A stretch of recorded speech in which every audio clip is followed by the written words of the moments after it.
In the interstellar war, human warriors with superpowers are the main force for humans to resist the invasion of alien species. However, among this group of gifted young warriors, Liu Cheng stands out.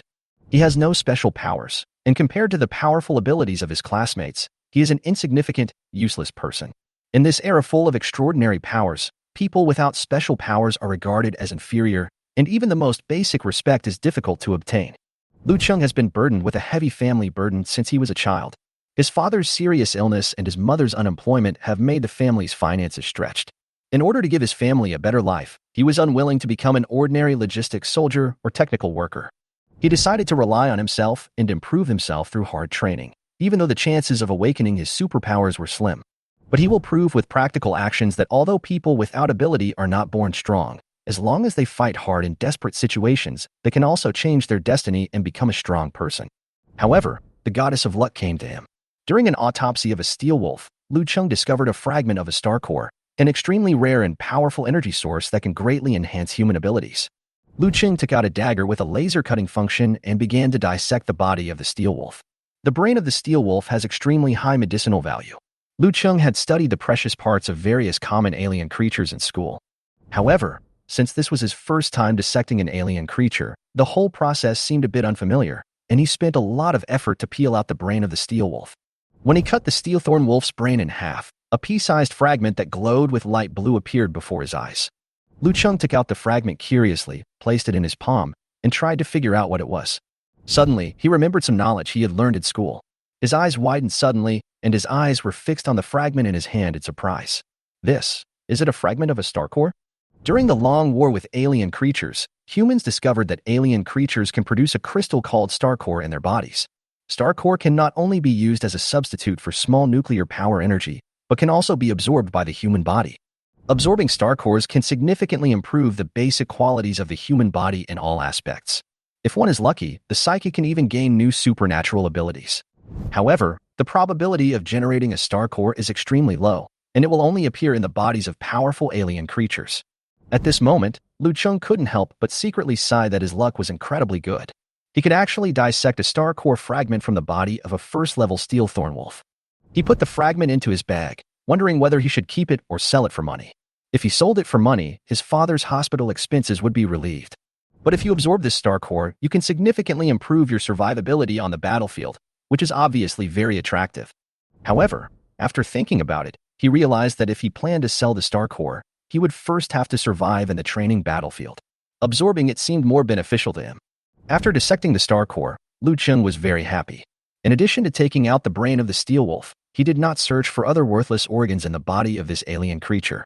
Then, he walked towards the second steel wolf's body. With the experience from the previous time, he was much faster in cutting open the steel wolf's head this time. However, when he cut open the brain of the second steel wolf, he was stunned. What the hell? Another star core fragment? Liu Cheng shouted in surprise.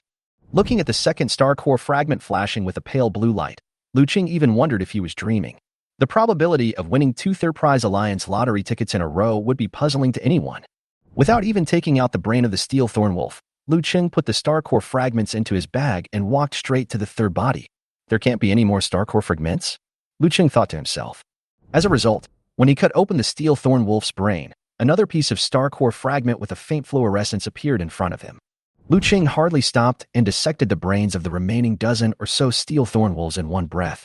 It turned out that a star core fragment was hidden in the brain of each corpse. Did I save the Milky Way in my previous life? Liu Cheng was completely dumbfounded. The first pie that fell from the sky made people excited, the second one made people confused, but when more than a dozen pies fell on their heads one after another, the panic in their hearts could not be suppressed. Liu Cheng couldn't understand all this and decided to wait until Tian came back before asking. However, he then gave up the idea. If more than a dozen star core fragments were exposed, it would definitely trigger a trend of snatching. So, Liu Cheng put all the star core fragments into his bag and decided to keep it secret for the time being. At least he would never tell anyone, not even his family, until he found out the truth of the matter. About half an hour later, the sandstorm dissipated and the communication equipment restored the signal. Tiantian's voice came from the communication channel. We have found a safe place. Everyone is gathered there. I will go back to find you. Okay. Liu Cheng responded briefly, and the communication equipment fell silent, which was consistent with Tiantian's usual cold personality. Soon after, Tian returned to Liu Cheng.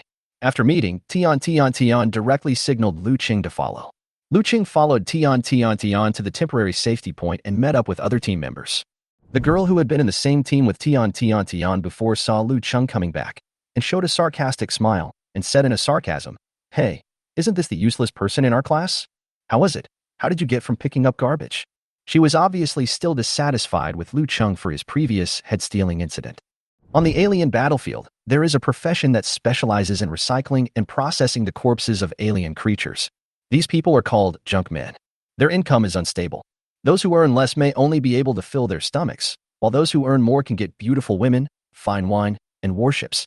Dissecting alien creatures is a dirty and tiring job, and most of these corpses are killed by frontline soldiers who risk their lives, so junk men are not popular among the public. Liu Cheng's mind was full of things about the star core fragments at this time. He didn't pay much attention to the girl's sarcasm and responded casually, "Well, it's okay." The girl was stunned for a moment. She didn't expect Liu Cheng to respond so calmly. After a moment, she began to laugh in her heart. What valuable things can be found in the corpses of a dozen level 1 alien creatures? Even if all the organs were sold, it would not exceed 2,000 yuan. She thought Liu Cheng had never seen much money, and she looked down on him even more. The temporary safety point of Team 2027 was set up in the ruins of an abandoned building. After checking the surroundings, no trace of alien creatures was found. Everyone decided to rest here for a while. Li Kong sat by the fire and analyzed the upcoming battle situation to everyone. 3 combat academies will participate in this training mission, with a total of nearly 400 teams. The mission will end after all alien creatures on this planet are cleared. The possibility of encountering alien creatures is very low while hiding here and waiting for the mission to be completed. However, the ranking of this mission is directly related to the future of each of us. I suggest that we work in small teams and take the initiative. What do you think? I agree. I agree, too. Seeing that no one objected, Li Kong nodded and said, "In that case, let's rest here for a night, and we will set out to hunt alien creatures after dawn." After everyone left, Liu Cheng walked over to Li Kong, feeling a little curious. Li Kang and Tian were the 2 best students in the class. Although Tian was quiet and indifferent, Li Kong was relatively cheerful. So Liu Cheng decided to ask Li Kong about the star core fragments. Li Kong was a little surprised to see Liu Cheng approaching him, so he asked, "What's the matter?" Liu Cheng said directly, "I would like to ask you something about star cores. I have some knowledge about star cores. What aspect do you want to ask about?" Li Kong responded modestly. Seeing that Li Kong agreed so readily, Liu Cheng knew that he had asked the right person, so he continued to ask, "Suppose, if I dissect the body of a first-level alien creature, what is the probability of obtaining a star core fragment?" Li Kong shook his head after hearing this. "I think this assumption is unlikely to be true. First of all, it is impossible for star core fragments to appear in the body of a first-level alien organism. According to the records of the Human United Government, the lowest level alien creature that can dissect out star core fragments is level 4. And even for level 4 alien creatures, the probability of dissecting out star core fragments is not very high." Then, Li Kong added, "The higher the probability of generating a star core, the better the quality of the star core. Alien creatures above level 8 will almost certainly have a complete star core. However, the 8th level alien creatures are extremely powerful, and it is very difficult to defeat them." Liu Cheng did not doubt Li Kang's statement, and continued to ask, "Then the probability of alien creatures below the 7th level having star cores will not exceed 50. Li Kang pondered for a moment and said, "Not absolutely. I once saw a video in which a garbage man named Augustine dissected out 7 complete star cores and 5 star core fragments from the bodies of 14 level 7 alien creatures at once. That time he created the record of the highest rate of star core dissection in human history, and he was well known among the garbage men. As for why he was able to do this, it may be related to his dissection skills." Liu Cheng nodded.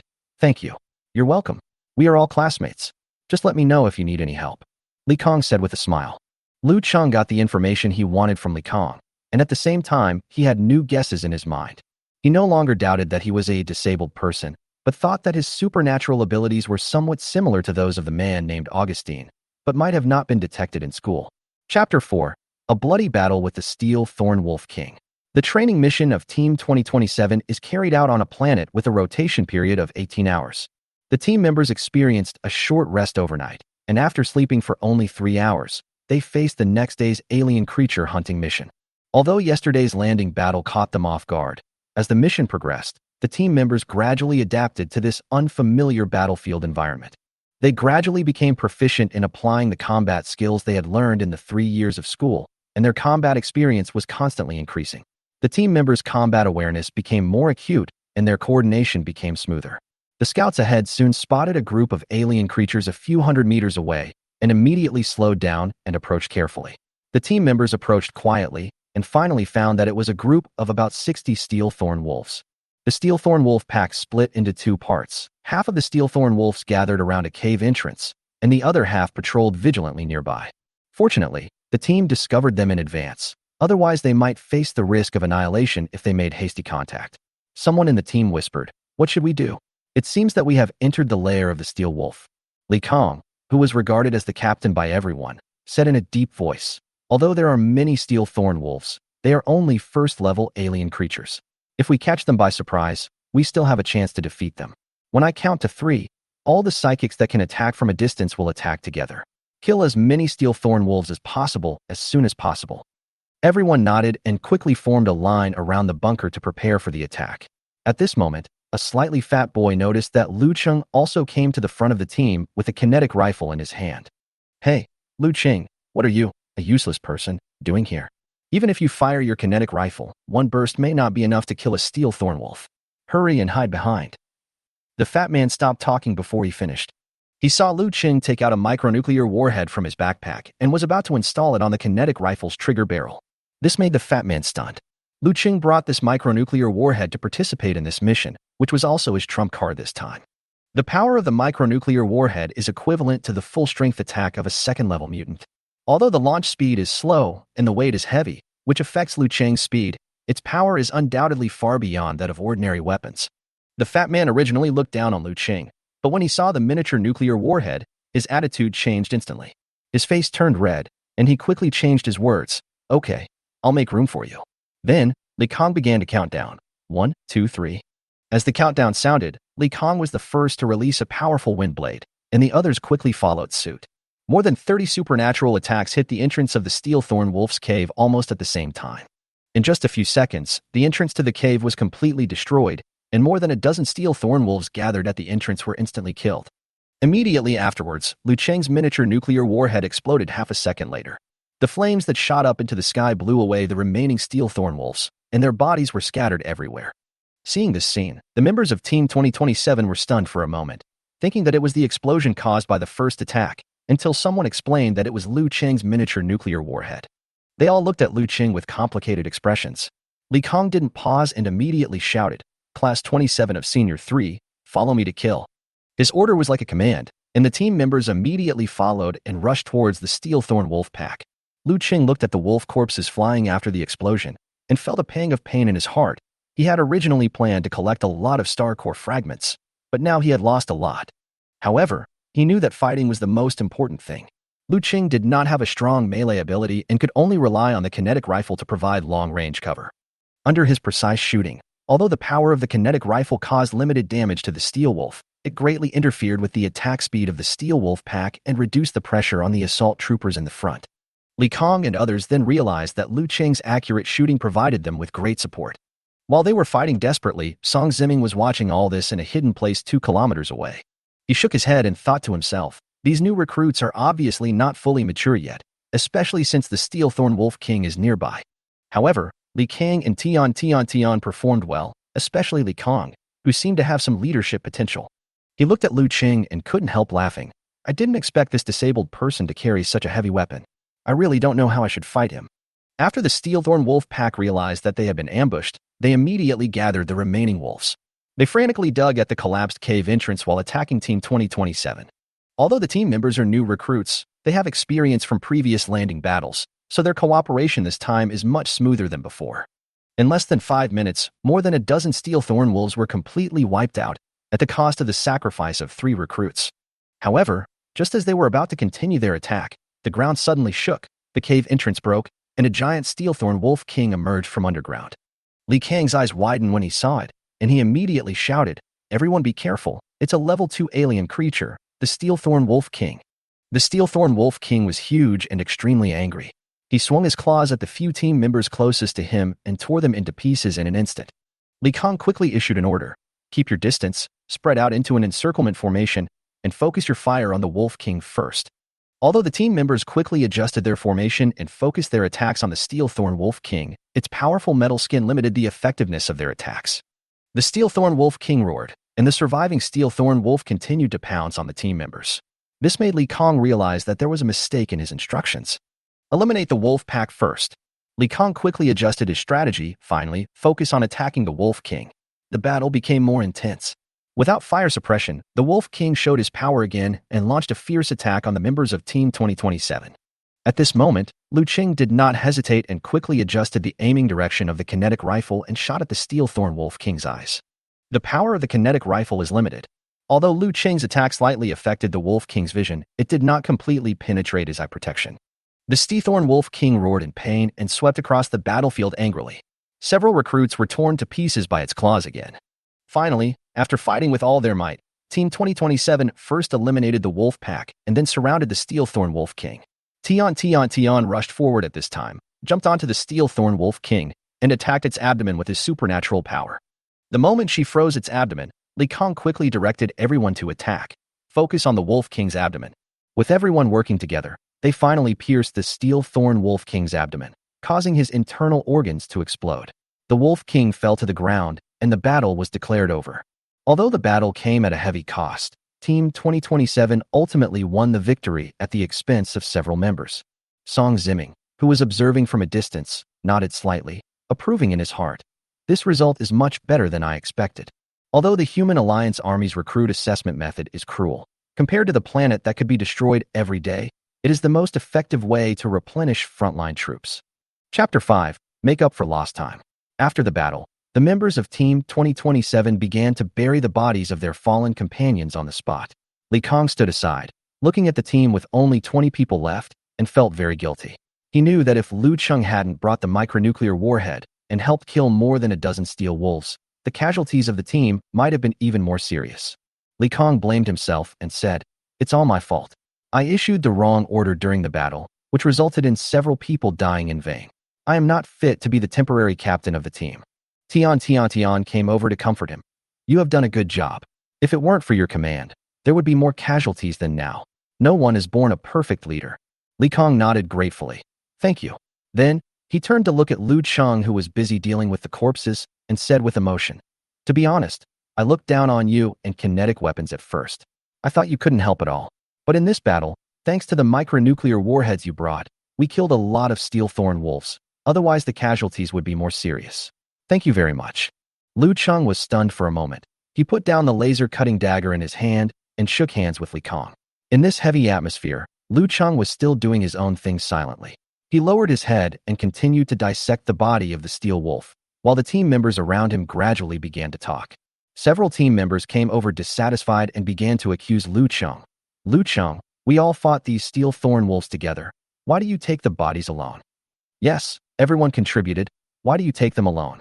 This is so unfair." Although Liu Cheng felt a little guilty, he knew that he did not intend to take advantage.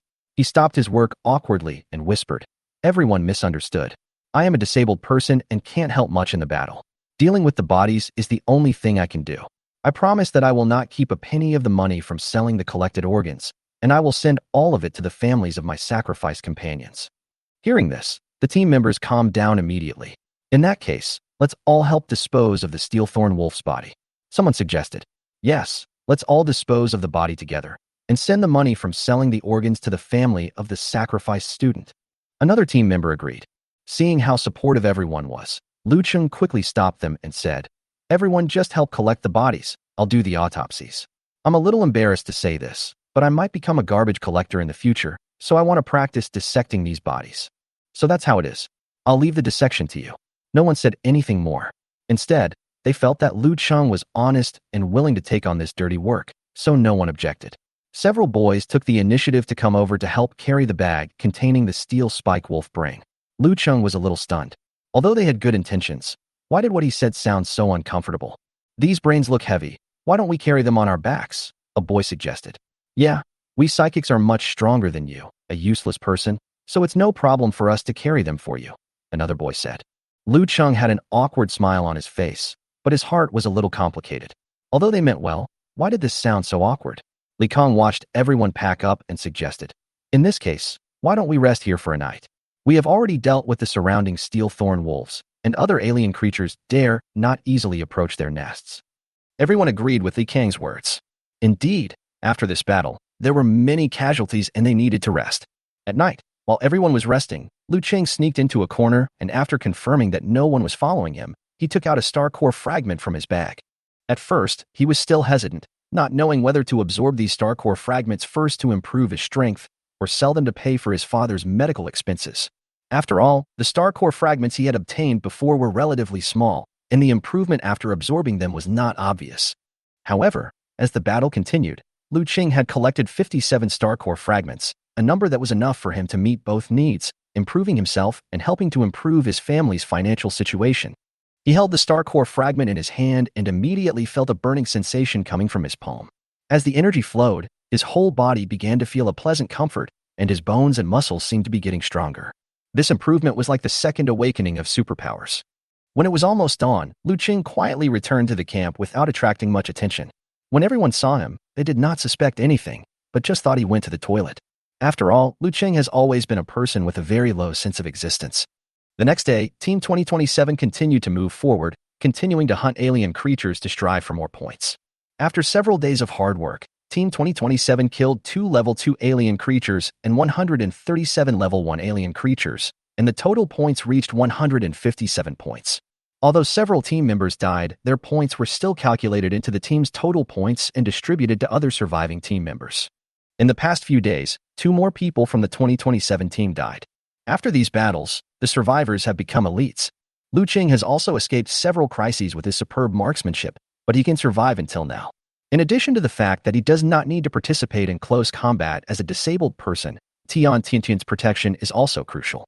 Liu Cheng never understood why Tian was so protective of him.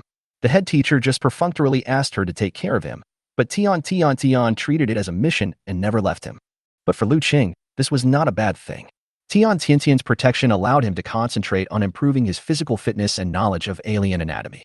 Now, his understanding of aliens is comparable to that of most first-level psychics in the team. A few days later, Team 2027 found the bodies of members of another team who had died, including a classmate they once knew. Li Kang looked at the bodies and said in a deep voice, "These people should be from the same school as us, from Jimin No. 2 Middle School. The cleanup of alien creatures is nearing completion, and the alien creatures we encounter are becoming increasingly powerful." He continued, "Our team is currently ranked in the middle, so we don't need to risk competing for the top spots. I suggest that we follow their footsteps and join up with them.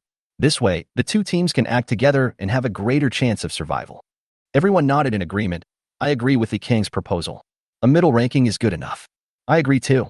Anyway, we don't plan to compete for the top few places. It's safer to join them." The team members expressed their support. So, Team 2027 changed its direction and began to follow the footsteps of the team ahead. Only Liu Cheng frowned slightly when he saw the scars on the body. Tian saw Liu Cheng's reaction and asked softly, "What's wrong?" Liu Cheng whispered, "I have been dissecting the corpses of alien creatures, and these wounds make me confused. I can't figure out which first or second level alien creature caused them." Tian looked at him, frowned, and whispered, "Follow me, don't run around." Liu Cheng nodded, already having some guesses in his mind. Chapter 6. Fu Yan feels guilty. At night, the members of Team 2027 were resting, and Liu Cheng sneaked out again while no one was paying attention. While no one was around, he took out a star core fragment from his backpack and began to absorb the energy in it. It must be said that the energy of the star core fragments has a very significant effect on the transformation of the body. After Liu Cheng absorbed the energy of 5 star core fragments, he felt that his body became more agile than before, almost comparable to most of the first-level psychics in the same team. He couldn't help but think, if I absorb all the remaining 50 star core fragments, will I be able to break through to the level of a second-level superpower? Liu Cheng thought about it, and even got a little excited. He suddenly realized how much a star core fragment could be sold for, and it wouldn't be cheap. If he could sell these fragments, maybe he could pay for his father's hospitalization, which made him feel a little proud. Just when Liu Cheng was getting carried away, he didn't notice that a familiar figure was approaching from behind. "What are you doing?" Tian Tiantian's voice suddenly came to his ears, frightening Liu Cheng so much that his whole body trembled and his heart almost jumped out. Liu Cheng covered his chest and whispered, "Please, you almost scared me to death. I thought it was an alien attack. So, how did you find this place?" Tian looked at the star core fragment in Liu Cheng's hand. A hint of surprise flashed in his eyes, and then said, I saw you sneak out alone and I was worried, so I followed you. What's in your hand? Liu Cheng sighed helplessly, realizing that he had been discovered. He replied embarrassedly, I found this from the body of the steel thorn wolf. It's incredible that a first-level alien creature can have a star core fragment in its body. Tian said in surprise. Is this the reason you asked Li Kong about the star core before? Liu Cheng nodded, and seeing Tian's surprise, he explained, Yes, I found these star core fragments, and thought they could help me. Tian handed the star core fragments back to Liu Cheng, then sat down next to him, said no more, and closed his eyes to rest. Liu Cheng was a little surprised. He didn't expect Tian to return the star core fragment to him so easily. He whispered, You won't tell others that I dissected the star core fragment, will you? I was lucky to find it. If there are more, I will definitely not keep them all for myself. Tian rolled her eyes after hearing this, obviously not believing Liu Cheng's words, but she did not embarrass him, but just said coldly, Don't worry, I won't tell anyone else. That will not do me any good, and I'm not the kind of person who is jealous of others. Hearing this, Liu Cheng felt a little embarrassed, thinking that he had really made a big fuss. So he took out another star core fragment from his bag and tentatively handed it to Tian. This one is for you. You can absorb it or sell it. Anyway, don't tell anyone. Tian looked at the star core fragment in his hand, was stunned for a moment, then shook his head. You keep it. The star core fragment is worth a lot of money. Do you know the price of star core fragments? Liu Cheng asked curiously. Tian nodded and whispered, Although the star core fragment you took out is relatively small, I estimate that it can be sold for about 100,000 on the black market. If it is sold through formal channels, the price may be higher, but the identity of the seller needs to be registered to prove that the star core fragment was not stolen. Hearing this price, Liu Cheng couldn't help but take a deep breath. 100,000 per piece. This is almost equivalent to their family's income for a whole year. If he had more than 50 star core fragments, he would still have 3 million left after paying off his father's hospital bills. He was excited, and the dilemma in front of him seemed to be solved at once. Liu Cheng hesitated for a moment, but still stuffed the star core fragment into Tian's hand. You take it, you can protect me better when you become stronger. Tian took the fragment, the corners of her mouth slightly raised, but she still said coldly, I told you, it was the teacher who asked me to take care of you. Liu Cheng felt that Tian seemed to be deliberately avoiding the topic, but he did not ask any more questions and just continued to absorb the energy of the star core fragment in his hand. Seeing this, Tian also put the star core fragment into her arms, closed her eyes, and continued to rest. At this time, the cold expression on her face changed slightly, and the corners of her mouth rose slightly, as if she was enjoying the tranquility of this moment. As they continued to move forward, they began to find more and more bodies of the sacrificed members of the team ahead. After observing these bodies, Liu Cheng and Tian found that the wounds on these bodies were very similar. The two couldn't help but suspect that the team ahead might have encountered the same powerful alien creature. 3 days later at noon, Team 2027 finally spotted the team ahead in a canyon. Everyone immediately shouted loudly, and the team ahead immediately became alert. After confirming that the new recruits were also on a training mission, they breathed a sigh of relief and ran over to join Team 2027. Li Kong stepped forward and greeted them. Hello, I am Li Kong, the temporary captain of Team 2027. We came here following your footsteps.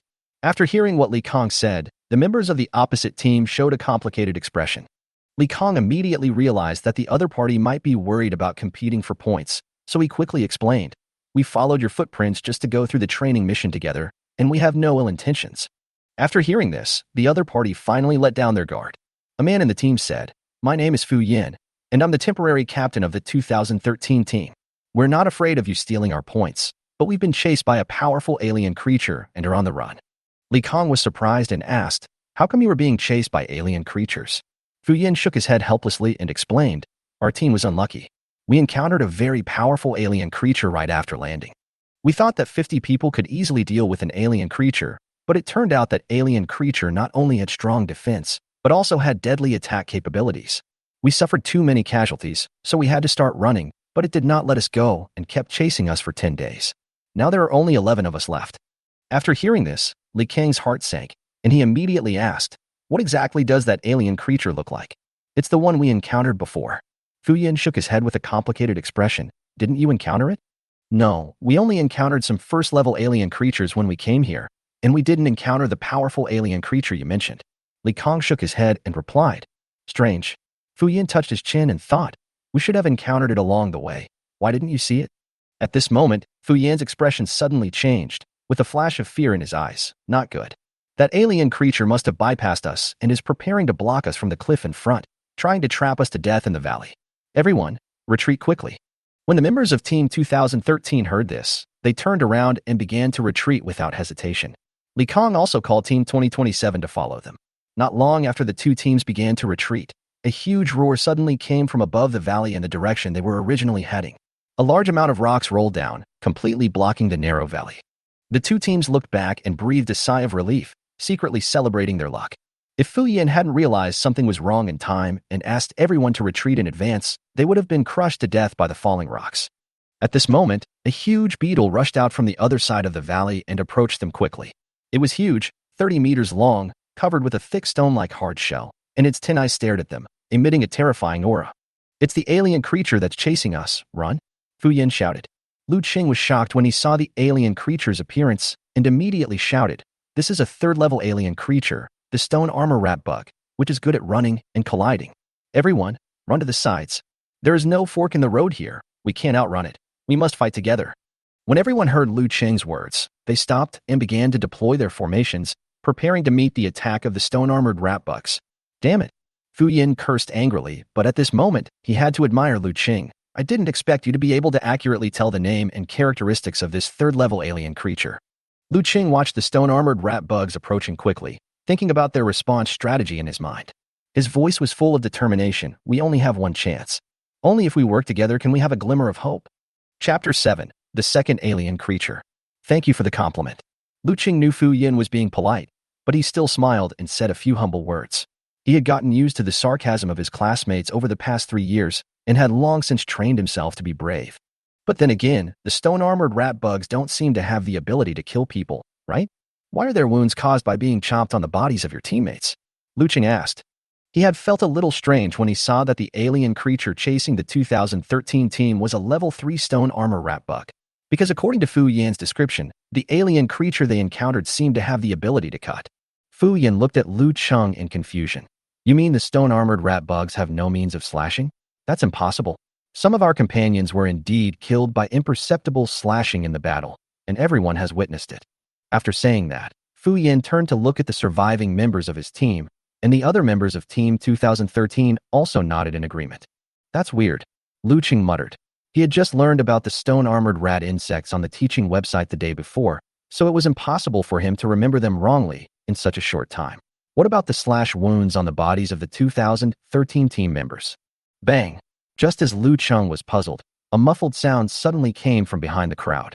Everyone looked back and saw that one of their companions had turned into a headless corpse and fell quietly to the ground. What happened? Li Kong hurriedly asked the person closest to the deceased. The person being questioned was obviously a little flustered by the sudden change and said in panic, I don't know. He was talking to me just now, and when I turned around, he became like this. I really don't know. Li Kong wanted to continue asking questions when another muffled sound came from another direction. Bang!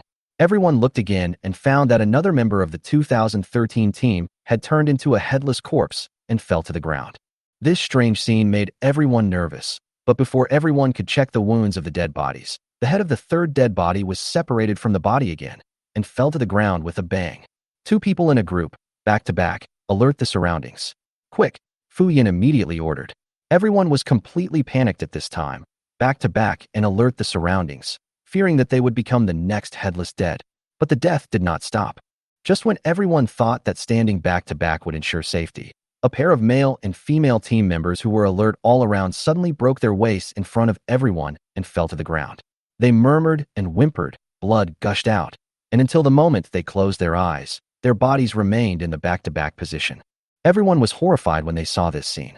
Fu Yin obviously couldn't understand the situation in front of him, and he had no idea how to deal with it.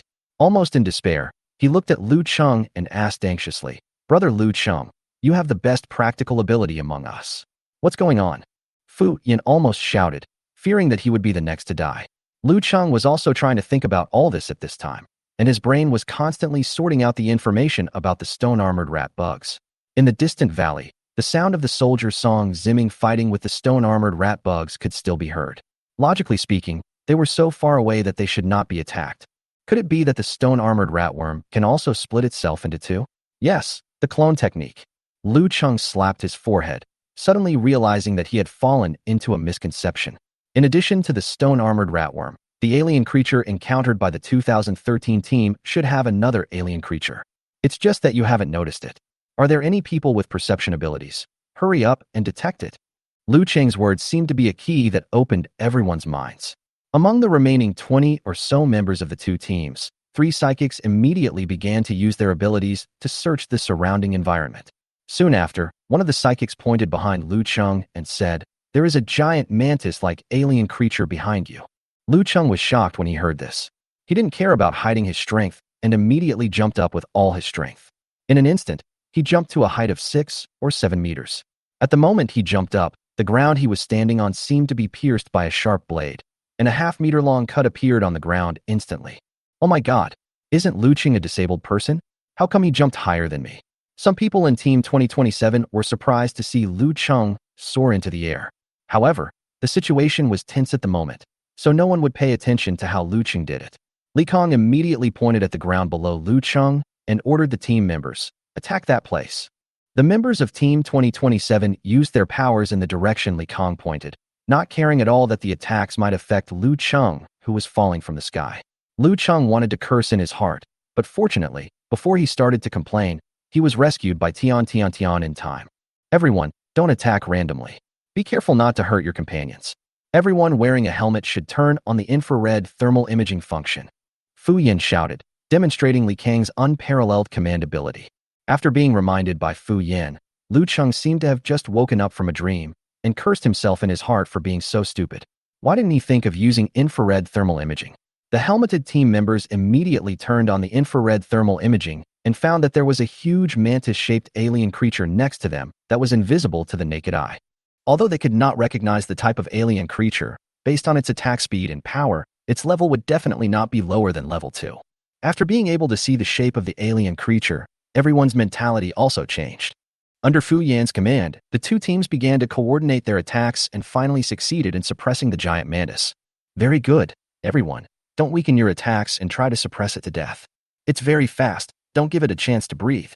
However, just as Fu Yan finished speaking, the alien creature's 2 sickle forearms swung violently, deflecting all attacks. Its wings flapped at high speed, and it instantly soared into the sky, circled to the left side of the crowd, swooped down from the air, and quickly rushed towards everyone. "Get out of the way! Get out of the way!" Fu Yan shouted, and he wanted to slap himself twice when he saw that his prediction was correct. Swish!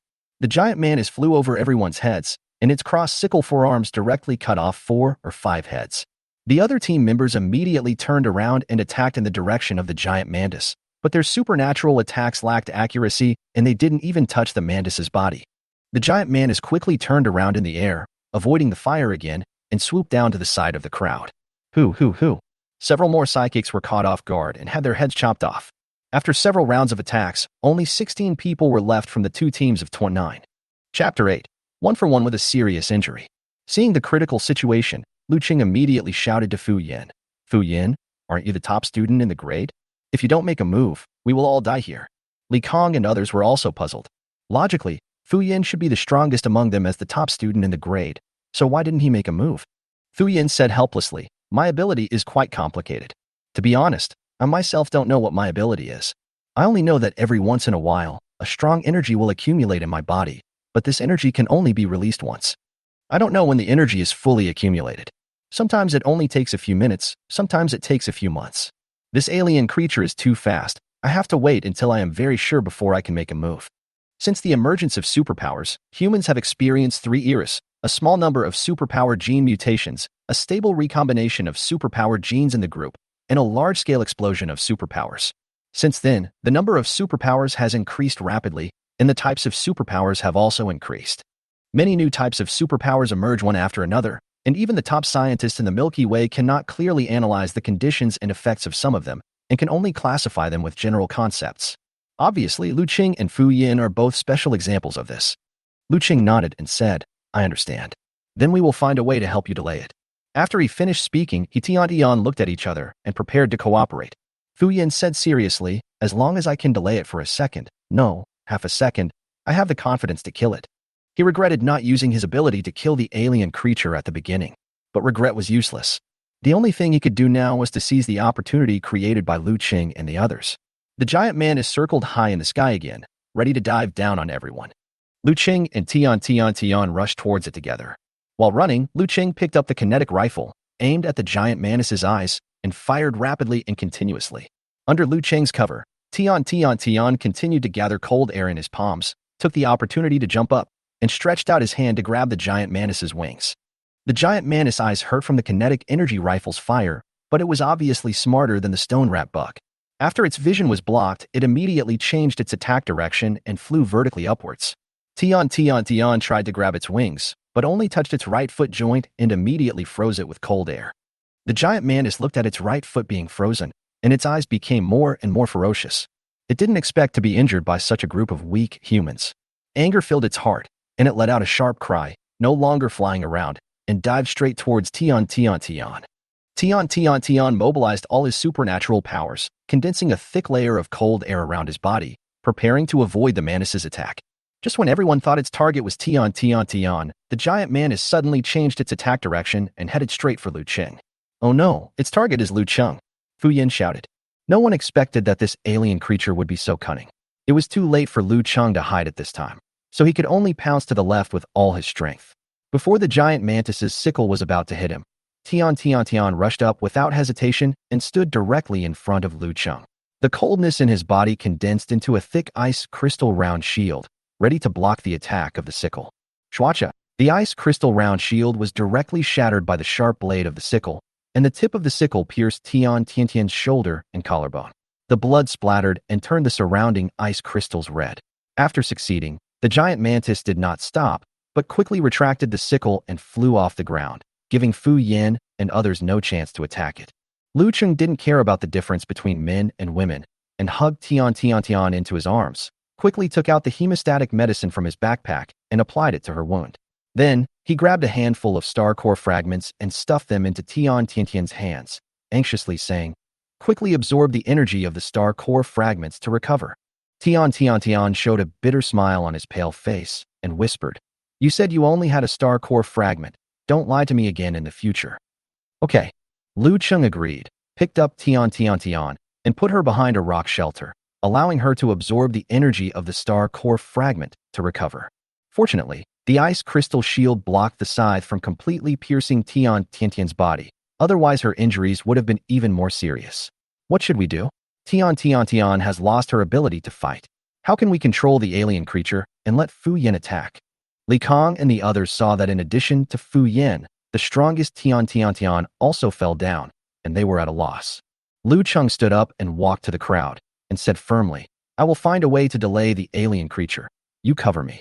As long as there is a chance, don't worry about me, just kill it." Looking at Liu Cheng's determined eyes, Fu Yin nodded silently, and Li Kong and others quickly stood behind Liu Cheng. The giant mantis swooped down on everyone again, and Liu Cheng quickly grabbed a handful of star core fragments from his backpack and put them into his mouth without hesitation, ready to be injured at any time. When others saw Liu Cheng doing this, they thought he was taking out rations or medicine from his backpack. However, when the star core fragment entered Liu Cheng's mouth, the powerful energy expanded rapidly and quickly spread throughout his body. Liu Cheng resisted the nausea and did not spit out the fragment. When the giant mantis swooped down at him, Liu Cheng ran towards it without hesitation. Li Kong and his companions covered him from behind, using wind blades, fireballs, and other supernatural attacks to block the giant mantis's movement. However, the giant mantis's sickle forearm was extremely hard, and Li Kong and his companions' attacks could only slightly slow it down, but could not cause any damage to it. The giant mantis will obviously prioritize attacking the most threatening target, and Tian and Liu Cheng are undoubtedly its primary targets. Liu Cheng has already made plans to be seriously injured, and the delay of Li Kong and others is enough for him to take action. With the energy support provided by the star core fragments, Liu Cheng's superpowers became stronger and stronger, as if his stomach was burning. Just as the giant mantis's sickle was about to swing down, Liu Cheng suddenly jumped up, and the speed of his explosion surprised him. Using the giant mantis's huge body, Liu Cheng easily jumped over its head and grabbed its wings. Then, he swung the laser-cutting dagger and slashed at the base of the giant mantis's wings. The giant mantis struggled in pain, but its forearms could not reach its back. So, it pulled up to a high altitude and began to fly quickly, trying to get rid of Liu Cheng. However, Liu Cheng was not afraid of the challenge. The star core fragments he swallowed provided him with energy and helped him recover his strength. His strength continued to recover from extreme fatigue. The giant mantis was flying in the air, and Liu Cheng was firmly nailed to its back and would never be thrown off. After countless swings, the giant mantis's wings finally couldn't support it, and it could no longer fly. Liu Cheng fell from the sky with it. Chapter 9, Kamehameha. Liu Cheng and the giant mantis hit the ground with a thud, and the broken soil and rocks flew everywhere. The giant mantis was knocked unconscious, and the wings on its back had been cut off by Liu Cheng. It was struggling on the ground in a very miserable state. Although the alien creature had a strong physique, the huge impact of the collision with the ground still threw Liu Cheng more than 10 meters away. Liu Cheng's internal organs churned, and he felt worse than the alien creatures. Fortunately, the dozen or so star core fragments in his mouth continuously transmitted energy to his body, which allowed him to stay awake and not faint. As early as the moment they fell, Fu Yin was ready to attack. If he couldn't even seize this opportunity, he wouldn't be worthy of being the top student in the Second Combat Middle School in Jinmen City. He was seen holding his right wrist tightly with his left hand and pointing his right hand in a tiger claw shape at the giant mantis. Then, a ball of energy emitting dazzling yellow and white light gathered in his palm. Fu Yin shouted, "Kamehameha." Everyone was stunned. Li Kong whispered to his companion beside him, "Isn't this a line from a manga? Why do I feel like he can use his powers without shouting slogans?" The members of Team 2013 twitched their eyes and replied, "You may be right. When we were in school, the monitor would shout the magic light cannon." The powerful energy instantly turned into a qigong wave, which shot out from Fu Yan's palm and directly hit the giant mantis that fell heavily. The giant mantis had no time to dodge and was swallowed by the qigong wave and pushed out. After the energy of the qigong wave completely dissipated, a half-meter-wide ditch appeared on the ground, leading directly to the stone wall of the valley in the distance. A huge hole with a diameter of several meters also appeared on the mountain wall. Li Kong waved his hand and walked carefully to the entrance of the cave with several team members. They saw the broken body of the giant mantis inside, and even its two sickle-like forearms were cut off. Everyone was relieved and made an okay gesture to Fu Yin. Fu Yin wiped the sweat from his forehead and breathed a sigh of relief. Fortunately, it didn't miss, otherwise we would all be finished. He sat down on the ground and said to everyone, "I'm fine, just a little tired. Go check on Liu Cheng." Liu Cheng saw several people running towards him, and without caring about recovering from his injuries, he quickly spit out the star core fragments in his mouth and put them back into his bag. When he took them out, he noticed that the size of these star core fragments was obviously much smaller than when he first took them out, which should be caused by the consumption of the energy in them. "Liu Cheng, are you okay?" Li Kong and others asked with concern. At this moment, Liu Cheng was no longer the useless person in Class 27 of Senior 3 in their hearts, but a hero who dared to stand up and save everyone. Liu Cheng smiled bitterly. "I feel like all the bones in my body are about to break. Please help me over." Everyone nodded, and two boys walked to both sides of Liu Cheng, put his arms across their shoulders, and carefully helped him to Tian and let him sit down. After settling the two, Li Kong and others looked around. The two teams that originally had nearly 100 people now only had 16 people. Among them, Liu Cheng and Tian, who contributed the most, were both seriously injured. Thinking of this, Li Kong and others couldn't help but feel a palpitation in their hearts, wondering if this was the cruelty of the alien battlefield. Seeing Liu Cheng return to her side, Tian recovered some of her injuries and reached out to return the star core fragment that Liu Cheng gave her, but was pushed back by Liu Cheng. Liu Cheng whispered, "Use it first and recover from your injuries." Tian's heart warmed up, he hummed softly, and closed his eyes to rest. Compared with the serious injuries of Liu Cheng and Tian, Fu Yan's condition was much better. He was just exhausted and could stand up after a short rest. Soon after, the sounds of fierce fighting in the distant valley suddenly stopped, and everyone looked towards the valley anxiously, trying to find out the outcome of the battle between Song Ziming and the stone-armored rat bugs. When they saw Song Ziming coming out of the valley, their nervous hearts finally relaxed. Seeing that everyone had obviously experienced a fierce battle, Song Ziming asked in surprise, "Did you encounter alien creatures again?" Fu Yin nodded and pointed to the hole in the mountain wall. Song Ziming went to check and saw the corpse of the giant mantis. He walked back and said, "That was a level 3 alien creature, the hidden mantis. Although it has a more difficult stealth ability, its physical fitness is similar to that of a level 2 alien creature. It's not surprising that you can survive and defeat it." Everyone was speechless after hearing this, especially the survivors of Team 2013. Since landing, they have been chased by 2 Level 3 alien creatures. Fu Yin smiled bitterly and shook his head, saying, "It's really unlucky. There won't be a 3rd Level 3 alien." Before he could finish his words, Li Kong and others quickly covered his mouth and pressed him to the ground. "Please, big brother, don't talk nonsense." Li Kong prayed silently in his heart, "Don't let them fall into more danger this time." Woo-woo. I can't breathe. Fu Yin struggled and promised with his eyes that he would never talk nonsense again. Everyone let go of their hands covering his face. Fu Yin gasped and silently complained in his heart. Seeing the serious eyes of everyone, he also knew that he had said the wrong thing this time. After learning about the incident from several recruits, Song Ziming expressed his approval of the performance of Liu Cheng, Tian, and Fu Yin. He slightly lowered his evaluation of Li Kong, believing that his leadership ability was not as strong as he showed, although it was already good among the recruits. "Okay, you don't have to continue participating in the next training," Song Ziming announced. "I have contacted the fleet staff, and the troop transport ship will be here to pick us up soon. For the next few days, you just need to wait for the training mission to end on the Qin-class battleship." Hearing that they could finally return to the Qin-class battleship and no longer continue fighting, everyone was overjoyed and showed the joy of surviving the disaster. "We survived. Long live." At this time, all the members, both men and women, hugged each other tightly and cheered. Chapter 10. Return to the team. While recuperating from his injury, Liu Cheng looked at Tian and said gratefully, "Thank you for saving my life." Tian, who had been leaning on Liu Cheng's shoulder, did not open his eyes and looked very comfortable. He said to Liu Cheng indifferently, "You're welcome. The teacher asked me to look after you." Suddenly, Liu Cheng thought of something and stood up suddenly, not caring about his injuries. Tian, who was leaning on him, also cried out, "Ouch," and almost fell down. Liu Cheng limped to Song Ziming and said with a silly smile, "Captain Song, I have something to ask you." Seeing Liu Cheng like this, Song Ziming knew what he was up to, so he took out a heart the size of a cow's stomach, wrapped in a plastic bag, from his backpack and threw it to Liu Cheng, saying unhappily, "Do you want to dissect the body of the stone-armored rat beetle? Here, I brought you the most valuable ones." Liu Cheng took the heart of the stone armor rat bug and felt a sharp pain in his heart, as if his heart was cut out. He thought to himself, "My star core fragment." However, he suppressed the pain and forced a smile. "Thank you, Captain Song. Captain Song, you were such a good person. I plan to be a garbage collector in the future. Please don't be so kind next time." The corner of Song Ziming's mouth twitched. He had seen people who were greedy for money, but he had never seen someone as greedy as Liu Cheng. He gave up being a regular soldier and thought about being a garbage man. Song Ziming couldn't help but kick Liu Cheng and said unhappily, "I'm helping you out of kindness. Am I wrong to help you? There's a dead body of a hidden mantis over there. Go and dissect it yourself." With a wounded heart, Liu Cheng ran to the hollow in the valley that Fu Yin had created. He opened the teaching website on his laptop and began to dissect the body of the hidden mantis, feeling like he was learning and applying it right away. The body of the hidden mantis was broken into pieces, and most of its body parts were destroyed, with only a few valuable parts remaining.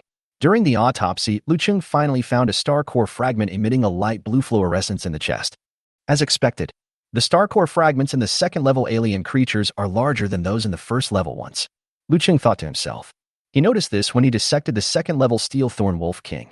The star core fragments obtained this time are 3 times larger than those of the first-level steel thorn wolf, and the energy contained is much more powerful than that of the first-level one. After putting the star core fragments into his backpack, Liu Cheng's mood improved a lot. About a quarter of an hour later, an X-2 fast troop transport spacecraft landed nearby. After Liu Cheng and others were picked up by the spacecraft, it quickly flew to the Qin-class battleship that was stationed in the planet's satellite orbit. Although this was not their first time on the Qin-class strategic cruiser, it was their first time entering the interior of a warship, and Liu Cheng, Fu Yin, and others seemed a little excited. Even Tian pulled Liu Cheng's clothes and followed him closely. After so many days of fighting, Liu Cheng had long been accustomed to Tian's surveillance-like companionship. What's more, they were now like farmers entering the city for the first time. They kept looking around and didn't notice that the crew members on the Qin-class battleships around them were observing them with playful eyes. Outside the spacecraft parking bay, a group of staff responsible for the training mission were already waiting. Seeing Song Ziming and others coming, a uniformed staff member immediately saluted and said, "Sergeant Song Ziming, the superiors have received reports that Team 2013 and Team 2027 were attacked by 2 Level 3 alien creatures, and have approved the 2 teams to withdraw from the training mission early. Please submit your combat record information for review by the training assessment team." After that, the 2 soldiers walked up to Fu Yin and the others and began to copy the combat information data in their equipment. Liu Cheng's heart tightened, thinking that it was not good. If the news that he had obtained the star core fragments by dissecting alien creatures was leaked, it would probably bring trouble to him. Seeing Liu Cheng's hesitation, the staff quickly explained, "The chip command will record some data during your battle, but it will not be activated at other times. You can rest assured that your privacy is safe." Liu Cheng breathed a sigh of relief and cooperated to complete the transmission of the combat data. After collecting the information, the two staff members returned to the team. The uniformed staff member nodded and said, "Thank you for your hard work. Next, other fleet members will lead you to the rest cabin. At the same time, dining, entertainment, communication, trading, and other places will be open. It is expected that the training mission will be completed in 2 to 3 days, so everyone can have a good rest." After that, the staff saluted again, and Song Ziming, Liu Cheng, and others also saluted back. Outside the spacecraft parking cabin, a sweet-looking staff member wearing a short-skirted fleet uniform came up and said with a smile, "Thank you for your hard work, new recruits. Please follow me to the rest area." Liu Cheng and others were very excited, not only because of the hot body of this fleet staff member, but also because they could finally start a new life after returning from the battlefield. Tian Tiantian's fingers holding Liu Cheng's clothes tightened. Although Liu Cheng didn't think he could beat the other party, he let Tian pull him and said nothing. After everyone walked to the rest area, the main color of the spacecraft corridor changed to soothing white. The corridor was spacious, with a rest cabin door every 10 meters, and the display screen showed the room number and vacancy status. The guide's sweet voice sounded. "All the vacant rooms in this number 97 rest area are free for everyone to choose. Each room can accommodate up to 2 people, and it is no problem if you want to live alone." After the battle, everyone felt exhausted and longed to take a hot bath and have a good sleep, so they chose to live in a room. However, just as Liu Cheng was about to walk into a room, Tian suddenly pulled the corner of his clothes from behind. Liu Cheng asked in confusion, "What's wrong?" Tian whispered, "I want to live in the same room with you."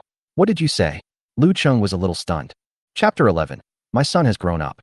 Liu Cheng thought he had misheard, so he asked, "What did you just say?" Tian was a little embarrassed, pursed his lips, and whispered, "I want to live in the same room with you." It happened that when Tian said this, everyone else was about to open the door and go into rest. When everyone heard this, although Tian's voice was very small, it echoed like a thunder in the corridor of the rest area, number 97. Everyone stopped opening the door, as if petrified, and looked at Tian and Liu Cheng with their mouths wide open. Everyone was puzzled. "When did you start? How come we didn't know? And you have even progressed to the stage of living together?" "Ahem. Well, keep your voices down at night. We promise not to eavesdrop." Although Fu Yin didn't know much about the relationship between Liu Cheng and Tian, he thought they were a couple. After a fake cough, he wisely ran into the rest cabin. The others followed suit, gave their blessings, and ran into their respective rooms. At this moment, only Liu Cheng, Tian, and the hot lady from the fleet team were left in the corridor of the number 97 rest area. The young lady's face turned slightly red, and she said to Liu Cheng, "Well, you guys have a good rest. I have other work to do, so I'll leave first." After that, she left quickly, as if she wanted to avoid a certain atmosphere. Liu Cheng stood there in confusion, not understanding what everyone was talking about. So he said to Tian, "Not really. I know you are a good student. This is not a battlefield. There is no danger. You don't have to keep looking at me." Tian seemed to want to say something, but hesitated. Liu Cheng thought she wanted to talk to him about the star core fragments, so he thought it was not appropriate to talk about it in public, so he nodded and said, "Okay, then we'll stay in the same room." Tian followed Liu Cheng shyly into the room. After the two closed the doors of other rest cabins in rest area number 97 were instantly opened. More than a dozen heads popped out from the cracks in the doors. Seeing that Liu Cheng and Tian really entered the same rest cabin, Fu Yin said to everyone with a sly smile, "Damn, didn't you say you were going to rest? That's so rude." "Haha, same here." Everyone looked at each other, and more than a dozen heads went back in again. After entering the rest cabin, Liu Cheng looked around and found that the rest cabin of the Qin-class battleship had a very good environment. There were 2 upper and lower beds, a pull-up shielded window, 2 multifunctional tables, a holographic projection screen, a small dining bar with ambient lighting, and a bathroom with bathing and sauna functions. But Liu Cheng's mind was not on these facilities now. He said to Tian anxiously, "Hurry up, let's get started." Tian blushed and said shyly, "Isn't it too fast? Isn't it necessary to cultivate feelings first for such things?" Liu Cheng was a little confused. He thought, do these things require emotional cultivation? Tian didn't want to admit it, did he? You don't want to give it to me, do you? Liu Cheng teased. Tian was stunned. He didn't expect Liu Cheng to be so straightforward. He felt a little unhappy. Of course, I don't want to give it to you. Can you still snatch it away by force? Liu Cheng smiled and said, although I owe you a favor, don't you think it's a bit too much for me to pay so much? Tian pouted and said, everyone pays the same, and you are a boy. How can you let a girl suffer? Liu Cheng didn't quite understand what Tian was saying, so he stretched out his hand and placed it flat on Tian's chest. I clearly saw that you didn't finish using it, so hurry up and take it out. This time it was Tian's turn to be confused. Take it out? Liu Cheng nodded. Yes, there are more than a dozen star core fragments. You haven't used them to heal yourself. Return them to me quickly. Good fellow, so you were talking about star core fragments? Tian angrily took out a dozen star core fragments that Liu Cheng had given her for healing from her bag and threw them in his face. I'll give you the star core fragments. Who wants your things? Although Liu Cheng was hit in the face by the star core fragments, he was not angry. He was very happy that he could recover a few 100,000, and he didn't care about the pain on his face. While picking up the star core fragments, he said, good squad leader. I knew that you who come from rich families would not compete with me for these small amounts of money. Tian gritted his teeth in anger, secretly cursed Liu Cheng in his heart. You are worse than a dog, and then walked into the bathroom alone. Liu Cheng counted the star core fragments in his backpack. In addition to the 23 smaller star core fragments left for healing, there were still 27 larger star core fragments. The guaranteed sale price was over 2 million. It seemed that he had to find an opportunity to sell some of the star core fragments. He couldn't let his family worry about the hospitalization fees all the time. Thinking of this, Liu Cheng sat in front of the multifunctional table, opened the computer communication interface, and sent a voice message to his mother. My son has returned safely from the battlefield and successfully passed the test. Dad's medical expenses have also been settled. Don't worry about my safety. Interplanetary communication fees are expensive, so don't reply. On another planet, Liu Cheng's mother was a little surprised after receiving the voice message. After thinking for a while, she replied with a short voice message. Son, why do I hear the sound of water splashing over there? Mom has to tell you that you must control yourself in the army and not be fond of men. Our Liu family's incense still depends on you. Liu Cheng's mother had obviously heard a lot of strange legends about the army from the neighborhood ants, and she believed them all regardless of whether they were true or not. In the Qing-class battleship, Liu Cheng received a message notification not long after he sent the message. He opened the message and was stunned for a moment. Thinking that he had clearly told her not to reply not long ago, his mother still sent him a voice message. However, thinking that he would have more money if he sold the star core fragments, Liu Cheng sent another voice message. The person taking a shower in the same room with me is a woman, so you can rest assured, Mom. After receiving the message, Liu Cheng's mother's expression became even more exciting. Just as she was about to reply, she received a message from the telecom operator reminding her, you have not paid for calls for 3 months. Your communication service has been suspended. The mother put down the phone and sighed. My son has really grown up. Chapter 12. Donation. When Tian came out of the bathroom, Liu Cheng also went to take a hot bath. After returning, he went straight into the rest cabin and fell asleep. Tian didn't wait for Liu Cheng to wake up in the middle of the night, so he could only lie alone with his eyes open, angry all night. The next morning, the members of the two teams came to the dining area of the battleship to have breakfast. Seeing that Liu Cheng was in high spirits, while Tian had 2 dark circles under his eyes, everyone silently praised Liu Cheng's manliness. By the way, Tian, do you know where to sell Starcore fragments? Liu Cheng suddenly asked. Tian ate in silence and said to Liu Cheng indifferently, don't ask me. After being rejected, Liu Cheng muttered, if you don't want to say it, then don't say it. Why are you so fierce? Everyone looked at Fu Yin in confusion, and Fu Yin explained in a low voice, you don't understand, right? It must be that the girl thinks Liu Cheng is not gentle enough. So from now on, you should do this first, and then do this. Everyone ate breakfast and listened attentively. After breakfast, Liu Cheng found the beautiful lady from the fleet group yesterday and asked politely, Miss, do you know where I can trade for organs of alien creatures? The young lady recognized Liu Cheng, who had shared the same room with the female team member yesterday. Her ears turned red as she said, if you want to trade, you can go to the trading area on the battleship. There are military traders and interstellar merchants docked on the battleship. Weapons, equipment, and daily necessities can all be traded there. Liu Cheng thanked her. Thank you, young lady. You are so beautiful. I didn't expect you to be such a nice person. You're welcome. Your girlfriend is pretty too. The young lady responded playfully. Liu Cheng was confused. Where did my girlfriend come from? Since yesterday, he felt that he could not understand what others said. But for the sake of making money, he did not care too much and ran directly to the battleship's trading area. The rest area of the battleship is a series of wide corridors, while the trading area is a large square. The square is located inside the battleship, with 3 sides and the top and bottom being metal bulkheads, and the remaining side being transparent battleship glass, through which the outer space landscape can be seen. The trading area was very much like the market that Liu Cheng visited with his family when he was a child. Each stall was a trading point. Foreign interstellar merchants had to pay stall fees to the fleet group, and the military's trading point was located in the center and was the largest one. Tian once said that the military acquisition requires the registration of trader information. So Liu Cheng planned to sell the alien biological tissues and organs collected on the alien battlefield and trade the star core fragments on the black market later. Seeing the dazzling array of goods at each trading point, Liu Cheng was a little dazzled. Seeing him looking around, a fleet staff member walked up to him and asked, "Is this your first time in the trading area? Are you planning to sell or buy?" Liu Cheng nodded. "This is my first time here. I plan to sell some tissues and organs of alien creatures, and then take a look around." The staff member smiled and said, "In that case, I recommend you go to the military's trading point. Whether selling or buying, the military will give special discounts. So that's how it is. Thank you." After Liu Cheng expressed his gratitude, he walked towards the military's trading point. "Hello, I want to sell these alien creatures' tissues and organs." Liu Cheng put down the 3 large bags he was carrying and placed them on the trading table. Previously on the battlefield, his kind classmates helped him carry these bags, but after Liu Cheng absorbed a lot of star core fragments, his strength was already comparable to other psychics, and he didn't feel tired carrying them alone.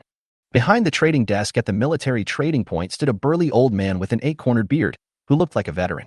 Seeing Liu Cheng taking out so many tissues and organs of alien creatures, the old man asked curiously, "New soldier, did you hunt all these alien creatures by yourself?"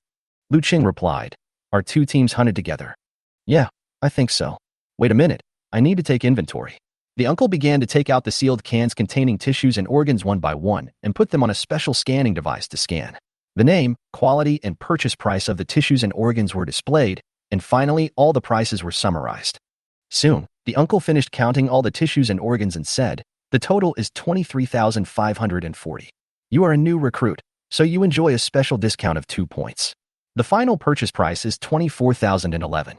Cash or transfer?" "Transfer the money and give me the transaction receipt," Liu Cheng replied. When the uncle paid Liu Cheng aimed at the guns on the weapon shelf at the trading point. He realized the importance of firepower in the previous battle, but he did not have a strong supernatural attack method, and the kinetic rifles equipped by the new recruits were also limited in power. Suddenly, a sniper rifle caught Liu Cheng's attention. The pulse sniper rifle was called Deep Blue, with an ice blue body and a length of about 1.3 meters. The uncle saw Liu Cheng staring at the sniper rifle, so he followed his gaze and said, "This pulse sniper rifle has a maximum pulse charge of 200. It can easily penetrate the metal armor of level 2 alien creatures and a small number of level 3 alien creatures. It is the latest model launched by the RD department." Liu Cheng nodded and asked, "How much is the gun?" The uncle stroked his mustache and said, "It's 250,000 after the discount. Of course, you can also exchange it for merit points." "Merit points?" Liu Cheng asked curiously.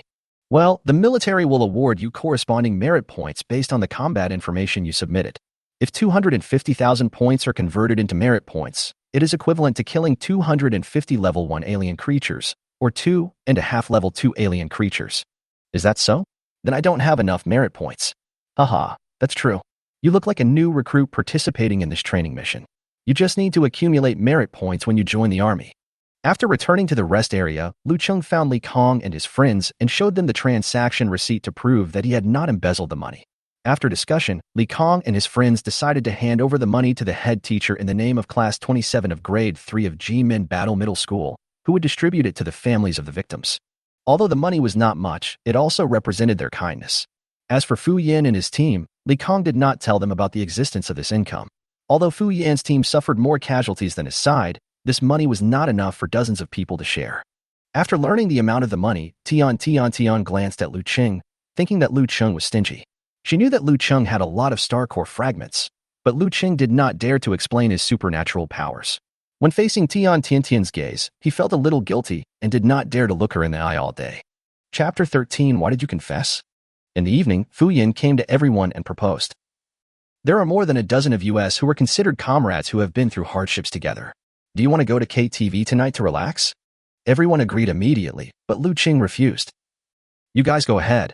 I want to check out the teaching website in my room tonight. These days, whenever Liu Cheng has time, He studies the anatomy of alien creatures on the internet. Everyone could see that he wanted to become a garbage man.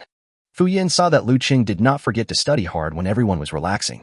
I thought to myself, no wonder others could recognize the stone-armored rat bug that I didn't even know. I couldn't help but admire Liu Cheng's hard work. Little did people know that Liu Cheng would only go online to study when there were outsiders around. All the time alone is used to absorb the energy from the star core fragments. After all, if a psychic wants to become stronger, there are only two ways to go. One is to use superpowers to fight continuously and to increase the superpower energy level in the body through actual combat. The other is to continuously absorb objects rich in supernatural energy, such as star cores or star core fragments. Tian knew what Liu Cheng was thinking, and she also had something she wanted to discuss with Liu Cheng, so she said to everyone, "I won't go either. I'm a little tired and want to rest early." Everyone showed a strange expression that we all understood. Fu Yin is worthy of being the top student in the grade and the monitor of the key class, he said to everyone with great emotional intelligence. "In that case, we won't disturb your rest. Let's get going." As he spoke, Fu Yin kept winking at everyone. Everyone understood and quickly stood up and headed for the entertainment area of the battleship. After Liu Cheng and Tian returned to the room, Liu Cheng went directly into the rest cabin, sat cross-legged, and absorbed the energy of the star core fragments. Tian saw that Liu Cheng had been ignoring him, so he asked, "Liu Cheng, you have so many star core fragments. Why don't you sell a few and send the money to the families of the students who died?" Liu Cheng opened his eyes and said with a slightly puzzled expression, "First, if I sell it now, it will expose the fact that I have the star core fragments. This is my secret, and now you are the only one who knows it. I don't want anyone else to know it. Second, why am I doing this? Do I know them well?" When Tian heard what Liu Cheng said, he became angry and said, "We've been studying together for 3 years. How can you say something like that? Classmate? Haha." Liu Cheng stopped absorbing the star core fragments, looked at Tian and said, Tian, I admit that you are very good to me. This is also the reason why I am willing to take out the star core fragments to heal your injuries. But how did they treat me? You know how much I suffered from their contempt during my 3 years in high school. How much bullying have you suffered from them? Of course you don't know, because you were the top student in our class and the class monitor. But I am the last in the class, a useless person. Of course, Tian didn't know what happened to Liu Cheng. Even if classmates bullied Liu Cheng, they would not bully him in front of a good student like Tian.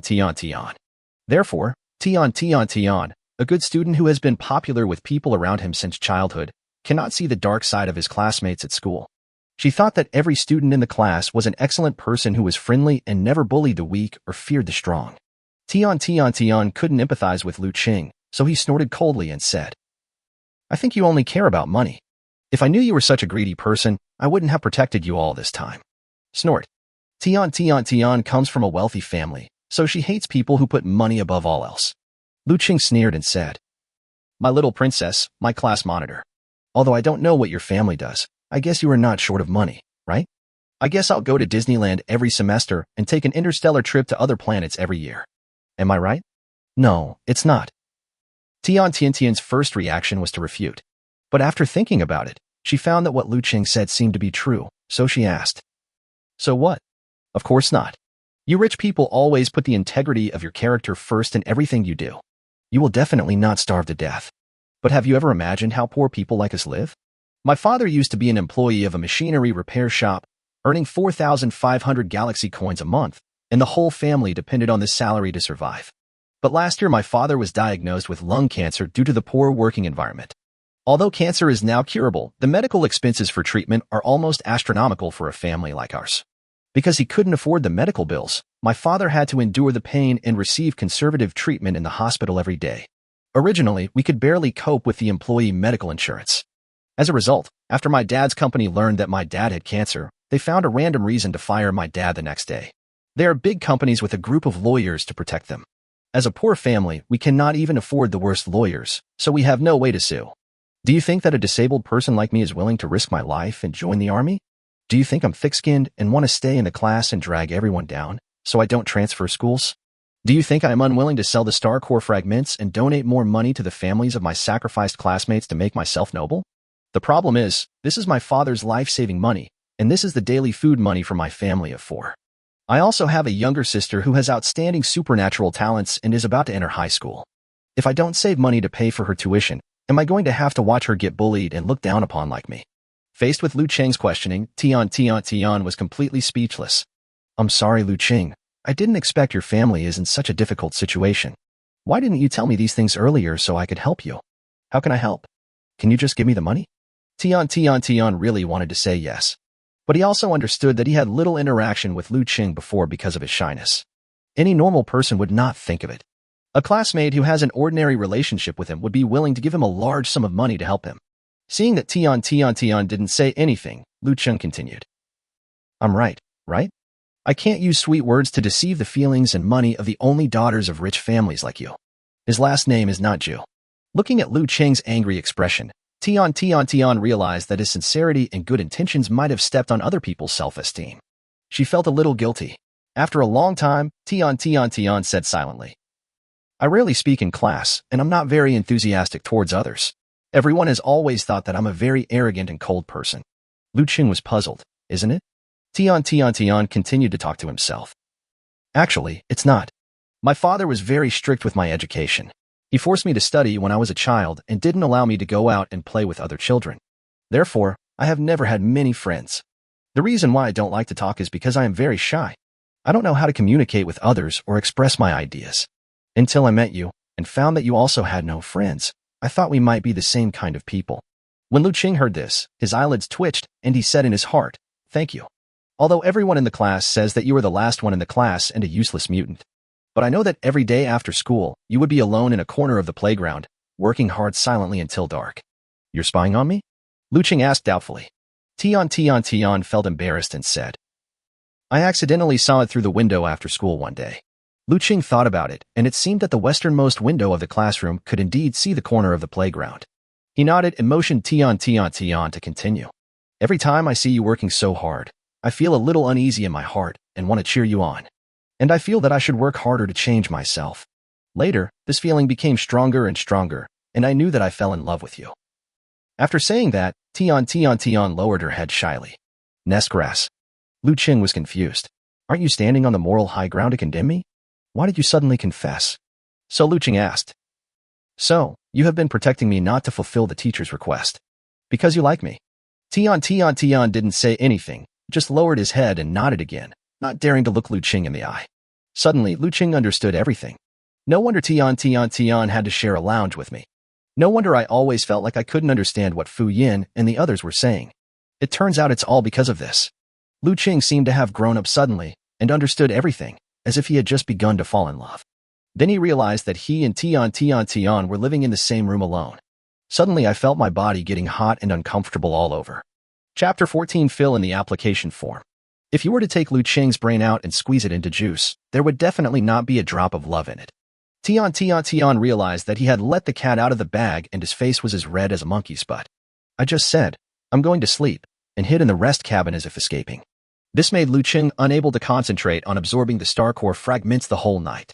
The next day, all the scanners on the planet stopped responding to any alien life forms. The 13-day training mission for new recruits has officially ended. A total of 397 teams participated in this training mission, and 395 teams returned. Among them, 2 teams of new recruits were completely wiped out. Among the returning teams, the highest survival rate was 48%, and the lowest was 4%. A total of 13,227 recruits died, and 15 supervising sergeants died. Planet ST-1378 has been cleared. Please give instructions, Commander. After the officer below reported the general situation of this training mission. In the fleet command room, Li Ronghao and Zhao Gang stood at the top, and the communication equipment transmitted the images to the holographic screens in each lounge on the Qin-class battleship. Dear recruits, first of all, congratulations on successfully surviving this mission. Next, you will make allocation choices based on the points rankings obtained by your respective teams and individuals. Each member of the top 100 teams in terms of total team points will receive an additional 100 merit points as a reward, and the additional merit points will increase by 100 for every 10 places higher in the ranking. Individuals ranked in the top 1,000 can choose their own allocation direction. The higher the ranking, the higher the priority. If the quota is full, those with lower rankings will be adjusted. Individuals ranked after the 1,000th place have no right of choice and will be directly allocated and adjusted. Please upload the allocation application form within a day. Late applications will not be accepted. After reading the team leader's speech, Liu Cheng searched for information about himself and others on the points ranking table. I unexpectedly discovered that my ranking was over 900. Moreover, their 2027 team also ranked in the top 100 at 97th place. Liu Cheng was a little surprised and took a look at the points breakdown. He then realized that the points gained by the team at the cost of their companions were divided equally among them. It seems that the death rate of my team is relatively high in this training mission. What surprised Liu Cheng the most was Fu Yan. He was actually ranked first in the personal points list. You should know that there were more than 20,000 people participating in this training mission. But think about it, just the level 3 alien creature hidden mantis that they killed got them 100 points. That is equivalent to the points gained from killing 100 level 1 alien creatures. At noon, more than a dozen recruits from the 2027 squad and the 2013 squad came to the dining area for lunch. After fighting against the hidden mantis together and spending the past few days together, these people have formed a deep friendship. Fu Yan asked curiously, "Where did you all choose to be assigned?" Li Kong laughed at himself and said, "I applied to be assigned to the fleet. I used to think I had leadership skills, but after meeting you I realized that I am still far from being good enough." "Is that so? What about you guys?" Fu Yan asked around, and some people answered that they would choose to be assigned to the command system, while others answered that they would choose to be assigned to the fleet. The majority of them chose to allocate a fleet. After all, compared to the command system, being assigned to a fleet may be less difficult. After asking more than a dozen people, no one chose to stay in the combat unit. This is normal, as the training missions have made them realize the cruelty of the front battlefield. Although the salary is much higher than that of the command system and the fleet, no one wants to risk their life. But they are sure not all of them will get what they want. There will still be a large number of people who will be transferred to ground combat forces because of their low ranking. Liu Cheng, what about you? Upon hearing this, Liu Cheng replied while chewing beef jerky. I chose to stay in the combat unit. This is the result of Liu Cheng's careful thinking for a morning. He thought that with his abilities, the most suitable career for him was garbage collector, but that was an option he would have to wait until he was discharged from the army. At present, if he wants to have the most opportunities to come into contact with the corpses of alien creatures, it is better for him to stay in the frontline troops. Only in this way can he dissect the corpses of alien creatures to obtain star core fragments and continue to become stronger. Although there is a risk to one's life, after having been disabled for 3 years and having no money from his family, Liu Cheng understood that it was impossible to reap huge benefits without taking any risks. After thinking about it, he decided that it would be better not to reveal the specific abilities of his supernatural powers, because he anticipated that there was a 95% chance that he would lose his freedom after revealing his abilities. Become a ruthless dissector of star core fragments. Everyone was surprised to hear that Liu Cheng chose to stay in the combat unit. They then compared the choices they each made when avoiding danger out of fear. Liu Cheng's courage made each of them feel a little ashamed. Fu Yan couldn't help but think silently. Tian, where do you choose to be assigned? Seeing that no one spoke, Li Kong couldn't help but ask curiously. I didn't choose. You didn't choose? Li Kong and others couldn't help wondering.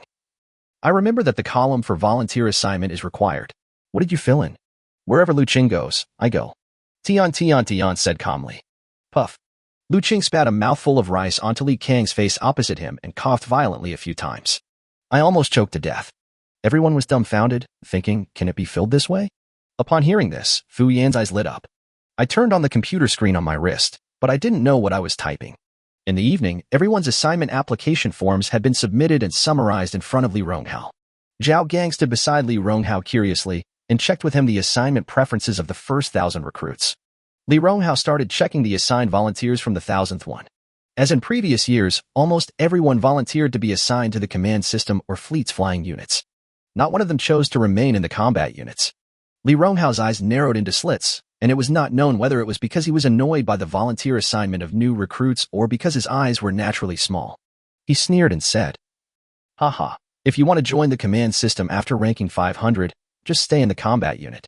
Because the number of casualties in combat is very small, the number of vacancies for command units and flying units combined is only about 500 per year. Therefore, most people will be transferred to remain in combat units. Li Ronghao continued to read. When he saw number 911, he discovered that the recruit's assignment wish was to stay in the combat unit. He slightly widened his eyes and asked the person beside him, which middle school did this recruit named Liu Cheng graduate from? What superpowers? The officer under him replied. He is a student in class 27 of grade 3 of Jimin City 2nd Combat Middle School. His ability information shows that he is disabled. Disabled. Li Ronghao frowned slightly, his eyes narrowed slightly, and finally shook his head and said, What a pity, he is a useless person, otherwise I would really like to train him well. Li Ronghao couldn't help feeling disappointed after finally finding a good candidate who dared to stay in the combat unit, but he turned out to be a useless person. What do their combat troops lack most? It's not the powerful equipment, nor the strong strength or supernatural powers, but the determination to fight to the death. The fleet's chief captain, Zhao Gang, also sighed. What a nice young man, but unfortunately he is a useless person. Otherwise, our flying unit would also like to strive for it. Chapter 15 Distribution Results. The officer under Li Ronghao glanced at the information and continued. Liu Cheng is affiliated with Song Ziming's team in this training mission. Sergeant Song Ziming spoke highly of Liu Cheng's performance in this training mission. Liu Cheng also played a crucial role in the battle between Team 2013 and Team 2027 to kill the third-level alien creature Hidden Mantis. His scores in physical combat and firearms shooting at school were 68 and 97 respectively. The latter is the highest score in the school in 20 years. If it weren't for his status as a disabled person, he would have definitely been noticed by the military in advance. Upon hearing this, Li Ronghao and Zhao Gang were both surprised. Oh, send me his information. Liu Cheng's message has been sent to your terminal. Li Ronghao checked Liu Cheng's combat data recorded in this training mission on the monitor. Not bad, not bad. The recorded combat data can only be considered upper middle level, but that is for a psychic. Liu Cheng is a useless person, and being able to reach this level can be considered quite outstanding. Li Ronghao nodded with satisfaction and said, Old Zhao, don't try to snatch people from me this time. I remember that the last time the alien creatures attacked, Song Ziming's team seemed to have lost more than half of their men, right? Assign Liu Cheng to Song Ziming's subordinates. Tell him that this is the person I personally assigned to him, and ask him to train him well. Yes. The officer under him agreed and hurriedly wrote down the Corps commander's order. Li Ronghao continued to read. As expected, almost 90 of the volunteers chose to be assigned to the command system and flight units. Li Ronghao frowned again. When he saw more than 300 candidates, he found a person named Tian, whose application form was, I will go wherever Liu Cheng goes. Li Ronghao was stunned immediately. What the hell is this? Where did this person named Tian graduate from? The officer replied, I am also a student in Class 27 of Grade 3 of G-Min No. 2 Combat Middle School. He serves as the class monitor, as I attribute supernatural powers, and has excellent academic performance. In the training mission, they were both members of Song Ziming's team. No wonder, that's not surprising. Li Ronghao touched his chin and said, It seems that the man named Liu Cheng must owe this Tian a lot of money. Otherwise, people wouldn't be chasing him. Zhao Gang, his officers, and all the staff in the fleet command room. Are the heads of you ground combat troops filled with the blood of alien creatures? Do you want to eat fried cakes? One of them is female and the other is male. It's obvious that the one called Tian likes the one called Liu Cheng, right? The officer coughed dryly and echoed the flattery. Commander, you are wise. Li Ronghao smiled and waved his hand, saying modestly, I've been there. I have experience. I owed a lot of people money back then, and they all rushed to support me with their spaceships and artillery fire. Zhao Gang on the side was completely speechless, thinking, Are you sure they don't want to kill you with one shot? Haha, let's not talk about this anymore. Just keep going. After Li Ronghao had looked through the first 300 applicants, only the first place for this training mission was left, and Fu Yan's application was not yet looked at.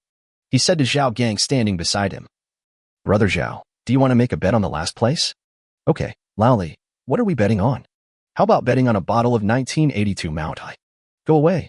Where can I find you this wine that's hundreds of years old? Let's be honest. Zhao Gang said unhappily. So what do you want to bet on? Betting a month's salary.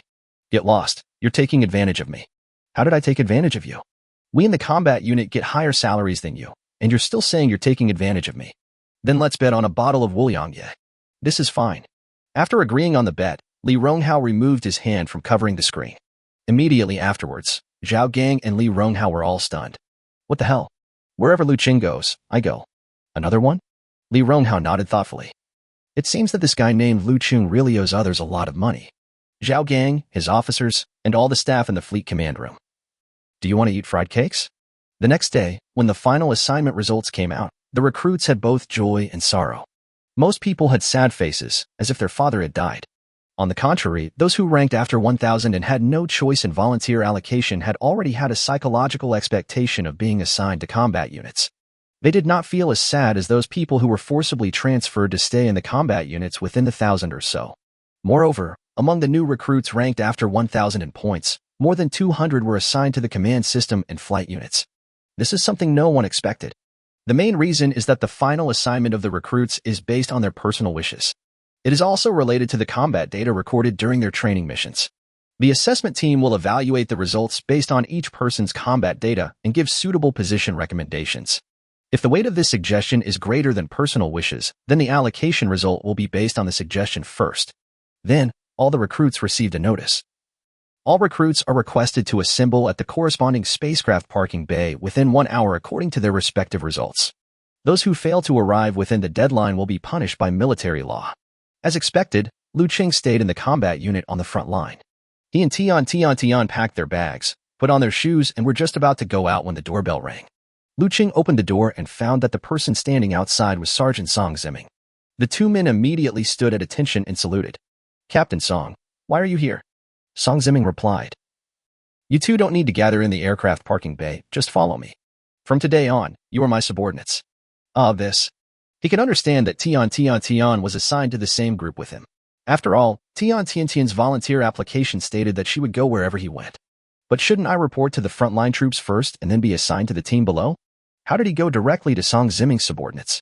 Does it mean that Song Ziming is in charge of the people the higher-ups want? Liu Cheng thought it was very likely. The two followed Song Ziming to the corridor, and Song Ziming raised his hand and said, "Wait a minute, there's another person." Immediately, Liu Cheng saw Song Ziming ringing the doorbell of Fu Yan's room. Fu Yan, who had packed his bags long ago, walked out and first saluted Song Ziming.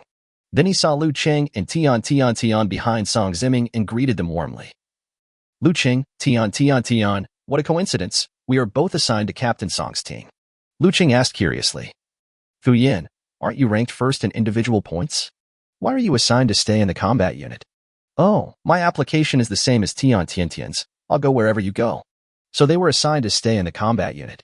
"Oh shit, that's such a coincidence. This is clearly the result of your human arrangement, okay? I owe you money? You follow me?" Chapter 16 Wolf Warriors. The reason why the new recruits are assigned is that they must first gather in the army group and then be assigned to various combat teams. This is because the star region defended by a group army is too large, and each team is stationed on a different planet. It is impossible for the flying troops to deploy a troop transport ship for every 2 or 3 people, not to mention whether there are so many spaceships and pilots. This inefficient resource allocation method is also not recommended. Song Ziming is one of the most powerful sergeants in Li Ronghao's Iron Blood Regiment, and he also has some achievements among the class cadres. It just so happened that this time the fleet would be close to the planet where his team was stationed on its way between the target planet and the core headquarters. Therefore, he came to participate in the training mission this time in his own small spaceship. Liu Cheng and the other two saved the time of traveling back and forth to the core headquarters and could directly follow Song Ziming to the team's base. The advantages of small spacecraft are small size, fuel saving, flexible operation, and fast flight speed. The disadvantage is that it can only carry 2 people and cannot perform space jumps. After flying out of the wormhole, the Qing-class battleship approached the star field where Song Ziming's team was located. Song Ziming directly drove his spaceship and flew out of the spaceship parking bay. Carrying Liu Cheng and the other two, it flew towards the planet where his team was stationed. Inside the small spaceship, Song Ziming sat in the driver's seat and turned on the automatic driving. He put his legs on the dashboard, leaned back in the seat, and smoked a cigar.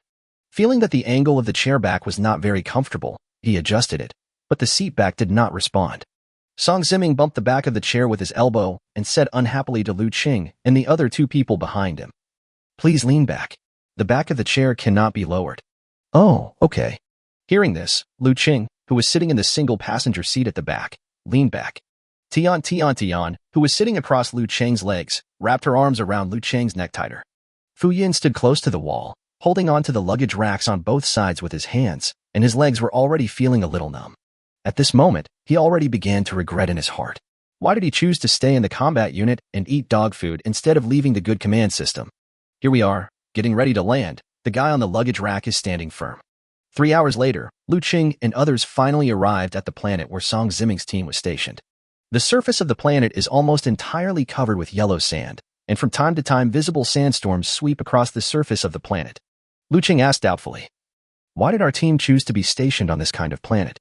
It doesn't feel like a very livable place." Song Ziming explained. This planet is codenamed ST44732, and more than 90% of its surface is desert. It is less than 1/3 of clear weather throughout the year, is 5 times the size of Earth, has a garrison of 300,000 troops and 2.4 million permanent residents. The planet contains a large amount of mineral and energy resources, and most of the residents are family members of employees of resource mining companies. It is of great strategic significance to the Galactic Human Unity government. I see. That's our base over there. Get ready to disembark. Song Ziming pointed to a long metal fortress that looked like a wall in the desert and said. The spaceship slowly landed in front of the fortress gate.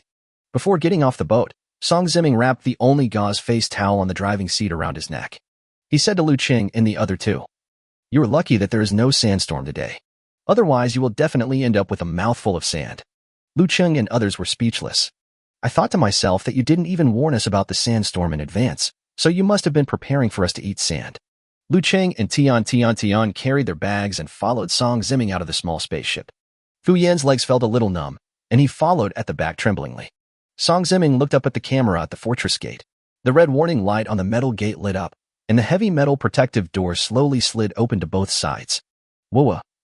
Boxes of ammunition and various tools and cargo were piled up in a haphazard manner at the gate of the fortress. As soon as they entered the fortress, Liu Cheng and his companions smelled a pungent smell mixed with gunpowder and engine oil. Whoa! The heavy metal protective door behind him slowly closed again. Immediately, a muscular man who was a head taller than Song Ziming walked towards them. Liu Cheng originally thought that Song Ziming was very burly, but this strong man's physique really refreshed his understanding of the word burly. The sturdy man had a warm and bright smile on his face. He walked up to Song Ziming and gave him a tight bear hug. "Captain, you're finally back. During the days you were away, no one wanted to arm wrestle with me, and I was bored to death. Hey, are these little brats your relatives, Captain?" Judging from his physique, he doesn't look like him. After being put down by the sturdy man, Song Ziming patted his clothes with disdain and replied, "These are the new recruits that the regiment commander personally assigned to our squad. Go and call out the others so they can get to know each other." "Okay, I'll go call them." After saying that, the strong man had no intention of leaving. He took a deep breath and shouted loudly on the spot. "Wolf warriors assemble." Liu Cheng and the other two quickly covered their ears, but the strong man's voice still made their ears buzz. After a while, 2 men and 1 woman came out of the base one after another. The woman had short hair and was wearing a white coat with a black turtleneck sweater underneath. She has a thin but well-proportioned figure, wears square-framed black glasses, and looks to be in her 20s. There was blood from some unknown species on his hands. One of the 2 men was dressed like a punk. All the hair stood up, like a hedgehog with its hair frizzed out. The other was wearing a tight sports suit with a pair of goggles hanging on his forehead. With sleepy eyes, he seemed to be the most normal one among the group. Although they were soldiers under Song Ziming, they behaved very casually in front of him. The man with goggles sat directly on the ammunition box nearby and asked, "Captain, what do you want us to do? Tell me quickly so I can go back to sleep." Song Ziming lit up another cigar and said to the others, "These are the new recruits that the commander has assigned to our team. Please get to know each other." The hedgehog-headed man looked at Liu Cheng and the other 2 and asked in confusion, "Captain, have you offended our leader again? Otherwise, why did they give us these 3 little devils?" After hearing what the hedgehog head guy said, Fu Yan and Tian were obviously a little unconvinced. The 2 men straightened their chests and stood straighter. Liu Cheng sensed something wrong from the hedgehog head's words. "What does it mean to offend the team leader again? So you've offended me often in the past, right?" The girl with glasses and a white coat interrupted. "Spiky ball, you still have the nerve to laugh at other little brats. We all remember how cowardly you were when you first joined our team." The hedgehog head seemed to recall some painful memories and begged for mercy with his hands covering his face. "Dao, my good Dao, I was wrong, don't say it anymore." The sturdy man next to him heard what was said and laughed happily while patting the man with goggles on the back. His hand was a little too strong and he almost knocked the man with goggles off the ammunition box with one slap. Song Ziming took a puff of his cigar and said, "Okay, if you want to argue, we can talk about it later. Quickly finish introducing yourself, so I can take the new recruits to get to know the base. Fu Yan, let's start with you." Hearing this, Fu Yan quickly took a step forward, stood at attention nervously, and said, "My name is Fu Yan, and my ability is that I can accumulate a large amount of energy in my body every once in a while, but the specific conditions are unknown. In high school, I served as the monitor of my class and ranked first in my grade for 3 consecutive years. I ranked first in my personal points in this training mission." Hearing that the first recruit had such excellent results, everyone showed a hint of surprise. "But it's just a little bit," the strong man said. "The training mission ranks first, which is pretty good. But you need to eat more meat so you can be as strong as me. Otherwise, when you are on a foreign battlefield, you will be torn into pieces by the alien creatures." "Oh, okay." Fu Yin swallowed his saliva and silently stepped back to the queue. Next, Tian stepped forward and introduced calmly. My name is Tian, and I have ice-attributed abilities. I served as the monitor of my class in high school, and my personal score for this training mission ranks 301st. Chapter 17 Special Forces and Marines. Another high school class monitor? Everyone thought, it seems that the captain really didn't offend the group leader, so the third person must not be too bad. The sturdy man nodded with satisfaction and commented. Ranking over 300 in the training mission is not bad. It's just that you, a girl, are a little thin, so you'd better eat more meat. Otherwise, when you are on a foreign battlefield, you will be torn into pieces by the alien creatures. Tian frowned slightly and silently returned to the queue. The last person to be introduced was Liu Cheng, who felt a little nervous at this moment. But after thinking about my 3 years of being the last in the class in high school, I realized that there was no way I could be more embarrassed, so I calmly walked out of the queue and said, My name is Liu Cheng. I'm ranked 911th in this training, and my ability is that of a waste. I was in the same class with Tian in high school, but I was the last in the class. A useless person? And the last one? Liu Cheng spoke so calmly and confidently that several veteran soldiers were at a loss. The strong man shook his head. You should eat more meat. Otherwise, you will be torn into pieces by alien creatures on the alien battlefield, and you won't have a chance to eat them. The hedgehog head pointed at Liu Cheng and asked, Captain, is this kid really not your relative who got in through the back door? Song Ziming glared at him and said, Why, do you want to go to the sand to pick the autumn wind? I was just talking nonsense, Captain. Don't take it seriously.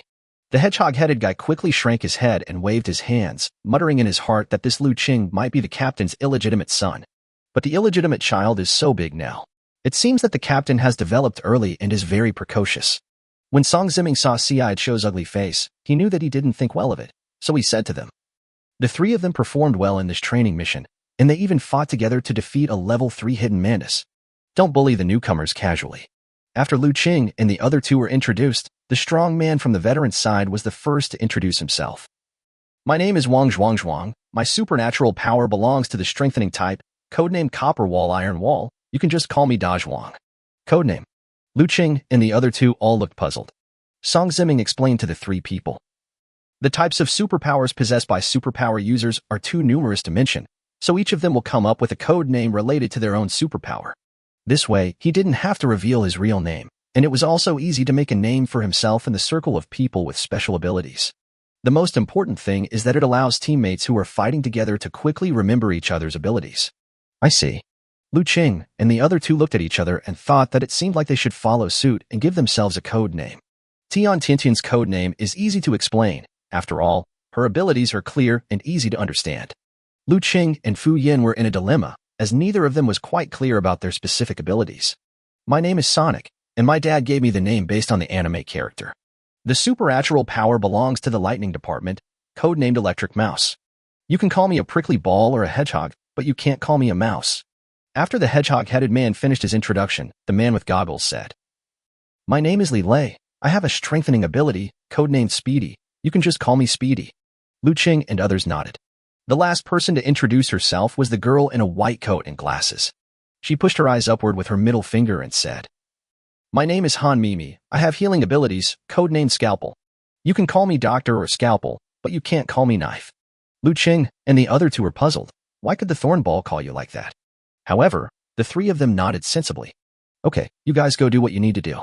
Liu Cheng, the three of you come with me. I will show you the Wolf Warrior base.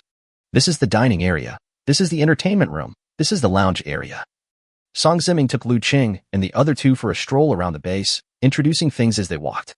When they reached a watchtower above their heads, Song Ziming pointed to a military camp in the distance that was 100 times larger than this one and said, There are two types of ground combat forces. One is a special operations force mainly composed of people like us with special abilities, also called a special abilities team. The other type is a land force like the one in the military camp over there, which is mainly composed of ordinary people with no abilities. The firepower of the Marine Corps is mainly based on mechanized technological equipment, supplemented by some weak combat psychics. The combat effectiveness of the Special Operations Forces is mainly based on supernatural powers, supplemented by mechanical equipment. Although our Special Operations Forces and the Marine Corps belong to the same corps. But generally, a Marine Corps will be accompanied by one or several Special Operations teams, and the two types of forces complement each other. After Song Ziming finished speaking, Tian raised her hand. She still remembered the first rule Song Ziming set for them. Song Ziming said, "You can ask questions." Tian asked, "What's the reason for this configuration? Is there some conflict?" Song Ziming asked back, "What do you think will happen if our team of psychics engages in a head-on battle with the Marine Corps in the opposite camp? Which side will win?" "The opposing Marine Corps should win. After all, facing a large-scale artillery bombardment, even a medium-level psychic would not be able to survive." Tian replied. Song Ziming nodded and asked again, "Then what if our team of psychics spreads out and avoids direct combat? What will happen if we keep attacking the opposing Marine Corps?" Tian thought about it and replied, "I think the Marine Corps on the other side will win. Although we dispersed, the opponent's large-scale artillery fire could not be concentrated. But the other side has a large number of people and is on the defensive. After paying a certain price in casualties, they should still be able to defeat us." Song Ziming was satisfied with Tian's answer again and continued to ask, "What if the opposing army is not facing our small team of 10, but hundreds or even thousands of mutants that are even more numerous than them?" Tian replied, "The other side definitely has no chance of winning. However, although there are many people with special abilities, there are still more people without special abilities. If you want to prove Captain Song's hypothesis, it would be better to replace the psychic with an alien creature." Having said this, Tian and others immediately understood what Song Ziming wanted to express. That's right. In head-on battle, large-scale mechanized land forces are indeed more powerful. However, not only are there numerous alien creatures, but many of them also possess very tricky abilities. The hidden menace you encountered during the training mission is one of them. If it's just the stealth ability, it's easy to deal with. A single soldier's detection equipment can detect it. But what if you encounter alien creatures that can emit electromagnetic pulses, teleport, and have mind control over people without abilities? It is impossible to win by relying solely on powerful firepower. This is the time for our special forces superpowers to come into play. Tian and Fu Yin nodded, but Liu Cheng asked in confusion, "What if we encounter alien creatures that even our special forces cannot defeat?" Song Ziming took a deep puff of his cigar, crushed the last section of the cigar, and threw it on the floor. Soon a cleaning robot came over and cleaned the cigar head into its stomach. He looked at Liu Cheng and said seriously, "At that time, our special forces will have to do everything they can to withstand the attacks of these special alien creatures. They can't leave until all residents and Marines on the covering planet have evacuated. Before that, even if our special forces die, we will die before them." Song Ziming's eyes were determined and his expression was very scary. Fu Yin felt a little uncomfortable and wanted to ease the atmosphere, so he changed the subject. "By the way, Captain, I remember you said a special operations team has 10 people. Why do we only see 4 veterans? Including the 3 of us new recruits and you, the captain, there are only 8 of us." Song Ziming replied calmly. "Originally, the Wolf Warrior squad consisted of 10 people. Last month, alien creatures launched a beast attack and 5 veterans died.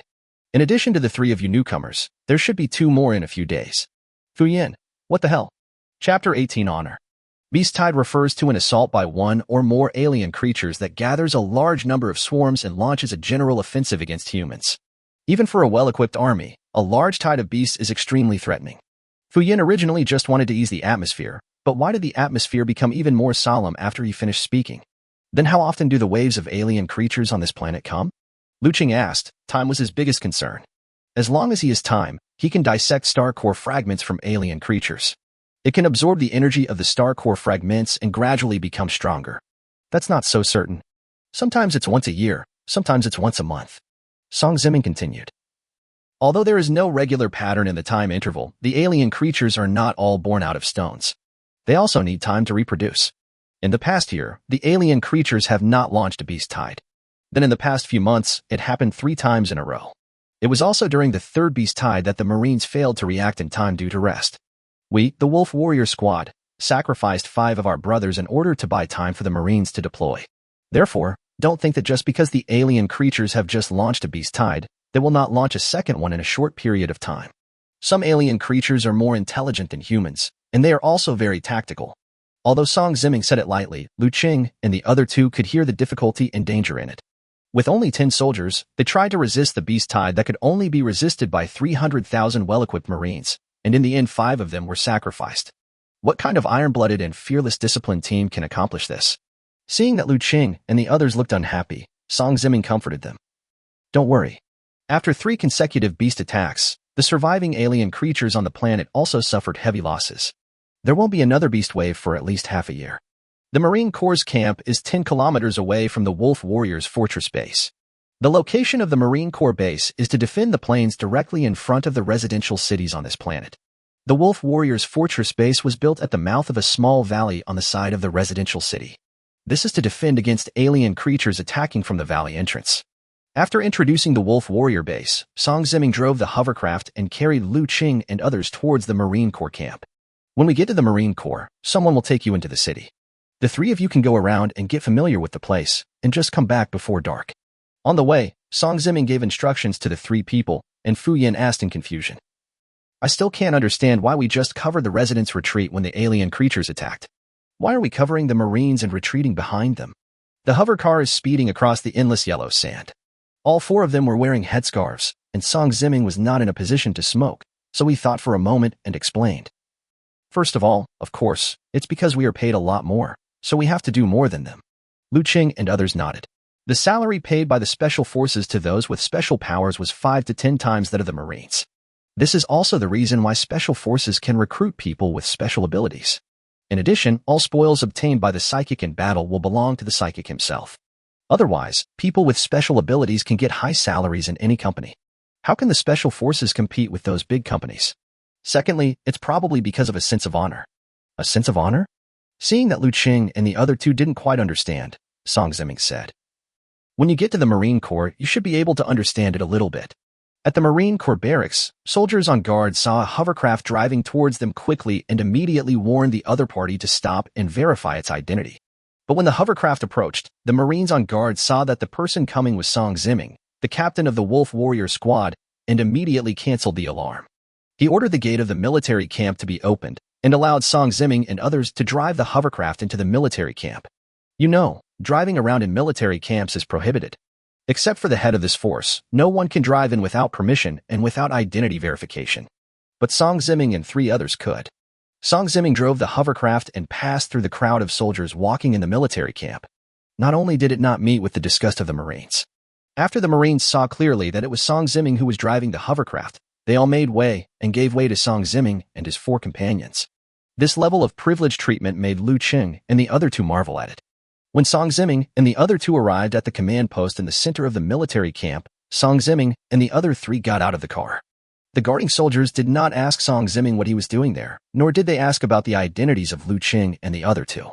They just saluted Song Ziming and the others. Liu Cheng and his companions were sent directly into the command post of the Marine Corps, which was originally guarded by layers of guards and were greeted by the guards. Liu Cheng could see a glimmer of awe in the eyes of every Marine who greeted them.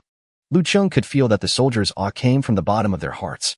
It is respect for the truly strong and people of noble character. He now had some understanding of the second reason Song Ziming mentioned, the heavy weight of a sense of honor. The respect and preferential treatment shown to them by the Marine Corps soldiers were all earned by the veteran members of the Wolf Warriors through their actual actions. After entering the command room, the head of the Marine Corps group, Hu Jun, saw Song Ziming coming and immediately walked up to him enthusiastically and shook hands with him. Hu Jun said, "Old Song, welcome, welcome. I heard that you went to participate in the training mission for new soldiers a few days ago. When did you come back?" Song Ziming said, "I just came back today and brought back 3 new recruits from the training battlefield. They are all new members of our Wolf Warrior squad. Send someone to take them around the city and familiarize them with the environment. Haha, those who can join your Wolf Warrior squad must be the best among the new recruits. Just leave the 3 of them to me. Don't worry. I promise to take good care of you," Hu Jun said to an officer standing beside him. "Wang Chong, if your group doesn't have anything important to deal with today, you can take them for a tour of the city. All expenses of the 3 of us are charged to me." The officer named Wang Chang stood at attention and said, "Yes, I will complete the task." Good guy. They directly sent a group leader to serve as our guide. How much faith do the Wolf Warriors and Song Ziming have in this Marine Corps group? However, if all expenses were reimbursed by this leader, it would be a good thing for Liu Cheng. He was worried that he didn't have enough merit points to replace equipment with greater firepower. Just as Liu Cheng and the other 2 were rejoicing, they happened to see Song Ziming giving them a cold look. That look seemed to be warning them. "If you dare to spend a penny of the Marine Corps' money, I will show you how I will deal with you when I get back." The 3 people who were originally in high spirits suddenly hung their heads and became listless. "Okay, I'm going back now. Commander Hu, you don't have to see me off. Thank you, Commander Wang, for your hard work. After saying goodbye, Song Ziming drove the hovercraft directly back to the Wolf Warrior base. Chapter 19 Major Customers. With team leader Wang Cheng leading the team, Liu Cheng and his two companions naturally did not encounter any inspection obstacles. The defenders let them pass directly and entered the only main city on the planet ST-44732 Mineral City. Although this planet is all desert, there is a kind of desert lizard that lives here and is very drought-resistant. The grilled desert lizard is a specialty here. It is tender and juicy and tastes very good. You can try it. Wang Cheng took Liu Cheng and the other two for a stroll in the main city, while introducing them to various specialty snacks and the situation on the planet. Liu Cheng and his two companions followed Wang Cheng, each holding a skewer of grilled desert lizards. Their mouths were full of the sauce of the grilled desert lizard meat, and they were enjoying the meal very much. I've basically introduced everything that needs to be introduced. Is there any place you want to visit? Liu Cheng asked. Captain Wang, where is the black market here, and where is the military's trading point? Oh, you need to buy something from the black market, Liu Cheng replied. I want to sell some alien organisms' tissues and organs, and also go to the military trading point to update my equipment. I see, the black market is in the southeast of the main city. You can get there by just following this road. If you want to replace your equipment, you can buy weapons and equipment at the trading point in our army camp. Okay, I'll go to the black market first. Are you two going back with Captain Wang or somewhere else? Liu Cheng looked at Fu Yin and Tian and asked. Tian said, I also want to buy some weapons and equipment later. I'll go with you. After experiencing the battle with alien creatures on the battlefield and witnessing Liu Cheng's marksmanship, she also realized the auxiliary role of weapons and equipment to those with special abilities. Therefore, I also want to buy some weapons and equipment that suit me. Then I'll go with you too, Fu Yin said. They both go to the black market, and I always feel bad if I don't go there either. You want to buy weapons and equipment too? Liu Cheng looked at Fu Yin vigilantly and asked. Tian knew that he could dissect the secret of the star core fragments, so he was not opposed to accompanying him to the black market. However, if Fu Yin followed him to the black market, Liu Cheng would be somewhat reluctant. Seeing Liu Cheng looking at him with such a vigilant look, Fu Yin thought that Liu Cheng didn't want him to be a light bulb, so he quickly shook his head. I've thought about it, and I'll go back to the Marine barracks and wait for you guys to get better. You two can go ahead.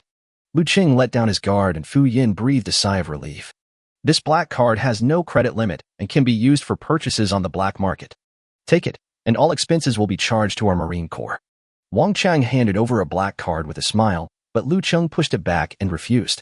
Thank you for your kindness, Captain Wang and Chief Hu. But if I take your money, I will definitely be punished by our captain when I return to the Wolf Warrior base. Wang Cheng knew that Song Ziming had very strict requirements for the members of the Wolf Warrior team, so he stopped making excuses and took back the card. I asked my men to leave a car waiting for you at the main city gate. When you want to go back to the base, just go to the main city gate to find him. Liu Cheng and Tian came to the black market according to the direction told by Wang Cheng. The entrance to the black market was not secret. There were only two fat men with tattoos on their arms guarding the door.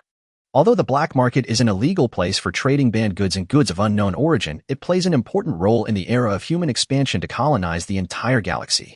It can meet the rigid needs of all kinds of people, so the United Government also acquiesces to the existence of the black market. Kid, what are you two doing here? Liu Cheng and Tian did not wear the Special Forces military uniforms when they came to the main city this time. Therefore, the two fat and strong men guarding the entrance of the black market mistook them for college students. I want to sell some items. The two fat and strong men didn't ask any questions and directly let Liu Cheng and the other man in. The black market is originally a gray area.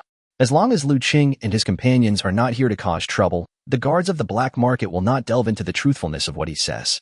Although the black market is smaller than the trading area planned by the United Government, the number of traders is greater.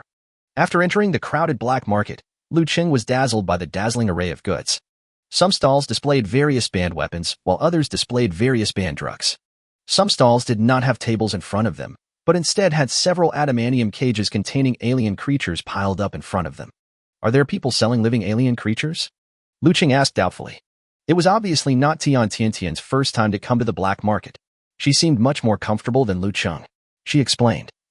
Some wealthy people like to raise powerful alien creatures as pets to show off their status and strength. The rarer and more powerful the alien creature, the higher its price. However, there are occasional incidents where captive alien creatures escape and cause heavy casualties. Therefore, the sale of alien creatures is expressly prohibited by the Human United Government. Liu Cheng nodded and said inwardly. Rich people have really weird habits. Tian said unhappily. That's all good. There are also some people who capture humans who are not citizens of the United Government and keep them as pets. Those are the ones with the real bad taste. After Liu Cheng and his companion walked past a butcher's shop that slaughtered and sold alien creatures, they found a shop that specialized in purchasing and selling alien creatures' organs. The shop owner was a thin, hairless man with a long beard. When he saw Liu Cheng and the other man walk into the shop, he asked, "What do you two need?" "We have a newly arrived dragon gallbladder, which is very effective in improving sexual pleasure." Hearing this, Tian blushed. Liu Cheng went straight to the point. "I want to sell some items." "What item?" Liu Cheng didn't say anything, but opened the pocket of his backpack and motioned for the boss to check it himself. Seeing Liu Cheng looking mysterious, the boss moved closer and looked curiously into the backpack in Liu Cheng's hand. After seeing clearly the items that Liu Cheng wanted to sell, he took a deep breath. "Star core fragments. There's more than one." Liu Cheng signaled the boss not to make a fuss. The boss nodded and whispered, "How many are there in total?" Liu Cheng stretched out 4 fingers and whispered, 40. The boss's eyes lit up, and he looked at Liu Cheng and the other man with a different look. He quickly extended his hand to invite Liu Cheng and the other man into the house for a detailed discussion. This is a big client. The profit from this order might be more than what he usually makes in a month. Liu Cheng glanced at Tian, and Tian nodded, indicating to Liu Cheng that this was a normal step and there was nothing abnormal. Liu Cheng smiled and followed the boss into the inner room. The boss poured 2 glasses of juice squeezed from some unknown alien creature for Liu Cheng and the other man, and said, "Little brother, no, how about you take out the star core fragments and let me inspect them?" Liu Cheng saw a few eyeballs floating in the cup and was reluctant to drink it. But when he saw Tian picked up the cup and drank the juice without any abnormality, he followed suit and started drinking. "Well, it tastes quite good. No wonder the boss wanted to treat me with it." Of course. As he spoke, Liu Cheng poured all the star core fragments in his school bag onto the table. Chapter 20 The Butcher. The boss put on gloves and used professional optical equipment, picked up the star core fragments on the table and examined them carefully one by one. In fact, apart from the star core fragments consumed during cultivation, Liu Cheng still has some in stock. He didn't want to sell them all at once, so it would be better to keep some for emergency use. After checking the quality of all the pieces, the boss pondered for a while. He secretly looked at the expressions of Liu Cheng and the other man, and said tentatively, "The quality of these star core fragments is pretty good, but they are a little small. How about I offer 130,000 yuan per piece to buy these star core fragments?" "How much?" 130,000. Liu Cheng asked in surprise. He remembered Tian told him that the market price of these star core fragments on the black market should be around 100,000. He looked at Tian, only to see that Tian was also frowning slightly. Tian's estimate of the black market price of star core fragments of this size was indeed correct. But what she didn't know was that the value of the star core fragments depends not only on their size, but also on their quality. For the same size, the better the quality of the star core fragments, the higher the energy they contain. The corresponding transaction price will naturally be more expensive. Seeing that Liu Cheng and the other man were both a little stunned, the boss thought that his offer was too low, so he thought about it again, held up 4 fingers and said, "How about this, little boss? Since this is your first time here, I'll offer you a higher price. How about 140,000 per piece?" After saying that, the boss secretly observed the expressions of Liu Cheng and the other man. Liu Cheng, who had not yet reacted to the offer of 130,000, was even more surprised when he saw that his boss raised the purchase price by another 10,000. 114,000. "Boss, you are kidding me, right?" Liu Cheng said in surprise. He had been used to being poor for the past 18 years and had never had so much money in his life, not to mention that this was only the purchase price for a star core fragment. The boss' eyelids twitched, thinking that his quote seemed to be too low again. Then he stretched out another finger, waved his 5-fingered palm in front of Liu Cheng's eyes, and said, 150,000 per piece. It really can't be more. I am in business, not charity. You have to let me make some money, right?" This time, before the boss could check Liu Cheng's expression, his outstretched hand was grasped by Liu Cheng. Liu Cheng shook hands with the boss and said, "Okay, boss, deal. Nessgrass. It turns out you don't mind the price I gave you being too low. I thought I met an expert in bargaining, but I didn't expect him to be a complete idiot." The boss was a little helpless, but what was said could not be taken back, since he had already offered a price of 150,000. Anyway, it's not like he didn't make any money. He just made 800,000 less. "Hey, 800,000. Okay, deal. What's your name, boss?" Liu Cheng was puzzled and glanced at Tian. Seeing her shaking her head, he asked cautiously. Do you need to leave your name when doing black market transactions? What's the difference between that and a normal exchange? Although it was not Tiantian's first time to come to the black market, it was her first time to trade in the black market. Therefore, I don't understand this aspect either. When the boss saw the expressions of Liu Cheng and the other man, he knew that this was their first time trading on the black market and that they had misunderstood him. He waved his hand and explained, Don't be angry. I'm asking for your code name, little boss. We may have business dealings in the future, so telling each other code names will make communication easier, right? When he heard the code name, Liu Cheng remembered that the veterans of the Wolf Warrior Squad also reported their code names when they introduced themselves. I immediately understood what the boss was referring to. He thought about it in his mind, but for a moment he couldn't think of a code name that was too suitable for his ability. You can't call him a garbage man, right? That's a profession, not a suitable nickname. Anatomist? A bit tacky, no creativity. Starcore collector? As if afraid that others will not take advantage of him. What kind of code name can combine the process of dissecting alien creatures to obtain star core fragments, while still sounding domineering? Liu Cheng turned around and suddenly saw a butcher outside the shop, holding a knife in one hand and a thigh of an alien creature in the other, cutting the meat of the alien creature at the stall. His eyes lit up, and he said to his boss, Butcher, this is my code name. Butcher, what a great name. The young boss looks very gentle, but I didn't expect him to have such a fierce code name. The boss gave a thumbs up, flattered Liu Cheng, and then asked, The purchase price for a star core fragment is 150,000. Butcher boss, you are selling a total of 40 pieces. The transaction amount totaled 6 million. Was it transferred to your personal account or the citizen account? A citizen account is an account opened by citizens of the Galactic Human United Government in the United Bank. The money will be transferred to the United Bank for safekeeping and is highly secure.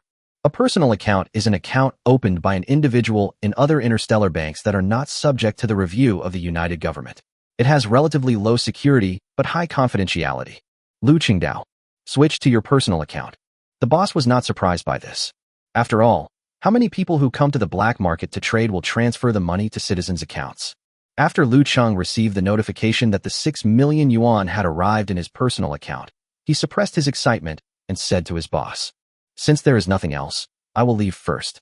Maybe I will come to trade with you next time. When the time comes, Mr. Lucky Cat, please don't lower your price. Lucky Cat is the boss code name, but this code name has nothing to do with his special abilities. He gave it this name because he wanted to make more money. The Lucky Cat smiled and said, Butcher boss, come often, I will definitely welcome you. After seeing off Liu Cheng and the other man, the Lucky Cat went back into the house holding the bag of star core fragments. He opened the bag and checked the star core fragments one by one, laughing. What a stick. These star core fragments are all of top quality, with a market price of at least $200,000 per piece. I bought the high-quality star core fragments at the price of the medium-quality star core fragments. I made a lot of money on this deal. Just as the Lucky Cat was secretly rejoicing, Liu Cheng and the other man, who had hurriedly left the black market, also smiled brightly on their faces.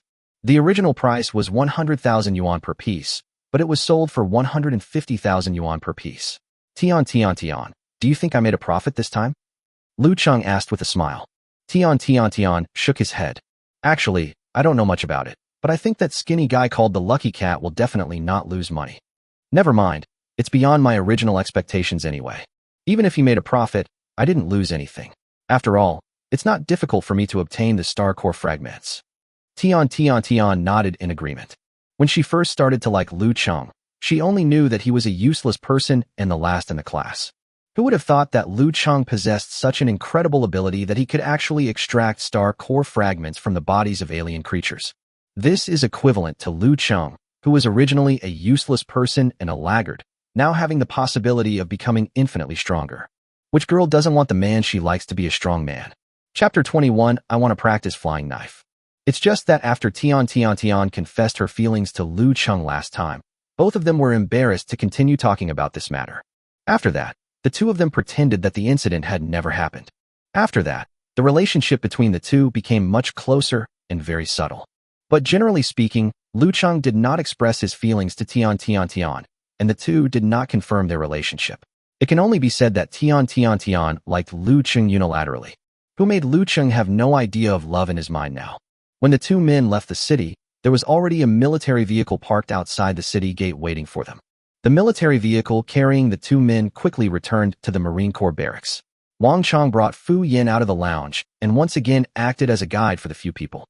Is the transaction in the black market going smoothly? If not, should I lead the troops to give them a beating? Thank you for your kindness, Captain Wang. Our transaction went smoothly. That's good, Wang Chang said cheerfully and brought a few people to the military trading office in the military camp. He still remembered that Liu Cheng and the others had said that they would update their weapons and equipment after returning. When the staff at the trading point saw Captain Wang coming in person with 3 people, they immediately stepped forward and saluted them. Wang Chang instructed, "These 3 are new members of the Wolf Warriors. They want to see some weapons and equipment. Please treat them well. All discounts will be calculated according to the level of chief who." Yes. The benefits for the chief-level officers are naturally higher than those for Liu Cheng and others. This way, they don't have to spend a penny of the Marine Corps and can also enjoy more discounts. Although Liu Cheng now has a huge sum of 6 million yuan on him, will he be dissatisfied with his wealth and deliberately become the scapegoat? So I happily accepted it and asked, "Thank you, Captain Wang. I wonder how many points the chief-level discount is." The discount for new recruits is 2 points, and the discount will increase by 2 points for each promotion. Commander who is at the level of a military commander, 7 levels higher than you, so he enjoys a 16 discount on the transaction. Wang Chang explained. Liu Cheng took a deep breath. 16 points may not sound high, but it is if all transactions of the entire army are conducted in the name of the commander. The total amount of money saved is astronomical. However, most officers are aware of this and generally will not abuse their power or use it for personal gain. Fu Yin, don't you really need to buy some good weapons and equipment to protect yourself? Your ability is a one-time use. Liu Cheng saw Fu Yin just walking around and casually looking at various weapons and equipment and asked curiously, "Unnecessary.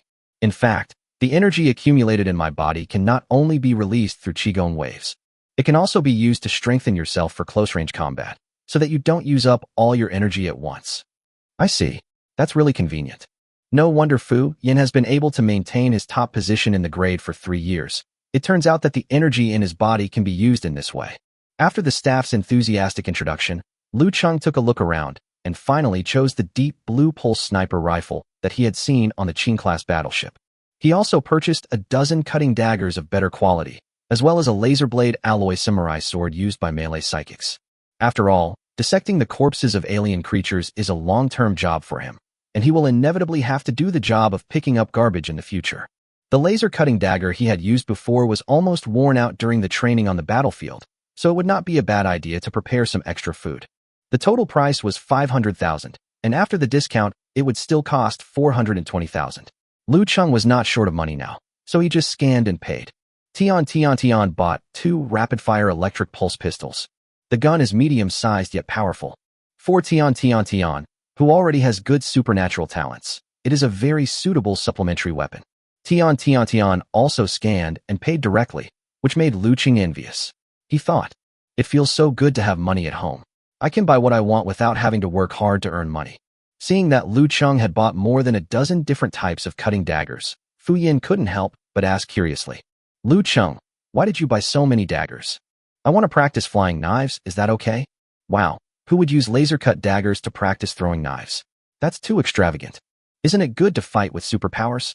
Fu Yin wondered. Liu Cheng looked at Fu Yin as if he were a fool and said, "I'm a useless person, so what use is there for me to prepare weapons and equipment for a short battle?" "Oh, yes, I forgot all about that." Liu Cheng played such an important role in the battle that Fu Yin even forgot that Liu Cheng was a disabled person. In fact, it's not Fu Yin's fault that he forgot.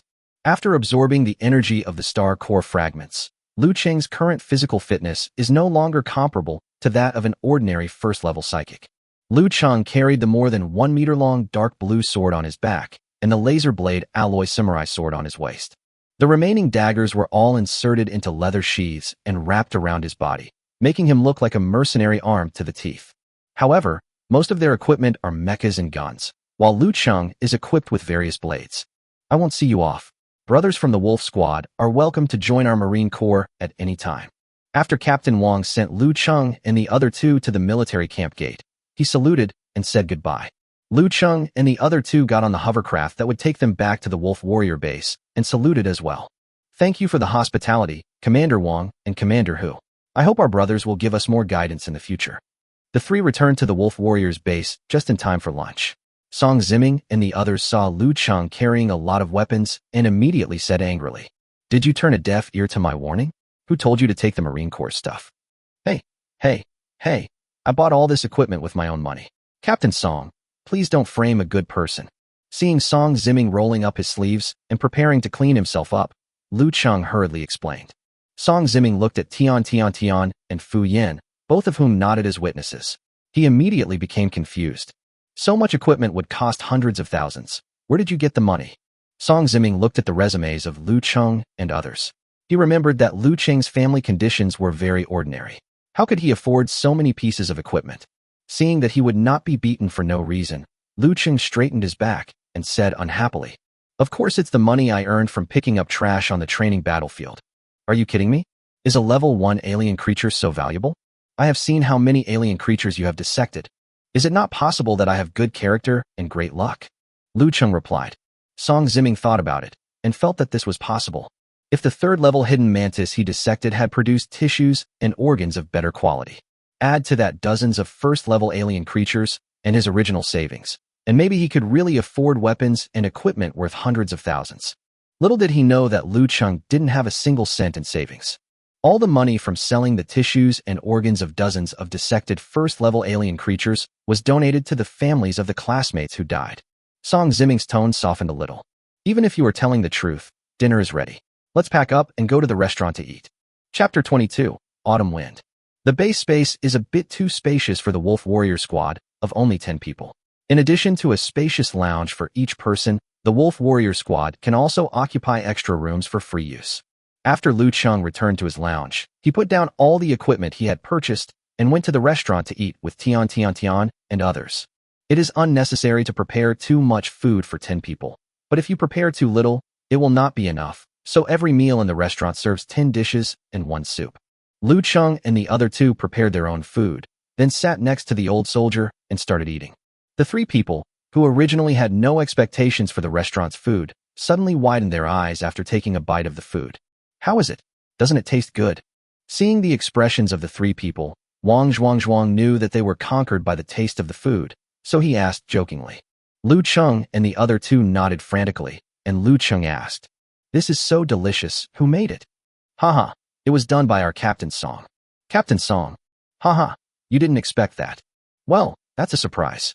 Liu Cheng said frankly that he didn't expect that Captain Song, who usually had a deadpan face, had such cooking skills. Seeing that the 3 of them had almost finished eating, Ji Su said to everyone, "By the way, who among us will take the newcomer to go hunting tomorrow?" "Extortion." Liu Cheng and the other 2 were puzzled. The doctor explained, "We're going to take you to the surrounding areas to search for and hunt alien creatures. We in the Special Forces call this shopping sprees.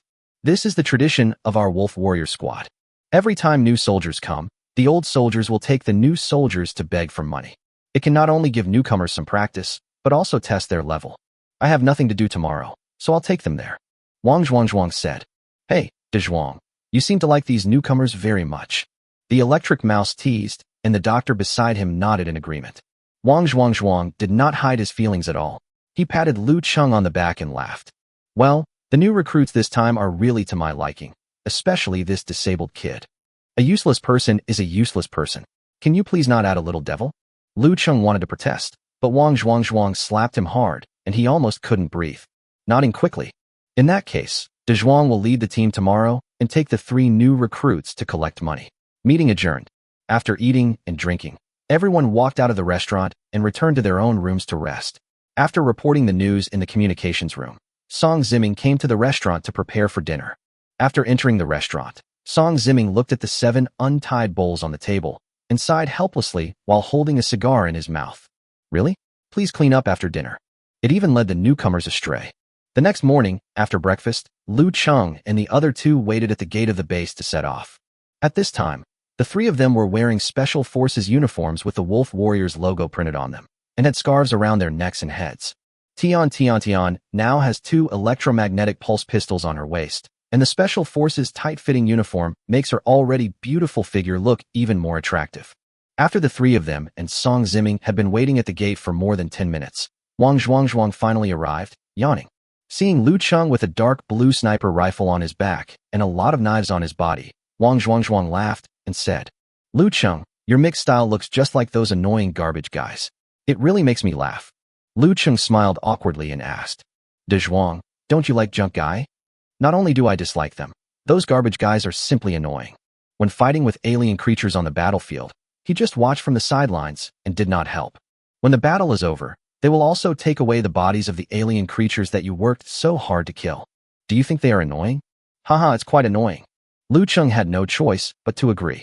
Seeing that the four were ready, Song Ziming instructed them before they set off. De Zhuang, the new guys are inexperienced, so you should pay more attention to their safety. Oh, and don't destroy the bodies of the alien creatures you killed directly. Liu Cheng needs to practice dissecting them. Anatomy practice? De Zhuang looked at Liu Cheng in confusion. Liu Cheng said awkwardly, well, I want to be a garbage man after I retire from the army. Now I want to dissect the corpses of alien creatures to practice. Fuck, I was wondering why you brought so many knives with you. Turns out you're going to be a garbage collector. Wang Zhuangzhuang said unhappily. Why do you choose to be a nasty garbage man when there are so many other jobs to choose from? Liu Cheng couldn't say that he could dissect out the star core fragments, so he could only perfunctorily say, my family is poor and I need to earn more money to supplement the family income. But don't worry, De Zhuang, I won't keep a penny of the money from selling the dissected organs. I will use it all as tuition for dissecting corpses to practice. When Liu Cheng heard that he would only work for free, he didn't even have time to finish his words before Wang Zhuangzhuang hugged him with arms thicker than his thighs. Wang Zhuangzhuang said happily, Brother Liu Cheng, what are you talking about? It's just a garbage collector. What a promising career. Don't worry, when we get to the battlefield, all the corpses of alien creatures will be given to you to practice with, so you must practice more. Hey man, don't you hate garbage guys? You change your attitude so quickly. Brother, I think you just hate those who try to steal your money. Wang Zhuangzhuang drove the hovercraft and carried Liu Cheng and the other two out of the cleanup area. There is a small sandstorm on the planet ST-44732 today.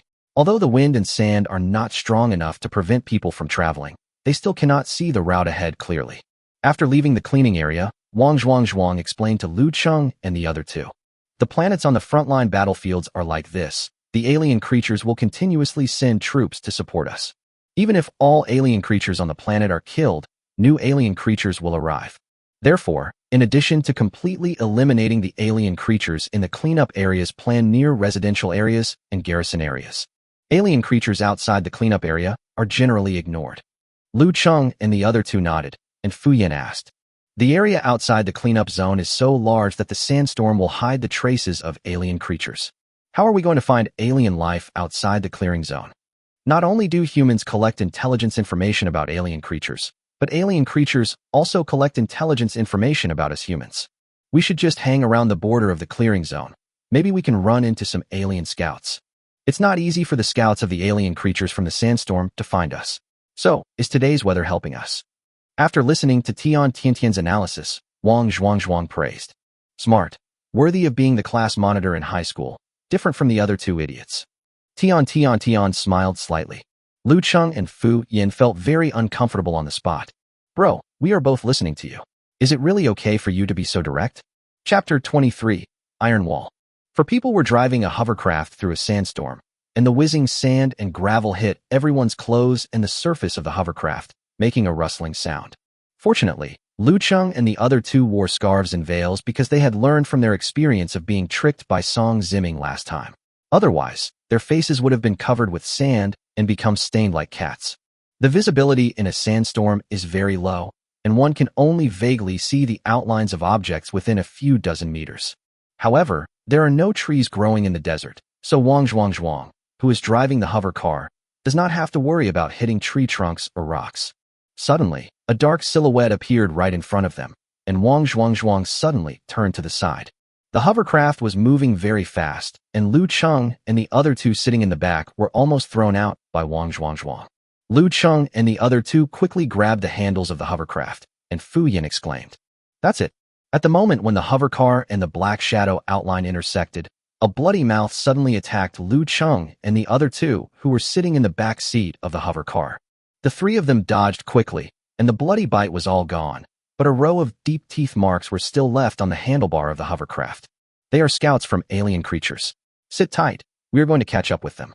After circling a circle, Wang Zhuang turned the car around, stepped on the accelerator to the bottom, and chased in the direction of the hidden black shadow in the sandstorm. However, after chasing for a while, the hovercraft still did not see any alien creatures. Apparently, the alien creatures also discovered Wang Zhuang and others and evacuated immediately. What should I do? I can't see any alien creatures at all. Fu Yin was a little anxious. Wang Zhuang was more experienced and consoled him. Don't worry. Without special abilities, even alien creatures can't tell the direction in a sandstorm. They can only run in a straight line. Sure enough, after Wang Zhuang and a few others chased for about 2 minutes, the outline of the alien creature appeared again in the sandstorm ahead. But this time there was not just one black outline of the alien creature.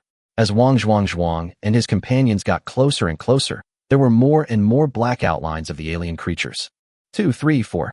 Finally, the outlines of 6 alien creatures appeared in front of them. After getting closer, Liu Cheng and his companions could clearly see the appearance of the alien creatures. It was an alien creature that looked like a lizard, standing and running on 2 thick and powerful thighs. The 2 front claws on the chest are short and sharp, with a mouthful of sharp fangs and a metal tail shaped like a blade. It's a level 2 alien creature, the Blade Claw Dragon.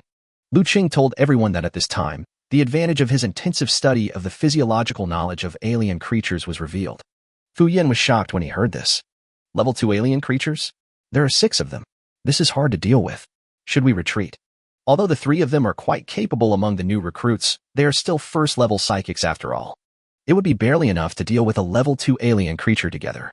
But against 6 level 2 alien creatures, there is no chance of winning at all. Hearing this, Wang Zhuang said unhappily, "What are you afraid of? It's not like we can't win. Just be sure that you 3 can protect yourselves. Let's see what your strong brother will show you."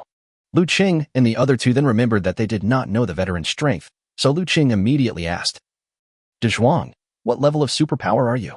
Wang Zhuang chuckled. "I'm a level 2 psychic. In terms of direct combat capability, I should be only slightly weaker than Captain Song in the team." Oh shit, another pervert. A level 2 psychic is already at the level of an ordinary sergeant, and is able to fight and defeat ordinary level 2 alien creatures. But Song Ziming was a guy who could fight against a level 3 stone-armored rat bug in a duel without getting hurt at all. When he said that his real position was actually platoon leader, Liu Cheng and the other 2 believed it completely. The hovercraft accelerated at full speed, and Wang Zhuang and his companions were getting closer and closer.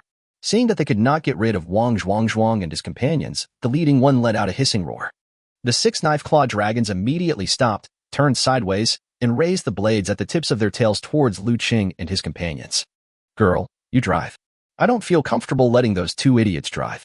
After Wang Zhuang finished speaking, he immediately stood up from his seat, stood at the front of the car, and suddenly exerted force with his feet, flying towards the 6 knife-claw dragons like a cannonball.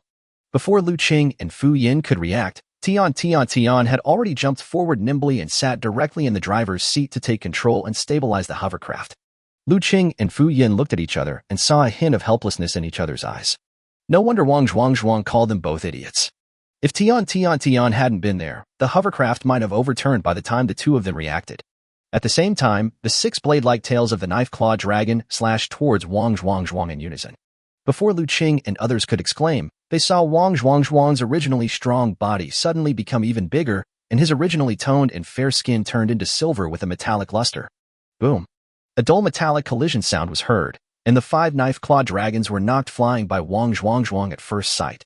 On the other hand, Wang Zhuang's entire body had turned into silver metal. He was holding the tail of a knife-claw dragon in his hand. From a distance, he looked like an Iron Man statue made of fine steel. The knife-claw dragon whose tail he caught should have been knocked away, but Wang Zhuang pulled its tail. Not only did his body hurt, but a deep wound was torn at the base of his tail, and bleeding profusely under the blowing wind and sand. No wonder Zhuang's code name is Iron Wall. It turns out that his strengthening ability turns himself into an Iron Man. Fu Yin said silently. But doesn't the strengthening system only strengthen part of the body? Why can Zhuang strengthen the whole body? Liu Cheng asked doubtfully. Hearing this, Fu Yin and Tian looked at Liu Cheng as if he were a fool. Fu Yin. Oh my god, you don't even know? What were you listening to in high school classes? I'm a disabled person, so I only took the basic courses on supernatural knowledge. Fu Yin slapped his forehead. You forgot your identity as a disabled person again. Every time a psychic reaches a higher level, he or she can awaken and gain more powerful abilities. A level 1 enhancement type psychic can only enhance a part of the body, but a level 2 enhancement type psychic can potentially enhance the entire body after awakening. Tian explained to Liu Cheng. So that's how it is. It seems that if I continue to absorb star core fragments and upgrade to a second-level psychic, I might also be able to possess combat abilities. The 5 knife-claw dragons that were knocked away shook their dizzy heads and climbed up from the sand. Seeing that their companions were being held by the tails and the hands of the human covered in metal, they rushed towards Wang Zhuang with their hisses and anger. Wang Zhuang laughed. Come on, let's see which is harder, your tail or my biceps. Chapter 24, showing off his talent. 5 furious knife-claw dragons rushed towards Wang Zhuang. Wang Zhuang kicked the saber-claw dragon that he had grabbed by the tail and was lying on the sand, and knocked one of the saber-claw dragons that was rushing towards him to the ground. After the other 4 knife-claw dragons dodged, they formed groups of 2 and came to Wang Zhuang from both sides. For tails as sharp as blades lashed out towards Wang Zhuang, who raised his arms to block them. Si-la-la-la. Sparks flew when the tail end of the blade rubbed against the 2 thick metal arms, leaving 4 white marks on Wang Zhuang's arms. Wang Zhuang stretched out his hand to grab the tail of the saber-claw dragon, but the 4 saber-claw dragons were running very fast. The tail swings back and forth quickly, as flexible as a loach in the water. His skills were not slow at all, but after failing to grab the target every time, he began to feel annoyed. Wang Zhuang complained while defending against the attack of the claw dragon with a headshot. This damn sandy ground makes it hard to stand steadily. It really slows down my speed. Wang Zhuang originally had a strong physique, and now that he has become a strong Iron Man, his body weight is close to 1 ton. Not to mention running on the sand, it was difficult just to avoid sinking into the sand. The 2 hind legs of the saber-claw dragon are very wide, which does not affect its running speed in the sand at all. As a result, Wang Zhuang, who originally had the advantage in strength and explosive power, was now harassed and defended by 4 knife-claw dragons. Suddenly, an electromagnetic pulse pierced through the sandstorm and shot towards Wang Zhuang. The pulse trajectory brushed past Wang Zhuang's right cheek and hit the inside of the right leg of a running saber-claw dragon. The pulse ballistics pierced the femur of the saber-claw dragon's right leg. The saber-claw dragon screamed and fell to the sand, struggling desperately to get up. Seeing this, Wang Zhuang immediately jumped up and stomped hard on the head of the knife-claw dragon lying on the ground. Whoa! The clear sound of a skull breaking came from the soles of Wang Zhuang's feet, which were as hard as steel. The blade claw dragon that he stepped on had its legs and tail flung backwards and died instantly. Good job. Who did it? Wang Zhuang looked at the 3 people on the hovercraft not far away and saw Liu Cheng aiming with a dark blue sniper rifle, with the muzzle still emitting the blue light left over from the pulse bullet. He originally felt that Liu Cheng's personality was very much to his liking. After seeing Liu Cheng demonstrate such amazing marksmanship, his favorable impression of Liu Cheng increased a lot. You know, it's a sandstorm now and visibility is extremely low. In addition, there are factors such as the shaking of the hovercraft when speeding, the deviation of the trajectory caused by wind speed, and the unpredictable movements of himself and the saber-claw dragon during the battle. Trying to hit the critical part of the claw dragon by rubbing his cheek is as difficult as piercing a diseased cell with a surgical needle without damaging any normal cells around it. At this moment, Liu Cheng on the hovercraft was also very surprised. However, what surprised him was not that his marksmanship was able to hit the target successfully. Instead, the power of Deep Blue could penetrate the skin and bones of a second-level alien creature with just 1 strike. When they faced the Steel Thorn Wolf King, which was also a second-level alien creature, their team had to concentrate their fire on it for a long time before they were able to penetrate the Steel Thorn Wolf King's skin. Just now he was worried that Deep Blue was not powerful enough, so he charged the electromagnetic pulse to the maximum value of 200 before pulling the trigger. If he had known that his Deep Blue sword was so powerful, he would have opened fire to support Dijwak as soon as he was besieged by the saber-claw dragon. Liu Cheng couldn't help feeling a little proud, thinking that his decision to spend a huge amount of money to update the equipment was absolutely right. The 2 knife-claw dragons that were thrown out by Wang Zhuang and collided with their companions and fell to the ground have now climbed up. Seeing that Liu Cheng's firing posed a threat to their companions, the 2 saber-claw dragons quickly chased after the hovercraft. The knife-claw dragons were very fast, and Liu Cheng continuously shot at the 2 knife-claw dragons chasing the car. The power of pulse projectiles without the charging process is much weaker. Although the pulse ballistics left bloody wounds on the skin of the saber-claw dragon, it was still unable to kill the 2 saber-claw dragons that were chasing it. Seeing this, Wang Zhuang, who was fighting not far away, shouted to Liu Cheng. The weak points of the saber-claw dragons are at the base of their tails and the inner thighs. Find a way to make them fall. Liu Cheng nodded, and the Deep Blue pulse sniper rifle entered the charging state. The energy on the gun body increased 1 level at a time and soon reached 200. Now he just had to wait for an opportunity for the saber-claw dragon to reveal the base of its tail or the inner thigh. No, we have no chance against two razor-claw dragons head-on. Do you two have any ideas? Liu Cheng asked. Hearing this, Tian held the steering wheel with one hand and raised the other hand high, avoiding Liu Cheng and Fu Yin in the back seat. A crystal containing ice energy spread out from her palm. Under the influence of ice crystals, the sand in the sandstorm instantly turned into pebble-sized ice particles. The strong winds of the sandstorm transformed it into a large amount of hail, which smashed towards the two knife-claw dragons chasing after the car. The two saber-claw dragons were hit by huge amounts of hail and could hardly open their eyes. As the ice crystals fell into the sand behind the hovercraft suddenly turned into a large smooth ice surface. The two madly running knife-claw dragons accidentally collided with each other and fell again, revealing their lower abdomens towards Liu Cheng. Liu Cheng seized the opportunity and shot out two charged pulse missiles in succession before the two knife-claw dragons got up. One pulse bullet pierced the base of the saber-claw dragon's tail, and another pulse bullet broke the thigh bone of another saber-claw dragon. Wang Zhuang, who had been beaten, saw that Liu Cheng and the other two were no longer in danger, so he decided to end the battle on his side. He thought about it and quickly walked to the body of the sword-claw dragon whose head he had crushed before. Grabbed the tip of the knife-claw dragon's tail with one hand, and used the other hand to quickly chop down at the base of the tail. With a wave of his hand and a swipe of his knife, Wang Zhuang pulled the knife-claw dragon's tail off with a swish. Since it's inconvenient to move in the sand, I will increase the range of my attack. Wang Zhuang used the blade-claw dragon's tail as a whip and swung it quickly, fighting with the other three blade-claw dragons like fencing. Although the skin of the saber-claw dragon is tough, it can still be torn apart by the attack of its blade-like tail.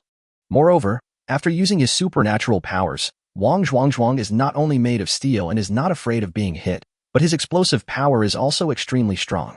He swung the saber-claw dragon's tail fiercely and quickly, and soon the three saber-claw dragons were defeated one after another. When the last saber-claw dragon could no longer support its body and fell into the blood sand, the strong wind on the planet ST44732 gradually stopped, and the sandstorm slowly subsided. Tian drove the hovercraft to the side of Wang Zhuang. Wang Zhuang glanced at the bodies of the few blade-claw dragons that he had broken into pieces, and said to Fu Yin unhappily, "Why didn't you help just now? Chapter 25, I am full in an instant?" Fu Yin hesitated. I haven't accumulated enough energy." Liu Cheng and his friends were speechless. Where's the first place in the grade? What happened to the first place and personal points ranking in the training battlefield? It seems that you can't do anything before you accumulate enough energy. Fu Yin felt a little embarrassed and helpless about it. His energy accumulates slowly over time. Although the accumulation speed is sometimes faster and sometimes slower, it will generally increase continuously. But now, several days have passed since he returned from the training battlefield, and the energy in his body has not increased at all, not even a little bit, let alone being fully accumulated. He couldn't even strengthen a part the size of a finger. It made him very confused. After explaining his situation to Liu Cheng and the others, Wang Zhuang comforted them. If that's the case, then there's nothing we can do about it. You don't have to take action if you encounter alien creatures next time. Give priority to your own safety. Fu Yin nodded. Wang Zhuang collected all the fragments of the 6 knife-claw dragons and asked Liu Cheng, "How about it, kid? Can you still dissect out the complete organs and tissues after the corpse is damaged like this?" Liu Cheng shook his head. "I don't know, but I have to give it a try anyway." Seeing that Wang Zhuang had no intention of leaving and was standing by to watch, Liu Cheng took out a cutting dagger and started the dissection according to the video he watched online. The knowledge he has learned now is still limited. He only knows the names and characteristics of some alien creatures, and he still needs to watch special tutorials for guidance on dissection. Liu Cheng followed the steps in the video and separated the skin and flesh of the knife-clawed dragon layer by layer. His skillful operation made Wang Zhuang and the other two nod their heads. Just when the dissection was approaching the internal organs of the saber-clawed dragon, Liu Cheng suddenly had a premonition that he was about to dissect out the fragments of the star core. He didn't know where this premonition came from, but he just felt that way. So he pressed lightly on the flesh of the saber-clawed dragon with his fingers and found that there was indeed a hard object under the meat. Liu Cheng glanced at Wang Zhuang and Fu Yin, and seeing that they were still watching, he did not cut the meat directly. Instead, he used a dagger to cut off the hard object along with a small piece of flesh around it, and placed it aside as naturally as possible. 10 minutes later, Liu Cheng finished dissecting all the valuable tissues and organs in the 6 saber-clawed dragons, canned them, and put them in a bag, and handed it to Wang Zhuang, saying, "Brother Dazhuang, I only need to practice with the corpses of alien creatures. All these tissues and organs are given to you." In the meantime, he had found an opportunity to take out all the hard objects in the piece of meat. After confirming that they were indeed fragments of the star core, he quietly put them away. Haha, Liu Cheng, I like you more and more. From now on, your strong brother, will protect you in the wolf warrior base. Wang Zhuang didn't bother to be polite with Liu Cheng and spoke happily. Then he threw the backpack containing the alien biological tissues and organs to Fu Yin and said, Anyway, Fu Yin, you won't have to fight later, so just help your brother hold these. Don't lose them.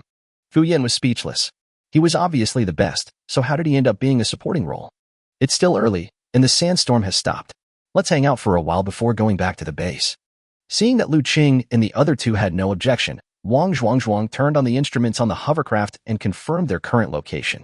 Wang Zhuang had chased the knife-clawed dragon in the sandstorm before, and he had no idea where they were now. We're almost 50 kilometers away from the cleanup area. Let's just walk around here instead of going any deeper.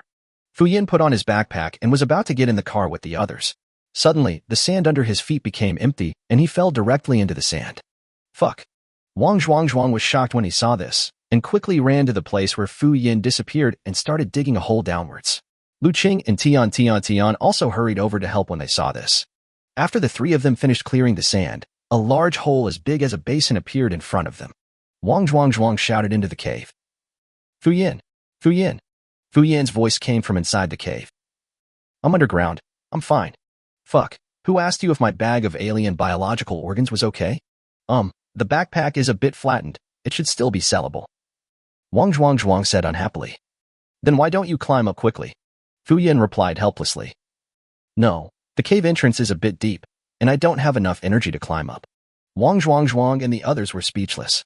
Who said that only the abilities of the disabled are useless? All of you get out of the way.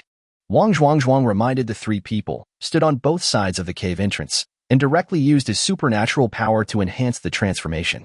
Boom. The huge weight of Wang Zhuang, who had turned into steel, directly collapsed the basin-sized hole and fell into the hole. Fortunately, Fu Yin reacted quickly and dodged in advance. Otherwise, even if he didn't die from the fall, he would have been smashed to death by Wang Zhuang. At this time, the entrance of the cave was as big as a bed, so Liu Cheng and Tian also jumped in. It was not completely dark below the cave entrance. There was a faint fluorescent light flashing inside the cave entrance. Liu Cheng looked towards the fluorescent light and discovered that there were countless tunnels under the cave entrance. The tunnels crisscrossed each other, and it was unknown where they led to. Why are there so many tunnels? What is here? Liu Cheng asked doubtfully. After entering the cave, Wang Zhuang also observed these tunnels immediately and said, There's something wrong with this cave entrance. It looks like the lair of some alien creature. Nest? Hearing this, Liu Cheng and the other two were a little surprised. Fu Yin murmured, There won't be any dangerous alien creatures, right? Woo. Liu Cheng and Tian wanted to cover Fu Yin's mouth when he was about to speak, but they were half a step too late. What are you doing? Wang Zhuang asked in confusion when he saw Liu Cheng and Tian covering Fu Yin's mouth to prevent him from speaking. Liu Cheng explained, Zhuang, you don't know that Fu Yin is a very good mouth. Don't let him talk nonsense. Fu Yin retorted unhappily. How could I? Before he could finish his words, a dense stream of ghostly screams came from deep in the tunnel at the entrance of the cave. Cluck, cluck, cluck, cluck, cluck, cluck, cluck, cluck, cluck. The cries of countless alien creatures came from deep within the cave tunnel, making Liu Cheng and his companion's scalps tingle. At this moment, Fu Yin, who had no energy accumulated in his body, was suddenly full. Wang Zhuang frowned and said to the three people, This situation is not something we can handle. Let's get out of the cave first. Liu Cheng and others nodded. Wang Zhuang was about to pull Fu Yin up, but he found that Fu Yin suddenly jumped more than 10 meters and jumped out of the cave by himself. Wang Zhuang had no choice but to jump out of the cave and said unhappily, Fu Yin, what are you doing, kid? Are you trying to tease me, your strong brother? Fu Yin shook his head and explained, I don't know why, but just now, the energy in my body was instantly full. Chapter 26 Demolition Team. Are you full? Bang. Wang Zhuang slapped Fu Yin on the back of the head and said unhappily, Just now you said you were free, and in less than a minute you said you were full. Are you kidding me? Are you still a man? Can't you last longer? Damn, what does this have to do with being a man? If you force me into a corner, I will ejaculate in 1 second and show you, believe it or not. Fu Yan's head was buzzing from being slapped, but he really didn't dare to say what was in his heart, so he could only say aggrievedly, Zhuang, I can still control whether the energy is empty or not, but but I really can't control whether the energy is full or not. Bang. Another slap. Fu Yin felt like the birds were singing above his head. Fu Yin was puzzled. Why did you hit me again? Wang Zhuang put his hands in his pockets. I get angry just by looking at you. Fu Yin felt even more aggrieved. Although they disliked it, if Fu Yin had not fallen into the sand pit and been unable to climb out, they would not have gone down into the cave and discovered the alien creature's nest. Wang Zhuang input the coordinates of the cave entrance into the computer and said to Liu Cheng and the others. Such a large-scale alien creature nest is less than 50 kilometers away from the cleanup area. If we leave it alone, something terrible will definitely happen. But this is not something we can handle. Let's go back to the base and discuss it with the captain first. Liu Cheng and the other two nodded. At present, the task of clearing the alien creature's nest was rather tricky, and they no longer had any interest in continuing to take advantage of them. He followed Wang Zhuang into the hovercraft and returned to the base together. When they arrived at the base, Dianshu and his companions were puzzled when they saw Wang Zhuang and his companions return and asked curiously, "Oh, you're back so early? Are you in a hurry to have lunch?" Wang Zhuang raised the large beer cup and took a sip of water, then put the empty cup back on the table, wiped his mouth and said, "We found a nest of alien creatures less than 50 kilometers outside the cleanup area. It looks very large, but the details are unknown. Where's the captain? I'm going to inform him." The doctor said. "The captain is in the conference room. Let's go together." After saying that, the 7 members of the Wolf Warrior squad all put down their work and walked towards the meeting room together. The situations encountered by Wang Zhuang and others were quickly sorted out and entered into the computer. Everyone gathered around the holographic conference table, watching the images inside the cave recorded by the equipment worn by Liu Cheng and his companions. Speedy said, "The entrance to the alien creature's nest discovered by De Zhuang and his companions is in Area 483. However, according to the images sent back by satellite detection, the ground beneath areas 478, 457, 492, and 467 is also full of nest tunnels. Doesn't that mean the range of the alien creature's nest has already reached the outer edge of the northeastern side of the cleanup area?" The doctor said in surprise. He nodded quickly and looked at Song Ziming. Song Ziming smoked a cigar and thought for a while, then asked, "Speedy, how many alien creatures are estimated to be in the nest?" Speed wrote, "It's impossible to estimate the exact number. Our satellites can only detect up to 100 meters underground. The images returned from satellite exploration did not show the bottom of the alien creature's nest. I suspect the depth of the nest is somewhere between 200 and 300 meters underground. Does that mean the number of alien creatures is definitely over thousands?" Song Ziming made a strategic estimate. "I'm afraid that's the case. Should we notify the Marines next door?" asked Extreme Speed. Song Ziming nodded, pointed his finger at the projection on the holographic desktop, and arranged. "Extreme Speed, go to the Marine Corps and inform them of the situation of the alien creature's nest. And have them send 50,000 troops to assist us on the ground, deployed here, here, and here. The situation underground is unknown and too dangerous. Doctor, you stay on the ground and work with the Marines. Speed, you too, your abilities cannot be fully utilized in the tunnel." The doctor and Jisoo followed the order. Yes. Song Ziming continued. "I will personally lead the rest of the team to sneak into the underground. De Zhuang will lead the way in the front, and I will support you from behind. The 3 new recruits, you don't have enough combat experience, so stay behind me. Electric Mouse, you will cover at the back. Our mission is to break into the alien creature's nest and reach the bottom center of the nest, plant the big bomb, and then return to the ground. Tell the Marines to prepare a more powerful bomb. I don't want to fail to blow up the alien's nest once and then go down again. Have you memorized your respective tasks?" Everyone said in unison. "Remember. Okay, we'll meet at the northeastern border of the cleanup area at 7 a.m. tomorrow. This meeting is adjourned." Just as Song Ziming finished speaking, a gust of wind blew by and he disappeared in front of everyone in an instant.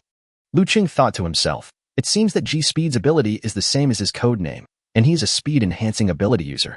The next morning, the 7 members of the Wolf Warrior squad each put on their weapons and equipment and drove 3 hovercrafts to the gathering place. It was just dawn when they arrived at the assembly point, but all 50,000 Marines had already lined up at the assembly point. The lined-up soldiers and the mecha tanks they drove were so vast that they stood in the desert like rows of cacti. Liu Cheng glanced at the time on the computer screen on his arm. It was only 6:30. This means that the Marines had arrived here at least 1 hour before the assembly time. The Wolf Warriors drove a hovercraft to the front of the Marine Corps array. Liu Cheng saw that Captain Wang, who had served as their guide last time, was also in the queue for this operation. At the front of the formation, the commander of the Marine Corps came to the front of the Wolf Squad in a chariot. The officer and Song Ziming saluted each other and introduced themselves. I am the commander of the Marine Corps in charge of the Volunteer Special Operations Team. My last name is Liu, and I am the commander of the 73rd Division. Hello, Commander Liu. I'm Song Ziming, the captain of the Wolf Warrior Squad. I wonder if the big guys we requested are ready. Commander Liu stretched out his hand, motioning everyone to follow him. The group came to the back of an ammunition transporter. Commander Liu signaled his soldiers to open the rear door of the ammunition transporter, and 3 bucket-sized bombs appeared in front of everyone. Teacher Liu introduced. This is a 1473 type small hydrogen bomb. The shell is made of adamantium alloy. It is safe and stable during transportation and can resist attacks from ordinary alien creatures. It has a timed detonation function. The explosion radius is 20 kilometers, the half-life is short, and the radiation impact on the land will not exceed 1 year. It is estimated that 1 missile is enough to destroy the alien creature's nest, but just in case something happens, our division has prepared 3 missiles. Song Ziming nodded with satisfaction. Since everyone has arrived early, let's move up the mission time by half an hour and get ready to go. No problem. Commander Liu replied, and immediately ordered the Marines to move out. Song Ziming also ordered his Wolf Warriors team members. Mission code, Demolition Team, action. Chapter 27 Going Down the Hole. 50,000 Marines marched forward in a mighty force. Not to mention Liu Cheng, who grew up in a slum, even Tian and Fu Yin, who came from relatively well-off families, felt a majestic and murderous aura in their hearts at this moment. Half an hour later, the 3-group Marine Corps all arrived at their designated defensive positions and were deployed. Their mission is to kill all the alien creatures that crawl out of the underground nest and not let any of them escape. The cave entrance discovered by Liu Cheng and his companions was located at the northernmost end of the nest, which was not conducive for them to enter the tunnel and dive down. So the Marines used underground detection equipment to find a relatively weak location on the top of the tunnel in the middle of the nest, and used excavation equipment to dig a hole in the sand. After Song Ziming led Liu Cheng and the others to prepare for entering the cave, he said to the doctor and the electric mouse, Doctor, you stay with Commander Liu to protect his safety. You can use your speed advantage to provide support between the 3 deployment locations to prevent the appearance of alien creatures with tricky abilities. Good. Don't worry, Captain. There is no alien creature on this planet that can be faster than me. The doctor and the electric mouse nodded in response. Don't be careless. It's always better to be careful. It took the combined efforts of 4 Marines to unload a Type 1473 small hydrogen bomb from the ammunition carrier.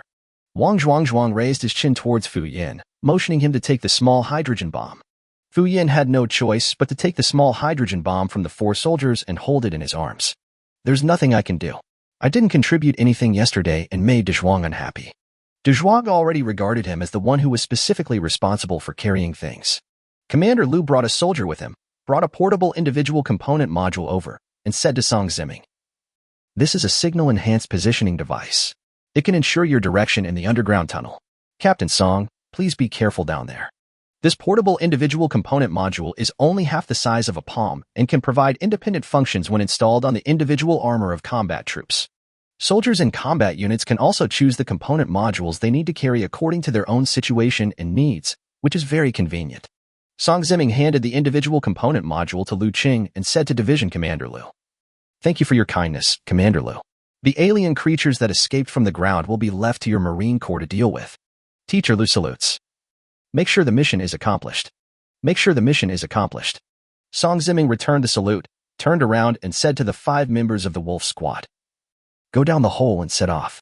Wang Zhuang didn't hesitate and was the first to jump into the cave. A few seconds later, seeing that there was no sound of fighting or unusual phenomena coming from the cave, Song Ziming nodded to Liu Cheng and the others, then jumped into the cave. Liu Cheng and Tian followed closely behind. Although Fu Yin has accumulated sufficient energy in his body, but he needs to carry a small hydrogen bomb, which is not very convenient. After signaling to the electric mouse, the 2 of them jumped into the cave one after the other. After landing, everyone found that the underground cave was full of tunnels, just like the last time they entered the cave, making it impossible to tell the direction. Song Ziming asked Liu Cheng behind him, Which way? Liu Cheng glanced at the location information displayed on the computer and pointed to several tunnels in front of their left. If you want to go to the center of the nest, you should go in the direction of those tunnels. I just don't know which tunnel leads to the bottom. There's nothing we can do about it. We can only try our luck in each tunnel one by one. Song Ziming nodded and said, Next, everyone concentrate on destroying any alien creatures you encounter as soon as possible, and try not to make too much noise so that the entire nest will know we are here. If that happens, our mission this time will become very difficult. Da Zhuang, you lead the way. No problem. After Wang Zhuang finished speaking, he used his special powers and his body turned into steel. He walked more than 10 meters ahead to help everyone check for danger. The 5 people behind followed quietly, trying not to make any noise. Coo! Coo! In the underground tunnel, the cries of alien creatures echoed, and some of the cries resonated with the empty space underground, sounding terrifying. The alien creatures crawled around in the tunnel, and sometimes passed through the tunnels around Liu Cheng and his team. Every time this happened, the perceptive Song Ziming would raise his hand in advance to signal everyone to stop. Liu Cheng and his friends could even feel the vibrations caused by the tunnel walls when the alien creatures passed over their heads. When the dirt on the wall above the tunnel stopped falling and Song Ziming confirmed that the alien creatures had gone far away, he put down his hand and signaled everyone to move on. There was less alien activity in the tunnels near the ground, and the careful and stealthy members of the Wolf War squad quickly passed through 2 tunnels. But the further you go down, the more frequently you see alien creatures passing through the tunnel. Liu Cheng and his team's stealth speed also slowed down, and they often had to stop and wait for the alien creatures in the nearby tunnel to pass through. The shape of the tunnel was also very strange. Sometimes they were clearly heading left, but as they walked along, the direction of the tunnel deviated to the right. Some tunnels clearly lead downwards, but when they walked to the back, they arrived at an upper area that was closer to the ground than when they entered. Therefore, the speed at which they sneak in is actually much slower than the speed at which they move. To the right. Liu Cheng glanced at the location information displayed on the computer screen on his arm and pointed to everyone. Suddenly, Wang Zhuang, who was walking in front, stopped. After observing for a while and seeing no movement, he stepped back and said to Song Ziming, "Captain, there are 4 alien creatures at the exit, and they show no signs of leaving in the short term." Song Ziming turned around, pointed at Liu Cheng and Tian behind him and said, "You 2 come with me. The 4 of us will take care of one each." Liu Cheng and Tian nodded and followed Wang Zhuang and Song Ziming quietly to the end exit of the tunnel. The 4 of them looked out of the tunnel exit one by one and observed the situation outside the exit. I saw 4 mouse-like alien creatures gathered about 10 meters away from the cave entrance, and I didn't know what they were doing. The mouse is about the size of a cow, with 2 round front paws that look like the legs of a mannish shrimp, and teeth and eyes that are no different from those of a shark. Song Ziming whispered, "They are first-level alien creatures, earthworms. They are good at digging holes, but not very strong in combat. But be careful of their teeth. Their heads and eyes are their weaknesses, so don't make too much noise." Liu Cheng and others nodded, and ice crystals began to gather in Tian's palms. Liu Cheng pulled out the laser blade alloy samurai sword he bought last time from his waist. Chapter 28. Something is wrong. The 4 of them waited for the opportunity on the side. When all 4 locusts turned their backs to them, without any instructions from Song Ziming, the 4 of them almost jumped up at the same time and rushed towards the locusts. Among the 4, the one at the front is Wang Zhuang. His strengthening system has plenty of burst, but the moment he started, he was overtaken by Song Ziming behind him. Song Ziming didn't even use his superpowers. He just punched a cricket in the face. Just relying on the energy in his body to enhance his physical fitness, he punched a bloody hole in the cricket's skull. Wang Zhuang followed closely behind, leaped up, raised his 2 thick steel arms high above his head, clenched his fists into hammers, and smashed the lousewort's head into pieces with one blow. Liu Cheng didn't care about being shocked by Song Ziming's strength. He held the handle of the laser blade samurai sword at his waist with his right hand, and supported the end of the handle with his left hand, pushing the sword forward and stabbing it out quickly. The entire blade of the laser blade samurai sword was pushed into the center of the brow of the louserat he was going to deal with. Tian also turned ice into a sword, and a sharp ice cone condensed from her palm. She raised her hand and threw the ice cone, which pierced the head of the grasshopper she was dealing with. It's really convenient to have such a special ability. I can kill the alien creatures by standing still. There's no need to run over like I did. The 4 of them dealt with the 4 locusts very skillfully and swiftly. Liu Cheng secretly admired Tian's special ability and quickly ran to the bodies of the 4 locusts. He took out a cutting dagger, and while cutting the flesh of the earthworm, he began to search for the star core fragments. Wang Zhuang's eyelids twitched as he watched, and he said unhappily, "It's already this late, and you're still thinking about the tissues and organs of these alien creatures. They're all first-level alien creatures, and they're not worth much."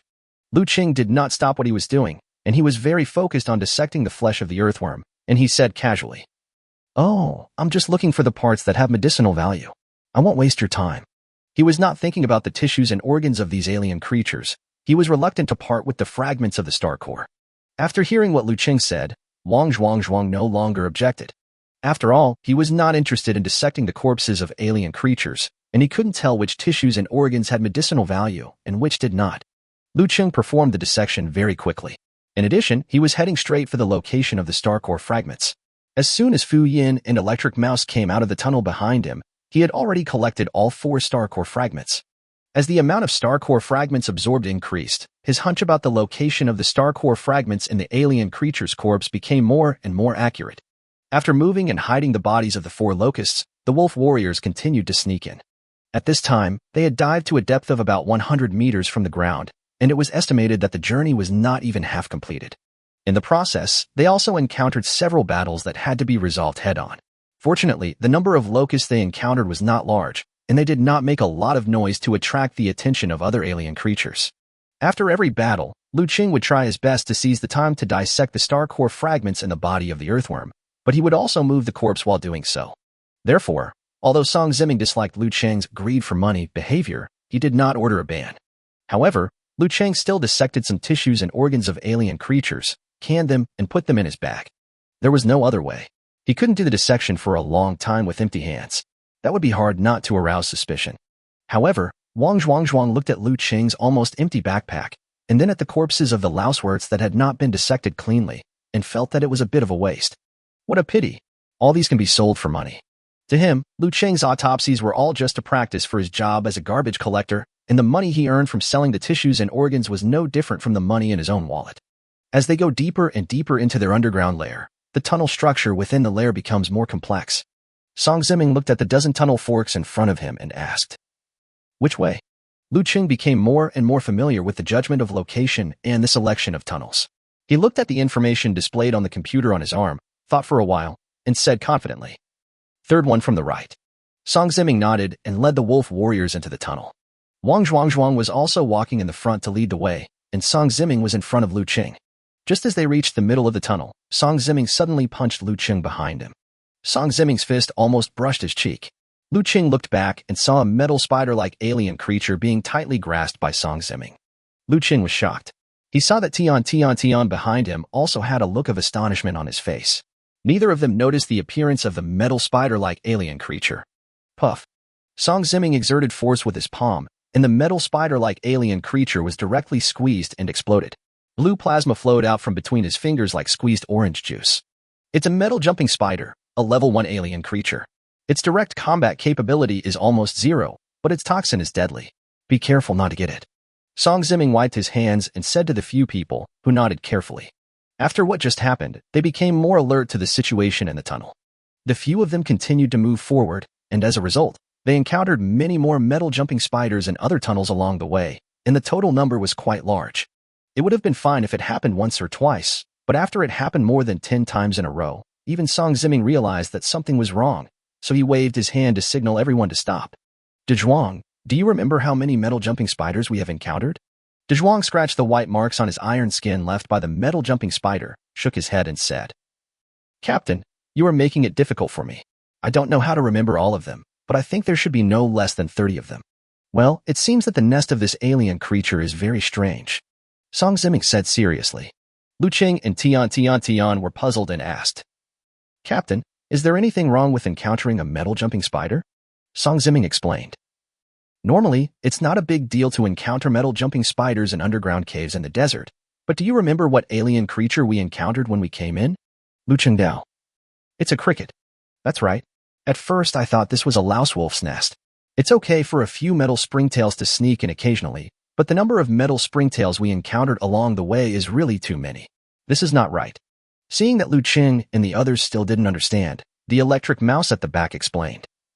"It stands to reason that although alien creatures will unite to attack humans, one alien creature will never allow another alien creature to enter their nest at will. It's like your wife and children are sleeping and taking a bath at home, and you allow the neighbor next door to come into your bedroom at will."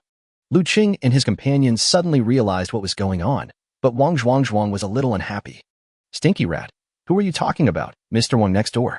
Chapter 29 Preparation for a Bloody Battle. "Ahem, metaphor. This is just a metaphor," Electric Mouse said helplessly. "Metaphor?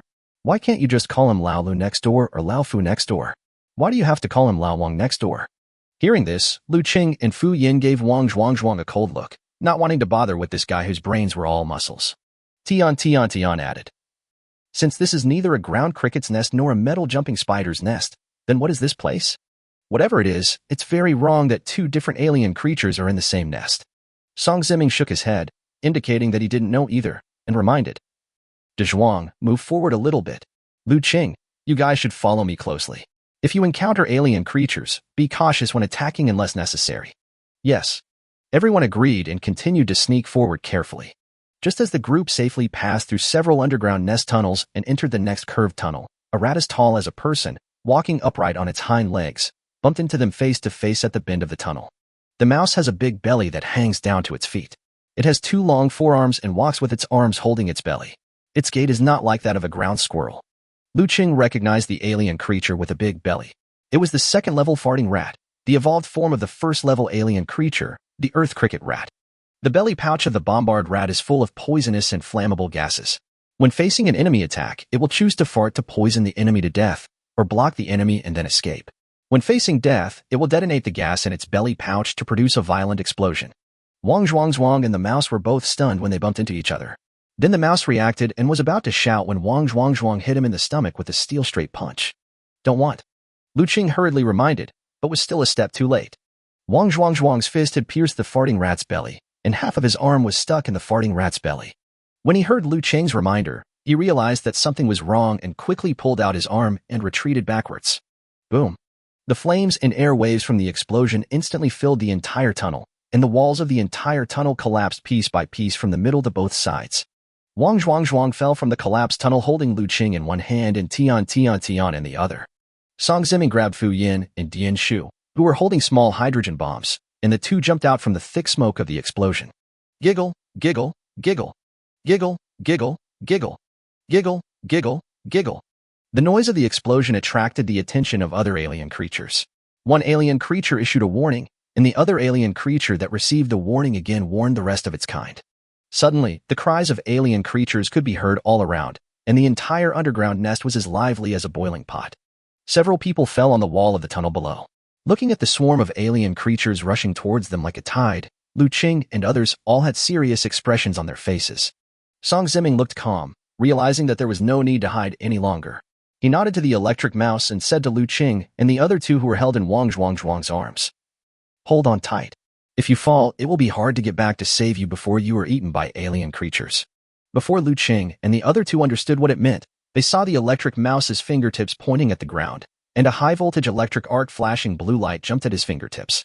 A high-voltage electric arc shot downward, instantly piercing through the tunnel wall beneath the feet of several people. Boom. The tunnel collapsed and several people fell rapidly towards the bottom of the nest. The strong Wang Zhuang and Song Ziming grabbed Liu Cheng and the other four, and landed steadily on the wall of the tunnel below. Alien creatures kept pouring out from all directions and attacking the few people, but every time they landed on the wall of the tunnel below, the electric rats would fire high-voltage arcs again to destroy the tunnel. In this way, the four of them continued to destroy the tunnel and continued to fall downwards, leaving the alien creature chasing them above. Although the alien creatures could jump back and forth between the walls of the cave, they could never catch up with the speed at which Song Ziming and his team were falling. In just a few minutes, Song Ziming and his group had descended several hundred meters. Liu Cheng observed the information displayed on the computer on his arm and hurriedly said to everyone, "We are almost at the bottom of the nest. The center point is 1,000 meters ahead of where we fell." Song Ziming glanced at the dense swarm of alien creatures chasing him overhead and said to everyone in a deep voice, "Wolf Warrior Squad, prepare for a bloody battle." Boom. Wang Zhuang and Song Ziming landed heavily at the bottom of the nest, leaving 4 deep footprints on the rocky ground. Looking at the countless swarms of alien creatures that were about to rush towards them from all directions, the 6 members of the Wolf Warrior Squad formed a formation. Song Ziming and Wang Zhuang stood on both sides, and Liu Cheng, Tian, and Dian Shu stood behind them. Fu Yin, holding a small hydrogen bomb, stood in the middle of the group, making all preparations to transport it to the target location. Hualalalala.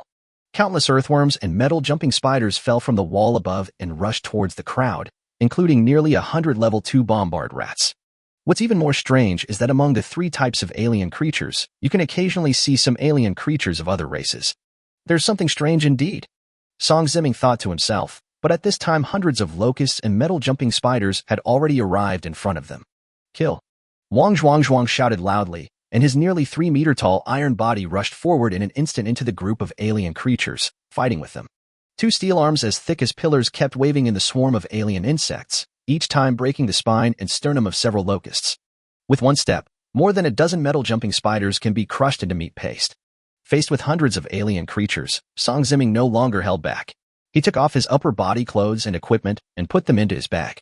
Blue-gray hair grew visibly on the surface of his skin, and his body expanded rapidly, instantly transforming into a blue-gray werewolf that was only slightly smaller than the iron-bodied Dezhuang. "Oh my god!" Fu Yin exclaimed when he saw this. Liu Cheng and Tian were also surprised. It was the first time for them to see Song Ziming truly use his abilities. Song Ziming, who turned into a werewolf, bared his terrifying fangs and made a low humming sound from his throat. 10 sharp wolf claws appeared on both arms, waving quickly towards the oncoming swarm of alien creatures. Each claw can tear the body of an alien creature into pieces. For a moment, the flesh and broken body parts of the alien creatures kept flying and splattering on both sides of Song Ziming and Wang Zhuang's defense. Liu Cheng and Tian were not idle either.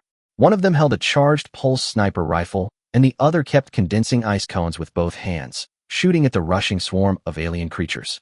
At this density, the two of them didn't need to aim at all. They could just fire a shot at the alien swarm and hit the body and head of the alien. Chapter 30, Infinite Mana Recovery Bug. Although Wang Zhuang and Song Ziming were able to withstand the two directions of attack from the largest number of alien creatures, but there were still hundreds of alien creatures rushing towards the War-Wolf Squad's line, and it was difficult to resist them with the firepower of Liu Cheng and Tian alone. Although Fu Yin is able to destroy a large area of alien creatures at once through energy waves, his mission is to transport a small hydrogen bomb, so he needs to retain enough energy to strengthen himself. Seeing that the alien creatures were getting closer and closer, the electric mouse took a few steps forward and walked in front of Liu Cheng and the others, saying, "Stand behind me, don't let me get you involved." I saw him put his palms and 10 fingers together in front of his chest, and then slowly open them to both sides. A powerful high-voltage electric arc appeared between his palms, continuously transmitting and jumping between his 10 fingers. The electric mouse pushed forward with both palms, and a high-voltage arc containing powerful energy instantly shot out towards the oncoming alien creature. Bala pa pa pa. Crackling sounds of electric shocks rang out among the swarm of alien creatures, and nearly 100 locusts and metal-jumping spiders at the front were instantly electrified into a crisp. A pungent smell of barbecue mixed with metallic elements filled the air. Seeing that the electric mouse killed a large number of alien creatures with one strike, the pressure on Liu Cheng and Tian was suddenly reduced. They continued shooting to block the swarm of alien creatures that were rushing towards them. The 6 members of the Wolf Warrior Squad fought against the attacking alien creatures as they advanced, and soon the corpses of the alien creatures piled up like a mountain on the road they passed. A few people actually fought their way out of a swarm of thousands of alien creatures. Liu Cheng no longer had time to think about collecting the star core fragments. All 6 of them were dyed crimson blue by the blood of the alien creatures. Song Ziming, who had transformed into a werewolf, quickly waved his claws to eliminate the enemy that rushed towards him again, and shouted, "Liu Cheng, how far is it from the center of the nest?" Liu Cheng stopped shooting, placed the dark blue sniper rifle on his legs, held it between his abdomen, squatted down, wiped his right arm quickly and vigorously with his left hand, revealed the computer screen, and replied, 500 meters to go. Song Ziming said, "The number of alien creatures is increasing. We can't kill them all with just the 6 of us. After we advance to the remaining 200 meters, Fu Yin, you rush over in one breath." Fu Yin nodded and prepared to sprint.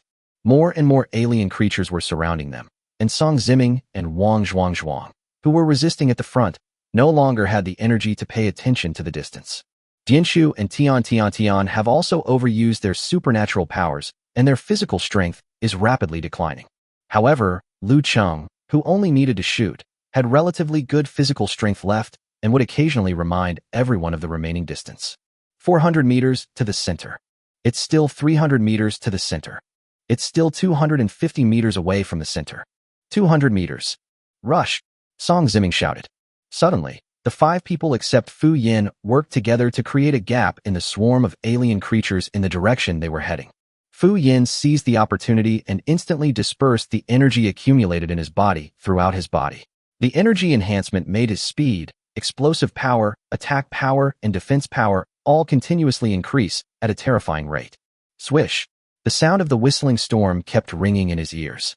Fu Yan, holding a small hydrogen bomb, rushed quickly through the gap in the road opened for him by everyone, leaving behind all the alien creatures who wanted to obstruct him. However, the energy consumed by this terrifying improvement in physical fitness was also enormous. In just a few seconds, Fu Yan felt that half of the energy originally accumulated in his body had been consumed. 50 meters, 40 meters, 30 meters. Fu Yan gritted his teeth and persevered, and finally delivered the small hydrogen bomb to the designated location before his energy was exhausted. Without thinking too much, Fu Yan directly set the detonation timer for 20 minutes, then turned around and ran towards the crowd. Although there was not much energy left in his body, without the restraint of the small hydrogen bomb weighing several hundred kilograms in his arms, the energy consumption required for Fu Yan to run was also reduced a lot.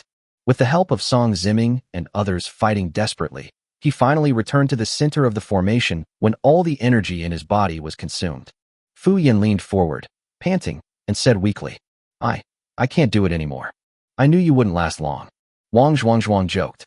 Well done. Electric Mouse patted Fu Yan's back encouragingly. Seeing that the mission was completed, Werewolf Song Ziming loudly ordered. Liu Cheng, carry Fu Yan on your back. All members of the Wolf Warriors team will retreat to the ground. At this time, Song Ziming and Wang Zhuang no longer needed to provide cover. All members of the Wolf Warrior team climbed the rocks and jumped upwards by stepping on the protruding parts of the walls of the underground nest. Liu Cheng put one hand around Fu Yan's waist and with the other hand grabbed the arm around his shoulders, holding him and jumping up.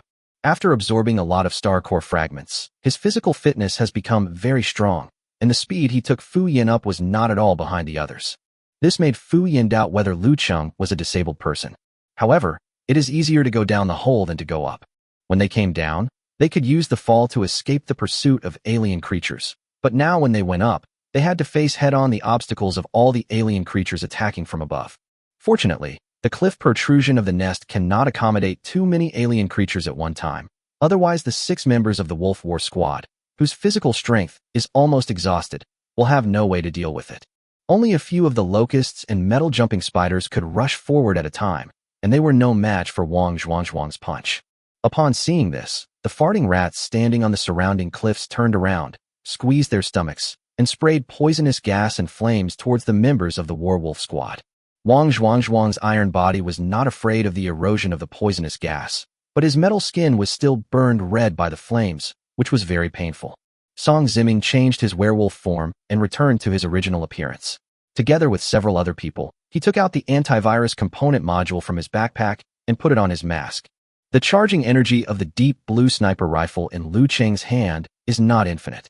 After sniping more than a dozen farting rats in a row, the energy of the last charging magazine he carried was exhausted. He carried Shenlong on his back, held Fu Yan in one hand, and fought with a laser blade samurai sword in the other. Fu Yan, who was being held by him, suddenly had a strange expression on his face. He felt that the energy in his body that had just been exhausted had now been restored by more than half. Fu Yan left Liu Cheng's arms and said to him, "Thank you for your care. I think I can fight again now." The corners of Liu Cheng's mouth twitched, and he was secretly complaining about what kind of supernatural abilities Fu Yan possessed. Why are these people with special abilities around me more perverted than each other? There are 2 level 2 psychics who can tear 3-star alien creatures apart with bare hands, plus 2 psychics with rare attributes, Electric Mouse and Tian. How come there is a Fu Yan with infinite mana recovery bug? Liu Cheng nodded and said, "Okay, I won't care about you then." What a joke, an infinite mana recovery cheat. He can only take care of himself. Chapter 31, Leaving the Cave.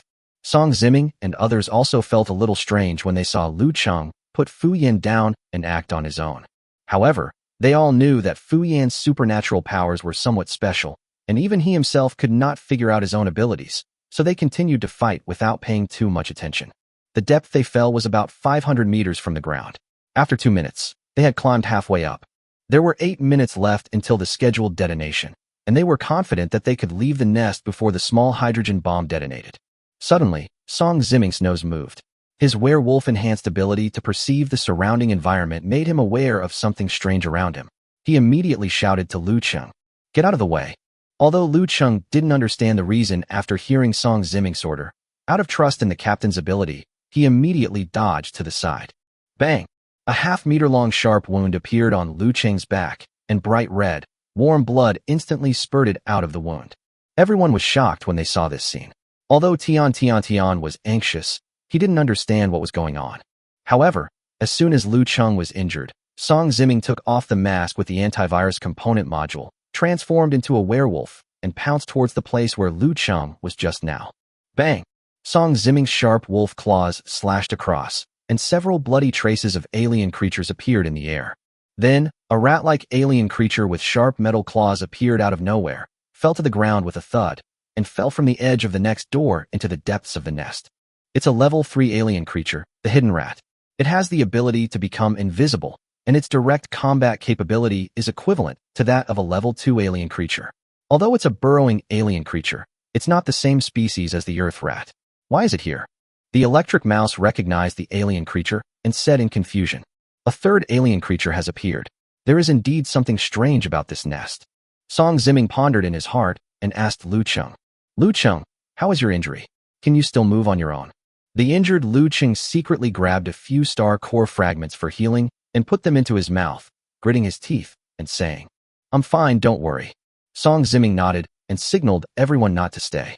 As expected, as everyone climbed up, they encountered a number of sneak attacks from hidden moles one after another. However, the members of the Wolf Warrior team who had paid attention in advance had taken precautions and successfully avoided the sneak attack and killed the hidden rat without being seriously injured. After everyone climbed to a depth of 200 meters from the ground, the nest became a tunnel with crisscrossing paths. The 6 people didn't care which tunnel led to which direction. As long as it was a tunnel that could lead upwards, they would go in without hesitation. After several fierce battles, Liu Cheng chopped down the last locust that chased him into the tunnel with one knife. The electric mouse raised its finger and pointed at the tunnel behind it. A high-voltage electric arc shot out, and with a bang, the tunnel collapsed and was blocked. The only tunnel leading to them collapsed. If the alien creatures wanted to catch up with them, they had to either take a detour through other tunnels or dig a new tunnel from the collapsed underground. Neither can be accomplished in a short period of time. There are 5 minutes left. We are less than 50 meters from the ground, which is enough time for us to climb up. Song Ziming said this to everyone, and everyone breathed a sigh of relief. They have been fighting with the alien creatures for half a day since they went down the cave. The number of alien creatures they have killed has already exceeded 1,000. Even Song Ziming and Wang Zhuang are almost exhausted. Just when they all relaxed, a dark shadow suddenly jumped out from a tunnel nearby. The black shadow was so fast that even Song Ziming, who had the sharpest perception, did not notice it at first. A black shadow flew towards Wang Zhuang from behind. Song Ziming shouted a warning. "De Zhuang, be careful." Wang Zhuang had no time to dodge, so he hurriedly used his supernatural powers to strengthen his back and turn it into steel. Squeak! The black shadow extended a sharp spike from its tail and instantly pierced into the neck of Wang Zhuang's steel body. "Ah!" Wang Zhuang screamed in pain. Everyone was shocked. Wang Zhuang was a person who could compete with the third-level alien creatures in physical strength, but he didn't expect that he would be pierced by the opponent so easily. At the moment when the black shadow pierced Wang Zhuang's neck, everyone saw the black shadow's face clearly. It was an alien creature about the size of 2 palms and shaped like a manta ray.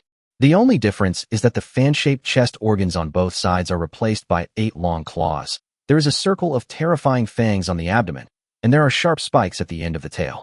The alien creature's tail pierced Wang Zhuang's neck and then was immediately pulled out. Without any further delay, it quickly crawled towards the tunnel leading to the ground. "Don't let him escape." Song Ziming gave the order, and Tian pulled out the 2 pistols from his waist and shot at the rapidly fleeing alien creatures together with the electric mouse. Pa pa pa pa. Swish swish swish. After a series of rapid shots, he didn't even touch the black shadow. Looking at the alien creatures disappearing in the tunnel, everyone was shocked again. To possess such terrifying speed and attack power at the same time, I'm afraid even Song Ziming and Ji Su combined can't do it, right? Could it be a level 4 alien creature? Thinking of this possibility, Song Ziming felt heavy-hearted. "What to do, Captain? Let it run away," said the electric mouse. "We can only hope that the speedsters on the ground can kill that alien creature." Song Ziming shook his head. He had a bad feeling in his heart, and he didn't know why. He hoped that Ji Su and the others would not encounter this alien creature. Song Ziming turned to Wang Zhuang and asked, "De Zhuang, are you okay?" Wang Zhuang turned back into human form. His hand holding the back of his neck was covered in blood, and he cursed angrily. Damn it, I was so scared. Luckily, the alien creature just wanted to run away and didn't kill me. Just now I thought my life was over. Song Zimming said. I'm glad you're all right. Let's hurry up and leave the underground nest first. Everyone nodded and continued to move forward towards the tunnel above. 2 minutes later, everyone crawled out from under the sand and returned to the ground again. The Marines who received the location signal in advance drove a hover vehicle to pick up Song Zimming and others and quickly drove away from the explosion area. 1.5 minutes later. Bang, bang, bang, bang.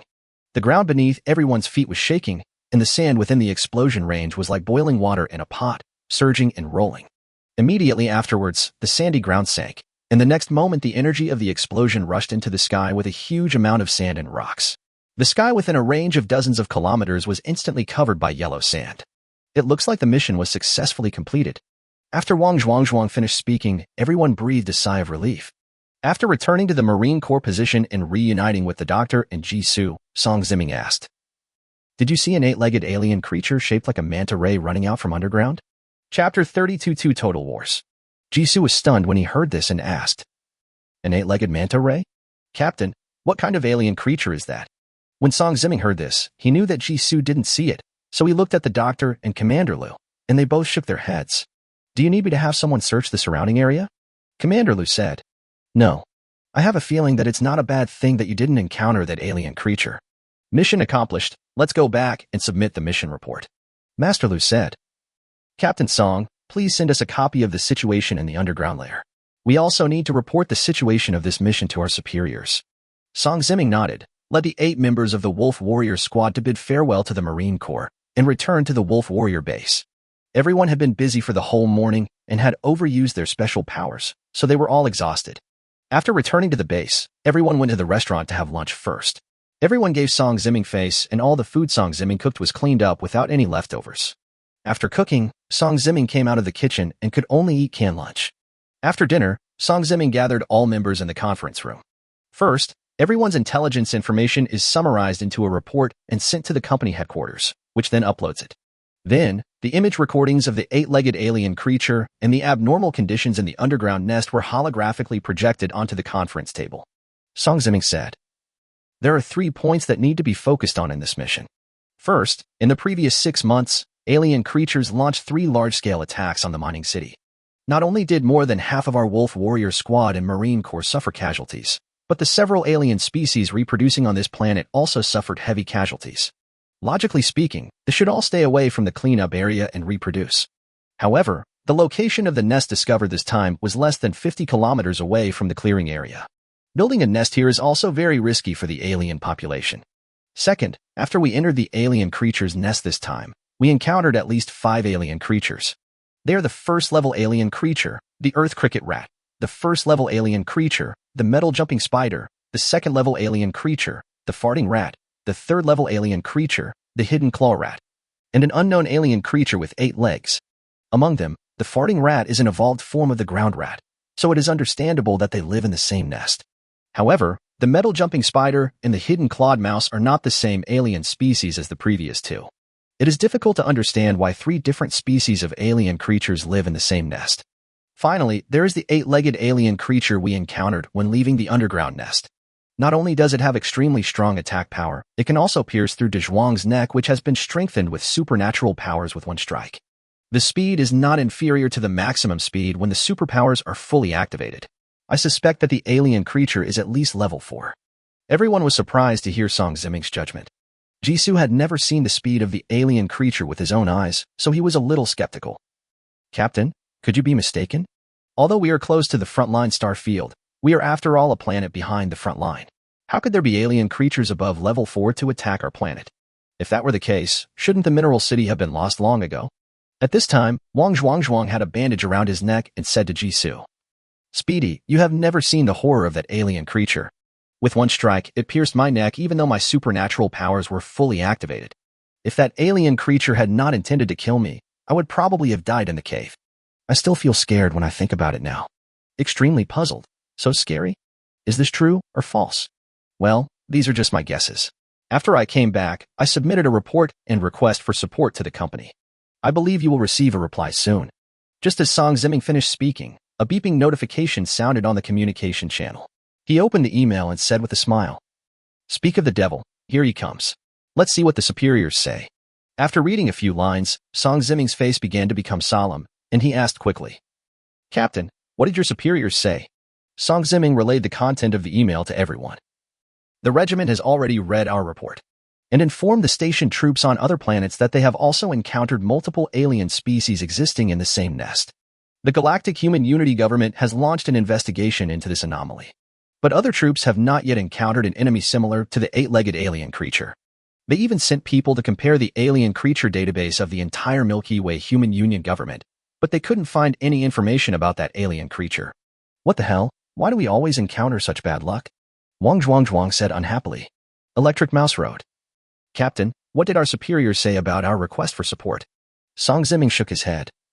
My superiors said that alien creatures have recently stepped up their invasion of the Milky Way, and the war level in several star regions has been escalated. Even the Empire seemed to have been attacked by alien creatures. The situation on the front line is tight. The company will not send support until we have evidence that there are alien creatures above level 4 on the planet ST-44732. However, they have already urged the flight unit to give priority to transporting the remaining 2 recruits for us, and they are expected to arrive and report tomorrow. Wang Zhuang said angrily. What do the company commanders think? If we can capture alien creatures above 4 stars to prove their existence, we still need fart support. Electric Mouse comforted. It's not all their fault. After all, the situation on the front line is tight, and they also need to fight defensively. However, I didn't expect that alien creatures would attack the Empire. What do these alien creatures want to do? Are we going to go to war with the Milky Way again? In the history of human colonization and expansion of the Milky Way, alien creatures have fought 2 full-scale wars with humans. The first time was in the early days when humans had just colonized the Milky Way. That was also the first time humans came into contact with alien life in the universe. Although the scale of the war was small compared to today's, it was recorded as the first total war. The second occurred in the middle of human colonization of the Milky Way. The dual rise of technology and superpowers has expanded human desires and given us blind confidence in conquering the universe. Humans began to actively attack planets that had been occupied by alien creatures and seize their resources. This action undoubtedly attracted the attention of other alien creatures in the universe to the Milky Way. Hundreds of alien races have joined the fight for resources in the Milky Way, and the star fields occupied by humans have been lost one after another. Finally, with the mediation of the undead gods, a higher-level alien race, the level of warfare between alien creatures and humans was reduced. This war was recorded by mankind as the Second Total War. These are the historical common sense that Liu Cheng and his classmates learned from the school's teaching website. Chapter 33 Song Ziming's background. However, the Second Total War did not bring any bad things to mankind. First, humans came into contact with the undead gods, a race of advanced alien creatures. They are one of the few alien creatures that support peaceful diplomacy, and are also a race with a lot of say in the universe. Secondly, humans have become aware of their own insignificance. Humanity became overconfident in the middle of galactic colonization. Not only do they not take other alien creatures seriously, thinking they are no different from low-intelligence bugs, but they are also keen on infighting. The United Government and the Empire have been at war for a long time. Interstellar pirates are rampant, and the people on the colonized planets in the star fields surrounding humanity are living in poverty.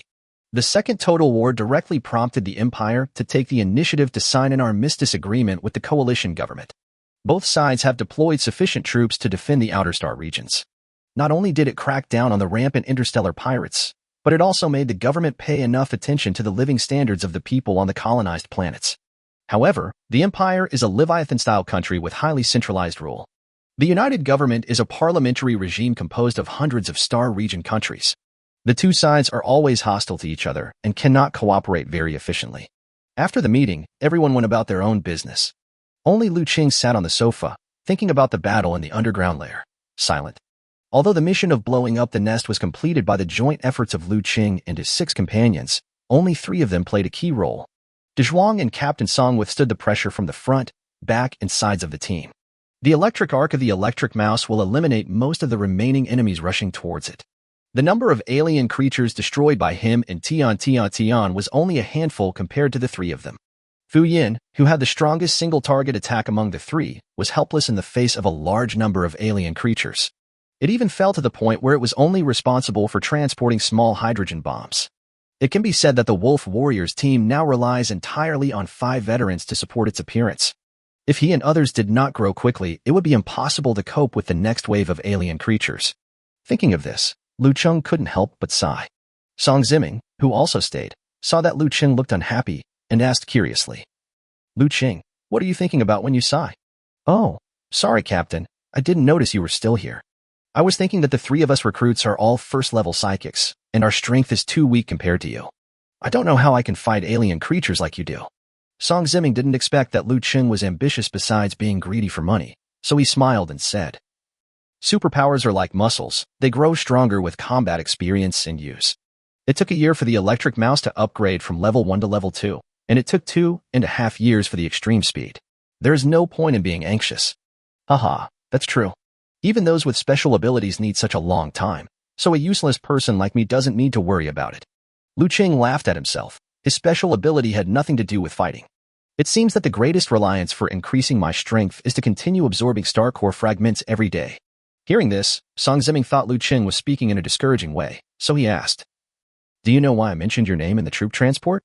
Liu Cheng knew that he was talking about the time before he went to the training battlefield, so he said, "Is it because of my shooting performance?" "That's secondary." Song Ziming shook his head. "In fact, the main reason is that you are the first disabled person I know of who insisted on joining the combat unit and did not transfer to another school early." Liu Chu was surprised and didn't understand why his identity as a disabled person attracted Song Ziming's attention. Seeing Liu Cheng's puzzled look, Song Ziming explained, "I was born into a military family, and my grandfather and father were both typical soldiers and patriots. But they are also incapable. Therefore, they are very envious of the powerful people with special abilities in the special forces.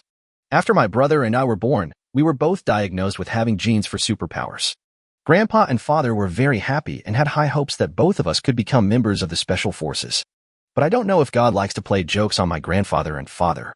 My brother did not show any supernatural abilities when he entered middle school and was classified as a disabled person. My ability is that I can communicate with dogs, and my 5 senses are stronger than those of ordinary people, but it does not fall into the category of combat ability." Looking at the disappointed expressions of his grandfather and father, the brother felt unwilling to give in. So he joined the Marine Corps without telling his family and applied to go to the frontline battlefield, hoping to make some military achievements and make his grandfather and father happy. Liu Cheng nodded. He could understand the urge to prove himself. "After all, I was also the last in the class who was called a useless person for 3 years. I knew how uncomfortable it was to be looked down upon, so I asked, 'Then what?'" As if recalling painful memories from the past, Song Ziming sighed and continued. 2 years later, one day when I was in high school, I received a call from home saying that the army had received news of my brother's death. The moment I heard the news, it was like a bolt from the blue. My brother and I have a very good relationship, and he has always taken good care of me. So I gave up my plan to transfer to a non-combat middle school and chose to join the Special Operations Forces after graduation. Because of this, I had a big fight with my father and grandfather. I still remember that the words were quite harsh. I blamed my grandfather, saying that if it weren't for you, my brother wouldn't have died. Said I would never forgive them in my life. In fact, those were just words spoken in anger. The reason I chose to join the Special Forces was to fulfill my brother's unfulfilled wish. In the second year after I joined the army, my father called me for the only time in all those years to tell me that my grandfather had passed away. I really regret not being able to see my grandfather for the last time and not even having the chance to apologize. But regret is of no use. I can only grit my teeth and persevere to continue to fulfill my brother's last wish. I hope this can comfort the souls of my grandfather and brother in heaven. You also know that without powerful supernatural powers, it is difficult to survive in the special forces. So I chose to do the same as you and arm myself with all the equipment I could. He constantly trains his special abilities and survives time and again with his keen 5 senses and the ability to communicate with dogs. Maybe I'm just lucky and have never carried out any particularly dangerous missions. 10 years later, I broke through to the 2nd-level psychic, and then I awakened the ability to transform into a werewolf. I'm sure you have learned most of what happened afterwards from De Zhuang and the others. I am experienced, disciplined, and have excellent supernatural combat capabilities, making me one of the best sergeants in the entire Special Operations Force Regiment. Liu Cheng nodded. He had indeed heard from De Zhuang and others about what happened to Song Ziming after he became famous. But no one expected that Song Ziming had such a rough experience before he became famous. I was thinking before, since I can pass the 2nd awakening, I can become a powerful psychic. So what if the disabled brother had not died and had persisted until the 2nd awakening? Can he also fulfill his father and grandfather's wishes? I originally thought that this hypothesis had no chance of being confirmed until I met you. Chapter 34 New Soldiers. Liu Cheng asked. So, Captain, you want to verify your guess by helping me grow? Song Ziming smiled and said, Yes, you and my brother have the same condition. You are both disabled. But you are not lacking in talent. I have witnessed the excellent shooting ability and keen battlefield judgment that you have demonstrated on the battlefield. Not even inferior to me. And like me before, you are also very good at using weapons and equipment to improve yourself, and you have a strong ability to adapt to the battlefield. This advantage is not possessed by those psychics who are accustomed to using their supernatural abilities all the time and are not good at using weapons and equipment. With your outstanding talent and the 10 years of battlefield survival experience I gained before I awakened my werewolf transformation ability, I am very confident that I can train you into an outstanding superpower warrior. How about it? Do you want to try it? Faced with the idea proposed by Song Ziming, Liu Cheng found it difficult to resist its temptation and nodded excitedly. Well, I really want to try it. Haha, okay. Song Ziming laughed heartily, which was rare, and stretched out his right palm and said, In order to make you an excellent psychic, Liu Cheng also stretched out his right hand with full fighting spirit, clenched his fist with Song Ziming, and said, To prove that disabled people can also advance. The two made an agreement, and Song Ziming had great confidence in Liu Cheng, because he saw with his own eyes that Liu Cheng's physical fitness was improving at an intuitive speed. He is even not inferior to those psychics who practice their supernatural powers every day. Liu Cheng's confidence comes from his abilities. So what if he is disabled or has no fighting ability? As long as he could continue to hunt alien creatures, obtain star core fragments, and absorb their energy, sooner or later he would be able to advance and awaken new abilities. As long as you don't give up, even if the new ability you awaken is still weak, the worst that can happen is that you will awaken it a third or fourth time, until you successfully awaken the combat ability. Liu Cheng and Song Ziming each resolved a concern that had been hidden in their hearts for a long time. Liu Cheng returned to his room early to rest and restore his energy, but Song Ziming was lying on the bed excitedly, and it took him a long time to fall asleep peacefully. Early the next morning, a Qing-class battleship flew out of the wormhole and approached the star field of the planet where the Wolf Warriors were located. Dozens of X-2 fast troop transports flew away from the Qing-class battleship, and one of them was flying towards the planet ST-44732. The engine of the troop transport spacecraft roared down, stirring up the yellow sand on the ground. Song Ziming, who had received the communication message, was already waiting at the gate of the base. The two recruits walked out of the cabin with their bags on their backs. When they saw the sergeant waiting for them at the gate, they stood at attention and saluted, enduring the dust all over the air. Report to the sergeant, new recruits Asuka and Flame, report for duty. Song Ziming nodded. I am the captain of the Wolf Squad of the Special Forces stationed at ST-44732. My name is Song Ziming. You can call me Captain Song. It's windy and dusty outside. Come in and talk. Yes. Yes. The two said in unison. After all, Song Ziming was wearing a veil, so the strong wind and sand were not a big deal, but the two recruits were in trouble. They didn't want to come to such a barren planet in the first place, but as soon as they got off the troop transport ship, they swallowed a mouthful of sand and wanted to go into the base. Song Ziming turned around and smiled slightly.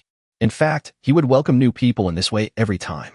It could not only give them a warning, but also let them get used to being down to earth and understand the power of sand, so that they would not forget to wear a headscarf when they go out. It was just that Liu Cheng and his two companions were lucky.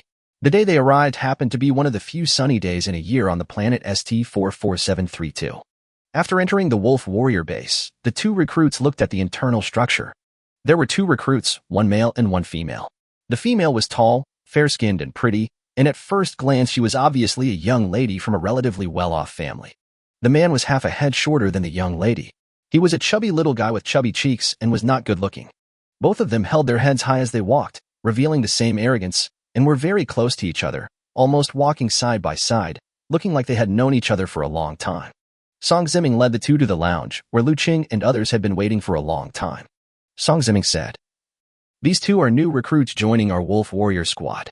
Let's introduce each other, starting with you two. The two new recruits were as nervous as Liu Cheng and his team when they first arrived.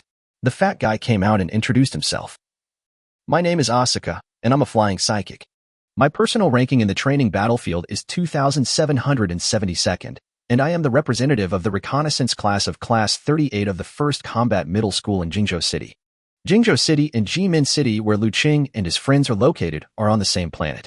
In other words, the fatty and Liu Cheng were from the same batch of recruits who participated in the battlefield training. However, Liu Cheng and the other three were directly assigned to Song Ziming by Li Ronghao, the leader of the Iron Blood Corps. Fan Yao and the other man went to report to the army group first and reported a few days later than Liu Cheng and his team. Fan Yao is obviously the fat boy's code name, not his real name. Some people with special abilities will do this, only reporting their nicknames instead of their real names to outsiders, which helps to protect the privacy of their family. Liu Cheng and the others didn't know this when they introduced themselves, and they all honestly said their names. Wang Zhuang and a few other veterans also mentioned their names. From this point of view, the fat guy obviously knows more than Liu Cheng and his friends. The class representative even has the nerve to bring this up. The newcomer this time is really too pretentious. Wang Zhuang couldn't bear to watch it anymore and interrupted. Haha, the personal points ranking of 2,772 is indeed a bit low. And your figure is too plump. I think you should stop being called a flying bird and call you an ostrich from now on. You. When the fat man heard the ridicule, he was about to confront the old soldier, but when he saw the muscular body of Wang Zhuang who was speaking, he immediately swallowed back the words that were about to come out of his mouth. Seeing that the little fat boy was still unconvinced, Wang Zhuang pretended to glare at him and threatened him. Oh, you have quite a temper. What do you mean? I'll ask you again. What's your name? The little fat boy was so scared that he almost peed his pants and said quickly, My name is Ostrich. My name is Ostrich. Wang Zhuang nodded with satisfaction. That's right. The young ladylike girl on the side was obviously unhappy when she saw the little fat boy being humiliated, so she stepped forward, puffed out her proud chest, and said proudly, My name is Flame, and I'm a fire-attributed mutant. The monitor of Class 38 of the 1st Battle Middle School of Jingzhou City, he has always been in the top 10 of the grade, and his personal points for training missions are ranked 343rd. After saying this, the young lady raised her chin high, as if declaring her glory to everyone. She laughed in her heart. 2,772 isn't a high number, but 343 is high this time, right? Humph, a bunch of old soldiers, just bullying the new recruits. Chapter 35, Gunpowder. Seeing this female recruit so proud, everyone in the Wolf Warrior team was stunned, and then they all looked at her with strange eyes. The young ladylike girl saw Wang Zhuang and the others had strange expressions and thought that they were shocked by their excellent grades, so she smiled and said, I know that I'm good-looking, come from a good family, and have decent grades. You may feel inferior to me, but we'll all be members of the same team from now on, and I'll take care of you. Nestgrass. How come this woman is more pretentious than that little fat boy? Several veterans could hardly bear to watch it anymore. They felt so disgusted that their favorable impression of the two people immediately dropped to zero. In contrast, Wang Zhuang now found Fu Yin pleasing to the eye. They are both recruits, so why is there such a big difference in their ability to show off? Isn't it good to be a human being? Doctor, second-level psychic, healing ability, codename, Scalpel. The doctor spoke directly and coldly, disdaining even one more word. The other two followed suit. Extreme Speed, a second-level psychic with a speed-enhancing ability. Electric Rat, a second-level psychic with electricity attribute abilities. Oh my god. 3 level 2 psychics. Doesn't that mean that if Captain Song is included in the Wolf Warrior squad, there are 4 people with the strength of sergeants? Hu Yin was shocked. Her originally arrogant expression now opened her mouth wide enough to swallow an egg. She no longer dared to underestimate the 3 doctors. Wang Zhuang didn't intend to indulge the 2 new recruits. He was a straightforward person and said with a sly smile, Haha, my name is De Zhuang, a reinforcement-type psychic, codenamed Copperwall Ironwall. I am not very talented, but I am also a 2-star psychic, and my strength ranks 2nd in the team. Wang Zhuang immediately pointed at Fu Yin and Tian and said, By the way, the 2 people next to me are new recruits like you. This one, codenamed Crow Mouth, is the monitor of Class 33 of Jimin City 2nd Combat Middle School. He is ranked 1st in the grade and ranks 1st in personal points for training missions. When Fu Yin heard Wang Zhuang calling him a crow's mouth, he said angrily, De Zhuang, your code name is Crow Mouth. Wang Zhuang turned his head to look at him and asked, You dare to say you're not? Fu Yin was about to say that I was not, but after thinking about it, he found it difficult to deny it.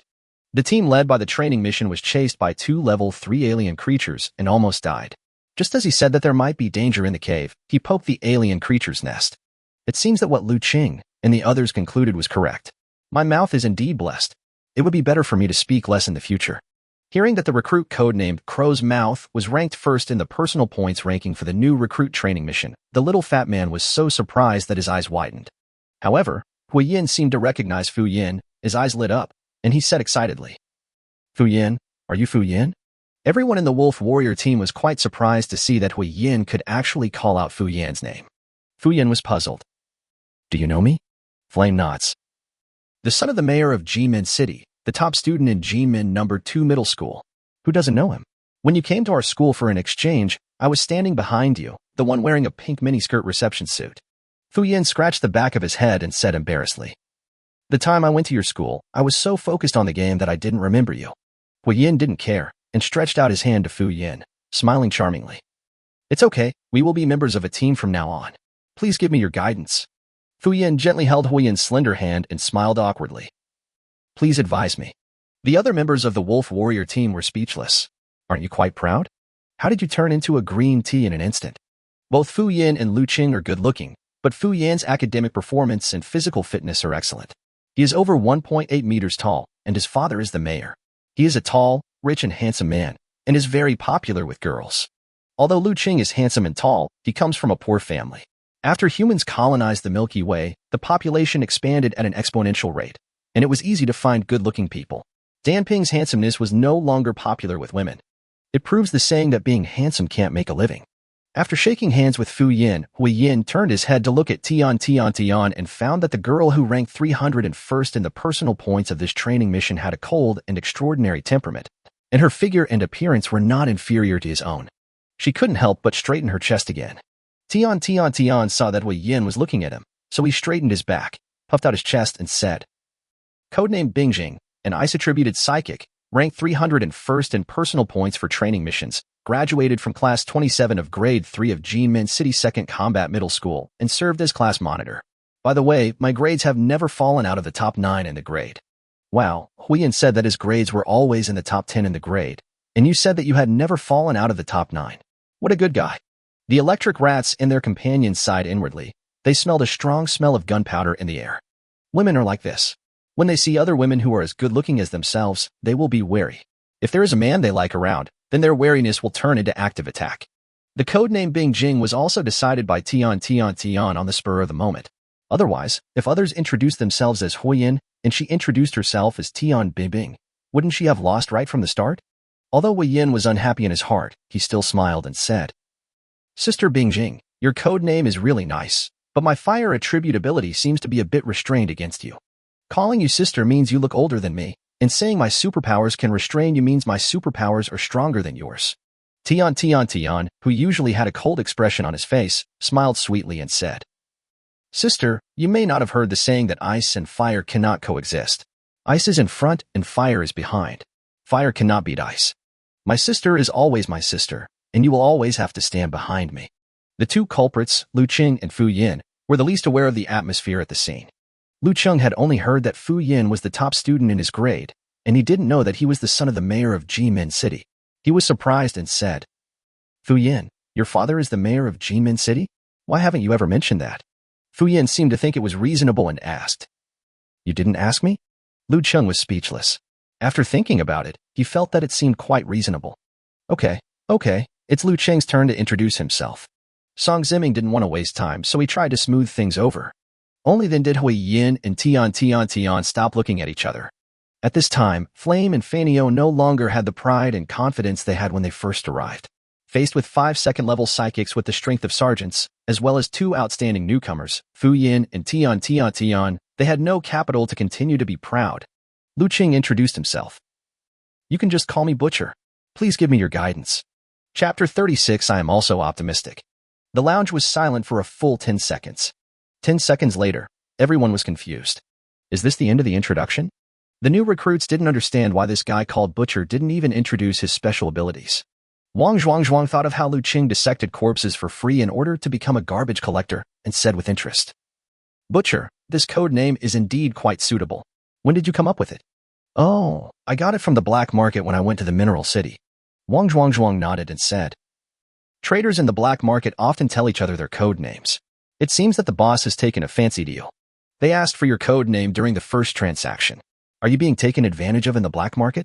After hearing what De Zhuang said, Liu Cheng also realized something. The last time he came back from a trade with Tian, he felt strange as to why a star core fragment that cost 100,000 yuan per piece could be sold for 150,000 yuan per piece. He thought he had made a profit. What the hell? I am the one who got hurt? He secretly decided in his heart that next time he went to the black market, he would find the lucky cat and ask for clarification. Haha. After hearing what you said, De Zhuang, I think I really suffered a loss. Wang Zhuang didn't care and comforted him. It doesn't matter. It's normal for newbies to pay tuition. Just pay a few hundred or 1,000. It's hundreds or thousands. I may have lost hundreds of thousands. After everyone had finished introducing themselves, Song Ziming put away the cigar that was about to be smoked and said to everyone, "Now that the introductions are over, everyone can go about their own business. Liu Cheng, you can take them to the base in the mining city." Yes. Liu Cheng took the order and led Huiyin and Fanio out of the lounge. After Song Ziming left, Wang Zhuang said to the others, "Did you see that? The captain seems to be trying to train Liu Cheng." The electric mouse nodded. "If you're not blind, you can see it, right?" Wang Zhuang looked at Tian and Fu Yin and asked, "Did you two see that?" Tian and Fu Yin looked at Wang Zhuang unhappily. "We're not blind." Wang Zhuang wondered. "Then why aren't you two jealous of him? You're new here together." Tian smiled slightly and said, "I have always been optimistic about Liu Cheng." The electric mice and the others all heard a hint of intriguing meaning in Tian's tone, and the doctor smiled and asked, "Oh, which one do you like?" Tian blushed and said embarrassedly, "Hate it. You still ask even though you know it." "Haha, we don't ask." After the electric mouse and the others finished talking with a smile, Wang Zhuang looked at Fu Yin again and asked, "Crowmouth, why aren't you jealous of Liu Cheng?" Fu Yin was not angry when he was called a crow's mouth, so he said, "I am also optimistic about Liu Cheng." Nest grass.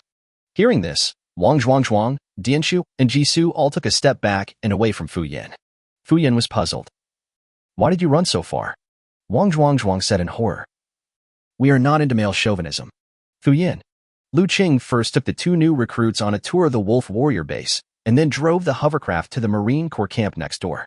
Just like when Liu Cheng and the other two first arrived, Fei Niao and Huiyin experienced everything they had experienced. On the way, Liu Cheng introduced to them the differences between Special Forces and Marines, and they listened very carefully. They thought, since this guy called Butcher knew so many things that they didn't know, he must be a psychic with an excellent past record and powerful strength. The two men became more respectful towards Liu Cheng. Entering the command post of the Marine Corps, Liu Cheng met Commander Hu Jun again. His position was too low, so he didn't dare to be as casual in front of Hu Jun as Song Ziming did. He stood at attention and saluted. "Captain Hu, these two are the new members of our Wolf Warrior squad. I'm bringing them to the Marine Corps and Mineral City to get to know the situation." Song Ziming usually led the new recruits here in person. Hu Jun was quite surprised to see that the guy he met last time was here. He smiled and said, "It's you, little brother. The last time you came, I didn't have time to ask your name." Liu Cheng replied with a smile. "I don't deserve it. Commander Hu, just call me Butcher." Hu Jun patted Liu Cheng on the shoulder and said, "What a great name. In the future, our Marine Corps will have to rely more on the support of the Wolf Squad and Brother Butcher."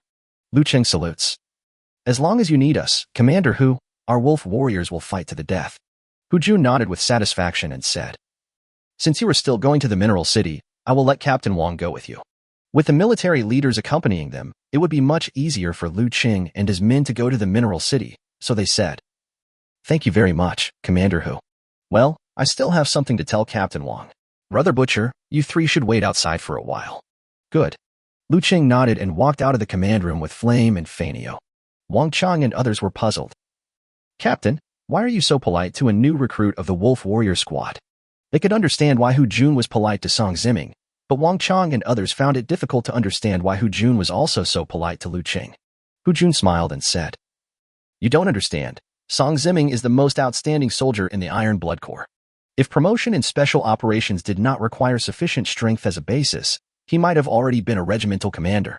He had extremely sophisticated vision and experience, and he asked the Butcher to lead the new recruits to come for face recognition, which clearly showed his intention to train the Butcher." "What does this mean?" Wang Cheng and others thought for a while and said, "It means Song Ziming thinks the Butcher is very good." Hu Jun nodded. "Well, it's not just as simple as having good potential. Maybe in a few years, after Song Ziming is promoted, he will let Butcher be the captain of the Wolf Warrior squad. Therefore, it is very necessary for us to build good relationships in advance. Hu Jun is worthy of being a commander-level figure. He has a very accurate eye for people and immediately enlightened Wang Chang and others. So, Captain Wang, you have to pay more attention to this escort mission." Wang Chang stood at attention and saluted, saying, "Make sure to complete the mission." Wang Chang walked out of the command room and went outside to find Liu Cheng and the other two. They took several military vehicles and headed to the mineral city. Liu Cheng didn't know if it was his illusion, but he always felt that there were several more military vehicles accompanying him this time than last time, and Captain Wang was even more enthusiastic along the way than last time. Never mind. Maybe I'm just overthinking it. After arriving at the mineral city, Wang Chang accompanied Liu Cheng and the other two to tour the mineral city. Fanio and Huiyin also gained a general understanding of the situation of the planet ST44732. Liu Cheng said to Fanio and Huiyin, "I have to go to the black market. You two should follow Captain Wang back to the Marine Corps barracks first." Asuka and Huiyin had heard of the black market, but they had never been there, so they wanted to go and take a look. Liu Cheng thought about it and felt that it was a bit inconvenient, so he refused. "I'm here to make a deal. I don't have time to take you two with me. Maybe next time." Chapter 37, Control. Seeing Liu Cheng say this, Captain Wang said tactfully, "Then I will take the two of them back first. I will leave a car and ask the driver to wait for you outside the main gate of Mineral City." After saying that, he turned and left, and Asuka and Flame had no choice but to follow him. Liu Cheng arrived at the entrance of the black market, greeted the two guards and told them that he was there to trade, and was then allowed to pass. After weaving through the crowded crowd in the black market and passing by the butcher shop that slaughtered alien creatures, Liu Cheng came to the shop where he had made the last transaction. When the lucky cat saw that the person coming was Liu Cheng, it smiled and welcomed Liu Cheng into the house, and even found a reason to send away other customers who asked about the price. "Boss Butcher, are you here to sell star core fragments again?" Liu Cheng nodded. The lucky cat smiled even brighter and said anxiously, "Quick, take it out and let me check it first." As he spoke, the lucky cat reached out to take the bag from Liu Cheng's hand, but Liu Cheng raised his hand to stop him. The lucky cat looked puzzled, and Liu Cheng said with a smile, "Boss Lucky Cat, don't worry. I want to ask you something. Why is the price of the star core fragments I sell much higher than others? What's the trick?" When the lucky cat heard that Liu Cheng was asking about this, he sneered in his heart and said, "How could I possibly tell you?" On the surface, he said, "What the butcher said is ridiculous. I have always paid a lot more than others for purchasing star core fragments. There is no trick here." Liu Cheng sneered. He was not stupid. Even if he did not understand these things, after Wang Zhuang's reminder, he realized that he must have been fooled. He put on his backpack and walked out of the store while saying, "Since the lucky cat owner is unwilling to tell me, I won't force him. I'll try another store. I think I can still sell a star core fragment for 160,000. He didn't really plan to go to another store. For Liu Cheng, it was easier to get the star core fragments himself, so it didn't make much difference whether it was sold for 150,000 or 160,000 yuan per piece. The important thing is, he needs to know why his star core fragments can be sold for 150,000 or 160,000. As expected, the lucky cat was anxious when he saw Liu Cheng was leaving. He knew that Liu Cheng was trying to control him, but he could only choose to compromise. "Wait a minute, butcher boss." When Liu Cheng heard the lucky cat calling him, he knew something was going to happen. He put away the smug smile on his face, turned around and asked calmly, "Oh, is there anything else for the lucky cat boss?" The lucky cat grinned, and although he was reluctant to leave, he still weighed the pros and cons in his mind and said helplessly, "If I tell the butcher the reason, will he still be willing to continue doing business in my shop?" Liu Cheng did not comment and said, "That depends on the sincerity of the lucky cat owner." "Why?" The lucky cat sighed and said, "The reason why the star core fragment you sold is so expensive is because it is of top quality." "Top grade?" Liu Cheng was puzzled and obviously didn't understand what top grade meant. The lucky cat explained, "Star core fragments are like jewels and jade. They also have different qualities. From low to high, they are generally divided into low quality, medium quality, and high quality. Generally, the star core fragments traded are of low quality. According to the size of the star core fragment you, Boss Butcher, sold, the purchase price is around 100,000. Liu Cheng nodded. This matched the price Tian told him. The lucky cat continued, "The energy and impurity content in the better mid-grade star core fragments are better than those in the lower-grade star core fragments. Therefore, the purchase price will be higher, around 150,000. The best quality star core fragments have better energy and impurity content than the mid-quality ones, and the purchase price is generally around 200,000. The lucky cat also thought about whether to tell Liu Cheng only part of the knowledge, but Liu Cheng said that whether to continue the transaction depends on his sincerity. He thought about it and told Liu Cheng everything at once. After listening to this, Liu Cheng took a deep breath. "Wow, a star core fragment actually made me an extra 50,000 yuan. It seems that what De Zhuang said was right. I was really taken advantage of the last time I came here." Liu Cheng asked, Do the differences in energy and impurities contained in star core fragments of different qualities have any impact on the effects of the star core fragments? Of course it has an impact, Lucky Cat said. First of all, some people buy star core fragments just to use the energy in them. Of the same size, better quality star core fragments contain more energy.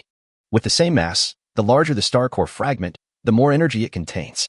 Secondly, the butcher boss should know that some people buy star core fragments not to use them, but to absorb them, right? Liu Cheng nodded. He himself was in the same situation. The Lucky Cat continued. That explains it. Star core fragments cannot be absorbed indefinitely. As a person absorbs more star core fragments, the amount of impurities from alien creatures he absorbs into his body will also increase. When a person absorbs more impurities from alien creatures than they can bear, they will begin to show symptoms of animal transformation. Liu Cheng had learned how to transform into a strange beast from an online tutorial. It means that humans have lost their normal sanity and turned into species similar to alien creatures. Generally, this is caused by being captured by alien creatures and then actively transformed, or by being exposed to large amounts of alien radioactive substances. I didn't expect that absorbing too many star core fragments would cause transformation into a beast. Thinking that he would absorb at least one star core fragment every day, Liu Cheng felt a little scared. Therefore, the higher the grade of the star core fragments, the more star core fragments humans can absorb. That's what makes them more expensive. I see. Liu Cheng breathed a sigh of relief. Since what he absorbed were only high-quality star core fragments, the number of star core fragments he could absorb would be much greater than that of others. I have another question, Liu Cheng asked. I heard that if a person absorbs a complete star core instead of star core fragments, he can even directly awaken new superpowers. Is this true? The Lucky Cat boss smiled bitterly and shook his head. The butcher boss is really joking. A high-quality star core fragment alone costs more than 200,000. How much would a complete star core cost? Even if I'm curious, I don't have the financial resources to verify it. Liu Cheng thought about it and agreed. Seeing that Liu Cheng had no more questions, the Lucky Cat asked, How about it, butcher boss? I have shown my full sincerity. What do you think of our deal? Liu Cheng Dao. The owner of the Lucky Cat is indeed very sincere. In that case, I will continue to sell star core fragments in your shop in the future. But the purchase price must be changed. It can no longer be 150,000 per coin. Upon hearing this, the Lucky Cat's face darkened and he asked, How much does the butcher boss want? Liu Cheng stretched out 2 fingers and said, This number. Chapter 38 Call Dad. Seeing Liu Cheng holding out 2 fingers, the Lucky Cat was so angry that his eyes almost popped out of his head and said unhappily, 200,000. I told you everything you wanted to know from the bottom of my heart, and you still asked me to pay 200,000. You didn't give in to me at all. Hey, don't worry. Liu Cheng waved his hand and explained. Although the normal price you pay for top-grade star core fragments is 200,000, you will always make some money after reselling them, at least tens of thousands, right? Lucky Cat breathes out through its nostrils. Humph, that's all hard-earned money. It's what we deserve for doing this job. I didn't say you didn't deserve it. Mr. Lucky Cat, you think that purchasing my star core fragments at a price of 200,000 does not seem to be very profitable. In fact, it's because the number of star core fragments you usually trade is too small, and there are fixed costs, right?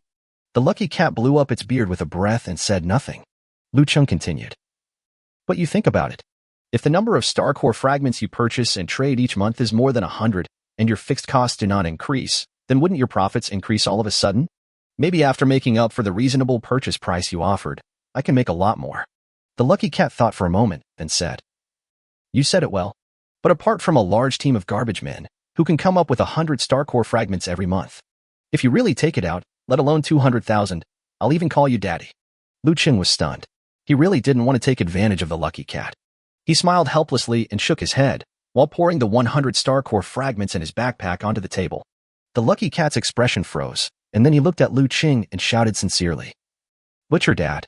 He was truly touched. It felt like after several decades of life, today he finally found his long-lost financial sponsor who had no blood relationship with him. Liu Cheng quickly waved his hand to refuse. No, I don't want my son to be a middle-aged bald uncle. After hearing what Liu Cheng said, the Lucky Cat showed no displeasure on his face and changed his words. Okay, then I'll call you Grandpa Butcher from now on. Nestgrass. Since you are not allowed to curse my son, you start cursing my grandson, right? Ahem, you should just call me Butcher Boss from now on. I'm used to it. Okay, Boss Butcher, would you mind letting me check the quality of these star core fragments? Liu Cheng nodded. The Lucky Cat immediately put on the optical equipment, picked up the star core fragments on the table, and looked at them carefully one by one. He looked so serious, as if those things on the table were not fragments of star cores, but beautiful women without clothes. Liu Cheng felt that the quality of these star core fragments should be fine. The star core fragments traded this time were all dissected from the corpses of alien creatures when he entered the underground nest last time. Although he kept the larger ones for his own use, the size and quality of the remaining 100 star core fragments were still better than those he obtained from the alien battlefield. The lucky cat was so absorbed in the inspection that he even forgot to pour a drink for Liu Cheng. After he had checked all the star core fragments, he was so happy that he could hardly stop smiling. No problem, everything is fine. Butcher, let's make the deal at 200,000. As soon as the lucky cat finished speaking, he thought of something, his face darkened, and he said embarrassedly, Boss Butcher, do you think it's okay for me to only buy some of the star core fragments this time? Liu Cheng was surprised and asked, Why? The lucky cat stood up and poured Liu Cheng a cup of the yellow juice with eyeballs floating in it, respectfully placed it in front of him, rubbed his hands and said, The purchase price of one star core fragment is 200,000, so 100 of them would be 20 million. The most I can take out from my account is 6 million, plus the 6 million I can borrow from loan sharks. That means I can only afford to pay you for 60 star core fragments. Liu Cheng thought about the total price of his last transaction, which was also 6 million, and thought to himself, no wonder this guy only offered me a maximum purchase price of 150,000 per coin last time. It turns out that there is not enough financial resources. He drank a sip of juice and said lightly, It's okay. Take these first. When you sell them and have the money, you can pay me back. The lucky cat was startled, thinking that the butcher was testing him, and after thinking for a while he asked, Butcher boss, this is not appropriate, right? What's wrong with that? If you have more money flowing in, it will make it easier for me to do business next time, right? By the way, the portion owed to me will be calculated at usurious interest. I think you, the boss of the lucky cat, are not the kind of person who can't tell which is the big head and which is the small head, right? Liu Cheng said it lightly, but the last sentence was still intended to remind the other party. What it means is that you should not lose the opportunity for long-term cooperation because of greed at the moment and then run away without paying him back. The lucky cat nodded and smiled. Of course, the big part of making money is your trust in me, butcher boss. I'm not stupid enough to take advantage of the small amount of money from 40 high-quality star core fragments. That being said, 40 top-grade star core fragments are really not a small amount of money. If word of this were to get out of the store, I'm afraid half of the people in the black market would want to beat him to death to vent their anger. Liu Cheng put down the cup with satisfaction and said, The account is still the same as last time. If there is nothing else, I'll leave first. By the way, we can leave a contact number. The lucky cat called up the communication function on the ARM computer, added Liu Cheng as a channel friend, and then enthusiastically sent Liu Cheng out. Before leaving, Liu Cheng did not forget to instruct. By the way, Mr. Lucky Cat, you have to keep the fact that I'm selling a large number of star core fragments in your store a secret. The lucky cat assured. Butcher boss, you can just call me the lucky cat from now on. Don't worry about this. First of all, I won't break the rules of the black market. Secondly, I don't want anyone to snatch your big client from me. After hearing what the lucky cat said, Liu Cheng felt relieved. However, he decided that when he had the ability in the future, he would hit the lucky cat more often. After all, if this news were to leak out, the risk I would face would definitely be greater than that of the other party.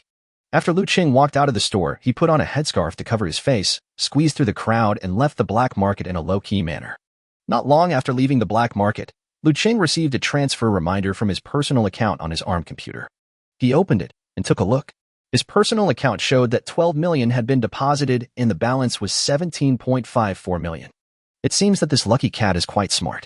Not only did he transfer the proceeds from the sale of the star core fragments to himself as soon as possible, but he also transferred the 6 million high-interest loan he could borrow. However, this cannot change Liu Cheng's decision to give him a warning later. No matter how wise the lucky cat is, the relationship between him and me is only one of interest. Looking at the balance of more than 17.5 million, Liu Cheng remembered that he had not had time to transfer medical expenses to his parents when he came to Mineral City last time. I found a relatively large bank on the computer map, the Universal Credit Bank ST44732 Planet Mineral City branch. There was no other way. The amount of money he transferred was too much, and he was afraid that the small bank would not be able to handle this business. Chapter 39. Universal Credit Bank. The Universal Credit Bank is one of the largest private banks in the galaxy. The reason for opening a branch on ST44732, a planet with a permanent population of only 2 million, is because there are actually quite a few wealthy people living here. The rich mineral and energy resources of the planet ST44732 have a strategic position for the Milky Way Human United Government. Those bosses who dare to do business on the planets in the frontier star field in order to make money will not miss the opportunity here. Therefore, in addition to more than 1 million families of employees of the United Government's Mineral and Energy Mining Bureau, the Mineral City also has a large number of employees. There are also more than 1 million people who run private small-scale mines here and make a living by transporting minerals and energy. In order to expand their respective production capacity to fight against alien creatures, the United Government and the Empire had long ago lifted the ban on privately opening mines on planets in the frontline star fields. As long as you can transport and sell the mineral and energy resources on the planets in the frontline star field back to the rear star field, the United Government and the Imperial officials will even give you tax exemptions. This tax benefit is called the Human Contribution Tax Credit. Since the Human Contribution Tax Credit law was promulgated, there have been more than 100 types of preferential policies. The most representative of these is the tax benefits that garbage collectors get from selling alien biological tissues and organs. The Mineral City branch of the Universal Credit Bank is located in the center of Mineral City, alongside branches of several other major banks on one side of the street. It is across the street from the Mineral City Municipal Building. After Liu Cheng got off the bus, he couldn't help but feel emotional when he saw several bank buildings with magnificent decorations. He felt that if it weren't for the sake of giving some face to the mayor of Mineral City, the buildings of these banks would definitely be much taller than the municipal building. After all, the financial resources and energy possessed by the largest banks in the universe cannot be compared with any random planet. Liu Cheng went to the black market without wearing a military uniform in order not to attract attention. After he sold the star core fragments last time and had some money, he had not had time to buy himself some new clothes. At this moment, he was still wearing the shabby clothes he wore when he was in school. As a result, Liu Cheng was stopped by the bank security as soon as he arrived at the bank door. Security personnel are generally mercenaries hired by the bank at a low price. These mercenaries are usually responsible for maintaining order at the bank entrance. After all, if you really encounter interstellar pirates who dare to rob a large bank like the Universal Credit Bank, ordinary mercenaries will not be enough. The Army's Special Forces or the bank's private superpower forces are still needed. Therefore, the work attitude and quality of these security guards are generally not very high. The security personnel saw that Liu Cheng was dressed in a poor student-like outfit. Although he only showed his eyes, he could tell at a glance that he was very young, so they asked, "What do you do, kid?" Liu Cheng wondered why banks were like black markets these days. "Of course I'm here to do business. Can I have a meal in a bank?" The security guard smiled, waved to Liu Cheng and said, "Go play, kid. This is a branch of the Universal Credit Bank, and it will only handle transactions with a minimum amount of more than 10,000 yuan. If you want to handle ordinary business, go to those small banks." Damn, who is he looking down on? Liu Cheng was unhappy and was about to say something when he heard a man behind him say, "If you don't have money, go somewhere else and have fun, okay? Don't hinder me from getting money, okay?" Liu Cheng looked back and saw a fat man, holding a beautiful woman in one hand, passing by behind him. The fat man was wearing an alien animal skin coat, black-framed sunglasses, and had his hair combed back and shiny. The two hands that were hugging the beauty had 10 fingers covered with alloy rings of precious metals, which were very dazzling. The two long-haired beauties in his arms had outstanding figures and looks. The two of them were wearing mini-skirts and stiletto heels more than 10 centimeters high. When they walked, their hips twisted in the fat man's arms. Liu Cheng didn't want to deal with such people, so he stepped aside and let the fat man and the two women pass first.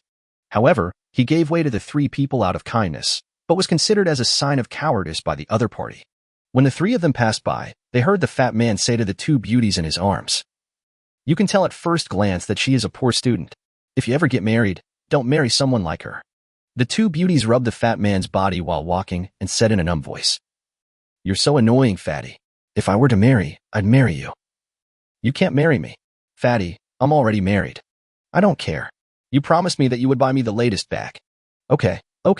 Fatty will go get the money first, and then I'll buy it for you." My goodness, a married fat man with two materialistic bitches. The key point is that this fat guy openly announced the fact that he is married. Bah. Liu Cheng felt disgusted by the three people and thought it was bad luck. Come in.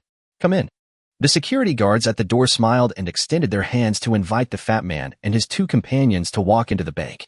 The security guard who had stopped Liu Cheng before turned around and looked at Liu Cheng and said, "As you can see, our bank only serves wealthy and well-educated big clients.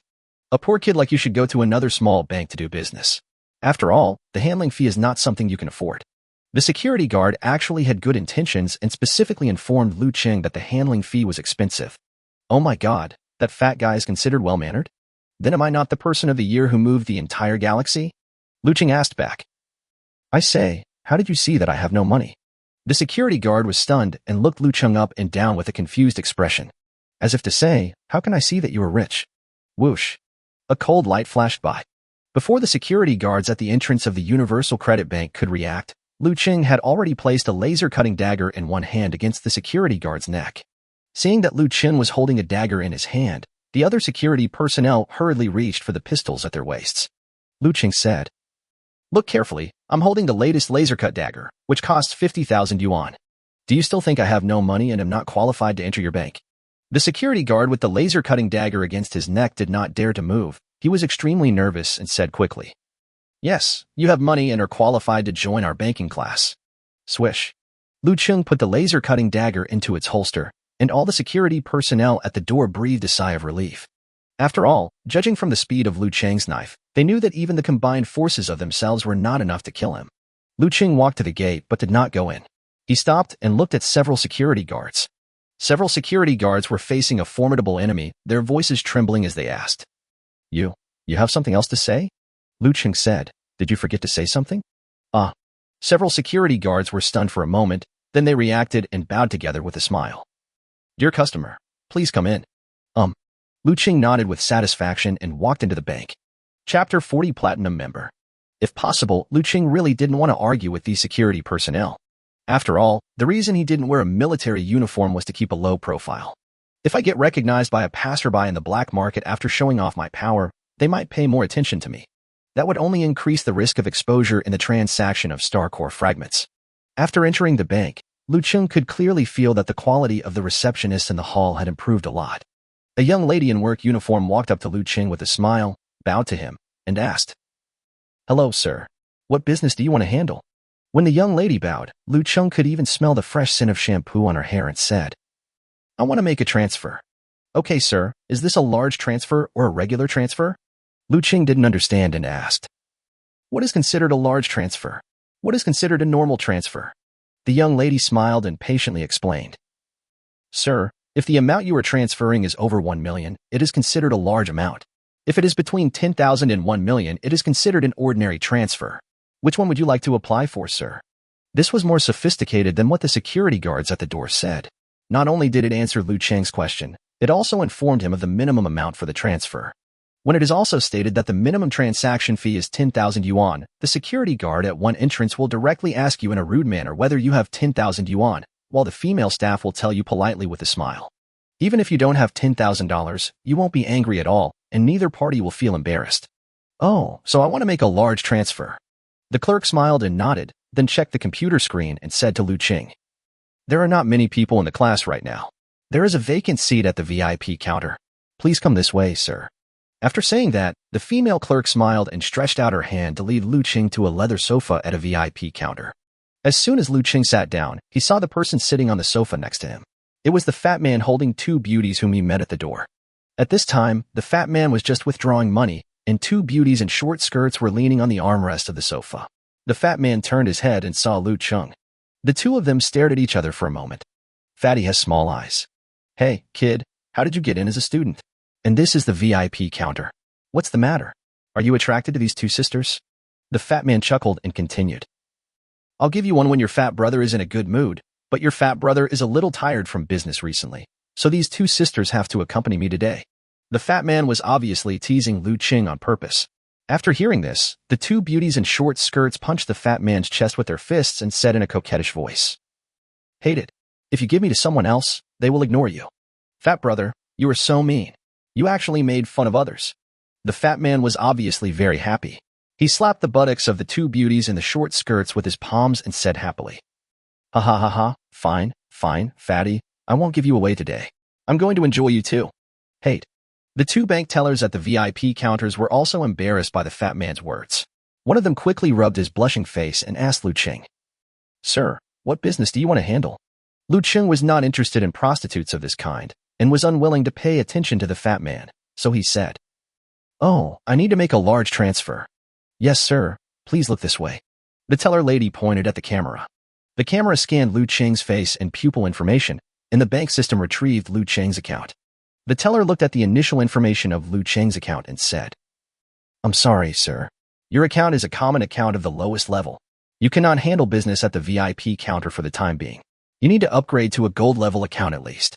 The fat man on the side laughed loudly upon hearing this. The two beauties in short skirts also covered their upturned mouths in mockery. The fat man asked in a loud voice, "How much money do you want to transfer, kid? Do you need your fat brother's help?" Haha. Liu Cheng glanced at the fat man who didn't bother to pay attention to him, frowned slightly and asked, "How can I upgrade to a gold member?" The lady at the counter said, "As long as the money in your account reaches a certain amount, it will be fine. I don't know if you have that much money deposited in your account now." Before graduation, Liu Cheng deliberately opened several bank accounts, including personal accounts and citizen accounts, one of which was the Universal Credit Bank. He opened the account in order to use it in case of emergency after arriving on the alien battlefield, and he indeed did not deposit money into any of the accounts. However, after completing 2 transactions with the Lucky Cat, he had more than 10 million in his account, so he said, "There is some money in the account now. Can you help me see if it is enough?" The teller nodded. "Okay, I'll help you take a look now." The fat man next to him had already withdrawn 100,000 yuan from the counter.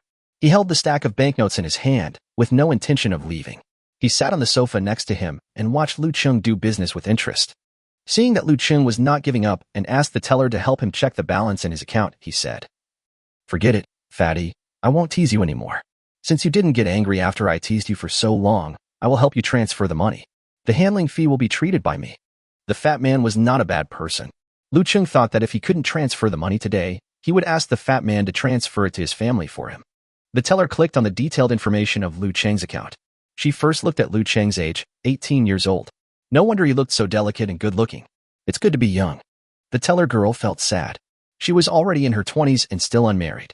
The young man in front of her was poor, but if he was a few years older, he would be a good dating and marriage partner. Then the teller lady looked at the funds column. Huh. Is the system malfunctioning? Why are there so many zeros? The teller girl blinked hard, then found the decimal point and counted from the back to the front. 1, 10, 100, 1,000, 10,000, 100,000, million, 10 million. The lady at the counter felt that she might have counted wrong, so she counted again.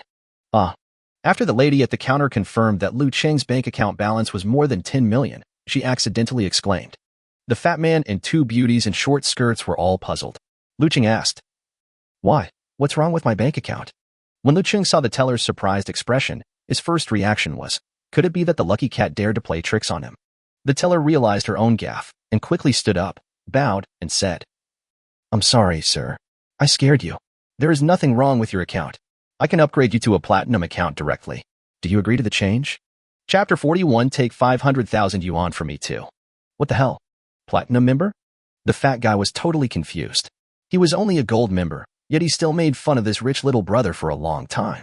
Thinking about it now, he felt like a funny clown and was filled with ashamedness. Liu Cheng, the person involved, was the most calm and nodded. "Okay, please change it for me." The teller lady at the VIP counter quickly submitted a series of system applications. Liu Cheng's qualifications and consumption records were very normal, and the system quickly approved Liu Cheng's application for a platinum level account. "Sir, your platinum account has been applied for. You have now added more than 100 new account permissions, which you can view in the account interface of your personal computer system. Do you still need to transfer money? How much do you need to transfer?" Liu Cheng operated the computer interface on his arm, selected his mother's personal account as the recipient, and said, "Yes, transfer the money to the account I just selected. As for the transfer amount, let's transfer 500,000 first." 500,000 was the result Liu Cheng came to after careful consideration. The family owed the hospital more than 1 million yuan in hospitalization fees, although he could transfer several million yuan to his family at one time. But then it would be difficult for him to explain to his mother where the money came from. If you transfer 500,000 first, it will be enough to cover at least 1 month's treatment costs. Afterwards, you can transfer the remaining balance in batches. The teller completed the operation, and after Liu Cheng clicked confirm on his computer terminal, the system prompted that the transaction was completed. "Sir, you have transferred a total of 500,000 yuan. The business has been completed. Is there anything else you need to do?" "Thank you, but that's not necessary." "Okay, sir. I'll ask the lobby manager to get you a gift for platinum level customers. Please sit down and wait for a moment." After the teller lady finished speaking, she signaled to the lobby manager that this was a customer who had just been promoted to platinum level and asked the lobby manager to go and get the gift. The lobby manager and the bank receptionist came over pushing a small food cart. He placed a pot of coffee, a plate of roasted desert lizard skewers, and several small plates of desserts on the coffee table next to the sofa made by Liu Cheng, and said with a warm smile, "Hello, sir. I will go get the platinum level gift for you now. You can have your meal first and wait for a while. Do you have any gift preferences?" Oh my god, banks can really make a living. Liu Cheng felt that his eyes had been opened and asked, "What gifts do you have?" "We have high-end clothing co-branded with space fashion brands, brand-name watches with space navigation systems, and weapons and firearms made of pure precious metals, etc." Sure enough, these are things that rich people like. It seems that the bank's target customer group is very clear and precise. Liu Cheng Dao. Are there any knives among the weapons? Preferably something sharp and hard. The lobby manager thought that this platinum customer seemed to be a wealthy person who liked to collect weapons and firearms, so he nodded and said, "Mr. Yes, I wonder how about a samurai sword made of adamantium? This one was also designed by the designer of the cosmic fashion brand." Liu Cheng nodded with satisfaction. "Okay, this is it. The samurai sword made of adamantium must be very durable for dissecting the corpses of alien creatures. Please wait a moment. I'll get it." After the lobby manager left, Liu Cheng poured himself a cup of coffee, picked up a skewer of desert lizard, and started eating it. The two beauties in the short dresses next to him were very surprised when they saw that Liu Cheng had really opened a platinum-level account qualification. When he saw Liu Cheng transfer 500,000 yuan directly to an account, his mouth opened so wide that an egg could fit in it. The two of them looked at the stack of 100,000 yuan in the fat man's hand, and suddenly felt that it was not attractive anymore. Two beauties in short dresses stood up and sat on the armrests on both sides of Liu Cheng's sofa. The tender skin on her exposed thigh deliberately touched Liu Cheng's arm. Liu Cheng frowned and said unhappily, "What are you doing?"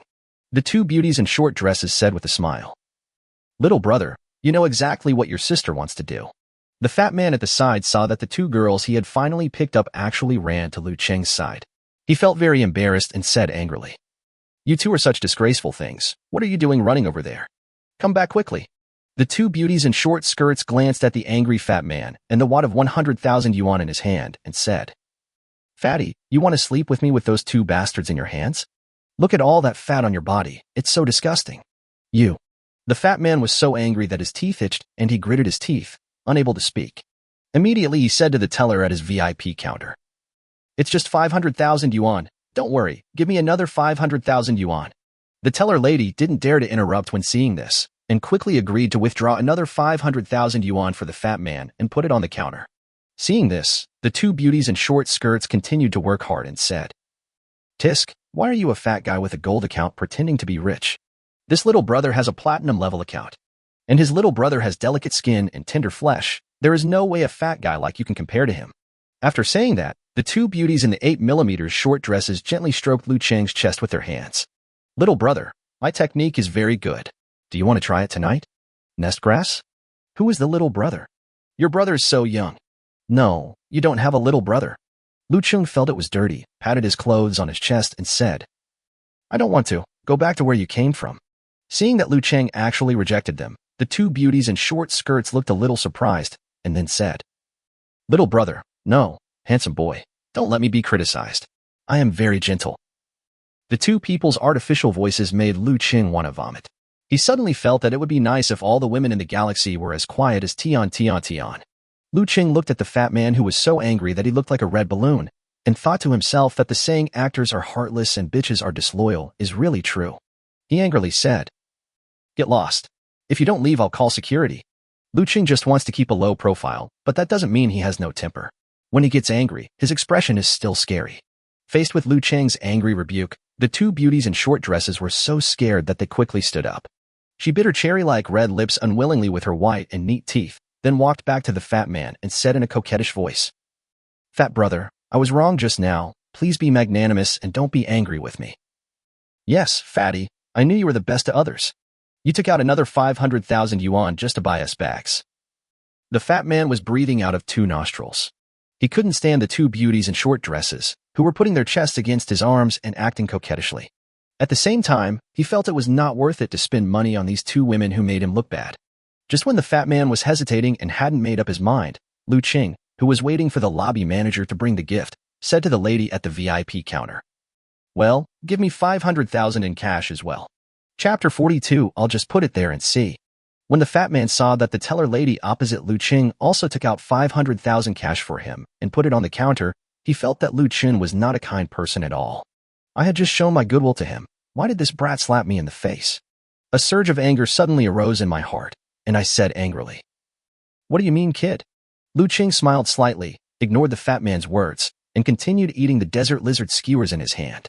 When the two beauties in short black dresses saw Liu Cheng let the teller withdraw 500,000 yuan, they thought that Liu Cheng regretted rejecting them just now and wanted to let them go again. The two of them left the fat man again, walked to Liu Cheng and said, "Little brother, you really know how to torment your two sisters. Wouldn't it be better if you were more straightforward earlier? Don't worry, since you took out 500,000 yuan to buy bags for your two sisters, they won't be mad at you." The two beauties in short dresses were just coaxing the fat man, but they abandoned him the next second. He didn't take the fat man's feelings seriously at all. After Liu Cheng finished eating the desert lizard skewers, he wiped the barbecue sauce from the corners of his mouth with a tissue. He looked at the two beauties in short dresses and said with a puzzled expression, "Who said anything about buying bags for you two?"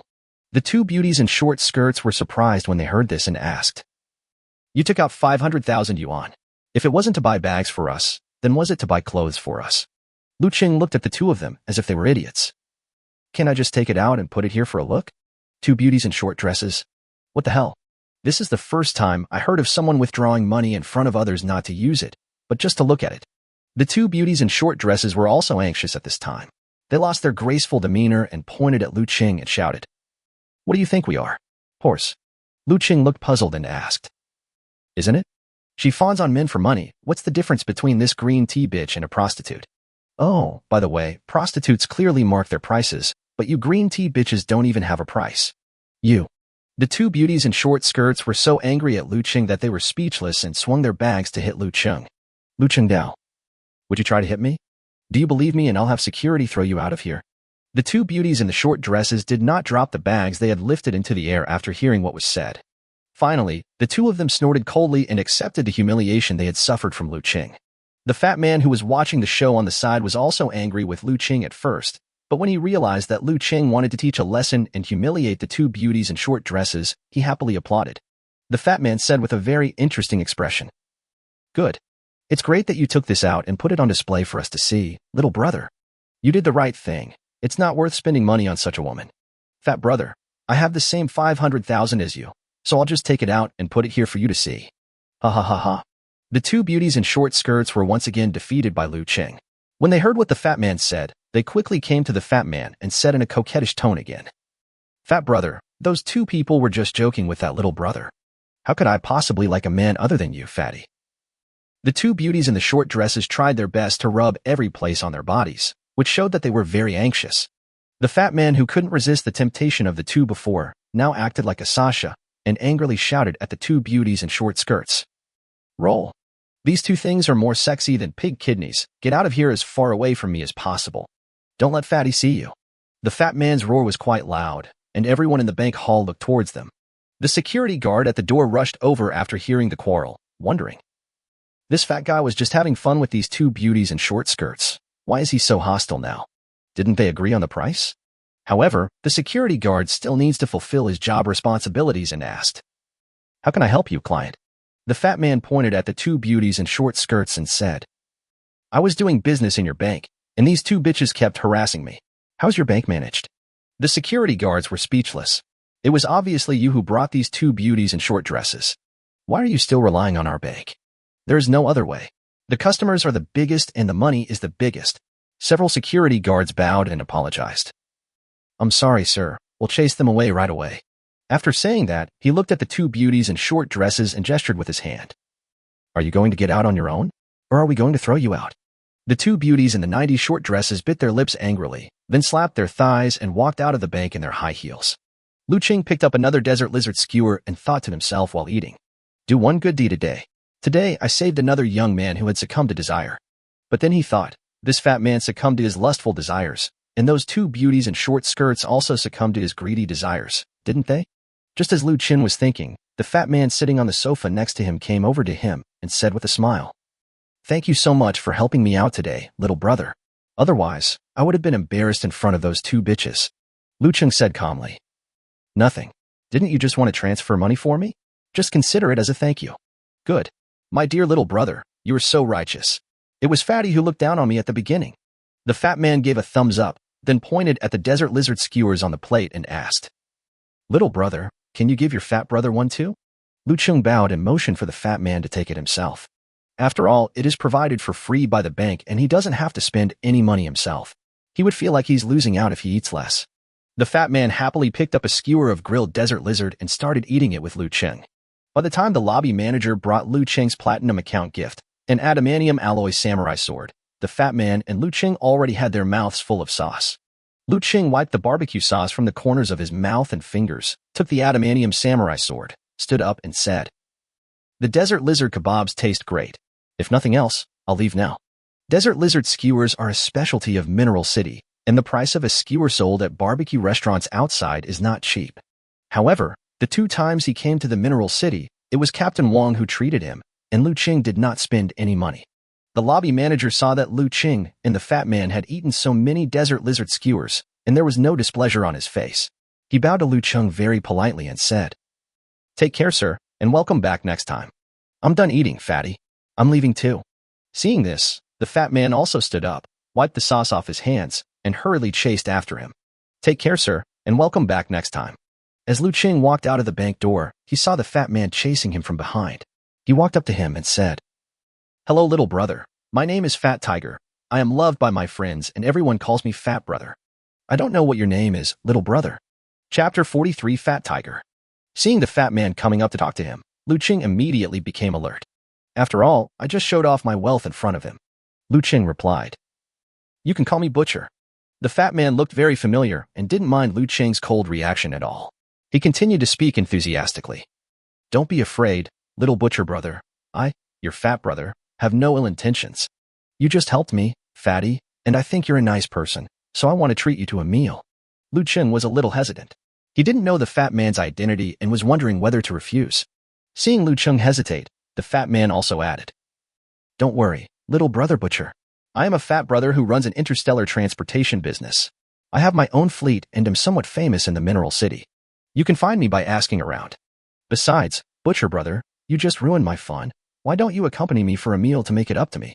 The fat man tried to coax and deceive Liu Cheng, fearing that Liu Cheng would not give him face. Liu Cheng complained in his heart, Oh my god, you call that a refined hobby? There is nothing more vulgar than your hobby, okay? However, when he heard that the fat man was in the interstellar transportation business, he immediately remembered that the business scope of Interstellar Express did not cover the frontline star field. If I need to send something home, maybe Fatty can be of use to me, so I nodded and said, Okay, I have nothing to do at noon, so I'll go with you. But I'm not familiar with the Mineral City, so I need you to choose a place. Feng Yao and Hui Yin are with Captain Wong, so there's nothing wrong in letting them play with the Marine Corps for a while. When the fat man saw Liu Cheng agreed, he immediately laughed happily and said, Don't worry, little butcher brother, you are going out to eat with Fatty. Fatty will never let you spend money. I promise to serve you comfortably. The fat man waved and stopped a hover taxi and said to the driver, Mining Restaurant. The mining restaurant is not far from the Universe Credit Bank. It is just a corner after driving to the intersection. After getting off the car, Liu Cheng was speechless. Is it necessary to take a taxi for such a short distance? After receiving the payment, the driver nodded happily to the fat man. This was the first time in his life that he had encountered such easy money. The fat man did this for a simple reason. He not only wanted to entertain Liu Cheng well, but also wanted to show off his financial strength in front of him. He said, Brother Butcher is not a native of Mineral City, right? Liu Cheng nodded and said, I just came to Mineral City recently. The fat man did not ask Liu Cheng what he was doing, and directly introduced to Liu Cheng. The Mining Grand Restaurant is the only large entertainment venue in Mineral City. Originally, the people who came to this remote place called Mineral City were the mine owners and people like us who were in the transport business. Later, when everyone had money, they started thinking about spending, right? After all, anyone would get bored mining every day in this godforsaken place. So several mine owners invested together and established a mining restaurant. The restaurant offers dining, bathing, KTV, gym, video games, etc. In short, all the leisure and entertainment activities you can think of are available here. As he spoke, the fat man winked at Liu Cheng, indicating that there were some special projects as well. Would you like to try them? Liu Cheng was not interested in the fat man's special hobby. He was having dinner with Fatty mainly because he wanted to learn about their interstellar transportation business, so he said, "Just eat. I have something else to do in the afternoon."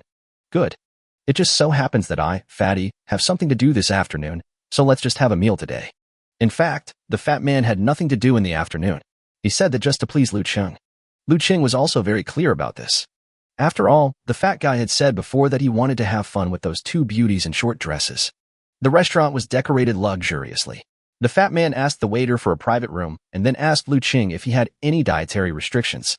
Liu Cheng thought about it and said casually, "I don't have any dietary restrictions, but I just don't like spicy food." The fat man said to the waiter, "Serve me all the dishes on the menu except the spicy ones." "Ah, okay, wait a minute." The waiter had seen fat people like this before, the kind who would spend money recklessly. He was surprised for a moment but quickly reacted. The food was served very quickly at the mining restaurant, and within 5 minutes the table in the fatty's private room was full. Immediately, the waiter pressed a button, and the wall on the side slowly dropped down, connecting this room with the private room next door. The waiter moved the table from the private room next door over and then put down all the dishes ordered by the fat man. The fat man laughed happily and said, "Brother Butcher, do you want a drink?" Liu Cheng shook his head. The fat man poured himself a glass of wine, then picked up the bottle and poured juice for Liu Cheng, and said with a smile, "Not drinking alcohol is good for your health. You look like an educated butcher. Just drink the juice." The two of them started eating. After 3 rounds of wine and 5 dishes, the fat man started to brag to Liu Cheng. "Little butcher, I'm not afraid of you laughing at me. Although I'm greedy, money-loving, and lustful, I have nothing to say about the brothers around me. As long as someone calls me fat brother, I will do whatever I say. Brother, I think you're a good person, so you can call me fat brother from now on." Liu Cheng nodded. He felt that what the fat man said was true. After all, everyone has his or her strengths. The fat man told me all his bad habits and treated me very well. Although he had been bragging about his own business, he had never tried to promote his transportation business to Liu Cheng. It was obvious that he was here for Liu Cheng. Liu Cheng nodded and smiled. "Haha, Fatty has said so. It would be unreasonable for me not to accept this favor." Hearing this, the fat man happily put his arm around Liu Cheng's shoulders and said, "Okay, we are brothers from now on. Fatty, I toast to you." Liu Cheng touched the fat man's quilt with the juice, and the fat man drank the wine in his hand. Liu Cheng asked curiously, "Brother Fatty, how much do you charge for interstellar transportation?" Hearing this, Fatty looked at Liu Cheng and said, "Brother Butcher, do you want to transport something? Where should you transport it to?" "Brother, I will help you transport it." Liu Cheng Dao. "I do have something I want to ship, but the destination is in the 3rd star field of Centaurus, which is a bit far from here, so I still have to pay the fees." The fat man patted his chest and said, "How can I let you pay for my own brothers? This time, I will treat you. But the Centaurus 3-star region is a bit far away. I will charge you next time." Not only is it far, if the fat man were to make the trip alone, he might lose hundreds of thousands of dollars in fuel costs. However, Liu Cheng still wanted to accept the fat man's kindness, so he said, "Thank you, Fatty. I want to transport this." As he spoke, Liu Cheng took out 5 star core fragments from his backpack. When the fat man saw clearly what Liu Cheng was holding in his hand, he sobered up instantly. "This is a fragment of a star core?" Chapter 44, Paying for Life. "This is a fragment of a star core?" Fat Tiger asked in surprise. It's not that Fat Tiger has never seen anything valuable. Among the goods transported by his interstellar transport fleet alone, there are many more valuable than star core fragments. Star cores and star core fragments can only be obtained by hunting high-level alien creatures, so the rarity of star core fragments and star cores is far greater than their prices. When the fat man saw Liu Cheng took out 5 star core fragments at once, it was obvious that the butcher brother he had just met had more than that much financial resources behind him. Liu Cheng nodded and said, "That's right. The price of 5 star core fragments is neither expensive nor cheap. I don't make much money to begin with, and I'm asking you to pay for the fuel, so why don't I just pay you?" The fat man patted his chest and said proudly, "Brother Butcher, what are you talking about? Brother Fat, I said I won't charge you for this order, and I won't charge you for it. Next time you need it, we'll talk about money." The fat man said this not to show off. He really wanted to make friends with Liu Cheng and leave a good impression on him. Seeing that the fat man didn't even ask why he was transporting the star core fragments, Liu Cheng asked in confusion, "Fat brother, why don't you ask me what I'm going to do with the star core fragments?"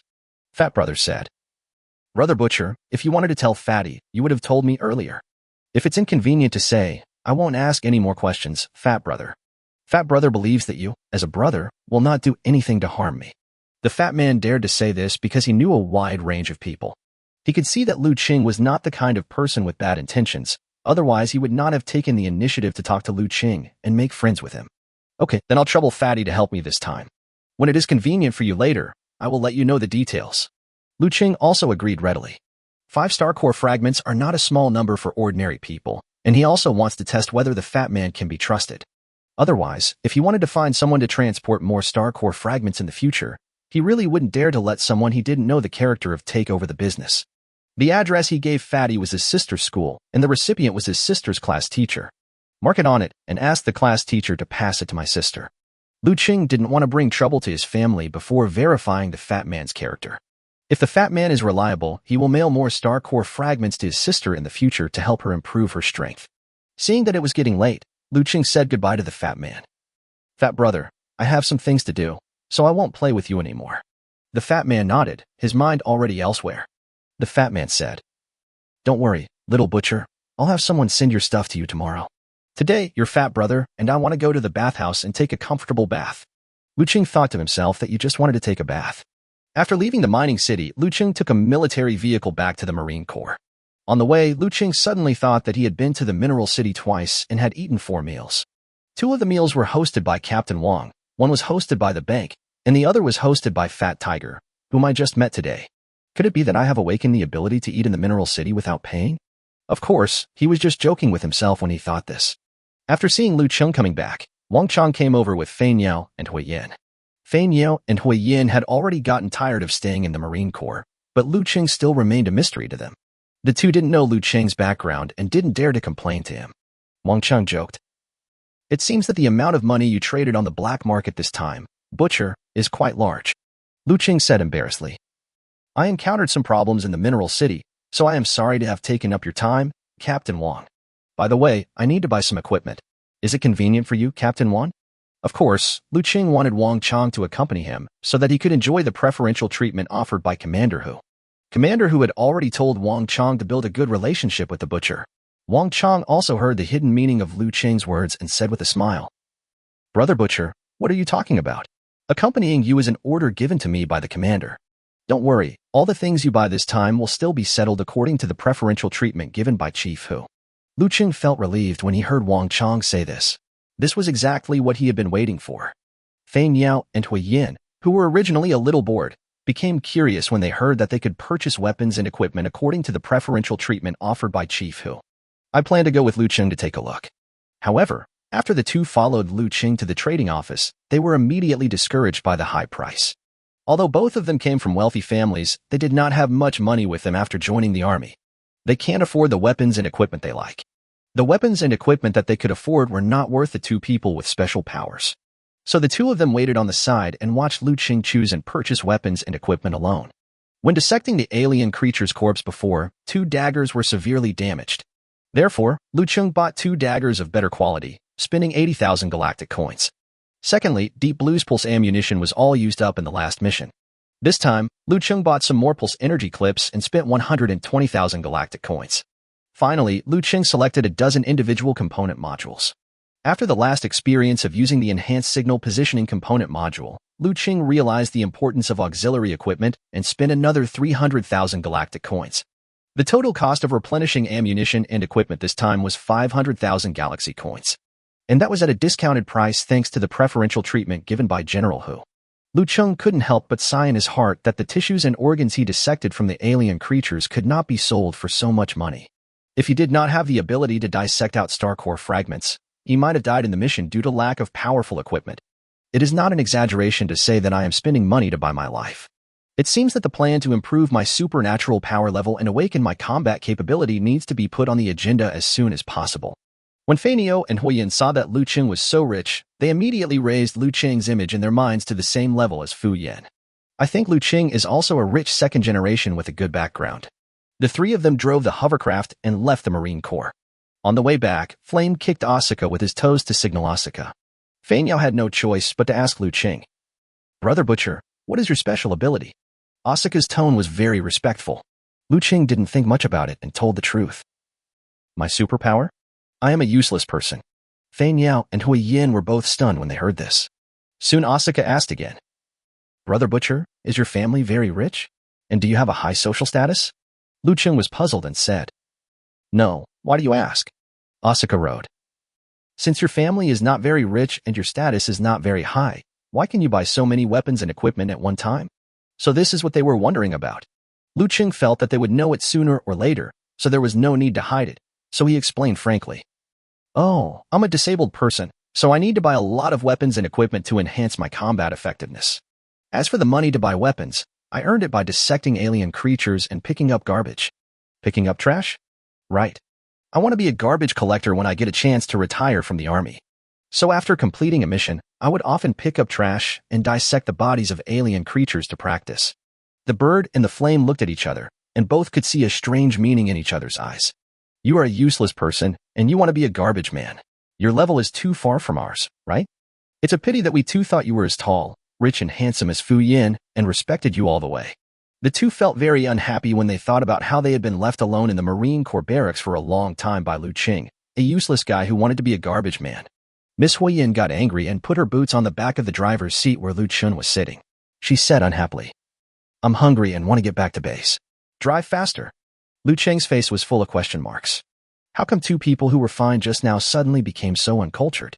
Chapter 45 Too Unelegant. Liu Cheng and the other two returned to the Wolf Warrior base before dark. Song Ziming looked at Liu Cheng, who was carrying a lot of equipment on his back, and his eyes twitched as he said, "It's time for dinner. Go wash your hands and eat." It's not that he didn't have doubts about where Liu Cheng's money came from.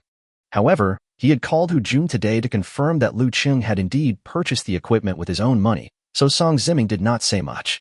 Wang Zhuangzhuang was a little envious when he saw Liu Cheng's new equipment and asked, "Butcher, did you secretly keep the organs of alien creatures and sell them? It's a pity that I trusted you so much, brother." Snort. Liu Cheng said quickly, "Zhuang, please speak properly and don't use force. I gave you all the alien organisms and organs that I dissected for free, and you have checked them yourself."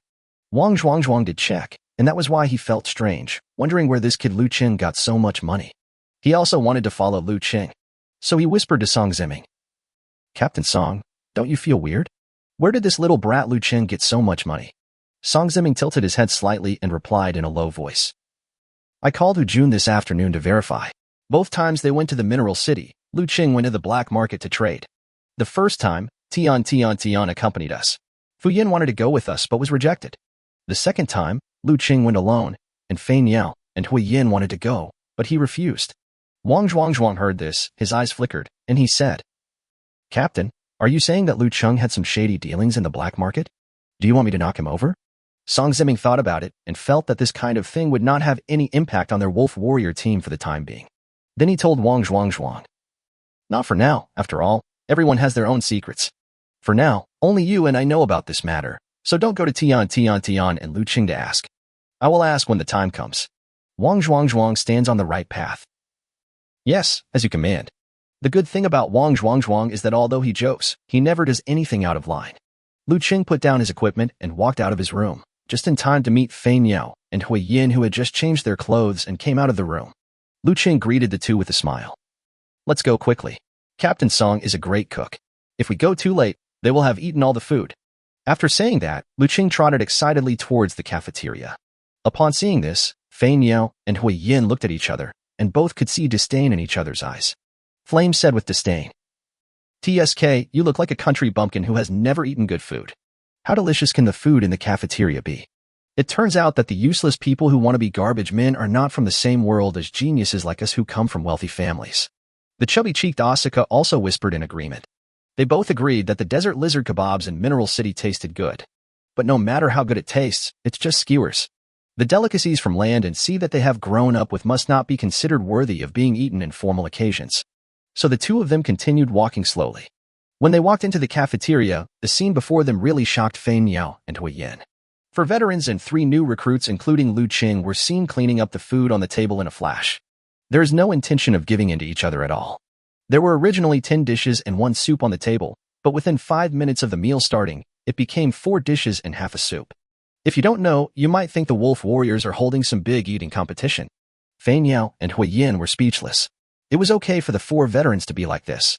They both could understand why Liu Cheng, a useless man who wanted to be a garbage man, behaved so hopelessly. How come even Fu Yin, the son of the mayor of Jimin City and her male god, and Bing Jing, who always appears aloof, behave so vulgarly. Humph, that's really inelegant, Flame said disdainfully. When she was first assigned to this desolate planet ST-44732, she was very reluctant. Huiyin secretly vowed to maintain his good upbringing and elegant image and never get involved with such vulgar people. Just as Fei Niao and Huiyin were stunned, Captain Song Ziming finished smoking his cigar and walked in from outside. Seeing the two standing at the door, he asked in confusion, "Aren't you two hungry?" "I'm not hungry. I don't want to eat with uncultured people." Wang Zhuang and others didn't mind when Huiyin said that they and others had no manners when eating. Instead, he knocked away a chicken leg that Fu Yin had just picked up with his chopsticks and said unhappily, "I've had my eyes on this chicken drumstick 5 minutes ago. Don't fight with me for it." It would be fine if the Zhuang just scared him normally, but when the cafeteria opened for dinner, Fu Yin was not afraid of angering Wang Zhuang in order to have an extra bite of food. He opened his mouth and cursed. "Bullshit. Why don't you say you fell in love with him when he was still an egg?" Seeing that the other party refused to let go of the chopsticks holding the chicken leg, Wang Zhuang winked at Fu Yin and threatened, "You deserve a beating, don't you? Do you believe that my iron hand will give you a head slap?" Fu Yin was not to be outdone. "Yeah? Threatening me? Do you believe me? I will shoot all the energy in my body into your face." Flame covered her mouth in shock.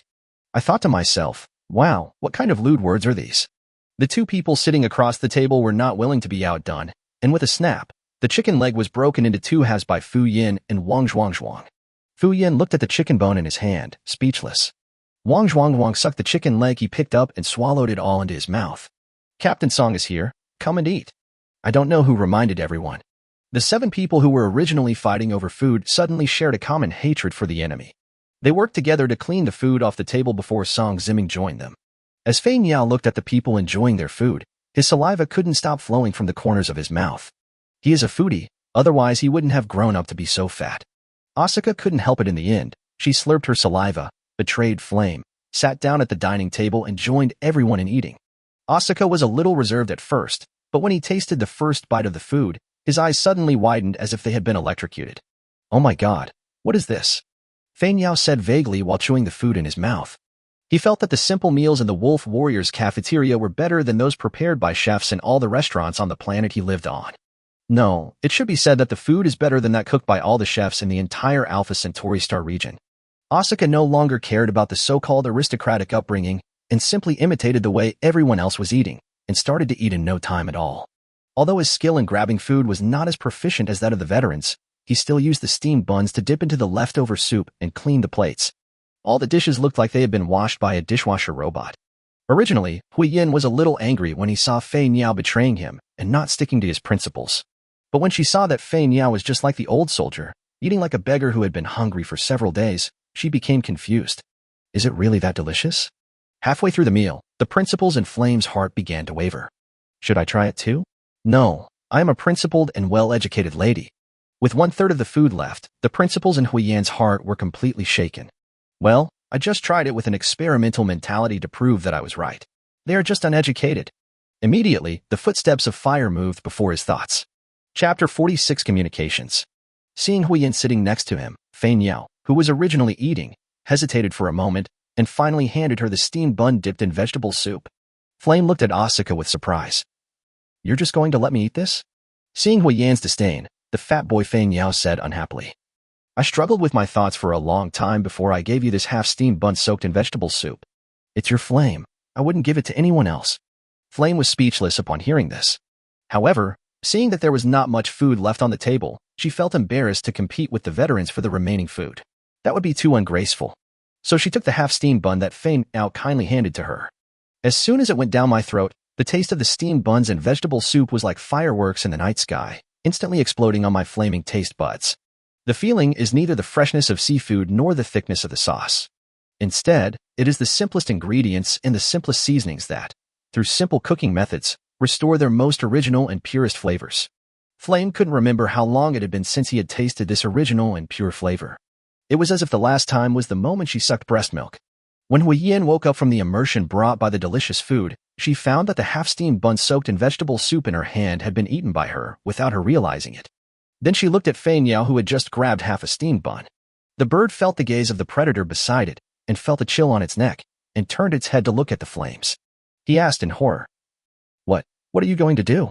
Flame asked with a smirk on his face. "Asuka, Do you think I am good to you?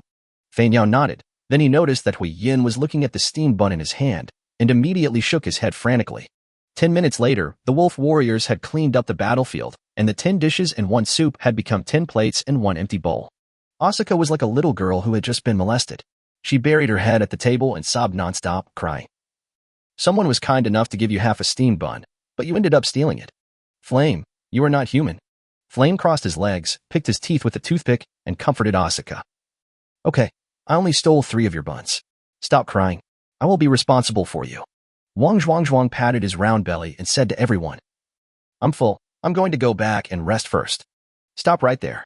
Song Ziming stopped Wang Zhuang and said unhappily, It's okay that you 4 veterans don't clean up the dishes after meals, but you actually led the newcomers astray.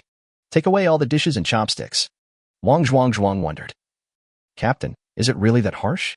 Don't we have cleaning robots at our base? Song Ziming said with air coming out of his nose. Who told you to be so lazy when it comes to mealtime? How can we fight alien creatures without any organization or discipline? Okay, let's go now. Several veterans were helpless as Song Ziming's requirements on them were a bit harsh. This can be considered as the leadership tradition of the Wolf Warrior Squad and Song Ziming. Not long after Liu Cheng returned to his restroom, he received a communication invitation. Liu Cheng opened the communication interface and found that the caller was actually his mother. He had been wondering why his mother was so patient this time, as she hadn't sent him a message to ask about it even after so long since he transferred the money. I didn't expect it to be sent at this time. Little did people know that Liu Cheng's mother became upset immediately after receiving the transfer of 500,000 yuan. However, her communication device was always in arrears, so she couldn't send messages to Liu Cheng. Because of unpaid equipment fees, Liu Cheng's mother went to the bank in person to withdraw some cash, and then went to the telecommunications company to pay the outstanding telecommunications fees. Liu Cheng answered the call, and the first thing his mother asked was, Son, I saw you transferred 500,000 yuan to me this afternoon. You didn't do anything illegal, did you? Liu Cheng chuckled. Fortunately, he did not transfer several million directly, otherwise his mother would be worried that he would commit treason. So he comforted her. Don't worry, Mom. The salary of our special forces is much higher than that of other troops. It's all paid by the military. My mother became even more anxious when she heard this and said, Son, please don't lie to me. I asked Aunt Wang next door and found out that her son only earns 10,000 galaxy coins a month in the Marine Corps. Even if the salary of your special forces is high, 10 times that of others, it is still only 100,000 yuan. Where did you get $500,000? It seems that my mother is more serious than I thought. Liu Cheng coaxed her. That's not just the salary part. Your son recently completed a big task and performed well, so he was awarded a bonus of 400,000 yuan. I'll transfer them all to you. Liu Cheng's mother still didn't believe it and said, You actually lied to me. How can the bonus be paid out so quickly? Tell me the truth. Where did all this money come from? Seeing that his mother was not easy to fool, Liu Cheng put on an honest expression and said, You are worthy of being my mother. You saw through my son's lie right away. In fact, the mission bonus was not paid, but I was in a hurry to pay my father's hospital bills. So I borrowed several 100,000 galaxy coins from our Captain Song first, and will pay him back when the prize money comes in. Seeing that her son finally told the truth, Liu Cheng's mother felt relieved and said, Captain Song is such a good man. You must remember to follow Captain Song's instructions and pay him back as soon as your salary and bonus are paid. After all, it's not easy to meet a good superior these days. Liu Cheng nodded and said, Don't worry, Mom. Captain Song thinks highly of your son. My mother chuckled and said, And proud. I won't tell you anymore. The communication fee in the star field is expensive. Okay, Mom, then. Before Liu Cheng could say goodbye, his mother hung up the phone. Liu Cheng was speechless, thinking that he must become very powerful and make a lot of money. This way, my mother won't have to hang up the phone in a hurry just to save a little bit of communication fees. The next morning, Song Ziming gathered all the new recruits of the Wolf Warrior Squad and personally led the team to collect money. Originally, Wang Zhuang, the team leader last time, didn't need to go.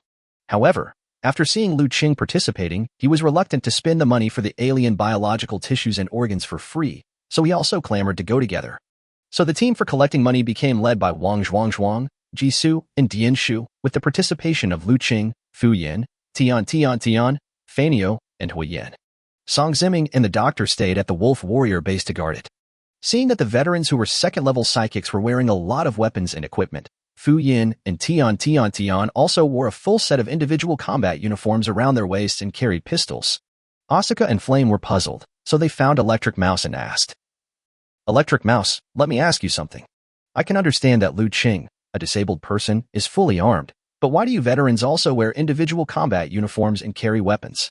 Electric Mouse has seen Liu Cheng's physical fitness and thought that if you really think Liu Cheng is a simple, useless person, then you are wrong. He smiled and replied, "This is the tradition of our Wolf Warriors team. To be precise, it is Captain Song's training philosophy. Captain Song has always believed that the best special warfare soldiers should not only possess powerful superpowers. Rather, they are the ones who can combine powerful supernatural powers with high-end weapons and equipment, and are the ones who can best adapt to the battlefield environment and survive." Chapter 47 Unknown Creatures.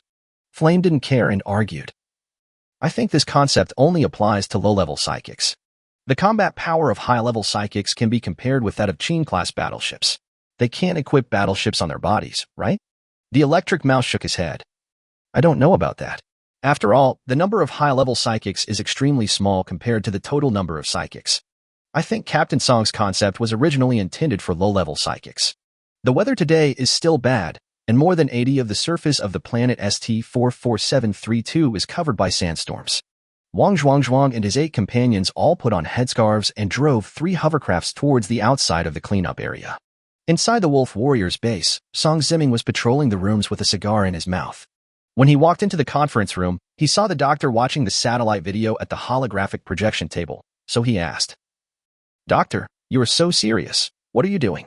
When the doctor saw Song Ziming coming over, he replied, "Captain, didn't you ask us to keep an eye out for that 8-legged unknown alien creature last time? In my spare time, I took a look at the ground footage taken by the satellite on that day. Guess what I found?" Seeing the mystery of what the doctor said, Song Ziming also became curious and asked, "Oh, what did you find?" The doctor turned the holographic projection screen to a bird's-eye view, pointed at the screen, and said to Song Ziming, "The alien creature's nest we discovered last time is located in the northeast of the clearing area. The ground forces are deployed in the southwest, east, and north of the entrance to your cave." After marking 4 places on the holographic map, the doctor imported the escape route of the 8-legged unknown alien creature. That 8-legged unknown alien creature escaped from the other cave entrances before you did. After escaping, they did not hesitate or take any detours, but fled directly to the only defensive gap of the Marine Corps in the northeast direction. It is worth noting that during its escape, Jisoo also patrolled between the Marines deployed due north and due east. And that 8-legged unknown alien creature seemed to know in advance that Jisoo would pass by. After arriving at the area patrolled by the speedster, he first hid under the sand. After the extreme speed passed, it continued to escape. Afterwards, its escape route was obscured by the sandstorm, and its direction of escape could not be determined.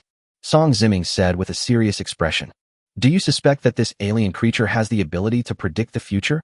The doctor shook his head and said, "I don't know whether he has the ability to predict the future. All I know is that this alien creature definitely knew all our deployments on the ground in advance. After all, my main job is a doctor, not a researcher specializing in supernatural powers. However, if that alien creature has the ability to predict the future, it should be able to predict that you will go to clean up the underground nest. So I think this speculation is unlikely."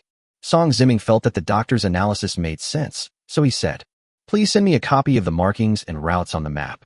I need to report to my superiors. Really, all kinds of weird things happen to us. In the past few months, we have suffered 3 waves of alien beasts in succession, and this month we have discovered alien creatures that even the United Government does not recognize. I think something terrible is going to happen to this godforsaken planet sooner or later." The doctor heard Song Ziming complain about the abnormal behavior of the alien creatures, so he asked, "Captain, do you think the recent events are related to the alien creatures' increased attacks on the Milky Way?" Song Ziming lit another cigar and shook his head. "Not sure. However, anything involving alien creatures cannot be taken lightly. Wang Zhuang and the others are not careful enough, and they still need you, the doctor, to worry about them more."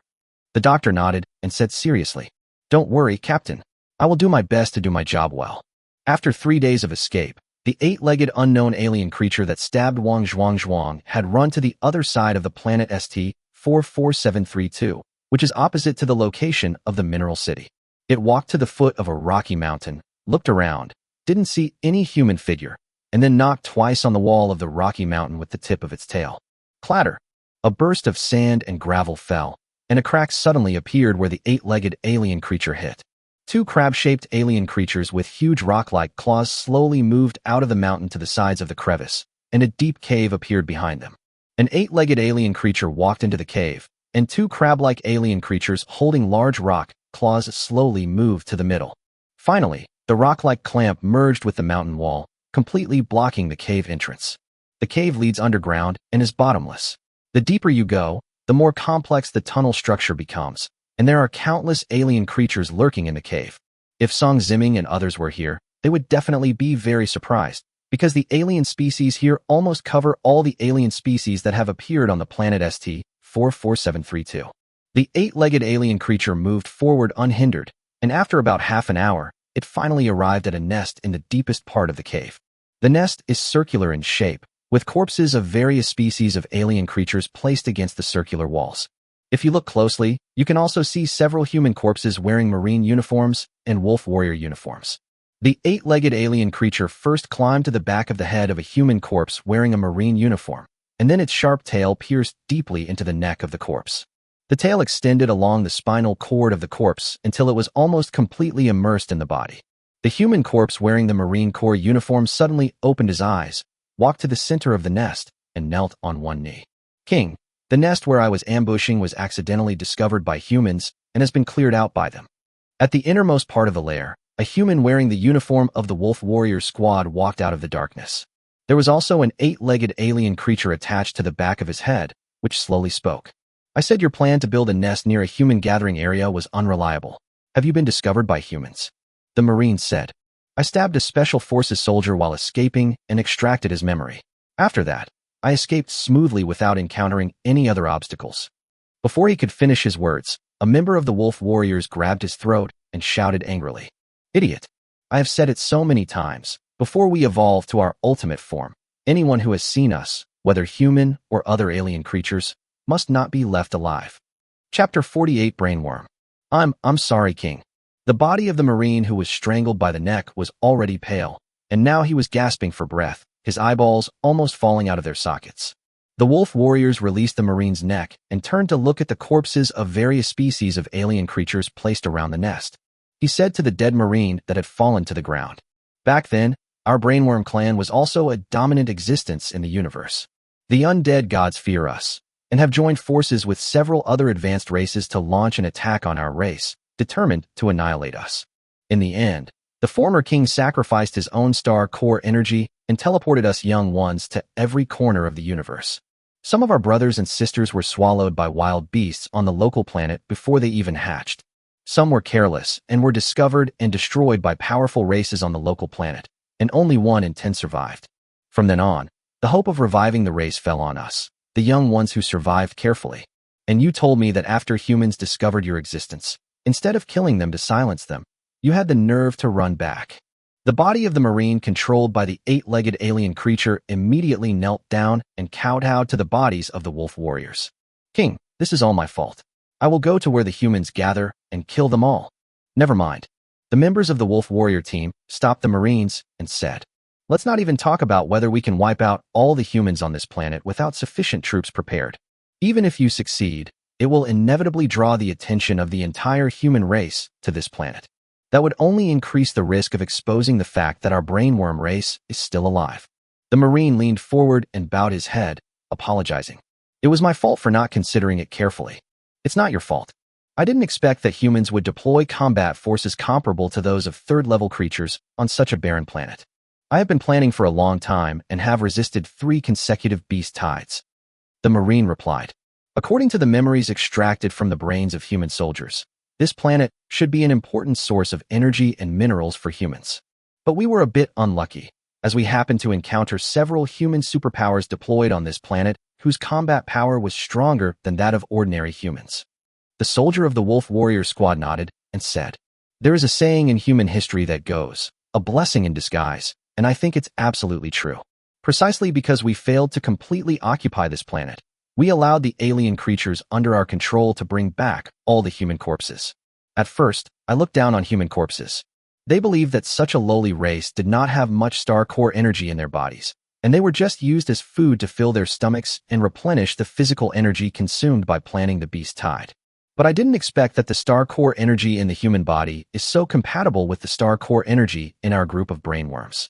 Just by absorbing the energy of 5 psychics, You and I have both been promoted to the 4th level. It seems that our brainworm group's revival plan needs to change the direction of expansion and advancement. The Marine soldier bowed and asked tentatively, King, are you saying that we should conquer the entire galaxy first? The members of the Wolf Warriors shook their heads and said, Don't worry, from the human memories we extracted, we know that the human race also has many powerful fighters. We continued to hide and first found our other brothers and sisters. After increasing their strength, they will control a large number of alien races to attack the Milky Way. As long as we can turn this inferior race of humans into our nourishment, that will be the day for us, the brainworm race, to take revenge on the undead gods and other self-important superior races. Until then, our operations on this planet continue as originally planned. By the way, find an opportunity to find out the abilities of those new human superpowers. Yes. The Marine bowed and agreed, then walked back to his original position and sat down against the wall of the nest. The brain worm attached to the back of the corpse's brain twitched its tail from the corpse's spine and slowly lay down, leaving the nest. After Liu Cheng and his 8 companions drove out of the cleanup area in a hovercraft, they had been searching for traces of alien creatures in the sandstorm. Maybe their luck was not so good today. After searching outside the cleanup area for 3 hours, all they saw was sand. Wang Zhuang originally came here to make some money. After driving for such a long time without encountering any patrol team of alien creatures, he said to Fu Yin behind the car with some impatience, Hey, Crowmouth, think of a solution quickly. Fu Yin was speechless and said, What can I do? It's impossible that if I say we will encounter a large group of alien creatures, a large group of alien creatures will really appear before our eyes, right? Less than 10 seconds after Fu Yin finished speaking, Ji Su, who had better eyesight, pointed to the front and said, Look, there's something going on over there. Everyone looked in the direction of Ji Su's finger, and when the hovercraft got closer, dense black shadows gradually appeared in the sandstorm. Wang Zhuang laughed heartily. Ha ha, Fu Yin, your mouth is indeed blessed. It works every time. Remember to help me fulfill my wish. Fu Yin was speechless, thinking that he should try when he has time to see if he can win the Zhonglian Halado. Those black shadows seemed to have discovered Liu Cheng and others approaching, and they all changed direction and quickly ran towards the werewolf squad. Haha, they are knife-claw dragons. There are more than 20 or 30 of them. It seems that the scouts they sent out last time did not return, so they sent out several more teams of scouts to look for the place. Wang Zhuang said with a smile, thinking that he could make a lot of money this time. However, he also learned from the last lesson and knew that the saber-claw dragon was fast and agile, and the desert was not conducive to the full use of his iron body. Then he said to Liu Cheng and the others sitting in the hovercraft, This time, I'll let you new guys practice, and the 3 of US veterans will watch from the sidelines. Don't worry, we will help you if the situation becomes urgent. Flame and Bird were shocked when they heard this, as they were indeed able to deal with level 2 alien creatures. But there are more than 20 or 30 saber-claw dragons in this group. How can these 5 first-level psychic rookies possibly handle them all? But before Huiyin and Fanio could raise any objections, Liu Cheng and the other 2 had already jumped onto the hovercraft that Wang Zhuang was driving alone and exchanged the hovercraft with Dazhuang. Tian drove the hovercraft towards the group of knife-claw dragons, controlling the steering wheel with one hand and condensing ice crystals on the palm of the other hand. In an instant, sharp ice cones condensed in the air and shot towards the group of knife-claw dragons. Fu Yin used all the energy in his body to strengthen his limbs and stood firmly on the front of the hovercraft with his legs. He clenched his fists and swung out, knocking away all the knife-claw dragons that were crashing into the hovercraft head-on. His enhanced punching power was comparable to that of Wang Zhuang after his transformation. Chapter 49 Test. Liu Cheng, sitting in the back seat of the hovercraft, held a deep blue pulse sniper rifle in his hand. After replenishing enough ammunition, you don't have to worry about the large consumption of magazine energy. The sniper rifle can be quickly charged to 200. Pa. A series of pulse bullets were fired from the muzzle, all accurately hitting the leg bones on the inner thigh of the saber-claw dragon. Several knife-claw dragons that were chasing from the side and rear instantly lost their balance and fell to the ground. Liu Cheng fired again, and the 200-charged pulse ballistic penetrated the base of the knife-claw dragon's tail. After struggling in pain for a few times on the sand, several knife-claw dragons closed their eyes weakly. The hovercraft drove out from the middle of the group of knife-claw dragons, leaving only the angry knife-claw dragons, which turned around and roared at Liu Cheng and the other 2. Seeing that Liu Cheng and his 2 companions killed 4 or 5 knife-claw dragons in one encounter, Both Flame and Fanio opened their mouths wide. I wondered, is this the strength of the first and the 301st place in the training mission? But isn't the butcher just a useless person who can only dissect corpses? Why is he so powerful? Could it be that what he said about wanting to be a garbage man was all just a trick to trick the two of us? Seeing Fei Niao and Hua Yin were stunned and speechless, Wang Zhuangzhuang looked at them and said jokingly, "These three are newcomers, just like you two. Isn't it time for you two to show your strength?" When the fat boy Asuka heard that they were asked to go up and fight so many saber-claw dragons, he was so scared that he was speechless. The Flame is the silver teeth biting the cherry-like red lips. It's not like Flame hasn't fought against second-level alien creatures in the training battlefield. But she really couldn't do what Liu Cheng and the other two did, killing the second-level alien creatures as easily as cutting melons and vegetables. Seeing that the two were in trouble, he quickly spoke. "I'll help you drive the hovercraft, and you just sit in the back and just attack." As he said that, he turned the car around at high speed and drove towards the group of knife-claw dragons. The group of saber-claw dragons, which had just suffered a round of attack, saw another human hovercraft coming towards them, and immediately sent half of their saber-claw dragons to rush towards the flames to intercept it. The panicked Asuka grabbed the handrail of the hovercraft with one hand, and took out a kinetic pistol with the other hand, and kept shooting at the pursuing saber-claw dragon. The fat boy Fei Niao originally had reconnaissance abilities, and his kinetic pistol bullets had limited power, so his marksmanship wasn't as good as Liu Cheng's. Affected by the sandstorm and the flexibility of the saber-claw dragon, more than 80% of his bullets hit the sand. A few bullets happened to hit the metal scales of the saber-claw dragon, leaving only a slight white mark on its surface without causing any substantial damage. Hua Yin saw that Fei Niao was of no use, and since her family conditions had been better than most people around her since she was a child, she was unwilling to lose to Liu Cheng and Bing Jing. So she turned the supernatural energy in her body to the limit and aimed her palms at the knife-claw dragon. Several scorching red flames burst out from her palms, enveloping the dozen or so knife-claw dragons rushing towards them in a sea of fire. Swish, swish, swish. It has to be said that the temperature of the flames emitted by the mobilization of all supernatural powers was indeed very high, and the skin of the metal-skinned knife-claw dragons was burned red. But this still did not slow down the speed of the saber-claw dragons at all, and the saber-claw dragons rushed out from the flames one after another. How so? Flame gritted his teeth and muttered to himself when he saw that his strongest attack had no effect. She asked herself in her heart, is it true that her fire attribute ability is not as powerful as Bingjing's ice attribute ability? In fact, the reason why Tian Tiantian's ice cone attack can be effective against the saber-claw dragon, in addition to her ice attribute freezing damage, the most important thing is the penetrating damage after the ice crystals condense into ice cones. High and low temperatures may be fatal to carbon-based organisms. But for most alien species that are non-carbon-based, the damage caused by the two is sometimes not as real as a solid punch. However, Flame's knowledge of alien creatures is not as high as Liu Cheng's. Without the veteran's reminder, she had no idea that the sword-claw dragon's weaknesses were the inner thighs and the base of the tail. Therefore, under the indiscriminate attack of her flames, it had little effect.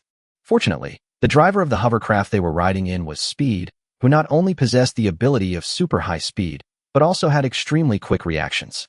He turned the steering wheel sharply and continuously at high speed to change the direction of the hovercraft, and made 5 hairpin turns among a dozen knife-claw dragons, thus avoiding the attacks of all the knife-claw dragons. Seeing this, Jianshu and Wang Zhuangzhuang, who were watching the battle, had a rough assessment of the combat capabilities of all the new recruits. Wang Zhuangzhuang said, "As expected, he is a new member assigned to our Wolf Warrior team by our team leader Li Ronghao himself. His quality is simply outrageous. Perhaps in 2 years they will be able to be promoted to level 2 psychics. By then their combat effectiveness may even surpass ours. It seems that the soldier that the commander appreciates the most is still our Captain Song." The electric mouse shook his head and said, "I'm afraid 2 years won't be enough. Captain Song seems to have special plans for these 5 new recruits. However, the other 2 recruits are slightly inferior to Liu Cheng and the other 2. In fact, Flame's fire attribute ability is not weaker than my electric attribute ability. It turns out that there is a gap in talent." After hearing from Jianshu that Captain Song had special plans for the newcomers, Wang Zhuangzhuang looked at Jianshu curiously and asked, "Oh, what's Captain Song's plan?" Electric Mouse wrote, "Captain Song didn't go into detail, but everyone will know about it in the next 2 days. After all, our captain has that kind of personality. He never waits until the next day to execute a plan." Wang Zhuangzhuang nodded in agreement and said, I don't think there's any need to continue testing the newcomer's abilities. You and Speed should take action and end the battle quickly. The electric mouse found it funny and asked, Speed and I are taking action, and you are just standing there watching? Wang Zhuangzhuang was so angry that he spread his hands helplessly and said, If I can catch up, I'll do it alone. The electric mouse chuckled, greeted Speed, then put his hands together in front of his chest and slowly opened them. Several high-voltage arcs flashing dazzling blue light jumped back and forth between his 10 fingers. He pushed his hands forward suddenly, and a thick arc composed of small arcs flew towards the knife-claw dragons chasing Liu Cheng and the others. Palalala. There was a flash of lightning, and more than a dozen knife-claw dragons were instantly paralyzed by the electricity and fell to the sand. Seeing this, Liu Cheng and the other two were a little confused, so they stopped the hovercraft, walked up and killed the knife-claw dragons one by one. When Jisoo saw that the electric mouse had resolved the fight, he realized that there was no need to continue wasting time, so he stepped on the brakes and stopped the hovercraft. Asuka and Huoyin in the back seat were frightened to death by the sudden stop of the car at high speed. Seeing that a dozen or so knife-claw dragons were about to run up to them, the two men closed their eyes in despair. Chapter 50 Helping Others. Seeing the saber-claw dragon opening its bloody mouth, it was about to rush towards Fei Niao and Huoyin. He quickly used his special ability to pull out a 20-centimeter-long small metal sword handle from his arms. He pressed the button on the metal hilt, and with a whoosh, a laser blade flashing with a bright green light suddenly shot out from the metal hilt. It was actually a green laser sword. I don't know whether the sandstorm wind is faster or the extreme speed is faster. The next moment, under the gaze of everyone, Jisoo disappeared from the spot. Swoosh, swoosh, swoosh, swoosh. A series of sonic booms sounded, and Asuka and Flame closed their eyes in despair, not knowing what was happening. They only felt strong winds blowing around them, as if the sandstorm had become even more violent. However, the extremely fast figure appeared in front of everyone before the sound. He quickly put away the lightsaber, put the metal hilt back into his arms, and then turned around. Everyone followed his gaze and saw that the dozen or so saber-claw dragons seemed unaware that they were hit by the lightsaber. He continued running forward for a few steps before his body was broken into two pieces by the shaking of the ground and the blowing of the sandstorm, and he fell onto the sand. Unlike others who were amazed at Jisoo's speed, after seeing Jisoo kill more than a dozen knife-claw dragons in one breath, the first thing that came to Liu Cheng's mind was, what a sharp sword. If I had a sword like this, I would be more comfortable dissecting the bodies of alien creatures. After a long time, feeling that they were not attacked by the saber-claw dragon, Fei Niao and Huoyin slowly opened their eyes. What is this? Who did this? Fei Niao and Huoyin were both shocked. After they looked around and saw that the only person who could possibly attack was Jisoo, they asked in surprise. Extreme speed. How could you kill this person by yourself? Jisoo clapped his hands, smiled and nodded, and replied. It's nothing, not worth mentioning. Oh my god, is this a piece of cake? Huoyan's heart is even more complicated. As the eldest daughter from a well-off family, she has her own pride in her heart. When she first came to the barren planet ST-44732, she looked down on the veterans, let alone the other recruits. However, reality destroyed the pride in her heart time and time again. Then where do you rank among the veterans in terms of strength? Flame asked with a serious expression. Quickly thought about it. The doctor has healing abilities and is definitely not included. Captain Song and De Zhuang are too tough. I definitely have no chance of winning. It's hard for me to get close to the electric mouse when it attacks in range, but if I run, he can't do anything to me. Then I will tie for third place with electric mouse. Wow, there are 4 people in total, and you and another person are tied for third place. Flame was speechless.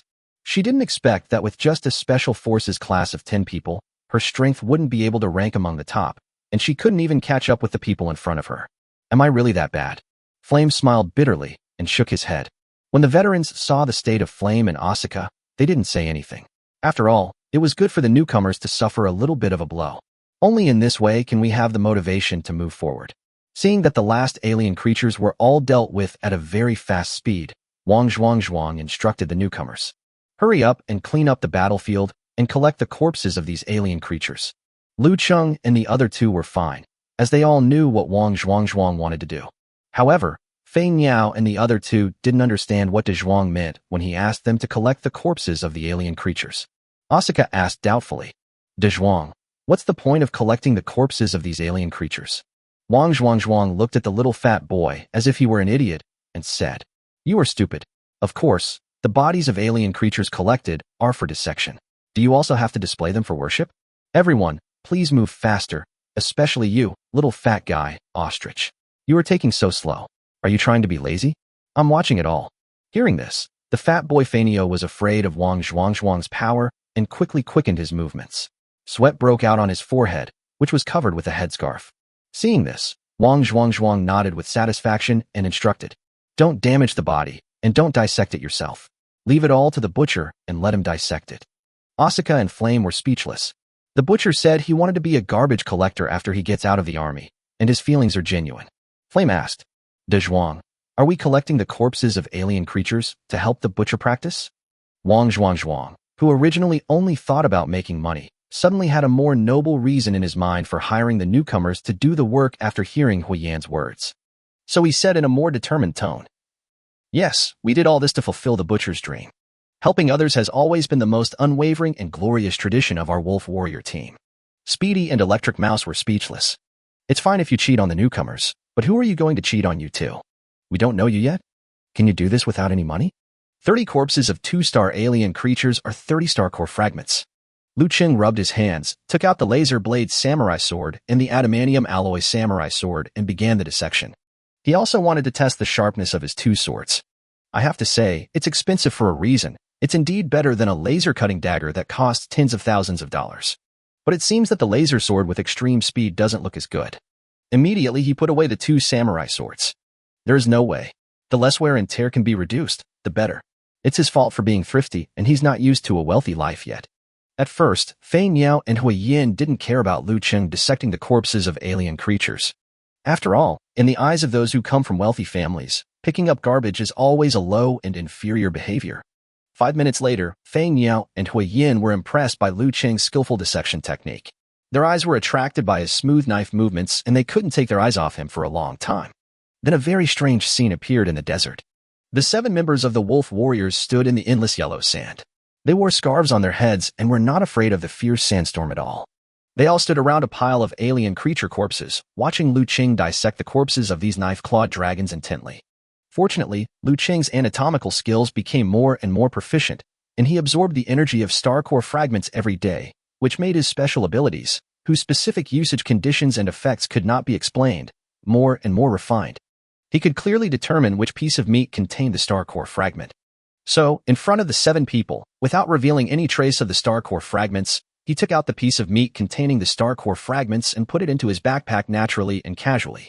When placing the next piece of alien creature's tissue and organs, he took out the star core fragments from the piece of meat, held them in his hand, and collected them all quietly and silently. Chapter 51 Pre-Dinner Meeting. Although Fei Niao and Huiyin watched the entire process intently, Liu Cheng dissected the alien creature's corpse. It still hasn't changed their perception that picking up trash and being a garbage collector are low-class behaviors.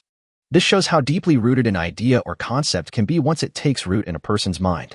After Liu Cheng had completed the dissection of all 30 saber-clawed dragon corpses and loaded 3 large bags of canned alien biological tissues and organs into the truck, the 8 members of the Wolf Warrior squad rode 3 hovercrafts and drove back to the Wolf Warrior base. There were 3 large bulging packages on the back seat of the hovercraft driven by Wang Zhuang. He was whistling and singing as he drove at the front of the Wolf Warrior team, in a particularly good mood. The little fat boy Fei Niao was already impressed by the veteran's strength and behaved well along the way. He almost always agrees to whatever others say, and no longer has the arrogance he had when he first arrived. Flame just lowered his head and remained silent all the way. She wasn't pretending to be cool, but her self-esteem was really hit by the abilities demonstrated by Liu Cheng and the veteran. When they were almost at the base, Huiyin suddenly looked at her idol Fuyin, who was on another hovercraft, and asked curiously, "Brother Fuyin, you have excellent grades and are ranked first in personal points for the training mission. Why did you choose to go to the combat unit instead of the flying unit and the command system?" Everyone had been listening to Wang Zhuang singing all the way and were already tired of his hoarse voice. Seeing that Flame was gossiping, even Electric Mouse and Speed, who were driving the hovercars, pricked up their curious ears and started listening. These old soldiers had heard Song Ziming's explanation of the origins of Liu Cheng and the other 2. It was said that Li Ronghao, the leader of their Iron Blood Corps, personally assigned it to their team. However, no one knows what volunteers the 3 chose after the training on the battlefield. Still quite interested. When Fuyin heard Huiyin ask him this, he touched his nose and said, "It was a coincidence. I filled in the volunteer assignment column and said I would go wherever the butcher went. Then I was assigned to a combat unit. Everyone was speechless after hearing this. What a coincidence. You obviously came here with Liu Cheng. Hui Yin looked at Liu Cheng curiously, then asked Fu Yin. Brother Fu Yin, did you have a good relationship with the butcher before? She really couldn't understand why Fu Yin, who possessed such strength, would choose to be assigned to the group with the useless butcher. Fu Yin replied honestly. It's not what you think.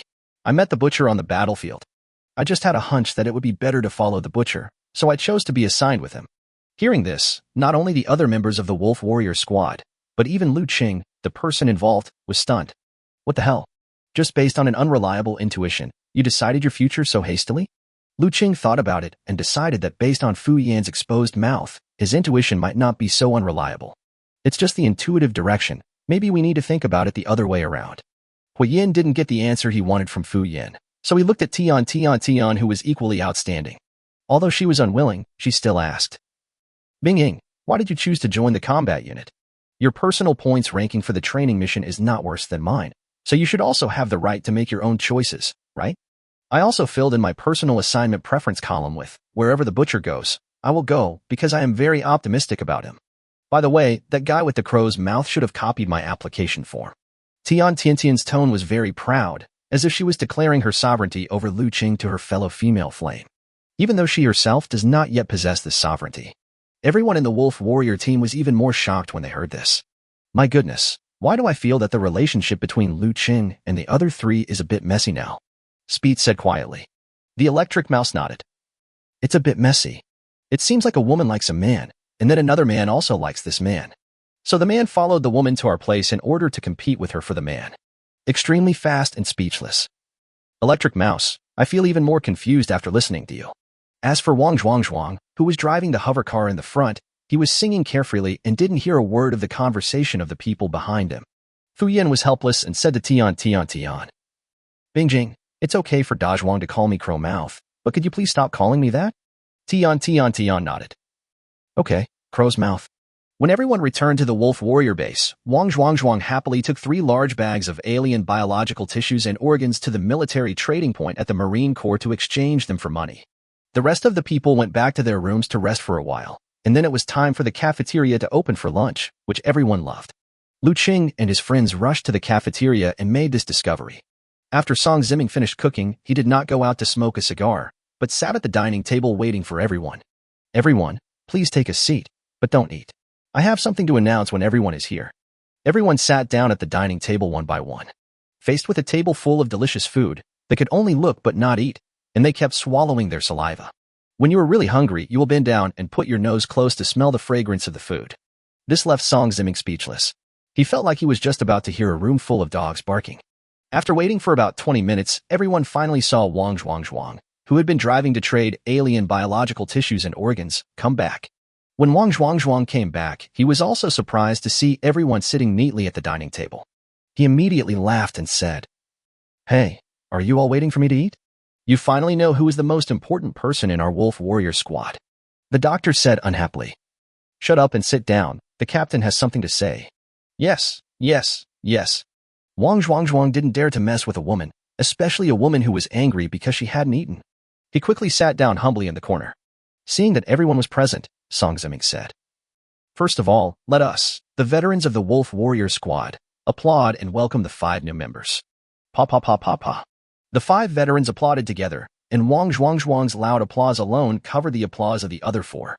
Song Ziming waved his hand, and the applause stopped. He continued. Everyone knows that 2 months ago, the alien creatures on this planet launched 3 consecutive large-scale beast attacks on the cleanup area. As a result, more than half of the members of the Wolf Warrior squad were killed. Although the Wolf Warriors have some fresh blood joining the team, the newcomers' abilities are all at level 1, and their growth will take time. Alien creatures cannot wait until we are ready to attack, and our current strength is obviously not enough to deal with potential risks. Chapter 52 Grouping. Therefore, I think it is necessary to take some measures to allow all newcomers to raise their ability levels to level 2 within 1 year. That is, an old soldier will lead a new soldier and teach him step by step to improve his strength. Quickly thinking. Captain, your idea is certainly good. But even if we veterans don't have to patrol, we don't do anything every day. It would be difficult to raise all the newcomers' abilities to level 2 within a year, right? Song Ziming had expected the veterans to say this, so he took a puff of his cigar and said slowly, "I will make midnight snacks for anyone who can complete it for a year." Hearing this, the wolf warriors, who had looked troubled just now, became like hungry wolves that had been given an injection of chicken blood. All 9 pairs of eyes were shining brightly. Wang Zhuang was the first to volunteer and said, "Don't worry, Captain. I'll take care of this butcher." Song Ziming shook his head. "I have already divided the groups. The butcher will follow me, and De Zhuang will take care of Fu Yin." The electric mouse's eyes rolled around, thinking that Liu Cheng was definitely the captain's illegitimate son. It seems that the captain developed quite early. Wang Zhuang protested. "Why, Captain? We want democracy." Song Ziming asked. "Do you want a midnight snack?" Wang Zhuang grabbed Fu Yin's neck, pulled him over, and nodded with satisfaction. "Actually, I think Fu Yin is a pretty good guy." Fu Yin slapped Wang Zhuang's arm so hard that he was almost out of breath. Song Ziming said to him, "Fu Yin, I don't know your specific abilities for now, but you can learn more from De Zhuang about your fighting method of using energy to strengthen your body." Fu Yin's face turned pale, and he nodded vigorously. Song Ziming continued, "Asuka, you and Speedy are both scouts in our team, so you two will work in a group. Learn more from Ji Su about combat techniques of reconnaissance abilities." Asuka nodded quickly and said, "Yes." Next, only Tian and Hua Yin were left without forming a group. The two looked at each other with a hint of hostility, and then looked at the electric mouse with the same attribute and ability. Neither of them wanted to lose to the other in the group. The electric mouse felt pressured by the two people staring at it, so it quickly turned its head to look to the side. Song Ziming said, "Ice Crystal and Flame. Both of you are attribute-type Esper users, so you should be in a group with the electric mouse." Tian and Hua Yin were still staring at each other, but Dianshu breathed a sigh of relief. The doctor asked doubtfully, "Captain, what about me?" Song Ziming said, "Doctor, you will team up with Electric Mouse and the others to tutor Ice Crystal and Flame." Hearing this, Tian and Hua Yin both looked at Song Ziming with some surprise. Song Ziming explained, "Although the doctor's ability is a healing one, it also has materialization properties. For example, ice crystals condense ice properties into ice cones, which is the manifestation of the materialization system. Flame and Ice Crystal, you two should also consult the doctor." Yes. Tian and Hua Yin both agreed. "Okay, the grouping is complete. I hope everyone will work hard and strive to make all the newcomers become reliable members of the Wolf Warriors team within a year. Wolf Warrior Squad, dinner is ready." 5 minutes later, after finishing his meal, Song Ziming brought Liu Cheng to his room. Liu Cheng entered the room and looked around. The room was filled with various fitness equipment, a single bed, some study and work documents, some clothes and equipment, and nothing else. It seems that Captain Song is also a study and workaholic. Although this was not the first time Song Ziming had talked to Liu Cheng, he was the one who mostly talked about his own affairs last time. So he asked, "Liu Cheng, although you are a useless person, the physical fitness you show now is much stronger than when you first entered the battlefield. Do you have any guesses as to why you have changed in this regard?" Of course, Liu Cheng couldn't tell Song Ziming that he could dissect out star core fragments. But he also understood that the more Song Ziming understood his own supernatural powers, the more helpful it would be in teaching himself to improve the level of his supernatural powers. So he thought for a moment and said, "I think this has a lot to do with my dissecting of alien corpses. At first, I didn't have such a strong desire to become a garbage man. Ever since the landing operation ended, when I first dissected the steel thorn wolf's corpse, I felt that dissecting the corpses of alien creatures can make me stronger. So what you said about wanting to be a garbage man was just a cover, and dissecting the bodies of alien creatures is your real purpose?" Song Ziming asked. Liu Cheng nodded and replied, "It can be said that Captain Song, you don't find my guess strange?" Song Ziming said, "I don't think so. In fact, some people have speculated before that the so-called disabled people are not without awakened superpowers. Rather, the conditions and effects of their awakened superpowers are too unusual, making it difficult for the surrounding environment to create opportunities for them to activate their superpowers. But no one has verified this conjecture. If it is true as you said, your ability is related to dissecting corpses, then the codename Butcher is indeed quite suitable. Moreover, the fact that you were able to dissect the corpses of alien creatures under the pretext of picking up trash to practice without revealing your purpose also shows that you have a meticulous side. This alone makes me better than De Zhuang and the others." Liu Cheng smiled and replied, "Thank you, Captain Song, for the compliment. Don't be too quick to be happy. Even if your ability is to get stronger just by sleeping every day, You can't escape the pain of the flesh. Song Ziming interrupted, while Liu Cheng continued to listen attentively. In addition to constantly using their powers and practicing aspects related to the conditions and effects of their activation, there are other ways for psychics to improve their powers. The polishing of the physical body and the training of mental strength are also necessary. In the coming year, the intensity of the training plan I arrange for you may exceed the limit that a first-level psychic can accept. You'd better be prepared to bite your tongue and swallow it in advance. Liu Cheng nodded seriously. Quickly being promoted to a second-level psychic and awakening combat abilities is exactly what he desires most now. The next morning, just after daybreak, Song Ziming walked into Liu Cheng's room and woke him up. Give. Song Ziming held a 100-kilogram dumbbell in one hand and handed it to Liu Cheng. Liu Cheng was puzzled. What is this for? Song Ziming said. Tie it on and then draw a line in the sand around the edge of the clearing area. After each lap, you have to add 10 kilograms. If you don't finish a lap, you are not allowed to come back to eat. Liu Cheng was speechless. He tied 2 dumbbells on his body and prepared to put on his headscarf. What are you doing? Song Ziming questioned. Liu Cheng replied. Wear a headscarf. You are not allowed to wear it. But there's a sandstorm outside. It's hard to breathe without a headscarf. Song Ziming asked back. When you fight alien creatures, do they care whether you can breathe normally? Chapter 53, Winning. Liu Cheng remained silent, thinking that what Song Ziming said was indeed right. The 2 times they went out to collect money, they encountered sandstorms. Since the alien creatures are able to adapt to fighting in sandstorm environments, can I guarantee that in every battle I encounter in the future, I will wear a headscarf or a helmet on my individual combat uniform? Immediately, he put down the headscarf in his hand, carried 2 100-kilogram dumbbells, and walked out of the base gate. After seeing Liu Cheng leave, Song Ziming smoked a cigar and said unhappily, Humph, this kid didn't even bring a gun. He really thinks he's going on vacation. The strong wind whistled past Liu Cheng's ears, and both sides of his face were already red and swollen from the sand. I don't know how many times my nostrils were clogged with sand, and I had no choice but to use my fingers to dig them out. He struggled to open his eyes and identify the direction in the sandstorm. After roughly calculating how many kilometers he had walked, he sighed in his heart and said, It seems that I can't even finish a lap today, so I can forget about eating.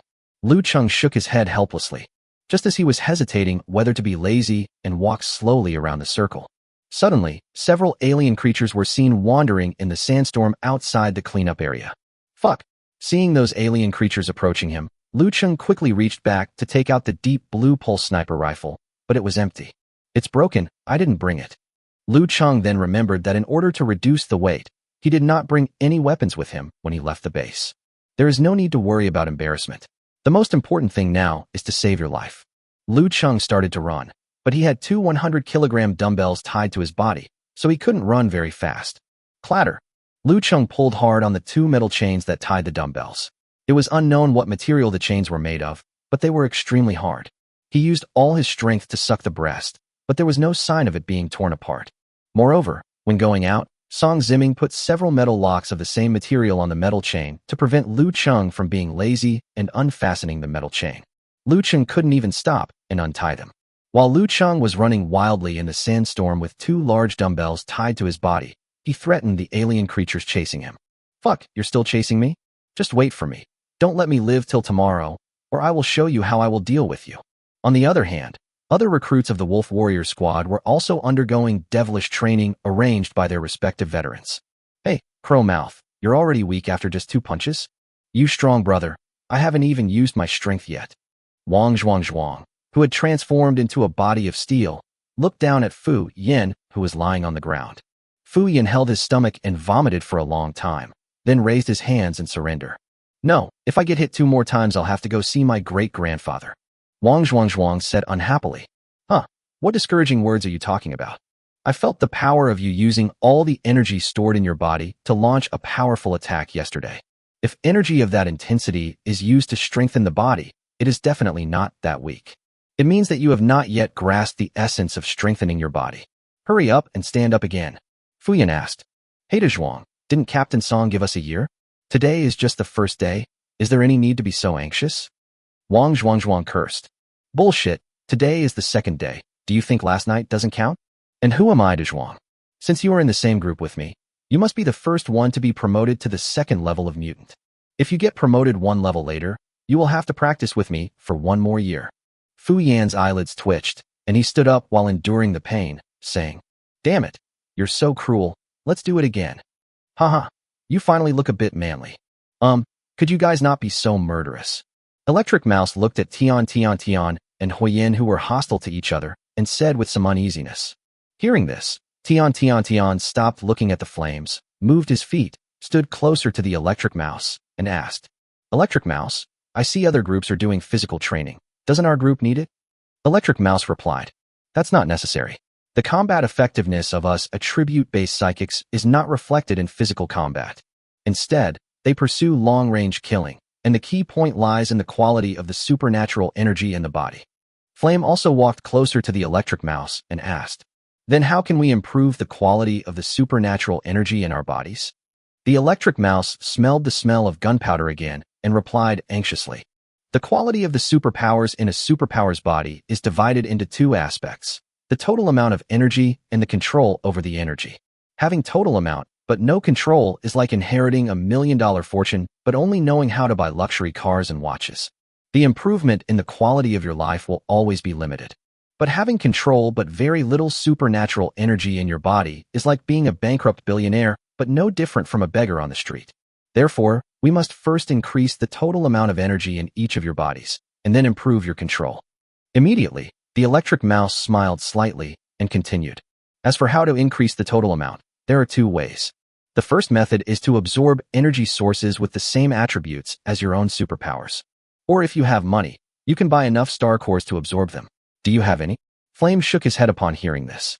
Tian's first thought was that Liu Cheng had a large number of star core fragments in his hands, but he also shook his head following Huiyin. Then there is only the second option left.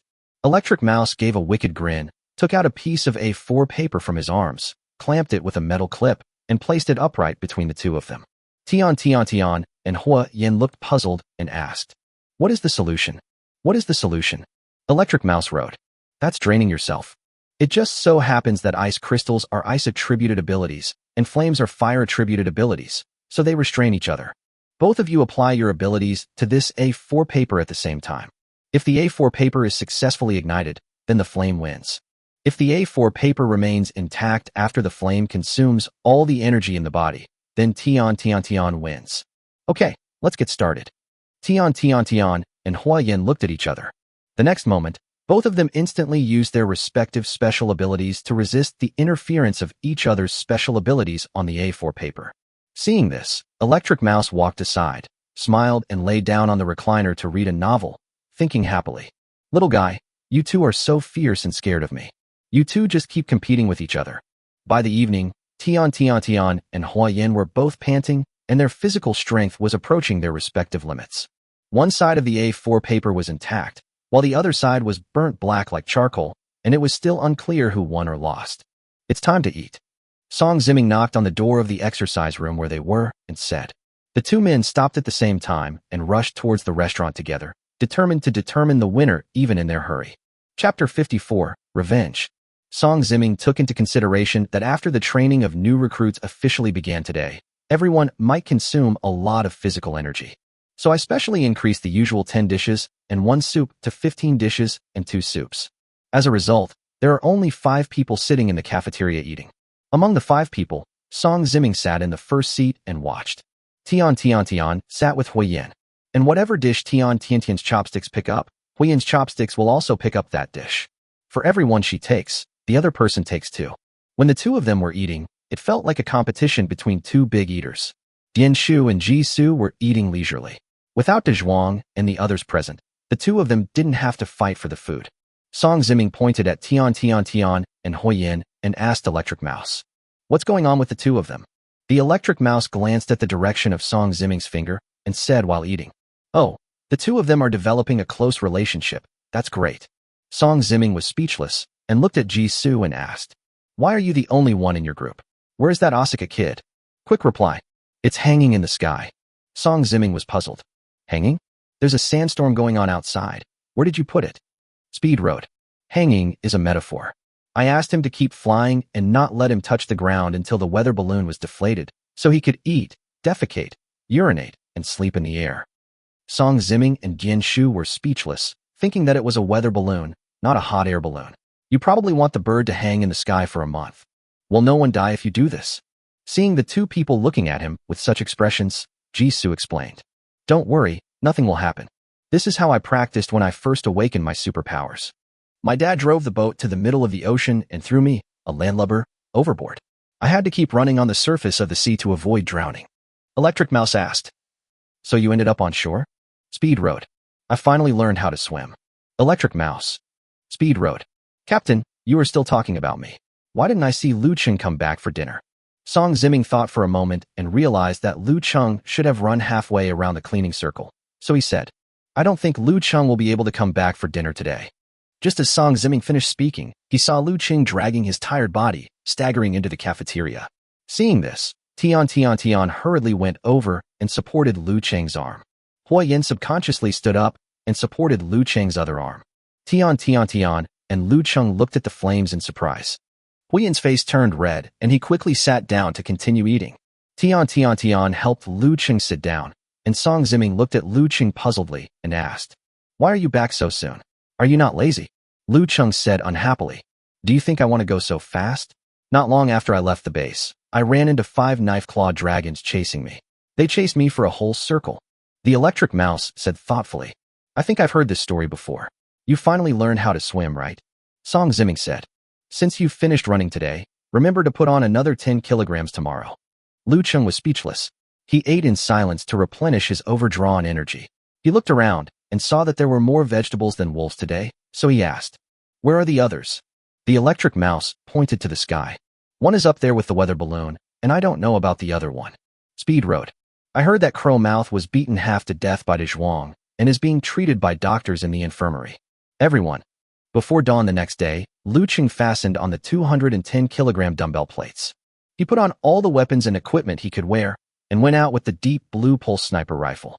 You 5 dead knife-claw dragons, you better come out today, or I'll kill you. Liu Cheng jogged forward, cursing under his breath, showing no trace of the dejection he had shown yesterday. This is mainly due to the result of absorbing the debris of the star core overnight. Not long after Liu Cheng trotted to the outskirts of the cleanup area, the 5 knife-claw dragons appeared here early today waiting for Liu Cheng, perhaps because they saw that Liu Cheng was easy to bully yesterday. There was no sandstorm on the planet ST44732 today, and the weather was exceptionally clear. Liu Cheng and the 5 saber-claw dragons saw each other from afar. Among the 5 knife-claw dragons, the leading one raised its head towards Liu Cheng, as if to say, Kid, get out of the cleanup area if you dare. The alien creatures are quite intelligent and know that stepping into the human cleanup area at will trigger the detection alarm and attract attacks from human forces. Liu Cheng snorted coldly and walked towards the border of the clearing area. The 5 knife-claw dragons began to get eager to try. Liu Cheng walked to the border of the cleanup area, and 5 knife-claw dragons rushed towards him excitedly. Liu Cheng raised the deep blue pulse sniper rifle and fired 2 shots, knocking down 2 saber-claw dragons. The other 3 saber-claw dragons ran away screaming. Liu Cheng chased after the 3 escaped knife-claw dragons, but failed to catch up after a long time. He looked down at the weapons and equipment he was wearing and said with a click of his tongue, It was a mistake. I forgot that the equipment I was wearing weighed dozens of kilograms. I thought I could catch up. He returned to the boundary of the cleanup area carrying the dumbbells and continued to draw circles in the sand along the boundary. As we were walking, we found that the 3 knife-claw dragons were rushing back again. Following the 3 saber-claw dragons were more than 20 saber-claw dragon companions they had called upon. The 3 knife-claw dragons pointed their metal claws at Liu Cheng and roared angrily at their companions behind them, as if to say, It was that human boy who killed my brother. Brothers, kill him together. Ouch! More than 20 knife-claw dragons roared in agreement and rushed towards Liu Cheng together. Fuck! Liu Cheng didn't have time to stroll leisurely and ran away. Walking turned into jogging, jogging turned into running, and running turned into running for life. While running, Liu Cheng did not forget to curse and swear. Kill me today if you dare, or I'll make you pay tomorrow. In the evening, at the Wolf Warrior base, Song Zimming prepared 15 dishes and 2 soups. As a result, the 5 of them had lunch in the cafeteria as they did yesterday. Electric Mouse asked, Speedy, is Asuka still in the sky? Speed wrote, Don't worry, I'll bring him food after he finishes eating. Electric Mouse wrote, Captain, is Liu Cheng coming back for dinner? Song Zimming estimated the weight of the weapons and equipment Liu Cheng wore when he went out in the morning. It was at least several dozen kilograms. After calculating, he said, I guess he really won't be able to come back today. As soon as he finished speaking, Liu Cheng walked into the cafeteria with trembling legs.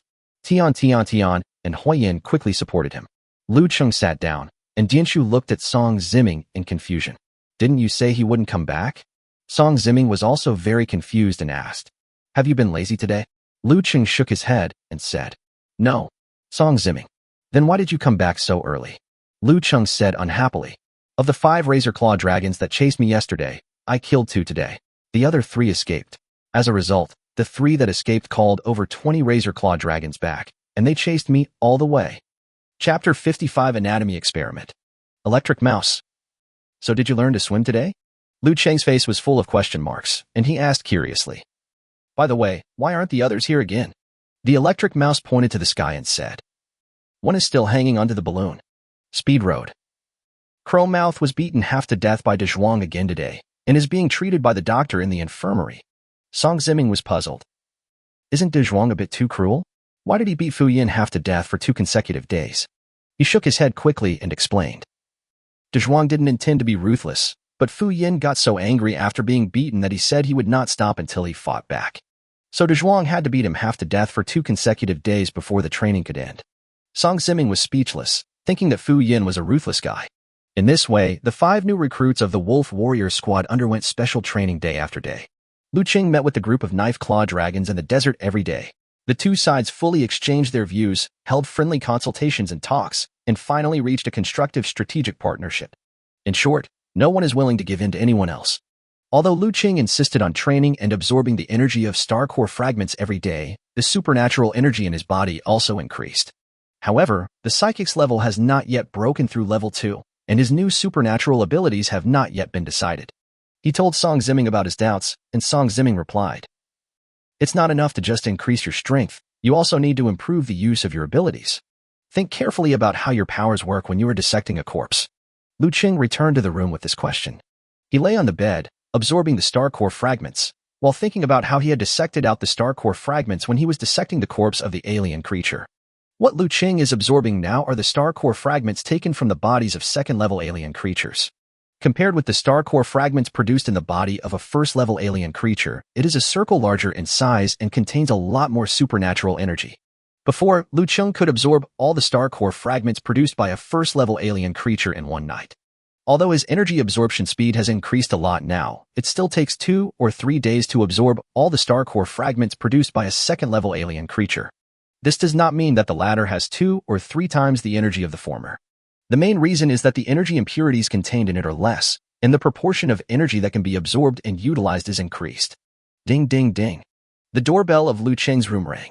Liu Cheng looked at the display on the door and saw that the person outside was Tian, so he pressed the button to open the door. Tian poked his head in and saw Liu Cheng lying on the bed, so he smiled and asked, Sleeping? Or absorbing the fragments? Liu Cheng stood up and said, I didn't sleep. I was absorbing the fragments and thinking about something. Is there something wrong? Tian came in skipping and jumping, closed the door, sat down on the bed next to Liu Cheng and said, Can I find you if I'm fine? I'm so tired from training these days and feel a little bored. I want to talk to someone, so I came to find you to see if you have slept. What were you thinking about just now? Liu Cheng replied, Oh, I was just thinking. Although I can dissect star core fragments from alien creatures, I still haven't figured out what my specific abilities are. Tian crossed his arms across his chest, then rested his chin with one hand and thought for a while, and found that this question was indeed quite difficult. Then she asked, Have you ever dissected anything else? Liu Cheng was puzzled and asked tentatively, You mean a human corpse? That's not the case. Isn't murder against the law? Tian said unhappily. I'm talking about plants. Plants are living things too. You can try dissecting them. Liu Cheng's eyes lit up and he said, You're right. I can try dissecting a plant. Let's go. Liu Cheng said let's try it, and took Tian's hand and ran towards the kitchen. Tian's face blushed as Liu Cheng dragged her away. She did not resist at all, even though her physical fitness was enough to beat Liu Cheng. After the two of them sneaked into the kitchen, Liu Cheng took out an apple from the refrigerated area of the freezer. He adjusted himself to his usual state of dissecting alien creatures, and then carefully cut off a corner of the apple with a fruit knife. Oh, nothing. Seeing that there was nothing unusual, Liu Cheng said in confusion. Tian suggested, How about trying a different fruit? Liu Cheng nodded and took out another orange from the refrigerated area of the freezer. He cut the orange in half with a fruit knife, just as he had done before, in the same manner as he usually did when dissecting the corpse of an alien creature. Still nothing unusual happened. Liu Cheng said helplessly. This is weird. Could it be that my ability can only work on animals? If that happens, I'll have to go to the morgue and steal a body. Tian said. Try a bigger fruit, just in case it's a problem with the head. If that doesn't work, I'll go with you to the morgue of the Mineral City Hospital to steal the body tomorrow. Liu Cheng nodded, took out a watermelon from the freezer, and skillfully cut it into 12 pieces with a fruit knife. As a result, they found that the watermelon they cut was seedless. Not to mention the core fragments, not even a black watermelon seed was seen. Liu Cheng had no choice but to take a bite of the watermelon he had just cut.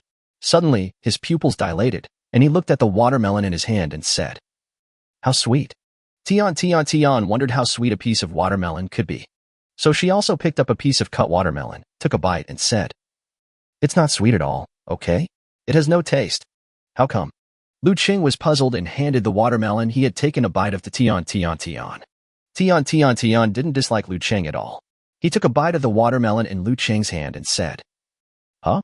Yours is indeed very sweet. Why is it that my piece of melon has no taste at all?" Liu Cheng shook his head, indicating that he didn't know the reason either. The two fell into deep thought, and then Tian seemed to have thought of something. She picked up the orange that Liu Cheng had just cut and took a bite. Her expression twisted in an instant. "Ah, so sour." Tian stuck out his tongue and picked up the other half of the orange. Very sweet, not sour at all." Liu Cheng was puzzled and tasted the apple he had just cut. Sure enough, the cut piece of apple was extremely sweet, but the other large piece of apple had no apple taste at all. Could this be? My ability can actually separate the contents of the body of the dissected object? Liu Cheng said tentatively. Tian shook his head and said his speculation. "I think it's not reliable to say that your ability is separation. After all, before I met you, I had never heard of anyone being able to dissect out star core fragments from low-level alien creatures." Liu Cheng nodded. He had heard Li Kong say this before and asked, "So what do you think happened?" Tian continued to analyze. "I have heard that the star core fragments are actually the energy essence of alien creatures. Therefore, the higher the level and more powerful the alien creature, the higher the probability that a star core exists in its body. If you reason in this way, you can dissect out star core fragments in the bodies of low-level alien creatures where star core fragments are unlikely to appear. It can also concentrate the sweetness and sourness of each fruit into the cut part of the fruit. The effect of your ability is more like a purification technique than separation." Chapter 56 Purification. Purification? After hearing what Tian said, Liu Cheng felt that his ability was indeed somewhat similar, so he asked, "But how can we verify it?" Tian said, "This is not simple. If your ability is really similar to the purification effect, then you should be able to purify not only the substances in living things, but also the substances in non-living things. I think what you said makes sense. Let's try it."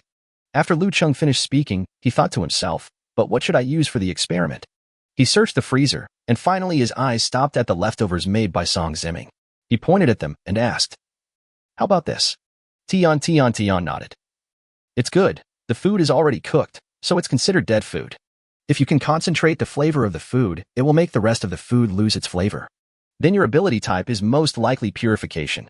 The taste that Tian talked about does not refer to the original taste of the ingredients. Rather, it refers to the taste of the food after the ingredients are processed by Song Ziming's cooking skills." Liu Cheng took out a few plates of leftovers from the refrigerated area of the freezer and placed them on the table. He gestured with the fruit knife for a long time, not knowing where to start. In the end, he simply put down the fruit knife, exerted his supernatural energy, and used chopsticks to stir the plate a few times appropriately.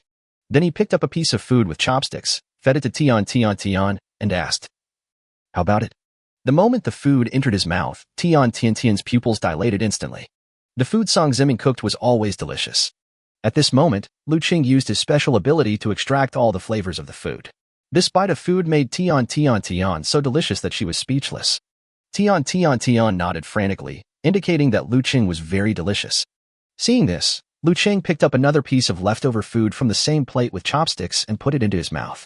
"It tastes like chewing wax and is so disgusting." Pa. What the hell is this? Liu Cheng quickly spat out the food in his mouth. If he hadn't known in advance that these were leftovers made by Song Ziming, he would have suspected that he had accidentally eaten the excrement of some alien creature. At night, Song Ziming was conducting routine patrol inspections at the Wolf Warriors base when he suddenly saw a light shining from the direction of the kitchen not far ahead. Song Ziming sighed and said to himself, "Really? Who didn't follow the rules again and forgot to turn off the lights in the kitchen?" Then he thought again that he seemed to be the last one to leave the kitchen today. He scratched his head and asked in confusion, "That shouldn't be the case. I remember I turned off the lights." Song Ziming walked to the kitchen door and, as luck would have it, saw Liu Cheng spitting food into the trash can. Tian was also there to accompany him. He asked unhappily, "What are you doing? Are you stealing food?" Liu Cheng and Tian were startled by the sudden voice. When they saw that the person was Song Ziming, Tian said hurriedly, "No, we are actually." Just as Tian was about to explain, Liu Cheng reached out to stop her. Although Liu Cheng trusted Song Ziming very much, Song Ziming's position was more loyal to the military and the country. He couldn't guarantee that the other party would not report his supernatural powers to his superiors after learning the secret. So he pretended to admit his mistake and said, "Captain, Tian and I are very hungry, so we came to the kitchen to find some leftovers." When Tian heard Liu Cheng say this, he understood that Liu Cheng did not want any third person to know the secret of his supernatural powers. At the same time, he felt warm in his heart and was happy that Liu Cheng was not on guard against him. He also pretended to apologize and said, "Sorry, Captain, we were wrong. We won't do it again next time." "Humph. Next time." Song Ziming crossed his arms and snorted coldly. "Don't you two know the rules of the Wolf Warrior Squad? You are not allowed to eat outside meal times." Liu Cheng and Tian stood at attention and said in unison, "Captain, we know. You knew it, but you still did it anyway. Tian, I'm going to punish you by not letting you eat for 2 days." Tian stood at attention and replied, "Yes, Captain." Song Ziming immediately turned his head to look at Liu Cheng and said, "As for you, Liu Cheng, not only did you take the lead in stealing food, you also spit the food I made into the trash can, wasting food. I'll punish you by not allowing you to eat for a week." "Oh my God, which eye of yours saw that I was the one taking the lead? It seems to me that you were obviously resentful of me for spitting the food you cooked into the trash can. Are you trying to take revenge on me?" Liu Cheng felt helpless, but he still stood at attention and replied, "Yes, Captain. Let's go back to bed." After Song Ziming drove Liu Cheng and the other man away, he looked at the dishes on the table, picked up a piece of food with chopsticks at random and put it in his mouth. Immediately, his face turned ashen. "Pa, what the hell is this? It tastes so bad." Song Ziming began to doubt his life, wondering how could the food he cooked taste like this after it became leftovers? "My dear, throw away these leftovers immediately and don't cook too much next time.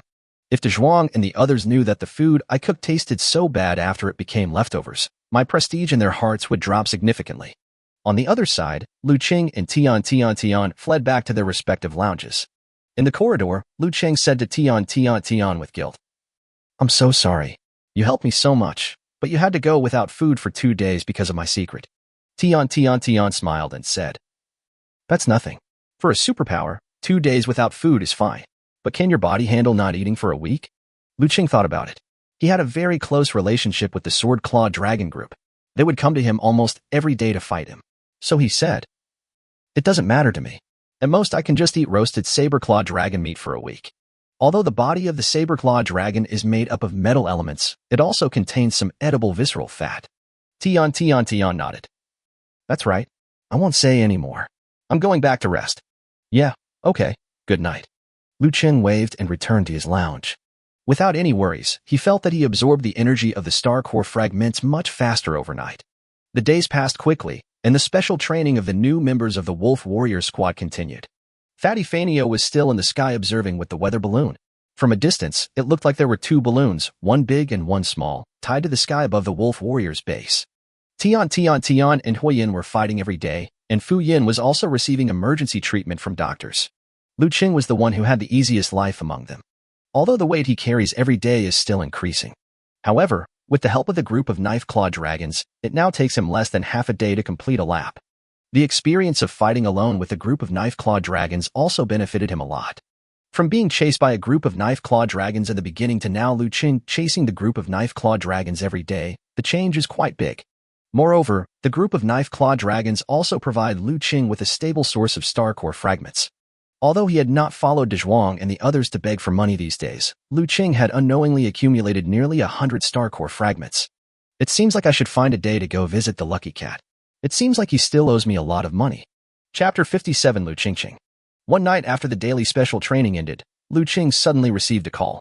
Not many people know Liu Cheng's number, except for the dozen or so high school classmates and his family.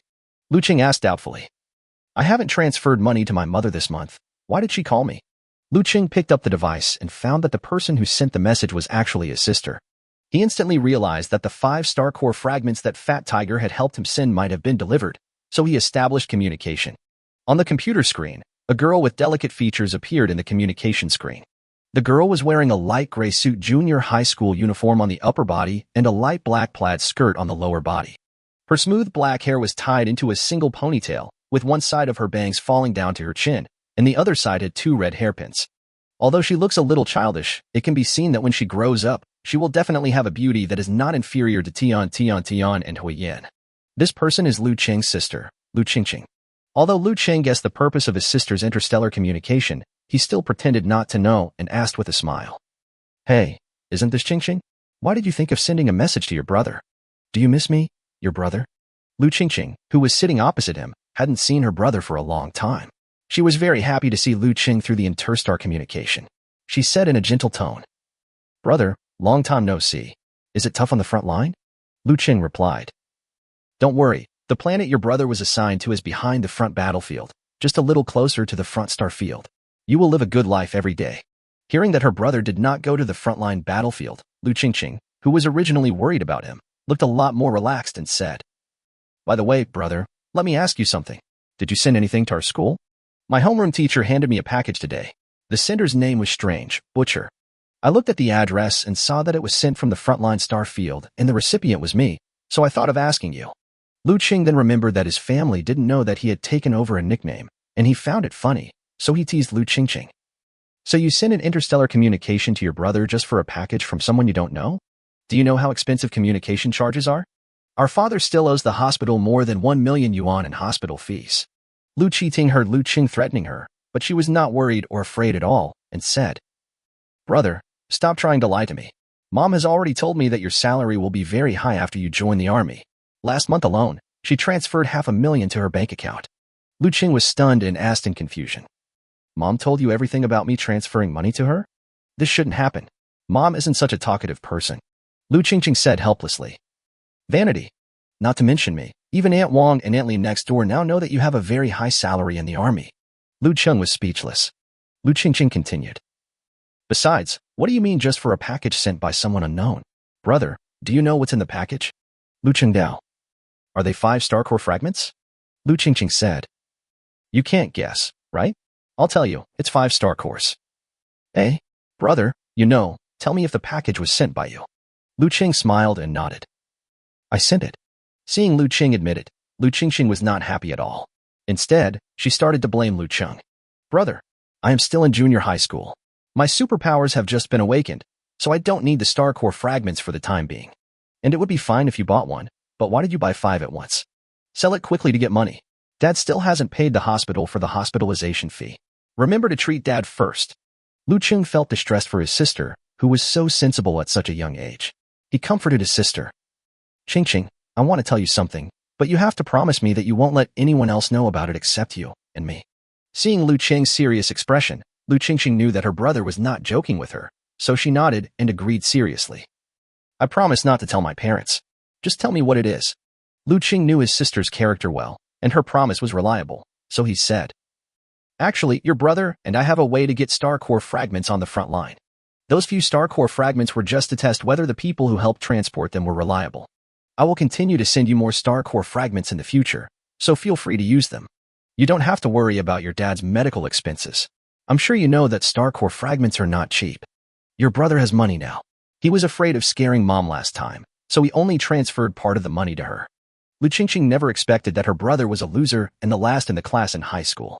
As a result, when he joined the army, he became so powerful that he even had a way to get things like star core fragments.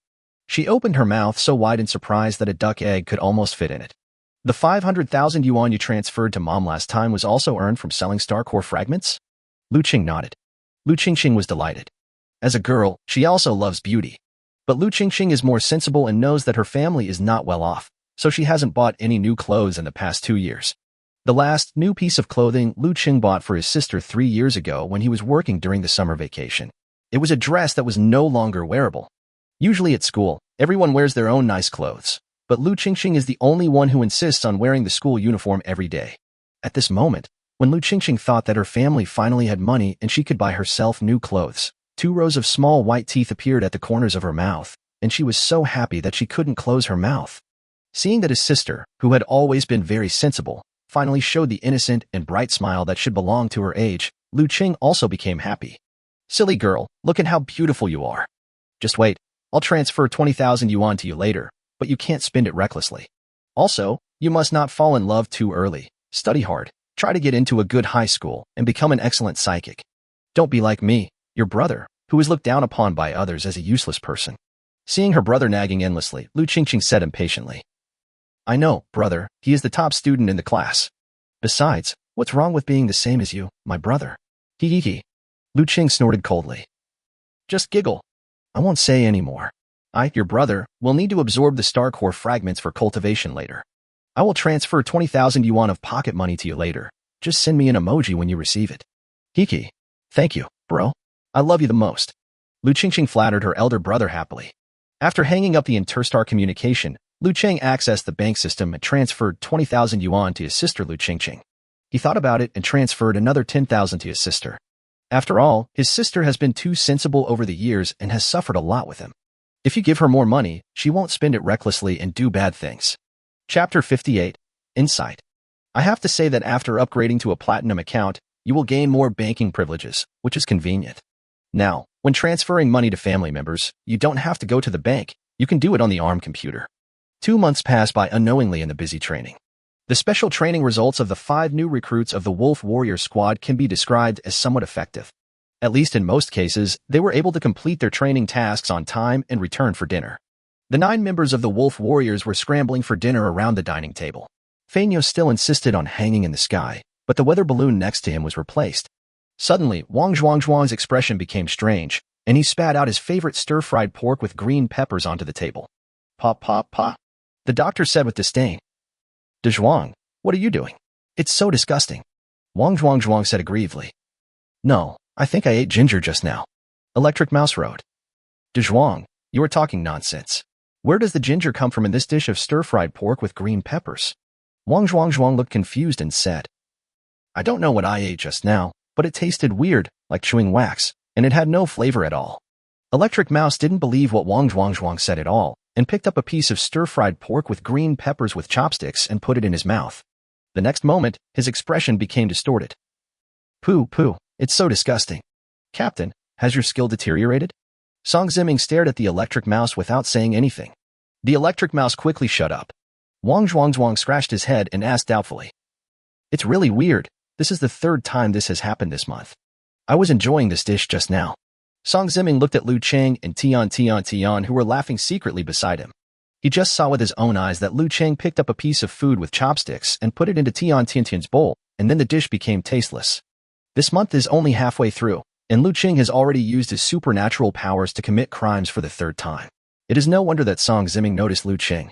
When Liu Cheng and Tian saw Song Ziming looking at them, they immediately lowered their heads guiltily and ate in silence.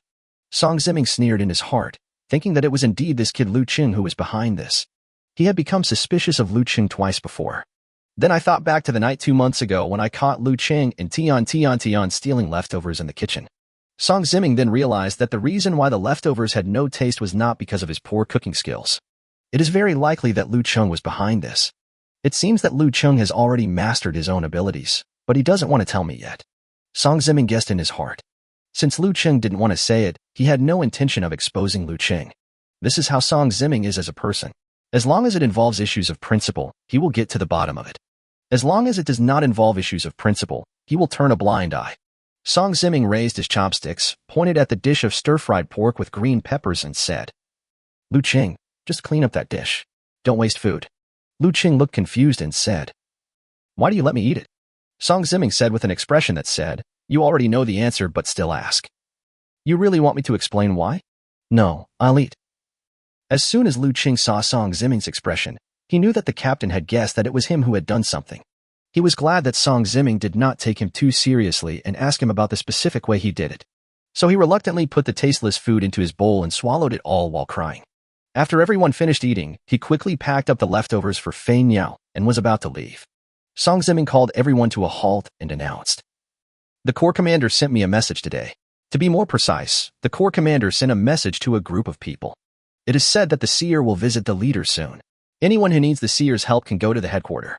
The number of places is limited." Insight. The recruits were all confused. Electric Mouse explained to Liu Cheng and the others. Insight is a code name for a person with special abilities. He has the ability to see the essence of things, so he can help those who don't understand the effects of their own supernatural powers to find out their specific supernatural powers. He was a famous person anyway. Years ago, before the Insider became famous, our regiment commander saved his life. Therefore, the Insider and the Corps Commander have a very good relationship. Liu Cheng and others nodded, so that's how it is. Song Ziming said, "I plan to take Liu Cheng and Fu Yin to the regiment headquarters. De Zhuang, you go with us, and the others will stay at the base to defend against the alien creatures." Wang Zhuang asked, "Captain, can your little boat hold 4 people?"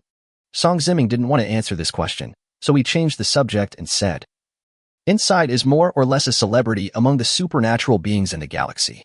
It can allow one to check his supernatural powers, which is something you may not be able to get under normal circumstances even if you have money. Not to mention that now, for the sake of Corps Commander Li Ronghao, I am helping to check it for free. It is conceivable how popular these limited places are."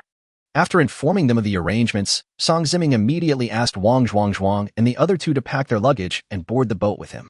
Although Liu Cheng intended to conceal his supernatural abilities, he could not directly reject Song Ziming's proposal and say that he did not want to go. "So I followed a few people, packed my luggage and got on the boat, and decided to take things one step at a time."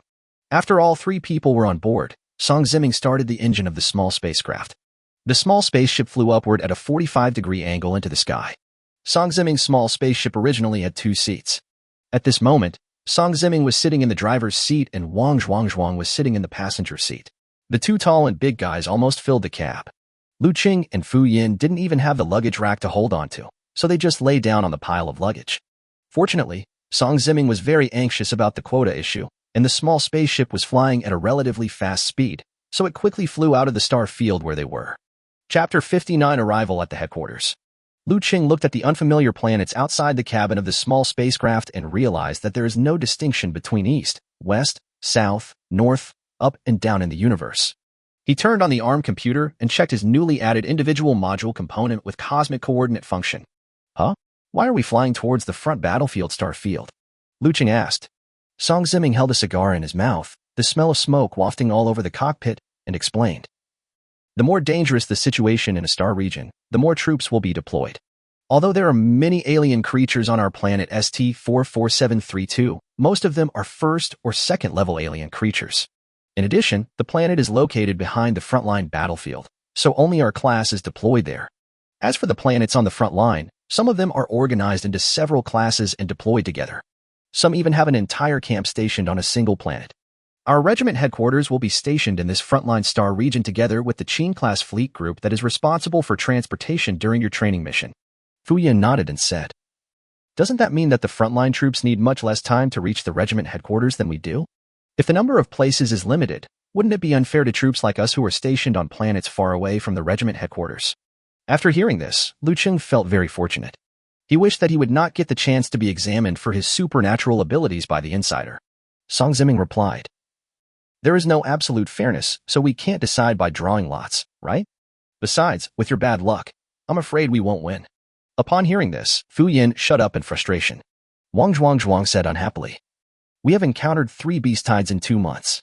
Those on the front line dare not say that the risks they take are greater than ours, right? It's just fucking unfair." Beep, beep, beep. The reminder sound of the small spacecraft woke up Song Ziming and others who were sleeping. Song Ziming turned off the autopilot function and said to Liu Cheng and others who just opened their sleepy eyes, "We're at the regiment headquarters. Wake up everyone." Liu Cheng rubbed his eyes on the luggage rack and looked out of the cockpit of the small spacecraft. They saw 3 huge planets outside the star field where they were currently located. The smallest one was at least 3 times the size of the planet ST-44732 where they were stationed. There are round, concave holes visible to the naked eye on the surface of each planet, which should be caused by the main gun bombardment of the Qing-class strategic cruiser. In the central area of the three planets, a small space strategic cruise fleet is suspended in space. Liu Cheng looked at the main battleship in the center of the fleet. It was the Qing-class battleship he had seen during the training mission. Although the Qing-class strategic cruise ships look similar. However, Song Ziming said that the warship where the regiment headquarters was located was the same warship they took when they carried out their training missions. Please come to the spaceship and identify yourself. Inquiries from the fleet staff were heard on the public communication channel. Song Ziming pressed the button and sent the electronic information from his spacecraft and replied on the public communication channel. I am Song Ziming, the sergeant of the Wolf Warrior Squad. I would like to request to land on the regiment's spaceship. Your identity is approved. Sergeant, your landing application has been approved. Please land at Parking Bay 37-2. Receive. Song Ziming hung up the communication, manually piloted the small spaceship to turn, and landed in the number 37-2 engine bay of the Qing-class battleship. As soon as their small spaceship entered the parking bay, they saw many non-military spaceships parked in the bay. Obviously, many people came here in a hurry by driving their private spaceships. Song Ziming said to everyone, "It seems that many people have arrived at the regiment headquarters before us. I don't know if there are still vacancies for the help of the insider. Everyone, get off the boat quickly." Liu Cheng actually hoped that the quota for asking the insider for help had been used up. However, seeing Fu Yan's excitement, he must be hoping to know what his special abilities are. After getting off the spaceship, Song Ziming and De Zhuang walked in front, leading Liu Cheng and the other person forward. Along the way, Liu Cheng met many new faces. Some uniformed positions are company commanders of Special Operations Forces, and some uniformed positions are platoon leaders of Special Operations Forces. Liu Cheng and Fu Yan are trying hard to remember all the people above the rank of sergeant, as they might be useful in the future. Wang Zhuang saw Liu Cheng and Fu Yan looking around, and he understood what they were doing and said, "It's useless to remember what they look like. They might die if they encounter a serious beast tide one day.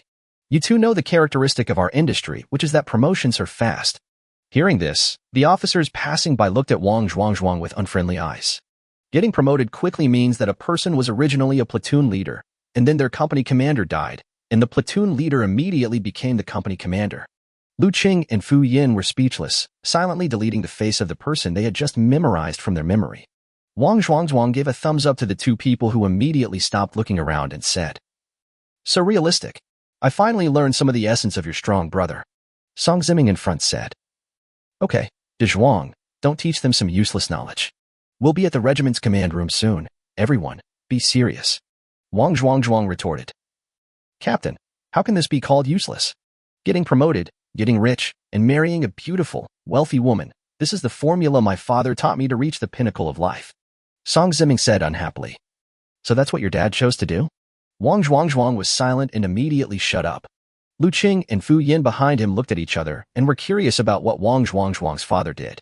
Walking to the door of the regiment's command room, Song Ziming straightened his military uniform, stood at attention, and pressed the button on the access control.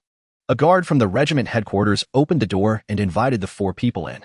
The four of them walked into the hall of the regiment's command room and found that the hall was full of people. Almost all of them were Special Forces soldiers stationed on other planets. The three of them couldn't help but frown. Song Ziming asked the guard who had come before him, "What's going on? Why are they all queuing here?" The guard did not directly answer Song Ziming's question, but said, "Captain Song, please wait here for a while. As for the situation, you will know it in a moment." Song Ziming nodded. It seemed that the Corps Commander Li Ronghao must have given orders to these guards. Chapter 60: The Soldier Captain Who Came to Provoke. Just as Liu Cheng and his three companions were waiting, a sturdy man wearing a green military cap walked towards them. Behind the man were several Special Forces soldiers. Song Ziming saw the other person from a distance. However, he pretended not to see it and obviously didn't want to pay attention to the other person. "Hey, isn't this Sha Song? You don't even say hello to me when you see me? After becoming a sergeant, you no longer take me, the old squad leader, seriously." The man in the green military cap was not tall, just over 1.7 meters, but he had a strong build. The exposed forearms had dense body hair, and the uniform he wore was the same style as Song Ziming's, also serving as a sergeant. There were 7 or 8 people following him, 5 of whom looked relatively young. They should be recruits from the same class as Liu Cheng and his group. Song Ziming then looked at the other party and said with a fake smile, "So it's squad leader Chang Yu. I'm so sorry, I didn't see you just now." Liu Cheng and Fu Yan, who were standing by, looked on curiously. You can tell from the tone of the other person's voice that he has bad intentions. Fu Yin nudged Wang Zhuang with his elbow and asked in a low voice. De Zhuang, who is this person? We are both sergeants. Why do you speak to our Captain Song in such a condescending tone? Wang Zhuang bent down, leaned over to the two people's ears and whispered. This man is called Chang Yu. He acts tyrannically because his brother is the commander of a battalion in our special operations force. He likes to form cliques and is very petty. When our Captain Song was under his command, there was some discord between the two of them. Later, Captain Song was promoted to sergeant, and Chang Yu began to bear a grudge against our captain. If you two see him next time, it's best to stay away from him. Liu Cheng and Fu Yin nodded silently. Liu Cheng thought that with Captain Song's upright personality, it was inevitable that he would have conflicts with such people. Although Song Ziming didn't want to bother with Chang Yu obviously had no intention of letting Song Ziming go. Chang Yu smiled awkwardly and said, You were stationed on a barren planet like that, and you still need a clairvoyant to help you detect your supernatural abilities? Go back quickly and don't waste the places that the Corps commander has worked so hard to get for you. It's a waste to give these two pieces of rubbish you brought with you. Song Ziming could endure Chang Yu's ridicule, but Wang Zhuang next to him could not. Wang Zhuang was a straightforward person who would avenge his enemies. He didn't want to indulge Chang Yu's bad habits, so he said directly, Isn't it a waste if I give it to you? Seeing that you have a total of 10 people, 5 new recruits came all of a sudden. I guess the others can't stand you anymore, so they've been transferred to other teams, either actively or passively.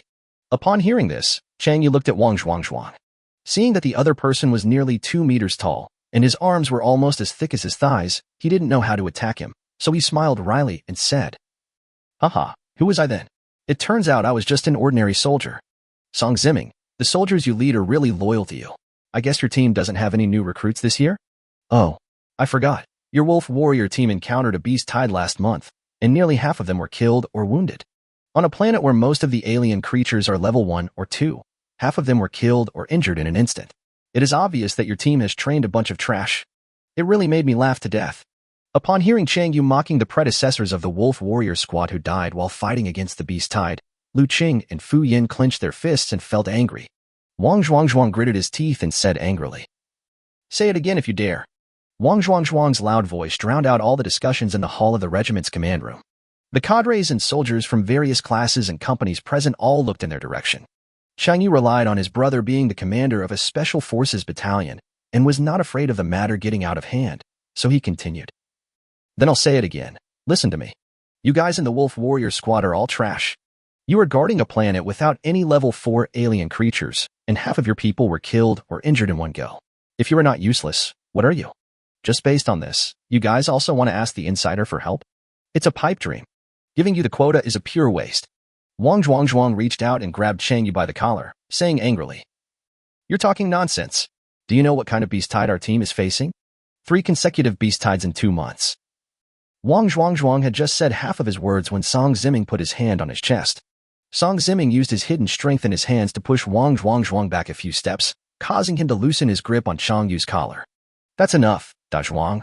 Get out of here. Song Ziming shouted and winked at Wang Zhuang, signaling him to look around.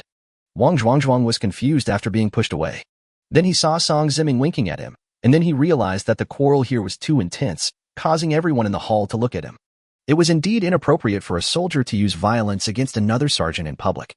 To put it in a broader sense, this is a violation of military regulations and is likely to be subject to military law.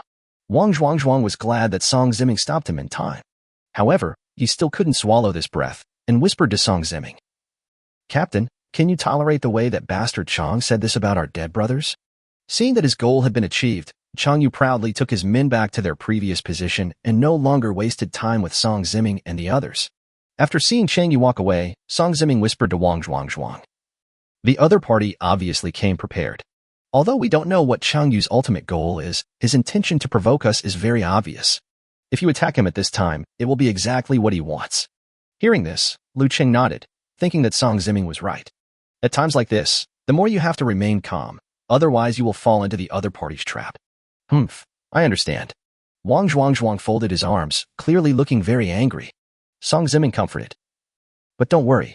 Anyone who dares to insult my brother Song Ziming, no matter what background he has, even if his brother is the head of the Corps, I will never let him off easily. These words sounded so domineering that Liu Cheng and his companions particularly liked to hear them. Wang Zhuang asked curiously, Captain, do you have a plan? If you want to take revenge on that old man Chang Yu, Don't forget to call me. Liu Cheng Dao. Count me in, too. Fu Yin. I'll join in, too. Song Ziming nodded with relief. Well, don't worry, you will be included in the list when the time comes. While they were making their plans, the guard saw that the time was almost up and ran into the Corps Commander's office further inside. Chapter 61, Quota Competition. It looks like he went to report to the Corps Commander. I guess the Corps Commander is about to come out. Song Ziming said to Liu Cheng and others.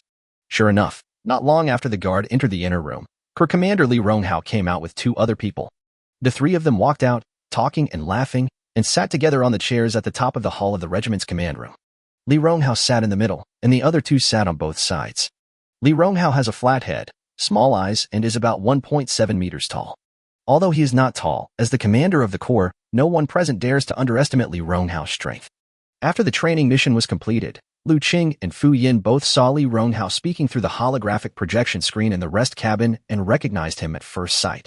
However, Liu Cheng and the others did not know the identities of the other 2 people beside Li Ronghao. Wang Zhuangzhuang pointed at the 3 people above and introduced them to Liu Cheng and Fu Yin. Sitting in the middle is our Corps Commander, Li Ronghao. Don't be fooled by his small eyes. If we fight, even 100 of our captains combined may not be able to defeat him. Liu Cheng and Fu Yin nodded silently. It was indeed amazing that one person could beat 100 Song Zimings. Wang Zhuangzhuang continued to point at the man on the left and said, sitting to the right of the Corps Commander is Zhao Gang, the chief captain of the Qin-class strategic cruiser fleet. He has a very good relationship with the Corps Commander. It seems that the 2 of them have been working together since they first joined the army, and they have been partners for decades. As for the middle-aged man sitting on the left of the Corps Commander, wearing Chamber of Commerce uniform, with black hair and a long beard, I didn't recognize him. I think he is a seer. Sitting at the first seat in the hall, Li Ronghao and the insider were chatting and laughing while recalling the previous scenes. Li Ronghao said, Brother Insight, it's been 4 or 5 years since we last met, right? Look at the silk and satin you were wearing. Even the caravan emblem on your clothes is hand-sewn with gold thread stitch by stitch. When I saved you, you were just an ordinary employee of the Chamber of Commerce. I didn't expect that you were now a president-level figure. The insider showed no airs in front of Li Ronghao, his lifesaver. He waved his hands and smiled. Brotherly, you are too polite. I am an honorary president, just a figurehead. I just run errands and help people check their supernatural powers. It's a job that God has given me. But brother, you have become more and more powerful in recent years. When you saved me, you were a company commander of the Special Forces, and now you are the commander of a corps. Li Ronghao said modestly. No, to be honest, the newcomers in our group are too disappointing. We still need your help, Brother Insight. Having said that, Li Ronghao still felt proud when he looked at the soldiers and officers standing in the hall. The hall below the regiment's command room was now densely packed with people, most of whom were new recruits who had just joined the Iron Blood Regiment. There are also a small number of sergeants who are the respective recruits, but there are very few officers and cadres at the company level and above. The main reason is that the veterans have already mastered their own supernatural abilities and developed a mature supernatural ability system that suits them. There is no need to ask an insider to help check the specific supernatural abilities. He saw that most of the new recruits under his command who needed to be tested for supernatural abilities had arrived. Li Ronghao asked the loudspeaker robot to fly to his side and said to the people standing in the hall, I think everyone has guessed the identity of the person next to me. That's right. He is the famous clairvoyant who can help others detect their supernatural abilities. The crowd in the hall was silent as everyone listened carefully to the speech of Corps Commander Li Ronghao, demonstrating a high level of discipline. Li Ronghao continued. But helping others explore their abilities is extremely exhausting for a seer, and his time is limited, as he will have to return to the Chamber of Commerce soon. Therefore, there are limited places available to check the abilities of new recruits. I have already asked my officers to count the number of people coming to the regiment headquarters this time, and the number of vacancies is exactly half of the number of new recruits coming here.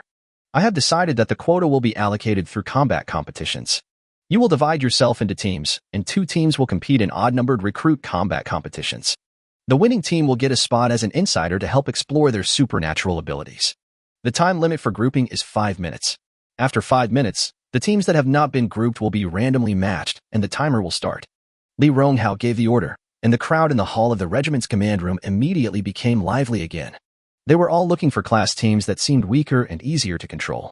In the crowd, a sergeant said to the sergeant of another class, Captain Li, shall we form a team of 2?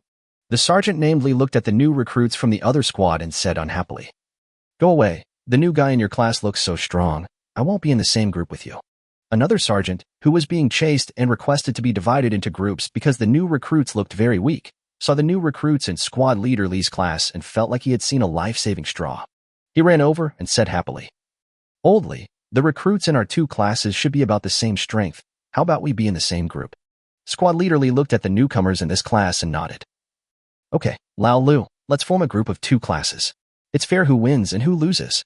The others who were following squad leaders Li and Lu to form teams. When they saw the two teams formed into one, they all secretly felt it was a pity. Soon they turned around and rushed to find other weaker teams to form a team. In fact, Li Ronghao's limited-time free team formation trick is really vicious. If a class that is too weak is invited to form a team by a class that is too strong, the weaker side will definitely refuse. And classes that are too weak cannot keep waiting. If you fail to form a team after the 5-minute limit, you will most likely be randomly assigned to a strong team. Therefore, each class locked in on a class with newcomers of similar strength to their own class to form a team in a very short period of time. The remaining stronger classes no longer have the weaker teams to choose from, so they become the weaker teams among the remaining classes. He also quickly formed a team with a class whose newcomers were of similar strength to his own. Chapter 62. Wait until they can't help it. Li Ronghao sat down again at the top seat in the regiment command room after finishing his speech. The insider beside him said to Li Ronghao, "Brotherly, actually helping others check their abilities doesn't take that much energy. You don't need to let your soldiers participate in any quota competition. I can check them all. It's not that tiring." The insider had just finished speaking when Li Ronghao turned his head and looked at him with a smile, patted his hands and said, "No, Brother Insight, you are tired." Seeing this, the insightful person suddenly realized. Li Ronghao was not worried about being tired at all. He was obviously looking for a reason to let his soldiers fight and compete. The insider was very sensible and stopped talking. He smiled and nodded. "Brotherly, now that you mention this, I do feel a little tired. Maybe the Chamber of Commerce is so busy that I didn't get a good rest for a while." The fleet staff behind him were speechless. I thought to myself that both of them were so shameless. No wonder the insider and the corps commander had such a good relationship. Zhao Gang, the fleet commander-in-chief standing by, guessed Li Ronghao's intention as soon as he opened his mouth. But he chose not to speak out. After all, they are old partners who have worked together for decades. Even if the two parties have different ways of doing things and different ideas, it does not mean that they will deny the decisions they make. There are ways to be elegant, and there are ways to be resolute. It is Li Ronghao's resolute leadership style of his soldiers that has created the Iron Blood Corps into a tough and brave team.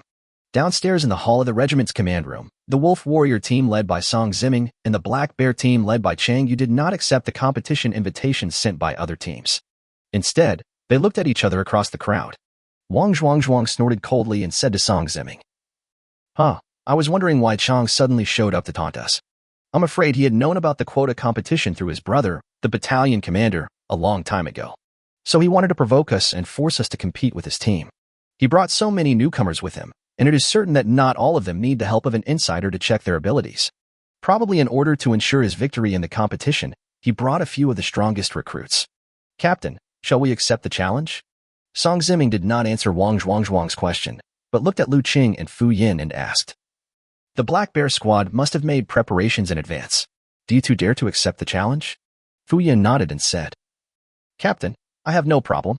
Liu Cheng Dao. "Although I don't know the seniors who died in the Wolf Warrior squad. However, through the respectful attitude of the Marine Corps soldiers towards me, I can judge that these seniors are definitely people who deserve my respect. For these seniors, I am willing to take up the challenge." "Good." Song Ziming affirmed the courage of the two and added, "However, now is not the time to fight. If we accept the challenge now, even if we defeat Chang Yu's team, the other side will not suffer any losses. Wait a little longer, until Chang Yu loses his patience. That's when we can turn the passive situation into the active one." Wang Zhuang saw that Song Ziming already had a plan in mind, and laughed. "My brain isn't as good as yours, Captain. I will just follow your orders." Liu Cheng and Fu Yin also nodded to show that they understood, waiting for Song Ziming to carry out his conspiracy. For minutes of free team formation time have passed. Chang Yu and his companions saw that Song Ziming and his companions had not made any movement, so a soldier following him asked, "Strong team, didn't you say that Song Ziming and the others would definitely come to us to form a team for a competition? There is 1 minute left before the free team formation time ends. Should we find another team to form a team with?" The team member felt a little anxious when he saw that the free team formation time was almost over. Although they had prepared for the competition in advance and brought the strongest recruits in the team. But that doesn't mean their strength is the strongest among all the classes present. You know, the strongest classes are often the ones that no one chooses. If they wait until the end to randomly assign the teams, the Black Bear team's chances of winning will be greatly reduced. Changyu gritted his teeth. He wanted to wait a little longer and let Song Ziming and the others take the initiative to challenge him. He also knew that Song Ziming and the others were not the softest ones. But he was a petty person and had long disliked Song Ziming. When Song Ziming was an ordinary soldier under Changyu, the two often had conflicts. Song Ziming couldn't stand Changyu's clique-forming and factionalism, bullying the weak and fearing the strong, and Changyu also couldn't stand Song Ziming's disgusting and stubborn look. Later, Song Ziming was promoted to a second-level psychic and was promoted to Sergeant Major by the Corps Commander Li Ronghao himself. This made Changyu, who originally thought that he was superior to Song Ziming, very jealous. That's why he wanted to take advantage of this opportunity to compete to cause trouble for Song Ziming and others. In front of the whole group, let Song Ziming lose face and dampen his hypocritical face of a fake saint. But everything was planned. Those who were ready to compete were ready, and the words that would anger Song Ziming's team had also been said. Why doesn't the other party take the bait? At this time, Changyu heard his subordinates advising him to give up the competition with Song Ziming's team, and Changyu is certainly unwilling to do so. Humph, since provoking them doesn't work, I will challenge them in front of the whole group. If you have the guts, Song Ziming, just be a coward and let's go. Changyu snorted coldly, waved to his soldiers, and took the initiative to walk towards Song Ziming and the other three again. When Liu Cheng saw Changyu and others coming towards him, he knew that the time Song Ziming had mentioned had come. The four of them straightened their backs and prepared to respond. Song Ziming smiled awkwardly and asked knowingly, "Powerful squad leader, why are you here again?" Changyu sneered and deliberately raised his voice so that everyone around could hear. "Song Ziming, I heard that half of your wolf warriors lost their lives a few months ago. I admire you, the brave and skilled soldiers of the Wolf Warrior Squad. The Black Bear Squad I lead specially invites you to form a team for a competition." The loud voice had a significant effect. The classes around them that had already completed the competition and formed teams looked towards them when they heard the sound. Chapter 63, Aren't You the Bear Squad? For a moment, let alone the people standing below in the hall. Even Li Ronghao and the other two who were sitting at the top looked towards the Wolf Warriors and the Black Bears. Suddenly, Liu Cheng burst out laughing. Changyu looked at Liu Cheng and asked unhappily, "What are you laughing at, little brat?" Liu Cheng pretended to calm down, then looked at Song Ziming. Seeing that Song Ziming did not object to what he said, he replied, "Nothing. I just thought your team's name was interesting." Changyu asked doubtfully, "What's wrong with our class being called the Black Bear Squad?" Liu Cheng Dao. "The Black Bear Squad, to put it bluntly, isn't it the Bear Squad?" Puff. Everyone in the regiment command room couldn't help but laugh out loud when they heard Liu Cheng's words. The black bear, a carnivorous animal living on an Earth-like planet, was also commonly known as the black bear by the local people in the past. The word bear is often used to describe people with characteristics opposite to those of a hero. Refers to a person who is as timid as a mouse and only knows how to run away when encountering difficulties. The Bear Squad, doesn't that mean that the entire squad is made up of cowardly deserters? At the front, Corps Commander Li Ronghao was also amused by Liu Cheng's remarks and said to Zhao Gang, "Haha, this new recruit from Song Ziming's class is quite interesting, but why does he look familiar to me?" Zhao Gang on the side reminded, "Oldly, you forgot. Isn't this the boy you personally praised when you were checking the assigned volunteers after the last training mission was completed? And the new recruit next to him, I remember his name was Fu Yen. He is the recruit who ranked first in personal points in the last training mission, and you assigned him to Song Ziming's team together." Zhao Gang is a person with a delicate mind, which complements Li Ronghao perfectly.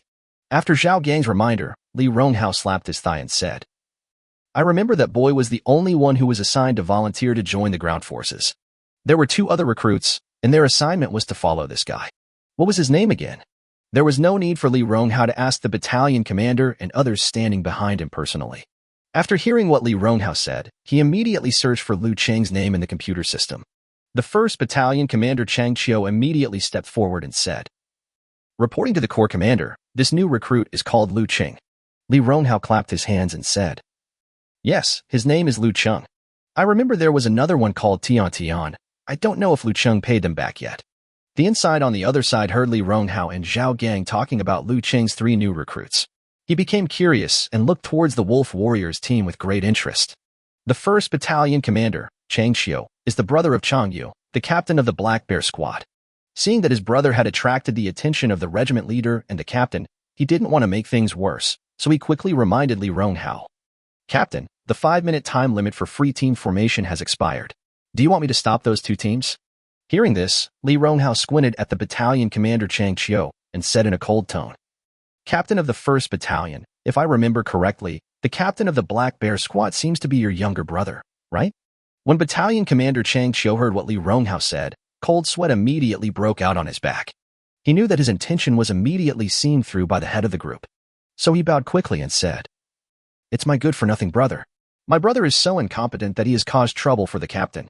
Li Ronghao nodded slightly, not intending to continue blaming the battalion commander Chang Qiu, and asked, "Captain of the 1st Battalion, please check your watch again. Has the deadline for forming a free team arrived?" The battalion commander Chang Qiu looked at his watch again, bowed and said, "Report to the corps commander, I misread just now. The 5-minute free team formation period has not yet expired." Li Ronghao smiled and patted the battalion commander on the shoulder, praisingly. "That's right. I'm the head of the corps. I didn't say the time is up. How could it be up?" "Lao Zhao, don't you think so?" Zhao Gang had long been accustomed to Li Ronghao's bad temper. He didn't want to pay attention to him and said impatiently, "Yes, yes, yes, whatever you say is right." The expression on the face of the insightful person standing by was truly amazing. "Oh my God, is it possible to play like this?" Then he showed an eager expression and said in his heart, "Interesting. I'll try it with my subordinates in the Chamber of Commerce when I get back." Downstairs in the hall of the regiment's command room, many classes that had already completed the competition and formed teams also looked at their watches. Everyone noticed that the 5-minute free team formation time had already expired. But they looked at the corps commander Li Ronghao, who was sitting on the first seat above. Seeing that the corps commander didn't say anything, the sergeants were tactful and didn't stand up to remind them of the time. Anyway, the Wolf Warrior Squad and the Black Bear Squad have nothing to do with them. For them, watching the fun is no big deal. It would be best if the Black Bear Squad and the War Wolf Squad could fight each other in front of the corps commander today. On the other hand, Chang Yu heard that the new recruit in Song Ziming's team dared to jokingly call his class the Bear Squad, which caused the ridicule of all the soldiers in the regiment. "I was so angry that my teeth were itching." Chang Yu's face was fierce, and his tone was threatening. "Stinky boy, who do you say is the Bear Squad? Say it again if you dare."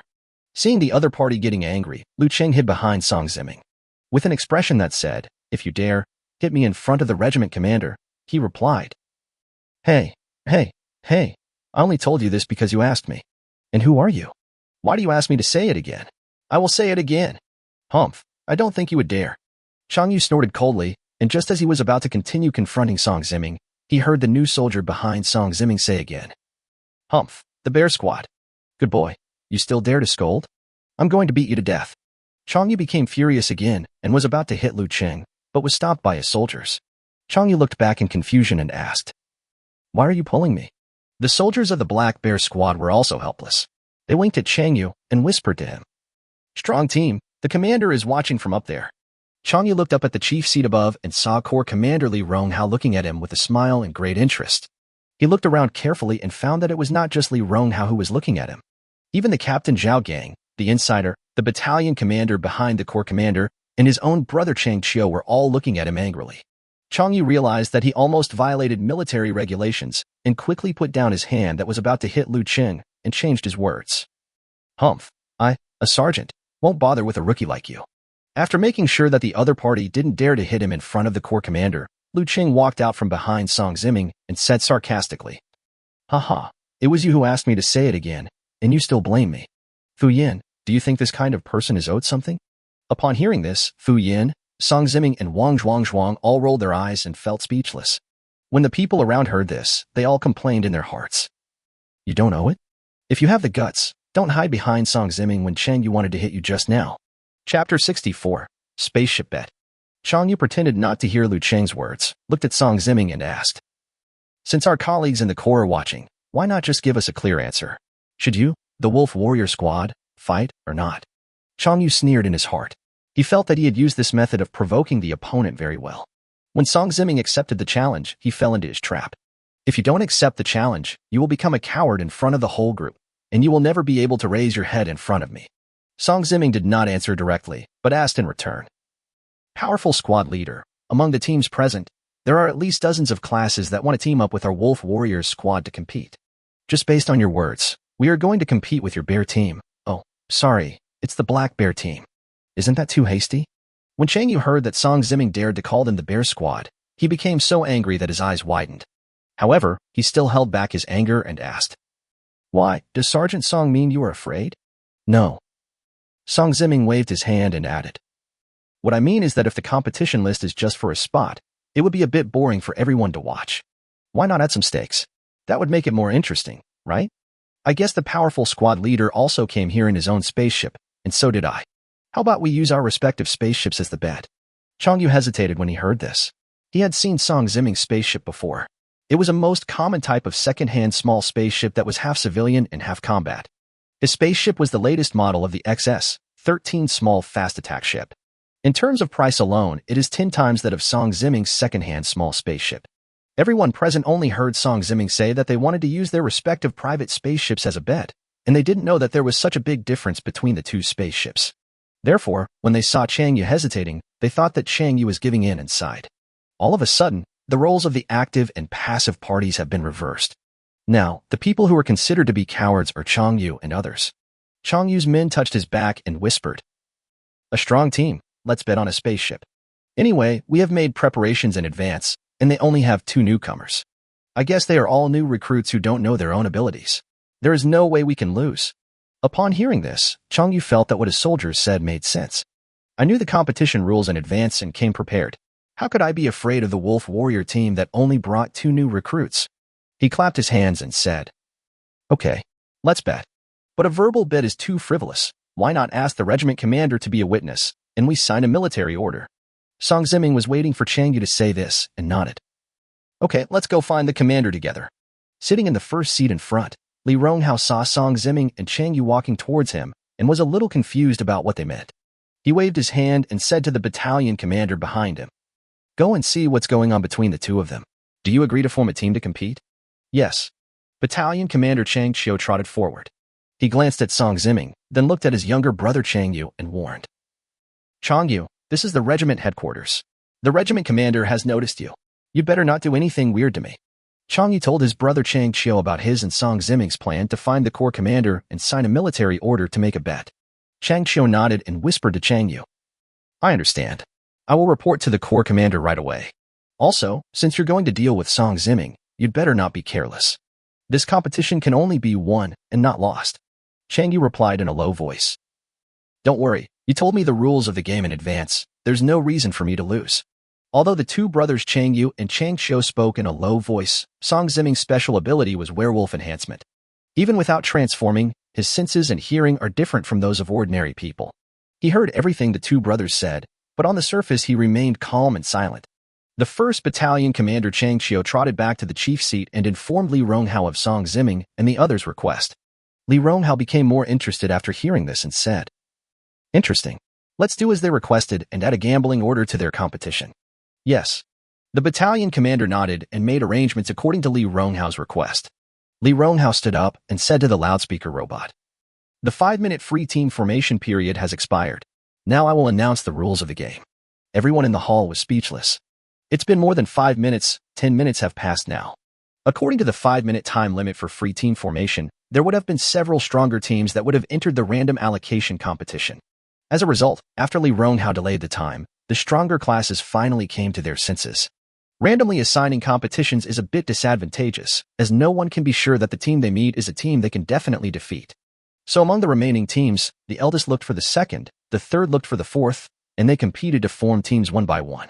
The final result of team formation was that no class was randomly assigned to a team, which took away some of the fun of randomness. But Li Ronghao was the head of the corps, and no one in the entire regiment dared to go against his words, so no one exposed him. Li Ronghao introduced the rules of the competition. The 2 competing teams will have an odd number of one-on-one matches based on the number of players available. Only recruits who have been in the army for less than 1 year can participate in the competition, but the order of battle can be freely allocated according to the situation of each class. Each group must play a minimum of 3 matches. If a class has fewer than 3 students, the sergeants of both classes will personally compete to make up the number. The competition venue is a circular area in the hall, and firearms are not allowed during the competition. Going out of bounds, losing consciousness or fighting ability, or voluntarily surrendering will be considered a loss of the match. The regiment's best medical team of psychics is already ready outside the venue. As long as the person is not dead immediately, the medical team of the regiment can save him with their skills, so you can feel free to fight during the competition. After Li Ronghao announced the rules of the competition, the regimental officers in the hall immediately put the venue in order. A circular area of several hundred square meters was cleared in the center of the command room hall. The teams of Song Ziming and Chong Yu applied for the competition relatively late, so they were ranked among the last few in the competition. Wang Zhuangzhuang said to Song Ziming, "No wonder that old guy Chong Yu brought so many new recruits here. It seems that he already knew the rules of the game." Song Ziming did not comment and asked Liu Cheng and Fu Yan, "How about it? Are you confident of winning?" Fu Yan said with full fighting spirit, "Don't worry, Captain. I have been ravaged by De Zhuang for more than 2 months.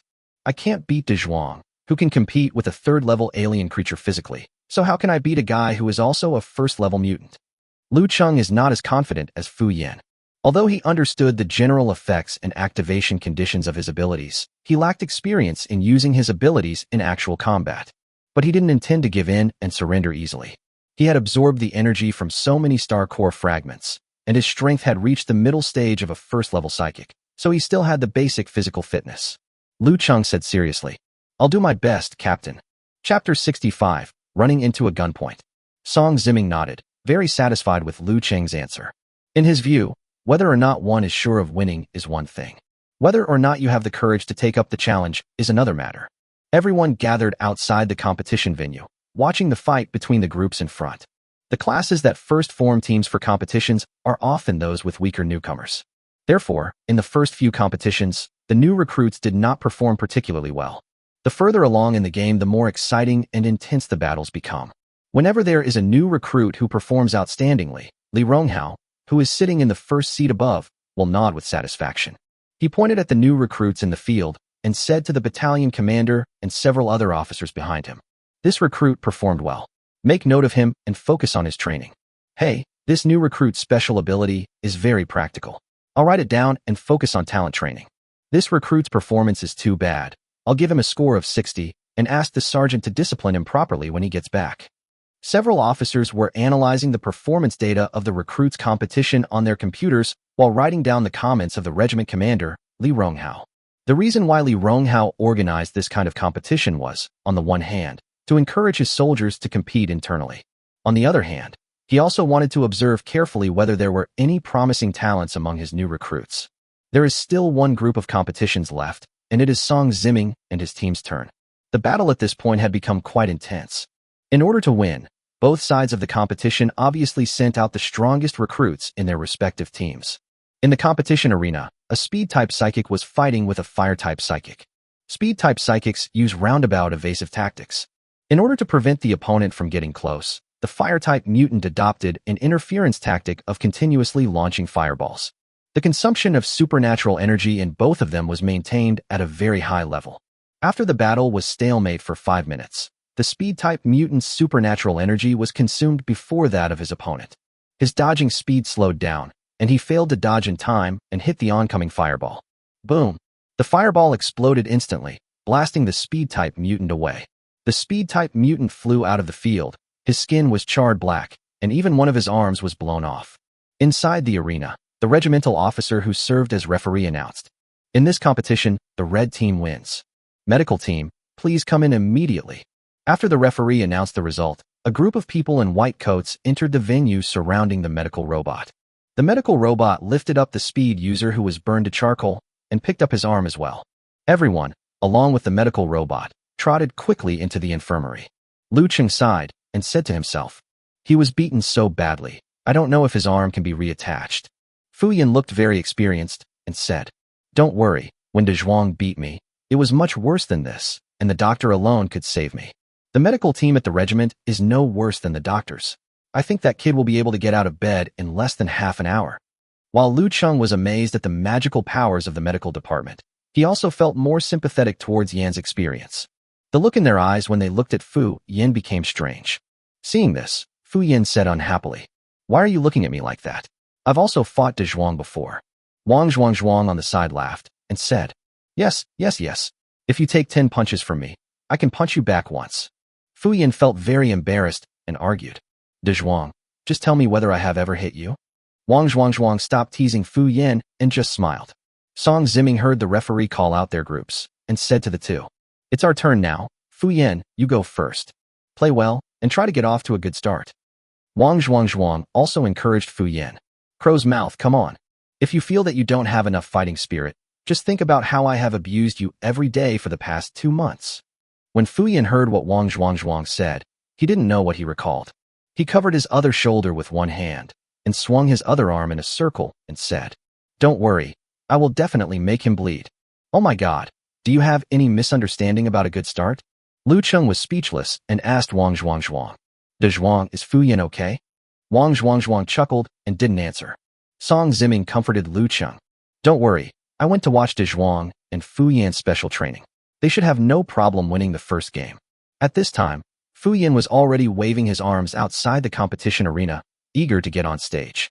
The referee officer saw that Chang Yu and his team had also sent a new soldier to the outside of the field, so he announced, "The next group competition, Wolf Squad versus Bear Squad versus Black Bear Squad, starts now. Please invite the first recruit from both sides to come on the field." The whole audience burst into laughter because of the referee's slip of the tongue. Chang Yu gritted his teeth and told the new soldiers he had sent out, "Go up and fight well. You are the strongest in frontal combat among the new recruits in our team. If you lose, come back and see how I deal with you." The new recruit said confidently, "Don't worry, Captain. My personal score for the training mission ranks in the top 20. There are not many recruits who are better than me." Chang Yu nodded with satisfaction. "Go ahead, hit harder, and make those stinky dogs under Song Ziming see blood." In fact, by now, most teams have finished their competition. However, most people chose to continue watching the game, because they are all interested in the outcome of the bet between the Wolf Warriors and the Black Bears. As for how exciting the match between the two teams would be, they had no expectations. Just because everyone is pessimistic about their performance doesn't mean that Li Ronghao and others who know everyone's information are pessimistic. Li Ronghao and his companions knew that Fu Yan, the new recruit sent by the Wolf Warriors to participate in the competition, ranked first in individual points in the last training mission. After reading the two people's information, Li Ronghao said to Zhao Gang, "Interesting, my personal score in the last training mission ranked first, and my score in the battle training mission ranked 20th. Lao Zhao, who do you think will win?" Captain Zhao Gang shook his head and replied, "It's hard to say. Fu Yan is stronger than the other party in terms of combat power, but his ability is too single and one time, which is not conducive to single-player combat." Li Ronghao nodded, obviously agreeing with Zhao Gang's statement, and said, "Then let's see how good Song Ziming is at training his soldiers." While the two were talking, Chang Qiu, the battalion commander behind Li Ronghao, was shocked when he heard what he said. The person sent by Song Ziming's team was actually the recruit who ranked first in the personal points of the training mission. Chang Qiu couldn't help but secretly curse his brother for being careless and underestimating the enemy. Chang Yu is such an idiot that he doesn't even know how to apply Tianji's horse racing strategy. He was clearly told not to be careless, but he immediately sent out the strongest member of his team.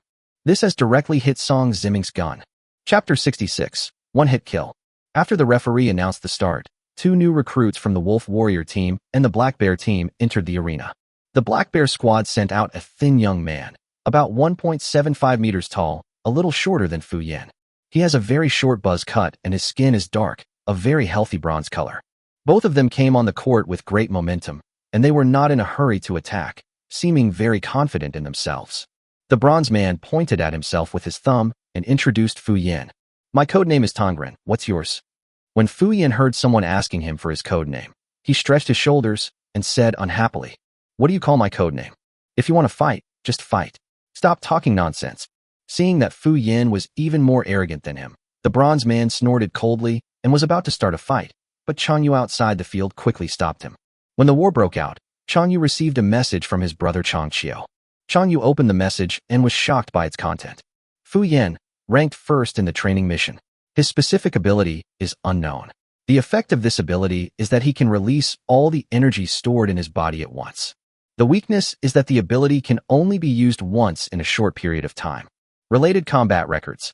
I once used this ability to instantly kill a level 3 alien creature, the Hidden Mantis. Oh my god, I was careless. I didn't expect that there would be a new recruit with such strong attack power in Song Ziming's class. Chang Yu raised his head and looked in the direction of his brother Chang Qiu, and saw Chang Qiu nodding slightly at him. He wiped the cold sweat from his forehead, and then hurriedly called out to the bronze man.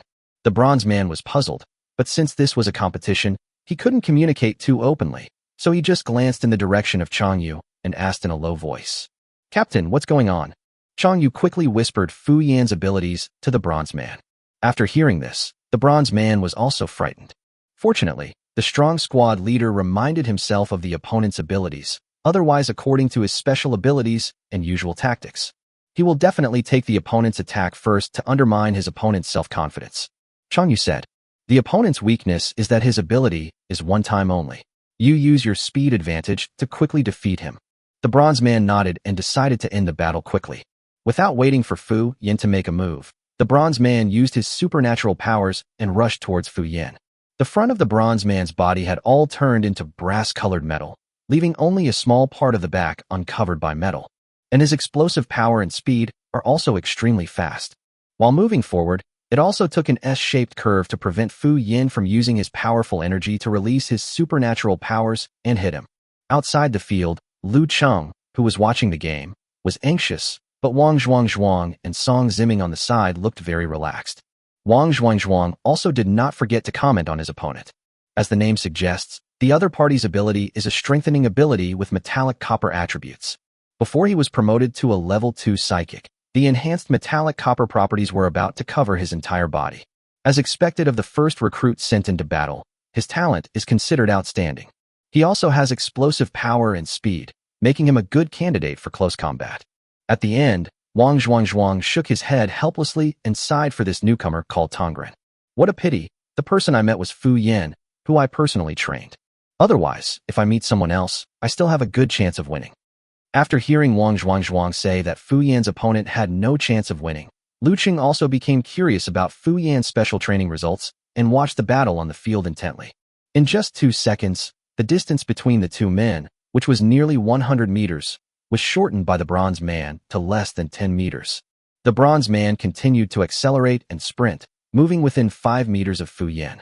Immediately, the bronze man exerted force with his left foot, and his body flashed to the right side of Fu Yan, within 2 meters of Fu Yan's body. This distance was enough for the bronze man to pose a threat to Fu Yan, but Fu Yan still did not move. The bronze man exerted force with his right foot again and instantly dodged to the left side of Fu Yan. The distance between them was less than half a meter. At this moment, the bronze man was already filled with the joy of victory. At such a short distance, he has not encountered any newcomer with the same ability level who can defend against his attack. The bronze man stepped on the ground with both feet, and his metal body suddenly exerted force, punching towards Fu Yan's face. With just one strike, I can knock you, the top-ranked individual in the training mission, to the ground. The bronze man had already imagined the scene of his victory. However, just as the bronze man swung his fist towards Fu Yan's face, but he discovered that his opponent, this guy named Fu Yan, was actually looking at him. The bronze man was shocked, and in an instant, many thoughts flashed through his mind. How is that possible? How did his eyes keep up with my speed? Since he saw through my attack, why didn't he dodge? That's right, he shouldn't be able to dodge it. He definitely can't dodge it. Ha, I'm going to win. I'm definitely going to win. No, why doesn't he look panicked at all? There's something wrong with him. It happened in the blink of an eye. The bronze man swung his fist very quickly, but Fu Yan just stared at his fist with cold eyes, as if the bronze man's fist posed no threat to him at all. This couldn't help but make the bronze man feel weird. Never mind, just do it. The last thought flashed through the bronze man's mind, and his fist continued to rush towards Fu Yan. The next moment, Fu Yan moved. Fu Yan clenched his right fist, raised his arm, and hit the bronze man hard on the side of his face. His speed was so fast that the bronze man seemed to be standing still in comparison. This made Fu Yan disdain to hit the weak points behind the bronze man that were not covered by metal. Boom! The loud sound of bronze clashing echoed throughout the arena. The bronze man was sent flying by Fu Yan's punch and slid for more than 100 meters on the metal deck of the Qing-class battleship before stopping. He fell to the ground, unable to get up, and a deep fist mark appeared on his face, which was reinforced with copper. The judge went forward to check and called out to the bronze man a few times, but there was no response. Then, his special powers gradually disappeared, and the copper skin on his body turned back into bronze fleshy skin. There were deep fist marks on his face, and his entire cheekbones looked broken. The judge pronounced, "The contestant on the red team has lost consciousness. In the first match, the blue team, the Wolf Warriors, wins." After hearing the referee announce the result of the match, the Iron Blood Corps members who were watching the match did not expect that the match would end in such a dramatic outcome, with the winner decided so quickly. Everyone was sighing. Some people didn't understand how Fu Yan won, So they said, "That guy with the metallic copper attribute enhanced ability looked quite powerful, but I didn't expect him to be so resistant to attack." Many people nearby also noticed something and explained to them. "Do you think that guy called Tongren is weak? It's just that his opponent is too strong." Fortunately, the opponent our class encountered was not the guy who won without even knowing what the superpower was. Otherwise, we will most likely end up like that bronze man, losing for no apparent reason. Chapter 67. The Awakening Direction of New Powers. Fu Yin walked out of the competition venue and returned to Liu Cheng and the other two, his face still showing an expression of having not vented enough anger. Wang Zhuangzhuang said, "That was a good punch, quite like your strong brother." Liu Cheng never understood how Fu Yin won in the end, so he asked, "Fu Yin, you didn't even use your supernatural powers. How did you defeat that bronze man?" Fu Yin waved his fist proudly and said, "I used my supernatural power." Seeing Liu Cheng's puzzled expression, Wang Zhuangzhuang took the initiative to explain. In fact, once the energy in Crow's mouth's body is fully accumulated, the total amount of supernatural power he possesses will be enormous. However, when he used energy to strengthen his body before, the intensity of the improvement in physical fitness did not reflect his full level. In the final analysis, when he used his supernatural energy to strengthen himself, his supernatural energy did not have any additional attributes. Additional attributes? Liu Cheng was puzzled. "Yes, that's right." Wang Zhuangzhuang nodded and continued to explain to Liu Cheng. "Just like I have the ability to strengthen the attribute of fine steel, I can use the energy of fine steel to strengthen my entire body. The guy called Bronze Man has the copper attribute enhancement ability and can use copper energy to strengthen himself. It's the same principle. If there is no additional attribute enhancement, the enhancement of supernatural energy is simply to improve one's own quality. Your body was originally made of flesh, and after being strengthened it is just a slightly stronger body. There is no essential difference." Liu Cheng nodded. This time he understood. In other words, if Fu Yin wants to strengthen his body to the same level as De Zhuang, not only must the total amount of supernatural energy in his body be similar to that of De Zhuang, he must also possess supernatural energy with the properties of fine steel similar to De Zhuang. Liu Cheng asked, "De Zhuang, I understand what you said, but how can the energy in Fu Yan's body have properties?" Wang Zhuangzhuang laughed and said, "In theory, the supernatural energy in the bodies of all supernatural beings has certain properties to a greater or lesser extent. This is determined by the form in which their abilities manifest. But a few days before I gave special training to this kid Crow's mouth, I discovered that the energy in his body was like a piece of blank paper. It did not have any energy and was extremely clean. I felt something was wrong, so I tried and experimented on him many times. It was discovered that the supernatural energy in Crow's mouth was not incapable of possessing any attributes, but was able to absorb and display many kinds of attributes according to its own environment. He has been with me every day for the past 2 months, and the first thing he mastered was the fine steel attribute I possessed. How about that? Isn't it amazing? This is the result of my training."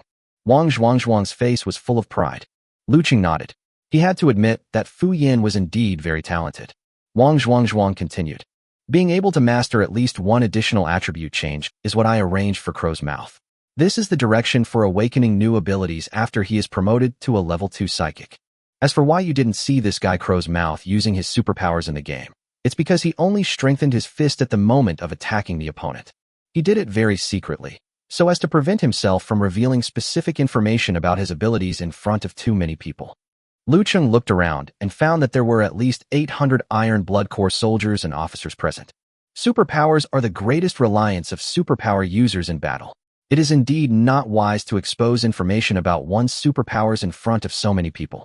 Song Ziming patted Liu Cheng on the shoulder and said, "It's your turn next. Just play well and do your best." Liu Cheng nodded and walked into the competition venue. On the other hand, Chang Yu from the Black Bear team, after facing the defeat in the first game, was already gnashing with hatred towards Song Ziming and the Wolf Warrior team. "Venom Fong, you go second. I don't believe that Song Ziming's class has 2 recruits with such strong rankings. Teach them a lesson for me." "Yes." The person who answered was a short, skinny man with 2 short knives on his waist. When the referee officer saw that the second recruits sent by the Wolf Squad and the Black Bear Squad had all entered the arena, he raised the flag and announced, "War Wolf Squad versus Black Bear Squad. The second match begins now." After seeing that the first match between the 2 teams was more exciting than expected, the onlookers also became interested in the second match. Outside the court, Wang Zhuangzhuang looked at Liu Cheng's opponent and asked with some concern. Captain, Liu Cheng's best skill is shooting.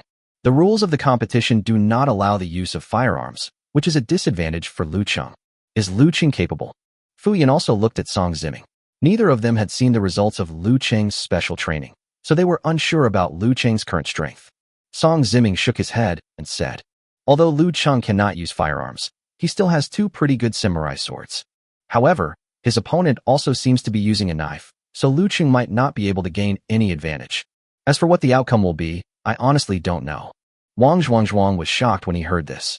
Captain, aren't you afraid that if we lose the game, your spaceship will have to be paid as compensation to that guy named Cheng? Song Ziming said. The rules of the competition require each team to play at least 3 games, and we only have 2 new recruits, Liu Cheng and Fu Yan. If Liu Cheng loses, I'm still here. The reason why I let Liu Cheng play is because I recently speculated that this kid Liu Cheng might have figured out the specific type of his supernatural powers. But I'm not sure, so I'm going to take this opportunity to observe. After hearing this, Wang Zhuangzhuang was no longer worried that Song Ziming would lose to Chang Yu, so he felt relieved. However, Fu Yan heard this and asked in confusion. Captain Song, since you guessed that Liu Cheng might have figured out the effect of his ability, why don't you ask him directly? Song Ziming explained. If Liu Cheng wants to say something, he will take the initiative to tell us. If he doesn't want to talk and I force him to answer, will he feel alienated and distrusted? So, this is what I have always wanted to tell you. You have to learn to trust your teammates and your companions. Fu Yan nodded, wrote down Song Ziming's teachings, and silently repeated them in his mind. Learn to trust your teammates, trust your companions. Chapter 68 Liu Cheng vs. Venom Fong. Similar to the previous game, after Liu Cheng came on the court, Chang Yu's brother Chang Qiu, using his authority as a battalion commander, looked up Liu Cheng's information in the computer system and then sent it to Chang Yu. After reading the message, Chang Yu smiled and said to the venomous Fong who came on stage, Don't worry, this guy is a useless person. His best skill is shooting. Give him a good beating. Although his personal score ranking in the Venom Fong training mission is not as high as that of the Bronze Man, he is still very confident in his own abilities and believes that his strength is no weaker than that of the Bronze Man. Originally, he wanted to prove his strength through the victory of this competition, but when he heard that the new recruit sent by the Wolf Warriors was actually a disabled person, he snorted coldly. Humph, you dare to look down on me? I will make you stay in bed for 10 days or half a month. The rules of the competition do not allow the use of firearms, so before Liu Cheng went on stage, he handed the dark blue sniper rifle to Fu Yan for safekeeping, and he himself carried a laser blade and 2 adamantium alloy samurai swords on his back. Of course, he also had a dozen cutting daggers hidden in his arms and boots that he always carried with him. Liu Cheng spent a lot of money to buy all these knives, and he was originally confident in the quality of his equipment. However, when he saw that his opponent also had 2 daggers on his waist, he immediately became alert. The opponent should be good with a knife. Although I usually use a knife, it is mostly when dissecting corpses, so I can't be careless in this battle. Liu Cheng reminded himself in his heart, then drew out the laser blade samurai sword and held it with both hands. Before the battle begins, you're ready to fight. The moment the referee officer announced the start of the match, Liu Cheng and Dia rushed out almost at the same time. Poison Fong pulled out 2 short knives from the scabbards at his waist with both hands. His short sword was crescent-shaped, with the tip of the sword curled upward to form a semicircular inverted hook. The 2 rushed to the center of the competition venue at the same time. Liu Cheng swung his sword with both arms and chopped it down.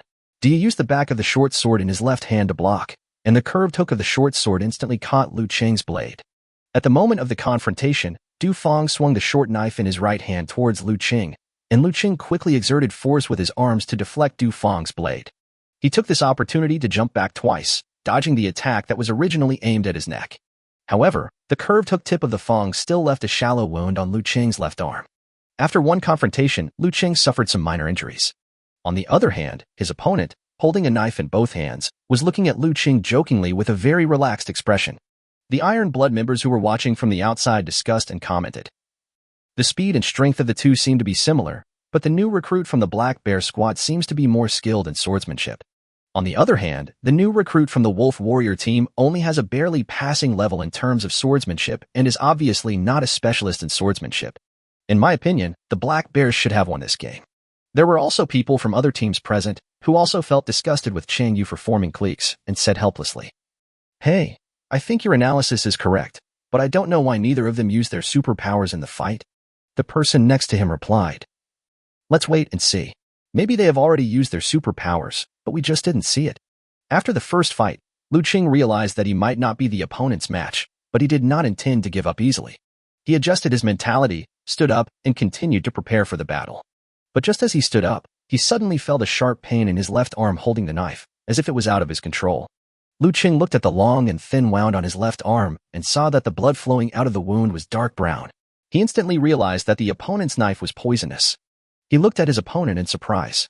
Seeing that Liu Cheng had realized it, Poison Fong said, "I forgot to tell you, my code name for the psychic is Venom Fong.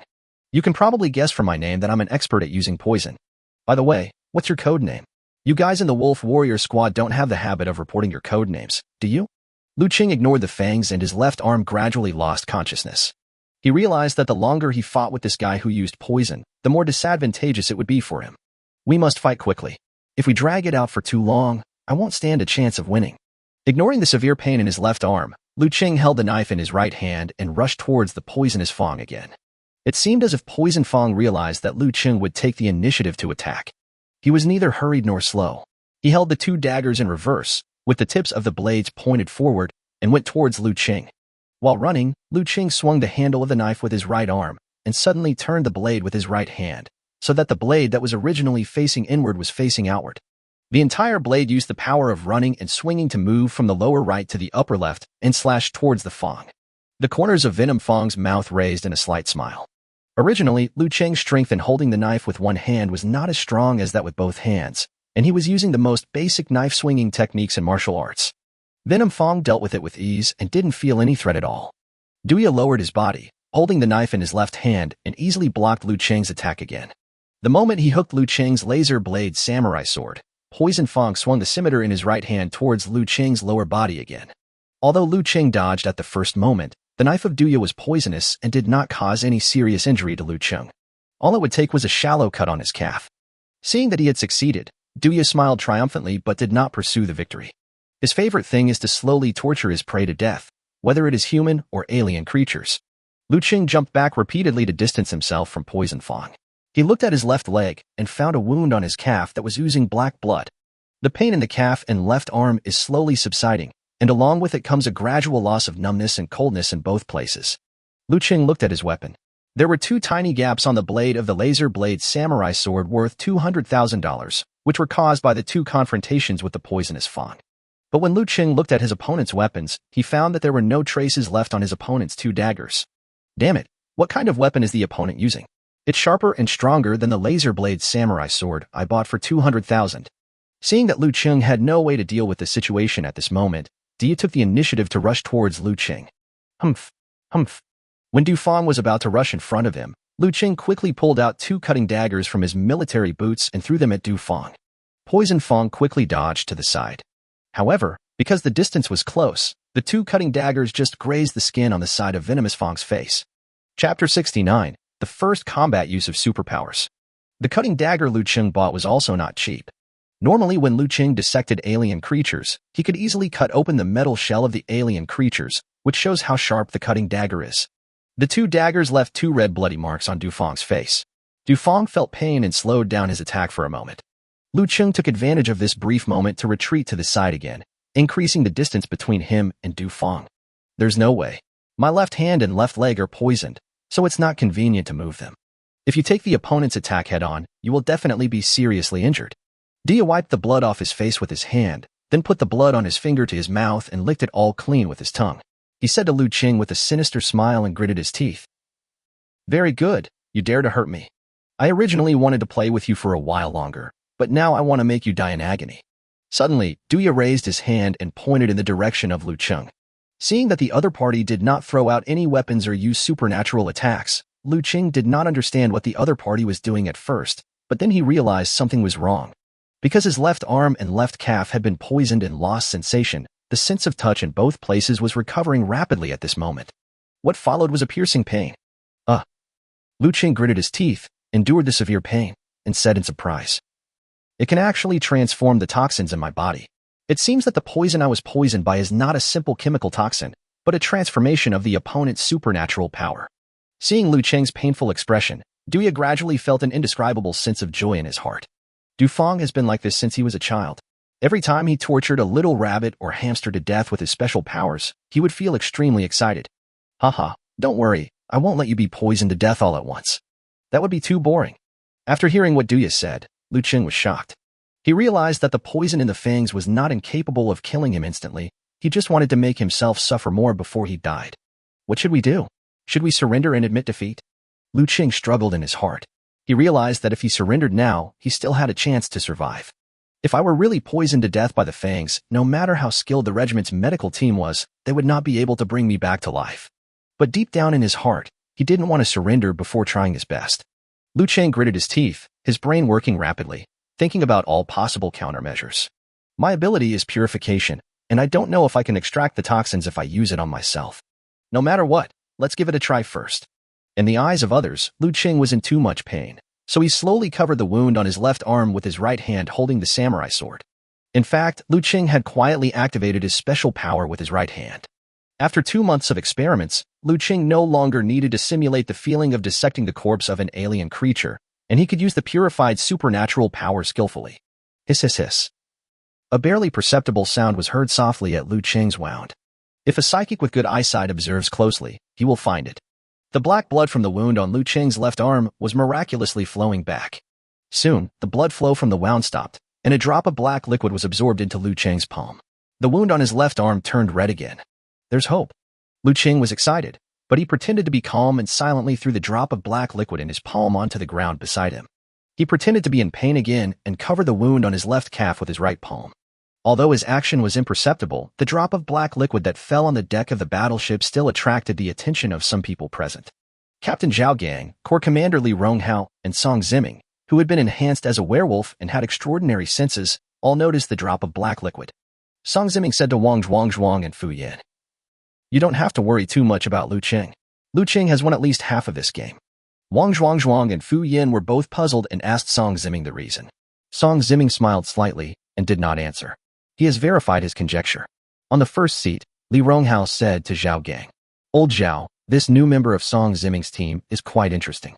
Zhao Gang nodded and asked, "Old Li, does this kid's profile still say he's disabled?" Li Ronghao thought about it and decided that since they were his soldiers and talents he recognized, he should protect them. Then he said, "Well, let this kid continue to be his useless person." Behind him, Battalion Commander Chang Chiu and a group of officers were all confused and didn't understand what the Captain General and the Corps Commander were communicating about. After Liu Cheng extracted all the toxins from his calf wound, he continued to pretend to be in pain, waiting for the venomous fangs to take the bait. Seeing that he had tortured Liu Cheng for so long, and the other party had no intention of giving up, Duya felt bored and decided to inflict some more poison on Liu Cheng. So Duya waved his 2 swords and rushed towards Liu Cheng again. Now, Liu Cheng seized the opportunity when Poison Fang was charging, and 2 whooshing sounds were heard, and he threw 2 cutting daggers from his sleeves towards Poison Fang again. Having been hit by the poisonous fangs once, there is no way he would be hit a second time. He had long realized that Liu Cheng might have a dagger hidden on him, and he didn't even try to dodge during the sprint. With 2 clang sounds, the 2 short knives knocked away the 2 flying daggers one after another. At the moment when Du Fang's dagger was knocked away, Liu Cheng suddenly stood up, grasped the hilt of the laser samurai sword with both hands, and suddenly attacked Du Fang. Because the distance was very close, Liu Cheng rushed to Du Fang almost in an instant. Didn't he get poisoned by me? How could he be so fast? Duya didn't care about the shock in his heart, and hurriedly held the knife with both hands to block the blade that was swinging towards Liu Cheng. Clang! Although 2 knives were used to block Liu Cheng's blade at the same time, Duya was in such a hurry that he couldn't hold the knives with any effort. In addition, Liu Cheng was well prepared, and the force of his 2-handed knife swing was enormous. During the confrontation, Liu Cheng's samurai sword actually knocked away both of Duya's short swords. Good opportunity. Liu Cheng cut him. Wang Zhuang, who was watching outside the field, saw Liu Cheng suddenly make a beautiful counterattack and immediately cheered. After deflecting Poison Fang's double swords, Liu Cheng had no intention of giving the opponent any chance, because he knew that being kind to the enemy would be cruel to himself. Liu Cheng exerted force with his arms in the opposite direction, reversed the direction of the sword, and slashed towards the poisonous fangs again. Just when everyone present thought that Liu Cheng, who was originally at a disadvantage, could end the game with 1 blow. The next moment, the sound of blades colliding rang out again. Clang. Chapter 70. Purification and Application. Liu Cheng was shocked to see that the two poisonous daggers that were originally flicked away by him were back in Du Ye's hands in an instant. After Poison Fong blocked Liu Cheng's fatal blow with his two daggers, he repeated the same trick and hooked Liu Cheng's laser blade samurai sword with the tip of one dagger. The other short knife rotated around the blade of Liu Cheng's samurai sword and moved downward, directly cutting Liu Cheng's right wrist. Liu Cheng deflected Du Fong's double knives and quickly retreated. He covered his right wrist with his left hand, extracting the toxin from the blood while analyzing Du Fong's actions in his mind. Liu Qingdao, it seems that your real ability is not as simple as being able to inflict poison. I'm afraid those two swords are your ability? This is why my laser blade katana is not as sharp and tough as your two short swords. The reason why you keep the two swords in the scabbards at your waist is to hide your materialization ability and confuse the enemy. Let the enemy think that you are good with a knife, instead of being alert to your own dual knives from the beginning. Seeing that Liu Cheng had completely seen through his special abilities, Du Fong stopped pretending. He threw the two swords in his hands upwards, and the two swords flew into the air together. The next moment, the two swords disappeared and returned to Du Fong's hands again. Poison Fong laughed. Your analysis is correct. My special ability is the ability to materialize, which allows me to materialize two poisonous swords. Furthermore, the sharpness of the two swords also increases with the strength of my supernatural powers. But what can you do now that you have analyzed my special abilities? You have already been poisoned by me in 3 places. Do you think I will give you another chance to break my ability? As he spoke, Du Fong pointed his palm towards Liu Cheng and made a grasping gesture.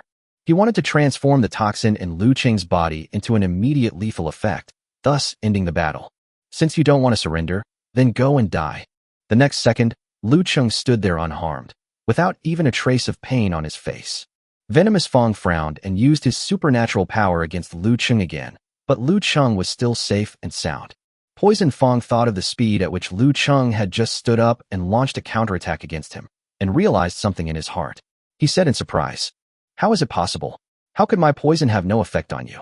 Of course, Liu Cheng would not tell the other party that he could extract the toxins from the blood, but he had no way to defeat his opponent now. The opponent's double swords were transformed by supernatural powers. Both the sharpness of the double swords and the opponent's sword fighting skills were better than his own. If I don't have a way to defeat the enemy, I will still lose if I continue this battle. My blade can't break the opponent's double sword defense at all. I have no chance of winning if this continues. Liu Cheng thought to himself. Suddenly, he seemed to have thought of something, and said in his heart, "That's right.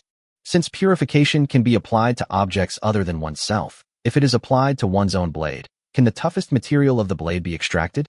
Never mind. Let's give it a try." Liu Cheng made up his mind. He held the knife in front of his chest with both hands, with the blade facing horizontally forward. He pressed his body down and made a stabbing gesture. Whoosh! Liu Cheng suddenly exerted force with his legs and rushed towards the fangs like a cannonball. Duyu was not panicked when he saw Liu Cheng rushing towards him. Although for some reason his poison had no effect on the opponent, his swordsmanship and fighting skills were 1 level stronger than his opponent. Even if it was simply a competition of practical skills, there was no reason for me to lose. The only thing that can pose a threat to oneself is the other party's supernatural ability. But when he came on the court, Chang Yu reminded him that his opponent in this game was a useless person. Just when Liu Cheng rushed to within 10 meters of Du Fong, he suddenly threw out 2 cutting daggers from the sleeves of his clothes again. Liu Cheng took advantage of the moment when the cutting dagger was shot out, held the knife with both hands and raised it to the upper left, and the original stabbing action turned into a slashing action. Poison Fong sneered and thought, a trick that only the weak would use. Poison Fong didn't dodge, but swung his double swords to directly deflect the 2 cutting daggers that were shot at him. Then, he held the knife in his right hand to block the blade that was swinging towards Liu Cheng, and the short knife in his left hand was ready to stab Liu Cheng's chest.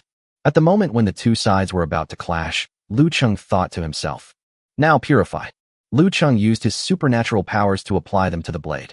He had never used his supernatural powers on weapons before, so he didn't know what the result would be. He was also gambling, betting that after using his superpowers, he would either be able to break through the defense of the dagger transformed by the Poison Fong's superpowers, or he would be seriously injured by the Poison Fong. The next moment, the blade of Liu Cheng's laser blade samurai sword began to dissipate, and most of it turned into metal dust and disappeared in the air. Only a thin metal thread about the same thickness as silk is left on the blade. The thin wire blade collided with the short knife, like an iron wire cutting tofu. It went straight into the back of the short knife, and then out from the blade of the short knife. The short sword transformed by the poisonous Fang power was cut into 2 parts. Before Duya could react, he saw the thin blade of Liu Cheng's knife break through his short knife's resistance and continue to chop towards his collarbone. Wow! The thin blade in Liu Cheng's hand cut a long bloody wound from Du Fang's collarbone to his chest. The wound was small but deep, cutting off the sternum and internal organs on the side of the Fang. Blood spurted out of Venom Fang's chest. Poison Fang didn't understand why he was hit, and because of damage to his internal organs, he lost consciousness and fell on the deck of the battleship. Liu Cheng turned around and said to Duya, who was lying in a pool of blood, "Didn't you ask for my codename before? My codename is Butcher." At the same time, the thin blade in Liu Cheng's hand was too thin. After the fangs were chopped down, it could no longer maintain its own structure, broke into several sections, and fell onto the deck. Only an ordinary knife handle was left in Liu Cheng's hand. The judge stepped forward to check on Duya's injuries. He saw that Duya had been injured in a vital part and could not delay treatment, so he immediately announced, "Wolf Warriors versus Black Bears, second match, blue team, Wolf Warriors win. Medical team, hurry in." Almost no one watching expected the second game to have such an outcome. At this moment, Chang Yu was dumbfounded. The first thing he thought of was not how he should take revenge on Song Ziming, but the thought that his brand new XS-13 small fast attack ship was going to lose to Song Ziming, and he felt so heartbroken that his heart was bleeding. Li Ronghao and Zhao Gang, who were sitting at the top, looked at the disabled Liu Cheng and found him quite interesting. As for Song Ziming, he never thought that Liu Cheng could win. Seeing Wang Zhuang excitedly picking him up and holding him high, Song Ziming said happily and helplessly, "Okay, it looks like I don't need to play anymore. De Zhuang, put me down quickly. Hugging each other will make others misunderstand our sexual orientation." Chapter 71, Yin Yang Crow. Liu Cheng walked out of the competition venue and returned to Song Ziming and others. Wang Zhuang gave a thumbs up and praised. "Well done. I'll give you a chicken drumstick when I get back." Seeing that Fu Yin and the others did not ask about his special abilities, nor were they curious about how he detoxified and turned the weapon into that shape, Liu Cheng couldn't help but feel a little confused. But this is also good for Liu Cheng, as he can continue to keep the secret of his ability to extract star core fragments from the bodies of alien creatures. Little did he know that Song Ziming had already taught Fu Yin to learn to trust his teammates. Will not actively ask teammates about their secrets unless it affects the overall situation. Liu Cheng also considered whether to make his special abilities public, and he discussed this matter with Tian. The two agreed that if Liu Cheng made his supernatural abilities public, compared to the human coalition government's careful cultivation with a large amount of resources, what he would most likely get in return is being imprisoned for life, spending his whole life extracting star cores for powerful people. Therefore, Liu Cheng believed that his decision to hide his supernatural powers was not wrong. At least, you must not reveal your supernatural abilities until you have absolutely strong power to protect yourself. This is not Liu Cheng's excessive worry, but the inevitable result of his speculation on human greed. There were several more class competitions to follow, and the intensity of the last few matches was higher than all the previous ones. The veterans watching the scene sighed. The new recruits in these classes are too strong. Who says he isn't? Just looking at his strength, you can't tell he's a new recruit. He's stronger than many veterans. Fortunately, I was able to spot some deficiencies in my combat experience, otherwise I would be too ashamed to face myself. Liu Cheng and his team were also watching the competition between the last few groups of recruits. Liu Cheng could see that several people's physical fitness was higher than that of the strengthened Fu Yin, and he couldn't help but review his own shortcomings in his heart. Although I absorb star core fragments every day, there is still a big gap in physical fitness compared to the best recruits of the same class.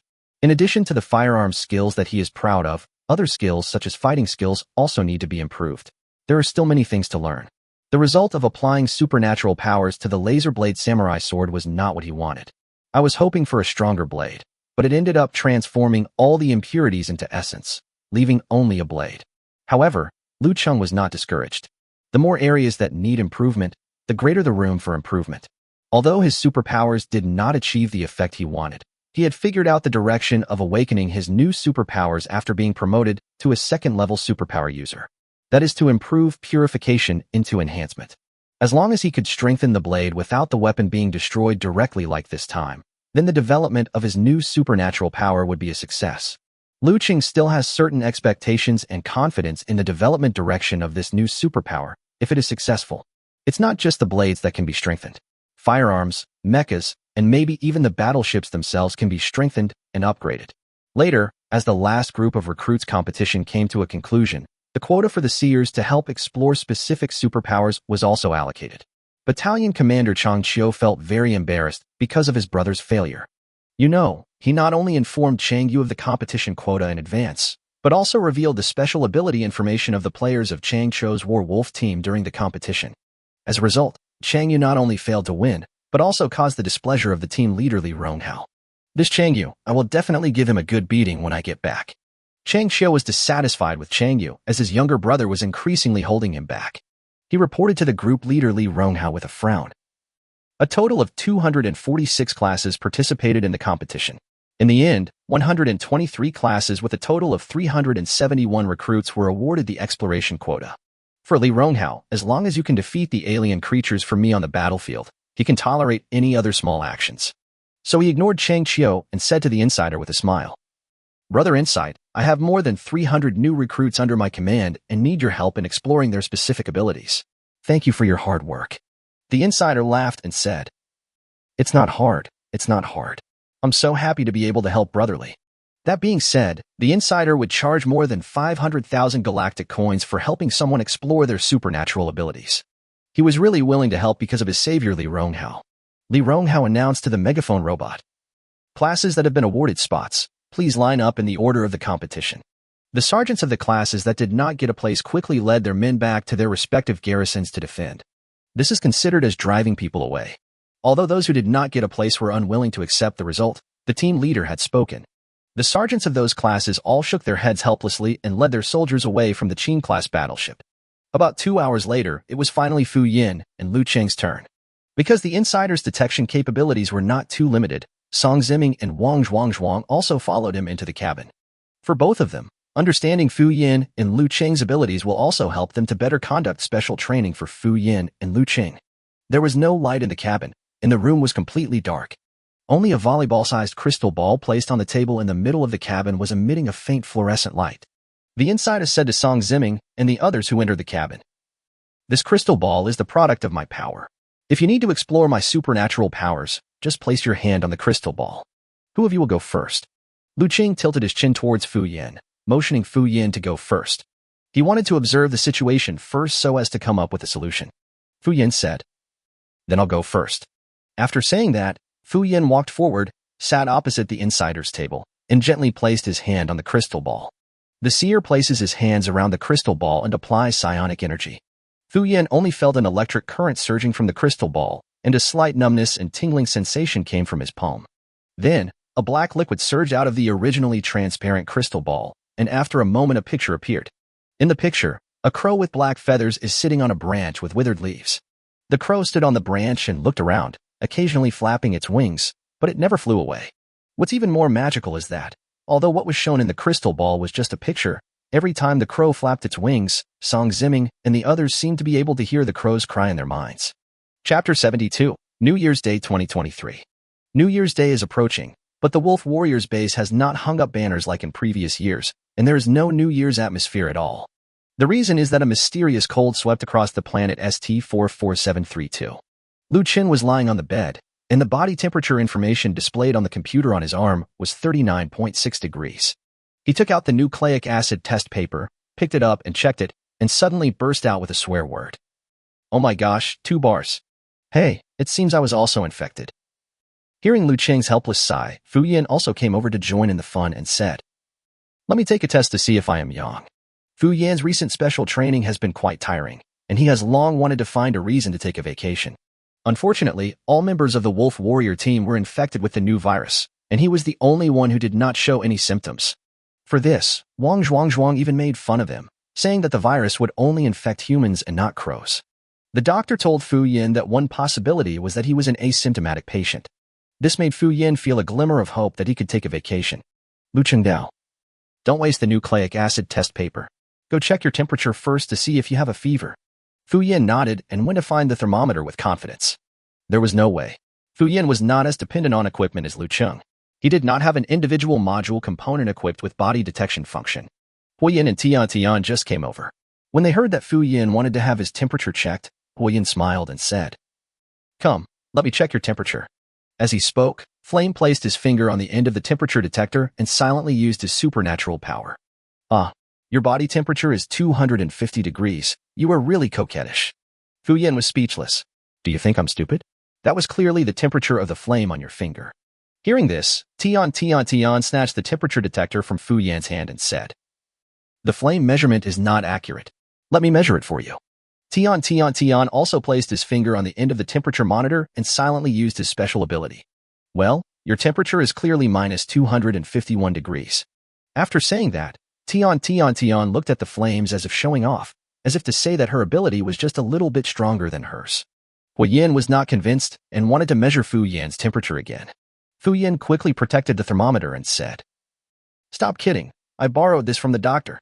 You guys messed up, but I'm the one the doctor is going to deal with." The doctor came in and asked everyone, "Which one of you is horny?" Liu Cheng lay on the bed and raised his hands silently, his voice so hoarse that he could hardly make a sound. "I." The doctor nodded, walked to Liu Cheng's bedside, and said to Liu Cheng, "Just cut it with one knife. Don't move."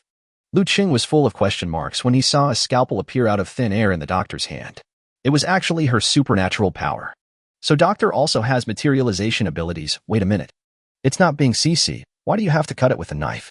Before Liu Cheng could ask any questions, he saw the doctor raise his knife and the scalpel, flashing with a cold light, pierced directly into Liu Cheng's chest and abdomen. "Ah!" Liu Cheng screamed, and the doctor pulled the scalpel out of Liu Cheng's body and said calmly, "It's cured." Liu Cheng unbuttoned his clothes and quickly touched his chest. He felt relieved when he saw that the skin on his chest was smooth and there was no bleeding. "Oh, it seems that the fever is gone. Thank you, doctor," the doctor said. "You're welcome.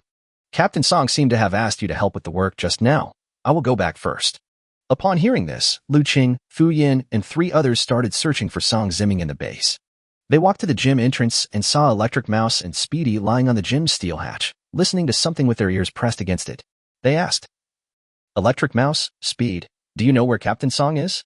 The Electric Mouse quickly made a gesture to keep quiet and said in a low voice, "Shoo, keep your voice down. The captain and De Zhuang are in there, and they seem to be doing something very pornographic and violent." Hearing this, Liu Cheng and the other 3 all nervously and curiously put their ears to the hatch of the gym. I could only hear the faint conversation between Wang Zhuang and Song Zimming from inside. "De Zhuang, stop moving. I can't put it in." "Captain, you have to stop moving. You're hurting me." "Hey, forget it. Let's switch positions. You on top and I'll be on the bottom." "Captain, it's not that I don't want to change, but you've got me stuck. I can't move even if I want to." "Oh my god, is this so exciting?" Liu Cheng and his friends were excited. Even the 2 girls, Tian and Hu Yan, blushed after listening to it, but they still wanted to continue listening. I don't know if it was because there were too many people lying on the door, but the steel hatch was suddenly pushed open by several people. Everyone suddenly lay down at the door and saw that De Zhuang and Song Zimming were both shirtless, with their strong muscles clearly visible. Both of them were covered in sweat. Da Zhuang was lying on a piece of weightlifting equipment, and Song Zimming was pressing on Da Zhuang. Liu Cheng and his companions blushed. Electric Mouse said, "Well, go ahead. We didn't see anything." When Song Zimming saw the Electric Mouse running away, he quickly called out to them and said, "Don't get me wrong. We are putting dumbbell plates on the barbell. The barbell is stuck. There is no other way. If I don't explain, the company will be ruined." Everyone breathed a sigh of relief, and Electric Mouse wiped the sweat off his face and said, "It turned out to be a misunderstanding. Well, no need to worry about being silenced. No need to run away." A group of people helped to remove the stuck barbell bar and said to Song Zimming, "Captain, what are you asking us for help on?" Song Zimming said, "New Year's Day is coming soon. The regiment commander will visit the grassroots soldiers every year. This year, our Wolf Warrior squad has been selected. Everyone, get ready to welcome the arrival of the regiment commander." Yes. Everyone took orders and began to hang New Year banners on the base, and suddenly the entire base was decorated with lights and colors. The fat little bird next to the lantern was helpless and thought, "It's New Year's Day. Why don't you just put me down?" The time came, and a Qing-class battleship slowly landed at the gate of the Wolf Warrior base, causing the yellow sand to whistle. After the yellow sand dissipated, the hatch of the Qing-class battleship slowly opened, and Li Ronghao, the commander of the Iron Blood Regiment who had been training for 2.5 years, walked out of the hatch. Li Ronghao was playing basketball while singing and dancing rap. "If I could do it again, I would choose Li Bai. At least I wouldn't fail and I could still date girls.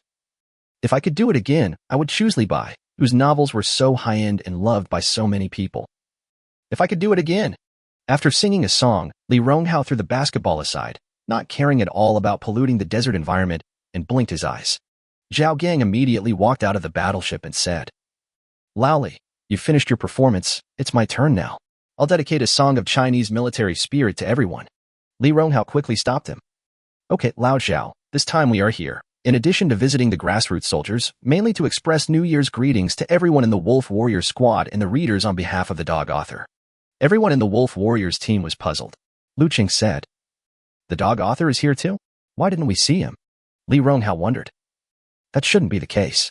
The dog author left ahead of us and arrived at the planet ST-44732 by spaceship.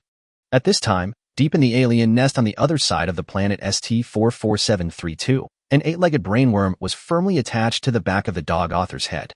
In the damp and dark lair, the dog author turned around, looked over here with a sinister smile, and suddenly stretched out his claws towards the readers. Heart to heart. Happy New Year, love you guys.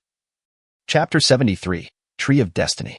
After seeing the scene in the crystal ball, Wang Zhuang burst into laughter. Ha ha ha. What did I say? The codename Crow's Mouth is definitely correct. Look, your superpower really is a crow. Fu Yan's face was filled with black lines. Liu Cheng and Song Ziming were also speechless. How could De Zhuang be so lucky as to predict the outcome? However, the insider sitting at the other side of the table nodded in appreciation of Fu Yan's ability and said with a smile, Hey, don't think this is an ordinary crow. It's actually a yin-yang crow. Yin-yang crow. Everyone was puzzled, and Fu Yan asked, May I ask what my specific abilities are? Is there any difference between a yin-yang crow and an ordinary crow? The insight explains. If the image presented in the crystal ball is an ordinary crow, then your supernatural power is to bring bad luck to others. Wherever you go, bad things are bound to happen. Every negative word you say will become your reality. And the effect of bringing bad luck will be strengthened as your ability improves. Liu Cheng, Song Ziming, and Wang Zhuang all nodded. Yeah, that's right. The seer pointed to the crow's head inside the crystal ball and said, But look carefully at the eyes of this crow. Liu Cheng, Fu Yan, and others leaned over and looked closer at the crystal ball, and found that the eyes of the crow standing on the withered treetop were not pure black like its feathers. Each of its eyeballs is in the shape of a bagua yin-yang fish, one black and one white, and the yin-yang fish in the eyeballs are slowly rotating. Liu Cheng and his companions were extremely surprised. The insider continued. From ancient times to the present, people have always believed that crows are a bad symbol and that they bring bad luck, but this is not the case. Rather than saying that the crows bring bad luck, it is better to say that they simply come to report that something bad is about to happen. Rather than being unlucky stars, they are more like messengers of luck. What makes the yin-yang crows different from ordinary crows is that their eyes are in the shape of yin-yang fish.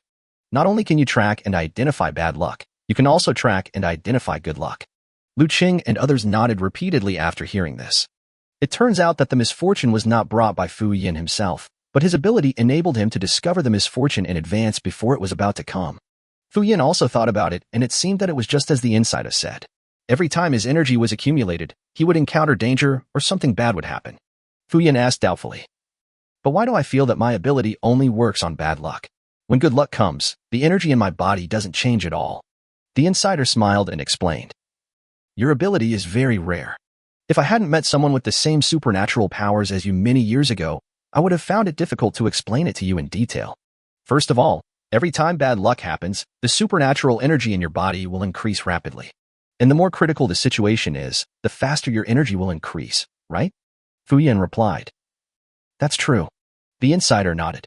This matched the ability of the person with the yin-yang crow ability he had met before, so he said, Yes, this is how your ability reacts to misfortune. You can transform misfortune into energy that can be used for fighting, thus turning danger into safety. As for good luck, you have to understand one thing first. If bad luck and good luck were compared to numbers, 0 represents balance and bad luck represents a negative number. Therefore, in order to balance the scales of fate, your supernatural power will give you energy as positive compensation. Good luck represents positive numbers. Your ability to pursue and identify positive numbers has already tilted the scales of your destiny towards the good side. Therefore, in order to balance the scales of fate, your power will not give you any energy feedback as negative compensation. Everyone seemed to understand, but also seemed not to understand. Wang Zhuang on the side couldn't help but ask, Master Seer, Crow's Mouth? No, Crow seems to only have the ability to recognize bad luck. We have never seen him recognize good luck. This is also what Fu Yan himself wanted to ask. The insider stroked his beard and said with a smile, "The reason why fate is called fate is that it is illusory, invisible, and intangible, but it does exist.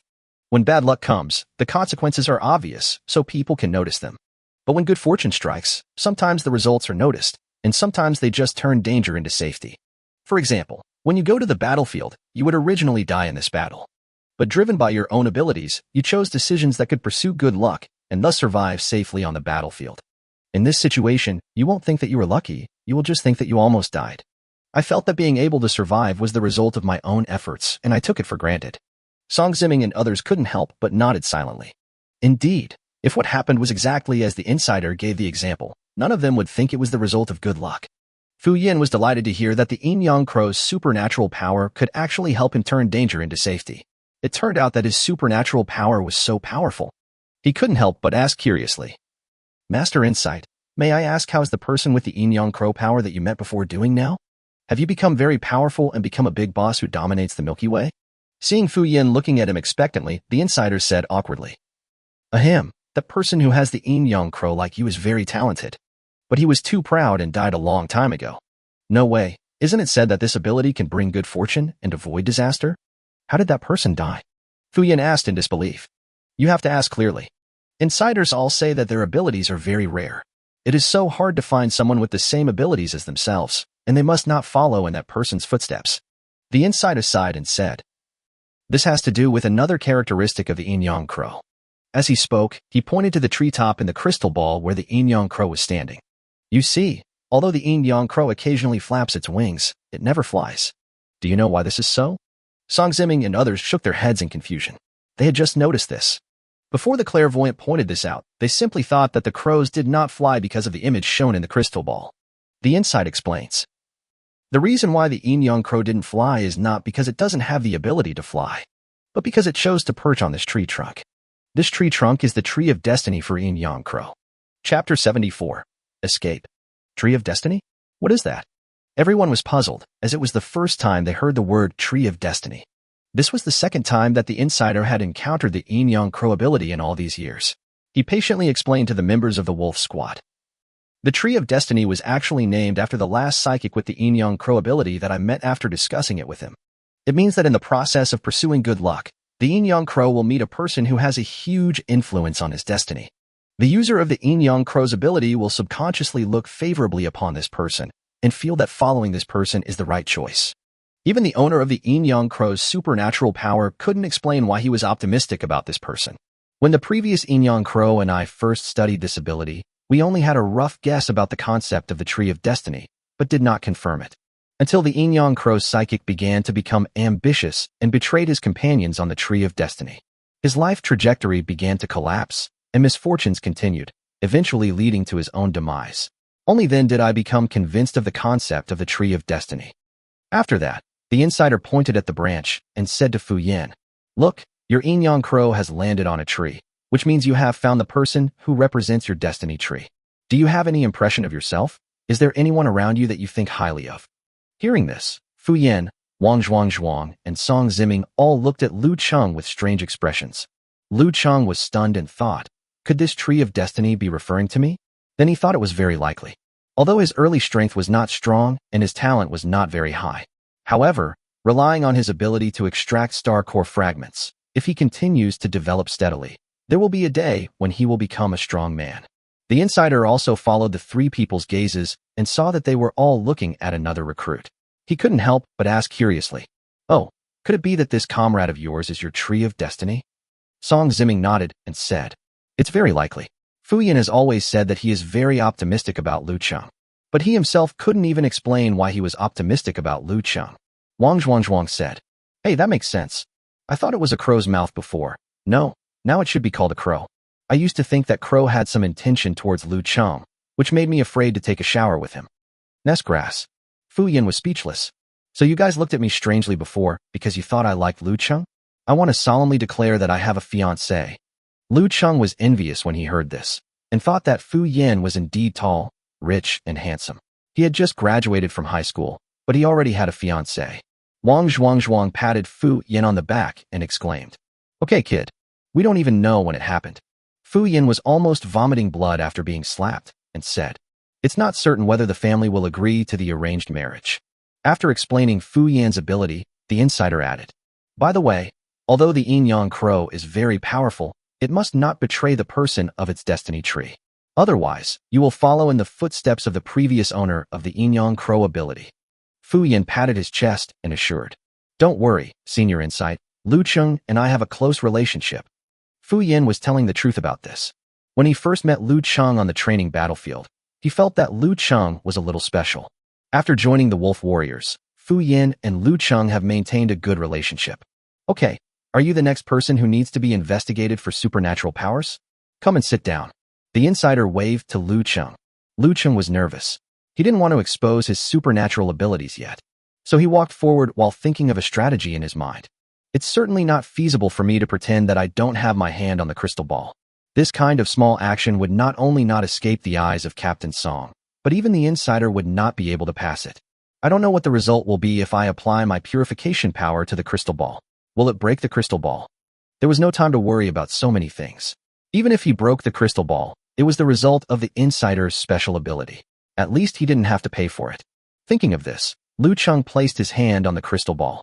Compared to the curious Fu Yan and Wang Zhuang, Song Ziming observed the changes in the crystal ball particularly carefully.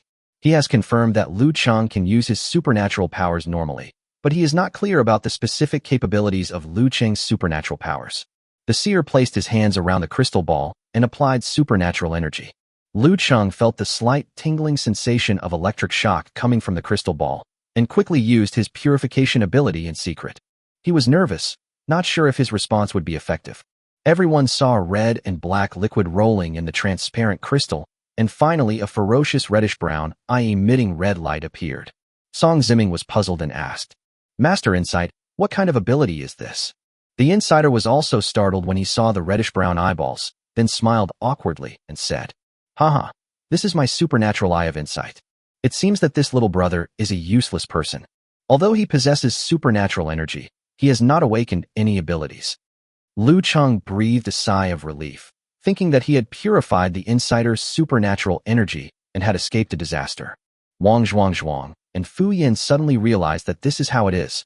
Song Ziming's eyes became more serious, thinking, "It is absolutely true that Liu Cheng has supernatural powers, and he must have done something wrong." He was able to evade the detection of the Eye of Insight. It seems that Liu Cheng's ability is not simple.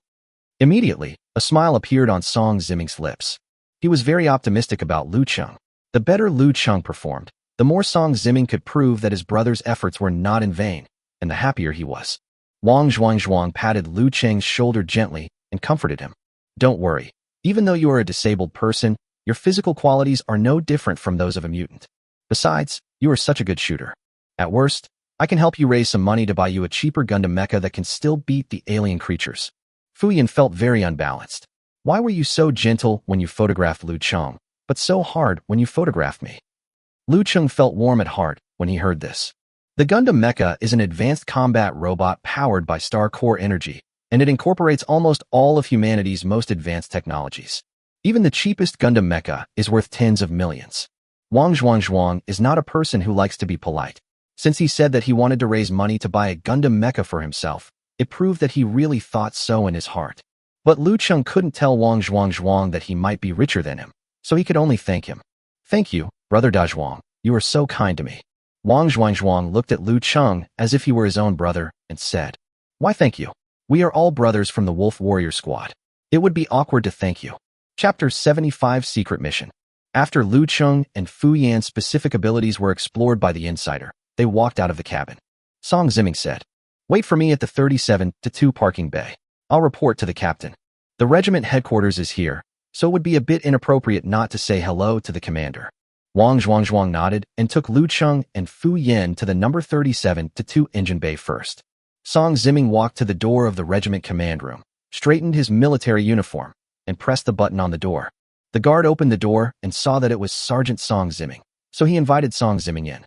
After Song Ziming entered the room, he stood at attention, saluted in a very standard military manner, and said, "Report, Song Ziming, the captain of the Wolf Squad of the 1st Battalion, is reporting in." Li Ronghao, sitting at his desk, was checking the supernatural information of the new recruits that had been newly entered into the system by the insider. After hearing that Song Ziming had come to report, he said happily, "Haha, Xiao Song, you're here, come, sit next to me." Song Ziming is in his 30s, but is still called Xiao Song by the 50-year-old Li Ronghao. "Yes." Song Ziming put down his saluting arm, answered the captain's order, then walked over to Li Ronghao and found a chair to sit down. Li Ronghao said, "Xiao Song, the 5 new recruits assigned to your class this time were all assigned by me personally. Are you satisfied with them?" Song Ziming is highly regarded by the group leader Li Ronghao, and he speaks his mind directly and honestly. "I'm quite satisfied, especially Liu Cheng, Tian, and Fu Yin. Fu Yin is very talented and has powerful supernatural abilities. Tian not only possesses excellent supernatural powers, but is also good at fighting with wisdom. He is a person who knows how to use his brain in battle. Although Liu Cheng's frontal combat ability is not as good as Fu Yin and Tian, he has a tenacious fighting spirit and is not afraid of difficulties. This is what I admire most." Li Ronghao laughed and said, "I have an impression of this guy Liu Cheng, but the reason why you admire him the most is probably because he is very similar to your old self, right?" Song Ziming nodded embarrassedly and said, "Really? Nothing can be hidden from you, Captain." Li Ronghao waved his hand, indicating to Song Ziming that it was nothing. "Don't worry, I won't belittle you or Liu Cheng because of this. On the contrary, the reason why I noticed Liu Cheng in the first place was because I felt that he was very similar to you in the past. There is an indescribable stubbornness in both of you, and you refuse to admit defeat even if you are weak. And what we, the soldiers of the Iron Blood Corps, value most is this kind of tenacious spirit." Song Ziming smiled and said, "Thank you for the award, Captain. The other 2 newcomers, Asuka and Flame, have great abilities, but they always have a spoiled demeanor. I don't understand why you, the captain, assigned these 2 recruits to our Wolf Warrior squad." Hearing this, Li Ronghao sighed and said, "The first reason is that both of them come from interstellar noble families, and they joined the army just to gain experience and enrich their resumes. Their respective families put pressure on the military not to send them too far to the front lines. The interstellar nobility is a continuation of the feudal aristocratic system in ancient human history. As humans colonized the galaxy, their territorial scope expanded, whether it was an empire with a centralized government or a federal government with a parliamentary system. None of them can effectively control all forces within the territory. Therefore, in some star regions where the government's control is relatively weak, the aristocracy system has risen again. These nobles possessed privileges comparable to those of a government-level government. The more powerful nobles even had jurisdiction over more than a dozen planets. It is more powerful than some of the smaller member states of the United Nations." Song Ziming thought, "It turns out that the 2 are children of interstellar nobles. No wonder they behave a little arrogantly." Li Ronghao continued, "The second reason is that recently, for unknown reasons, alien species have gradually increased their infiltration into the Milky Way. In many places, there is a shortage of troops to deal with the situation. Relevant experts have predicted that the alien species may be planning to launch the 3rd total war since the undead gods called a halt to the 2nd total war. Therefore, in the past 2 years, the United Government has been conducting a large-scale recruitment campaign in combat middle schools across the galaxy. Although your Wolf Warrior team encountered a beast tide last time, resulting in the loss of more than half of the team members. But with limited manpower, I can't assign all of the best recruits to your Wolf Warrior squad. I still need your understanding." Song Ziming nodded and replied, "Don't worry, Captain. Our Wolf Warriors will stick to our posts and won't hold the Iron Blood group back. But Captain, did the superiors give any feedback on the 8-legged alien creature we reported last time?" When Li Ronghao heard Song Ziming mention this, his expression became serious and he said, "Hey, I feel something is wrong when I talk about this. After I reported it to the headquarters, the feedback they gave me was very ambiguous. I felt strange at the time, so I went to the army headquarters to ask the division commander. Guess what the division commander said?" Song Ziming was curious. What did the division commander say? Li Ronghao bent down and moved closer to Song Ziming and said in a deep voice, "You are the only one who knows about this, and you cannot tell anyone else." Song Ziming nodded, and Li Ronghao whispered, "The division commander quietly told me that this matter has attracted the attention of the higher-ups, and someone in the upper echelons has forbidden our Iron Blood Corps from continuing to investigate. The satellite images you sent are blurry. It is very likely that the members of your Wolf Warrior team were dazzled and saw it wrongly when they were in the underground lair." Song Ziming shook his head upon hearing this and said with certainty, "Impossible. We had a brief encounter with the 8-legged alien creature, and one of our team members was injured. It would be fine if one person was wrong, but how could 6 people be wrong? Keep your voice down. Li Ronghao looked around and saw that his guards were not paying attention to the conversation, so he continued. That's why I feel like something is wrong. How could an alien creature of unknown identity appear on a planet where there are only 3 or 4 level alien creatures at most and attract the attention of the top leaders of the United Government?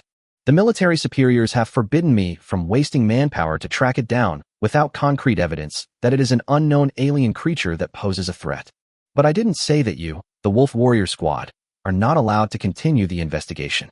Song Ziming asked. So what do you mean, Commander? Li Ronghao whispered and gave an order to Song Ziming. I want you, the Wolf Warrior Squad, to search the planet ST44732 and find any trace of the 8-legged unknown alien creature while you have the spare capacity. At least show me concrete evidence that there are alien creatures on the planet ST44732 that are beyond the daily defense threat level. Song Ziming nodded and assured in a low voice. Warwolf Squad, follow my orders and ensure we complete the mission. Chapter 76, Interstellar Pirates. Liu Cheng and the other 2 waited in the cabin for half an hour. Wang Zhuang lost his patience and said, I don't know what the captain and the corps commander are talking about. They haven't come over in such a long time. Liu Cheng comforted. Wait a little longer. Maybe there's something important. Speak of the devil, and here he appears. As soon as Liu Cheng finished speaking, Song Ziming walked towards them. Captain, what took you so long to say hello to the captain? Wang Zhuang asked. Song Ziming did not answer, but threw the key to his spaceship to Wang Zhuang. Wang Zhuang took it with both hands and asked doubtfully. Captain, what is this for? Song Ziming said. You and Fu Yin will drive my spaceship back, and Liu Cheng and I will drive another spaceship. Wang Zhuang then remembered that Song Ziming had won a new type of spaceship in a bet with Chang Yu, and said dissatisfiedly. No, I want to fly that good ship. Song Ziming asked back angrily. Do you still want to eat when you get back? Hearing this, Wang Zhuang put his arm around Fu Yan's shoulders, walked towards Song Ziming's second-hand small spaceship, and said to Fu Yan, Come on, let's drive the captain's shabby boat back and show you my driving skills, your strong brother. Liu Cheng couldn't help but sigh in his heart. If you want to capture a man's heart, you must first capture his stomach. This saying is absolutely true. Liu Cheng and Song Ziming came to another engine room and found the XS-13 fast attack ship that Chang Yu lost to Song Ziming. The length of the spacecraft is about 1.5 times that of Song Ziming's old spacecraft, and it is different from most small spacecraft in that it has 2 powered attack wings. The ship has 4 powered attack wings arranged in a symmetrical X shape. In addition, the protective armor on the outer layer of the spacecraft is all coated with a white protective coating, making the entire spacecraft look clean and tidy, full of a sense of technology. Liu Cheng followed Song Ziming onto the spaceship and found that the space environment inside the cockpit was much better than the spaceship they drove when they came here. Song Ziming introduced. This XS-13 fast attack ship is the latest model of small spacecraft. It has 3 power modes: conventional fuel, nuclear energy, and star core energy. You see, this hole is where the star core is stored. Liu Cheng was surprised. If we choose to consume the energy of the star core, wouldn't it cost a lot of money just for the power of the spacecraft? Song Ziming nodded and said, That's right. But better energy also means better power, which means that the performance ceiling of this spacecraft is very high. This is the control panel. This is the data showing the status of the spacecraft. This is the weapon system. Song Ziming explained to Liu Cheng the various operations of the XS-13 fast attack ship one by one. Liu Cheng memorized them all with the attitude of learning skills seriously. Okay, you try to fly the spaceship. After Song Ziming finished explaining the operation of the spacecraft, he said to Liu Cheng, I. Liu Cheng pointed at himself and asked puzzledly. Song Ziming nodded. That's right. You don't think that I explained the operation of the spacecraft to you for half a day just to give you an impression, do you? Of course, it is for you to learn how to fly. This spaceship will be given to you in the future.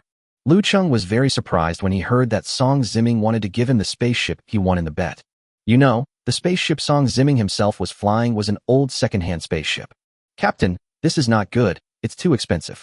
Besides, even if you were giving me an extra spaceship, wouldn't it be better if you gave me the old one? Song Ziming looked at Liu Cheng and said, I say, you don't want to be an ordinary soldier for the rest of your life, do you? How could that be? I have made an agreement with you, the captain. I am ambitious. Liu Cheng explained. That's it. A good horse deserves a good saddle. Sooner or later you will have to upgrade your equipment. What's wrong with flying a better ship now? Liu Cheng also knew that this was Captain Song's good intention. He kept this favor in mind, no longer refused, and tried to start the spacecraft. The spacecraft slowly took off from the deck of the engine room. Its fuselage swayed and knocked over a lot of supplies and tools piled up in the engine room. This caused a number of crew members to complain in dissatisfaction. Song Ziming comforted Liu Cheng. Don't pay any attention to them, and just focus on flying the spacecraft. Good. Liu Cheng nodded and operated the spacecraft carefully. Although when I was studying at Combat Middle School, the school also had a course on spaceship simulation driving. However, after actually practicing it for the first time, it is inevitable that my movements cannot keep up with the knowledge memorized in my mind. The spaceship staggered out of the hatch of the parking bay, barely avoiding crashing the door. Otherwise, Liu Cheng and Song Ziming would have to stay on the Qing-class battleship to review the accident. Fortunately, as time went by, Liu Cheng's skills in flying the spacecraft became more and more proficient. The spaceship began to accelerate, and soon caught up with Wang Zhuang and the other man. Wang Zhuang, who was sitting in Song Ziming's spaceship, glanced at the XS-13 fast attack ship that was ahead of him outside the cockpit, and said unhappily to Fu Yin in the passenger seat, "Humph, the performance of that spaceship is much better than this one. I'm so jealous." Fu Yin said, "De Zhuang, why don't you buy one yourself?" Wang Zhuang cursed in his heart and said, "Do you think everyone is as rich as you? That spaceship is so expensive." Fu Yin nodded silently, thinking whether he should fly one of his family's spaceships out for some fun next time he went home. The XS-13 fast attack ship does have a space jump function, but on the one hand, in order to save energy, and on the other hand, to take care of Wang Zhuang and the other person who are driving the spacecraft without a space jump function. Liu Cheng and Song Ziming chose to continue flying. It took them 2 days to get here. With Wang Zhuang and Liu Cheng driving desperately to catch up, it took them less than a day and a half to return to the star field where the planet ST-44732 was located. This also shows that Wang Zhuang's driving skills are very superb and are not inferior to Song Ziming at all. Shortly after the two spaceships piloted by several people flew into the station star area, a message reminder came from the military communication channel. Song Ziming opened the communication channel to check and found that the person on the other side of the holographic projection video was the liaison officer of the regiment headquarters. Song Ziming, the captain of the Wolf Squad of the 1st Battalion, may I ask what instructions the regiment has? The contact person on the other side of the communication channel said, "Hello, Sergeant Song. According to the latest news received by the military, a civilian medium-sized commercial transport spacecraft was attacked by a group of interstellar pirates. They sent a distress signal to the military before losing contact. According to the information from the regiment headquarters, your Wolf Squad is closest to the incident. I will send you the interstellar coordinates of the spacecraft right now." Song Ziming nodded and said, "War Wolf Squad received the message and will go to rescue immediately." Chapter 77 4 verses 2. The liaison officer from the regiment headquarters sent the interstellar coordinates of the incident site to the Wolf Warriors. This location is far away from all the colonized planets in this star field and is an excellent robbery location to avoid the military patrol fleet. If Song Ziming and his companions had not happened to pass by the coordinates, they might not have been able to arrive at the scene before the interstellar pirates finished the robbery. The 4 members of the Wolf Warrior squad drove 2 spaceships and quickly rushed to the scene of the incident. After approaching the interstellar coordinates of the incident site, the spacecraft's long-range radar showed that there was indeed a medium-sized commercial transport ship in the starry sky ahead, surrounded by several small spacecraft. Song Ziming said, "I will be the pilot of the spaceship from now on, and you will watch from the side." Liu Cheng wisely gave up the driver's seat and exchanged seats with Song Ziming. After all, flying a spaceship and flying a spaceship in battle are 2 completely different things. The latter requires more sophisticated skills and a lot of spaceship combat experience. Because the radar of the XS-13 fast attack ship was more advanced, Song Ziming and his team discovered the enemy before the interstellar pirates. However, as the 2 spaceships approached, the interstellar pirates also noticed that there were spaceships approaching them. The leader of this group of interstellar pirates is leading a group of his men to seize control of a commercial transport ship. They were capturing civilians on board and disarming the crew. Suddenly, the pirate leader heard a report from his men over the commuter line. "Boss, we sense 2 small spaceships flying towards us quickly. Should we retreat?" The interstellar pirate leader signaled the rest of his men to continue disarming the crew, and he stopped and asked, "Are the 2 spaceships that came here military models?" The subordinate replied in the communication channel, "It doesn't seem so. It's a half civilian, half-combat spaceship that's even more dilapidated than ours. The other is the XS-13 fast attack ship, which is a better model. Boss, could it be a bounty hunter? Bounty hunters are civilians who are not members of official organizations and whose purpose is to collect bounties on various bounty missions. The pirate leader thought for a moment and replied, "Who cares? Since the people coming here are not from the military, there's nothing to be afraid of. We have more spaceships than them. If they dare to get close, we will destroy them all." "Yes, boss." After saying that, the interstellar pirates who did not board the commercial transport ship drove their small spaceships towards Song Zimming and his team. The interstellar pirates have a total of 7 spaceships, 2 of which are attached to the surface of a commercial transport ship and are used by the pirates who board the transport ship. The other 5 models are not much different from Song Zimming's second-hand spaceship. However, these spacecraft have all been modified, with many weapons and small naval guns added, and their combat effectiveness is stronger. Liu Cheng felt a little unsure when he saw that the number of interstellar pirate ships was greater than his own. Song Zimming said to Wang Zhuang in the communication channel, "Zhuang, the pirates are sending 5 spaceships towards us. You take care of one of them, and I'll take care of the other 4. Wang Zhuang replied unhappily, "Why do you look down on others just because you dealt with 4 ships?" Wang Zhuang was somewhat dissatisfied with Song Zimming's battle arrangement, so he suddenly accelerated and flew towards the interstellar pirates at full speed. Seeing this, Song Zimming also drove the spaceship at full speed, leaving Wang Zhuang and Fu Yin behind in the blink of an eye. Wang Zhuang explained to Fu Yin awkwardly, "You can't deny it.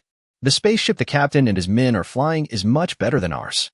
Fu Yin nodded, thinking that he must fly the spaceship at home next time. As for the interstellar pirates, they saw that the 2 spaceships coming did not choose to fight together. Instead, the 2 spaceships separated, and 1 spaceship flew towards them in advance. The interstellar pirates snorted. "Haha, 5 ships against 1. So what if your ship is a better model? Brothers, come together and destroy that spaceship." The 5 spaceships driven by the interstellar pirates flew in a line towards the spaceship driven by Song Zimming. Once within range, the 5 modified pirate ships opened fire almost simultaneously. Liu Cheng was frightened by the dense firepower of the 5 spaceships. Song Zimming, who was sitting in the driving seat, deftly controlled the spaceship's body to flip and dodge continuously, and soon he penetrated into the formation of 5 pirate spaceships.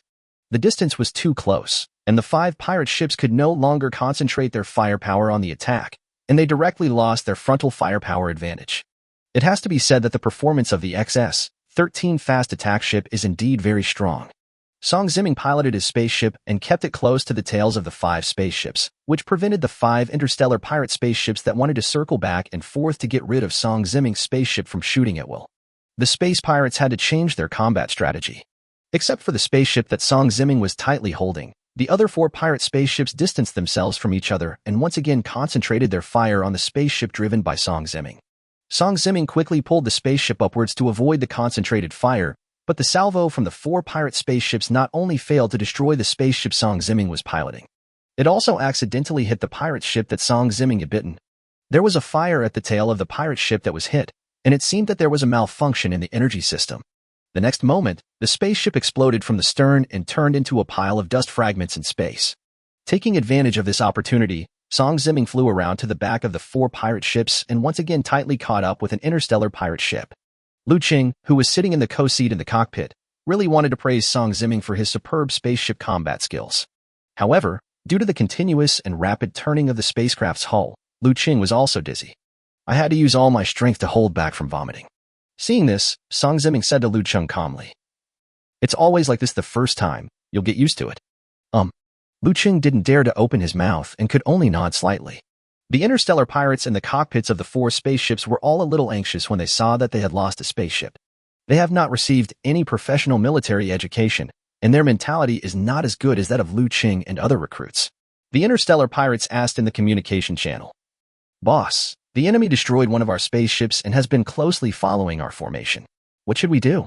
After hearing the report from his subordinates on the channel, the interstellar pirate leader on the commercial transport ship said unhappily, "Idiot, can't you disperse your formation and fight on your own?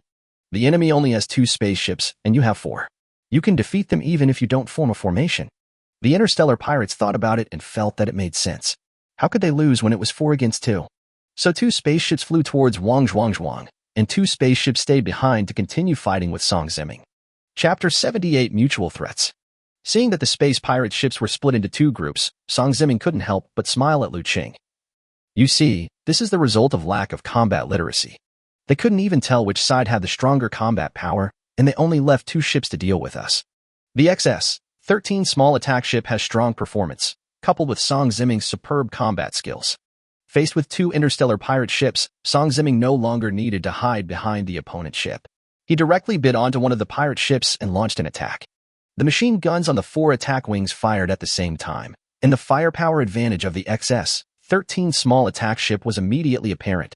The interstellar pirate ship that was being chased by Song Ziming in front could not shake off the pursuit of Song Ziming's ship, and it was difficult to dodge the powerful firepower coming from behind. There was no time to dodge, and the spacecraft's rear fuel tank and right-wing engine were hit one after another. Immediately, the entire fuselage of the spacecraft was torn apart by the intensive firepower of the XS-13 small attack ship. Seeing this, the other interstellar pirate ship that was fighting with Song Ziming and his men didn't bother to obey the orders of the pirate leader and directly drove the ship away towards the uninhabited starry sky. Do we need to chase? Liu Cheng asked. Song Ziming shook his head. No, it is more important to rescue the crew members controlled by pirates. Let's help De Zhuang and his team deal with the other two spaceships first. As he spoke, Song Ziming turned the direction of the spaceship and flew quickly towards the direction where Wang Zhuang and the others were fighting. At this time, Wang Zhuang was flying around in Song Ziming's old second-hand spaceship and two modified spaceships of interstellar pirates. The two pirate ships continued to fire at the ship driven by Wang Zhuang. Wang Zhuang kept dodging and occasionally fired back. Wang Zhuang explained to Fu Yin, who was sitting behind him. It's really not that your brother's piloting skills are bad. It's just that the captain's spaceship is too broken. It's not good to fight two at once. Fu Yin held the back of the seat tightly with both hands, his heart almost jumping out of his throat, and said anxiously, "You don't have to explain to me. Fight well. There's no way, it's just too scary. Even if the situation is critical when fighting against alien creatures, you can still rely on your own superpowers to fight hard.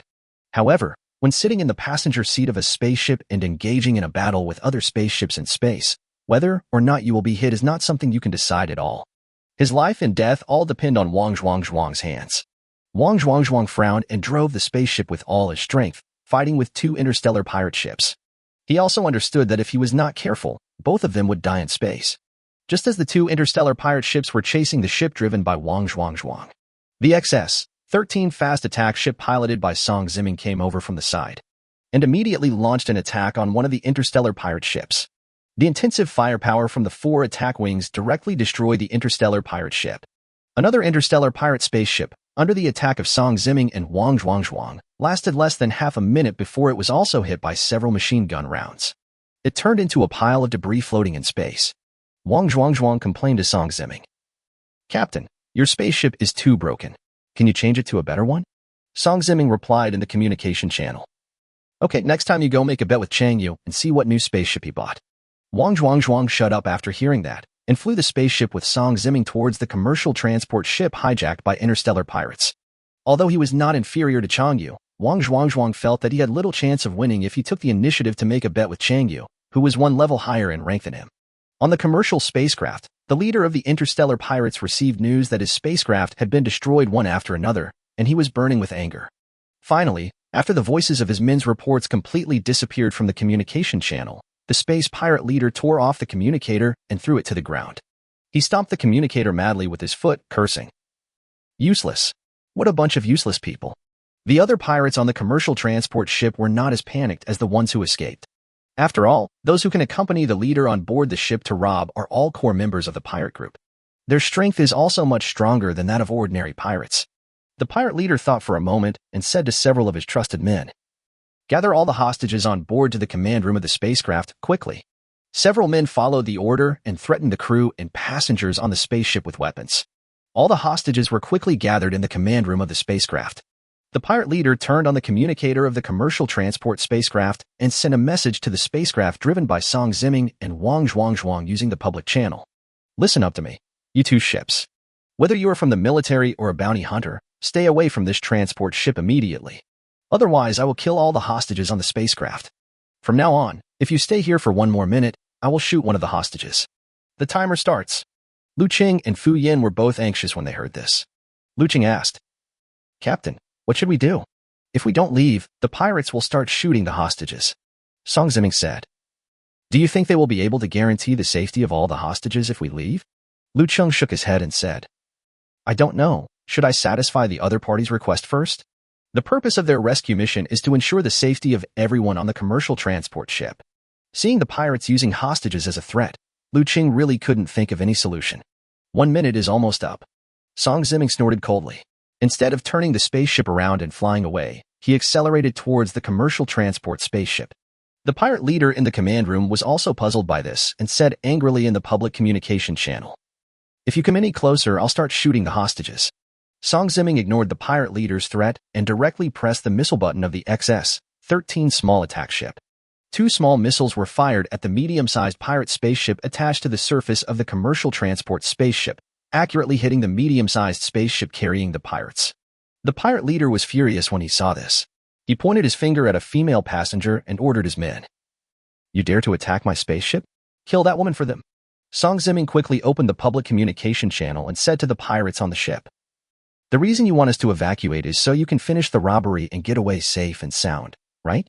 Now your spaceship has been destroyed by me. Do you think you can really escape the military's pursuit with the medium-sized commercial transport ship you occupy? If you shoot the hostage now, the nature of the robbery will change immediately. Without the threat of hostages, the military will destroy the spaceship you are on as soon as they catch up with you. You don't want to cut off your own escape route, do you? The pirate leader snorted in the public channel.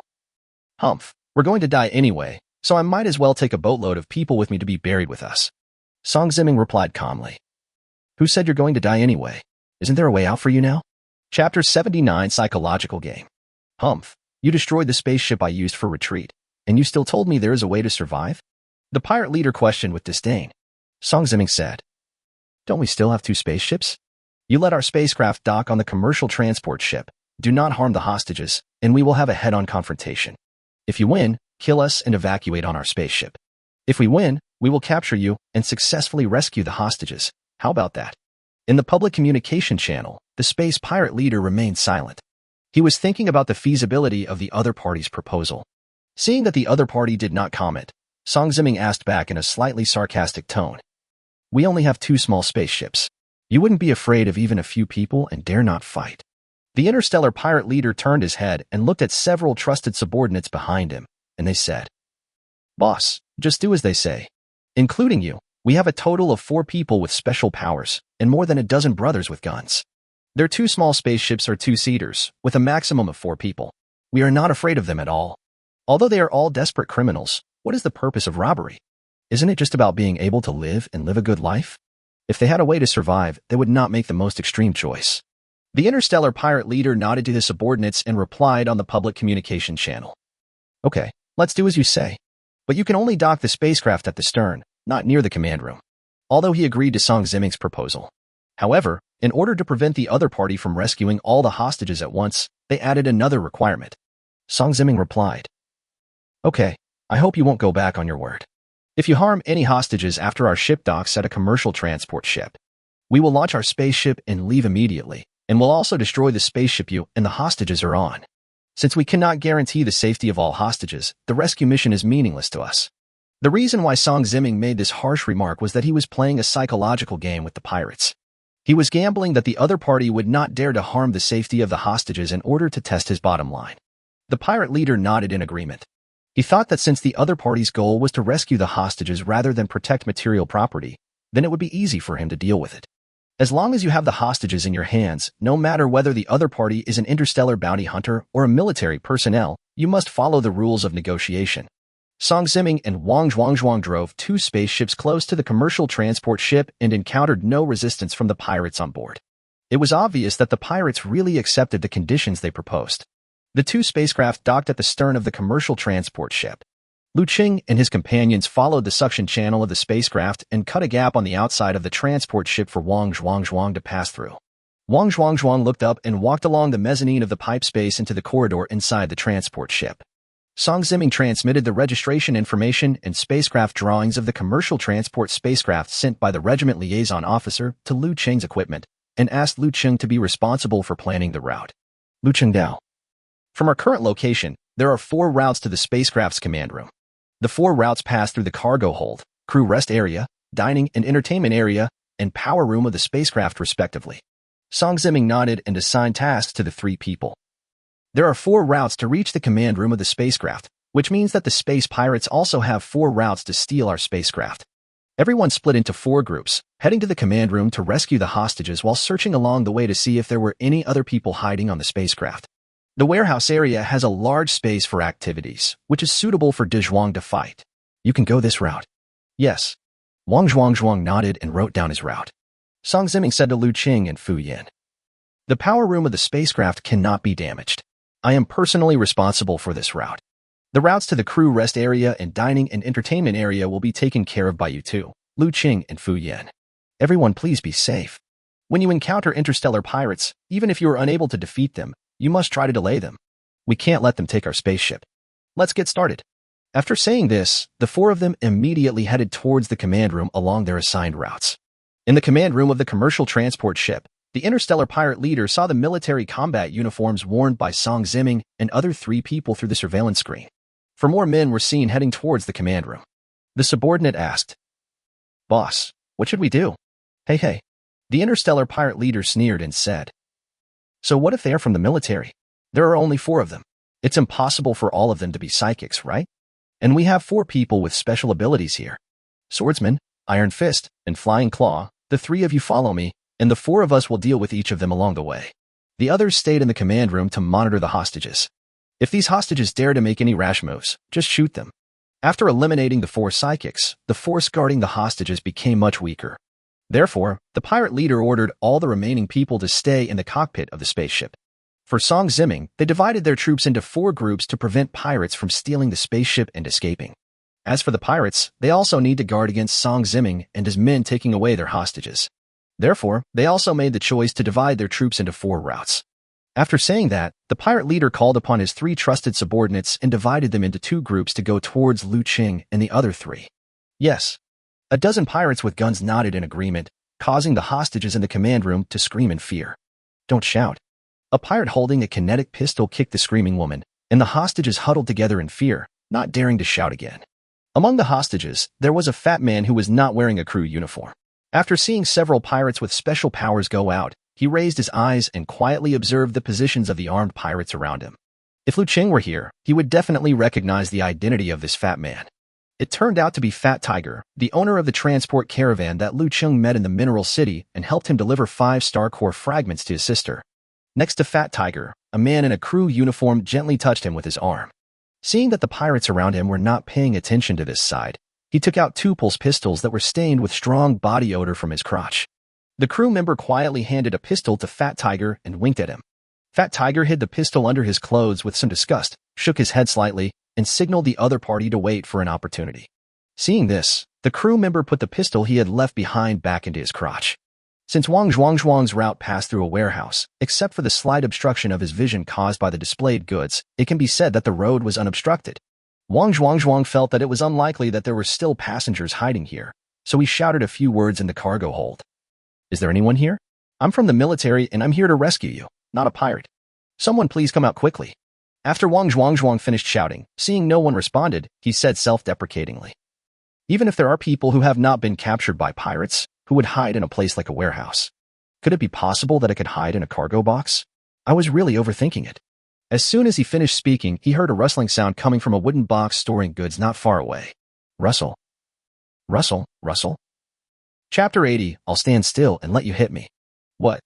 Wang Zhuang was puzzled and walked cautiously towards the cargo box where the sound came from. Although he is quite big in stature, he has been very sensitive to strange ghost stories since he was a child and is very afraid of things that cannot be explained. Walking to the cargo box, Wang Zhuang swallowed his saliva, encouraged himself in his heart, and after making up his mind, he suddenly opened the lid of the cargo box. Inside the cargo box covered with dry straw, more than a dozen pairs of clear, childish eyes all looked at him. Wang Zhuang was stunned. He didn't expect that there were more than a dozen children in the cargo box. There were both boys and girls among the children. The older ones looked to be around 10 years old, while the younger ones looked to be around 5 or 6 years old. Before Wang Zhuang could even ask, the children started screaming when they saw how big Wang Zhuang was. "Ah, there are bad guys and they will be eaten." Wang Zhuang suddenly felt at a loss when facing these children. The older-looking kid said, "Okay, Stop shouting. Bad guys don't eat children.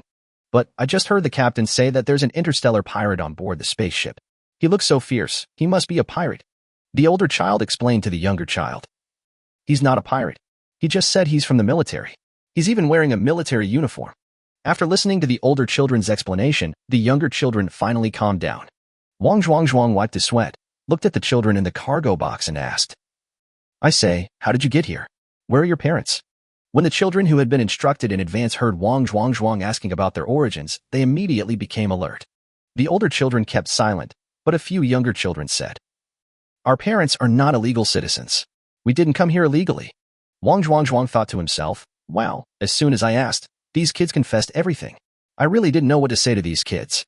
Illegal citizens are human beings who have not obtained the citizenship of the United Government. Some of them live on planets in remote star regions, and some are private slaves of interstellar nobles. In short, illegal citizens do not enjoy the same civil rights as citizens of the United Government. Most of these illegal citizens live in poor conditions. In order to improve their own and their families' living conditions, some of them would choose to smuggle themselves or their families into the United Government or the Interstellar Empire. It is obvious that these children were the ones who were smuggled into the coalition government by their parents. The older children saw that the younger children had let the cat out of the bag and hurriedly stopped them, saying, Shut up. Once the military finds out we're illegal immigrants, they'll arrest us all. Wang Zhuang was helpless and said to the children in the cargo box, Well, let's talk about the smuggling issue later. There are many interstellar pirates on the spaceship who are trying to rob it. To ensure your safety, please follow me first. The older children were a little hesitant, but when they saw the younger children who were traveling with them all showed fear when they heard the word interstellar pirate, they gritted their teeth and made up their minds. Okay, we'll go with you. Wang Zhuang took the children out of the cargo box one by one, pointed at the oldest child among them, and said, All of you hold hands and follow me. You look like the oldest, so you can be considered their big brother. Please help me keep an eye on these little guys and don't let them get lost. The oldest child nodded seriously, organized the children to hold hands, and paid special attention to the other children. Suddenly, the sound of laughing footsteps was heard from the direction of the cargo hold door. Wang Zhuang looked at the man and saw that he was also a burly man. The sturdy man had a bald head with a round and shiny head, a naked upper body, and hard muscles all over his body. He is a little shorter than Wang Zhuang and about the same height as Song Ziming. Wang Zhuang saw that the other party had bad intentions, so he said to the children, They should be space pirates. You take everyone and hide behind the cargo boxes. The leading boy nodded vigorously and quickly gathered the children together to hide behind a cargo box in the corner. The bald man sneered and said, Oh my, I didn't expect there were so many little devils hiding here. The boss will definitely be very happy if I take them back as hostages. Wang Zhuang snorted coldly. Humph, you want to catch these little devils? Have you asked Brother Zhuang if I agree? The other party was not afraid of Wang Zhuang's size and said to him, Let me introduce myself. My name is Iron Fist, and I'm the second in command of our pirate group. Wang Zhuang's momentum was not weakened at all, and he said loudly, My code name is Iron Wall. You can call me Grandpa Zhuang. The bald man frowned and said angrily, Humph, you are so arrogant. I will beat you so hard that you can't even get up. Let's see who is the grandpa. Wang Zhuang laughed disdainfully. Haha, you bastard. Come on if you have the guts. The bald strong man was enraged by Wang Zhuang's words and instantly jumped up. With his explosive power, he rushed in front of Wang Zhuang in a few steps. The bald strong man threw a punch. Wang Zhuang was not as confident as usual because there were more than a dozen children present. He quickly dodged and jumped up, thus avoiding the bald strong man's blow. In the direction where the bald man's straight fist pointed, several piles of wooden cargo boxes filled with goods exploded, leaving a fist mark more than 10 centimeters deep on the wall deck in the distance. The bald strong man missed his attack, but he was not angry because he did not use his full strength. He turned and smiled at Wang Zhuang. Haha, you sounded very crazy, but you hit pretty fast. You didn't expect that. I'm a first-level psychic. My special ability is that my fists can emit sound waves that are several times more powerful than my own punches, forming a large-scale long-range attack in front of me. How about it? Are you scared? Wang Zhuang raised his eyebrows and thought, That's it?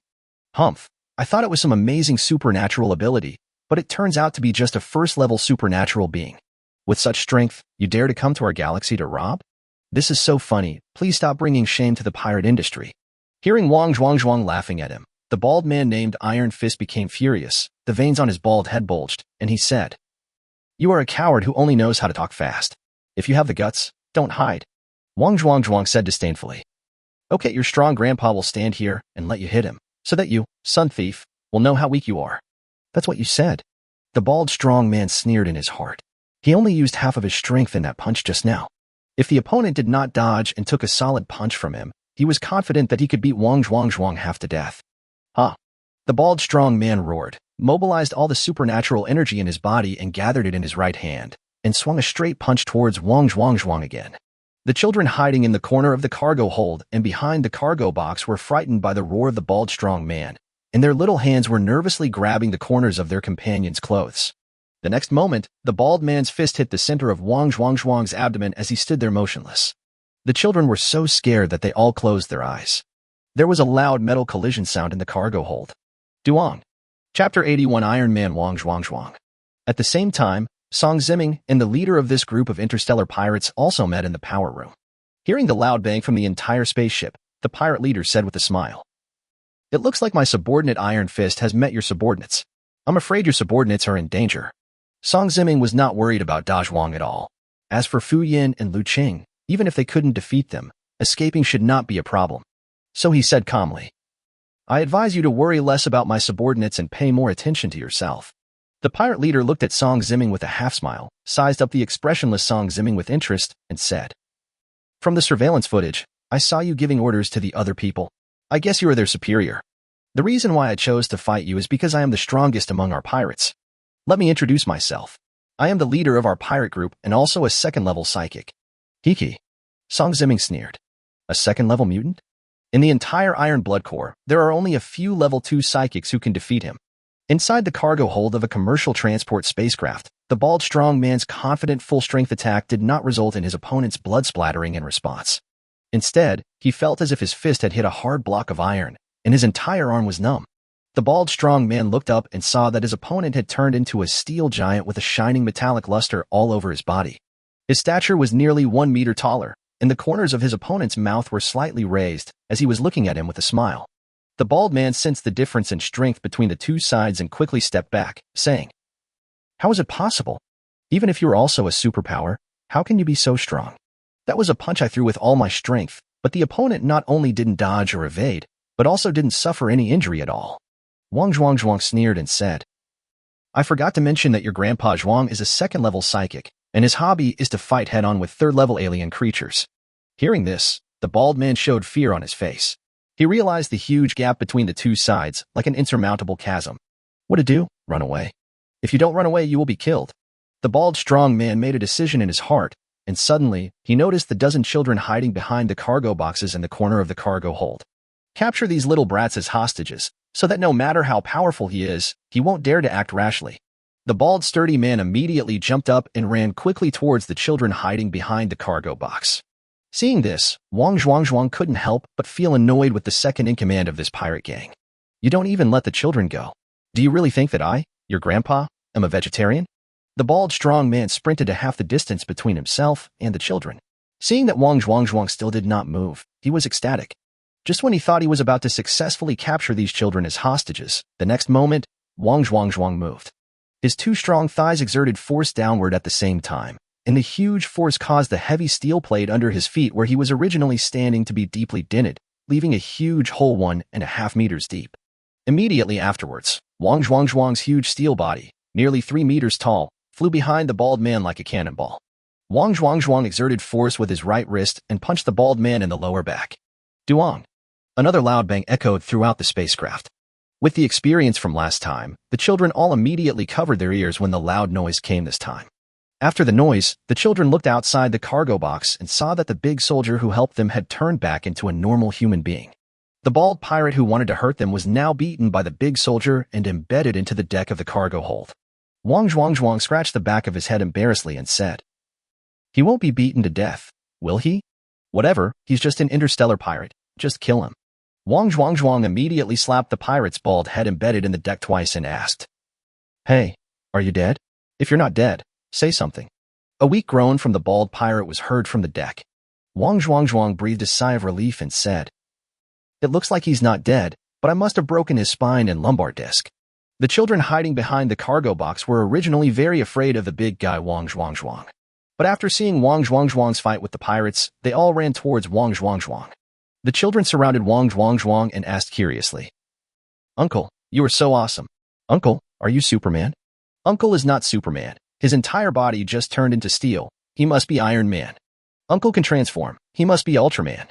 Seeing how popular he was among the children, Wang Zhuang was so overwhelmed by the praise that he boasted.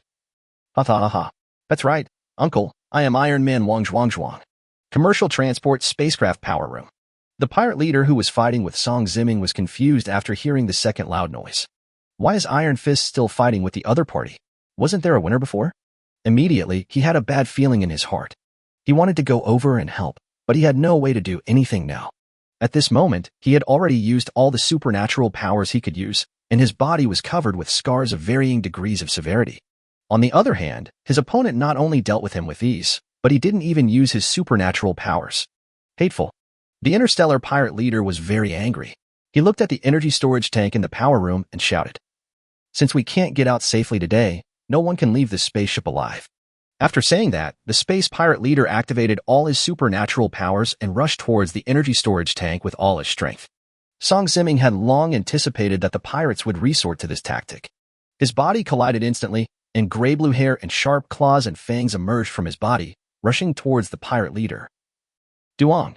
A third loud bang echoed throughout the transport ship. At this time, Fu Yin and Liu Cheng also encountered their enemies in the dining and entertainment area and the crew rest area respectively. Liu Cheng's enemy was a man holding two long swords. The man was very thin, with a punk-like coxcomb that looked very similar to the Electric Mouse's hairstyle. Seeing that Liu Cheng looked like a new recruit of about 18 or 19 years old, Liu Cheng's opponent took a knife in his hand and placed the back of the knife on his shoulder. The other knife pointed at Liu Cheng and said with a smile, "Boy, I'm the third in command of our interstellar pirate group, codenamed Swordsman. My supernatural power is to materialize two indestructible swords. You must remember my name." Liu Cheng raised his eyebrows, wondering if these interstellar pirates were all a little bit stupid. Why do you report your special abilities right away? Don't they know that revealing information about their special abilities will make them targeted by their opponents? Oh, forget it. You're asking for death. Don't blame me then. Liu Cheng sighed lightly and pulled out the adamantium samurai sword given by the bank from the two scabbards, one empty and one full, behind him. Chapter 82. Luring the enemy.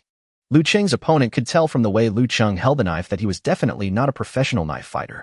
His standing posture was unstable and the angle of his knife holding was wrong, which was not conducive to parrying. It could be said that he had many flaws. This is true. Liu Cheng's martial arts skills are acceptable, but he only started practicing weapons such as swords after joining the army. Before the swordsman could make a move, Liu Cheng took the initiative to rush towards the interstellar pirates. The swordsman laughed secretly in his heart, thinking that a beginner in using a sword like this could be knocked down by him with just a few moves. He held two swords in his hands and went to meet Liu Cheng. With one hand he held the knife to block Liu Cheng's attack, while with the other hand he was ready to stab Liu Cheng's vital points after blocking the attack. After the previous battle with Poison Fang, even though Liu Cheng's swordsmanship had not improved much, he understood the most basic fighting moves of a dual sword wielder. He concluded that the other party would definitely resist and counterattack. The moment he swung the adamantium katana, he applied the purified supernatural power to the blade of the adamantium katana without hesitation. Just when the swordsman thought he had won with one strike, he suddenly saw the blade of the samurai sword raised by Liu Cheng instantly shattered into ashes and dissipated in the air. Of the entire blade of the knife, only the thin blade-like part was left. The swordsman was shocked and determined that there must be something strange about the knife Liu Cheng was holding. He immediately became more vigilant about the knife. But the distance between the two was already very close, and dodging was obviously impossible. The swordsman put both of his swords in front of him at the same time to ensure that he could take on Liu Cheng's blow. The thin line-like blade intersected with the two double swords, as if cutting into the water flow, without any obstruction. The swordsman's eyes opened wide. In the blink of an eye, he watched as the thin blade cut off the two swords transformed by his supernatural power and continued to cut towards his throat. Wow! The swordsman's throat was cut off in an instant by Liu Cheng. He covered his neck with his hands in pain, but to no avail. Warm blood continued to flow out from between his fingers. Soon, the swordsman lost too much blood, his knees went weak, and he fell in a pool of blood. Liu Cheng swung the knife habitually, trying to shake off the non-existent blood on the blade that no longer existed. The blade of the thin wire was too fragile after the previous collision. After Liu Cheng swung it, it broke into several pieces and fell on the deck of the spacecraft. Liu Cheng looked at the debris on the ground and sighed. Forget it. Anyway, I was prepared to sacrifice this knife before using my superpowers. Besides, I don't really like using samurai swords, so I'll go back and see what other types of weapons the military trading point has. After Liu Cheng finished the battle, he threw away the hilt of the knife and continued to run towards the spacecraft command room. Commercial transport ship, dining, and entertainment area. Fu Yin had fought with his opponent for several rounds, but had not gained any advantage. His opponent is a very small interstellar pirate with special abilities, who was not only extremely fast. Moreover, after the nails on both hands were strengthened by supernatural powers, they could easily leave several claw marks on the deck of the spacecraft. Although Fu Yin's strengthened body speed cannot keep up with his opponent's speed. However, every time he endures the opponent's attack, he can use the supernatural energy with the properties of Wang Zhuang's fine steel to strengthen local defense. Therefore, although his body was covered with scratches, the wounds were shallow and did not hurt any vital parts. The short space pirate grabbed another layer of flesh from Fu Yin's shoulder and jumped onto the ceiling of the restaurant corridor. He dug his nails deep into the ceiling deck to stabilize his body and said to Yin with a smile, "Boy, you seem to be a person with physical enhancement abilities. But speed-related abilities can restrain strengthening-related abilities, so you're unlucky to run into me." Fu Yin snorted coldly and said sarcastically, "You've been jumping around like a monkey for so long, and you've only scratched a layer of my skin. If you can't break my defense, it's useless no matter how good you are at jumping." The short space pirate was displeased when he heard this. To be on the safe side, he had been hiding in Fu Yin's blind spot before launching an attack during the previous battle.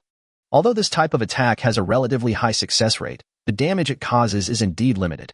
However, after fighting for several rounds, he confirmed that his opponent did not have any means of attack other than strengthening abilities, and he gradually let down his guard. The short pirate said, "Okay, since you want to die quickly, I'll help you do it." Fu Yin sneered in his heart. The reason he mocked the other party was to provoke the short pirate to launch a full-scale attack on him. The short pirate once again leaped quickly between the restaurant wall and the deck. His speed was getting faster and faster, and gradually he turned into several afterimages in the restaurant. It was difficult for Fu Yin's eyes to capture the other person's movements. Since he couldn't do it, he simply closed his eyes. He concentrated all his supernatural energy on perceiving his entire body and gave up on strengthening his defense. Now, the short pirate moved to the blind spot behind Fu Yin and sneered in his heart. He put his hands together and stretched them forward. The sharp claws of his 10 fingers pierced towards Fu Yin's heart like sharp spears. Just when the short pirate approached within 1 meter of Fu Yin moved when he sensed the attack. The supernatural energy in his body instantly shifted from enhanced perception to enhanced speed. Fu Yin turned around suddenly, and the target's left heart position was changed to the clavicle position of the right shoulder. Fu Yin still did not use his supernatural energy to strengthen his defense. The short pirate pierced through Fu Yin's collarbone with his hands, leaving a big bloody hole in his right shoulder. Almost at the moment when his right shoulder was pierced, the supernatural energy in Fu Yin's body was once again switched from speed enhancement to defense enhancement. His body hardened to its maximum strength, and he directly stuck the short pirate's hands in the wound on his shoulder. The short pirate was extremely anxious. It was not until this moment that he realized that the reason why his attack was successful was because the opponent did it on purpose. The short pirate, who was firmly embraced by Fu Yin, could not move. He asked in a panic, You, what do you want to do?" Hey. Fu Yin smiled evilly and said, "Have you ever heard of a special move called self-destruction?" The short pirate was confused. Isn't he a strengthening type psychic? How could a person with enhancement abilities self-destruct? Before the short pirate could figure it out, he felt a burning sensation in his abdomen. The short pirate looked down and saw a powerful energy wave gradually gathering in Fu Yin's abdomen. And the energy intensity of the energy wave is still increasing continuously. No. The short pirate screamed and struggled desperately. But Fu Yin, whose body was strengthened, had managed to restrain the opponent's movements with great difficulty, so there was no way he would let him break free easily. Chapter 83: Shooting the Hostage. Immediately, Fu Yin, who had read too many comics, shouted in a very childish way, "Explode, reality." Boom boom. A shockwave of huge energy exploded from the restaurant area, and everyone on the entire spaceship could feel the shock of the explosion. After the aftermath of the explosion dissipated, Fu Yin looked at the body that had been burned to charcoal on the ground and said in a weak voice, "Alas, I still can't control the release of energy in my body, and I used up all the accumulated energy in an instant." Fu Yin took out something that looked like a glue gun from the medical kit he carried with him and pointed it at his wound. Press the button, and a milky white viscous liquid will suddenly spurt out from the tip of the glue gun. The milky white mucus solidified when it came into contact with air, turning into a soft solid that was exactly the same color as the skin, completely covering the large blood hole on Fu Yan's shoulder. After temporarily treating the wound, Fu Yan gathered the last bit of supernatural energy remaining in his body and strengthened the body around the wound. Make sure that any makeshift wounds do not bleed. After doing all this, Fu Yan said helplessly, "If we let De Zhuang and the captain handle enemies of this level, we won't get hurt at all. I was unlucky and took the wrong route." Boom boom. In the command room of the commercial transport spacecraft, the hostages and pirates heard the fourth loud noise and were all frightened. The pirates were unsure because they didn't know whether their boss would win or lose the battle with the military. The hostages were worried about their own safety, fearing that they would die here today. The crew member who had hidden a gun in his crotch whispered to Fat Tiger, "Boss, this is the fourth time we've heard a loud noise. Do you think those military personnel can win a fight against the space pirates' superpowers?" Fat Tiger shook his head and whispered, "I don't know, but the louder the battle, the better. You see, these armed pirates are a little panicked. We can't just rely on the military to rescue us. We'll find the right opportunity and attack on our own initiative." The crew member with the gun hidden in his crotch nodded, and then quietly passed the boss Fat Tiger's instructions to the other crew members around him.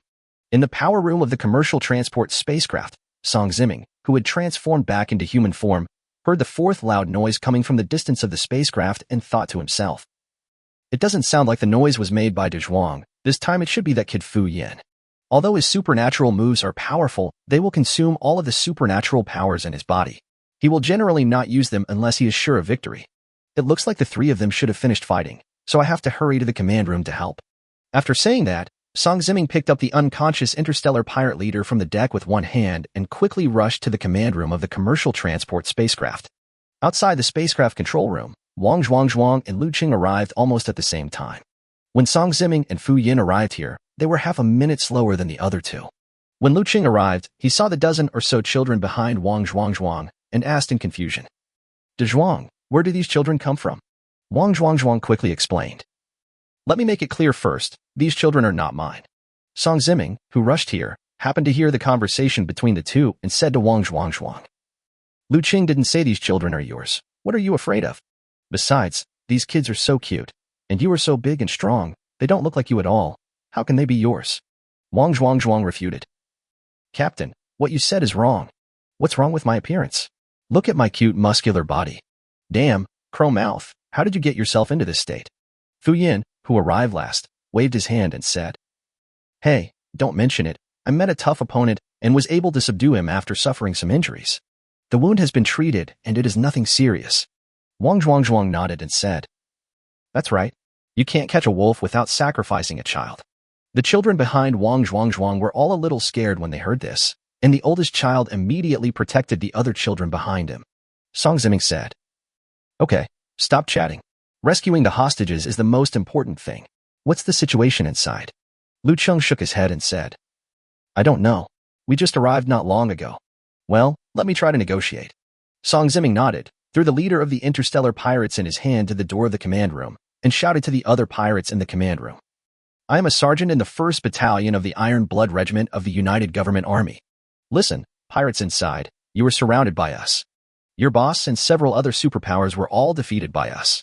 Put down your guns and surrender immediately. Do not harm the hostages, and you will get a lenient sentence from the coalition government." The pirates in the command room of the spacecraft saw the situation outside the cabin through the surveillance screen. After confirming that the unconscious person thrown out by the other party was indeed the leader of their group, they discussed anxiously. "What should we do? Should we surrender?" One pirate said, "We just got out of the Empire's prison not long ago and wanted to go to another place to continue robbing. Do you still want to go to the United Government's prison?" The pirate from before hesitated and asked, "But the boss and the others have already failed. What can we do with just a few of us?" Another pirate gritted his teeth and said fiercely, "In my opinion, we should just go all out and tie up these hostages and fight our way out on their spaceship." The hesitant pirate continued to ask, "But what if the other party disagrees?" The vicious pirate said, "Disagree? Hiki, then we will shoot half of the hostages first, and then it will not be up to them whether they agree or not." After that, the ruthless pirate pointed at a group of female passengers and ordered the other pirates, "First, pull out those screaming women and shoot them." When several female passengers heard the pirates say they wanted to kill them, they immediately screamed in fear. But how could a few petite female passengers resist these interstellar pirates who made a living by robbery? The pirates grabbed him by the hair and dragged him roughly to the center of the command room. Seeing that the space pirates had raised their guns and were ready to shoot, the other hostages all closed their eyes in fear. At this moment, Fat Tiger did not choose to continue to endure. He winked at the crew member who had a gun hidden in his crotch, and immediately pulled out the pulse pistol he had been holding from under his clothes, and shot at the pirates who were about to execute the female hostages. Bang, bang, bang. Several pirates who were holding guns to execute the criminals were shot by Fat Tiger and were immediately knocked to the deck. When the other pirates saw that one of the hostages had a gun, they all raised their guns and shot at Fat Tiger. Chapter 84: Rescue of Hostages. Although Fat Tiger is covered in fat, he is surprisingly agile. He rolled over and hid behind the control console in the command room. The other crew members who had received orders from their boss in advance also took action the moment Fat Tiger opened fire. The crew member with the gun hidden in his crotch took out a pistol from his crotch and covered his boss by shooting at the space pirates. Among the hostages, some male passengers on their transport ship saw this scene and were all extremely envious. Oh my god, the shotgun turned into a real gun. This guy's superpowers are amazing. It's awesome, but I don't know if it will hurt to take it off. The other crew members were also busy. Some of them were organizing the hostages to evacuate to the back of the bunker. Another group rushed to the bodies of the interstellar pirates knocked down by Fat Tiger, picked up the pirates' rifles, and launched a counterattack against the interstellar pirates. Pa pa pa pa. There was a sudden burst of gunfire in the command room. Several crew members and space pirates were shot one after another and fell on the cold deck. Song Ziming, who was outside the command room, heard the gunshots from inside the command room and immediately said to Dezhuang, "Oh no, Dezhuang, quickly break open the door." Wang Zhuang didn't need Song Ziming's instructions. He used his special powers the moment he heard the gunshot. Wang Zhuang, whose body had turned into steel, ran at full speed and immediately knocked a hole with a diameter of 3 meters on the alloy door of the command room. Wang Zhuang rushed into the command room and saw a gunfight broke out between the crew and the interstellar pirates, and the crew's firepower was clearly at a disadvantage. Without thinking too much, Wang Zhuang rushed to the front of several fighting crew members, opened his arms, and blocked the bullets shot by the space pirates for the crew members. Fu Yin had no energy stored in his body and could not move. Liu Cheng and Song Ziming followed Wang Zhuang into the command room. Liu Cheng took out several cutting daggers from his military boots and cuffs and threw them at the interstellar pirates who were shooting. Several cutting daggers accurately hit the forehead of several space pirates. Relying on his strong physical fitness, Song Ziming rushed directly into the crowd of interstellar pirates and fought in close combat. After a few dodged moves, he broke the necks of all the remaining space pirates. After dealing with all the interstellar pirates in the command room, Song Ziming looked at the dozen or so bodies of interstellar pirates lying on the ground and sighed helplessly. Why do you have to kill the hostages? Isn't it better to be alive? Wang Zhuang saw that the captain and Liu Cheng had wiped out all the interstellar pirates. Then he turned around and asked the crew members he was protecting, "How are you? Are you not hurt?" When the crew members saw this huge steel guy rushing towards them, they thought he was a robot at first. When I heard the big steel guy talking at this moment, I realized that he was a person with special abilities. He nodded repeatedly and replied, "We're fine, but our companion was shot and we need to go get some help." Wang Zhuang nodded, then turned back into his physical body and let several crew members pass by him. Song Ziming said to everyone in the command room, "I am a sergeant of the United Government Army. We have dealt with all the interstellar pirates. Who among you is in charge of this ship?" Hearing this, Fat Tiger quickly threw the pulse pistol in his hand aside and walked towards Song Ziming with an apologetic smile on his face. He stretched out his hand and said, "Hello, Sergeant Major. I'm Fat Tiger, and I'm the owner of the ship." Song Ziming's keen sense of smell could detect the peculiar smell on the hands of this Fat Tiger. He did not shake hands with him and asked directly, "Well, tell us what happened and see if we can match it up." Okay, here's what's going on. "Hey, Butcher Brother, why is it you?" Just as Fat Tiger was about to tell Song Ziming what happened, he saw Liu Cheng, who was also wearing a military uniform, standing next to Song Ziming. Liu Cheng was also stunned when he saw that the person coming was Fat Tiger. The two stared at each other for a while. Neither of them expected to meet each other in such an occasion. Fat Tiger suddenly realized, "Brother Butcher, why don't you want to reveal your identity? So you are a military man." Liu Cheng laughed. "Excuse me, Fatty. Please don't publicize my military identity casually. Otherwise, it will be inconvenient to handle some matters." Fat Tiger didn't know what he was thinking of and said with a sly smile, "Don't worry, Butcher Brother. We are all men. I understand. Liu Cheng was speechless, thinking that you had understood it a little too much. Song Ziming looked at Liu Cheng and asked, "Do you know each other?" Liu Cheng Dao. "This guy is Fat Tiger. He's the boss of a transport caravan on planet ST-44732. I had dinner with him in Mineral City a few days ago. Song Ziming nodded slowly. Since Liu Cheng had met the other party before, the other party's identity would be more credible. After listening to Fat Tiger's narration, Song Ziming and his friends finally knew. In order to help Liu Cheng transport some star core fragments to his sister, Fat Tiger took this seldom-traveled starry sky road on his way back. As a result, they were attacked by pirates. Of course, Fat Tiger did not say what specific items he was helping Liu Cheng transport. He just said that it was a box delivered to him by Liu Cheng. Liu Cheng was grateful to Fat Tiger for helping him hide the star core fragments. At the same time, he also felt a little guilty about the other party encountering space pirates because of helping him. Song Ziming noticed something wrong with Fat Tiger's words and pointed at the children and asked, "You said you came from the Centauri star region, so is the direction your spacecraft is heading in wrong? And what's wrong with these kids? How come there are stowaway children on your spaceship?" Fat Tiger realized that he could no longer hide the truth, so he told Song Ziming and the others the truth. "This is not due to the pressure of life. Our front line is so remote, we can't make much money from a transportation trip, right? Besides, the parents of these children are all slaves owned by some interstellar nobles. Not only will you have a hard life with no food to eat, but when you grow up you might even become the physical plaything of the interstellar nobles. I am doing a good deed by saving them, right?" After listening to Fat Tiger's words, Liu Cheng, who originally felt a little guilty towards him, finally understood. The reason why the other party changed the sailing course was not to help me. It's all for the purpose of earning money for the smuggling of these children. Seeing that Fat Tiger confessed honestly this time, Song Ziming did not intend to pursue the matter further. After all, people smuggling can be a big or small matter. For people like Fat Tiger, even if they're caught, they will just be fined and then these poor children will be sent back to the planet they came from. Song Ziming said to Liu Cheng, "The matter of interstellar pirates is more important. I will go and count the losses caused by interstellar pirates first. As for the matter of the ship owners smuggling people, I will leave it to you to handle." Chapter 85 Work Handover. Song Ziming patted Liu Cheng on the shoulder and walked straight to Wang Zhuang and the others, leaving Fat Tiger and Liu Cheng alone. Song Ziming's meaning was very clear. Since Fat Tiger and Liu Cheng knew each other, how to deal with this matter would be entirely decided by Liu Cheng. Fat Tiger looked at Liu Cheng and immediately showed his signature smirk.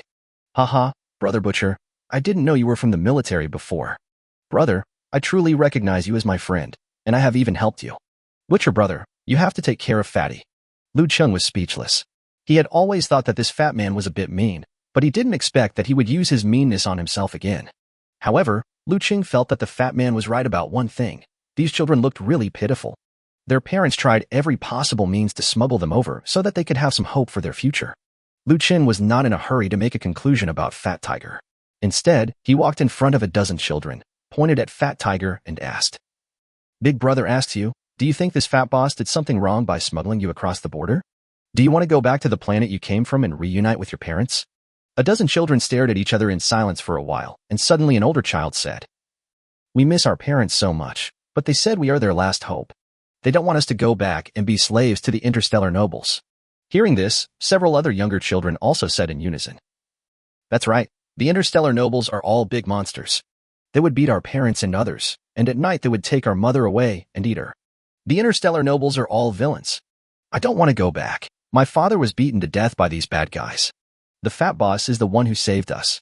He did nothing wrong." "Yes, that's right. The fat boss is not wrong." Liu Cheng nodded.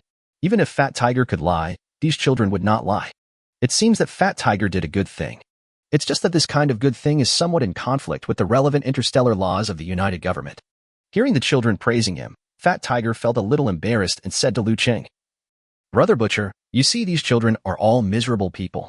In this case, I accept the penalty and you only need to find me the money and don't send these children back. How do you think this should be handled?" Liu Cheng blinked and said to Fat Tiger, "What are you talking about, Fatty? Why should I punish you?" Fat Tiger was puzzled and said, "Didn't you catch me as a smuggler? Don't worry, Butcher brother. You have recognized me as Fatty. I will not make things difficult for you." Liu Cheng continued to play dumb. "Brother Fatty, I don't understand what you were saying. I only saw some orphans who needed to be properly resettled. Where were the illegal immigrants?" Fat Tiger was stunned for a moment.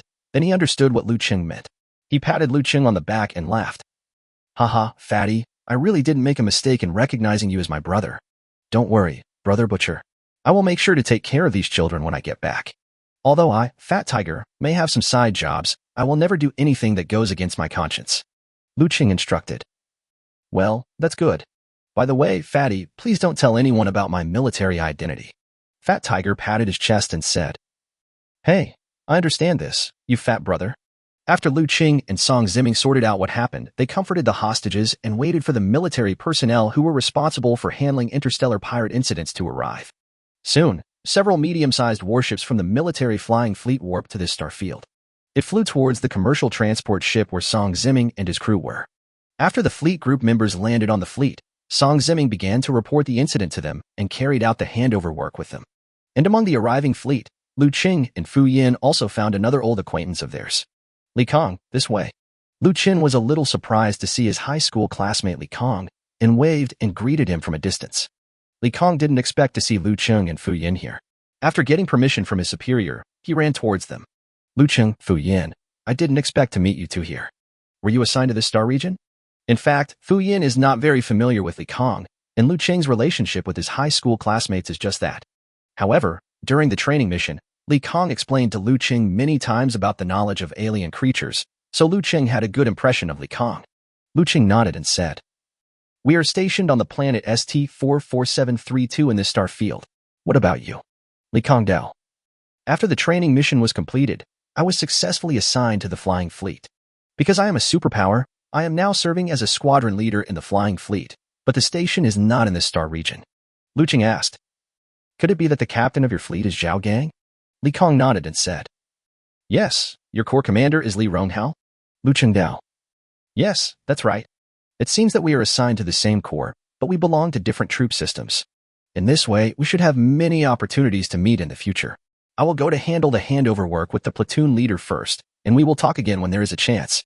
After Li Kong finished speaking, he said goodbye to Liu Cheng and Fu Yin, then ran towards where Song Ziming and his superiors were. Liu Cheng couldn't help but click his tongue and said to Fu Yin with emotion, TSK, people are different. Li Kong has become a squad leader, and we are just ordinary special operations soldiers. Fu Yin explained. The military system is different. The military rank of the flight troop system is one level lower than that of our special operations forces. Although Li Kong is a class cadre in the flying unit, he is actually at the same level as the two of us. Is there anything else? Liu Cheng was a little surprised. Fu Yin smiled and said, I can see that you only learn about alien creatures every day, and you don't pay any attention to the situation of other military systems. Zhao Gang, the chief captain of the Qing-class fleet, must obey the command of our corps commander. I see. Liu Cheng nodded silently and suddenly felt that Li Kong was no longer a good team leader. After Song Ziming handed over his work to the flight unit personnel responsible for dealing with interstellar pirates, he took Liu Cheng and others away from the transport ship. On the way back, Wang Zhuangzhuang kept clamoring to drive the XS-13 fast attack ship. Song Ziming disagreed at first and said that Liu Cheng should practice more before flying the spacecraft back. Seeing that Wang Zhuangzhuang really wanted to try driving the XS-13 fast attack ship, Liu Cheng interceded for Wang Zhuangzhuang. Captain, I can practice any time after I get back. Just let the Zhuang drive back and have some fun. Song Ziming reminded. I have no objection, but you have to figure out how to pay for the fuel consumed by the spacecraft. Chapter 86 Extreme Speed. The meaning of Song Ziming's words was very clear. That is, Wang Zhuangzhuang would consume spacecraft fuel when flying the spacecraft, which was another daily training expense. Liu Cheng had made some money after starting to sell star core fragments. He nodded to Song Ziming. No problem, I can still afford this fuel money. Then I don't care. You decide for yourself. After Song Ziming confirmed that Liu Cheng did have a way to make money, he was completely relieved about Liu Cheng's daily equipment expenses. Along the way, Wang Zhuangzhuang pushed the power output of the spacecraft to the maximum.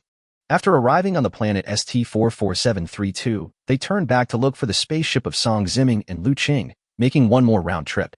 Then he followed Song Ziming and the others back to the Wolf Warrior base. After getting off the spaceship, Wang Zhuangzhuang exclaimed that it was so exciting. Fu Yin, who was already a little weak after the battle, vomited for a long time after climbing down the spaceship. He was then helped by Liu Cheng into the Wolf Warrior base. The four of them entered the Wolf Warrior's base. Tian saw Liu Cheng supporting Fu Yin, who had an injured shoulder, and asked worriedly, Liu Cheng, are you injured? Is it so dangerous to go to the regiment headquarters? Liu Cheng smiled and said, We encountered space pirates on the way back. Only Fu Yin was injured in the shoulder, but we are all fine. Tian was relieved to see that Liu Cheng was fine. That's good. I'll help you with your luggage. You guys go and get some rest. Fu Yin was filled with grief and indignation, thinking, Who said that only my shoulder was injured? My heart was also hit hard. Fu Yan held onto the handrail of the stairs and yelled in a sickly manner. Doctor, where is the doctor? I need her to cut me. The passing electric mouse replied. Dao Dao is in the infirmary. If it's inconvenient for you to walk, I'll call her over. Hearing this, Fu Yan immediately stood up straight and said as if nothing had happened. No, I'll go to the infirmary myself.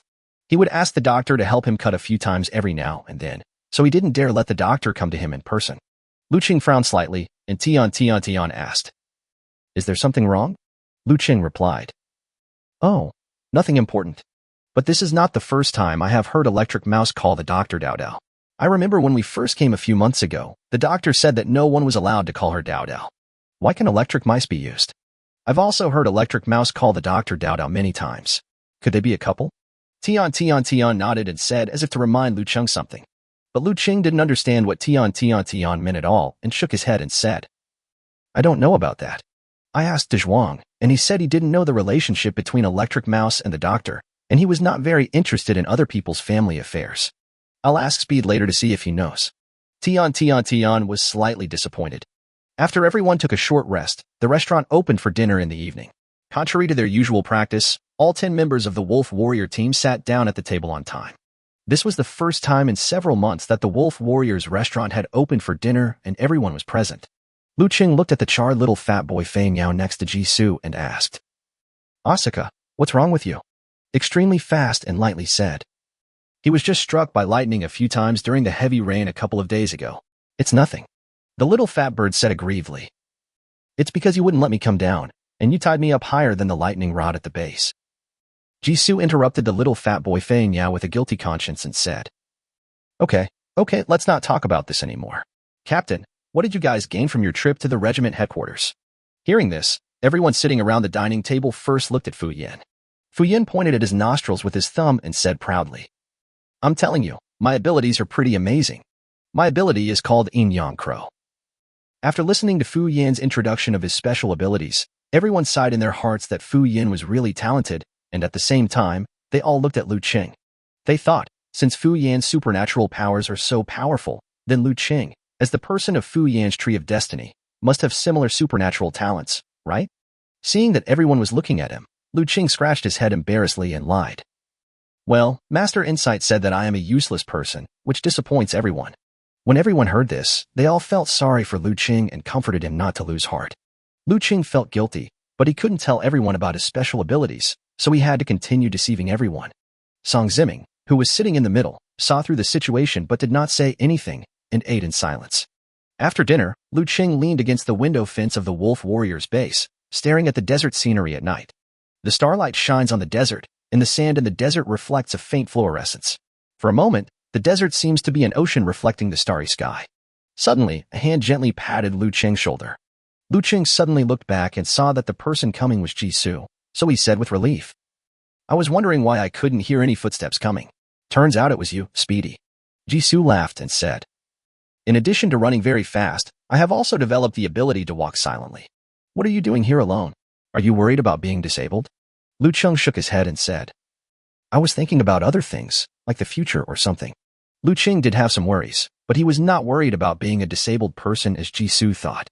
He was thinking about his future plans and the future development of his family and his sister. He is now slowly gaining a foothold in the Special Operations Forces and has begun to plan these things. Jisoo didn't know that Liu Cheng was not a disabled person, so he comforted him. Don't worry, it doesn't matter even if you don't have superpowers. Your physical fitness is very strong, no different from that of ordinary psychics. And I heard from Zhuang that he is considering saving some money so that he can buy you a Gundam mecha in the future. It just so happens that I don't have much money to spend, so I can help you add some money when the time comes. Liu Cheng felt warm at heart when he heard this. He couldn't remember how many times he had been treated so sincerely by everyone in the Wolf Warriors team after he lied to them that he was a useless person. He said with guilt, No need, Brother Speed. I actually have other sources of income. I really don't need you to support me financially, so you should keep your savings for yourself and your family. Speed wrote, Oh, I would like to. But I am the only one in my family. I don't have a girlfriend at my age, and I don't have any intention of finding one. Liu Cheng was shocked when he heard this and asked, Brother Speed, did everyone in your family die? Speedy Smile explained, It's not what you think. Chapter 87 Weapons Supply. Not long after I was born, my mother fell ill and died, and my father raised me alone. My father is a rough man who loves to drink and does not know how to express himself gently. Even when teaching me how to use my supernatural powers, they simply threw me into the middle of the ocean and let me run on the surface of the water for several months. Therefore, I often quarreled with my father when I was young. When I grew up, in order not to live with my father, I joined the army, and I didn't go back to see my father once after several years of service. Later, as I grew older and gained more experience, I slowly began to understand some of my father's good intentions. So I chose a day off and returned to the planet where I was born to visit him. When I arrived at the planet, I found that my house was full of dust and cobwebs, and it looked like no one had lived there for a long time. I went to the construction site where my father used to work to ask, and his former coworkers told me that my father developed lung disease shortly after I joined the army. In order to save money for me, my father never went to the hospital for treatment. Later, his condition worsened, and he died at home. When his coworkers found his body, it had already rotted and started to stink. The workers buried my father next to my mother's grave on the mountain. When I arrived at my mother's grave and saw my father's tombstone, I didn't cry. Instead, I blamed my father in my heart for being too stubborn and unwilling to go to the hospital for treatment. It wasn't until I was sorting through my father's belongings at home that I found an iron box. It was filled with small denomination bills that my father had saved for me, as well as stacks of letters that he had written over the years, containing his true feelings that he had wanted to tell me but had never sent. I couldn't help it at that time, and I cried all night while holding the iron box. That was the only time I cried for my dad. It was then that I realized that I had misunderstood my father for so many years. But it's too late to say anything now. There is no medicine for regret in the world. So I want to give you money to help you, as I also come from an ordinary family. It is also a small token of my appreciation. After listening to the rapid-fire narration, Liu Cheng remained silent for a long time, feeling an indescribable sense of depression in his heart. At the same time, he was also grateful that he could use his supernatural powers to obtain star core fragments and earn money to improve his family's financial situation. Otherwise, there will be a high probability that pain will greet your family in the future. Seeing that he had made the atmosphere a little heavy, Jisoo said to cheer them up. Okay, let's not talk about this anymore. Let's talk about something else. Liu Cheng nodded and asked, are we the only two people in the Wolf Warrior team who come from civilian families? I feel like everyone I know is from a wealthy family, either an interstellar aristocracy or a government official. Jisoo thought for a moment and said, it's true, as you said. Among the 10 members of our Wolf Warrior team, we are the only two who come from relatively ordinary families. Seeing that Jisoo knew the situation of other team members' families, Liu Cheng asked curiously, by the way, Speed, do you know what the relationship is between the doctor and the electric mouse? I heard electric mouse always call the doctor Dao Dao. Are they a couple? Shake your head quickly. Dianshu and the doctor are childhood sweethearts, and I remember that both of them came from wealthy families. It seems that the doctor applied to be assigned to our Wolf Warrior team because he was worried about the safety of the electric mouse. Otherwise, with her talent, she would definitely be transferred to the regiment headquarters. Liu Cheng was speechless. It turned out that those two people were also super rich second generation. What about De Zhuang? Is he from a wealthy family too? Jisoo smiled and said, De Zhuang was born on this planet. If you want to know about his family situation, why don't you just go and ask him directly? It's getting late. I'm going back to bed. You should also go to bed early. He waved to Liu Cheng quickly and disappeared into the corridor. The next day, Liu Cheng went to the Marine Corps alone, wanting to replenish weapons and equipment at the military trading point. The 2 samurai swords he had previously equipped had been broken by his own supernatural powers. And after watching the regiment's quota competition and experiencing the battle with the interstellar pirates, he also realized that he urgently needed to improve his combat power. When the Marine Corps learned that the Butcher was coming, Captain Wang Cheng actively put down his work and came out to greet him. Brother Butcher, I haven't seen you for a long time. What have you been busy with during this period? Liu Cheng Dao. During this period, our Wolf Warrior team is undergoing special training, and everyone is quite busy. I have some free time today, so I want to buy some equipment. Wang Cheng asked with a smile. Special training? That's really hard. Are you guys going to be promoted to level 2 psychics soon? Liu Cheng thought about Fu Yan's training progress and replied, Crow may be promoted to a 2nd level psychic soon, but the rest of us will need some time. Wang Cheng smiled even more brightly and said, don't worry, don't rush, just take your time with this kind of thing. Brother Butcher, you can pick whatever you want from our merchandise. We will still give you discounts based on the strength of our General Hu. Liu Cheng nodded. One of the reasons why he came here to buy equipment every time was because this place was close to the base of the Wolf Warrior squad. Another 90 of the reason is because of General Hu's discount. The staff of the military trade office saw another familiar person coming and introduced him enthusiastically. "Comrade Butcher, what kind of weapons and equipment do you want to see today?" Liu Cheng thought about it and realized that his fighting skills and other skills could not be improved in a short period of time. "My current battle is still mainly based on shooting, so I asked, is there a firearm that is as powerful as the Deep Blue Pulse sniper rifle, but has a higher firepower coverage frequency?" The staff member took out an alloy box that was about the same size as a cello case from under the counter, placed it on the table, opened it, and introduced it to Liu Cheng. "This is a new Pulse Gatling handheld machine gun, and it's also the latest model developed by the military, called Blue Fire. The gun was originally designed to fire pulse ammunition, and the power of each pulse bullet is the same as the Deep Blue power when not overloaded. In order to reduce daily ammunition consumption, the kinetic ammunition launch mode was later added. In addition, this machine gun has independently designed pulse ammunition energy clips, each of which can store the energy of more than 10,000 pulse bullet shots. Except for the higher price, there is no problem with the quality, it is very reliable." When saying the last sentence, the staff member felt very uneasy. The difference between kinetic weapons and pulse weapons is that kinetic weapons rely on the kinetic energy generated by the combustion of the original gunpowder in the ammunition to fire. Each bullet of a pulse weapon is electromagnetically charged with energy, and the energy stored in the energy clip is consumed when shooting. Although pulse weapons are more powerful than kinetic weapons, they can also be overcharged and fired at a rate greater than their rated power. However, the daily ammunition consumption is much greater than that of kinetic weapons, and ordinary soldiers simply cannot afford this expense. Chapter 88 Identity Exposed. However, Liu Cheng has a way to make money by obtaining star core fragments. As long as you can ensure that you survive the battle with the alien creatures, money will flow in continuously. Therefore, for him, improving combat power is definitely a higher priority than saving money. Liu Cheng said to the staff at the military trading point, "I feel pretty good. How much is this blue flame?" Seeing that Liu Cheng did not mind the high ammunition consumption, the staff thought the deal was a possibility, so they said happily, "The price of this blue flame after discount is 570,000, and it comes with a pulse ammunition energy clip. In addition, the cost of purchasing a pulse ammunition energy clip is 150,000 each. After the pulse ammunition energy clip is used up, the cost of recharging it is 10,000 each time. This means that the cost of launching a pulse ballistic missile is 100 galactic coins." Liu Cheng nodded and said, "I want 1 blue fire, and 10 more pulse ammo energy clips." The salaries of the staff are linked to the performance of the military exchange. When he heard that the butcher had bought 10 more energy clips for pulse ammunition alone, he immediately happily packed up all the items Liu Cheng had purchased and asked, "Comrade Butcher, would you like to take a look at the knives and armor?" Liu Cheng Dao. "The armor is not used for the time being, but are there any new models of melee weapons?"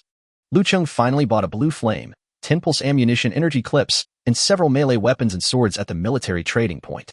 The total consumption was 2.37 million. In addition, he has transferred hundreds of thousands of yuan to his mother every month in the past few months, so the balance in Liu Cheng's account is only a little over 6 million. 6 million seems like a lot. However, if Liu Cheng continues to spend money to improve his combat power, he will probably become a debtor in less than half a year. "Looks like I should go to the black market to find a lucky cat," Liu Cheng thought to himself. Not only did the lucky cat still owe him several million for the star core fragments, but he had also accumulated a lot of star core fragments on himself over the past few months. If Liu Cheng only absorbed the energy from the star core fragments, he would never be able to consume it all. "I'm still thinking about turning some smaller star core fragments into money." Liu Cheng put on all the equipment he had bought, and only then did he feel that he had bought too much equipment this time. His body was covered with weapons and equipment, and he looked like a Terminator entering the city. "If I enter the Mineral City, the soldiers on duty and the guards of the black market will probably chase me out." Liu Cheng scratched his head and said to Wang Cheng embarrassedly, "Captain Wang, can you lend me a cloak or something?" Wang Cheng saw that Liu Cheng himself realized that he was overarmed, so he smiled and said to the staff at the military trading point, "Comrade Butcher has already purchased so many weapons and equipment. Why don't you give him a cape or something like that?" The staff quickly took out a black hooded cape from the shelf and introduced it to Liu Cheng. "This is a nanoscale carbon fiber multifunctional combat cloak developed by the military. It can change the color of the cloak according to combat needs, so that it can blend into the surrounding terrain. It also has multiple capabilities such as fireproof, waterproof, electrical proof, and puncture proof." The prices. After the staff introduces the functions, they habitually introduce the starting price. Wang Cheng quickly winked at the staff, and the staff changed the subject and said, "The price is not expensive, just consider it as a gift for the equipment you purchased before." Liu Cheng took the cloak and put it on. The cloak not only perfectly covered all the weapons and equipment he was wearing, but also covered part of Liu Cheng's face. Liu Cheng nodded with satisfaction and said to Wang Cheng, "Captain Wang, could you please send someone to take me to the Mineral City?" Wang Cheng smiled and said, "Isn't this what we were supposed to do?" After Liu Cheng left, Wang Cheng turned to the staff at the trading point and said, "Don't worry, I won't make it difficult for you. The bill for the cloak will be on me." The staff member hesitated and said, "But that cloak costs more than 1 million. Wang Cheng's eyelids twitched and he coughed. "Ahem, well, I said it wrong. It should be put on General Hu's account." After Liu Cheng entered the mining city, he looked very suspicious. However, he was escorted by fellow Marines and was able to enter the city without being checked. Liu Cheng first came to the black market in the Mineral City. Under the puzzled gazes of two fat and burly bodyguards, he entered the black market and walked towards the Lucky Cat shop. The Lucky Cat doesn't have much business today and is sitting at the counter, boredly flipping through entertainment videos on the holographic projection screen. He was also startled when he suddenly saw a fat man wearing a black cloak standing in front of the counter. The Lucky Cat quickly grabbed the kinetic rifle behind the counter with one hand and asked, "What do you want to buy?" Liu Cheng smiled and said, "Boss Lucky Cat, you don't recognize me after not seeing me for a few months?"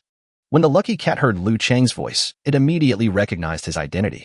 He walked to the counter, took Liu Cheng's hand, and said as he entered the room, "Oh, it's the butcher boss. I thought it was an enemy looking for trouble. It really gave me a shock. You said before that you would come to sell 100 star core fragments every month, but I haven't seen you for 2 or 3 months. If I didn't still owe you more than 6 million, I would have suspected that you had run away." Liu Cheng smiled and said, "It's my fault. I was delayed by some things during this period. Don't worry, I will make up for the missing star core fragments I traded to you before." After saying that, Liu Cheng took out a bag containing star core fragments and placed it on the table. He then took off the hood of his cloak and sat on the chair. Although the Lucky Cat is a small figure, he has been in the black market for many years and has some vision. He immediately recognized the long gun barrel that was exposed from Liu Cheng's cloak on his back. The Deep Blue Pulse sniper rifle is the latest model developed by the military. Although the possibility of purchasing it through other channels cannot be ruled out, it is more likely to be purchased through military channels. Could it be that the butcher boss is a member of the military? The Lucky Cat thought to himself that if Liu Cheng was a military man, then it would make sense for him to get so many star core fragments. He has already determined that Liu Cheng is most likely a corrupt soldier who is involved in corruption and smuggling. However, this kind of thing does not hinder the Lucky Cat and Liu Cheng from doing business. The Lucky Cat remained calm on the surface and said to Liu Cheng with a smile, "Boss Butcher, please have a drink and wait for a moment while I check the quality of these star core fragments." Liu Cheng was not in a hurry. There were about 200 star core fragments in this bag. They were all smaller star core fragments that he had selected for himself and his sister to absorb. Liu Cheng Dao, "Normally I should give you 300 this time, but I was really busy recently, so I only have these left." The Lucky Cat wearing optical equipment looked at each of the top quality star core fragments and said happily, "It's okay. It's okay." Chapter 89, The Kind-Hearted Merchant. After the Lucky Cat had checked all the star core fragments, he said to Liu Cheng with a smile on his face, "The total payment for this transaction is 46 million, including the 6 million I owed you, the butcher boss, last time. The total is 52 million. I'll transfer 15 million to you, the butcher boss, first. The remaining 27 million will be transferred to your personal account after I sell these batch of star core fragments. What do you think?" The last time, he transferred 15 million yuan from the Lucky Cat and the 6 million yuan loan to Liu Cheng in one go. It is not difficult to see that Lucky Cat has made a lot of money through transactions with Liu Cheng in recent times and can take out 15 million at once. Of course, this also includes the surplus cash that the Lucky Cat had left over from purchasing less goods in its daily business, as well as the 6 million yuan in payment for goods that it owed Liu Cheng last time. Otherwise, it would be very difficult for him to come up with 15 million at once. After establishing the basic trust in the transaction, neither Liu Cheng nor the Lucky Cat wanted to interrupt their business cooperation just for some small profits. Liu Cheng nodded and said, "No problem. You should remember the account number. Just call me directly. I will come back next time when I have time, but it doesn't have to be a month later." The Lucky Cat was performing the remittance operation on the computer system while saying, "I understand, butcher boss. You have your own things to do. As long as you don't forget me, you can come anytime you want." After receiving the transfer of 15 million, Liu Cheng left the black market without staying for long and called Fat Tiger. He wanted to find Fat Tiger because he had two things to deal with. One is the military's trading point, which does not have supplies of the XS-13 fast attack ship model. Although the staff at the military trading point carried out the goods transfer operation and informed Liu Cheng that everything he wanted would arrive within a week. However, Liu Cheng still planned to buy some from Fat Tiger first. After all, Fat Tiger runs a small transport fleet, so he should have no shortage of supplies for various spacecraft. The second thing was that after the interstellar pirate incident and the last transportation request, he had developed a certain level of trust in Fat Tiger. I planned to let Fat Tiger deliver more star core fragments to my sister at one time, so as to save Fat Tiger from running back and forth too many times. Not only would Fat Tiger feel annoyed, but I would also feel embarrassed. The image of Fat Tiger came from the communication channel. It was pitch black around him, and he couldn't see where he was. Oh, it's Brother Butcher. That's right. I'm in Mineral City. Come on. I'll send you the location. After ending the call, Liu Cheng checked the coordinates Fat Tiger sent him on the satellite map and felt a little surprised.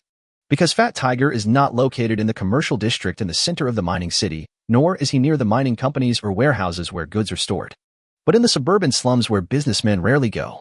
What is Fatty doing there? Liu Cheng was confused. After leaving the city, he got on the hovercraft sent by the military to pick him up and said to the military driver of the hovercraft, "To the slums outside the west side of the city." The military driver was very polite and didn't ask any questions. He drove the hovercraft to where Fat Tiger was. When Liu Cheng walked into the slums, he immediately attracted the vigilant gazes of the slum residents. After all, Liu Cheng is now wearing a black cloak and looks very bloated. It is difficult for these poor people not to suspect that Liu Cheng is here to steal human organs. Liu Cheng looked at the slum residents who were half-naked, pale and skinny, and felt a sense of pity and helplessness in his heart. After humans colonized the Milky Way, their living space expanded and the population base increased unprecedentedly. But the number of these poor people has also increased to an exaggerated level, and no individual or organization has the ability to provide all of them with relief. Liu Cheng walked into an alley and saw Fat Tiger at the end of the alley. At this time, Fat Tiger was accompanied by a few children and was discussing something with the residents of a slum. Liu Cheng walked forward, took off his cape and hat, and greeted Fat Tiger. "Fat brother, what are you doing here?" Fat Tiger turned around and was also startled to see Liu Cheng dressed like this. Then he smiled and said, "Brother Butcher, you are here. I am discussing with the local residents about taking in those orphans. So why are you dressed like this?" When Liu Cheng heard Fat Tiger say the word orphans, he knew that Fat Tiger was looking for families willing to take in those children who had smuggled in. He lifted a corner of his cloak, revealing his weapon, and said, "Isn't this to avoid some unnecessary trouble? The residents of the slums themselves have very difficult living conditions, so why are they willing to take in these children?" Fat Tiger and the resident who was bargaining saw that Liu Cheng was wearing so many weapons under his cloak. The resident was so frightened that he started to tremble and said to Liu Cheng and Fat Tiger, "Don't kill me. Don't kill me." Fat Tiger laughed and said, "Don't worry, old man. He is my friend and happened to come to see me. He is not a bad person. You don't have to be afraid." The old man said tremblingly, "Okay then, I'll do as you say, $2,000 a year for a child, and I'll take him in." Fat Tiger clapped his hands and laughed. "Uncle, why didn't you say so earlier? I've wasted so much time talking here. Xiao Hai, from now on this man is your grandfather." Behind Fat Tiger, a child named Xiao Hai came out reluctantly and said goodbye to Fat Tiger and several other children. Fat Tiger took a few children to find the next family. Liu Cheng followed and asked, "Brother Fatty, are you looking for someone to adopt these children?" Fat Tiger explained, "It can't be considered adoption. It can only be called sheltering. These poor families are relatively poor. I will give several thousand yuan per child per year to anyone who is willing to take in these children. When they grow up and become independent, they will no longer need to be taken in." Liu Cheng was puzzled. "I heard that old man just now asked for a price 500 yuan higher. Why didn't you agree to argue with him for so long?" Unexpectedly, Fat Tiger became excited when he heard this and said to Liu Cheng, "Brother Butcher, I can do good things, but I can't do business that loses money. I have calculated the cost of smuggling these children, minus the expenses they would need to spend when they reach adulthood. As long as the cost of housing a person for a year is kept within 4,000 yuan, I will still make money." Liu Cheng found it funny and thought that the fat man was indeed a businessman, as he would try to make money even if it was just $1. Compared to making money, I don't care much about fame. If it were someone else, they would probably think that since they can't make much money anyway, they might as well do the good thing. Liu Cheng Dao. "Fat brother, tell me your bank card number." Fat Tiger was alert, holding his arm in the computer and asked, "Brother Butcher, we are familiar with each other, but what do you want from me with my bank card number?" Chapter 90 Supporting Orphans. Liu Cheng Dao. "Fat brother, why are you so alert? I don't care about your borrowing money. I just think it's a good idea that you're paying for these children out of your own pocket, and I plan to support you financially. Haha, so that's how it is. Brother Butcher has excellent character. I'll send you my bank account number right now. When the fat man heard that Liu Cheng was going to give him money, he laughed so happily. Although he was generous when treating guests, he could not change his businessman's nature of loving money. Otherwise, he would not have been able to become the boss of a small transport fleet. Liu Cheng received Fat Tiger's bank account number and asked, I'll transfer 2,000 yuan to you for each child, so you don't have to waste time talking to these poor people who don't have much money to begin with. I see you have 7 children here, so I'll transfer 14,000 to you. Fat Tiger's portable computer device rang with a payment reminder. After he saw the 14,000 yuan in his account, he thought for a moment and said to Liu Cheng, Brother Butcher, please don't think I'm annoying you, fatty. Can you give me a few more tens of thousands? Liu Cheng was puzzled. Fat brother, the money I transferred to you is to be spent on these children, not for you to go to the bath center to find women. Fat Tiger nodded and said, I know, but I also housed a lot of illegal immigrants in the past. No, I housed a lot of orphans. I was not that well off at the time, so the conditions I negotiated with the family that took them in were relatively low, and I was worried that they would not live well. Liu Cheng didn't expect that the fat man was so concerned about these children, but he didn't feel bad about spending other people's money. Okay, let's settle these children first, and tell me about the resettlement fees for the other children later. As long as the money is really spent on these orphans, I can keep it all out of my pocket. Fat Tiger gave a thumbs up and said, Brother Butcher, your character is beyond reproach. Don't worry, your fat brother, will never fool you no matter who you are. After they found good families to house the remaining children in the slum, they walked out of the slum together. Fat Tiger said, By the way, Butcher brother, I haven't asked you why you came to me. Liu Cheng Dao. I got an XS-13 fast attack ship a few days ago, and I'm short of some specialized types of fuel and ammunition supplies. I want to ask if you have any in your transport fleet. If you do, you can sell me some. Fat Tiger said, I don't think it's a big deal. Yes, I'll have someone send it to you later. You were stationed at the Special Forces base on this planet, right? Liu Cheng nodded and continued. There is one more thing. The Starcore fragments I asked you to transport last time were actually for my sister. This time, I'll have to trouble you, fatty, to help me one more time. I was wondering why the address last time was a middle school. Turns out it was for your sister. No problem. Last time, you saved me from the space pirates, and I haven't had time to repay you yet. I won't charge you this time either. This time, Liu Cheng directly gave Fat Tiger his home address and then handed him a box. Fat Tiger opened it to check and was shocked by the number of Starcore fragments in the box.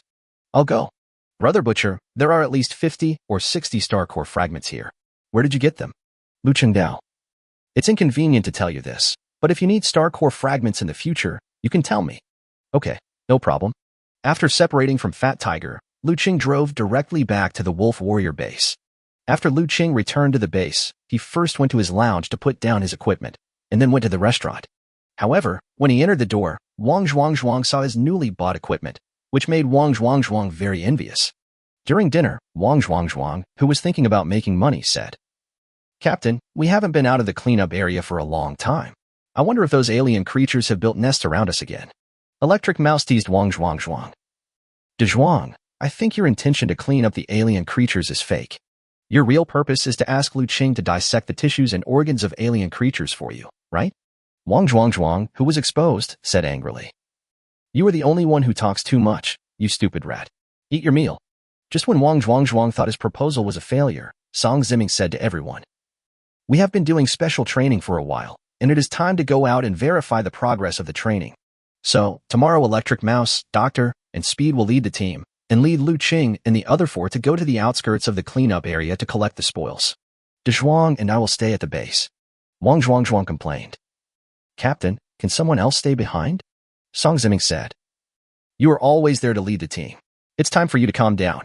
Wang Zhuang looked painful, feeling sorry for the money he had to spend on the alien creature's tissues and organs.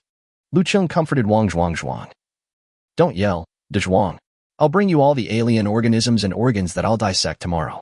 Wang Zhuang picked up a chicken leg for Liu Cheng and said, Good brother, give me a chicken leg to replenish my energy. I hope you can kill 100 more alien creatures tomorrow.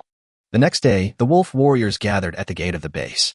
When everyone saw the new equipment Liu Cheng bought, they were also quite curious. However, after they asked Liu Cheng how much money he spent on purchasing these equipment, they immediately gave up the idea of buying a set of equipment. The weather on the planet ST44732 is exceptionally good today. It is one of the few good days on the planet throughout the year without a sandstorm. Liu Cheng and his group of 8 drove 3 hovercrafts toward the outside of the cleanup area. Half an hour after they drove out of the outer edge of the clearing area, they still didn't see any trace of the alien creatures. Except for Liu Cheng, who was wearing a cloak. Everyone else was tanned by the desert light. This time, Liu Cheng felt the effectiveness of this cloak. It not only could block the sun, but also could automatically adjust the temperature inside the cloak, making it very cool. It seems that next time I go to the trading point to buy equipment, I should ask them to give me a few more of these cloaks. Liu Cheng, who didn't know the price of the cloak, thought to himself. Another half an hour later, everyone finally saw traces of the alien creatures. The fat little bird flying in the sky pointed to the south and said, "There's a large group of alien creatures running towards us." The 3 hovercrafts changed direction and headed in the direction indicated by the bird. When they got closer, they saw clearly that the large group of alien creatures coming over were level 2 saber-clawed dragons. Liu Cheng quickly stopped Fu Yin and his companions, who were eager to try, and dissuaded them. Can't kill them, they are not enemies. Fu Yin and the others were puzzled and looked at Liu Cheng and said, "Liu Cheng, have you been brainwashed by alien creatures? Look carefully, that's a level 2 alien creature, the claw dragon." Liu Cheng nodded and said, "Yes, it's the level 2 alien creature, the claw dragon. That's why I said it can't be killed." Chapter 91, Crabs on the Rampant. Hearing this, everyone became even more confused. Seeing that he couldn't explain himself to everyone at once, Liu Cheng went straight to the group of knife-claw dragons running over and said to Fu Yin and the others, "Don't do anything, just wait and see."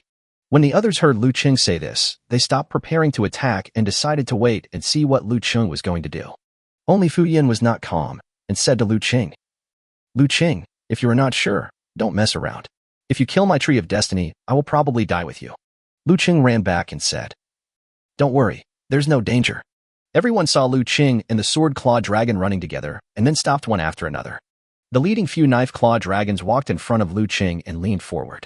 Liu Cheng stroked the foreheads of the saber-clawed dragons one by one as if he was touching a pet. "Fu Yin, I say, am I seeing things? Why did I see Liu Cheng touching the heads of the knife-claw dragons?" Flame nodded and said, "You are not dazzled. I saw it too. It's incredible." After a while, Liu Cheng came back with a few saber-claw dragons. The saber-claw dragons and members of the Wolf Warriors squad looked at each other vigilantly. Fu Yin asked, "Liu Cheng, what's going on? Why do these saber-clawed dragons look like your pets?" Liu Cheng explained, "When I was doing special training at the border of the cleanup zone before, I would often encounter attacks from the saber-clawed dragon. At the beginning, there were only a few of them attacking, and I could handle them easily. Later, more and more saber-clawed dragons attacked me, and I had no choice but to run away. Later, my strength improved, and I was able to regain my advantage in fights with these knife-clawed dragons, and they gradually began to be afraid of me. One day, I saw these saber-clawed dragons fighting with other alien creatures. I was bored, so I picked up a sniper rifle and helped these saber-clawed dragons deal with the alien creatures that attacked them. Then these saber-clawed dragons seemed to treat me like the boss." Fu Yin and his companions sighed as they heard this, but Tian at the side explained, "Aliens are a general term used by humans to refer to all alien species in the universe, but not all aliens are hostile to humans. On the contrary, some alien races may even choose to stand on the side of humans because they have conflicts with alien races that have bad relations with humans. The reason why most alien species attack humans is purely out of instinct to occupy territory and resources. There are many examples of strong humans taming alien species." Fu Yin said, "To put it simply, the enemy of my enemy is my friend, right?" Tian said, "Part of it is like that, and the other part is like a wild animal with inconsistent domestication." Flame was somewhat disappointed. She complained, "We have been wandering in the desert for more than an hour, and finally encountered a group of alien creatures, which turned out to be Liu Cheng's pets. How about we go back to the base directly?" Others remained silent, as they didn't know when they would encounter alien creatures again. The doctor spoke up. She said, "Liu Cheng, ask these knife-claw dragons if they know where the nests or gathering places of other alien creatures are. If you could take us there, we wouldn't have to search for it." Liu Cheng didn't know whether the doctor's suggestion was feasible. He had never tried to ask these knife-claw dragons for help before. Liu Cheng danced with joy, gesticulating and asking, "Do you know where the other alien creatures are?" The electric mouse laughed. "Liu Cheng, you look like an alien creature. I can't even understand what you're gesturing." In the end, it was unclear whether the saber-clawed dragons understood the human language Liu Cheng spoke, or understood what he meant by his gestures. Several knife-clawed dragons looked at each other, then turned their heads and ran away to the east together. So, did these stupid dragons understand or not? The electric mouse asked doubtfully. The doctor said, "Why do you care so much about him? Why don't you just follow him and see for yourself?" Several people immediately got in the car and drove the hovercraft behind the group of knife-claw dragons. After a while, everyone arrived at a rocky area. The group of knife-claw dragons stopped, turned around and shouted at Liu Cheng and the others. Liu Cheng and his companions got out of the car, walked forward and looked in the direction where the claws of the knife-claw dragons were pointing. Among the dense piles of rocks, there were many alien creatures that looked like giant crabs. The crab's two large claws look like rocks, and there are rock-like lumps on the carapace of its back and legs. They're very big, with each one being about 5 or 6 meters tall on average. Liu Cheng, who has studied a lot of knowledge about alien creatures, said, "These alien creatures are called stone-shelled crabs, and they live in rocky areas. They lay their eggs inside rocks, and they will also hollow out rocks or mountains and hide inside them, covering the entrance with their rock-like pincers. The stone-shell crab is a third-level alien creature and will feed on alien creatures weaker than itself, such as the saber-clawed dragon. Except for the gap in the carapace on the abdomen, there is almost no weak point." Electric Mouse joked, "Good fellow, these saber-clawed dragons are here to lure us here to help them deal with their natural enemies." Flame said confidently, "What are you afraid of? We have also undergone several months of special training. We can defeat a dozen level 3 alien creatures." After saying that, Flame was the first to flash forward and threw dozens of fireballs at a dozen stone-shelled crabs in the rocky area. Although Liu Cheng was somewhat unhappy with Hui Yan's reckless behavior, he had to say it. After special training with the electric mouse, the number of fireballs that Flame can fire has indeed increased significantly. It seems that the total amount of supernatural power in Tian Tiantun's body has also made a phased leap. Dozens of fireballs exploded in the rocky area, and the scorching flames instantly covered the entire rocky area. Although a dozen or so stone crabs were not injured thanks to their hard shells, their bodies were roasted red. The larger rocks began to shake, and then the sand and gravel on top of the large rocks fell off. The original cross-sections of rocks turned into 2 large boulder-like clamps separated from the rock mass. After a while, more than a dozen giant stone-shell crabs appeared in front of everyone. These stone-shelled crabs were obviously very angry after being roasted by the flames. Each of them raised their 2 large stone-like claws and rushed towards the flames sideways. They rushed forward along the way, smashing all the huge rocks along the way into powder. It was obvious that Flame was too confident in his own strength before. She didn't even think about it, even though her strength had improved a lot compared to when she first joined the Wolf Warrior team. But she is still a first-level mutant who has not been promoted to the second level. Chapter 92 Experimental Results. It was already quite a feat for her to fight against several level 2 alien creatures alone. Without the help of a few veterans, how could they deal with more than a dozen level 3 alien creatures?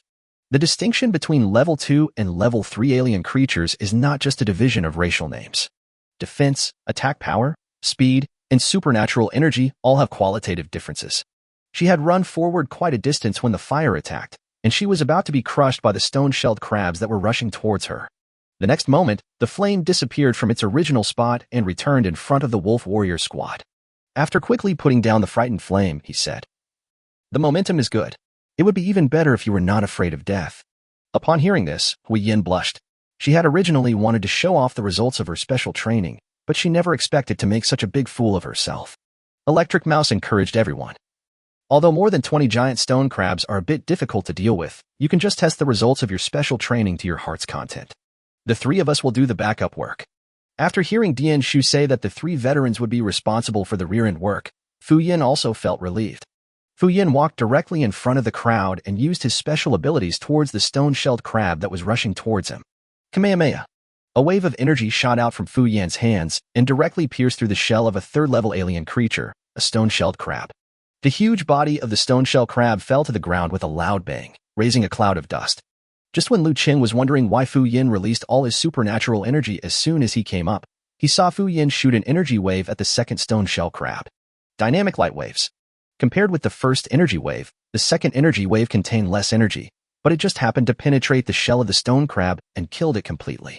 After releasing 2 energy waves in succession, the supernatural energy in Fu Yan's body was completely drained. Liu Cheng hurried forward to support Fu Yin, who was losing his balance, and said, "Okay, Fu Yin, how did you manage to release 2 energy waves? I remember that you could only use this move once before." Fu Yin panted and replied, "The special training that De Zhuang arranged for me is the attribute change of supernatural energy, which involves the control of one's own supernatural energy. I feel that if I can release energy waves multiple times without draining all the supernatural energy in my body each time, then my control over the supernatural energy should be considered acceptable. That's why we have special training in this area. Electric Mouse wrote. Tian, do you want to try it? Tian shook his head and said simply, all the training you gave us is aimed at increasing the total amount of supernatural energy. My transformation is no different from that of the flame, so I don't need it. Electric Mouse nodded. He always thought that Tian was a very opinionated person. Speed wrote. In that case, Ostrich, go up and give it a try. The little fat bird flew into the air and pointed his hands at a rock that was about the same size as the giant crab. Everyone saw him exert force with both hands, and then the rock slowly rose into the air, moved in front of the stone-shelled crab, and then fell freely downwards. Although the rock did not hit the stone-shelled crab, it blocked their way forward. Jisoo patted Fanyo, who was shaking from using too much force, and said, just barely. When you can lift a stone of that size easily with your supernatural power, you will be close to being promoted to a second-level supernatural power user. Liu Cheng asked. Speedy, Asuka, how did he make the stone fly? Speed wrote. For wingless supernatural beings like the ostrich, flying actually relies on telekinesis to move itself. All I have to do is teach him how to apply his supernatural powers to external objects. It's not complicated. So that's how it is, Liu Cheng thought. Isn't this very similar to his own purified supernatural power? The last person to present his results was Liu Cheng. However, except for Tian, everyone thought that Liu Cheng was a useless person, so they just let Liu Cheng go through the motions. Liu Cheng thought about it, and finally took out the blue fire machine gun he bought last time from under his cloak. While applying the purified supernatural power to the pulse trajectory, he prayed in his heart that he would not damage such an expensive machine gun. Liu Cheng pressed the fire button, and the 12 barrels of the pulse Gatling gun began to rotate rapidly. Swoosh, S. In almost 1 second, the will-o'-the-wisp fired nearly 100 pulse ballistic bullets. The pulse ballistic bullet formed a blue line of fire, which directly penetrated the shell of the stone crab and killed it.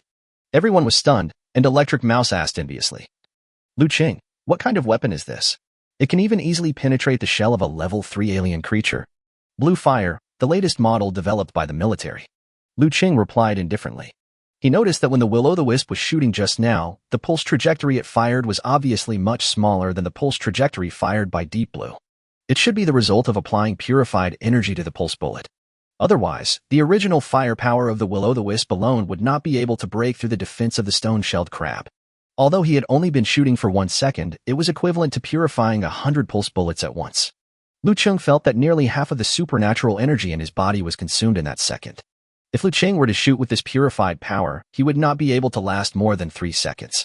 And if we calculate based on the will-o'-the-wisp firing 100 pulse bullets per second, one energy clip contains 10,000 pulse ammunition energy, which is just enough for the will-o'-the-wisp to fire for just over a minute. No wonder the staff at the military trading point said that the ammunition consumption of this gun is very high. $10,000 was gone in just over a minute. After 3 stone crabs were killed in succession, the other stone crabs became even more angry. The large rock-like claws kept hammering on the boulders dropped by the flying birds, and the huge rocks blocking the road were directly hammered open by the claws of the stone-shelled crab. Seeing that the stone-shell crab was about to rush over to them, the Electric Mouse said to Speed and the doctor, now that the newcomers have finished testing, it's time for us to clean up the alien garbage. The doctor said, Electric Mouse, help me slow them down. Good. The Electric Mouse nodded, activated its supernatural powers to their full potential, and directly covered the group of stone-shelled crabs that were rushing towards it with a dense electric net. Although the voltage of the power grid is very high, the stone-shelled crab has extremely strong defense. The movement of these stone-shelled crabs simply became slow, but they did not suffer any fatal damage. The doctor walked forward, and his supernatural power in each of his hands transformed into a dozen scalpels, which he threw at the stone-shelled crabs that were paralyzed by the electric mice. Swish, swish, swish. Each scalpel hit the body of a stone-shelled crab with precision. This precise throwing ability shocked Liu Cheng, who also often threw daggers. Chapter 93 Horrible Talent. What shocked everyone even more was that the shell of the stone crab, which originally had extremely strong defense, was hit by the scalpel thrown by the doctor. It was as if there was no obstruction at all and the scalpel shot directly into their bodies. After the scalpel entered the body of the stone-shell crab, there was no wound left on the part that was originally hit by the scalpel. Fu Yin said, Doctor, are you treating the wounds of these giant crabs? As soon as he finished speaking, he saw more than 20 stone-shelled crabs that had been paralyzed by electric shock. As if they had suddenly fallen asleep, they all lost consciousness and fell to the ground. Fu Yin and others were shocked and confused when they saw this scene. Liu Cheng asked, "Doctor, you managed to kill more than 20 level 3 stone crabs in one go?" The doctor shook his head slightly and replied calmly, "How can I possibly do what the captain and the others can't do? I just paralyzed their entire bodies. These stone-shelled crabs are still conscious, and it won't be long before they are able to move again. Speed, don't waste time. Hurry up and finish them off." The doctor's breath was a little weak when she spoke, which obviously kept these stone-shelled crabs in a paralyzed state, which was a huge drain on her supernatural energy. Upon hearing this, Jisoo once again took out the lightsaber that Liu Cheng had coveted before from his arms and rushed towards the paralyzed stone-shell crab that was lying on the spot. Buzz, buzz, buzz. In almost the blink of an eye, the lightsaber flashed past more than 20 stone-shelled crabs, and a deep sword mark was left in the gap of their shells below their abdomen. The eyes of the 20 or so stone-shelled crabs that were stabbed in their weak spots gradually became dull, and they all lost their vitality. The doctor then released the control of her supernatural powers. She turned back and took a few steps, but one of her steps was unsteady and she almost fell. Fortunately, Jisoo, who had just returned, was quick to support her. It seems easy to kill these stone-shell crabs, but Liu Cheng and his friends all understand that without a doctor, all these stone-shell crabs can be paralyzed. Even if Electric Mouse and Speed could kill all these stone-shelled crabs, it would definitely come at a huge price. Liu Cheng couldn't help but ask the Electric Mouse curiously, "Does a doctor's scalpel have both healing and paralysis abilities?" Electric Mouse smiled and said to Liu Cheng and the other 5 people, "In fact, a doctor's scalpel can achieve whatever effect he wants." Everyone was shocked. "So strong," the Electric Mouse said proudly. "That's right. Although our Wolf Warriors team ranks first in terms of direct combat capabilities, our Captain Song ranks first. But when it comes to supernatural talents, I'm afraid there aren't many people in the entire Iron Blood Corps who are better than the doctor." When Wei Yin heard this, he said unhappily, perhaps because he was upset about his previous embarrassment, "Since you were such a talented doctor, why were you the only one teaching us before? When Captain Song divided the groups, he clearly assigned you and the doctor to teach me and Tian. Just as Electric Mouse was about to explain, the doctor came over and said to them, "I have 2 supernatural powers. When I first became a first-level psychic, I awakened the ability to materialize, which means I can use my psychic powers to transform into a scalpel. I think the reason why it was a scalpel has a lot to do with the fact that my mother is a doctor. Then when I tried to be promoted to a second-level psychic, I began to think about which direction my abilities should develop. Anyway, the first-level awakening ability is not to materialize a scalpel, and the second-level awakening ability is to materialize things like pistols and bows and arrows, right? So I thought, if my scalpel could have healing powers, it would greatly enhance my effectiveness. After I was promoted to a second-level psychic, I found that my scalpel not only had healing powers, but could also have most types of supernatural effects. In fact, the principle is not complicated. Just like Fu Yin is trying to add the attribute of fine steel to his own ability, I can just transform the attribute of my own energy at will." After listening to the doctor's explanation of his special abilities, Liu Cheng and others all took a deep breath. No wonder Electric Mouse said that there were few people in the entire group with higher supernatural talents than the doctor. This kind of talent of making supernatural energy have whatever attributes you want, I'm afraid even Li Ronghao, the leader of the Iron Blood Corps and a level 5 supernatural being, can't do it, right? "No, that's definitely not possible." Flame was a little unconvinced and said, "Since you are so capable, Doctor, you should have taught us earlier." The doctor glanced at Flame and said, "Electric Mouse, show her." The Electric Mouse stretched out a finger, and electricity surged on its finger, and then the current turned into the shape of the number 1.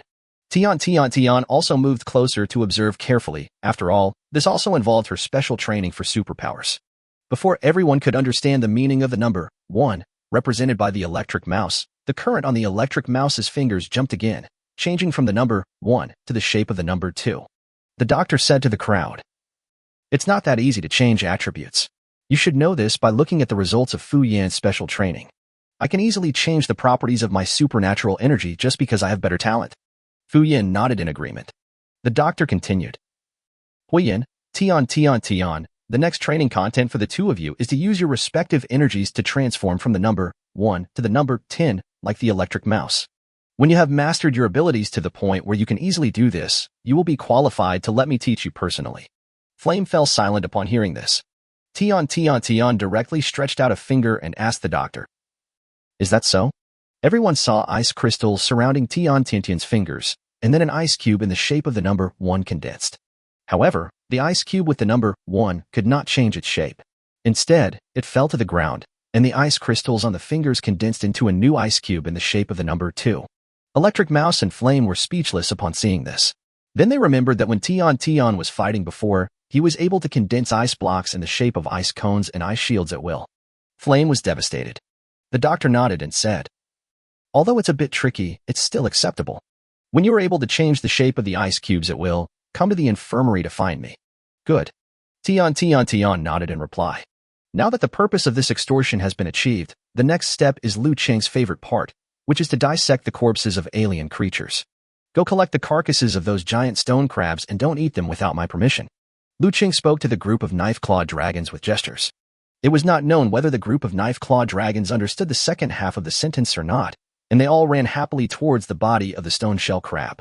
Chapter 94 Promotion to Level 2. The group of knife-clawed dragons ran forward. It took 7 or 8 giant claws that were tearing at the body of a stone-shelled giant crab to drag it backwards, and only then was the body of the stone-shelled giant crab moved little by little. After more than 10 minutes of diligent work, the group of knife-clawed dragons finally gathered the corpses of more than 20 stone-shelled crabs. The body of the stone-shelled crab is very large, and Liu Cheng spent several times more effort than before to complete the dissection of a stone-shelled crab. He said to the group of knife-clawed dragons, "You can eat this one." The saber-clawed dragons happily nibbled on the reward for their hard work. In the past, they were the only ones eaten by the stone-shell crabs, but today they can finally eat them back. Fu Yin and his friends were already used to seeing Liu Cheng dissecting the corpses of alien creatures, so this time, apart from the saber-clawed dragon, no one else was watching Liu Cheng. After Liu Cheng put all the tissues and organs into cans, he looked at the bean-sized fragment of the star core in his hand and thought. As expected of a level 3 alien creature, the star core fragments that were dissected are much larger. As he was dissecting the second giant crab, an idea suddenly occurred to him. What would happen if I applied the purified power to the star core fragments, like forcibly purifying a weapon to make it sharper? Liu Cheng did what he said and purified his supernatural powers to the fullest, and the supernatural energy in his body began to be consumed crazily. It was as if the entire body of the stone crab was absorbing the supernatural energy in his body. When he cut open the piece of meat containing the star core fragment, he saw that the star core fragment was nearly 50 larger than before, and secretly congratulated himself that the consumption of his supernatural energy was worth it. Anyway, he usually spends more time fighting with guns and rarely has the opportunity to use up all the supernatural energy in his body. This time, I finally found an opportunity to effectively consume the energy of my supernatural powers. Just when Liu Cheng was overjoyed, he found it in the body of a dissected stone-shell giant crab. All the valuable tissues and organs had decayed and rotted, as if they had lost their vitality for a long time. Could it be that I forced the purification myself? Liu Cheng thought of the 2 samurai swords that he had broken before and felt that this possibility was very high. Just when Liu Cheng was hesitating about how to report to Wang Zhuang, he suddenly slapped his forehead and thought, "Anyway, I'm well off now, so I can just tell Zhuang that I sold all these tissues and organs. Why not just transfer the money to him directly?" He no longer hesitated and continued to use his purified abilities to dissect the remaining bodies of the stone-shelled crabs. After returning to the Wolf Warriors base, Liu Cheng took the initiative to find Tian at night. Tian was also surprised to see Liu Cheng coming to see him, so he let him into the room, closed the door and said, "Liu Cheng, what do you want to talk to me about?" Liu Cheng Dao. Tian, I think you are smarter than me. Help me think about my supernatural powers." Tian was a little disappointed when he heard this. He thought Liu Cheng finally got it, so he said, "Tell me about your abilities first." Liu Cheng told Tian about the disadvantages of his superpowers and the direction of his second-level superpower awakening. Tian thought for a while and said, "According to what you said, your purification ability is equivalent to forcibly extracting the energy essence from other parts of an object to strengthen another part. This is equivalent to consuming all the energy essence of those parts extracted previously, which leads to the destruction of the integrity of the object. Have you ever thought that you only need to call upon a portion of the energy essence from other parts of the body to temporarily rather than permanently strengthen the part you want to strengthen? After the strengthening is completed, the called energy essence will be adjusted back to the original part. Of course, this is just my idea, and it is definitely not that simple to implement." Although Tian said it more modestly. However, Liu Cheng's eyes lit up after hearing this, and he immediately had a clearer direction to work towards in awakening his new superpowers. Liu Cheng hugged Tian tightly and said excitedly, "Thank you, Tian. You are so smart." Tian, who was being held, blushed, as if paralyzed by the doctor, and said blankly, "No. Nothing." Liu Cheng happily ran back to his lounge and started practicing, leaving Tian in a daze in his room for a long time. 1 year later, on the planet ST44732, the 5 new recruits assigned to the Wolf Warriors last year were all promoted to second-level psychics after a year of special training by the veterans. The first person to be promoted to a second-level psychic was Fu Yin, who had the best talent among the few. The second person to be promoted was not Tian, whose talent was second only to Fu Yin, but Liu Cheng. Relying on the energy absorbed from the star core fragments every day, he surpassed Tian and others and became the second person among the 5 with physical fitness second only to Fu Yin. On this day, Liu Cheng, Fu Yin, and Wang Zhuang were doing physical training in the gym. Song Ziming suddenly walked in and said to the 3 of them, "It just so happens that the 3 of you are here. Bring your weapons and equipment and follow me to the Mineral City." Liu Cheng and Fu Yin were puzzled and asked, "Captain, why do we need to bring weapons to the Mineral City? Could it be that the Mineral City has been breached by alien creatures?" Wang Zhuang seemed to have thought of something and said to Song Ziming reluctantly, "Captain, can I not go?" Song Ziming said in a firm tone, "Anyone can choose not to go, except the Wang." "Why?" Wang Zhuang was dejected and followed Song Ziming and others to change equipment. After leaving the Wolf Warrior base, in order to save time, Song Ziming drove 2 small spaceships directly to the outer wall of the Mineral City and landed. After exiting the spaceship, Liu Cheng asked, "Captain, what is our mission this time?" Song Ziming told Liu Cheng and Fu Yin. There were some clashes between private miners in Mineral City and employees of the government mining company. Now the conflict has escalated, with gangs in Mineral City and the Marines responsible for maintaining law and order confronting each other. "I'll go? Are the gangs so fierce? Do they dare to confront the government forces openly?" Fu Yin asked in surprise. Song Ziming explained, "There are also people with special abilities among the gangs, so the Mineral City government has requested support from our Wolf Squad. Our main goal this time is to calm the situation, and it is best not to use force if it is possible." "Yes." Liu Cheng nodded and asked immediately, "If it's a gang, then why didn't De Zhuang want to come before?" Song Ziming seemed to be disgusted with Wang Zhuang's lack of courage. He snorted coldly and said, "You'll have to ask him about this. In fact, it doesn't matter whether you ask or not, you will know when you get there." Hearing this, Liu Cheng and Fu Yin turned around and looked at Wang Zhuang, who was following at the back. Wang Zhuang had a dejected expression on his face, and no one knew what he was afraid of. Chapter 95, Mr. Wang.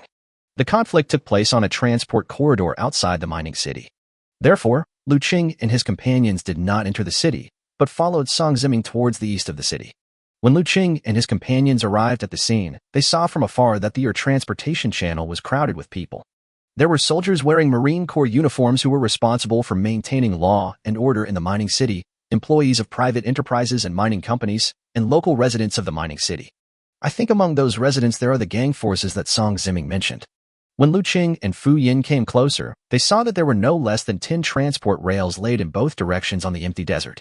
There are also several planned road signs for suspended transport vehicles around the guide rails. In such a situation where a collision was almost impossible, a huge suspended transport vehicle with a mining company logo and another huge suspended transport vehicle with a private mining company logo actually collided with each other. Although the 2 suspended transport vehicles are operating in suspension.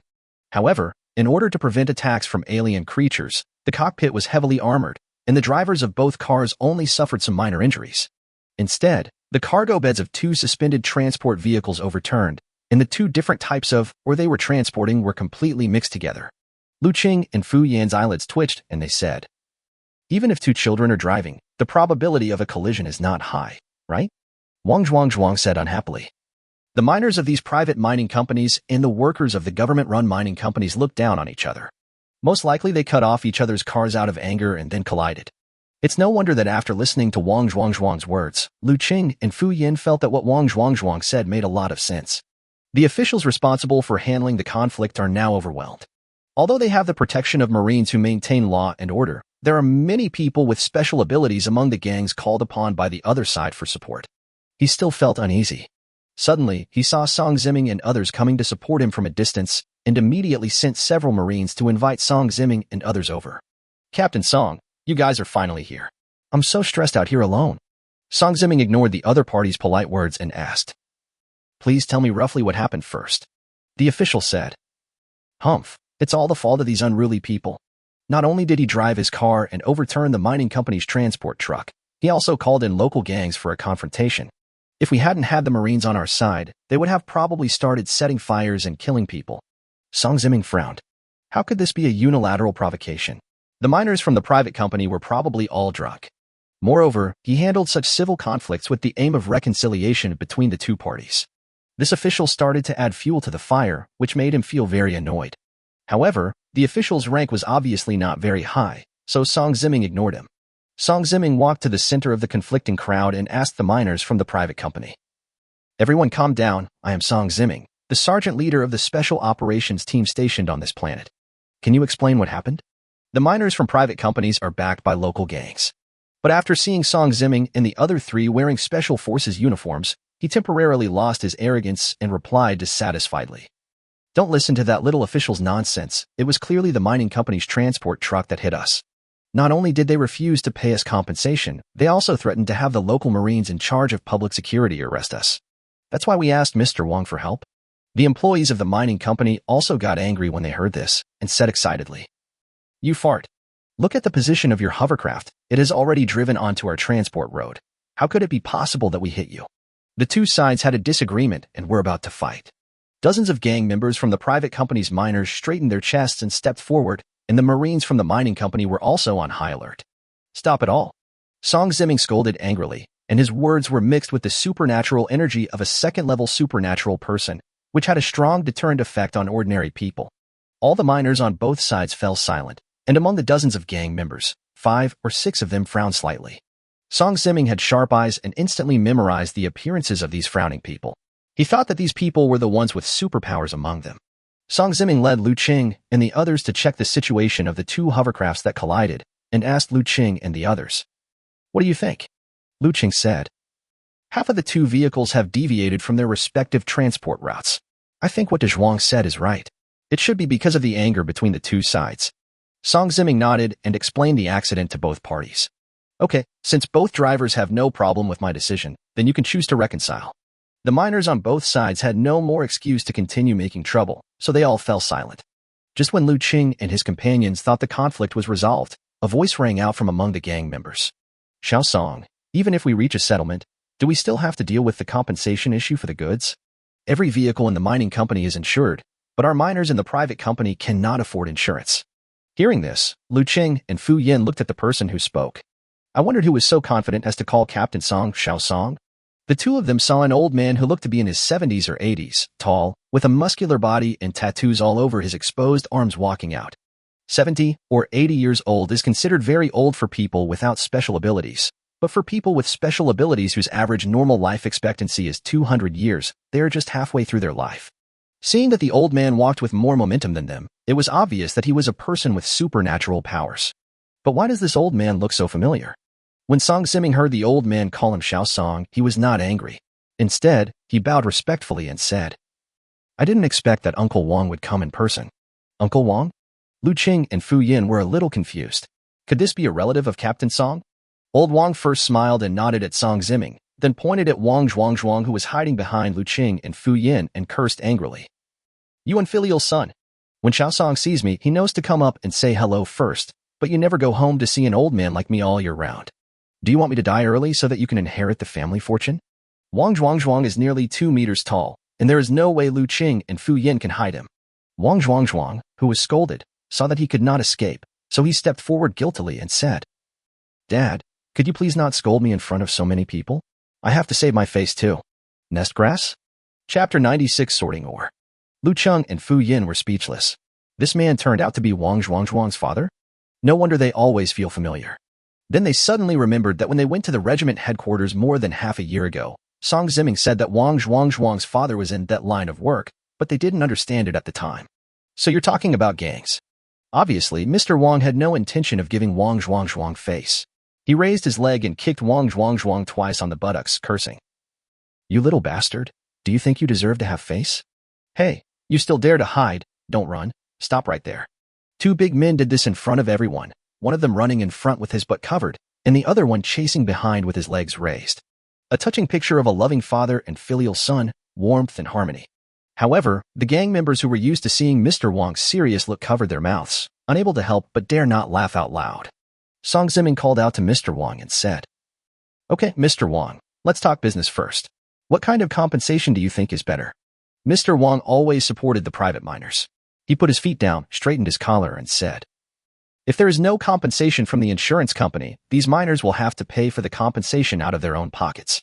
This truckload of, or would cost at least hundreds of thousands, and the income of these mining companies is not high, so they don't have much money. In my opinion, we should all go with the mining company's insurance." Liu Cheng thought to himself, it turns out that Mr. Wang had already made up his mind and was planning to get the mining company's insurance. The employee of the mining company retorted unhappily, "You guys are dreaming. Not to mention that if you use up all the insurance money, the premiums will go up a lot next year. Just the fact that you won't be able to pass the insurance company's verification will make it difficult for you to get the insurance. With such an obvious car collision, the insurance company will definitely sue us for insurance fraud. By then, not to mention your sand, even our own or sand insurance company won't be able to compensate." Song Ziming also advised, "Yes, Uncle Wang, he is right. It is obviously inappropriate for your or to be insured by the other party. How about this? I will pay for the compensation for your or personally." As if he had expected Song Ziming to say this, Mr. Wang immediately raised his hand to stop him and said, "Xiao Song, I know you have a good heart, but let's be honest. How can you, an outsider, bear the losses of the miners?" "I absolutely disagree." Seeing that Mr. Wang had expressed his opinion, Song Ziming asked, "Since we can't use insurance, and you don't agree to let me pay the compensation, then Uncle Wang, what do you think we should do?" Wang Laodao, "It's easy to do, but it's also difficult to do. Either we use the other party's insurance, or we separate the mixed or and pretend that nothing happened. It depends on how they choose." "You are deliberately picking on us," miners from the mining company said angrily. "A suspended transport vehicle is 7 or 8 meters high and more than 20 meters long, which shows the huge amount of mixed ore. How could it be possible to easily sort out the mixed ore?" Wang Lao's momentum suddenly increased, and he also revealed his momentum as a second-level superpower. He said to the miner of the mining company, "I'm just picking on you guys, so what?" People from both sides started arguing again, and it was difficult to resolve the dispute for a while. Liu Cheng came close to Song Ziming and asked in a low voice, "Captain, what's the situation with this Mr. Wang? Why do you want to pick on the people at the mining company?" Song Ziming sighed and said, "Mr. Wang is Wang Zhuang's father, and he was also an employee of a mining company in his early years. His wife was attacked and killed by alien creatures in her early years, so the young Wang Zhuang was determined to join the army. But Mr. Wang has different ideas from Wang Zhuang. When he was a miner, many government systems were not perfect, and the miners' lives after retirement were not guaranteed. Even after an accident, the injured miners did not receive the compensation they deserved, but were instead directly fired by the mining company. Mr. Wang is such an example. After being maliciously dismissed, he became extremely distrustful of both mining companies and the coalition government. Therefore, he gathered many miners who were treated unfairly like him and formed a local gang to fight against the mining company and support the private miners. With the support of Mr. Wang, the miners of the private company have gradually improved their welfare benefits. As a result, more and more members joined their organization and more miners from private companies paid membership fees to them, and Wang Lao's gang became bigger and bigger. Wang Zhuang and Mr. Wang have different views on the government, which is why their relationship is so strained. Liu Cheng nodded. To put it bluntly, Wang Lao and his group are a local gang. To put it nicely, they're the local private miners' union. Although Mr. Wang is hostile to mining companies and does not trust the united government. However, Liu Cheng could also understand Mr. Wang's feelings. After all, his own father was maliciously dismissed by the company after suffering a work-related injury. It's not that the united government doesn't want to regulate these things, it's just that the star region of the Milky Way is too large. It is difficult for the united government to maintain the prosperity and stability of the central star region and resist the attacks of alien creatures. There is not enough ability to take charge of the surrounding star regions. Just when Song Ziming was having a headache because of the quarrel between the two groups, Liu Cheng stood up and said to Mr. Wang, "Uncle Wang, if I sort out these mixed sands, will you let your people stop bothering me?" When old Wang heard Liu Cheng calling him Uncle Wang, he looked at Liu Cheng and asked in confusion, "Who are you?" Liu Cheng introduced himself. "I'm a new recruit who joined the Wolf Warriors last year. My code name is Butcher, and I'm Du Zhuang's teammate."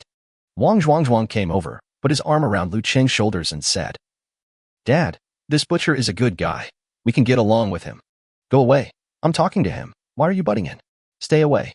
Mr. Wang said something to Wang Zhuang in a bad mood, then nodded to Liu Cheng and said, "That's right, old man. I keep my word. As long as you can separate these mixed ore, not to mention my people, even the miners from these private companies, I guarantee that they will all leave. But let me make it clear first, we can't wait a year or two. We have to solve it today. After getting Wang Lao's assurance, Liu Cheng walked towards the pile of mixed ore that looked like a small hill. Wang Zhuang followed behind Liu Cheng and asked in a low voice.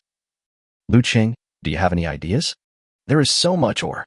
If the four of us pick it up together, even if we don't eat, drink, or sleep, it will probably take 1 or 2 months, right?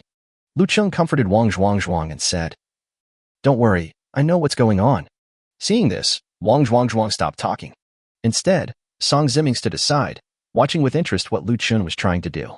After this kid was promoted to a second-level psychic, he has been hiding his supernatural abilities as a first-level psychic. Liu Cheng walked up to the pile of ore that was as big as a small mountain, put his hand on the mixed ore, and said in his heart, Purify and separate. Chapter 97 Augustine. The two kinds of minerals mixed together in a pile on the hill, under the stimulation of Liu Cheng's special ability, actually began to separate and move to both sides little by little. Everyone was amazed. They didn't expect there was such a convenient ability. Song Ziming guessed in his heart. Liu Cheng's abilities that he has demonstrated before are making food tasteless, extracting toxins from the body, and making swords hard and small. To sum up, Liu Cheng's supernatural ability should be able to cause certain specific changes to the object itself. Now it seems that this kind of change is the separation of matter, but it doesn't make sense to make the sword harder. Although Song Ziming had guessed most of Liu Cheng's special abilities, he still hadn't deduced the most accurate information. He has also always adhered to the principle of trusting his teammates. As long as Liu Cheng doesn't take the initiative to explain his special abilities, and unless it involves issues of principle, he can suppress his curiosity and not ask. On the other hand, Liu Cheng, who was separating the two types of mineral sands, felt that his progress was still a bit slow. So he increased the output of supernatural energy, and suddenly the mixed mineral sand began to flow to both sides like quicksand. 5 minutes later, under the astonished witness of the onlookers, the two kinds of mineral sand that were originally mixed together were completely separated into two piles by Liu Cheng's supernatural power and piled on both sides. Liu Cheng's energy was greatly consumed. He wiped the sweat from his forehead and said to Mr. Wang with a smile, Uncle Wang, this way the miners can load the ore they were originally transporting and deliver it, right? Shouldn't you also keep your promise and withdraw your people? Mr. Wang remained silent, then burst into laughter and said, Good boy. I originally thought that the conditions I proposed were impossible to achieve, but I didn't expect that I would run into your special ability. Your name is Butcher, right? I will remember you. Mr. Wang originally wanted to use this incident as an excuse to make a big deal out of it so that he could cause trouble for the mining company that had been angry with him for a long time. Unexpectedly, it was easily resolved by Liu Cheng's supernatural power. Mr. Wang said to the members of his gang, You guys help the driver load the ore into the truck, and that's it for now. All the members respect Mr. Wang very much, and they do almost whatever he says. I saw a middle-aged man who looked very ordinary walking out from the group of gang members. Song Ziming had some impression of this person. He was one of the few people who had some reaction after he emitted the pressure of supernatural energy. The middle-aged man walked over to the overturned minecart and the pile of ore and raised his hands. The huge suspended transport vehicle that had originally overturned was actually lifted up by the middle-aged man's supernatural power. Fu Yan frowned and whispered to Liu Cheng and the others. It's a telekinetic ability like Asuka's. Seeing how easily he lifted the hovercraft, he must be at least close to reaching the level of a third-level psychic. Luckily, they didn't fight. Although Wang Zhuang did not agree with the gang formed by his father, he was very impressed by the strength of his father's men. Click his tongue and say, With such great capabilities, it would be a shame not to join the Special Operations Forces. If he joins the army, he will at least be treated as a sergeant major. Liu Chengdao. Everyone has their own aspirations. Besides, Uncle Wang and his men are also trying to support the helpless miners, right? Wang Zhuang didn't say anything more. After the man turned the mine transport truck over, he pointed at a pile of ore with both hands. All the ore was seen floating in the air and automatically loaded into the bed of the mine truck. The mine truck driver from the private company kept bowing to Mr. Wang to express his gratitude before driving away in his mine truck. We're leaving too, Zhuang. Come home and visit me when you have time this year. You never know when you won't see me again. Wang Zhuang said unhappily. No. With your strong physique, I can't be without you. Old Wang was silent, then left with his men. Fu Yan nudged Liu Cheng with his elbow and said, You know what? Zhuang and his father have similar temperaments. Both are as stubborn as donkeys. Liu Chengdao. Yeah? I think Uncle Wang is fine. Didn't he leave as soon as he said he would?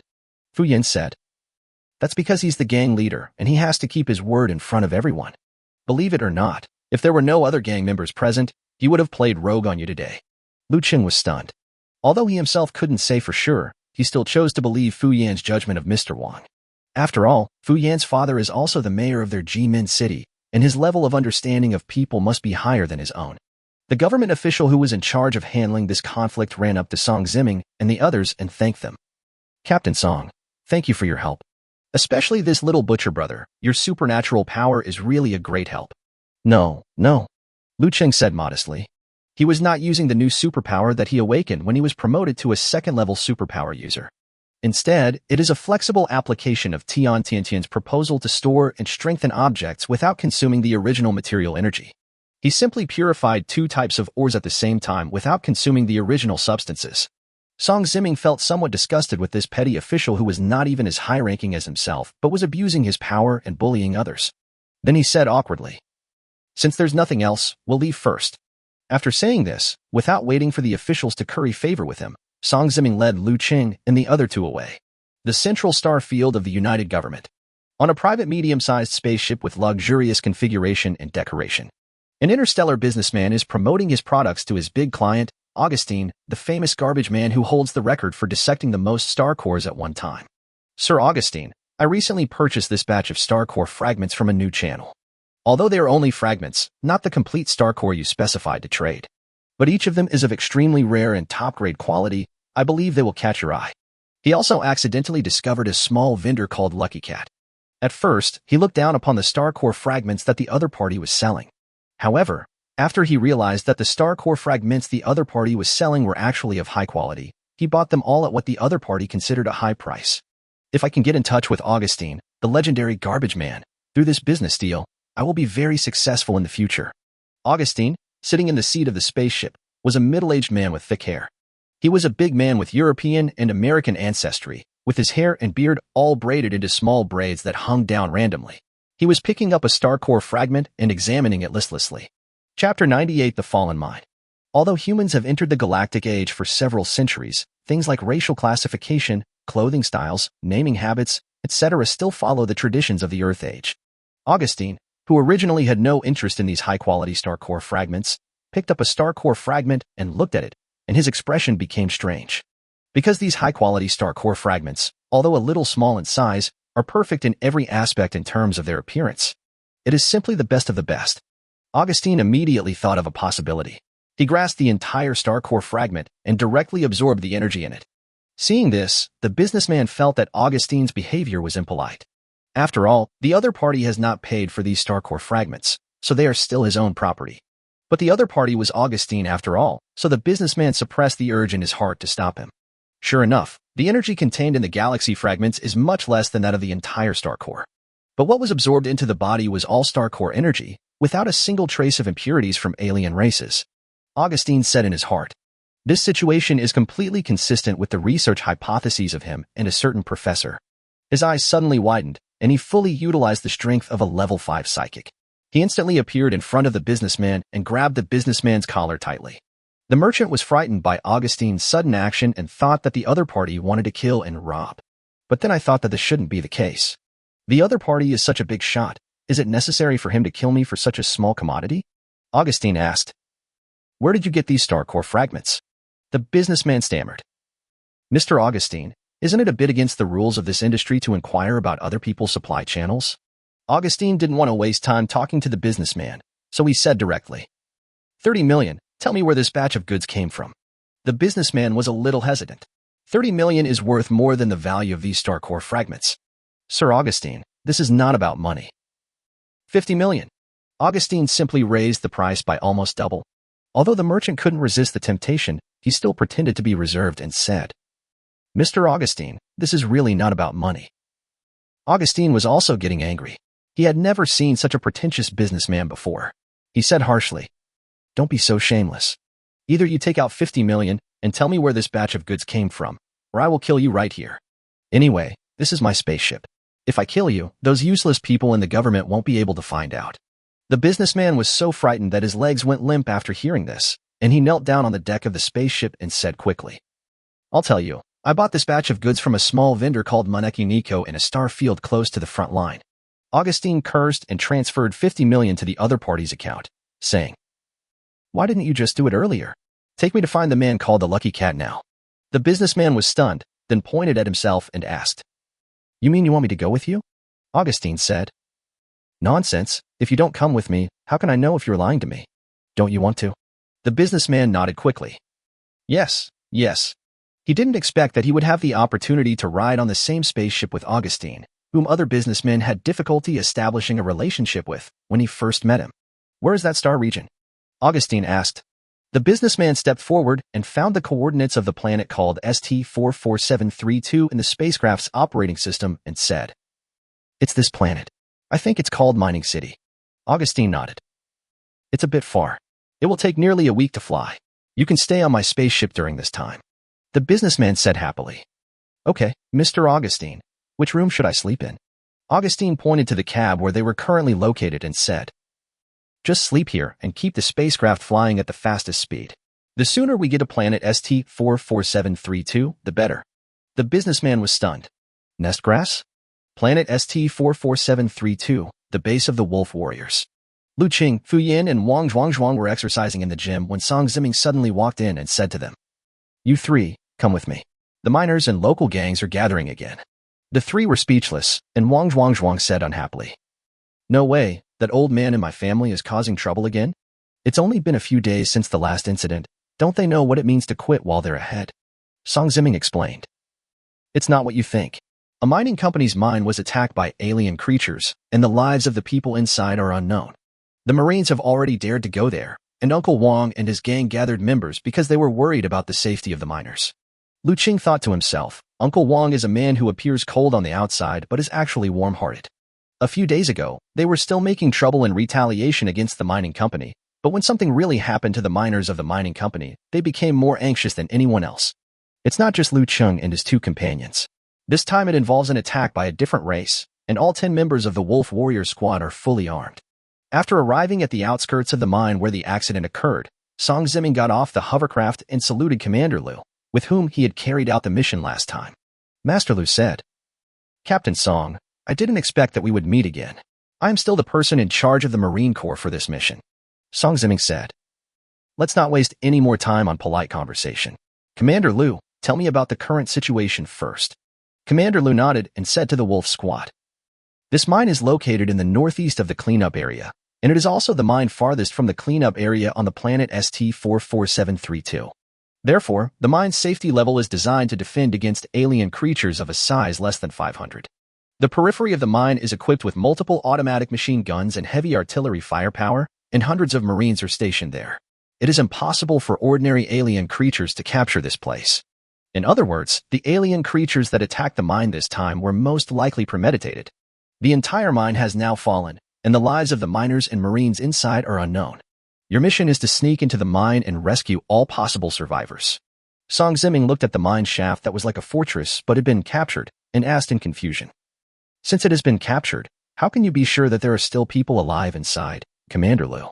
Master Liu said, "As a rule of thumb, in this case we would assume that everyone in the mine is dead, and use high-powered weapons to directly destroy the entire mine to prevent alien creatures from ambushing in the mine. However, we can still receive new distress signals from the mine. Therefore, we conclude that there must be survivors in the mine." Chapter 99 Powerful Foreign Aid. As soon as Commander Liu finished speaking, a signal device in his hand began to beep. Commander Liu took out the equipment and showed it to the Wolf Warriors. He said, "Look, this is a tracking device specially used to receive miners' distress calls. Each red dot on it means that at least one person is calling for help." While we were talking, 2 new red dots appeared on the device. Song Ziming looked at the more than 100 red dots on the device, which were very close to each other. The location of the person who sent the distress signal should be the same place, so he asked, "Captain Liu, may I ask how many people originally worked in this mine?" Master Liu said, "There were more than 1,300 miners working in this mine. Is there any problem?" Song Ziming said, "There were originally more than 1,300 miners and 500 soldiers stationed there. In other words, the alien attack they encountered may have caused the deaths of nearly 2,000 people. Don't you find it strange that even in such a panic, those who survived and sent out distress signals gathered together?" Master Liu thought for a moment and said, It's possible that they gathered together and barely survived. Song Ziming felt that this possibility could not be ruled out, so he did not pursue it further. Master Liu asked, Captain Song, how do you think we should arrange this rescue mission? Do you want my men to charge in directly and help you clear the way?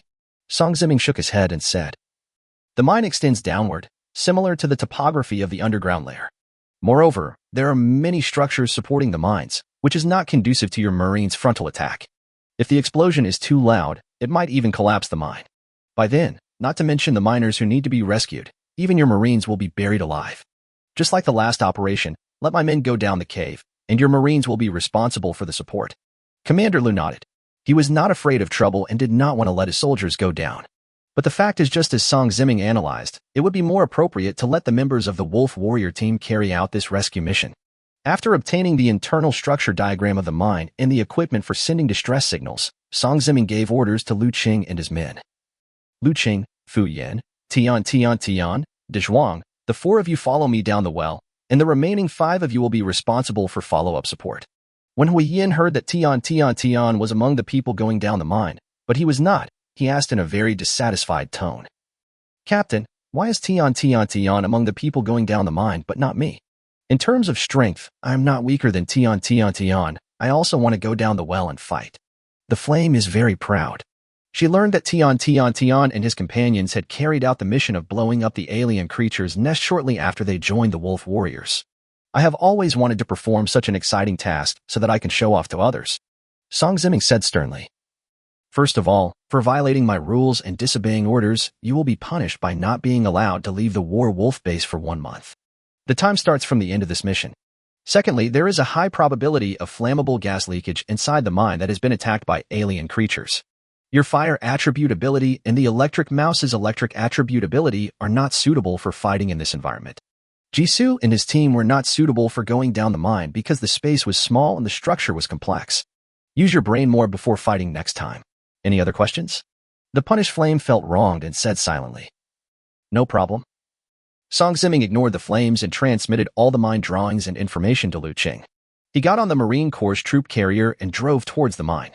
On the way, Liu Cheng asked Song Ziming, Captain, do we have too few people for this operation? Although all 3 of them have been promoted to level 2 psychics. However, the alien situation they faced this time was completely different from the time they blew up the alien creature's nest a year ago. That time they had a general understanding of the types and levels of alien creatures existing in the underground nest. This time, not only did they have no idea of the situation down in the mine, but the total combat power of the alien creatures that were able to break through the mine's defenses was definitely much stronger than that of the underground nest a year ago. Song Ziming smiled and said to Liu Cheng and the others, don't worry, in addition to the 5 of us, I have also invited strong foreign aid. Strong foreign aid? Seeing that Song Ziming was keeping them in suspense, Liu Cheng and the others were all a little curious. However, Wang Zhuang's eyelids kept twitching, and he always had a bad feeling. Sure enough, when the troop carrier they were riding in had traveled halfway, they met an old acquaintance they had met a few days ago in another troop carrier that was parked here. Wang Zhuang opened his mouth wide and said to the other party in astonishment, oh my god, Dad, why are you here? When Mr. Wang saw Wang Zhuang, he said unhappily, you little bastard, you can come, but I can't? Why, you don't welcome me. Song Ziming smiled and greeted Mr. Wang. Mr. Wang, you only brought 3 people this time. Mr. Wang instantly put on a smiling expression and replied to Song Ziming. We're going down the well this time, and too many people would be a nuisance, right? And don't think that I only brought 3 people with me. These 3 people under my command are all masters who are not inferior to me. Song Ziming said, since you are not inferior to me, Mr. Wang, then I feel relieved. In this operation, my people will go in the front, and you will be the ones to take care of our backs. Mr. Wang laughed and scolded. Xiao Song, don't look down on my people just because you are in the military. This time, some of my people are good at reconnaissance, so it is not your turn to explore the way. Song Ziming was not angry either. Since Mr. Wang brought a supernatural being from the investigation department, it would be better to let him take the lead. He smiled and replied, okay, I'll let you take the credit for taking the lead. TSK, what do you mean by give it to us? It's obviously because you guys are not good enough that I got it by myself. The 2 vehicles drove to a distance of 50 meters around the mine and were stopped by the Marines surrounding the mine. A Marine Corps sergeant stepped forward, saluted Song Ziming and the others, and said, Captain Song, the troop carrier can't go any further. Please get off here. As Song Ziming got out of the car, he asked the Marine Corps sergeant, "Tell me, what's going on now?" The Marine sergeant replied, "The alien creatures outside the mine have been cleared out by our Marines in advance, but alien creatures still rush out from the inside of the mine from time to time. Therefore, fences and isolation zones were set up around the mines, and heavy machine guns and artillery were deployed to defend each direction. We can guarantee the safety of the periphery for the time being, but the situation inside the mine is unknown. We have previously sent 2 elite rescue teams into the mine, but have never heard back from either team." Chapter 100 Mining Operation. Don't send any more soldiers into the mines for now. If we don't get out after entering the mine this time, you can just blow up the entire mine. The sergeant was stunned when he heard Song Ziming's words. Then he nodded with a serious expression and conveyed Song Ziming's words to Commander Liu. Master Liu replied, "Just follow Captain Song's instructions. The metal walls outside the mine have been badly damaged, and even the defensive automatic machine guns have all been destroyed by the alien creatures. The corpses of alien creatures were scattered around within dozens of meters. It is not known whether he died here before the attack on the mine, or was surrounded and killed by the Marines afterwards. Judging from the corpses of the dead alien creatures, there are third-level alien creatures such as stone-shelled crabs and hidden rats. There are also other first- and second-level alien creatures existing on the planet ST-44732. After checking out the alien creatures that died outside the mine, Wang Zhuangzhuang said, "With so many different kinds of alien creatures attacking this mine together, the number of their species could rival a large-scale alien beast tide. I don't know what this mine did to offend the alien creatures." Seeing this, Song Ziming and Mr. Wang did not express their opinions. They were also thinking about the various details of the current situation in their minds. Among the 3 people brought by Mr. Wang, one of them, Liu Cheng, had been seen by the others before. He was the one who used telekinesis to help the truck driver load the truck. There are 2 others who look identical, like brothers. Mr. Wang introduced, "This is Sonic, and this is Laser Eyes. Their special abilities are to sense terrain and objects through sound waves, and to see their surroundings clearly in the dark. They're the ears and eyes of our operation. You should have seen this person before. His code name is Kong Kong, and he is a telekinetic psychic." Song Ziming and others nodded and introduced their own special abilities. Although revealing information about one's superpowers is a taboo for people with superpowers. However, for teammates who will act together next, understanding each other's abilities will enable them to cooperate effectively, greatly increase their chances of success and survival. Song Ziming, Sergeant Major, Werewolf Transformation Enhanced Ability. Zhuang, I don't need to say anything. My abilities are almost the same as the old man's. Ice Crystal, Ice Attribute Ability. Crow, Energy Enhancement Ability. Energy can be used to strengthen the body or kill enemies. It was Liu Cheng's turn. He had already prepared an excuse for this situation. Butcher, a support ability that can strengthen any object other than itself. Upon hearing this, several people from Mr. Wang's side showed a hint of surprise. They have seen many supernatural powers that can strengthen external objects. However, it was the first time they heard of an auxiliary psychic who dared to claim that he could strengthen all objects other than himself. Butcher, I remember you, boy. You were the one who separated the mixed a few days ago and embarrassed our Mr. Wang. The middle-aged man with an unusually ordinary appearance spoke calmly. Liu Cheng scratched his head awkwardly and said, "It's a misunderstanding. It's all a misunderstanding. I was also trying to help the miners recover their losses, wasn't I?" Seeing this, Mr. Wang thought, "It's quite interesting. It's been a while since I've seen someone who can inspire fighting spirit from a distance." He smiled and said, "Okay, Gakong, stop scaring this kid. And with this kid's ability, you may not be able to scare him." The middle-aged man named Gakong stopped talking after hearing this, but every movement he made revealed his concern for Liu Cheng. Liu Cheng was speechless, thinking to himself that he was unlucky. How could he be inexplicably noticed by a stronger person? This is not a good thing for him who wants to develop in a low-key manner. Song Ziming discussed it with Mr. Wang, and finally Song Ziming instructed everyone. Sonic, Laser Eyes, and Butcher are at the front exploring the way. Zhuang and Wang Lao, the 2 of you are responsible for guarding against the alien creatures that may attack the 3 of us. Bingjing, Crow, and I will cover the rear. The code name of this operation is Mining Operation. Let's go. Since there is a very high possibility that the mine contains toxic gases, everyone wore special gas masks. Due to their respective special abilities, Wang Zhuangzhuang and Wang Lao are not afraid of poison gas, nor are they able to wear masks. Liu Chen was the most heavily armed. His body, which was originally equipped with many weapons and individual modular components, looked a little bloated. Not only was he wearing a black cloak, but the only exposed part of his face was also covered tightly with a mask, making him look like a biochemically modified human. Seeing Liu Cheng like this, Soundwave and Laser were curious but did not ask any further questions. They only thought that Liu Cheng, who had auxiliary abilities, was weak personally and needed to rely on weapons and equipment for protection. Under the watchful eyes of the Marines defending the perimeter of the mine, the group walked into the mine one after another. The mine extends downward for nearly 3,000 meters and is divided into more than 300 floors. The ground area they entered was considered the first floor, and the floor below was the zeroth floor. This is a very strange way of dividing the floor areas. Because originally, this floor division was intended to divide the defense and living areas for the Marines stationed on the ground. Later, mine designs became more integrated, so the underground buildings were arranged in floors according to the above-ground buildings. As soon as they entered the first floor, a strong and pungent smell of blood hit them in the air. Out of caution about the environment, they did not turn on the odor-filtering function of the mask. Liu Cheng and his men led the way ahead. They carefully stepped over the bodies of the Marines on the ground while looking at the detection information and mine structure diagram displayed on the ARM computer. Liu Cheng said to everyone, "The oxygen content in the air is 20%, the ambient temperature is 45 degrees, and no toxic gases are detected. There is an elevator leading to the underground mine on the far left side of the tunnel. I don't know if it can still be used. If that doesn't work, you can only go down the artificial stairs on the right." Sonic and Laser Eyes quickly found the elevator that Liu Cheng mentioned that led to the bottom of the mine. There are 2 elevators in total, designed to carry 100 people up and down at the same time. Laser Eyes cannot see the interior of the elevator. The sound wave is achieved by placing your ear close to the elevator door and emitting imperceptible ultrasonic vibrations from your mouth. 20 seconds later, Inbo turned to everyone and shook his head.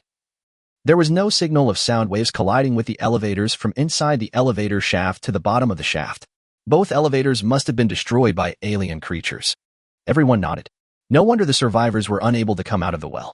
Liu Cheng noticed the freight elevator structure on the mine blueprint and asked Inbo. In addition to the 2 elevators for miners, there is also a freight elevator for transporting or to the surface. Is that freight elevator still usable?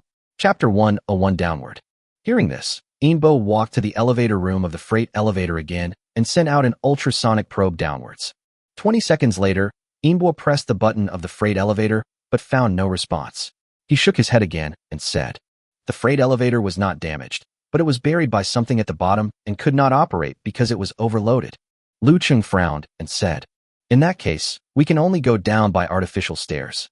He looked at Song Ziming and asked for his opinion. Song Ziming nodded to everyone, and Liu Cheng and the other 2 once again led everyone at the front into the artificial staircase passage. Since the mine was built on the desert, the upper part of the building structure is actually in the sand and gravel. Even the structure that is submerged in the ground is made of solid welded steel plates on the outside. The artificial stairs were welded one by one to the steel pillars extending into the mine and the surrounding steel plate walls. At this time, the entire mine's power system had been damaged, and the original lighting system was no longer functioning. Therefore, after Liu Cheng and his team entered the zeroth floor, they lost the light from the ground, and the entire floor became pitch black. Everyone turned on the lights on their masks and weapons. In order to prevent large-scale lighting from attracting attacks from lurking alien creatures, everyone has limited the range and brightness of the lighting, just enough to illuminate the stairs below. Large amounts of electric sparks were still coming out from the damaged equipment around them from time to time, and everyone moved forward little by little under such limited light conditions. This is when the role of Laser Eyes comes into play. His eyes lit up slightly, not because he was actively emitting light, but because his eyes could directly sense the energy fluctuations emitted by surrounding objects. Laser Eyes walks in the front and reminds the people behind from time to time that there are obstacles under their feet. Liu Cheng and Inbo followed Laser Eye closely with their hands on his shoulders, checking the structural diagram of the entire mine and using ultrasound to detect possible dangers hidden behind walls or gates. There is an alien creature behind that iron plate. Inbo pointed at the switch box on the wall not far ahead and said, "Bayou." Liu Cheng took out a pulse pistol from his waist and shot in the direction indicated by the sound wave, piercing the iron plate with one shot. The alien creature hiding in the switch box had its head pierced by a pulse ballistic missile. It hit the artificial stairs and fell to the bottom of the mine. Inbo looked at the pulse pistol in Liu Cheng's hand curiously and found that it was the most common model. He couldn't understand why it could kill the alien creature behind the iron plate with one shot. He immediately shook his head and decided not to think about it for the time being. Liu Cheng did not explain much to everyone. He is now able to flexibly use the abilities he awakened when he was promoted to a second-level psychic. It is possible to strengthen an object with supernatural energy without damaging or consuming the original object. The oxygen content in the air is 18.3, the ambient temperature is 31 degrees, and a small amount of toxic gas is detected. As several people dived to the -8th floor of the mine, the oxygen content in the air and the ambient temperature decreased, and toxic gases began to appear. There was already a lot of toxic gas in the mine, and the energy system of the entire mine malfunctioned. The air purification and oxygen supply equipment that was originally used to handle the toxic gas stopped working. This situation is still normal now. The levels of toxic gases are expected to rise over time. Except for a few ambushes by alien creatures on each floor, everything else went smoothly along the way. And with the presence of sonic and laser eyes, the several alien creatures lurking in the darkness did not pose any obstacles to the War Wolf Squad's advance. When everyone reached the door leading to the -11th floor, Soundwave suddenly called out to Laser Eyes and said to everyone, "There are a large number of alien creatures behind the door, probably around 50 in number." Mr. Wong, who was behind Liu Cheng, smiled and said, "It seems that starting from this level, the alien creatures don't want us to advance so smoothly. De Zhuang, accompany me, an old man, to stretch my muscles." Wang Zhuang snorted and followed old Wang to the gate. Wang Zhuang directly transformed into a steel form. His nearly 3-meter-tall iron body directly crashed into the gate, knocking it flying out. The alien creatures ambushing behind the gate did not expect that the gate would open in this way. Immediately, 7 or 8 alien creatures fell from the floor along with the gate and fell into the depths of the mine. The other alien creatures reacted and immediately attacked Liu Cheng and his group. Liu Cheng was about to draw his gun and shoot, but was stopped by Soundwave and Laser Eye. Soundwave said, "It's not time for us to take action yet, so save some ammunition." Liu Cheng nodded and put the pulse pistol back. At this time, Mr. Wong also took action. He took off his clothes and his skin was covered with a layer of rock. The whole person's body suddenly grew larger, and he turned into a stone giant who was 1 meter taller than Dazhuang. 2 big guys rushed into the -11th floor and started to mess around. It took less than a minute to kill all 50 or so alien creatures. Wang Lao and Wang Zhuang returned to their original state. Wang Lao said with little interest, "They are all first and second level alien creatures, nothing to do with them. It seems that the truly powerful alien creatures are all behind us, so you 3 should be careful when exploring the road ahead." Liu Cheng and the other 2 nodded and continued to sneak down into the mine. The oxygen content in the air is 5%, the ambient temperature is 7 degrees, and the concentration of toxic gases is lethal. As they descended to the -50 level of the mine, the surrounding temperature was approaching freezing point. The alien creatures they encountered were more and more numerous, and their progress began to slow down. After everyone carefully checked the masks they were wearing, they all checked the spare masks. I was afraid that the mask would be accidentally damaged during the battle with the alien creatures. Even Wang Zhuang and Wang Lao's faces and lungs remained in supernatural form, for fear that the poison gas would damage their bodies. Song Ziming asked, "Liu Cheng, has the location of the distress signal changed?" Liu Cheng checked the coordinates displayed on the ARM computer and replied, "There is no activity at the red dot location. It seems that the location is between the 300th and 320th floors. We need to get closer to get the exact location." Not a single red dot moved. Song Ziming confirmed again. Every time they advanced to a higher level, Liu Cheng would check the mine structure diagram and the tracking equipment for the distress signal.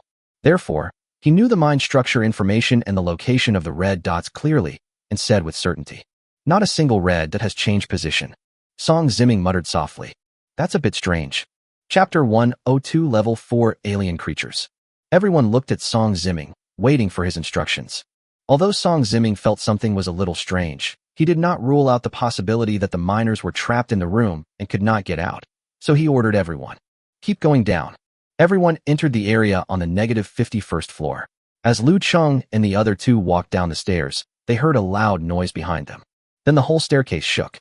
They looked back and found that the structure of the mine's perimeter had changed from gravel to rock, and the perimeter no longer required welded steel plates as structural support. One end of the artificial ladder is welded to a steel pipe extending down into the mine, and the other end is inserted directly into the rock mass. Just now, as Wang Zhuang, with his iron body, stepped onto the stairs, the external rock could not bear his weight, and that section of the artificial stairs was actually stepped on and fell down by Wang Zhuang. Wang Zhuang, who almost fell, quickly retracted his foot and turned back into his physical form with lingering fear. Only the head and a few parts of the lungs still retain their steel form. Song Ziming said to the two.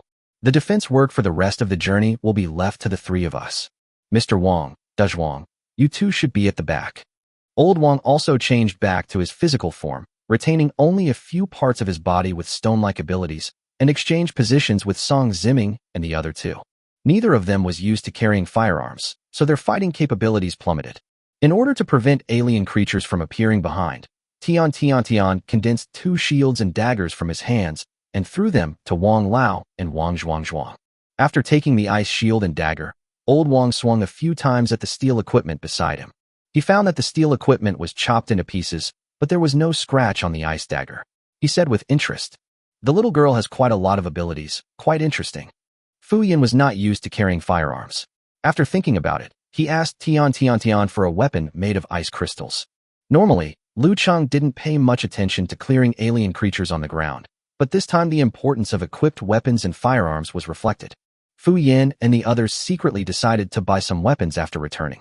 After Tian was promoted to a second-level psychic, she was able to exert certain attribute effects on the ice objects she conjured up under the guidance of a doctor. The effect applied to these shields and daggers is toughness.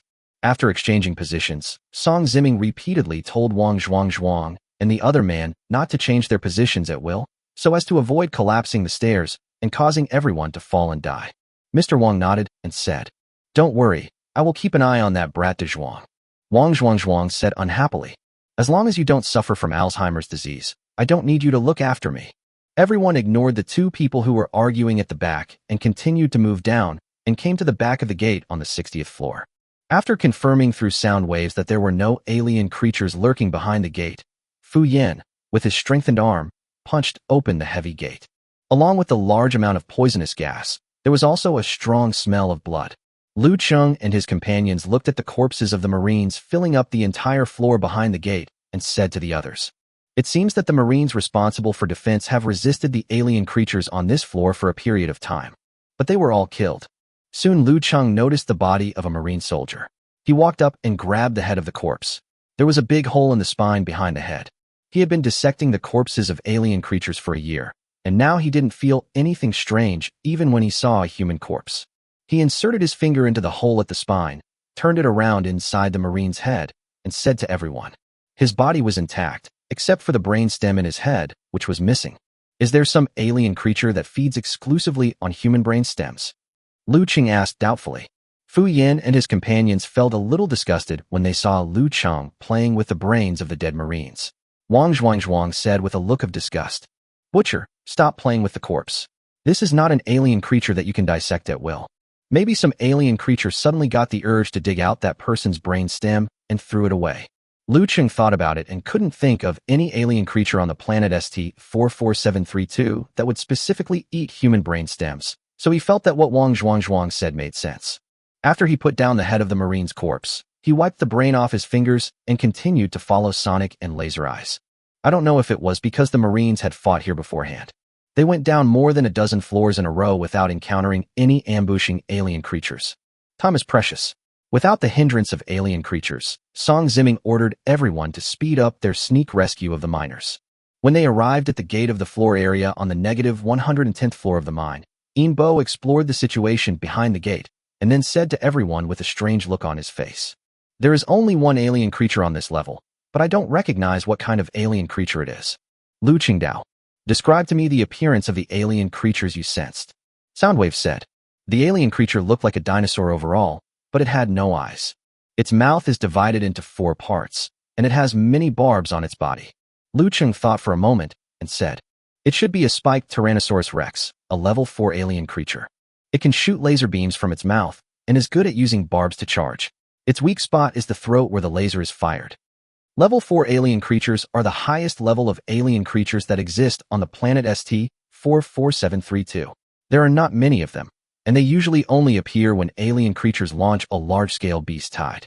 Generally, when dealing with level 4 alien creatures, the main means is to use the large artillery of the Marines. It would be difficult for Song Ziming to defeat them in a one-on-one fight. Level 4 alien creature. How did it get here? Inbo was shocked when he heard this, and subconsciously took a few steps back away from the gate. Fuyan asked, "If it can fire lasers from its mouth, Wouldn't the entire mine explode if it starts firing? Liu Cheng checked the information displayed on the ARM computer and said, the oxygen content in the air is 3%, and the ambient temperature is minus 20 degrees. There is no need to worry about insufficient oxygen levels triggering an explosion. Song Ziming asked, is the deck structure strong in this floor area?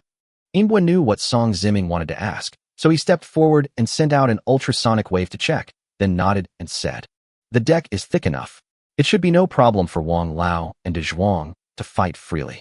Song Ziming nodded and said, okay, everyone, divide up the work according to your abilities, and prepare to rush in together to finish off that spiked Tyrannosaurus Rex. Chapter 103 A Draw. After everyone was ready, Song Ziming shouted, are you ready? 1, 2, 3. When Song Ziming counted to 3, Wang Zhuang and Wang Lao instantly transformed and broke open the gate, one on the left and one on the right, and double-teamed the spiked Tyrannosaurus Rex from both sides. The sound wave in the middle used its attack ability on the spiked Tyrannosaurus Rex. A piercing sound wave was emitted from Sonic's mouth. After his impact range was limited, it shot straight towards the spiked Tyrannosaurus Rex. The spiked Tyrannosaurus Rex was attacked by the sound waves and let out a low roar. Then Fu Yin and others also rushed towards the spiked Tyrannosaurus Rex from both sides of the sound waves. Wang Zhuang and Wang Lao, who rushed out first, had already arrived next to the spiked Tyrannosaurus. After Bo stopped the sonic attack, the two of them each hugged one of the spiked Tyrannosaurus thighs. While beating on the foot bones of the spiked Tyrannosaurus, he used all his strength to try to restrict the movement of the spiked Tyrannosaurus. Tian, holding the ice crystal sword, and Song Ziming, who had transformed into a werewolf, slashed at the barbs on the head of the spiked Tyrannosaurus Rex from the front. The strength of the spiked Tyrannosaurus Rex's body was obviously stronger than Song Ziming and others had expected. The ice crystal sword and steel claws only cut off a pair of barbs on the head of the spiked Tyrannosaurus Rex and did not continue to pierce his tough metal shell. However, this did cause substantial damage to the spiked Tyrannosaurus. Since the spiked Tyrannosaurus Rex has no eyes, the barbs on his body serve as both his means of attack and his sensory organs. Then Fu Yin put his hands together in a triangle shape, pointed at the spiked Tyrannosaurus Rex, and shouted, Qigong Cannon. A triangular energy wave shot out towards the spiked Tyrannosaurus Rex and hit it directly on the head. Boom! The smoke and dust dissipated, and everyone used flashlights to look in the direction of the spiked Tyrannosaurus. It was found that although the metal shell of the spiked Tyrannosaurus was damaged, it still did not suffer fatal damage. Oh my god, my energy waves can easily penetrate the shell of a level 3 alien creature. Is the defense of a level 4 alien creature so abnormal? Fu Yin said. At this time, the spiked Tyrannosaurus Rex began to become furious, and the energy and momentum in its body as a level 4 alien creature suddenly increased. Seeing this, Song Ziming reminded Tian, get out of the way. The other spikes on the furious Tyrannosaurus Rex's head rammed back and forth towards Song Ziming and the other man, smashing all the mining equipment in front of them into pieces. Song Ziming and the other man quickly retreated and finally managed to escape. Without any other support, Wang Zhuang and Wang Lao could no longer hold back the body of the spiked Tyrannosaurus. The spiked Tyrannosaurus Rex's tail swung sideways, knocking old Wang and Wang Zhuang away respectively. Upon seeing this, Fu Yin used all his supernatural powers to enhance his body's speed and strength. Just then he caught Wang Zhuang's thick steel wrist at the moment he fell from the mine. The spiked Tyrannosaurus roared, opened its four-petal mouth, and shot a beam of laser light forward. He was about to send out sound waves to suppress the sound, but he had no time to dodge. Just as he was about to be hit by the laser beam, the laser eye rushed in front of him. The two eyes flashed again, shooting out two tiny lasers, which collided with the thick laser shot out of the mouth of the spiked Tyrannosaurus. However, the two lasers shot out by laser eyes are much weaker than the lasers shot out of the mouth of spiked Tyrannosaurus. The laser collision point continues to advance towards the laser eye. No matter how hard laser eyes tried to extract the supernatural energy from his body, he could not change the trend of defeat. Laser eyes shouted to Soundwave behind him, "Everyone, get out of the way. I can't hold on any longer." Sonic and Laser Eyes are brothers. How could they just stand by and watch someone die? Sonic rushed to the side of Laser Eyes and launched another sonic attack at the spiked Tyrannosaurus. The spiked Tyrannosaurus was in a furious state, and the combined attacks of the two were no match for the spiked Tyrannosaurus. Mr. Wang and Wang Zhuang had just climbed up from the edge of the mine deck, and it was obviously too late to support the two of them. At the critical moment, Liu Cheng placed his hands on the backs of the two men and used his enhanced supernatural powers directly on them. Suddenly, the lasers shot out from Laser Eye's eyes became thicker, and the suppressive power of the sound waves emitted by Sound Wave also began to increase. The entire deck of the mine area was vibrating from sonic attack. Boom! The power of the lasers from both sides reached a balance point and exploded directly in the center, splitting the deck of the entire mine area in half with the explosion. The deck where the spiked Tyrannosaurus was located tilted. Without its hands holding on tightly, the spiked Tyrannosaurus could not stand steadily and fell directly into the depths of the mine. 10 seconds later, a dull thud was heard from below. Bang! Wang Zhuang walked to the broken deck and looked down into the mine, which was bottomless. Even with the lights turned up to maximum brightness, it was still hard to see. Wang Zhuang asked, "Captain, do you think that guy died from the fall?" Song Ziming shook his head. "It's hard to say. The defense of a level 4 alien creature is extremely strong. Falling 1 or 2,000 meters down may not necessarily kill him." Wang Zhuang snorted coldly and said, "Even if he doesn't die from the fall, he will probably be crippled." Song Ziming turned around and looked at Liu Cheng and the other two and asked, "Are you all right?" Liu Cheng waved his hand to indicate that he was fine. Sonic and Laser Eyes sat on the deck, gasping for breath, unable to utter a word for a long time. With the help of Liu Cheng's supernatural powers, the two felt that their supernatural moves had the power of a third-level supernatural user. But it seemed as if he was not using his superpowers, but that his superpowers were actively extracting the superpowers from their bodies. The supernatural energy in both of them was completely consumed. This was because Liu Cheng took the initiative to consume more than half of his supernatural energy and transferred it to the two of them. Otherwise, the two of them would not even be able to hold out until a draw with the spiked Tyrannosaurus. Fu Yan, who was standing by, suddenly had a strange expression on his face and said to Song Ziming and the others, "I didn't hold back just now, and that energy wave consumed half of the supernatural energy in my body. Now the energy in my body is full." The members of the Wolf Warrior squad were all silent. When Wang Lao and the others saw the expressions of Song Ziming and the others, they asked curiously, "Isn't it a good thing that the energy he consumed is replenished? Why do you all have such expressions?" Wang Zhuang explained, "Old man, you don't know that this boy Crow can transform bad luck into physical energy. The faster his energy is replenished, the more dangerous the situation we will encounter next." Old Master Wang nodded awkwardly. "So that's how it is." Song Ziming comforted everyone. "Well, there's no point in thinking too much. Our mission is to go down the well and rescue people." Everyone took a short break to recover their strength and then continued on their journey. We don't know what the condition of the surviving miners is yet, so every second counts. Chapter 104: Arrival at the Mineral Layer. At this time, Liu Cheng thought about it and took out 3 star core fragments from his bag. He kept one for himself and gave the other 2 to Sonic and Laser Eyes respectively. He said, "I have 3 star core fragments here, which I usually keep for emergency use. Take it and absorb the energy to quickly recover your strength." This was the first time that Liu Cheng took out the star core fragment in front of someone other than Tian. There was nothing he could do. The situation was critical. In addition, Sonic and Laser Eyes both play an important role in exploring the way forward for their entire team. Therefore, he only took out 3 star core fragments, pretending that they were his usual emergency reserves. After taking the star core fragments, Soundwave and Laser Eyes said to Liu Cheng, "How can this be so embarrassing? This one seems to cost 100,000 yuan, right?" Wang Laodao, "Now is not the time for you two to be polite. We are not even halfway through the journey. You two are our eyes and ears. Recover your strength." Soundwave and Laser Eye nodded and accepted it, while quickly absorbing the energy from the star core fragments to restore their physical strength. They thanked Liu Cheng. "Thank you, little brother Butcher.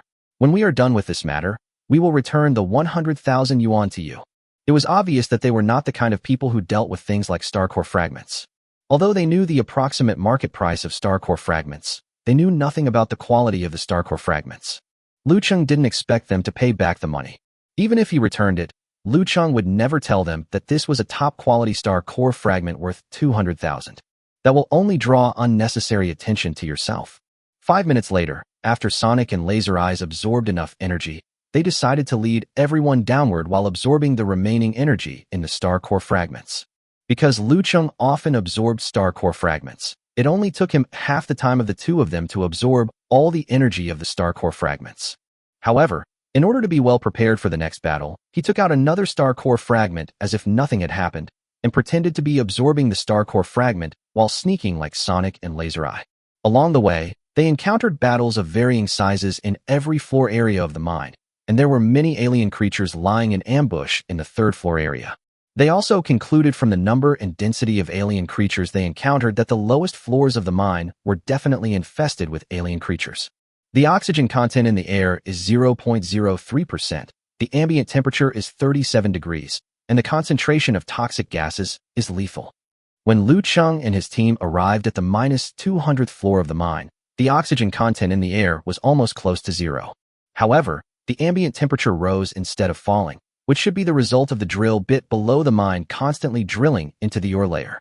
The rock mass outside the mine building has also become drilled mineral layers, with many types of ores directly exposed. The mine structure changed from a deck platform to a simple downward staircase passage and a hole dug into the mine layer. Everyone could already hear the sounds of alien creatures crawling and roaring hundreds of meters below directly from the well. Everyone stopped for a while in a newly excavated mine, and Song Ziming asked Liu Cheng, "Liu Cheng, can we confirm the location of the surviving miners now?" Liu Cheng checked the distance of the red dot displayed by the signal tracking device, then compared it with the mine structure diagram. After confirming it again and again, he said, "We are now in the -203 level area of the mine. The red dot signal has been accurately located at a position 1,100 meters below us and 700 meters laterally away from us in the direction opposite to us. According to this distance comparison on the mine structure map, the surviving miners should be on the -314th floor of the mine. At the end of the tunnel there is a temporary refuge room in the event of a mine gas leak. But the next route is not so easy. If we fight in the mine area on the first floor, it might attract all the alien creatures from dozens of floors above and below." Song Ziming also realized the problem. If they really lured all the alien creatures from the dozens of mineral layers at the bottom of the mine, their mission would not be to go down the mine to rescue people. Instead, he directly cleared out the alien creatures in the entire mine. Not only did the difficulty of the mission increase greatly, but it also wasted precious time for saving lives. Just as everyone was anxiously thinking of a solution, the ordinary middle-aged man who had been silent next to Mr. Wang spoke up.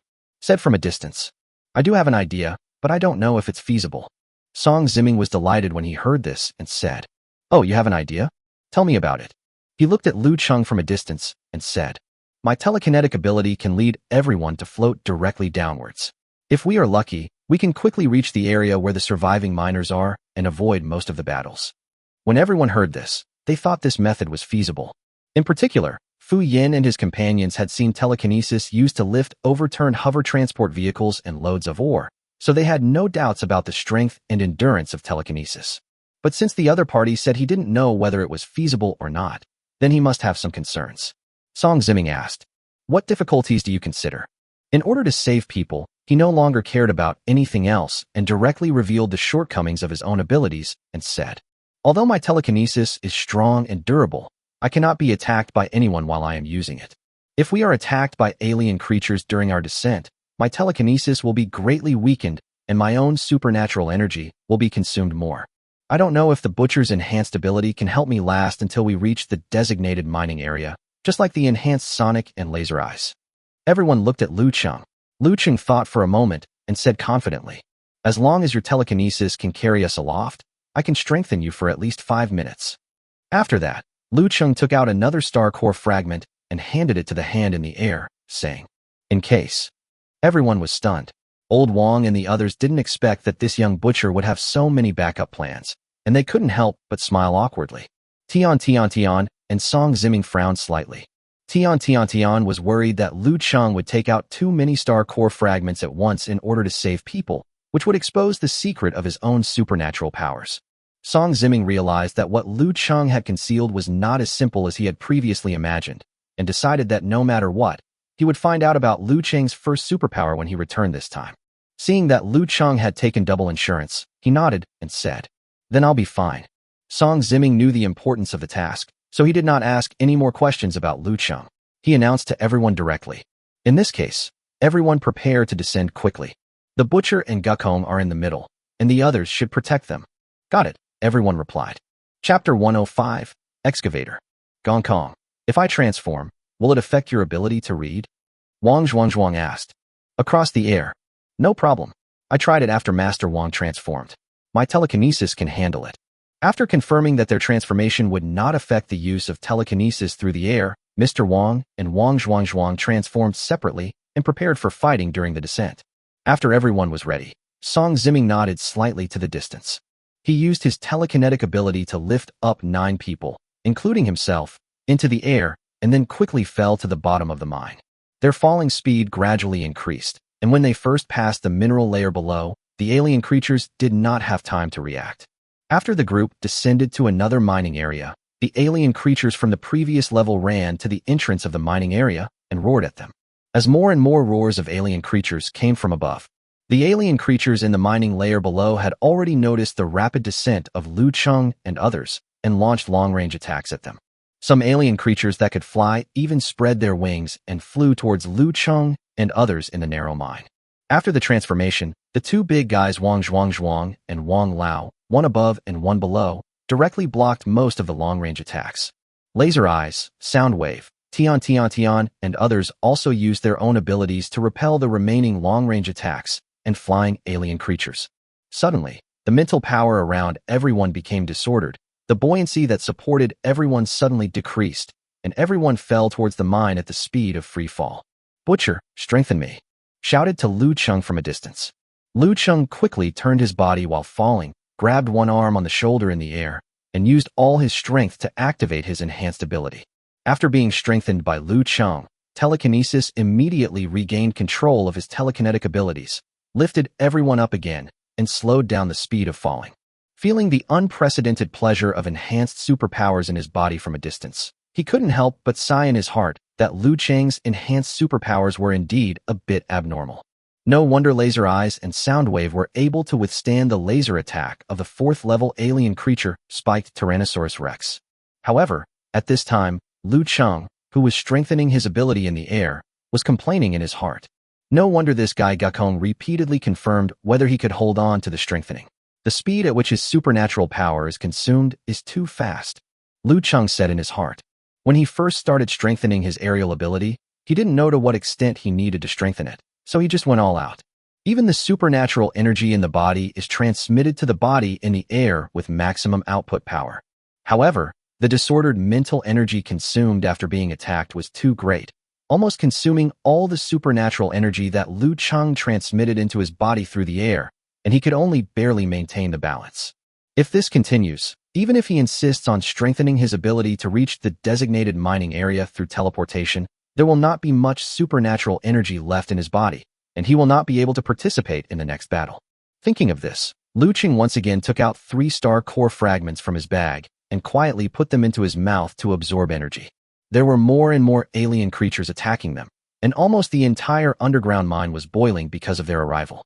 While using his steel claws to block the attack from the alien creatures, Song Ziming shouted to everyone, "I guess when we get down there it will be the same as the last time we entered the alien creature's nest. Everyone be prepared for a bloody battle." Good. Although Mr. Wang and his colleagues are not special warfare soldiers, as the first generation of miners on this planet, they have also experienced fighting with alien creatures. In terms of momentum, they are not inferior to Liu Cheng and his men. He did not have the slightest thought of retreating when he saw the densely packed alien creatures down in the mine. They all took a deep breath and prepared themselves to kill a few more alien creatures even if they couldn't leave alive today. In order to avoid the pursuit of the alien creatures, everyone descended faster and faster, and soon reached the limit that could be controlled from a distance. Liu Cheng carefully checked the signal equipment, holding the star core fragment in his mouth, and said to everyone, 200 meters, 100 meters, 50 meters, 10 meters away from the designated mining layer. Buzz! He gritted his teeth and exerted all his strength in the air, causing the telekinetic energy around everyone to surge violently. Everyone stopped straight above the entrance of the designated mining layer. Liu Cheng felt this sudden stop most clearly, because he had finally absorbed the supernatural energy in his body, but nearly half of it was sucked away again in an instant. One by one, everyone quickly jumped into the entrance of the mine layer in front of them. The last 2 to enter the entrance were Liu Cheng and Gakong. Although he was breathing heavily, he felt that he still had at least half of his supernatural energy left in his body, and he couldn't help but look at Liu Cheng twice more. Liu Cheng didn't care what people thought of him from a distance. After entering the cave, he quickly absorbed the energy of the star core fragments in his mouth and quickly joined Wang Zhuang and others to fight the alien creatures in the mine layer. Due to the limited diameter of the mine tunnel in the mineral layer, they were not surrounded on all sides by alien creatures like the last time they went deep into the alien creature's nest. It was only attacked by alien creatures that swarmed from the front, back, and sides of the mine. Wang Zhuang and Wang Lao, who had the strongest defensive capabilities, defended the areas in front and behind the mine respectively. The other few people were behind the two men, shooting at the incoming alien creatures through the gaps around their huge bodies. However, it was okay for old Wang, who was defending the rear of the crowd. He only had to make sure that the alien creatures could not pass through his position. Wang Zhuang, who was standing in front of the crowd, was suffering terribly. Not only did he have to kill all the alien creatures that kept pouring out in front of the mine, he also had to dig out a passage through the bodies of the dead alien creatures for everyone to move forward. And the speed of digging a passage through the corpse cannot be too slow. Otherwise, there would be too many corpses of alien creatures piled up in the narrow mine, which would completely block their group of people. Just when Wang Zhuang felt that he could not move forward, Liu Cheng's arms suddenly came from behind and rested on his back. The supernatural energy in Wang Zhuang's body, which was blessed with enhanced supernatural powers, suddenly increased significantly. He suddenly felt that he had the confidence to beat Song Ziming up. The whole person was transformed into a steel excavation machine. One punch kills a kid, one handful kills a pile of alien corpses. Wang Zhuang was like a giant mole, slaughtering and digging up the corpses of alien creatures in the mine and rushing forward quickly. Feeling that there was no one behind him, Mr. Wang knocked down an alien creature and looked back, only to find that he had fallen behind without knowing when. He blamed himself in his heart for not reminding him and hurriedly chased after Liu Cheng and the others. Chapter 106 Trap. Wang Zhuang was so happy digging in the front, but he didn't know that Liu Cheng, who was chasing him and strengthening his power, was cursing in his heart. This bunch of heartless people, after being strengthened, no one knows how to save their supernatural energy. So you don't feel bad about using other people's energy, right? Liu Cheng had consumed 2 of the 3 star core fragments in his mouth. If he used up another one, he would need to find an opportunity when no one was paying attention to take out new star core fragments to replenish them. Fortunately, the number of alien creatures that can be accommodated in the mine at the same time is limited, so they move very quickly. It didn't take long before they arrived at the gate of the temporary shelter in the mine where the distress signal came from. Wang Zhuang pressed the intercom on the gate and shouted to the people inside. "We are soldiers from the Special Forces. We are here to rescue you. How are you doing, those inside?" After asking several times without any response, Wang Zhuang knocked on the heavy gate again with his thick steel arms. He shouted to the people inside the gate. "Open the door, open the door. We are from the Special Forces. Can the people inside hear us? Open the door quickly." At this time, Mr. Wang, who was defending against the alien creatures at the back of the mine, could no longer hold on and shouted to Wang Zhuang and the others. "Hurry up, you guys. If we delay any longer, the corpses of the alien creatures will block the mine we came from. We can't get out at all." Song Ziming and Wang Zhuang looked at each other, and Wang Zhuang gave up his seat. The steel claws of Song Ziming's 2 hands scratched directly on the heavy metal gate, leaving several gaps in it. Wang Zhuang hit the damaged heavy metal gate with great force, creating a big hole in it. Several people looked into the temporary shelter room through the big hole in the gate, and saw that the room was completely dark. As Liu Cheng and his group entered the gate, they said, "Don't be afraid. We are soldiers from the Special Forces, and we are here to save you." Sonic and Laser Eyes, who came in later, were stunned when they sensed the situation in the dark room. The 2 of them said to Liu Cheng and others who had come in earlier in confusion, "These miners are not in the right shape." Upon hearing this, several people did not care about the strong light that might harm the eyes of the miners in the dark room. Simply adjust the brightness and range of the lighting to the maximum. Everyone in the Wolf Warrior squad looked over and fell silent. Hundreds of miners wearing protective clothing and oxygen masks were lying on the ground one by one along the walls of the temporary room. The pupils of these miners were dilated, their faces were pale, and their bodies were covered with bloody holes caused by being bitten or scratched by the alien creatures. They can't die anymore. And there is a red dot flashing on the protective clothing of these miners. It turned out to be a distress device that sent a distress signal to the Marines on the ground. "How is that possible?" Fu Yin said in astonishment. "This distress signal is designed to prevent rescuers from taking unnecessary risks and will automatically stop sending signals after the rescuer dies. How could the distress lights on their protective suits stay on all the time?" Everyone was shocked and confused. Tian, who was standing by, immediately displayed his extraordinary calmness, and analyzed in a low voice. Another possibility is that the distress signals were originally sent after the miners had died. The distress signal was not detected by the miner's life signal, so it kept flashing. Everyone felt a chill on the back of their necks when they heard this, and Sonic and Laser Eyes were so frightened that they didn't know what to do. Soundwave and Laser Eyes said in panic. Then, since they are all dead, how did these hundreds of people, hundreds of corpses, get here? Who turned on the distress signal for them? Tion said calmly. Of course it couldn't be a ghost that brought them here, so there is only one answer. After humans entered the galactic age, it has been confirmed that ghosts are the manifestation forms and supernatural powers of advanced alien creatures. After hearing what Tion said, everyone knew the answer that Tion had given. Alien creatures. They soon realized a consequence that was more serious than the death of more than 100 miners. Since it was the alien creatures who moved the bodies of these miners here, then the alien creatures had only one purpose for doing so. The fall of the entire mine was a trap set by alien creatures, a trap to lure the werewolf squad into the depths of the mine. The purpose of the trap is only one, and that is to kill them all here. Song Zimming said in a deep voice. Everyone be careful, prepare to break out, and return to the ground along the same route. Just as they turned around and prepared to leave, the energy in Fu Yan's body suddenly became agitated. This restlessness is not caused by the uneasiness coming from physical energy, but because the physical energy is constantly overflowing.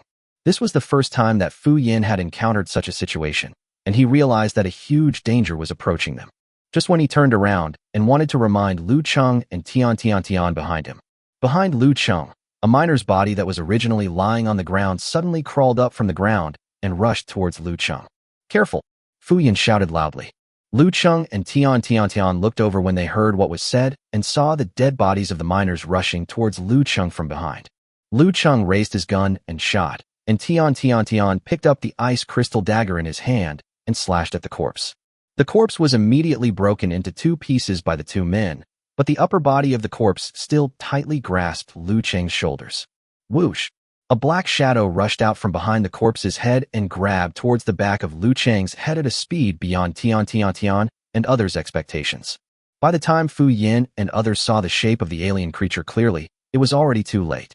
Because the sharp spikes of the tail of the eight-legged unknown alien creature they had seen had pierced deeply into Liu Cheng's neck. Liu Cheng cried out in pain. Ah! Song Zimming and Wang Zhuang were also shocked when they saw this, and they tried their best to run towards Liu Cheng quickly. The brainworm that pierced Liu Cheng's neck began to read Liu Cheng's memory. Just as the brainworm was about to take the lives of Liu Cheng and others, his body and 8 legs trembled. Because he discovered a secret related to star core fragments in the memory of this weak human. Get off the butcher, you damned 8-legged bug. Wang Zhuang yelled at the brainworm and slapped Liu Cheng on the back of the head. However, the speed of Wang Zhuang's full-strength attack could not keep up with the speed of the brainworm's movement. The spike on the brainworm's tail was pulled out directly from Liu Cheng's neck, and it jumped onto the wall. Originally, the brainworm's mission was to kill all these humans personally, but after reading Liu Cheng's memory, he changed his mind. Chapter 107. Encounter with the Spiked Tyrannosaurus Rex. This human's abilities are very interesting. I can't kill this weak human here. What I need to do most now is to return to the nest and show this human's memory to the king. This is what the brainworm thought at first. He did not continue to attack Liu Cheng and his group, but instead dodged Wang Zhuang's angry blow and dodged between Liu Cheng and his group. With a speed comparable to that of his supernatural powers, he rushed out of the temporary shelter room in the mine and disappeared into the mine cave full of alien creatures. Chase him, don't let him get away. While yelling, Wang Zhuang was about to chase into the mine outside the gate. Song Zimming quickly stopped him and said, De Zhuang, stop chasing me. That 8-legged alien creature is very fast and has the strength of at least a 4th-level alien creature. Its combat power may be even higher. Even if we catch up with him, we may not be able to defeat him. Let's check the butcher's injuries first. After hearing this, Wang Zhuang regained his senses and hurriedly moved to Liu Cheng's side with Song Zimming. Tian and Fu Yan squatted on the ground, holding Liu Cheng, who had fallen to the ground. Song Zimming checked Liu Cheng's consciousness and asked, How do you feel now, butcher? Can you hear me?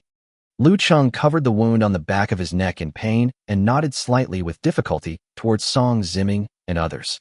He immediately moved his hand away from the wound on the back of his neck and found that his palm was covered with red blood. Tian took out a medical first aid kit and used a wound-sealing glue gun to temporarily seal the wound on the back of Liu Cheng's neck. Then he helped Liu Cheng start the individual module component of the body detection function he was wearing. Liu Cheng's arm computer displayed the physical information detected by the equipment. After reading it, Tian said, Liu Cheng has a puncture injury to his spine, but his life is not in danger for now. But forcing himself to fight would be a bit of a stretch for him in his current state. Song Ziming nodded and said, It's good that there's no danger to life. Crow, carry the butcher on your back. He will be in the care of the two of you on the way back. The two nodded, and Fu Yin carefully carried Liu Cheng on his back. After several people came out of the temporary shelter in the mine, Mr. Wang, who had been desperately fighting off the alien creatures in the mine, finally had some free time. Seeing that only Song Ziming and his companions came out, he asked in confusion, Where are the miners who asked for help? Why are only you guys coming out? What happened to the butcher boy? Song Ziming said, The miners inside had already died, and the entire call for help was a trap set by alien creatures. The butcher was seriously injured and could not fight for the time being. We need to get out of here as soon as possible. Wang Laodao, how do you leave? Without the butcher's ability, it would be impossible for him to quickly fly us back to the middle-level mine area. Song Ziming was silent, and everyone realized that what Mr. Wang asked was correct, and it was impossible for them to return the same way. Just as everyone was thinking about how to quickly leave the mine, Liu Cheng, who was lying on Fu Yan's back, suddenly made a weak voice and whispered, Cargo elevator. Tian heard what Liu Cheng meant and immediately said to everyone, When we were on the first floor, the sound wave confirmed that the freight elevator was not damaged, but was pressed down by a heavy object and was overloaded and unable to operate. We can move the heavy objects off the freight elevator and take it back to the ground quickly. Song Ziming thought this method was feasible and said, Bingjing, check which floor the freight elevator is on. Tian leaned sideways to look at the holographic screen of Liu Cheng's arm computer. After a simple operation for a while, he said to everyone, The freight elevator is at the bottom of the mine on the negative 337th floor, not far from the artificial stairs. Okay, De Zhuang, clear the way to the mine cave we came from. Song Ziming gave the order. After receiving the order, Wang Zhuang, Wang Lao and others all put their best efforts and headed back along the mine tunnel in the direction they came from. With the combined efforts of the two and Song Ziming also joining the battle with all his strength, they soon reached the entrance of the mine layer from which they came. Song Ziming looked down into the depths of the mine and asked, Can you help slow everyone down? They are now in the minus 314th floor of the mine, about 200 meters from the deepest part of the mine. All you need to do is use your telekinesis to slow down everyone's descent speed when they jump down, so that they don't get injured or killed. Nodding from a distance. I can still do this myself, and I haven't used the star core fragment that the butcher gave me yet. There should be no problem. That's great, let's dance together. After saying that, Song Ziming called everyone and jumped down first. Everyone followed closely behind, using their telekinetic abilities to target everyone one by one through the air. On average, each person only needed his lift twice, and they all landed safely at the deepest part of the mine. Everyone turned the lights to maximum power and looked around. Soon the buried or transport ladder was found under a collapsed or pile. Found it, over there. Laser Eyes shouted to everyone. The alien creatures above the mine fell down like a torrential rain. The weaker ones fell to death after falling from the upper mine layer, or be crushed to death by the alien creatures falling from behind. There were also some powerful alien creatures that fell on the bodies of the dead alien creatures, then quickly got up and attacked the Warwolf squad. Damn it! Are these alien creatures all crazy? How can they fight like this without caring about their lives? Wang Zhuang cursed while desperately fighting these alien creatures together with Old Man Wang. Logically speaking, alien creatures are also intelligent, and they are also afraid of death. If there is no deep hatred, this kind of fighting method of killing 100 enemies and losing 1,000 of your own would never occur. No wonder Wang Zhuang suspected that these alien creatures had problems with their brains. Song Ziming commanded Wang Zhuang and his men to resist the desperate attacks of the alien creatures. He used his telekinetic powers to quickly move the huge amount of ore that was pressing on the mine transport ladder. Suddenly, from deep within the mine, a large alien creature with heavy breathing rushed towards them. When everyone heard the sound and looked, they were all shocked to see the level 4 alien creature spiked Tyrannosaurus Rex limping under the fall. Wang Zhuang cursed angrily. Isn't this guy's body too strong? He didn't even die after falling from such a high place. Song Ziming was facing a formidable enemy. He told Wang Zhuang and Wang Lao to continue blocking the alien creatures, while he himself took the initiative to kill the spiked Tyrannosaurus rex in the form of a werewolf. The attack power of the spiked Tyrannosaurus rex is too strong, so he must not be allowed to get near the freight elevator. If the cargo elevator transporting the ore is destroyed by the spiked Tyrannosaurus rex, their last chance to return to the ground will be gone. Chapter 108 Mine Collapse. Please take care of the butcher for me. I'll go help. Seeing Song Ziming rushing forward alone, Fu Yin entrusted Liu Cheng to the protection of sound wave and laser eyes, and together with Tian, followed Song Ziming and rushed towards the spiked Tyrannosaurus rex. Even though Song Ziming is the strongest among the few people, he can easily fight against a level 3 alien creature alone. But without help from others, it would still be a difficult task for one person to deal with the 4th level alien creature, the spiked Tyrannosaurus. Fu Yin and Tian couldn't possibly watch Song Ziming go up alone to die, so they tacitly rushed over to support Song Ziming. The spikes on the spiked Tyrannosaurus rex can sense subtle changes in energy fluctuations from the surrounding environment. He felt several humans rushing towards him, and after recognizing that they were the same group of humans who had attacked him before, he roared in anger. His 4-petal mouth opened, and the laser energy quickly gathered in the center of his mouth, then shot out towards Song Ziming and others who were rushing over. Song Ziming and Fu Yin, whose bodies were strengthened, dodged the incoming lasers. Tian, who was holding the ice shield, bent down and dodged nimbly the moment the lasers swept across his body. Song Ziming rushed to the body of the spiky Tyrannosaurus and mobilized all his supernatural energy. His sharp wolf claws kept slashing at the spikes on the body of the spiky Tyrannosaurus. The spikes on the body of the spiked Tyrannosaurus rex are rich in sensory nerves, so they can regenerate after a period of time after being destroyed, and their defensive power is much worse than that of tough metal skin. Song Ziming's wolf claws could only barely leave some scratches on the skin of the spiked Tyrannosaurus rex, but with a full-strength attack, he could destroy a sensory spike in one blow. Seeing this, Fu Yin and Tian, who arrived later, also raised the ice crystal swords in their hands that had increased their toughness and chopped at the spikes on the body of the spiky Tyrannosaurus. The spiked Tyrannosaurus felt pain again, and after realizing that the long-range laser attack was not effective in killing the enemy, it began to swing its tail around and charge around randomly. Song Ziming and the other two dodged as quickly as possible while attacking the sensory spikes on the Tyrannosaurus rex, causing it to fall into constant sensory confusion. Carrying Liu Cheng's sonic waves and laser eyes, he saw that the battle on Song Ziming's side was becoming more and more dangerous, and urged the people who were cleaning up the collapsed ore remotely. Hurry up, Air. Song Ziming and the other two won't be able to hold out for long. I knew it in my heart, but he didn't reply. Instead, he absorbed the energy of the star core fragment that Liu Cheng had given him before, and at the same time used his telekinesis to quickly clean the ore without considering the energy consumption. These ores must have fallen when the alien creatures attacked the mine and caused the mining layer to collapse when the miners were escaping from above in the transport elevator. After cleaning up most of the ore remotely, a lot of crushed bodies of miners were cleared out from under the ore. After moving away the bodies of the miners that had been smashed into pulp, the freight elevator for transporting ore was activated and tested remotely. Seeing that all the signal lights were on normally, he shouted to everyone. The freight elevator is now operational. Everyone hurry up and get on. De Zhuang, Wang Lao, retreat together. Song Ziming roared and ran towards the freight elevator with Fu Yin and Tian.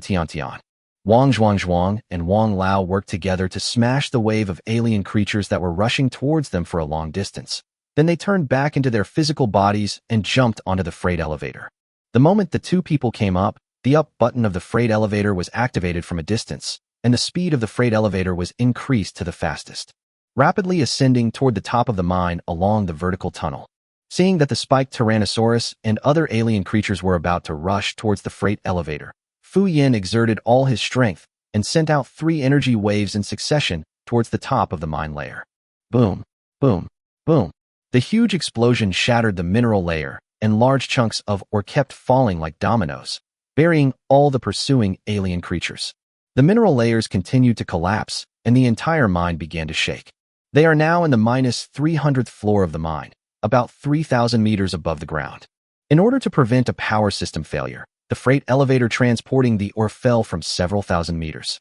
At the other end of the freight elevator cable, a counterweight device with a weight almost the same as the freight elevator fully loaded with cargo is installed to maintain balance. Everyone saw that the mine layer below was collapsing at an increasingly faster rate and was about to catch up with the transport elevator that was rising at the fastest speed. Song Ziming acted decisively and took out a pulse pistol from Liu Cheng's waist.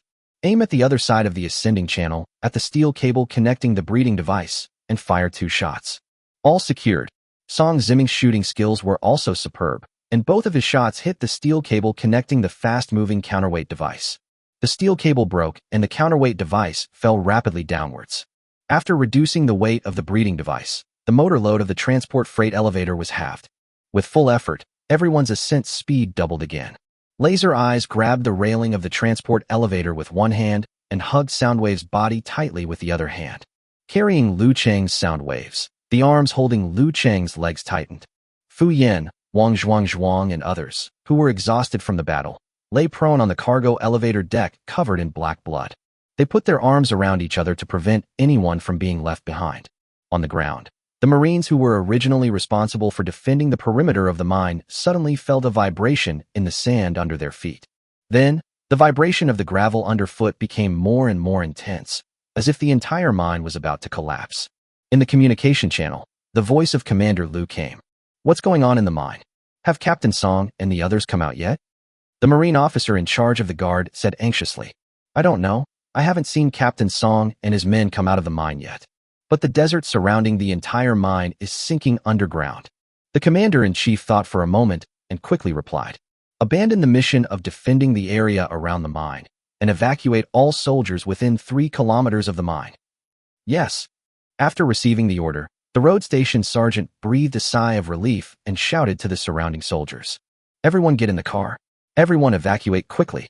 If you can't get the equipment, just give up. The whole mine will collapse." The surrounding soldiers quickly put on their weapons and equipment, ran onto the hovercraft, and evacuated quickly. All the large-caliber automatic artillery and machine guns that could not be loaded temporarily were abandoned on the spot. Not long after the Marines evacuated, the brainworms hiding in a mine building on the first floor saw that there was no one around and rushed out of the mine. He ran quickly in one direction and disappeared into the distance of the desert. A few minutes later, the buildings above the mine began to sink rapidly. All the sand and gravel within a kilometer around turned into quicksand and rolled downwards continuously. Chapter 109 Escape. The Marines who saw this scene from a distance were all anxious and prayed silently for the wolf warriors who went down the well to rescue people. At this critical moment, on the 3rd floor of the mine, which was about to sink under the sand, Song Ziming and his companions finally found a window and rushed out of the collapsed mine. As soon as they landed on the ground, their feet sank into the gravel that turned into quicksand. Wang Zhuang shouted, "Not good. The sand around me was sinking, and I couldn't get any leverage at all." Without a moment's delay, Song Ziming immediately shouted to everyone, "Everyone come to me." Without hesitation, everyone followed Song Ziming's instructions and carefully moved to Song Ziming's side. Song Ziming turned into a werewolf again, picked up Yin Bo, who was carrying Liu Cheng on his back, and threw him. The two were thrown high into the air like a shot put and landed on the sand several hundred meters away. Every time a person is thrown out, the downward pressure will cause the werewolf-transformed Song Ziming's body to sink a little. When only Gukong and Song Ziming were left, the sand had buried Song Ziming up to his chest. Song Ziming could only move his hands and neck, and he nodded towards the distance. After floating in the air, he grabbed Song Ziming's hands and pulled him out of the quicksand with great effort. The two of them then slowly flew away from the collapsed mine. After the few people reunited and saw that everyone was safe, Song Ziming led the werewolf squad towards the location of the Marine Corps. When Commander Liu saw Song Ziming and the others, he felt relieved. At the same time, he was also puzzled as to why only a few of them came out, so he drove towards them. After taking everyone from the Wolf Warrior squad onto the troop carrier, Commander Liu asked, "Captain Song, are you all right? Are all the miners who survived in the mine dead?" Wang Zhuang was about to say something when Song Ziming said, "The mine collapsed, and we didn't have time to rescue the miners trapped underneath." Teacher Liu said helplessly, "You tried your best. There's nothing we can do about it. Captain Song, please send me a copy of the situation in the mine. I will also report to my superiors." Song Ziming nodded, then sat aside, closed his eyes and rested, without saying anything else. Wang Zhuang and others were surprised why Captain Song lied about the situation below the mine. However, since this was the captain's decision, none of them exposed it. They believed that Song Ziming must have his own considerations. and old Wang on the side also winked at Inbua and the other two in a shrewd manner, indicating that they should not talk too much. In fact, Song Ziming's considerations were still related to the secret mission that Li Ronghao gave him a year ago. After they reported their first encounter with the eight-legged unknown alien creature, not only did their superiors not give a positive response, it also aroused the vigilance of the top management. Some high-ranking officials in the United Government put pressure on their military, asking them not to interfere in this matter anymore. But like Li Ronghao and Song Ziming, they are people who have their own firm views on right and wrong. The two felt that this matter must not be that simple, so they planned to continue investigating secretly. Over the past year, Song Ziming has taken the opportunity to clear out alien creatures and investigated the presence of the eight-legged unknown alien creature in many places on the planet ST-44732. But the other party seemed to have disappeared completely and was never seen again. I didn't expect that he would jump out on his own initiative this time. The eight-legged unknown alien creature not only appeared on its own initiative, but also controlled so many alien creatures of different races to attack the mine. Afterwards, they used the distress devices on the bodies of the dead miners to send out a distress signal and lure them down the mine. Although Song Ziming didn't know why the last eight-legged unknown alien creature left on its own initiative. However, he knew in his heart that if the eight-legged unknown alien creature insisted on attacking them, they would definitely be in great danger. And how did they do that time in the temporary shelter room below the mine, manipulating the bodies of the dead miners to move and attack Liu Cheng? All this forced Song Ziming to attach the utmost importance to this alien creature. Now, he dared not mention what happened in the mine to anyone except Li Ronghao. This is not just a lack of trust in Commander Liu or the Marine Corps, but the whole thing is too weird. He must be extra careful, otherwise he will once again arouse the vigilance of the top leaders of the United Government. By then, Song Ziming would probably do more than just put pressure on himself and others. There are still many things that need to be investigated. When we return, let's start with Liu Cheng's ability. Song Ziming thought silently in his heart. Because the members of the Wolf Warrior squad who went down into the well this time either had their superpowers overconsumed or were injured. Commander Liu ordered the soldiers responsible for escorting the Wolf Warrior squad to send them all the way to the gate of the Wolf Warrior squad's base. Then he said goodbye and continued to escort Mr. Wang and his men back to the Mineral City. After Song Ziming and his team entered the Wolf Warrior's base, they first carried Liu Cheng into the infirmary. After several people carefully laid Liu Cheng face down in the medical cabin, the doctor checked Liu Cheng's physical condition with the medical cabin and said to everyone, "If the spine is damaged and left untreated, the lower body will be paralyzed. But the problem is not serious. Just take a few hits and rest for a few days, and you can fight alien creatures again." Since the doctor said there was no problem, Fu Yan and the others felt relieved. In addition to checking physical conditions, the medical cabin can also treat injuries, but it is definitely not as practical as being directly cut by a doctor's scalpel. Wang Zhuang and Fu Yan both returned to their respective lounges to rest. They were exhausted this time and planned to go straight to bed after taking a hot bath. After everyone left, Song Ziming called out to Huiyin and said, "From now on, you are grounded for a month and are not allowed to leave the gate of the War Wolf base." Before, Song Ziming had not been as strict with Fei Niao and Huiyin as he had been with Liu Cheng and his companions because they were children of interstellar nobles. The situation this time was extremely critical. If everyone had not obeyed the command and acted decisively, they might have all died in the mine. This also gave Song Ziming a reminder. He couldn't continue to indulge the flames in questioning his orders. Both Flame and Bird must be strictly required to wake up. Fei Niao standing by didn't care, as he was a bit timid to begin with. After hearing that the situation down the mine was extremely dangerous, I secretly thanked God that I was not sent underground. However, Huiyin, who had been competing with Tian, was very dissatisfied. He accepted the punishment reluctantly and went back to his room. Song Ziming shook his head helplessly. If the other party was not an interstellar noble, he would have the right to execute such a soldier who disobeyed orders directly on the battlefield. Mineral City.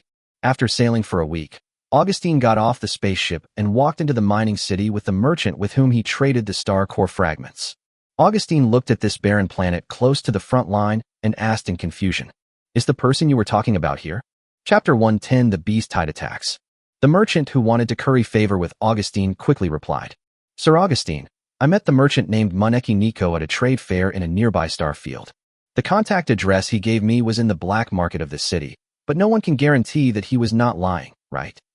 "Humph, there's no point in lying when dealing with a businessman of your level." As long as you didn't fool me, then we shouldn't have come to the wrong place. Augustine snorted coldly. The businessman immediately swore.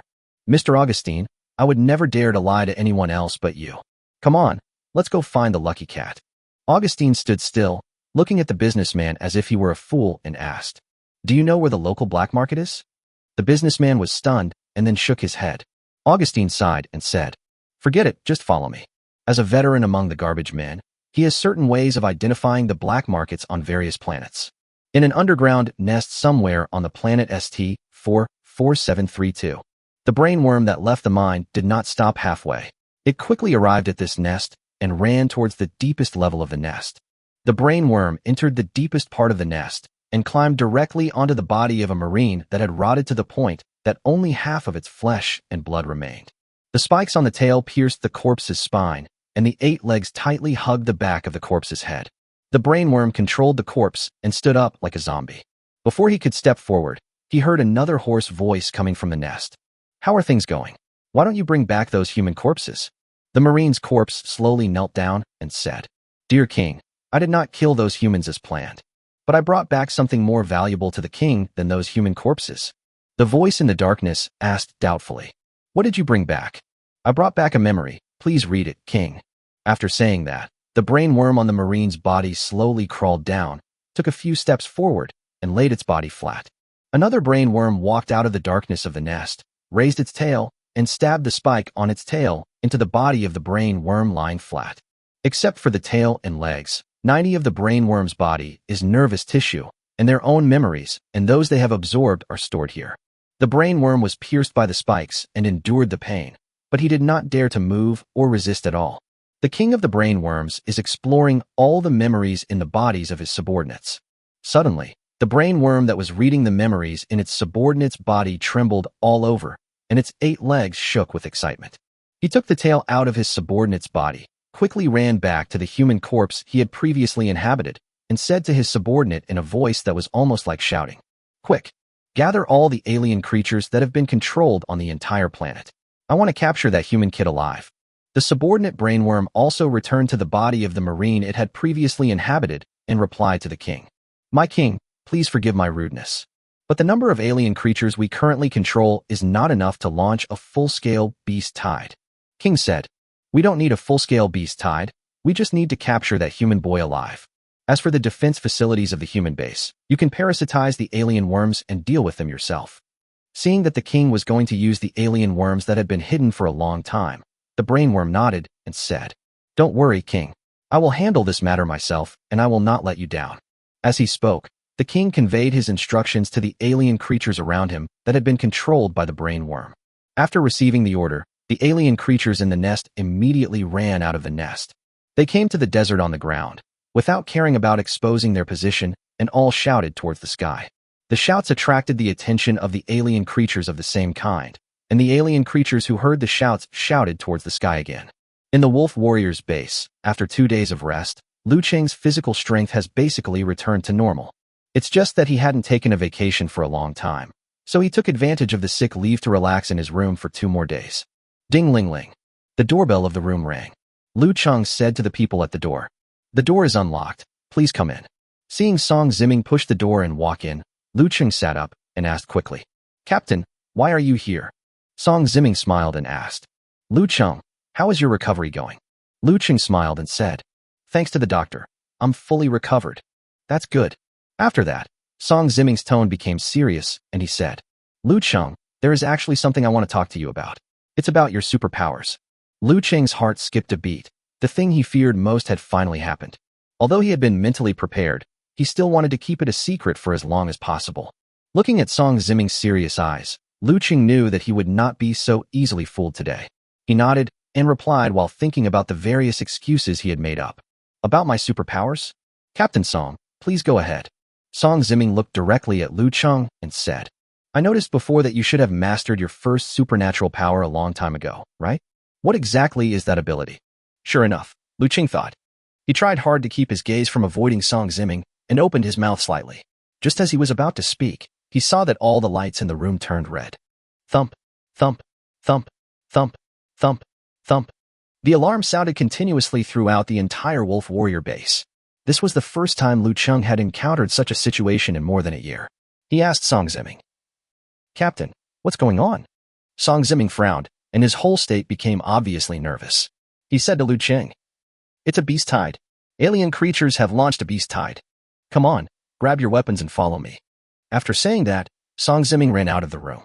Liu Cheng quickly got up and took his weapons and equipment and put them on while chasing Song Ziming. After the two ran to the control room of the Wolf Warrior base, Jisoo and Dianshu also rushed over. The electric mouse asked anxiously, "Captain, what's the situation now?" Sitting in front of the control panel, Song Ziming called up the satellite images that triggered the alarm system. Images from defense satellites showed that signals of alien life gathering were coming from multiple locations on the planet ST-44732. Song Ziming said, "It has been confirmed that the alien creatures are undoubtedly launching a beast tide, and the scale is estimated to be 2/3 of the normal beast tide. Although the threat is not great, we still need to be prepared in advance. Liu Cheng, Fu Yan, the two of you follow me to the Marine Corps to check out the situation. Check whether there is a need for support from a psychic over there. Dezhuang, Dianshu, and Jisoo, the three of you stay at the base and activate all the defense systems. Dr. Asaka, the two of you go check whether each automatic cannon has sufficient ammunition. Receive." After Song Ziming finished his instructions and was about to set off, he heard Hui Yin beside him ask expectantly, "Captain, what about me?" Chapter 111 Defense Breakthrough. Song Ziming was stunned when he heard this, and then he remembered that Hui Yin was still under house arrest, and said awkwardly, "Flame, you just stay in the control room and be responsible for observing the movements of the alien creatures. Remember, I have the access key to the Wolf Warrior base and can enter and exit the defense system freely. I don't need your help to open the door. All you have to do is observe whether there are any unusual movements of the alien creatures and then be responsible for reporting. The defense system may not be deactivated without my order." Flame was disappointed to find that he couldn't go out and act because of the beast tide. He replied weakly, "No. Okay, everyone, hurry up and act." Song Ziming clapped his hands and spoke to everyone, and Da Zhuang and others immediately got busy. Although the scale of this beast tide is not as large as in the past, the members of the Wolf Warrior squad have still made preparations for defense in accordance with established wartime standards. Song Ziming and his two companions walked out of the gate of the Wolf Warrior base and flew towards the Marine Corps in Liu Cheng's XS-13 fast attack ship. After Song Ziming and the other two left with the access key, the defense system of the Wolf Warrior base was activated again and everything returned to normal. Not long after Song Ziming left, several alien creatures that first arrived at the outskirts of the valley surrounding the mineral city rushed towards the War Wolf squad base located between the two valleys. Several alien creatures rushed to the vicinity of the Wolf Warrior's base, triggering the base's automatic defense system. Bang, bang, bang, bang. Sizzle, sizzle. A burst of flaming electric arc flashed, and several alien creatures that rushed over were all killed by the automatic machine guns and interception electric nets that popped out of the rocks. In the control room of the Wolf Warrior's base, Flame was startled by the pop-up reminder that the base was under attack. Dezhuang beside him quickly comforted him. "Don't be afraid. The alien creatures are targeting the mining city, and the main force of the beast tide is on the side of the land forces defending the plains. Only a few alien creatures will pass through the valley, and the defense system of a general base can destroy them." After that, Wang Zhuang called up the surveillance footage around the base, pointed at the bodies of several alien creatures and said, "Look, he's already dead. There's no need to be afraid. You stay in the control room. I'll go check other areas." Hui Yin nodded with lingering fear and stayed in the control room alone. While the two were talking, not far away were the corpses of several alien creatures that were destroyed by automatic machine guns and interception electric grids. A man dressed as a human soldier hid behind a rock and looked at the location of the automatic machine gun and the interception power grid, frowning slightly. Then he saw the rotating camera, thought for a moment, and decided to try his luck. As the soldier walked out, his whole body changed into Fu Yan's appearance, and he waved towards the camera and shouted, "Is anyone there? Can you see me?" Hui Yan, who was sitting in the control room, heard Fu Yan's voice and looked over in confusion. In the picture displayed by the camera in the defense area where several alien creatures had just been killed, Fu Yan was waving at her. Flame turned on the camera's communication channel, picked up the microphone and said, "Fu Yan, didn't you follow Captain Song and the others to the Marine Corps? How did you end up in that area?" Fu Yan on the camera side was stunned, and then said, "Captain Song and his team had something to do on the way and dropped me off, so they asked me to come back on my own. Flame quickly shut down the defense system and let me in." At this time, Fu Yan was secretly happy. He was lucky that the one who responded to him happened to be this human named Flame.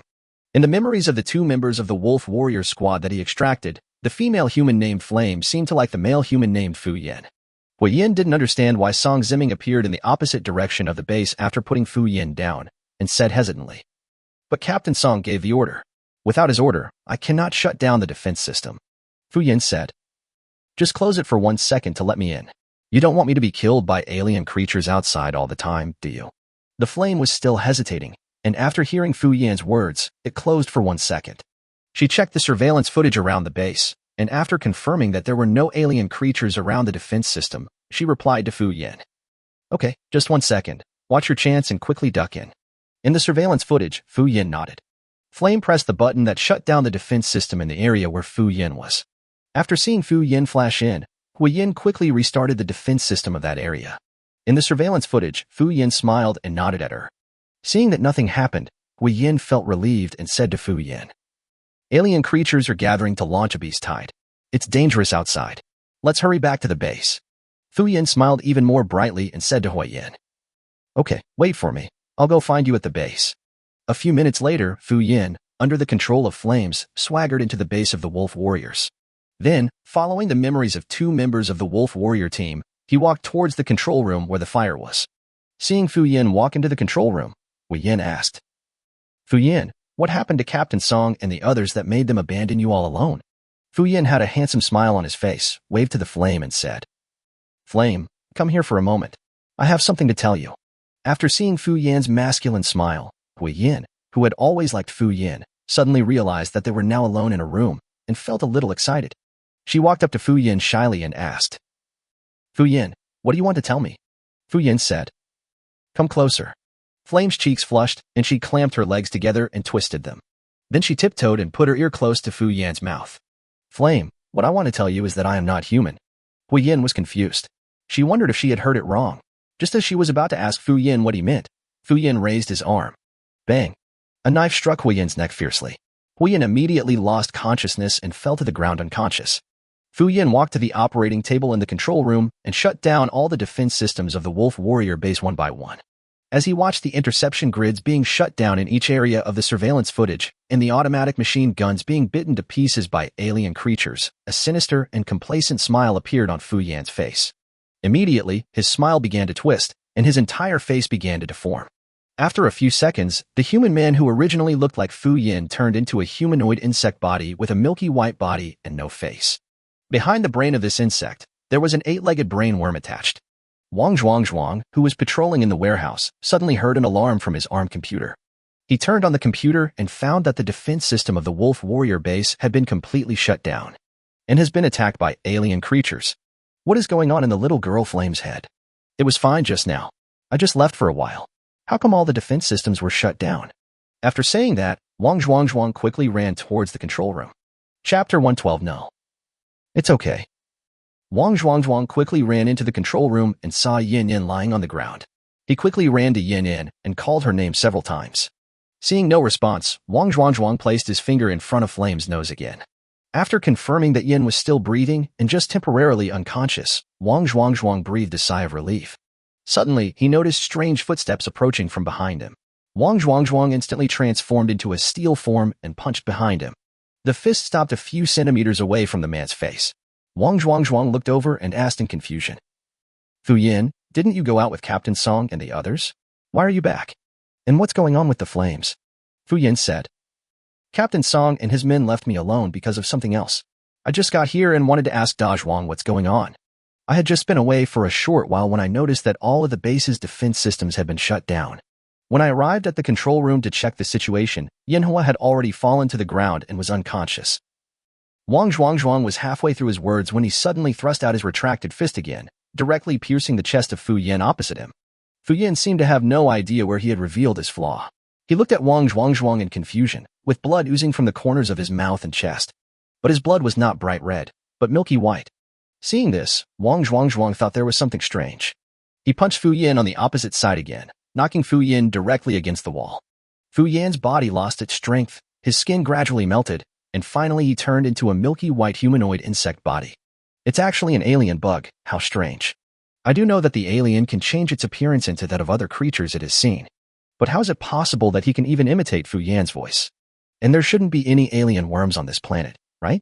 Wang Zhuang thought to himself. When he first noticed that the footsteps behind him seemed unfamiliar, he thought that someone other than the wolf warrior team had broken in. After seeing that the person coming was Fu Yin, he immediately believed what the alien insect said.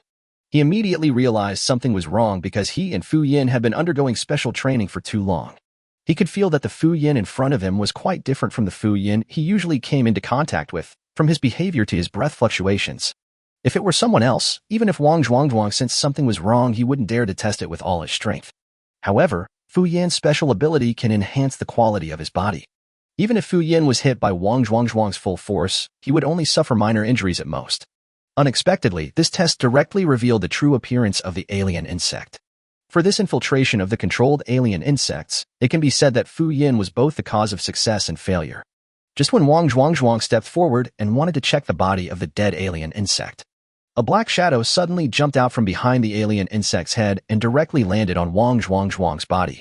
The brainworm's 8 legs tightly grasped Wang Zhuang's head. Wang Zhuang's 2 strong steel hands tried to pull him down, but he failed despite trying his best.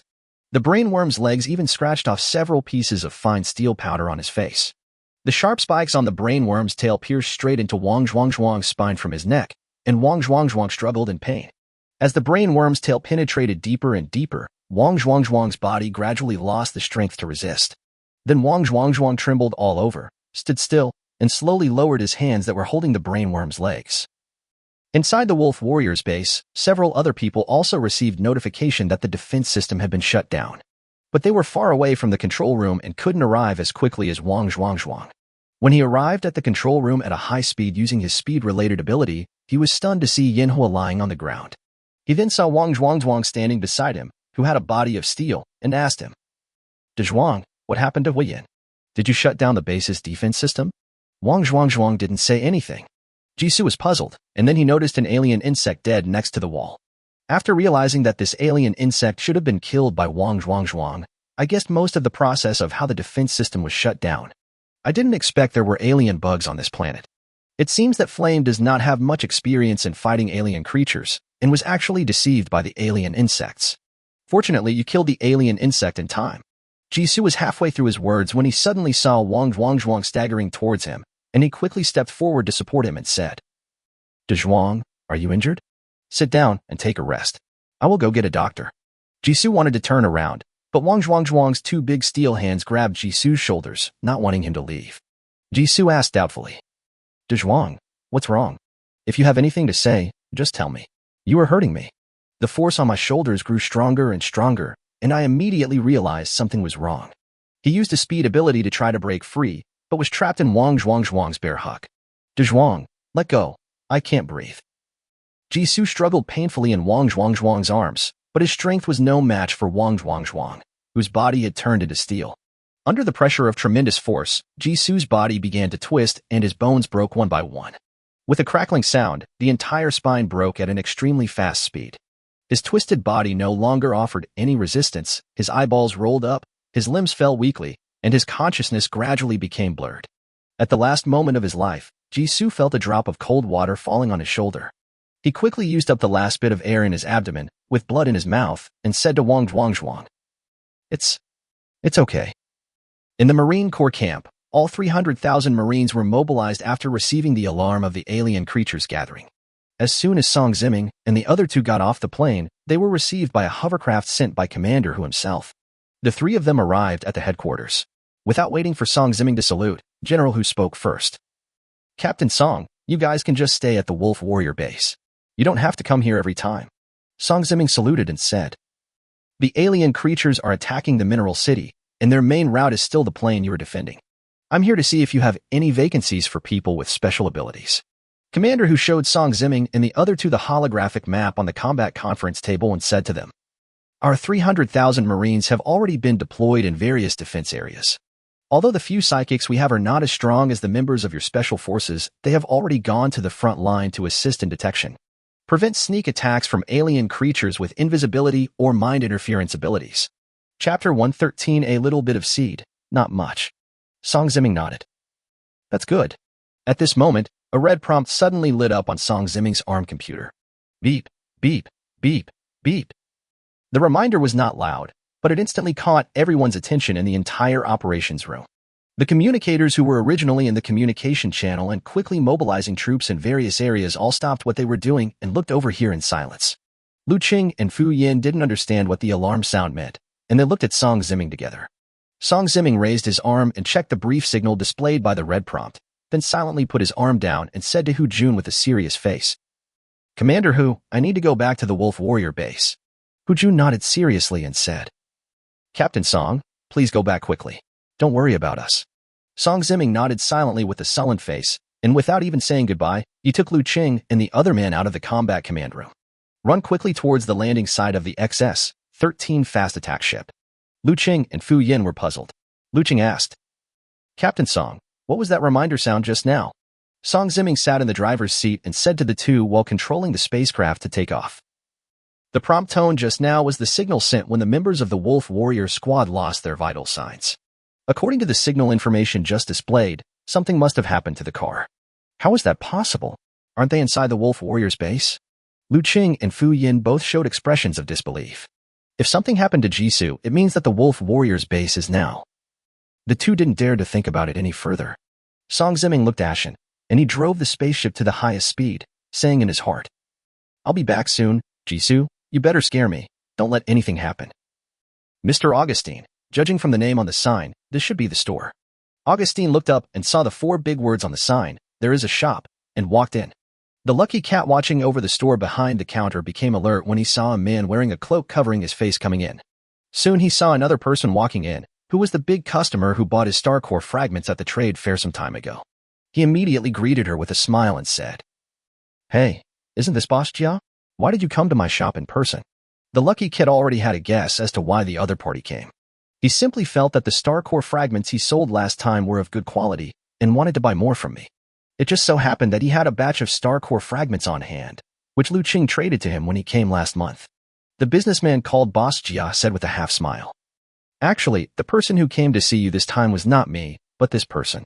After saying that, he raised his hand and pointed to Augustine, who was wearing a cloak beside him. Seeing this, the lucky cat was puzzled. Could this person be the boss behind Boss Jia? So he went up to him with a smile and said to Augustine, "Boss, what's your name?" Augustine did not answer. He looked around and observed the structure of the fortune cat shop. He pointed to the room inside and said, "Lucky cat, huh? Let's go in and talk." Seeing the other party's cold attitude, the lucky cat couldn't help but feel more confused. However, since he was the boss behind Boss Jia, he couldn't neglect them and said to them, "Okay, wait a moment while I close the shop." Since they came into the house to discuss something, they must be talking about something they don't want outsiders to hear. After the lucky cat closed the shop door and walked into the back room, Augustine took out a star core fragment and asked directly, "You must be familiar with this star core fragment, right? Where did you get it from?" Seeing that the other party wanted to know where his goods came from, the lucky cat found it funny and said, "I sold this star core fragment to Boss Jia, and I am confident in the quality of my goods. I guess no one else can get goods of such good quality. As for where I got it from, boss, do you think I would reveal the information about my source of goods?" The lucky cat stretched out its hand and said to the two of them, "Since this boss is not here to discuss business, please go back. I won't see you off." The lucky cat wanted to quickly open the door and walk to the crowded area outside the store, but when his hand was about to touch the door opening button, it was immediately stopped by Augustine. When the lucky cat saw that the other party could grab its hand so easily and couldn't break free no matter how hard it tried, it immediately panicked. Said, What do you want to do?" Boss Jia knew Augustine's identity and temper. He had slept on the deck of the cockpit for a week and was feeling a little unbalanced. At this moment, seeing Augustine attacking the lucky cat again, he wanted to watch the fun and did not explain. Augustine didn't want to waste time talking, so he said directly to the lucky cat, 50 million. Tell me where these star core fragments came from or you'll die." The lucky cat didn't believe that a source of goods information could be worth 50 million. He thought that the other party was either trying to defraud him or trying to kill him and steal the goods. So he decided to take a gamble, and he pretended to be innocent and said, "I got this batch of goods by accident. I really can't get it again." Augustine said unhappily, "Okay, if you have the guts, then go die if you don't want to tell me." After saying that, the powerful aura of a level 5 mutant in his body suddenly burst out, and he raised his hand to chop towards the lucky cat's head. The lucky cat was so frightened that he almost peed his pants after feeling such a terrifying aura up close. His legs went limp, and he quickly begged for mercy. I say. Augustine stopped. He knew that once he revealed his aura, the other party would not be able to keep his mouth shut, so he said, "Where did you get the goods from?" "Place, name." The lucky cat knelt on the ground, leaning against the door, and said timidly, "I don't even know who the person who sold me this batch of goods is." "Are you fucking kidding me?" Augustine was furious and was about to kick the lucky cat. The lucky cat begged for mercy. "Everything I said is true. His code name is Butcher, and he has never revealed his identity. But I know where to find him." Augustine asked, "Since he never told you his identity, how did you know where to find him?" Seeing that the other party did not hit him, the lucky cat put down his hands and explained. "He came into the shop once, all covered in a cloak, much like you are now. But behind his cape I saw the barrels of 2 weapons. The barrel features of both weapons are quite distinct. I guess they are a deep blue pulse sniper rifle developed by the military, and a Willow W pulse Gatling machine gun developed by the military." Chapter 114 Kill Me. It's reasonable to say that the former deep blue pulse sniper rifle was purchased through the black market or some other channels. However, the latter Will-O-the-Wisp was only introduced by the military not long before the unit, codenamed Butcher, was equipped. Therefore, I dare to conclude that the true identity of this Butcher must be a member of the United Government Army stationed on this planet. In addition, the opponent can obtain a large amount of star core fragments, which can directly eliminate the option of the land forces. Then his identity is reduced to a member of the special forces stationed on this planet. I believe that if you go to the base of the special forces stationed on this planet, you will definitely meet the man called Butcher. After hearing what the lucky cat said, Augustine stroked his chin and asked, "If you saw the guy called Butcher in person, would you recognize him?" The lucky cat nodded quickly and replied, Yes, he didn't cover his face when he was doing business with me. If you bring him to my shop, I will definitely recognize his identity."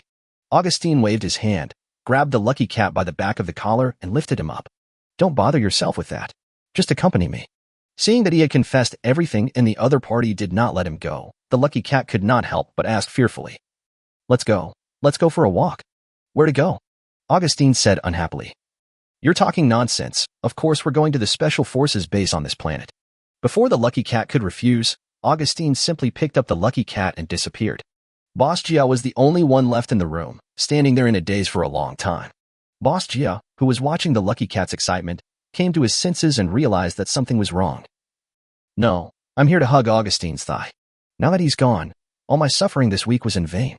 Boss Jia wanted to follow Augustine and the others, but he didn't know where the Special Forces base was on this planet. Even if I ask someone for directions, I may not be able to catch up with them. After much thought, Boss Jia simply sat down in the store. While helping the lucky cat to look after the shop, he was waiting for Augustine and the other man to come back. Augustine used the speed of a level 5 psychic and carried the lucky cat directly onto his medium-sized spaceship. He threw the lucky cat onto the passenger seat and said to it, "Coordinate."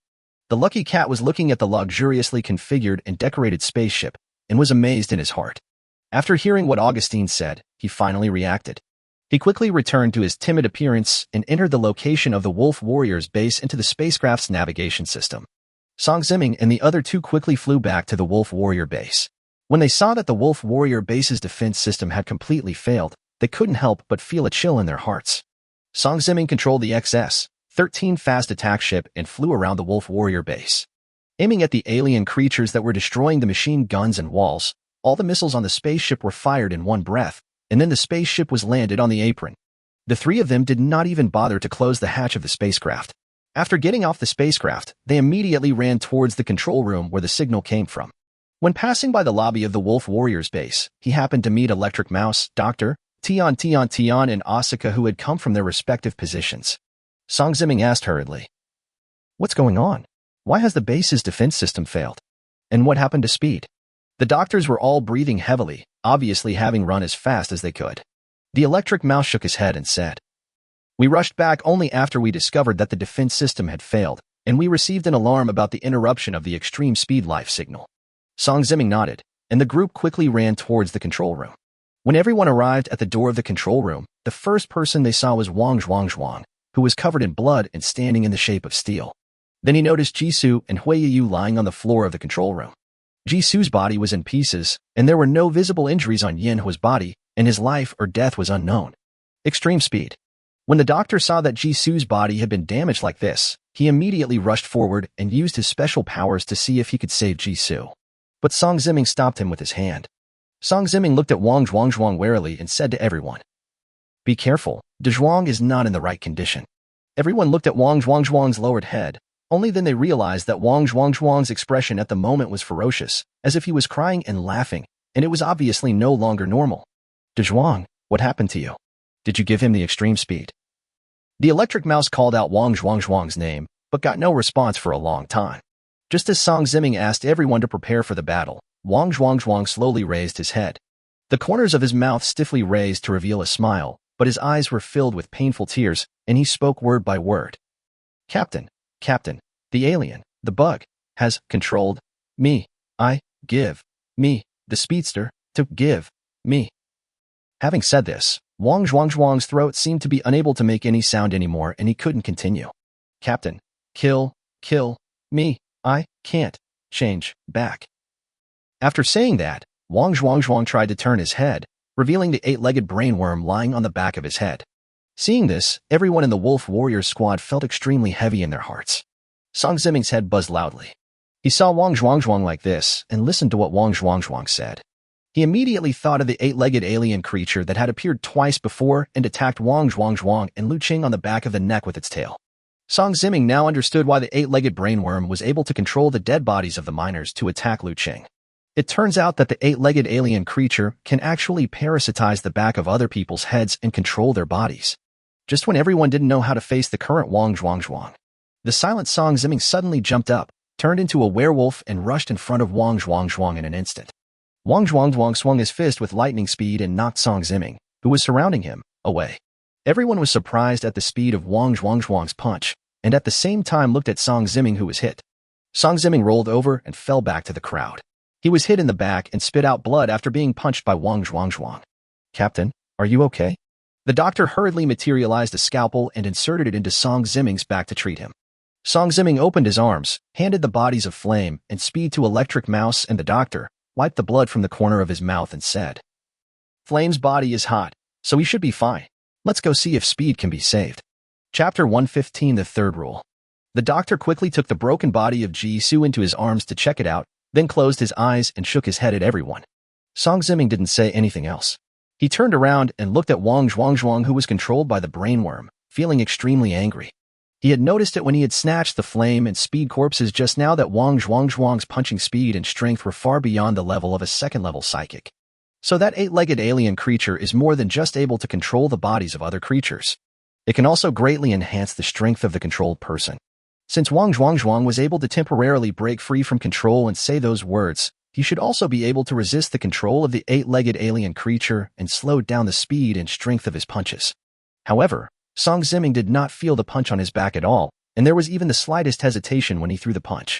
Looking at Wang Zhuang, whose face was full of pain, Song Ziming's anger had been completely ignited by the 8-legged alien creature. Not only did he control my brothers and make them kill each other, he even deliberately allowed De Zhuang to maintain a certain level of self-awareness. "Are you treating me and my brothers like bugs?" Upon hearing this, Liu Cheng and others on the side also understood the meaning of Song Ziming's words. The 8-legged alien creature not only controlled Wang Zhuang, but also deliberately did not erase Wang Zhuang's consciousness. "Damn alien bug, I'm going to kill you." The electric mouse roared angrily. Song Ziming stood up, looked at Wang Zhuang opposite him, and said seriously, "De Zhuang, don't worry. I will definitely kill you and the bug behind your head, and let you and Jisoo rest in peace. Captain. Thank you. I believe you, Will."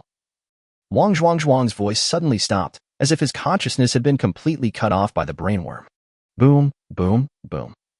Outside the base, a loud noise was heard from the ground in the distance, and the entire building of the Wolf Warrior base began to shake.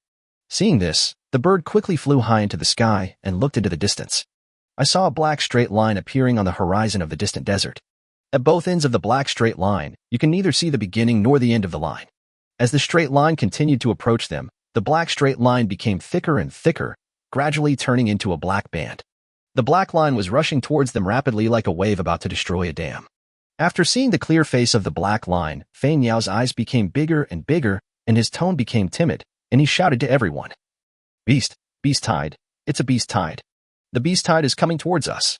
Countless lines of alien creatures were rushing towards the valley where the Wolf Warriors base was located, along the horizon of the desert. Although Song Ziming and his two companions used missiles to kill all the alien creatures around the base before getting off the spaceship. However, it won't be long before they will be attacked by more alien creatures. Song Ziming's tone was cold, and it was hard to tell whether he was happy or sad. He gave the order to everyone. Doctor, Tian, the two of you take Flame and Speedy's bodies to a safe place. Electric Mouse, Bird, the two of you are responsible for intercepting the tide of alien creatures outside the Werewolf base. Liu Cheng, Fu Yin, the two of you follow me and take back Wang Zhuang's body. Tian hesitated after hearing this, but finally suppressed his anger and sadness, and said rationally, Captain, we can't resist the beast tide in our current state. Let's retreat temporarily. Seeing that Song Ziming ignored him, Tian looked at Fu Yin and Liu Cheng and said loudly, Liu Cheng, Fu Yin, the captain has lost his mind. The two of you should try to persuade him together. Liu Cheng and Fu Yin did not answer. They moved their wrists and twisted their necks and looked at Wang Zhuang, who was controlled by the brainworm. Seeing that the three men had lost their minds and were ready to fight to the death here, Tian was extremely anxious. Song Ziming glanced at Tian, then at Liu Cheng and Fu Yin beside him, and remembered the scene when he first met Liu Cheng and Tian on the troop transport spacecraft heading to the training battlefield a year ago. Song Ziming said, Liu Cheng, do you remember the 2 rules I told my soldiers to follow when I first met me? Liu Cheng nodded and said, First, you cannot interrupt your superior when he is speaking. Second, anyone who retreats in battle will be killed. Song Ziming nodded with satisfaction and said, Now let me tell you the 3rd rule that my soldiers must follow. That is, no matter what the circumstances, you must never abandon your companions. Tian understood that Song Ziming had not lost his mind, but was determined to take back Wang Zhuang's body even though he knew he might die in the battle. Tian picked up Flame, looked at the doctor who was holding Jisu's body covered in blood, and said, Let's go. The electric mouse glanced at the shivering bird in the air, raised his head and said, Let's go too. Asuka felt his scalp tingling as he looked at the alien creatures approaching from a distance. He wanted to escape, but when he thought of the rapid death of the person who taught him how to fight with superpowers, he seemed to lose his mind, shook his head desperately, and shouted, I'll just die. I've lived for 19 years and I've never touched a woman. I'll just die here today. Electric Mouse smiled and was the first to rush out of the Wolf Warrior base. Only Song Ziming, Fu Yin, and Liu Cheng were left in the base, facing Wang Zhuang, who was controlled by the brainworm. De Zhuang, don't worry, we will free you right away. Liu Cheng said in his heart. Humph. The 3 people who cooperated with each other tacitly moved almost at the same time. Song Ziming, in werewolf form, opened his claws and rushed towards Wang Zhuang from the side. Liu Cheng placed one hand directly on Fu Yan's back. Fu Yan stretched out his palms, pointed them at Wang Zhuang, and shouted loudly, Kamehameha. A powerful energy wave, amplified by Liu Cheng's enhanced supernatural power, was sent towards Wang Zhuang. Wang Zhuang dodged instantly and avoided the attack of the energy wave. Song Ziming had already rushed in front of Wang Zhuang, and with his claws he stabbed from bottom to top towards the vital points in Wang Zhuang's abdomen, whose body had turned into steel. Wang Zhuang raised his leg and kicked Song Ziming in the abdomen, directly kicking the werewolf like Song Ziming dozens of meters away. Fu Yin and Liu Cheng, who launched energy attacks, were also not idle. The moment Song Ziming was kicked out, they had already rushed to the back of Wang Zhuang. Wang Zhuang swung his fist backwards, and Fu Yin used all the supernatural energy in his body to strengthen his own defense. Although his body did not grow as big as Wang Zhuang's, his skin turned into the silver color of fine steel. This is the result of Wang Zhuang's special training for Fu Yan's supernatural powers. When a huge metal collision sound came from the parts of the 2 people's bodies that collided, blood spurted out of Fu Yan's mouth. He endured the severe pain and did not let go of the arm that Wang Zhuang swung behind him. He shouted, Now. Liu Cheng, who was hiding behind Fu Yin, suddenly drew his sword and stood up from behind Fu Yin. He strengthened his supernatural powers and put all his strength into the sharp blade of the adamantium double-edged sword in his hand, and chopped at the brainworm behind Wang Zhuang's head with all his strength. Chapter 116. Breakthrough on the battlefield. The strengthened blade hit the brainworm, but did not split it in 2 as Liu Cheng had expected. Instead, the double-edged sword was shattered by the hard shell of the brainworm, and the adamantium blade broke into several pieces. Wang Zhuang suddenly exerted force and threw Fu Yin, who was holding his arm tightly, away. Seeing this, Liu Cheng quickly stepped back and moved to the side of Song Ziming and Fu Yin. Fu Yin climbed up and glanced at Liu Cheng's hands, which were obviously shaking. It can be imagined that Liu Cheng used a lot of force in that attack just now. Liu Cheng said, The shell of this alien creature should not be made of metal, otherwise it would not be so hard. Song Ziming said. It's not just as simple as being tough. The alien creature's strength was originally above level 4. He attached himself to De Zhuang's body, and De Zhuang himself was also upgraded to the 3rd level superpower. It is not easy to deal with him. Zlazlazla. Boom. The sound of electric mouse and Asuka fighting could be heard from outside the base. The electric mouse used its supernatural powers to continuously launch arc attacks at the alien creatures rushing towards it. Fei Niao used all his strength to use his telekinesis ability on the large piece of rock, making it fly out and smash towards the beast tide. The boulder continued to roll after it fell, smashing a whole row of alien creatures, shattering their shells and disintegrating their limbs. Its killing effect on alien creatures is not inferior to that of the electric rat with electrical abilities. It's just that the frequency of its attacks is not as fast as that of the electric mouse. Song Ziming realized that the battle between the three of them could not be delayed and must be resolved quickly, so he said to Liu Cheng and Fu Yin, "Since the sneak attack tactic doesn't work, then we'll implement Tactic B. Tactic B, that is, after the sneak attack fails, a frontal combat formation with Song Ziming as the main attacker."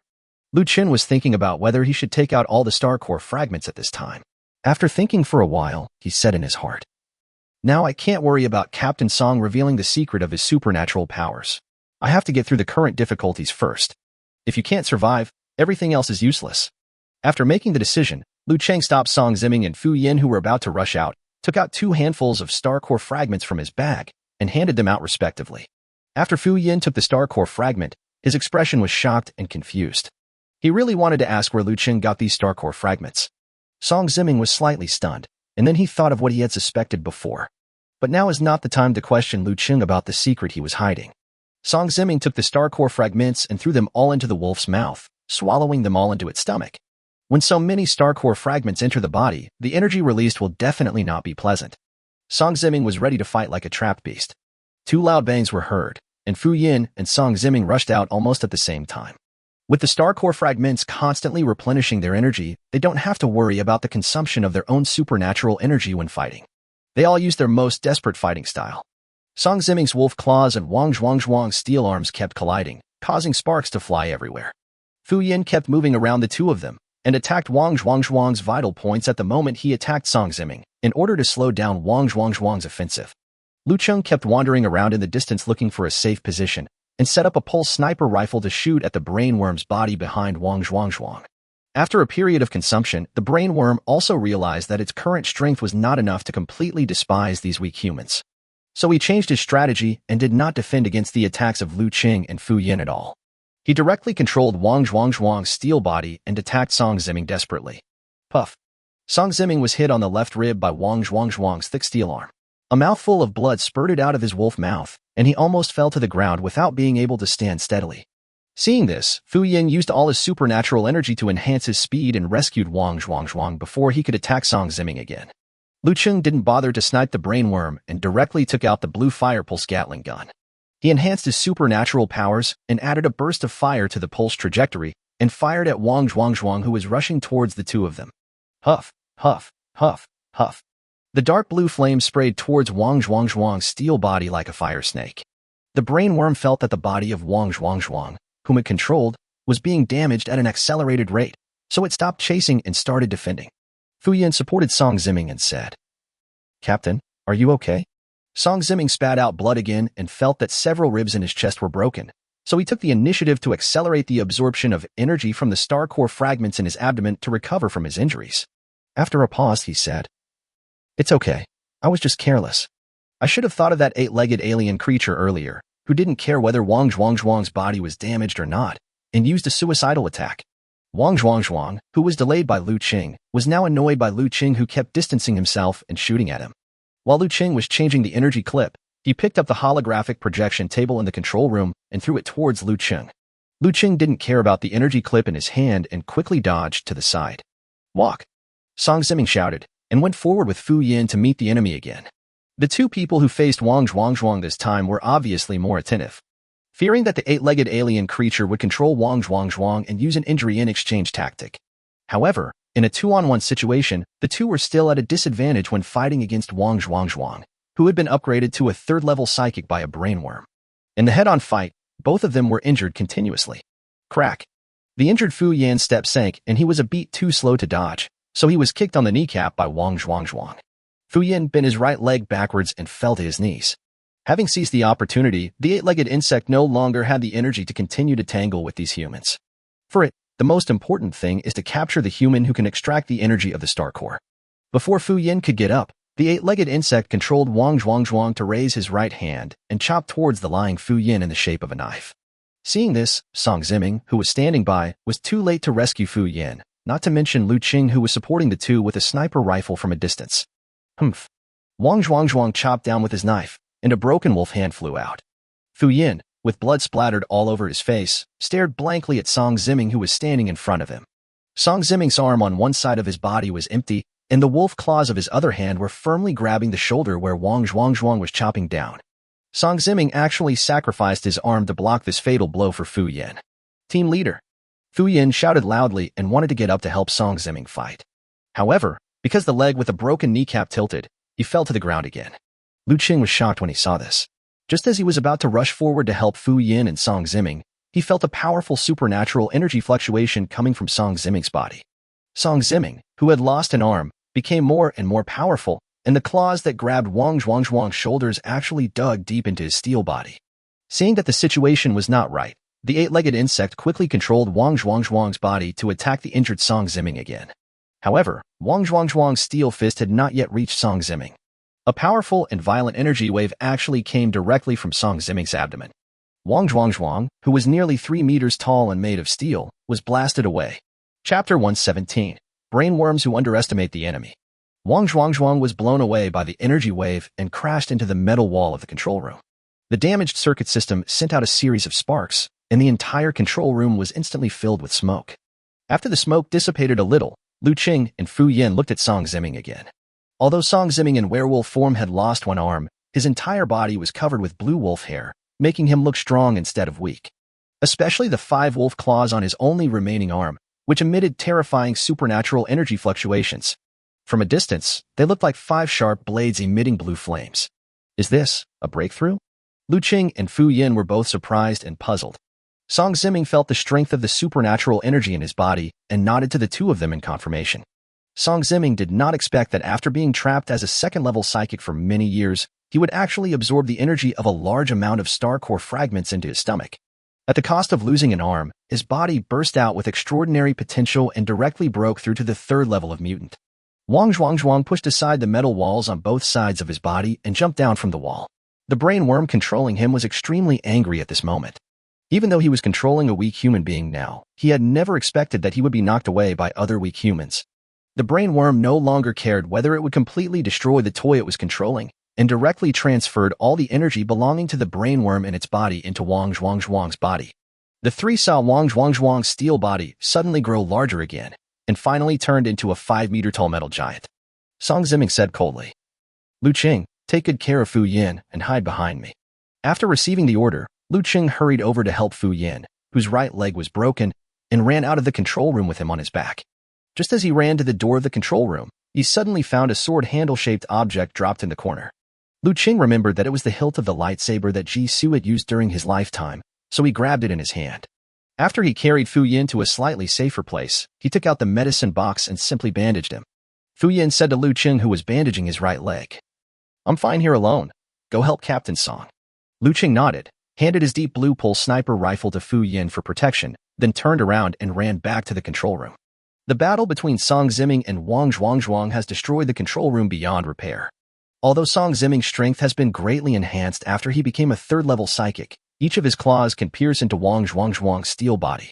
However, Wang Zhuang, who was injected with brainworm energy, became faster and stronger. Moreover, when the brainworm fights, it doesn't need to care about the extent of damage to Wang Zhuang's body.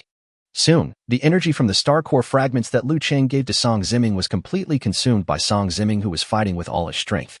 He is now fighting hard, relying mostly on the supernatural energy in his body. "Captain, let me help you." Just when Song Ziming was about to collapse, Liu Cheng, who had returned again, shouted, drew out the lightsaber at high speed and rushed towards this side.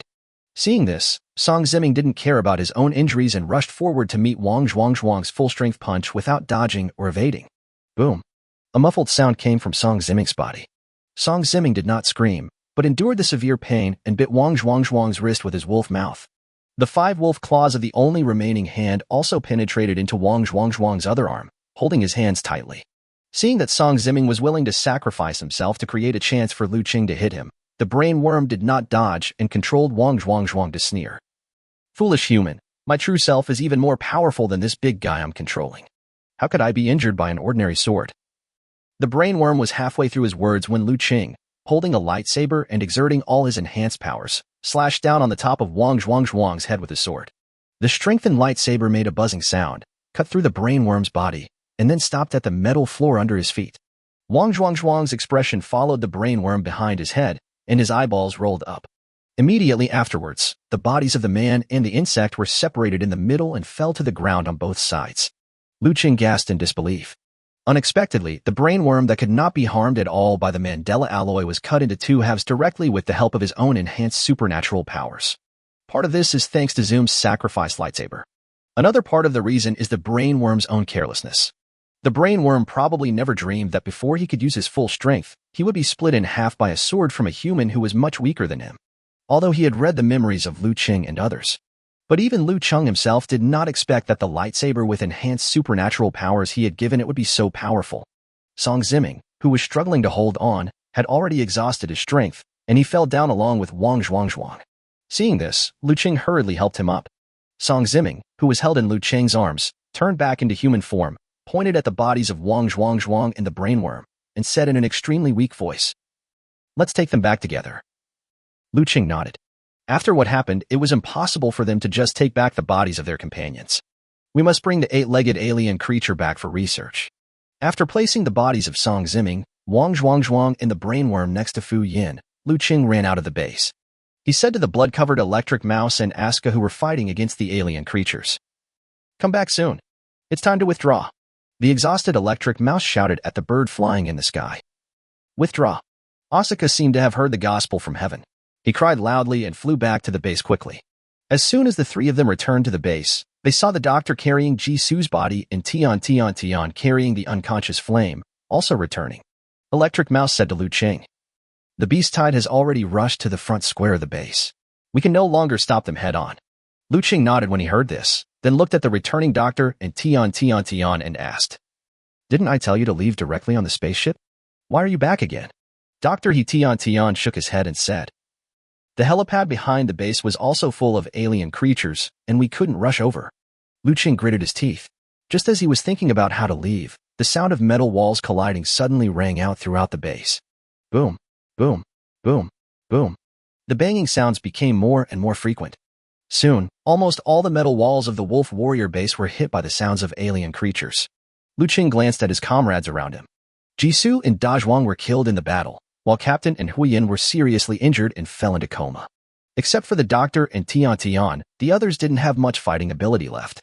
Listening to the sound of the metal wall being hit, everyone was silent and the atmosphere was deadly depressing. Liu Cheng suddenly said to everyone, "It has been an honor to fight alongside you over the past year. Are you willing to fight with me till the last moment?" Electric Mouse, Tian, the doctor, and Fu Yin nodded. The little fat boy Fei Miao glanced at everyone and nodded vigorously despite being afraid. So, Liu Cheng picked up the blue fire pulse Gatling gun, aimed it at the gate of the base, and waited for the moment when the alien creature broke through the metal wall. Marine Corps Camp, Command Room. Commander Liu, who was observing the battlefield situation, suddenly received a report from the frontline intelligence officer. He walked up to Commander Hu and reported, "Chief, there is something unusual about the alien beast tide." Upon hearing this, Commander Hu looked at Commander Liu and asked, "What's the unusual situation?" Commander Liu pointed to the holographic projection map and said, "Our satellites discovered that the main force of the alien creatures did not all go to the desert plains. Instead, they divided 2/3 of their troops and headed to the valley where the Wolf Warriors were." Upon hearing this, Commander Hu quickly checked the satellite images, slapped the table, and said to Commander Liu, "Feint. The beast tide on this side of the plain is a feint attack. This time, the alien creature's target is not the Mineral City, but the Wolf Warrior Squad." Chapter 118 Rescue arrives. After understanding the alien creature's intentions, Commander Hu immediately ordered the officers in the command room, "Assemble all armored forces immediately and head to the valley where the Wolf Squad base is located to provide support." Master Liu said, "The order has been passed on. Some armored units have already headed to the front line. It is estimated that it will take 15 minutes to regroup." 15 minutes? Do you know what 15 minutes means? Commander Hu pointed at Commander Liu's nose and shouted. If the wolf warriors came to support us, we would have to wait 15 minutes each time to get ready before setting off. Our Marine Corps lost this side long ago. Don't tell me that if they don't gather in large numbers, the armored forces will suffer heavy losses when facing the beast tide. If it weren't for the wolf warriors, you and I might not be alive today. Order the armored forces, prepare an armored company, and send out an armored company. Get an armored squad ready and send one out for me. If not a single squad has been assembled, send out one armored vehicle at a time, and assemble them on the way to support. Support is based on speed, not on scale. Yes. Commander Liu immediately took the order and conveyed the instructions to the Marines in various areas to support the Wolf Warriors base. Dang, dang, dang. Inside the Wolf Warriors base, the sound of alien creatures crashing into metal walls could be heard continuously. The positions of the large number of first-level alien creatures that first rushed to the outside of the Wolf Warrior Squad's base have now been replaced by the second and third-level alien creatures that rushed in later. There were even a few level 4 alien creatures that joined in the attack on the metal walls of the War Wolf Squad's base. The heavy metal gate of the base was sinking inward at a speed visible to the naked eye. With a loud bang, the gate of the base was knocked inward. The alien creatures outside the base swarmed in, all like a tide breaking through a dam, rushing towards all directions of the base. After the previous battle, Dian Shu, Fei Miao, and others had little physical strength left. Before the alien creatures rushed into the base, they collected all the firearms and weapons that could be used in the base. We are all ready for a fight to the death. Bang, bang, bang, bang, bang, bang. Using the straight corridor as a defensive position, several people pulled the trigger. In an instant, bullets from 7 or 8 kinetic rifles poured out, killing all the alien creatures that rushed into the narrow corridor. The alien creatures continued to rush in, and the bodies of the dead alien creatures soon piled up into a thick hill in the corridor. The alien creature at the back had just crawled over the corpse of the alien creature in front when it was immediately knocked down by the pouring rain of bullets. As more and more corpses piled up in the corridor, the alien creatures could rush closer and closer to the wolf warriors and others. 20 meters, 15 meters, 10 meters. Seeing that this was not a solution, Liu Cheng grabbed another handful of star core fragments from his bag and put them into his mouth. Without caring about the body's excessive absorption and consumption of superpowers, he directly applied the enhanced superpowers to the Willow WO Gatling gun, strengthening the trajectory of every pulse bullet fired by the blue fire Gatling gun. Swoosh, swoosh, swoosh, swoosh, swoosh. After a minute of shooting, the energy in the energy clip that could fire 10,000 pulse bullets was completely used up. As a result, all the energy from the handful of star core fragments that Liu Cheng put into his mouth was also consumed. Liu Cheng had a splitting headache. He knew that this was probably the result of overusing his supernatural powers.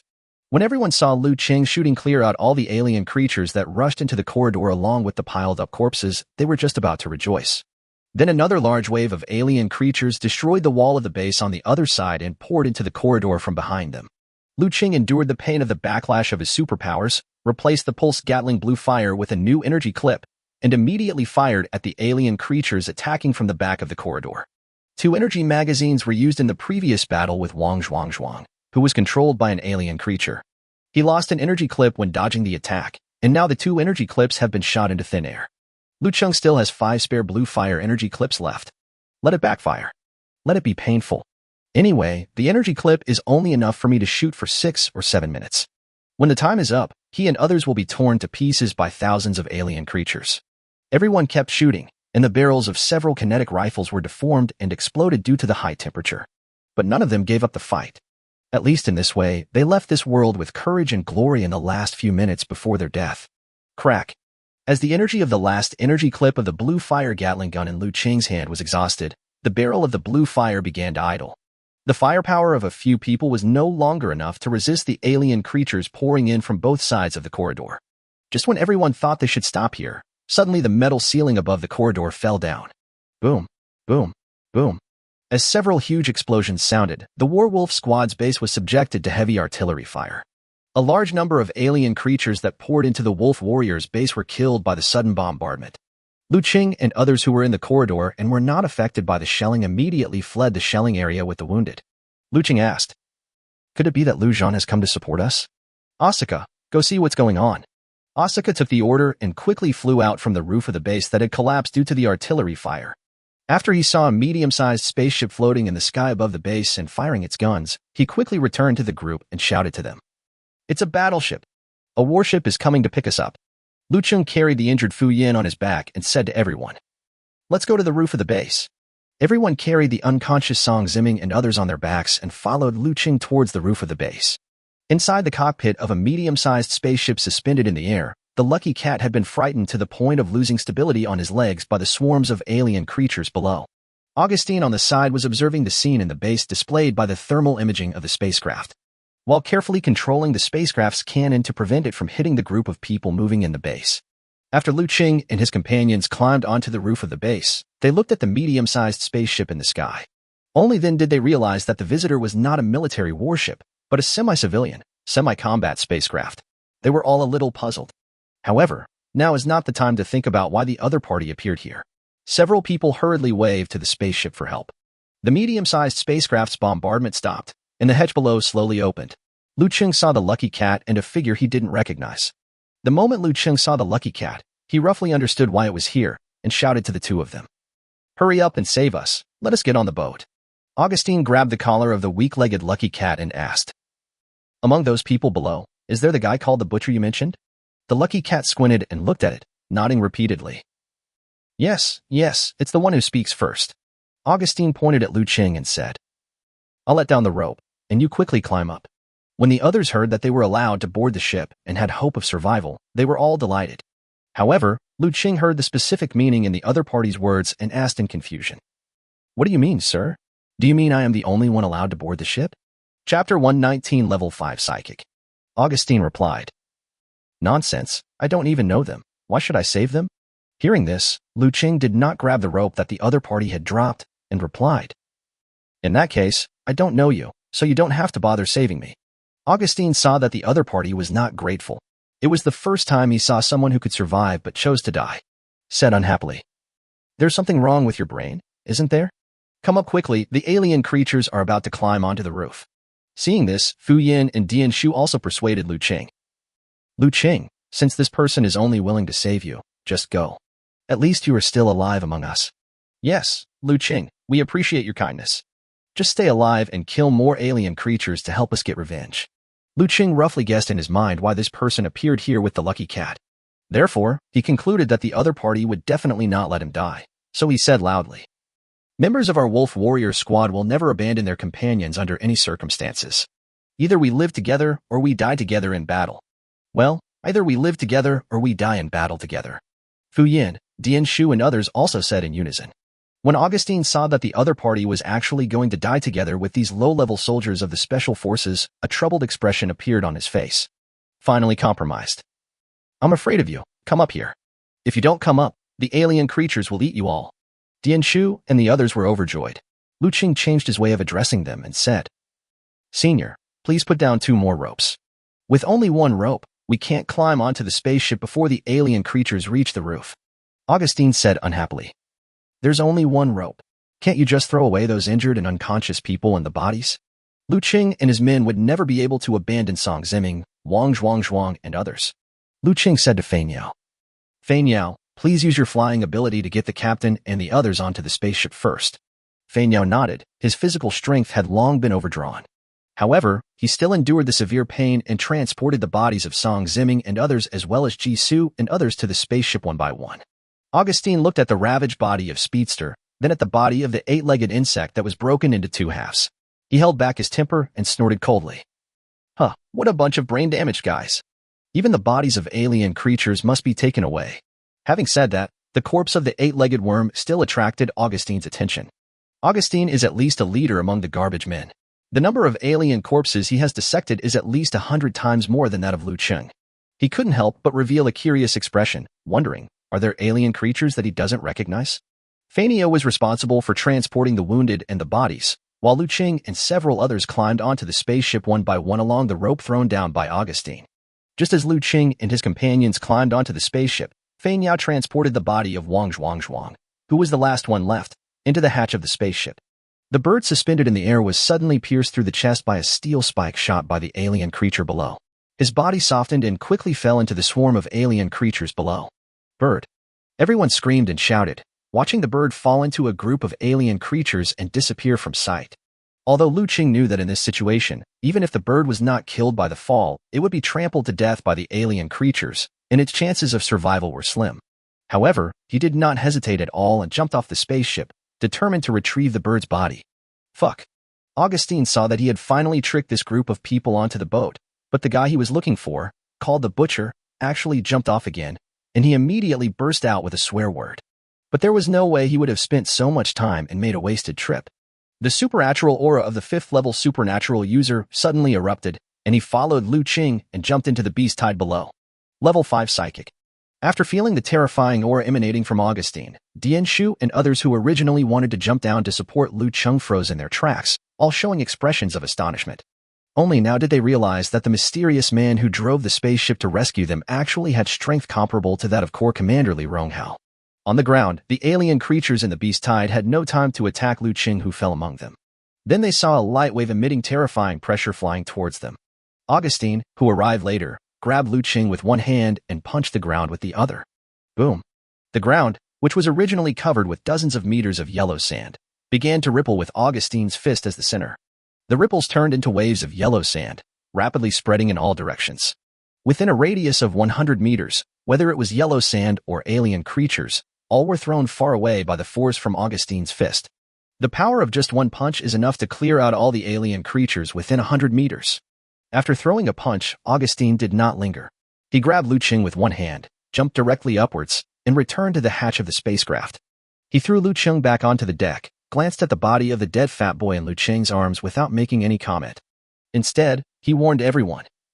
Don't blame me for not saying it first. If anyone tries to leave the spaceship without my permission, I will kill everyone left. Now, everyone, stay in the cab and behave yourself. The hatch of the spacecraft slowly closed. For the safety of their companions, Dianshu and others were all wary of the stranger and did not dare to act rashly. At this time, Liu Cheng saw the armored vehicles coming from a distance and said to Augustine, "It's the Marine Corps' armored vehicle. They are heading towards the beast tide. If we leave them alone, they will die." Augustine snorted coldly and said, "What does it have to do with me? Do you think what I just said is just wind on the ears?" As he spoke, Augustine put one hand on Tian Tiantian's neck. Tian was caught so hard that he couldn't breathe, his face showed pain, and his face turned purple and blue. Liu Cheng and others were silent. They looked at the armored troops below that were fighting with the alien creatures, and then looked at Tian, who was held by Augustine. Finally, he shook his head and walked towards the cockpit of the spaceship. When everyone got into the cab, Augustine asked everyone to stay in the corner. He was driving the spaceship directly into space. Seeing that the other party was going to take them away from the planet ST-44732 directly, Liu Cheng quietly pressed the signal transmitter under his cloak. At the same time, he diverted the other party's attention and asked, "Senior, since you have something to ask me, why rush? After we return to the army and report on the situation of this beast tide, is that okay? What's more, the bodies of our companions have not been buried yet, so why don't you put us in the Marine Corps barracks first?" Augustine took a look at the lucky cat and guessed why this guy called the Butcher could guess his intention directly. The lucky cat waved its hands and said to Liu Cheng, "Butcher boss, I didn't sell you out for profit. I was forced by this senior." Liu Cheng nodded, but he didn't mean to blame the lucky cat. If the lucky cat was for profit, it would have brought trouble to itself long ago. Chapter 120 Bad Habits. You're anxious to bury your comrades, right? Okay, let's just talk about it here.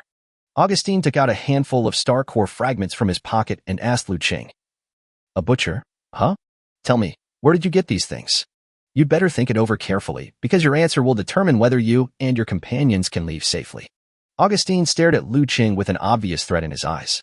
As a 5th-level psychic, they don't need any complicated means to deal with Liu Cheng. Liu Cheng was silent.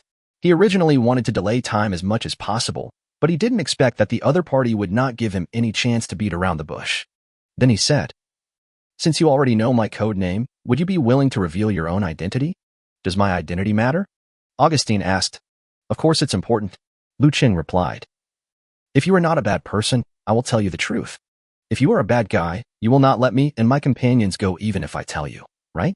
Dianshu and others on the side didn't know what Liu Cheng and this mysterious man were talking about here. However, everyone roughly guessed that it was related to the star core fragments in the hands of the mysterious man. They thought of the large amount of star core fragments that Liu Cheng took out during the battle, and guessed that Liu Cheng might be hiding secrets that they didn't know. Augustine thought about it and felt that revealing his identity might make things easier. Then he took off the hood of his cloak, revealing his rough face, which was similar to the outfit of the Vikings in Europe and America during the Earth Age. Everyone was curious when they saw this, because the other party clearly had the strength of a 5th-level psychic, but was not in his 50s like Liu Cheng. He looks to be in his 30s, quite young. Augustine said, "My name is Augustine. I'm a garbage man. Have you heard of me?" Hearing the name Augustine, Electric Mouse and the doctor showed puzzled expressions. However, Liu Cheng and the lucky cat next to him opened their mouths wide, looking incredulous. The lucky cat said in surprise, You are the one who holds the galactic record for dissecting the most star cores at one time, the legendary figure among the garbage men, Master Augustine?" After hearing this, Dian Shu and others finally understood the other party's identity and couldn't help but look at Augustine carefully again. Although the person standing before them was a famous figure throughout the galaxy, the reactions of Dian Shu and others were not as intense as those of Liu Cheng and Maneki Nico. After all, different trades bring different worlds, especially for Maneki Mao and Liu Cheng, who were engaged in the trade of alien biological tissues and organs. Electric Mouse and others did not know what it meant to hold the galactic record for dissecting the most star cores at one time. Therefore, when they looked at Augustine, they did not have the aura of admiration in the eyes of Liu Cheng and Lucky Cat. Augustine said to Liu Cheng and the Lucky Cat, "Looking at the expressions on your faces, you two must know me. Tell me, where did you get these star core fragments?" Liu Cheng was excited that a legendary figure among garbage men appeared before him. However, he still knew that the secret of his supernatural powers was of great importance, and he must not tell it to anyone he did not absolutely trust. So Liu Cheng said, "Senior Augustine, I accidentally discovered these star core fragments in an underground nest when I was on a mission to clean up alien creatures. However, I lost the exact coordinates of the nest and only remembered its approximate location. If you want to go look for it, I am willing to lead the way." Liu Cheng didn't care about anything and just wanted to lead the other party back to the planet ST-44732 first. Augustine sneered and said, "Do you think I'm a 3-year-old? And what you found in the alien creature's underground lair? The crappy planet you're stationed on has a highest level of alien life forms at level 4. Can alien life forms below level 4 form star core fragments? When it comes to killing alien creatures, I may not be as professional as your special forces. However, when it comes to studying the physiological structure of alien life forms, there are not 10 people in the entire galaxy who know more than me. Excess cosmic energy is converted into matter, and matter plus energy forms life forms. Excess life energy accumulates in organisms to form stellar cores, while less excess energy accumulates in organisms to form stellar core fragments. The lowest level of alien creature that can have star cores or star core fragments in its body must be above level 4. You got so many star core fragments at once. Did you dissect all the level 4 alien creatures on that godforsaken planet?" Liu Cheng was silent. Just as he was thinking about how to continue fooling the other party, he heard a red light alarm sounding in the cockpit of the medium-sized spacecraft. This is an alarm that will sound when a spacecraft detects that it has been locked by the main weapon of another spacecraft. Augustine didn't have time to talk to Liu Cheng. He quickly returned to the driver's seat and looked out of the spacecraft's cockpit. In the vast space, several wormholes appeared near the starry sky where they were. A fleet consisting of a Qing-class strategic cruiser and dozens of medium-sized warships jumped out of the wormhole and quickly surrounded his medium-sized spaceship. In the cabin of the Qing-class strategic cruiser, Captain Zhao Gang asked the officers of the fleet group, "Is it this medium-sized ship?" The officer of the fleet group nodded and replied, "Yes, the distress signal from the Wolf Warriors came from that spaceship. Furthermore, the ground forces on planet ST-44732 are still fighting against the tide of alien creatures." "Got it. Without further ado, let all the ship's main guns lock onto the enemy." After Zhao Gang gave the order, he turned on the public communication channel and issued a warning to the spaceship driven by Augustine. "This is the 10,894th interstellar core of the Galactic Human Unity Government. Target spaceship. Listen carefully. You are now ordered to shut down your spaceship engine immediately and stay on standby. My corps will board and inspect your ship. This is the Milky Way." Zhao Gao repeated his warning and said to his officers, "Have someone prepared to board the ship and rescue. We don't know if the target is human or alien. If there is resistance, the entire fleet can open fire immediately. Receive." The fleet officer saluted, ran to the fleet-wide communication channel, and delivered the order. "Be prepared to board and rescue the ship. If resistance is encountered, the entire fleet can open fire immediately." In the cockpit of the medium-sized spacecraft, Augustine thought it was bad luck after receiving the warning. Then he looked around and sized up the Wolf Warriors and the others, and finally his sights fell on Liu Cheng, who was wearing a cloak. Augustine rushed in front of Liu Cheng with one step, so fast that Liu Cheng couldn't react. Without waiting for Liu Cheng to resist, Augustine directly took off the nanocarbon fiber multifunctional combat tent on Liu Cheng. Under the cloak, we saw the individual combat module components and the signal transmitter with a flashing yellow light. Augustine understood and looked at Liu Cheng with a half-smile and said, "Good boy. No wonder I always felt bloated under your cloak. You are wearing so many useless equipment. Are you a supernatural being?" Augustine made the common mistake made by most psychics. He didn't know that Liu Cheng initially joined the army as a disabled person, and he never imagined that Liu Cheng had the bad habit of relying more on equipment than the members of the Marine Corps. "Okay, I underestimated you. I was careless this time." "Butcher, huh? See you later." Chapter 121 Two Appointments. After the fully armed flying unit soldiers boarded Augustine's spaceship, they were somewhat surprised to learn that the other party was a level 5 psychic. The leader of the team asked, "Are you the famous garbage man Augustine?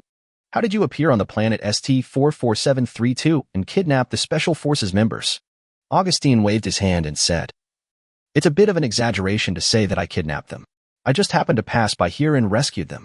Don't take advantage of the fact that you are in the military and distort the facts at will. Don't you think so, Brother Butcher?" Hearing this, the team leader looked at Liu Cheng. Seeing that Augustine did not mention the matter of the Star Core fragments, Liu Cheng would not reveal it on his own initiative, so he nodded and said, "Yes, Senior Augustine saved us when he happened to pass by." Fu Yin and others did not say anything when they heard this. They absolutely trusted Liu Cheng.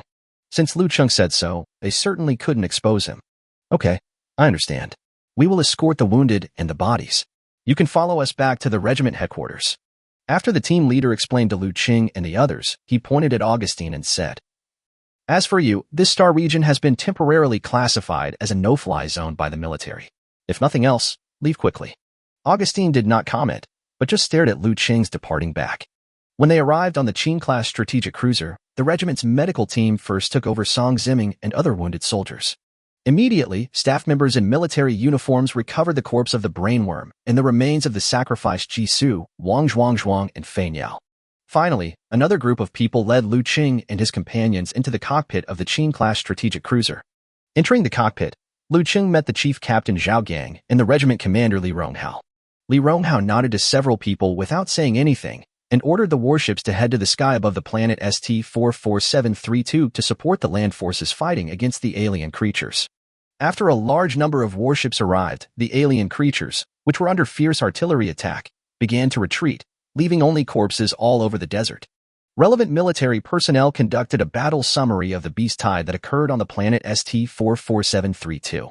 3 members of the Wolf Warrior Squad were killed, 7 were injured, and the Wolf Warrior Squad's base defenses were completely destroyed. More than 2,000 Marines were killed, mainly members of the armored forces who went to support the Wolf Warriors base.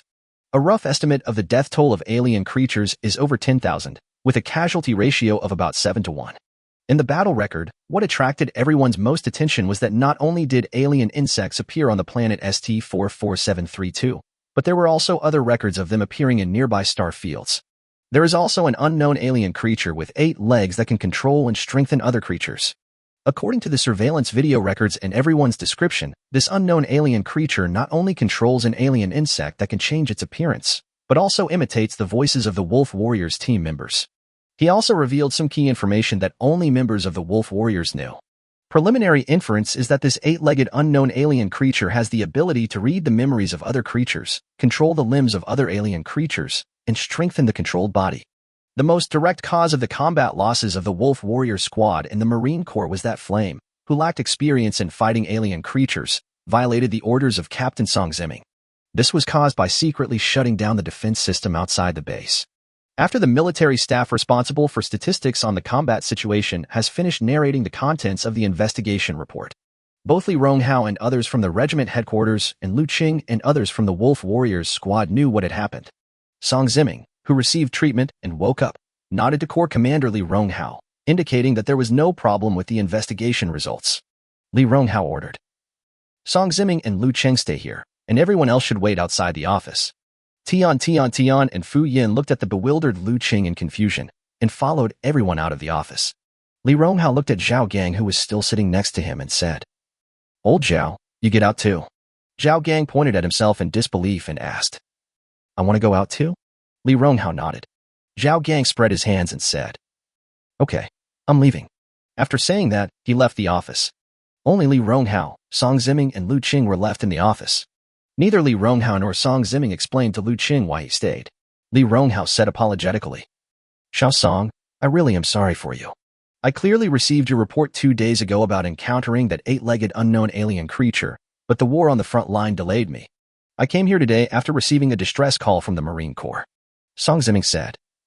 You don't have to apologize, Commander. You didn't do anything wrong. I shouldn't have arranged for Hui Yin to guard the control room, otherwise none of this would have happened. I feel deeply guilty for the death of the team members. As he spoke, Song Ziming, who only had one arm left, bent down 90 degrees and bowed. Li Ronghao raised his hand to signal Song Ziming to stand up and said, I shouldn't have assigned the 2 children of interstellar nobles to your team. It's too late to say anything now. Let's get straight to the point. What do you think about this incident? Song Ziming stood up and said, Captain, this alien creature that you asked me to investigate secretly is indeed planning some kind of conspiracy. Not to mention the fact that they used the mine to attack us before. This time the beast tide is obviously targeting our wolf squad as well. Well, then why do you think that 8-legged bug targeted your wolf squad? Li Ronghao nodded and asked. Hearing this, Song Ziming glanced at Liu Cheng beside him, and Liu Cheng felt uneasy when he was looked at. Song Ziming retracted his gaze, shook his head and said, I don't know yet. Li Ronghao looked at Liu Cheng again and asked, Liu Cheng, what do you think the alien creature's specific goal is? Song Ziming and Liu Cheng were both surprised by Li Ronghao's question. Liu Cheng didn't dare to reveal the secret of his supernatural power and shook his head and said, I don't know either. Li Ronghao pulled out 2 appointment documents from his computer and said to Liu Cheng and Song Ziming, Although I don't know what the specific target of the 8-legged insect is, I guess it is most likely you two. Li Ronghao showed the document to the 2 and said, I received 2 appointment documents from above, the same as the ones that strictly prohibited me from continuing to investigate the 8-legged insect last time. Because the person who sent the message is too high-ranking, the specific name is unknown. One document expressed gratitude to Captain Song for his contributions to human safety over the years and specially approved Song Ziming's early retirement. One document was to promote Liu Cheng to the position of sergeant, replacing Song Ziming's vacant position. The purpose of these 2 documents is very clear. First, Captain Song, who does not want to take the initiative to investigate the 8-legged insect incident, continues to stay in the army. Second, he did not want Liu Cheng, a special forces soldier, to leave the army. Chapter 122. Discharges from the army. After listening to Li Ronghao's words, Liu Cheng was still a little confused about the whole thing. Song Ziming asked with a serious expression, Captain, what do you mean? Li Ronghao nodded to confirm. That's right. Since that 8-legged worm can control alien creatures and humans, then there is no reason why the top officials of the United Government would not be controlled by him. At first, I thought it was strange that the higher-ups forbade us from investigating the 8-legged insect. Now it seems that the other party's attempt to hide his tracks just proves that he is hiding in the upper echelons of the United Government. Although Liu Cheng didn't say a word, he was already frightened just by listening to the 2 people's inferences. If the 8-legged worm that can only control and read human memories really exists among the senior officials of the United Government, doesn't this mean that the entire human race is facing the crisis of being controlled by alien creatures? But don't worry, I have already written a report about the whole thing and sent it to my superiors in the military. I'm sure the United Government will pay great attention to it. By then, the 8-legged insect hiding among the government officials won't be able to hide just because it wants to. After the 2 finished discussing the matter of the 8-legged insect, Liu Cheng silently raised his hand and wanted to speak. Seeing Li Ronghao nod and look at him, Liu Cheng said, Report, I roughly understood the conversation between you 2, Corps Commander and Captain Song. But why did you ask me to stay and listen to something that even Captain Zhao Gang avoided? Li Ronghao explained. First, Captain Song is very optimistic about you, and since you have taken over his position, I also plan to train you well. Second, the report on the 8-legged bug a year ago was handled by a limited number of people, but it still led to a high-level investigation ban. Therefore, I am suspicious of everyone who has experienced the report, and Zhao Gang is one of them. Besides, you and Song Ziming are both suspected targets of the 8-legged worm. It is obviously impossible to catch him without bait. Liu Cheng nodded and said, I see. Captain Song and I are your 2 baits, Commander.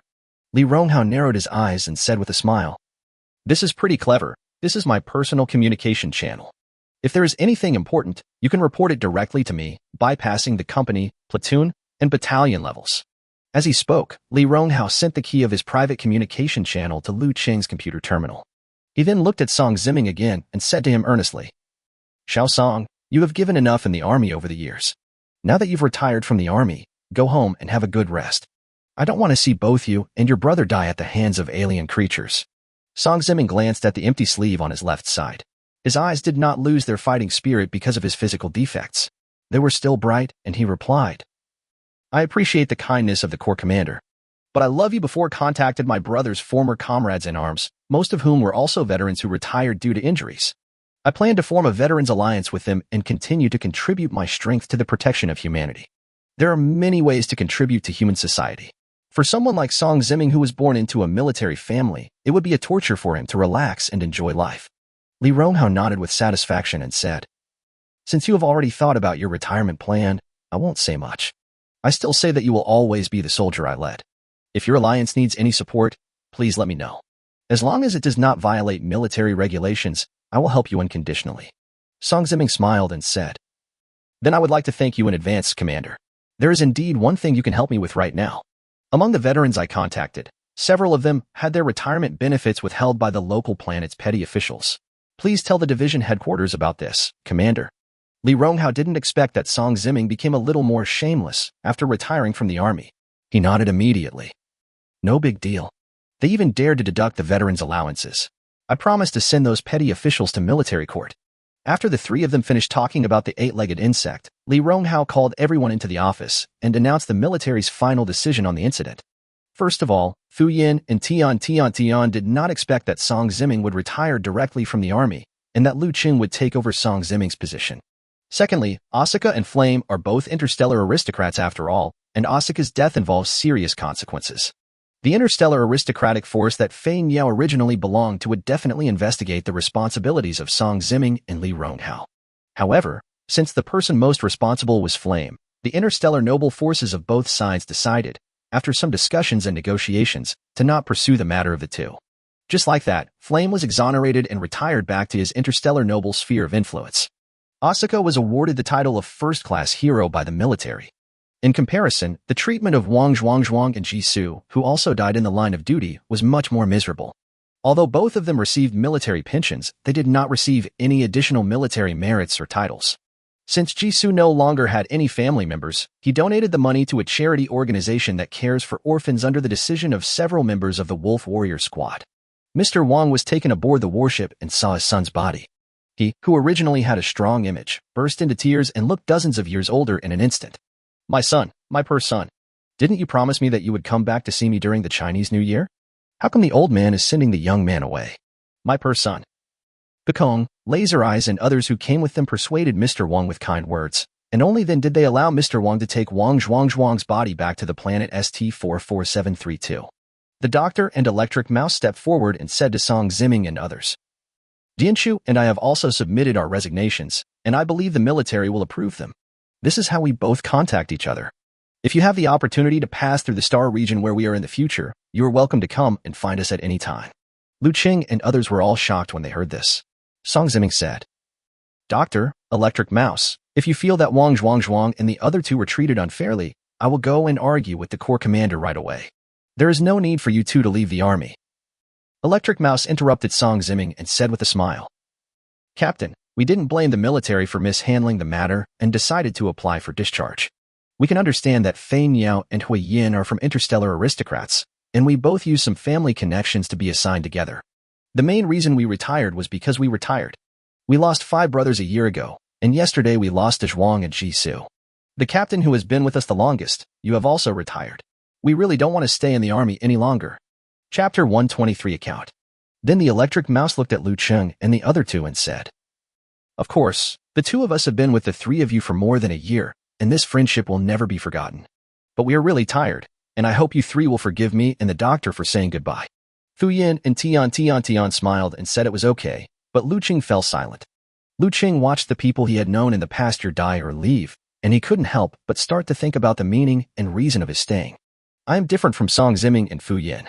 I joined the army not for noble goals like glory and protecting humanity. His purpose was very pure from the beginning, which was simply to obtain the high salary of the special forces to subsidize his father's medical expenses. However, this goal was accomplished within a few months after he accidentally discovered that he could dissect star core fragments from the corpses of alien creatures. Although my current assets cannot be called that of a wealthy man, it is still enough for my family to live a comfortable life." Liu Cheng felt a little confused as he couldn't figure out the meaning of staying in the army. Electric Mouse and the doctor thought Liu Cheng was unhappy because of their departure, So they went up to hug Liu Cheng and comforted him. Liu Cheng, don't worry. Even though you were a useless person at the beginning, your efforts have been recognized by all of us. You will definitely make more new friends. If you pass by our star region, don't forget to come find us. I'll treat you guys to a drink then.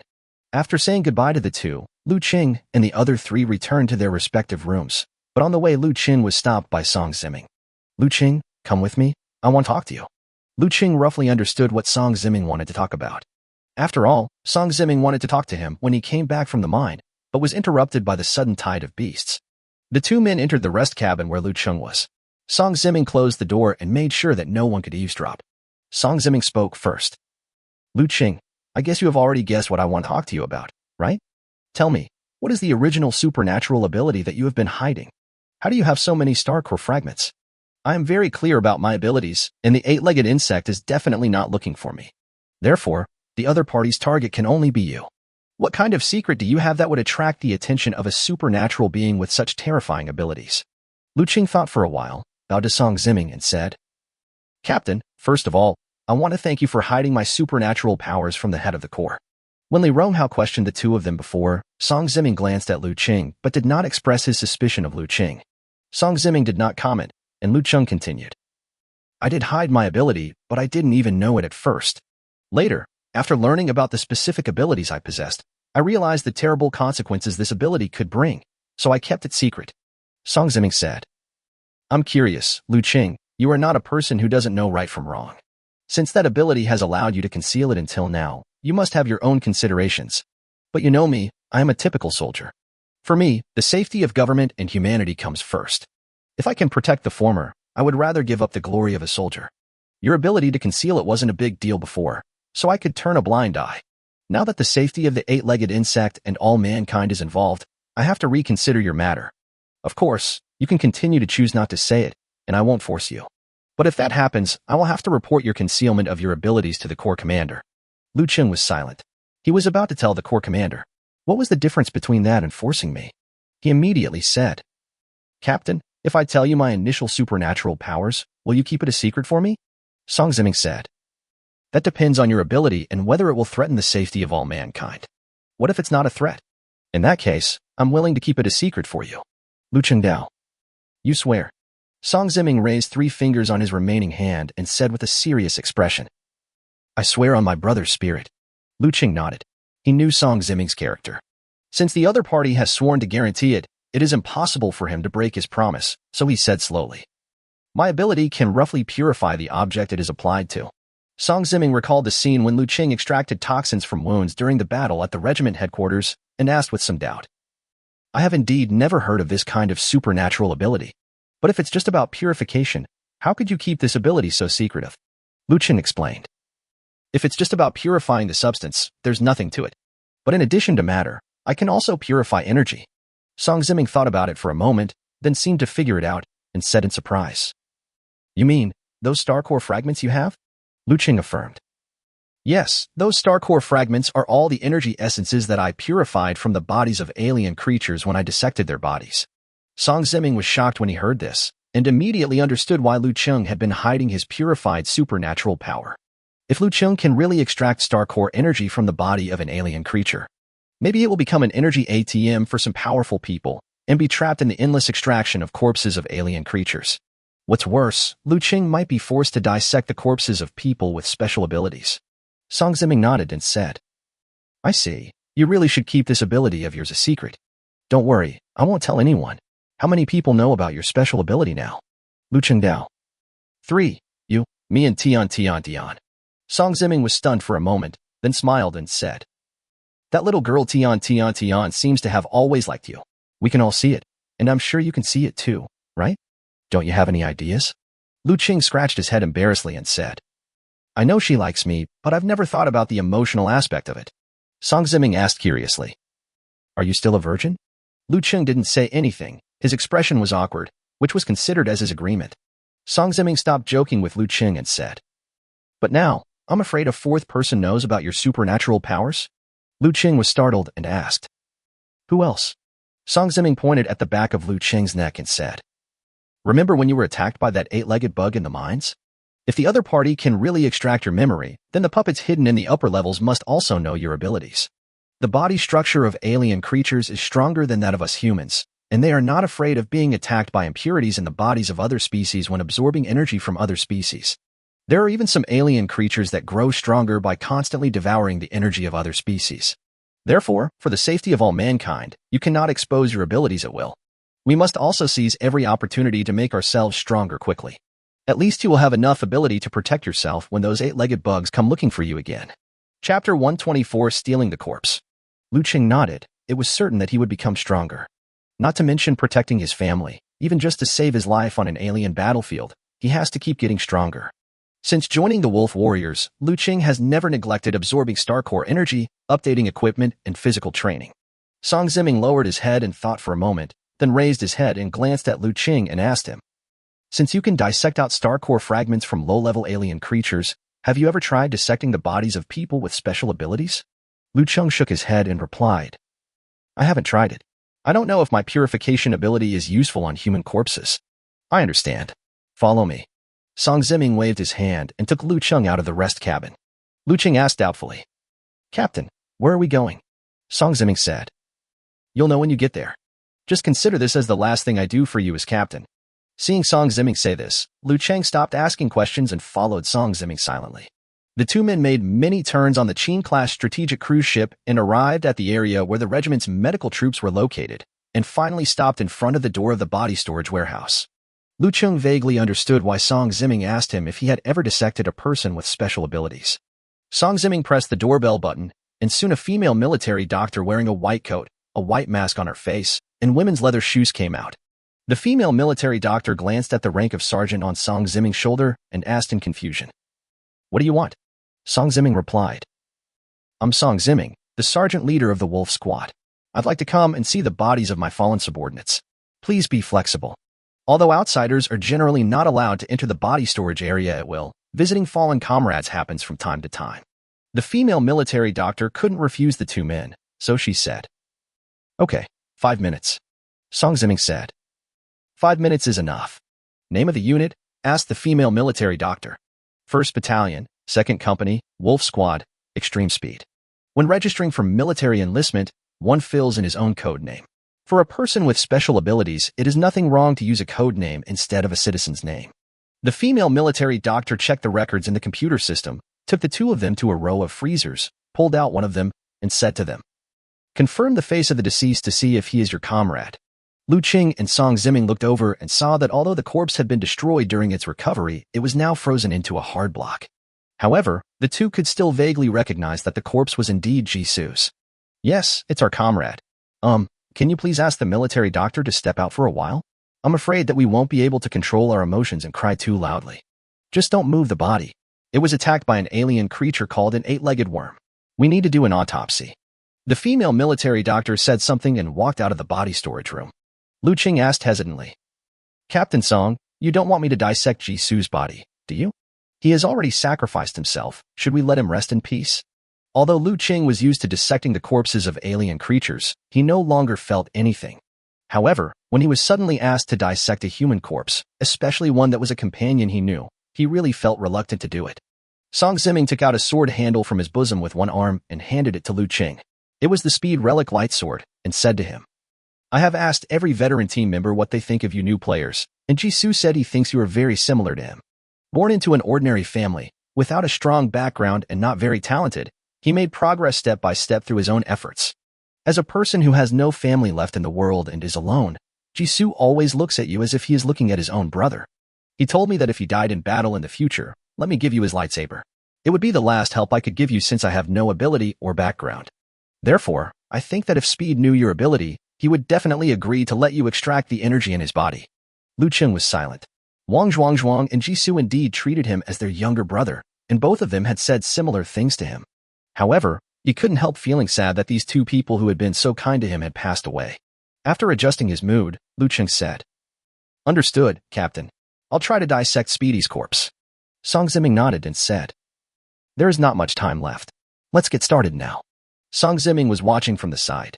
He also wanted to observe how Liu Cheng extracted the energy from Jisoo's body. However, Jisoo's body had been severely damaged, and Liu Cheng himself didn't know whether he could use the purified power to extract energy fragments from Jisoo's body. Liu Cheng placed his hands on Jisoo's corpse, enduring the cold feeling in his hands. While using the purification power, he felt the weak energy feedback coming from the extremely cold corpse. Half a minute later, feeling the energy in the corpse gathering at a very fast speed in the chest, Liu Cheng took out the cutting knife used to dissect the corpses of alien creatures and carefully cut the position where the energy was gathering on the chest. After peeling open the incision, Liu Cheng took out a small bead the size of a glass ball from Jisoo's body. He wiped the blood off the beads with a tissue, and the small beads instantly became sparkling. This is a star core? Song Ziming and Liu Cheng both made sounds of surprise. Although Liu Cheng had dissected a considerable number of star core fragments, this was the first time he had dissected a complete star core. The size of this star core is not large. It is even larger than the star core fragments dissected from the body of a level 3 alien creature. But it is indeed a complete star core. Liu Cheng had heard before that absorbing a complete star core has a certain probability of allowing a psychic to gain new supernatural abilities. It's just like awakening new abilities when you're promoted to a higher level psychic. His heart is pounding, and he is very excited. The door to the body storage room was suddenly opened, and the sound of a female military doctor's small leather shoes could be heard at the door. Liu Cheng quickly put the small star core into his bag, and the two pretended nothing had happened. But there would definitely be no time to hide the bloodstains produced by the autopsy. The female military doctor walked into the room, saw the bloodstained tissue next to Jisoo's body, then looked at the newly cut wound on Jisoo's chest, and immediately said angrily, "What are you doing? I told you that this body needed an autopsy, and you guys were still moving around. This is the first time I have seen someone so disrespectful to his deceased comrades. You too, get out of here." Song Ziming was too embarrassed to explain anything, and he couldn't explain anything, so he and Liu Cheng were scolded out by the female military doctor.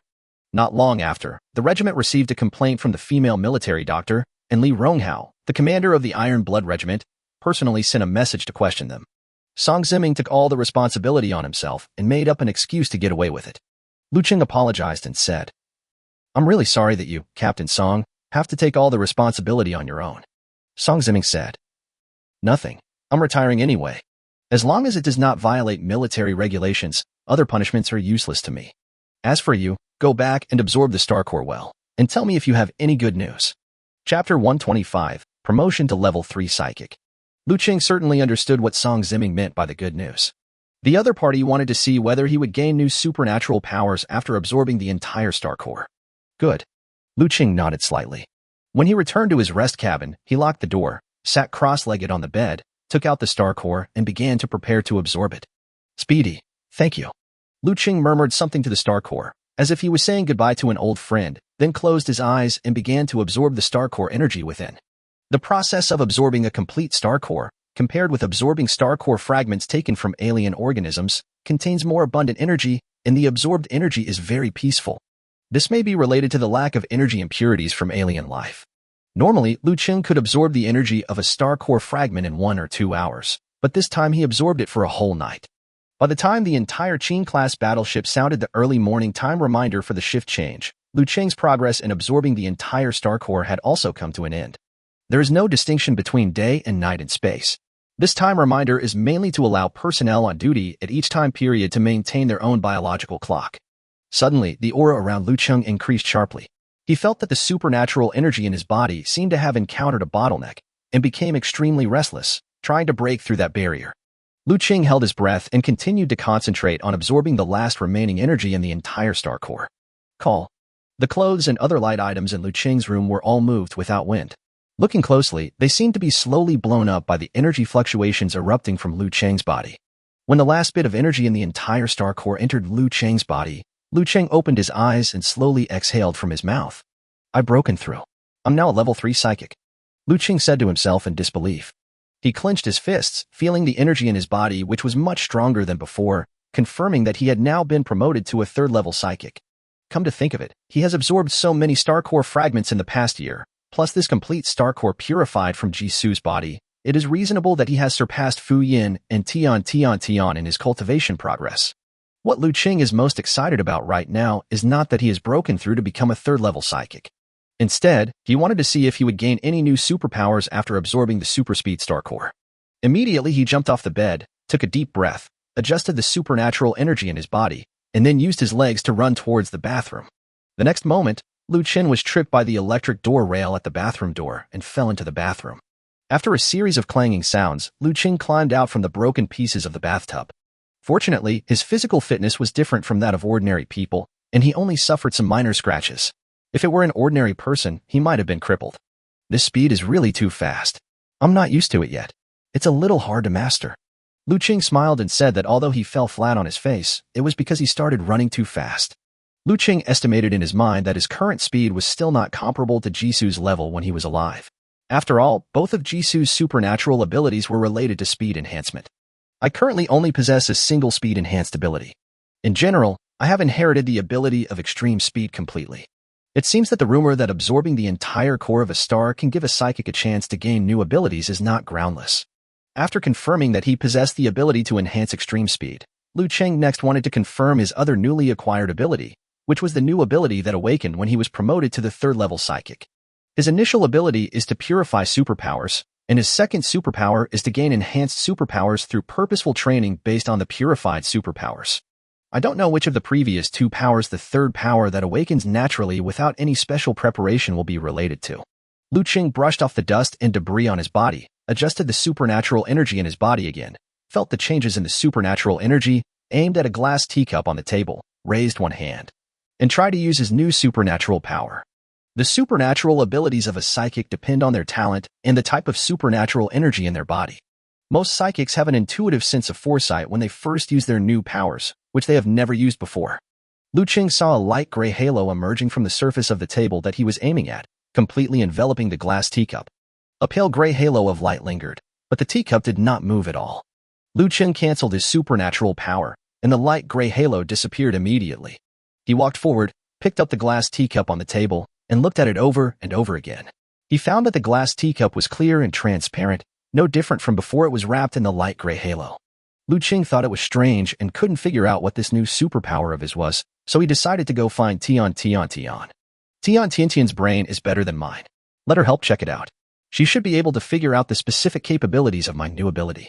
When Liu Cheng entered Tian's room and explained his purpose to her, Tian said with a surprised expression, "You have been promoted to a third-level psychic?" "Shoo." Liu Cheng made a gesture to silence Tian, signaling him to lower his voice, and replied, "I just got promoted as well. It might be related to the fact that I absorbed the extremely fast star core." Tian felt that this possibility was very high and muttered, "Jisu has been a level 2 mutant for many years. Although the amount of star core energy extracted from his body is not large, it is not comparable to that of ordinary level 2 or 3 alien creatures. Since your new ability has no effect on dead things, let's try it on living things first." Liu Cheng asked doubtfully, "Where can we find living things?" Tian said, "I remember that the medical unit's laboratory on the battleship has a lot of mice. You wait here. I'll borrow one from them." About half an hour later, Tian returned to the lounge carrying a cage containing a white mouse. Liu Cheng asked, "What took you so long?" Tian said helplessly, "Don't mention it. I just told them that I was from the Wolf Warriors, and the medical staff kept complaining to me as if I owed them money. They said that our team destroyed the bodies of their medical team. How can that be possible?" Liu Cheng remained silent. He was too embarrassed to tell Tian that after he and Song Ziming went to secretly dissect Jisu's body, they were complained about by a female military doctor from the medical corps. Tian placed the cage containing the mice on the table and said to Liu Cheng, "Okay, try your new ability on the mouse first." Chapter 126 Weakened Aura. Liu Cheng aimed at the cage containing the white mouse and raised his hand. A light gray halo emerged from the surface of the table again. The two saw that the originally lively and active little white mouse began to become slow under the cover of the light gray halo. The little white mouse seemed to become a little listless, as if it was frightened, hiding in the corner of the cage and trembling. The light gray halo lasted for a while.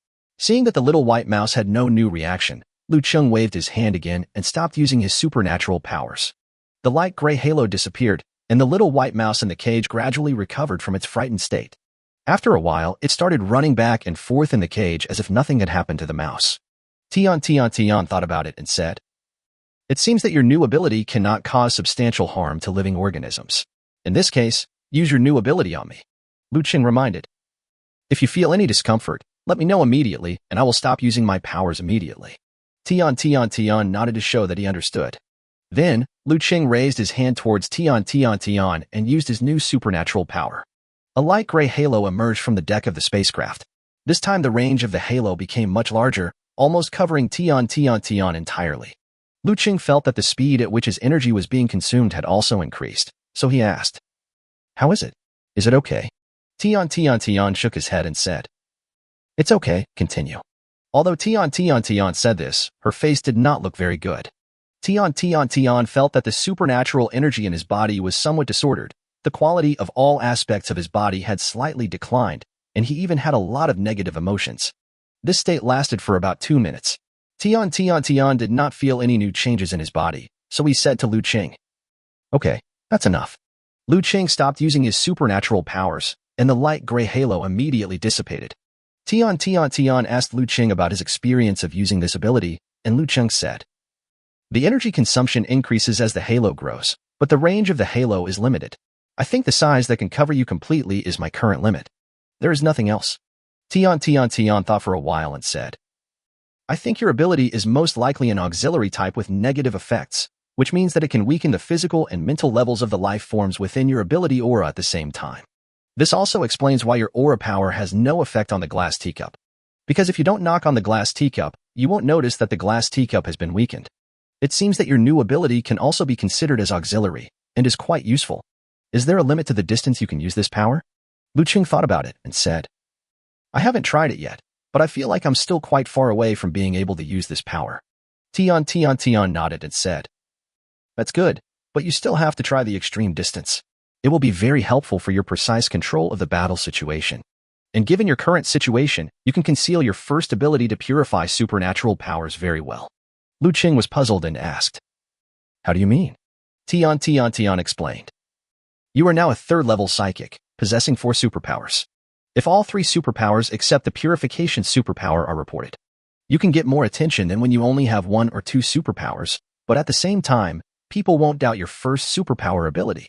Liu Cheng suddenly realized and said, "Yes, as long as I report one of the last 2 powers as the initial power I just discovered, no one will guess that my first power is a purified power." Liu Cheng was overjoyed and turned around several times while holding Tian. "I have to tell Captain Song this news right away." After saying that, Liu Cheng ran out of Tian's lounge. Tian stamped her feet every day, secretly cursing Liu Cheng as a scumbag. Liu Cheng came to the door of the lounge where Song Ziming was, but was told by the fleet staff who were cleaning the room. Song Ziming had already left the Qing-class strategic cruiser ahead of schedule, saying that he was retiring and returning home. Upon hearing the news, Liu Cheng hurriedly called Song Ziming, told him the good news that he had obtained 2 new superpowers, and asked him why he left without saying goodbye. In the video communication, Song Ziming replied with a smile, "Yes, very good. I'm not afraid that you will miss me, so I'm leaving early." Although he said so, there were faint tears of reluctance in Song Ziming's eyes. Liu Cheng smiled when he saw this, but did not expose Song Ziming's tender side. He said to him, "Captain, you must take good care of yourself. I hope you can make a difference in the Veterans Alliance you formed." Song Ziming also laughed and said, "You too, work hard. I believe in my own and my brother's vision. You will definitely be an excellent special warfare soldier and an excellent human superpower warrior." After the 2 finished communicating, Liu Cheng called Fu Yin and Tian to go to the battleship restaurant of the regiment headquarters for breakfast. Although the food on the Qing-class strategic cruiser was good, it was still not as good as Song Ziming's cooking. The 3 of them always felt that the meal was missing something. Without De Zhuang and the others snatching chicken legs from me, I always feel empty inside." Fu Yin pinched a chicken butt and sighed. Tian said coldly, "Just eat. Don't sigh at the chickens, but it's perverted." Hearing this, Liu Cheng, who also wanted to sigh, immediately swallowed the words back. After finishing breakfast, the 3 were on their way back to their room when a staff member from the regiment headquarters came running over and called out to Liu Cheng. Asked him, "Do you know Augustine from the Junkman?" Tian and Fu Yin looked at Liu Cheng curiously. Liu Cheng was also stunned. He didn't understand why the other party asked him this. Did Augustine betray his secret? It shouldn't be. According to Liu Cheng's estimation, Augustine should also possess the ability to obtain star cores or star core fragments, which is why he also guessed and found himself. If the other party betrayed himself, wouldn't it be equivalent to betraying Augustine himself? So Liu Cheng replied, "We know each other, I guess. We met once. What's wrong?" The staff member said, "That's right. The last time we let Augustine leave this star field, Augustine's spaceship did not go far. Instead, it stayed outside the military no-fly zone and tracked us for several days. The regiment commander asked me to ask you, if there is anything going on between you, please clarify it as soon as possible and don't let him follow our regiment anymore. So that's how it is. I feel relieved then. Liu Cheng nodded and replied to the staff member. Okay, I roughly guessed what the other party wanted to see me about. Please help me arrange a meeting. I will go talk to him and ask him to stay away from our regiment. Okay, when do you want to go? I can arrange a spaceship. Liu Cheng thought for a moment and said, right now. After the staff member left, Tian looked at Liu Cheng with a worried expression and asked, do you want us to go with you? Liu Cheng Dao. It's okay. It'll be fine. I will open the communication channel in a moment, and you can record the video. Tian nodded. Good. Chapter 127 Active Negotiation. What about me? Fuyan asked. Liu Cheng Dao. Just go back to your room and do whatever you need to do. This matter has nothing to do with you. Fuyan retorted. Who said it has nothing to do with me? You are my tree of destiny. I'm warning you, don't kill yourself, or I won't be any better off. Oh, I see. You have to tell me everything every time. You are almost like my mom. After Liu Cheng sent Fu Yin away, he followed the staff member and boarded the arranged military spacecraft. The spaceship carried the two people to the vicinity of the medium-sized spaceship driven by Augustine. The staff opened the public communication channel and sent a communication request to the other party.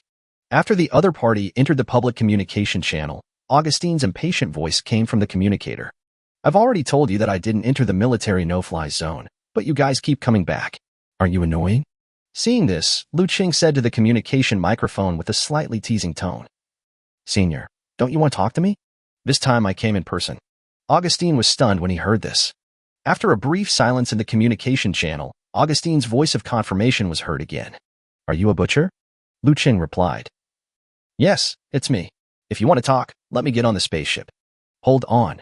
After Augustine finished speaking, he opened the sealed cabin passage between the spacecraft. You go alone. I'll wait for you here.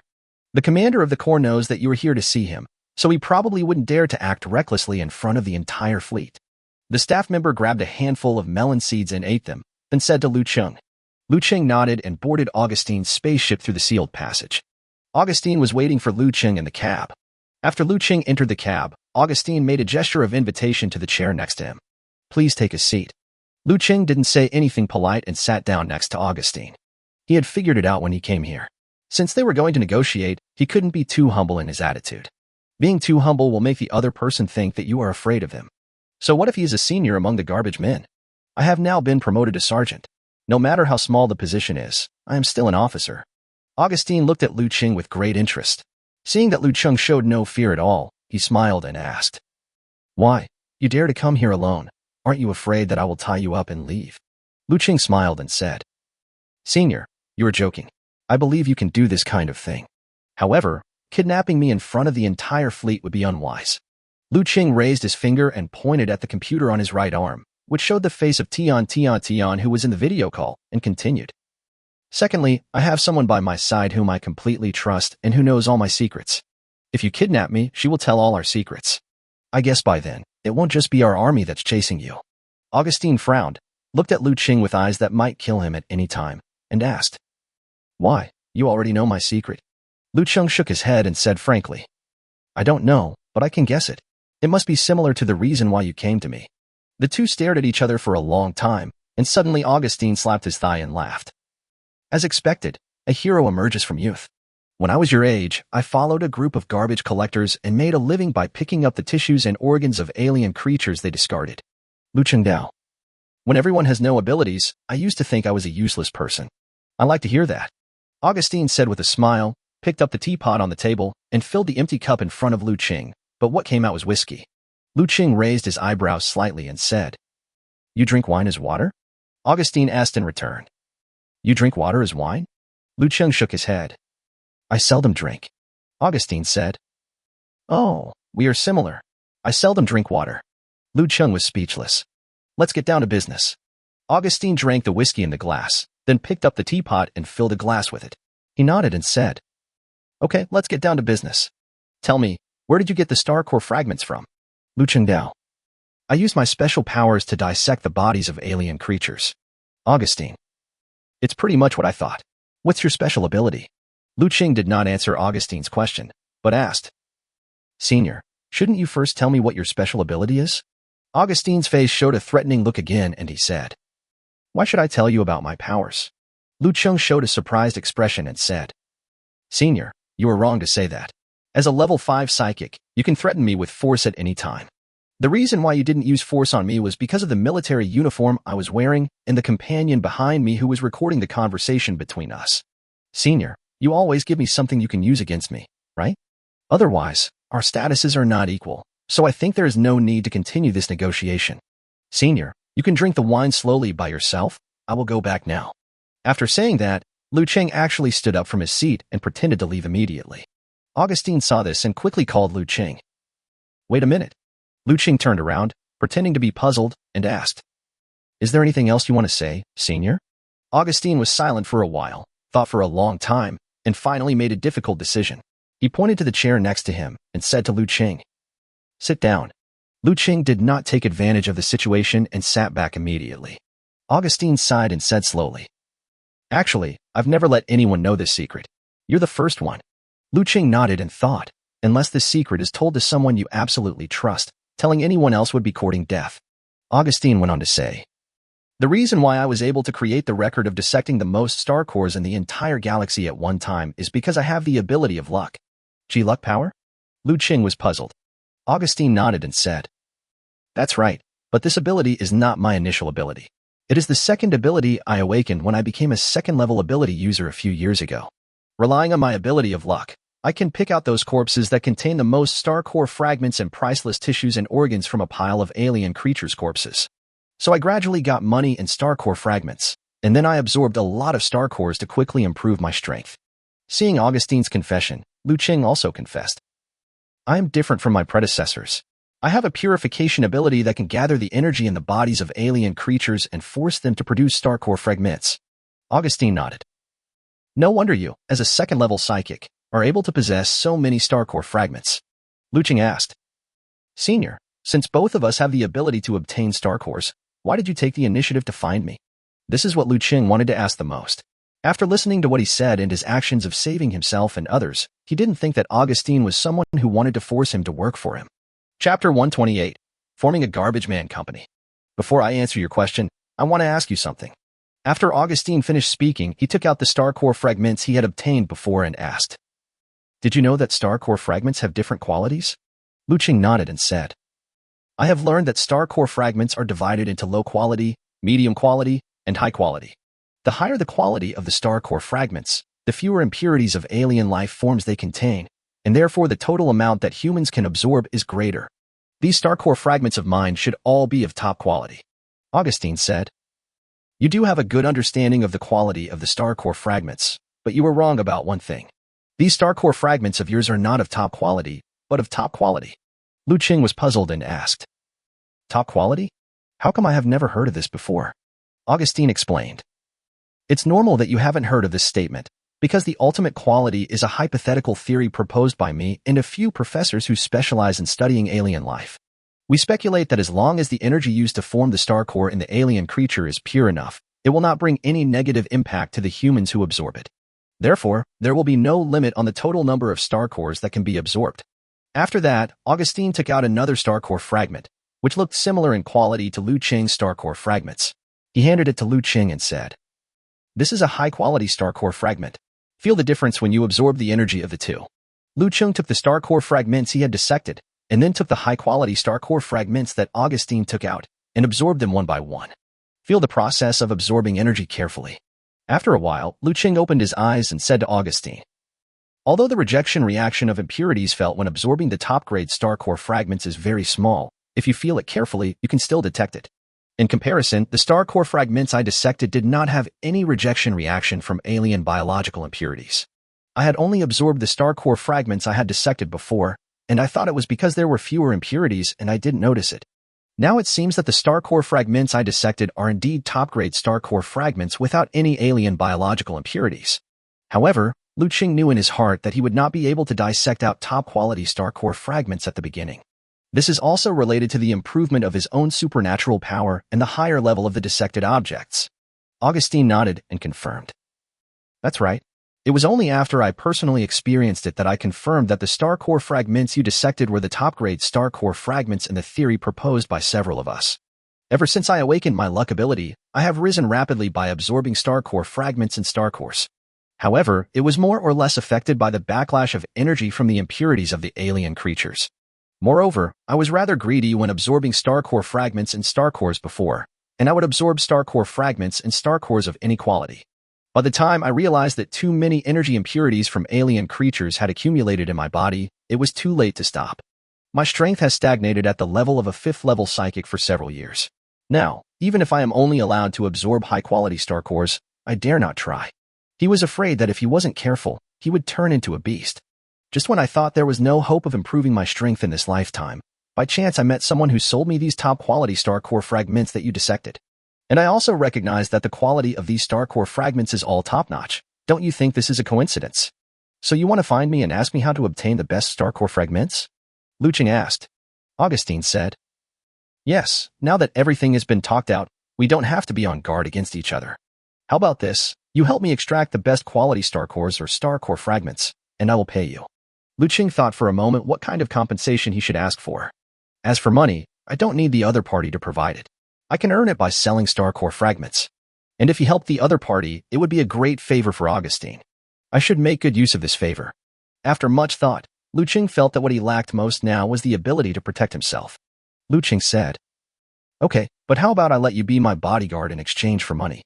Augustine smiled and said, You want me to be your bodyguard? You really have an idea. I say, how many enemies are chasing you? Liu Cheng pointed to his military uniform and said, Although there are no enemies, there are a lot of alien creatures. You know, the biggest feature of our industry is that you can get promoted quickly. Augustine thought about it and said, In that case, why don't you just retire? Your regiment commander is still holding you back. Liu Cheng shook his head and told Augustine about his several encounters with 8-legged insects over the past year. He also asked the other party not to talk nonsense as it would bring trouble to both of them. Augustine was surprised and said, There are actually such alien creatures in the Milky Way. But think about it, the universe is so vast, so it's understandable that some strange races would emerge. In that case, your military identity can indeed better guarantee your safety. I'm just afraid that those alien creatures will come to harm me. Being your bodyguard can indeed prevent some risks, but what about hunting alien creatures? It's impossible that the battlefield area you are in is full of high-level alien creatures, right? Without the corpses of high-level alien creatures, how can you help me dissect out the star core of top quality? This is a problem. Liu Cheng and Augustine were both silent. After a while, Liu Cheng seemed to have thought of something and said, I heard that the garbage men who have dissected a large number of alien creatures will form a group and act collectively like a company. Do you have such a team? Augustine asked in return. Do you think that with my abilities, I would choose to just team up with someone else? Liu Cheng understood that the other party meant that he had no team, so he said, That's true. But the plan you proposed is feasible, Augustine added. I didn't room with others before because it was not suitable and there was no need. Now that I have enough strength, I should be able to recruit some capable garbage men into my team with my fame. It's a team of 2 of us, Liu Cheng emphasized. It's all the same. Augustine ignored Liu Cheng's words and continued. At that time, they will be responsible for hunting and collecting alien creatures. I will be responsible for using my luck ability to select excellent corpses, and you will be responsible for dissecting them using your purification ability. In this way, we can not only meet your need to protect you, but also obtain a sufficient supply of corpses of medium and high-level alien creatures. It also allows the team to make money, which is really killing 3 birds with 1 stone. Liu Cheng was still serious and said unhappily, That's different. If you want to work with me, this team must belong to the 2 of us. Okay. Augustine waved his hands and said to Liu Cheng as if he was coaxing a child, I'm afraid of you. This team belongs to you and me. You are the chairman and I am the vice chairman. Is that okay? Chapter 129 The Body is Missing. Someone like Augustine, who has both fame and fortune now, doesn't care at all about who the company belongs to. Liu Cheng was really afraid of being poor in the past. Now, whenever he hears about starting a company, no matter whether he is short of money or not, he always wants to get back to being a boss. How long do you estimate it will take to recruit people? Liu Cheng asked Augustine. Augustine said, I just need to go to the Junkman forum and post a video message showing my face. What remains is the face-to-face interview. You always have to choose someone you trust, right? Including the round-trip flight, it won't take more than a month. Liu Cheng Dao. It just so happens that I have just been appointed as a sergeant.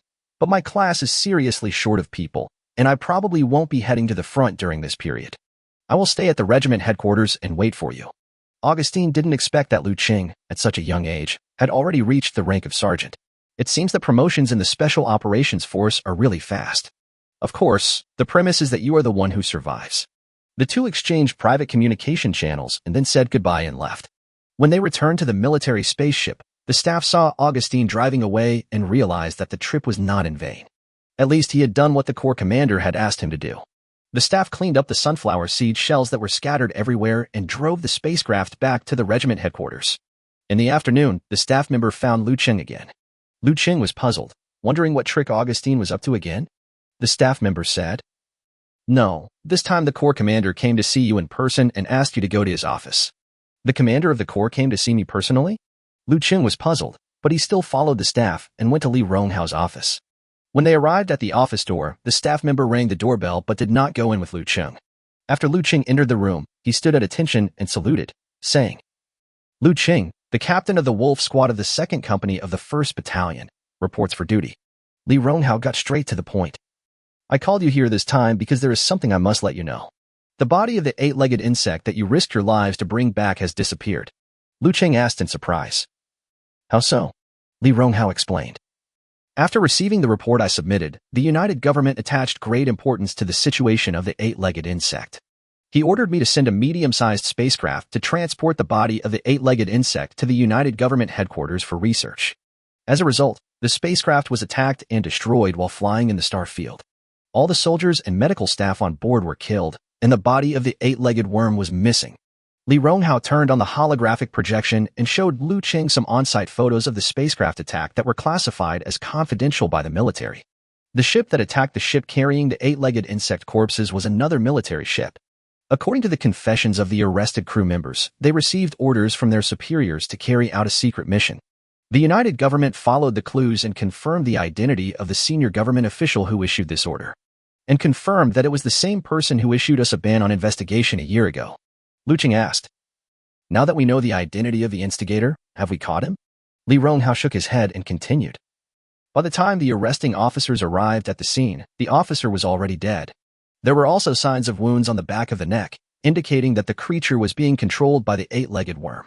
Although it is not known why the 8-legged insect was willing to abandon its puppet pawns in the upper echelons of the United Government to protect the corpses of its own kind. However, the whole incident has made the United Government realize that this 8-legged insect is absolutely a threat to all mankind. Therefore, my superiors also paid attention to the part about you and Song Ziming in my report. Decide, within reason, that I will satisfy all your needs. Now, what do you want to propose?" Li Ronghao looked at Liu Cheng curiously.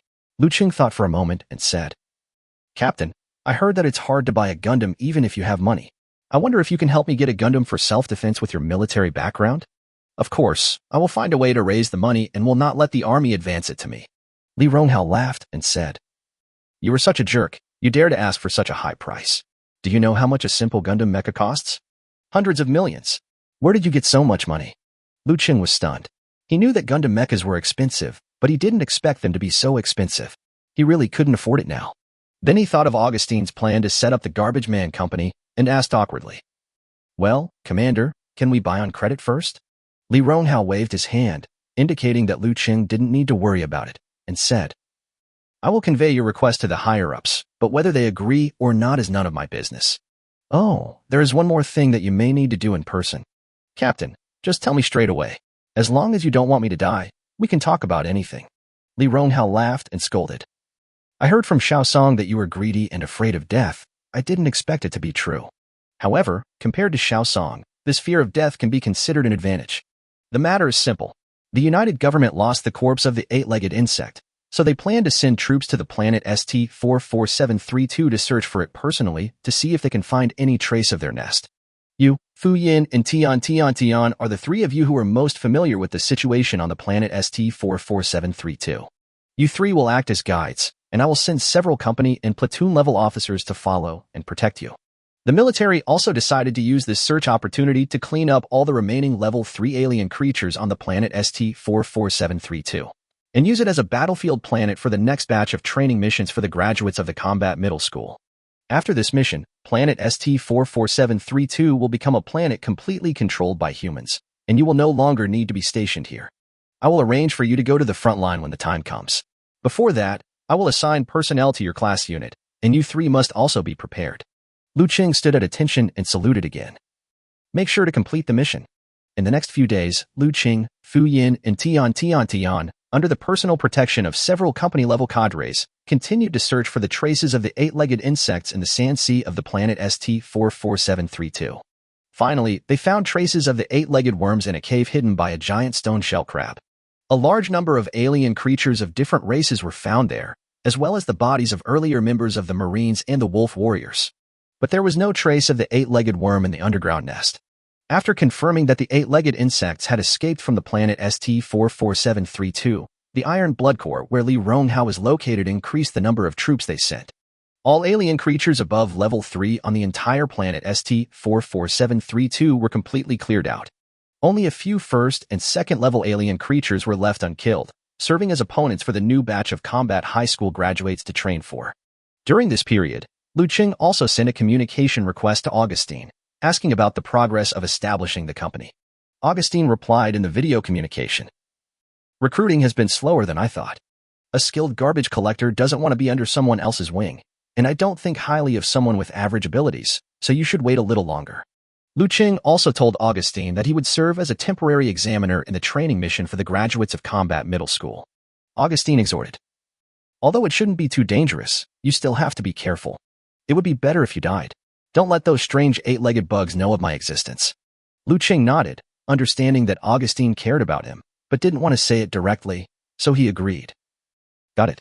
When you come back, I'll dissect the finest star core fragments for you." Augustine replied with a smile and curse. "TSK, can't you just dissect out the star core for me? Why must it be star core fragments?" Volume 1. The End of Military Sandstar. Chapter 130 New Soldiers. Team 9027. In the silent space, a small wormhole slowly opened, breaking the tranquility of the star field. A Qing-class strategic cruiser jumped out of the wormhole. This battleship came from the central star field of the United Government of the Milky Way, carrying hundreds of aircraft responsible for transporting the supernatural graduates of Combat Middle School who were participating in the training mission. This is because each planet has different revolutions, rotations, star environment, and the main elemental composition of the planet. The inhabitants of each planet have their own production and life cycles. Therefore, the training missions that each batch of graduates from the Battle Academy participate in are conducted on a planetary basis. This time it was the turn of the graduates from a planet closer to the central star field of the United Government to participate in the training mission. The total number of graduates on board the transport ship this time alone is several times the total number of people Liu Cheng and his team participated in the training mission. When the Qing-class strategic cruiser reached the orbit above the planet ST-44732, the front hatch of the fast troop transport ship where the graduates of Class 27 of the third year of high school at the Royal Combat Academy of Luantong City were located opened, and a man stepped into the troop transport cabin at the rear of the spacecraft. Inside the troop transport cabin, everyone looked at this person with curiosity. Because although this person was wearing military boots, he was also covered with a large black cloak, and the whole person looked a little bloated, and it was unclear whether he was fat or thin. The man took off the hood of his cloak, revealing a handsome Asian face, which made these graduates living on a planet dominated by European and American races even more interested in this person. The visitor spoke. "I am the Sergeant-in-Chief of the temporary Squad 9027 that is participating in this training mission. You can just call me by my code name, Butcher. For this training mission, I will only intervene in one situation, that is, if I judge that the situation you are facing exceeds the difficulty limit of your training mission. Besides, even if you are all killed by alien creatures, I will not intervene, understand?" A boy with short blonde hair and blue eyes spoke up. "Captain Butcher, are you afraid of the cold? Why are you dressed like this? Or is there a woman hiding under your cloak making you feel comfortable?"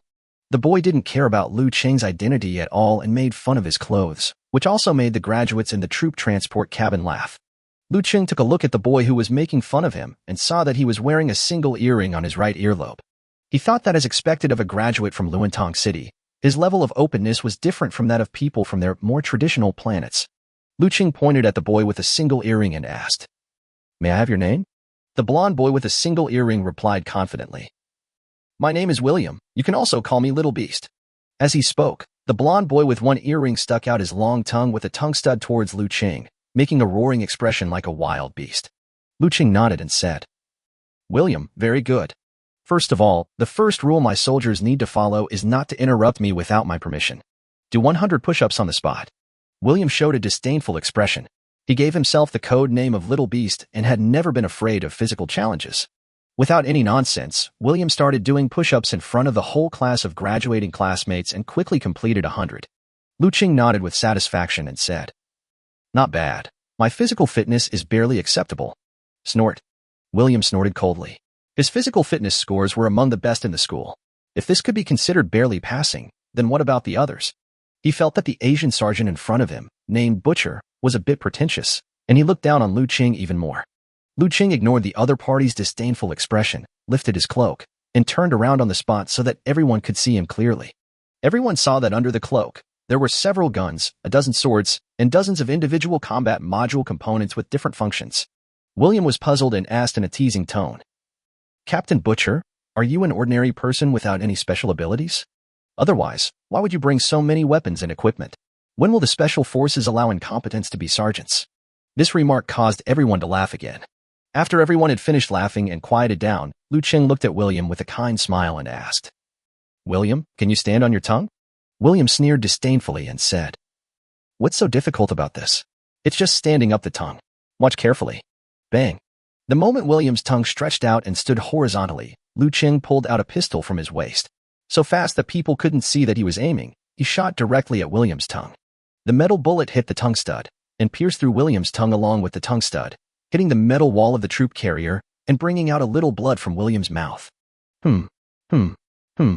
William's tongue hurt, but he didn't dare to roar with his tongue, so he made a series of humming sounds through his throat.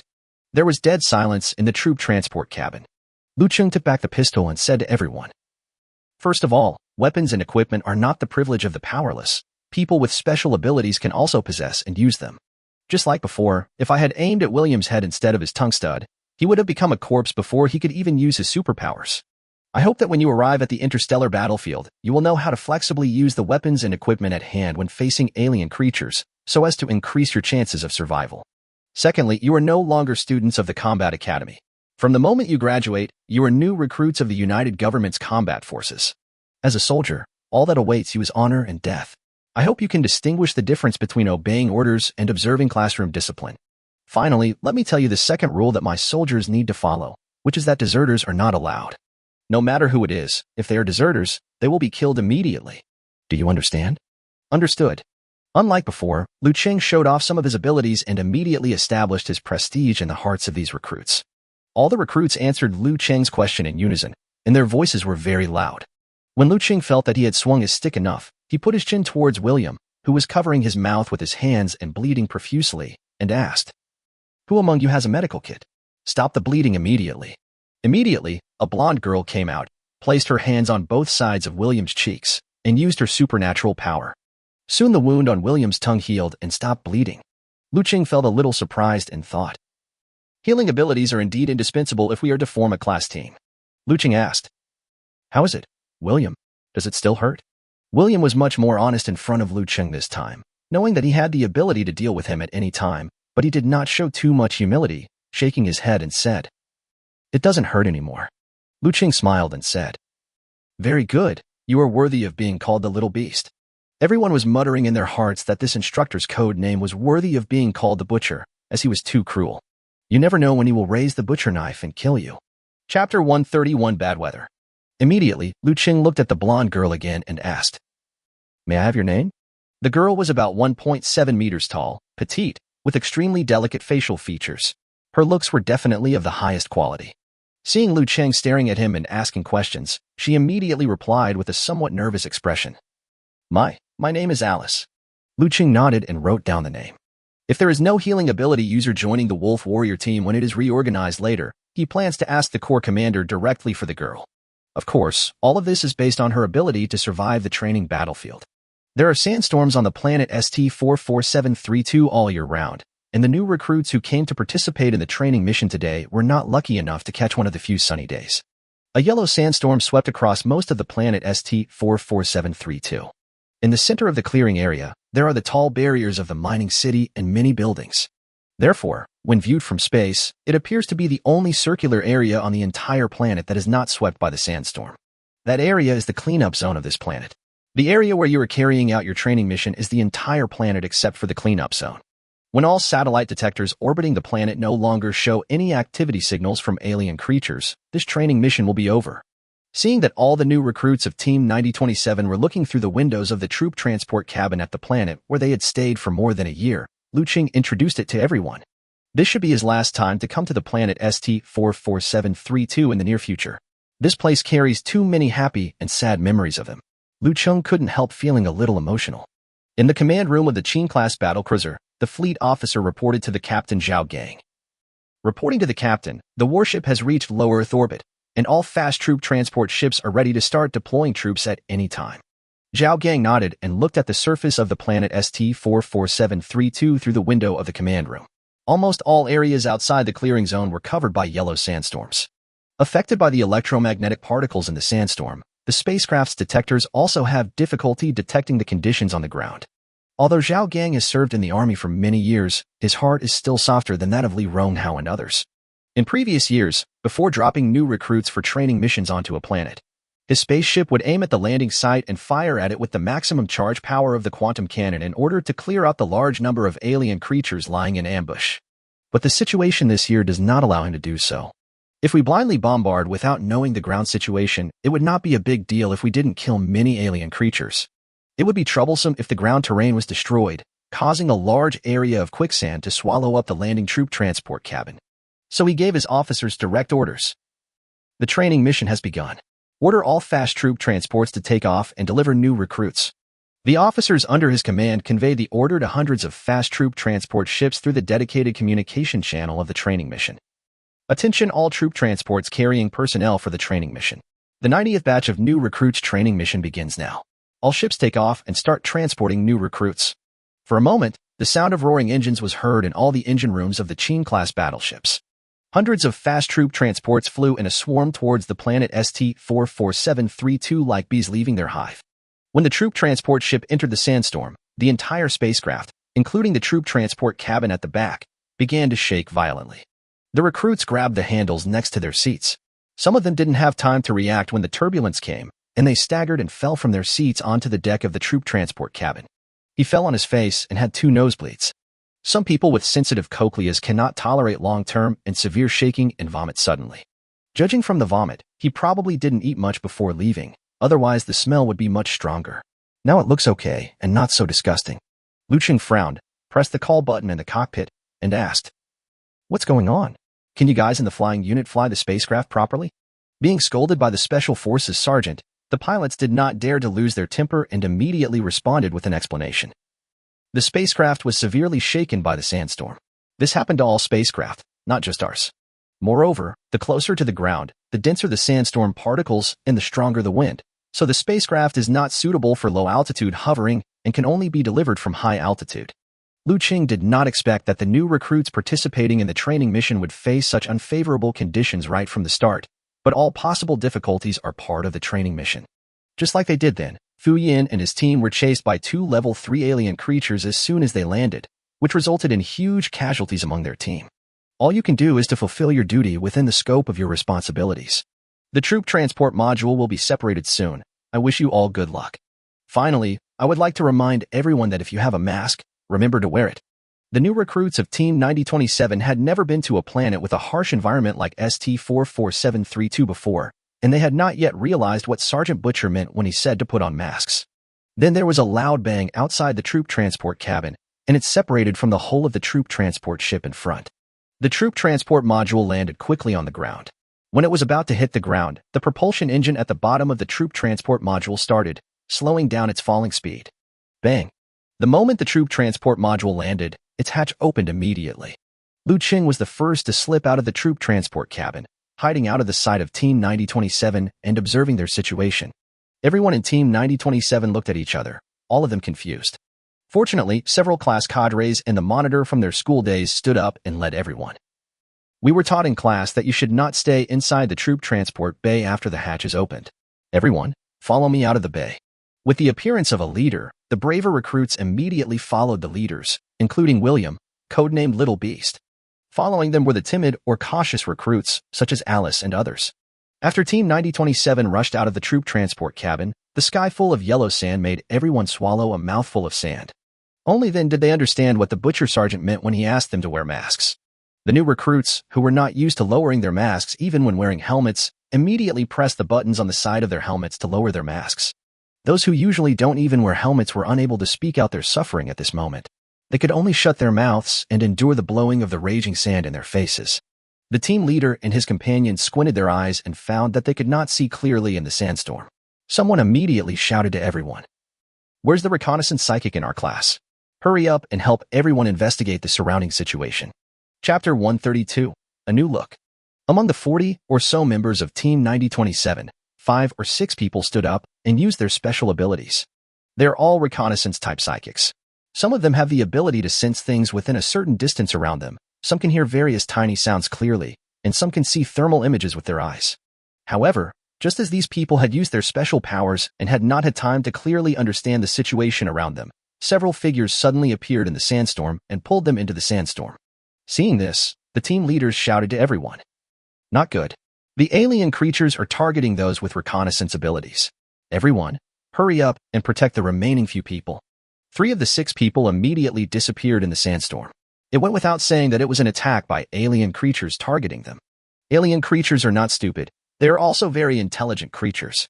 Since humans have launched a massive crackdown on them, these alien creatures naturally won't sit idly by and wait to die. These first and second level alien creatures not only used the sandstorm to ambush the landing recruits, but also found the right time and specifically targeted those with reconnaissance abilities. After being reminded by the squad leader and others, the new recruits of 9027 also realized that the alien creatures wanted them to lose their reconnaissance ability and become blind in the sandstorm. So they immediately formed a circle and surrounded the remaining 3 reconnaissance-type psychics in the middle. Everyone stood shoulder to shoulder in a circle, all staring straight ahead to guard against alien creatures attacking in the sandstorm. Liu Cheng in the distance shook his head. The reason why he shook his head was not because the members of Team 9027 did a bad job. On the contrary, he felt that the squad leader and other recruits of Team 9027 had done an excellent job. At least from the perspective of a rookie recruit on an alien battlefield, he couldn't find any fault with him. However, Liu Cheng had already noticed that those alien creatures had approached the 3 reconnaissance psychics again without the knowledge of Team 9027. This perception of his was due to the fact that as a level 3 psychic he had a much sharper perception than most people, as well as his knowledge of the known alien species that existed on the planet ST-44732. If Liu Cheng were asked to face their situation with the ability of a new recruit on the battlefield, he would not be able to detect any unusual movements. Just as everyone in Team 9027 was alert to their surroundings, the little beast William's nose moved and he sensed a scent around him that was not human. He immediately reminded everyone, "Everyone watch your step." After William's reminder, everyone looked at the sand under their feet. Especially the 3 reconnaissance-type psychics, they were so frightened that they jumped up. As luck would have it, this jump happened just as several round, pancake-shaped claws, about the size of human hands, broke out from the sand, and the 3 of them dodged them. After missing the attack, the pancake-shaped claws immediately retracted into the sand. However, the members of Team 9027 would not let them get away so easily. Without thinking twice, everyone used their special abilities to attack. Anyway, you can't see clearly what's under the sand, and no one knows whether there are alien creatures under your feet. Just blast the sand under your feet and that's it. The rumbling sound of the attack, accompanied by the howling of the sandstorm, continued for a while. After the attack stopped, everyone in Team 9027 stopped attacking to prevent themselves from overconsummating their energy. Everyone looked at the sand under their feet and saw some blue blood seeping out of the sand. There were also some sand pits that were blown up by the attack, containing the mutilated corpses of alien creatures. Several recruits who had done well in the alien biology subject recognized the body and said to everyone, "They are first-level alien creatures called earth crickets. They are good at digging holes. I think they were able to suddenly appear before because they had been lurking underground in the surrounding area." The squad leader nodded and said to the 3 new recruits of the reconnaissance department, "Hurry up and investigate the situation in the surrounding sandstorm to see if there are any more earthworms lurking around." The 3 reconnaissance psychics now had some safe time, and once again used their respective abilities to investigate the situation in the surrounding sandstorm. This time, even the situation in the shallow sand was not spared. After the 3 of them confirmed with each other, a reconnaissance-type psychic said to the team leader, "The surrounding area is safe for now." The team leader is named John, a tall and handsome man with short blonde hair. Different from William's slightly glamorous and delicate appearance, John has a more masculine look, with the image of a sunny boy who is handsome but not overbearing. This kind of sunny and handsome appearance has an advantage, which is that it is easy to gain the trust of others and is not easy to arouse jealousy from others. John did not overly modestly speak to the new recruits of Team 9027. My dear classmates, I was the class monitor in school before, and now I would like to recommend myself as your temporary team leader. Everyone had no objection and expressed their agreement. Seeing no one objected, John continued. We don't know when the sandstorm will stop, and the noise from our fight will definitely attract alien creatures from the surrounding areas to come and investigate. I suggest that we leave this place first and find a safe place to avoid the sandstorm. After the sandstorm stops, we can discuss the direction of travel. Everyone agreed again. Led by 3 reconnaissance psychics, the members of Team 9027 held hands to avoid getting separated in the sandstorm and left the landing site. Liu Cheng couldn't help but look at the new recruits of Team 9027 with admiration. He had looked up information before and knew that the Royal Combat Middle School in Luintang City was a very excellent combat school. The average level of its graduates is definitely higher in comprehensive quality than the graduates of Jinmin No. 2 Combat Middle School where he is located. Unexpectedly, they only lost 3 people in the first encounter with the alien creatures, and it was the alien creatures' sneak attack that succeeded. Liu Cheng still remembers that when he participated in the training mission more than a year ago, the weather conditions their class faced were not so bad. It was only after paying the price of 8 lives that they won the first battle. These members of Team 9027 not only have better overall qualities than them, but also have good coordination. There was no misuse of supernatural powers or mutual accusations. In the evaluation system of the ARM computer, he added a few points to the perception ability of the little beast William, and a few points to the leadership ability of the man named John. Afterwards, Liu Cheng adjusted the scores of several other recruits in Team 9027, then disappeared from the spot and quietly followed Team 9027. After being promoted to a 3rd-level psychic, Liu Cheng's overall physical strength is now comparable to that of Song Ziming before he was injured. In addition, with the enhanced ability of extreme speed, Liu Cheng ran back and forth behind Team 9027, and the 3 first-level reconnaissance ability users were completely unaware of him. But when Liu Cheng left, he looked back at the corpse of the louse on the ground and couldn't help feeling a little regretful. Although he now looked down upon the corpse of this first-level alien creature, he also realized, if Augustine could build that team of garbage men now and bring them around, how convenient it would be to collect the corpses of these alien creatures. Chapter 133 Leopard Transformation. Now when I dissect the corpses of alien creatures, I wait until the battle is over and then go back to move them one by one. If you have your own team of garbage collectors around you, all you have to do is fight, and someone will help you collect the bodies. It's like you are fighting on the front line while there is a troop in the rear responsible for supplying you at any time. I'm envious just thinking about it. Under the guidance of 3 reconnaissance psychics, the members of Team 9027 found a cave made of rocks to avoid the sandstorm. Liu Cheng stayed outside the cave, passing the time by absorbing starcore fragments. With the multifunctional nanocarbon fiber combat tent, the sandstorm has almost no negative impact on Liu Cheng's body. While avoiding the sandstorm, the 3 reconnaissance-type psychics did not forget to use their reconnaissance-type abilities to take turns keeping watch. Everyone thanked the 3 for their hard work, and the 3 did not complain. Anyway, when the sandstorm stops, the 3 of them won't be needed if there's another battle. It's just division of labor and cooperation. During this period, in addition to discussing the next course of action, everyone also chatted about various gossips. Among them, some people expressed their opinions on Sergeant Liu Cheng. That butcher soldier looks younger than us, so why is he so much stronger than us? The recruit next to him replied, I know this. Asians look much younger than us Europeans and Americans. Maybe the butcher sergeant is 10 years older than us. John, the squad leader who heard their conversation, retorted. He looks young for sure, but if you say he's 10 years older, that's a bit too much. If he's 3 or 4 years older, that's possible.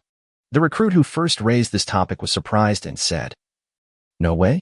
I remember that one of the criteria for becoming a sergeant is to be promoted to a 2nd-level psychic. Can it be done in 3 or 4 years? John said. Perhaps the butcher sergeant has better talent.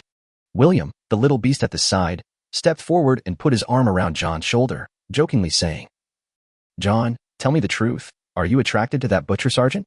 John pushed William away who was approaching him. Go away. Go away. Find someone who likes men as much as you do. It doesn't seem like that. I just regard the other person as a goal to work towards. Little Beast William said. Ah, you are worthy of being our monitor. You are working hard as always. Liu Cheng was absorbing the star core energy far away outside the rock cave and could not hear the conversation of the recruits at all. I wonder what these recruits would think if they knew that Liu Cheng was only 1 year older than them. Would you want to find a sand hole to crawl into, ashamed of the difference in your talents? The next morning, the sandstorm stopped. Not only the area where Team 9027 was located, but the entire planet ST44732 welcomed a sunny day. Without the constraints of the sandstorm, the teams participating in the training mission also increased their pace and accelerated the clearing of the alien creatures. After observing several battles of Team 9027, Liu Cheng discovered that these new recruits from the Royal Combat Academy of Luantong City were not much stronger than himself and others in terms of individual strength. But the victory lies in cooperation. Although the recruits lack combat experience and their fighting skills seem sluggish, they are all willing to sacrifice for their teammates. When it is time to attract the attention of alien creatures, he will attract firepower, and when it is his turn to consume his supernatural energy to attack, he will attack. He doesn't mind at all whether it is himself or other teammates who kill the alien creature in the end. There was no such thing as what happened to Liu Cheng in the past, where he was accused by his teammates of stealing the alien's head or maliciously making a finishing move. At first glance, it looks like those who have paid the most are at a disadvantage. But the battle continues, and according to the cumulative probability, everyone's efforts and rewards are actually proportional. And there is an upside to this strong team spirit. That is, although their teams were not as fast as Liu Cheng and his team in clearing out the alien creatures at the beginning, their casualty rate was very low. As time goes by, the speed of clearing the alien creatures may even surpass that of Liu Cheng and his classmates when they were all desperately scrambling for points due to the difference in numbers. Liu Cheng couldn't help but reflect in his heart, in addition to strong personal strength, are there other equally important factors in a combat unit? Liu Cheng himself did not realize that after he was promoted to the position of sergeant, his way of thinking began to change to that of Song Ziming. While Team 9027 was on the march, they also encountered another team that was participating in a training mission. Both teams had the intention of finding other teams to act together. After the team leaders on both sides talked for a few words, they immediately hit it off and decided to act together. With the increase in the number of people, fighting against alien creatures became much easier. After several battles, not even one team member died. Only a few wounded soldiers would appear occasionally, but their injuries were all healed by the healing psychics, and they could join the battle again after resting for half a day. Seeing that the alien creatures he encountered next were all level 1 and posed no threat at all, Liu Cheng used his extreme speed to enhance his ability and return to the location of the previous battle. He passed the time by dissecting the corpses of alien creatures. He is now quite skilled in purifying his supernatural powers, and it takes him less than 30 seconds to dissect a star core fragment. After returning to the vicinity of Team 9027, the battle of these recruits was nearing its end. After the battle was over, Liu Cheng caught up again. On the third day of Team 9027's training mission, they finally encountered their first level 2 alien creature, and they encountered 2 of them at once. A large group of ground crickets surrounded the 2 farting rats in the center, and the 2 farting rats launched poisonous and incendiary gas attacks on everyone from a distance. However, the number of people on Team 9027 was as many as that of 2 teams, so they kept their distance, being careful not to enter the attack range of the 2 farting rats. Others used their special abilities to resist the attack of the large group of locusts. We can't do anything if this continues. We must find a way to eliminate those 2 level 2 alien creatures, the farting rats. Someone's supernatural energy was consumed too much, and he shouted a warning to everyone. Seeing this, the little beast William decided not to hold back his strength anymore and immediately used his special abilities. Brown and yellow hair grew all over his body with black spots in the middle of the hair, and finally he took the form of a leopard man. Liu Cheng, who was watching the battle from a distance, said, "So it's the ability to transform into a leopard. No wonder the sense of smell is so sensitive." Unlike Song Ziming's werewolf transformation ability, the leopard man's enhancement focuses more on speed, and the enhancement of attack power and perception is not as great as that of the werewolf. However, with only the strength of a first-level psychic, he can cover 60 of his body in the leopard form. It can be seen that his talent is also very good. William, who had transformed into a leopard man, immediately jumped out and flexibly moved among the locusts, even stepping on the locust round paws and their heads to move forward. His speed was so fast that the earth locust, a first-level alien creature, could not react at all. Chapter 134. Join in the fun. In just a few breaths, William had rushed hundreds of meters. Just when he was about to reach the 2 farting rats and attack them, the 2 farting rats suddenly changed the direction of their attack, turned their butts downward, and released a large amount of poisonous gas. The poisonous gas formed a large black fog, wrapping the 2 farting rats inside. As soon as William in leopard man form smelled a hint of poisonous gas, he quickly covered his nose with his hands and retreated quickly. Finally, he returned to the 9027 team.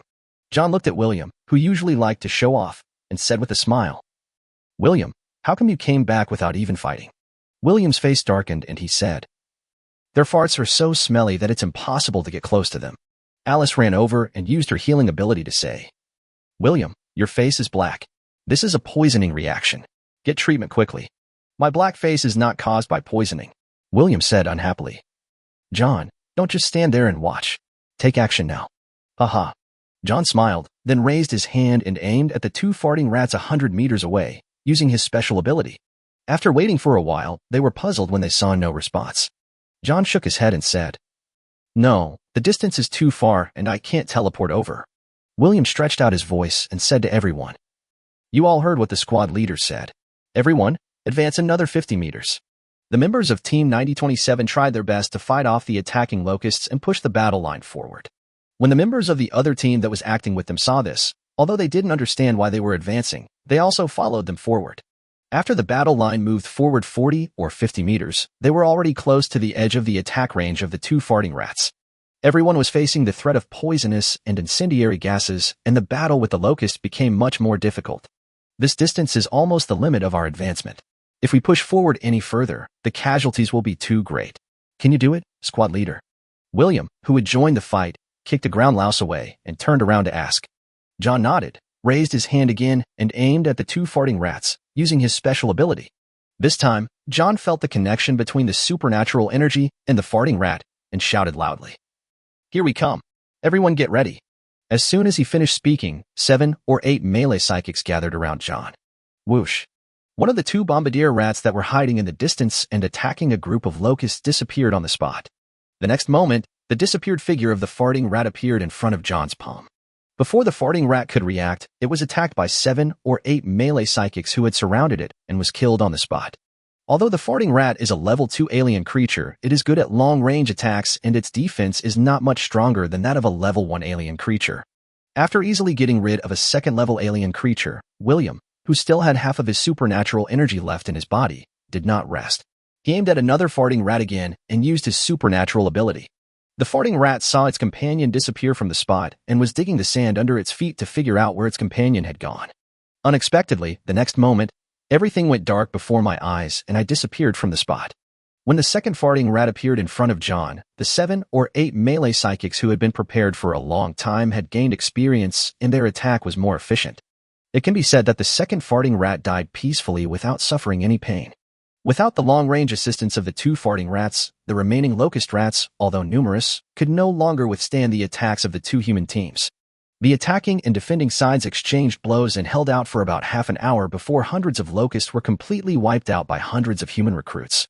The two teams participating in the training mission also suffered a lot of casualties. In this battle, a total of 11 of their men died, 6 of whom were killed when they were forcing their way forward along the 50-meter front line. But no one would blame John. If John hadn't had the ability to easily get rid of those two farting rats, the casualties of their two teams would have definitely increased. Liu Cheng, who was watching the battle from a distance, came behind the captain of another team at some point. After the sergeant of that squad finished recording the evaluation of the new recruits on the ARM computer, he discovered that there was a living person standing behind him. The sergeant was so frightened that his heart was in his throat. "Oh my God, man, you didn't even tell me when you came." Liu Cheng smiled evilly and said, "I just saw that you were taking notes seriously. Sorry to bother you." The sergeant complained, but he didn't dare to show it too much in front of Liu Cheng. "You know, with the opponent's strength that allows him to appear behind you without being noticed, it would be easy for him to deal with you." On the contrary, the sergeant continued to smile and stay with Liu Cheng even after being frightened. In fact, Liu Cheng also consciously demonstrated his strength. What he wanted to do now was to let more people know that he had reached the strength of a third-level psychic, and to show them his other 3 superpowers besides purifying superpowers. In this way, people will not doubt his dissection of star core fragments or even star cores, and associate them with his supernatural abilities. Since the two met, they traveled together. The sergeant introduced himself. "Hello, buddy. My name is Zijian. What's your name?" "Butcher." Liu Cheng replied calmly, then frowned as he looked at the hundreds of corpses of locusts on the ground. The sergeant named Zijian saw that Liu Cheng only said his code name and did not mention his name. What's more, the other party frowned when I asked, and I thought I had made him unhappy. So he flattered. "Butcher is such a domineering name." Liu Cheng found it funny. This name was clearly given by him after he saw a butcher dismembering the corpses of alien creatures. How could it be so domineering? Moreover, apart from the lucky cat with whom he has business dealings, the man named Zijian in front of him is the first one to flatter him. Could he be a businessman as well? Little did he know that he was frowning because he saw hundreds of alien creatures' corpses and had no time to dismember them, thinking that a lot of money was thrown away in vain, which led to the other party misunderstanding him. Due to some misunderstandings during their first meeting, the two did not communicate much afterwards. The other party was afraid of making Liu Cheng angry, while Liu Cheng felt that the other party was a little cold and not enthusiastic at all. The healing psychics from both teams provided some simple treatment to the wounded, rested for a while, and then continued to move forward. After this battle, both teams accumulated a lot of points and the morale of the members was high. After walking for 2 hours, it gradually darkened. John looked at the gradually increasing wind speed and thought that a sandstorm was coming again. Just as he was about to notify everyone to find a place to camp and rest, he suddenly heard a series of explosions coming from behind the sand dunes in the distance. Members of the two teams all looked towards the direction of the explosion, and judging from the sound, there were quite a few people fighting. The little beast William came up to John and said to him, "Sir, there seems to be a fight going on over there. Shall we go join in the fun?" Chapter 135, Take Action. Bang. John slapped William on the head and said unhappily, "We are the regular army of the United Government. Don't speak like a bandit. We are just joining in the fun. That's called support." Yes, support. That's what I mean," William said, rubbing his head. The two teams did not hesitate and moved quickly towards the back of the distant sand dunes. Liu Cheng, who was following behind the two teams, said to the soldier Zhang Zijian beside him, "This batch of recruits has a much stronger sense of teamwork than ours." Zijian nodded in agreement. "The environment we grew up in is different. On our planet, which is dominated by Asians, competition is emphasized more." After Team 9027 climbed over the sand dunes, they discovered that in the rocky area not far ahead, 3 teams were fighting with 4 huge crab-shaped alien creatures. The members of the 3 teams seemed to have suffered heavy casualties, and the 3 sergeants had already joined the battle. William asked in confusion, "Didn't the sergeant say that he would only take action if there were alien creatures above level 2? Are those 4 giant crabs alien creatures above level 2? William shook his head to indicate that he didn't know him. However, someone from another team working with them recognized this alien creature and explained to everyone. "That's a level 3 alien creature, the stone shell crab. 4 of them appeared at once. It looks like the 3 sergeants are having trouble dealing with them. Should we help them?" John was also thinking about this problem. If he chose not to take action, he would not be able to see people from other troops in danger without helping. If he chooses to take action, the casualties of his 2 teams will definitely be heavy, and he must also be responsible for the members he leads. The battle situation was tense, leaving John little time to think. John made a prompt decision. "Everyone keep your distance and only support those 3 teams with long-range attacks." In the 2 teams, the psychics with long-range attack capabilities stood in the front row and used their psychic powers to attack the 4 stone-shelled crabs in the distance. However, the attack of the first-level mutant did not hurt the stone-shell crab, which was famous for its defensive ability. John saw that his attack was ineffective, so he gritted his teeth and thought of a solution while saying to everyone, "Keep attacking, don't stop." The 3 sergeants who were fighting against the 4 stone-shelled crabs were originally at a disadvantage. After receiving support from the 9027 squad, they took a moment to shout at them. "Where are the sergeants of your 2 squads? The 3 of us can't hold on any longer. Let's quickly call them out for support." John, William, and others looked at each other, not knowing where the butcher soldier was. After hearing the 3 sergeants' request for help, Zijian glanced at Liu Cheng, who was watching the battle with a relaxed look, and asked, "Brother Butcher, those 3 soldiers are calling us. Shouldn't we go and help?" Liu Cheng shook his head and said, "They are just 4 giant stone crabs. Just go and help them deal with them." The sergeant named Zijian felt ashamed when he heard what Liu Cheng said. "I thought to myself, only someone of your strength would not take 4 level 3 alien creatures seriously. For a soldier like us with normal strength, it is already the limit for us to deal with a 3rd-level alien creature alone." Of course, he didn't say this out loud, and said to Liu Cheng, "Well, we may not be able to defeat him." Liu Cheng was stunned, and then he understood why the other party said that. Most of the members of his previous Wolf Warrior team had abnormal strength and talent. Under normal circumstances, the strength of a sergeant is indeed similar to that of a level 3 alien creature. Liu Cheng comforted the other party. "How do you know if you don't try? Don't worry, if you can't hold on, I will help." "Then you must act in time, Brother Butcher. My life depends on you." Zijian seemed to be worried that Liu Cheng would not take this seriously, so he emphasized it again before rushing forward to provide support. Liu Cheng was speechless. Did he have to exaggerate like that? If he couldn't win, he could just run away, right? But then again, these guys in the flying unit are really unreliable. It was agreed that all suspicious areas would be bombed, but unexpectedly 4 level 3 alien creatures were missed and not cleaned up at once. Look, another sergeant has taken action. He's the sergeant of our squad.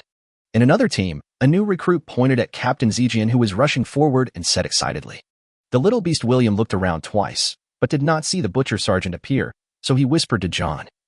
Where did our squad leader go? Will it escape directly or be killed by other alien creatures on the way? John said. No way, our butcher sergeant seems to be quite powerful. William didn't care. He's just a great marksman. Maybe his frontal combat ability is just rubbish. After all, he looks so young. John couldn't think of any reason to refute for a moment. Maybe it was really like what William said. The new soldier Captain Zijian is a user with water-attributed abilities. He raised his hand and 2 jets of water coiled around the 4 stone shell crabs like pythons, slowing down their movements.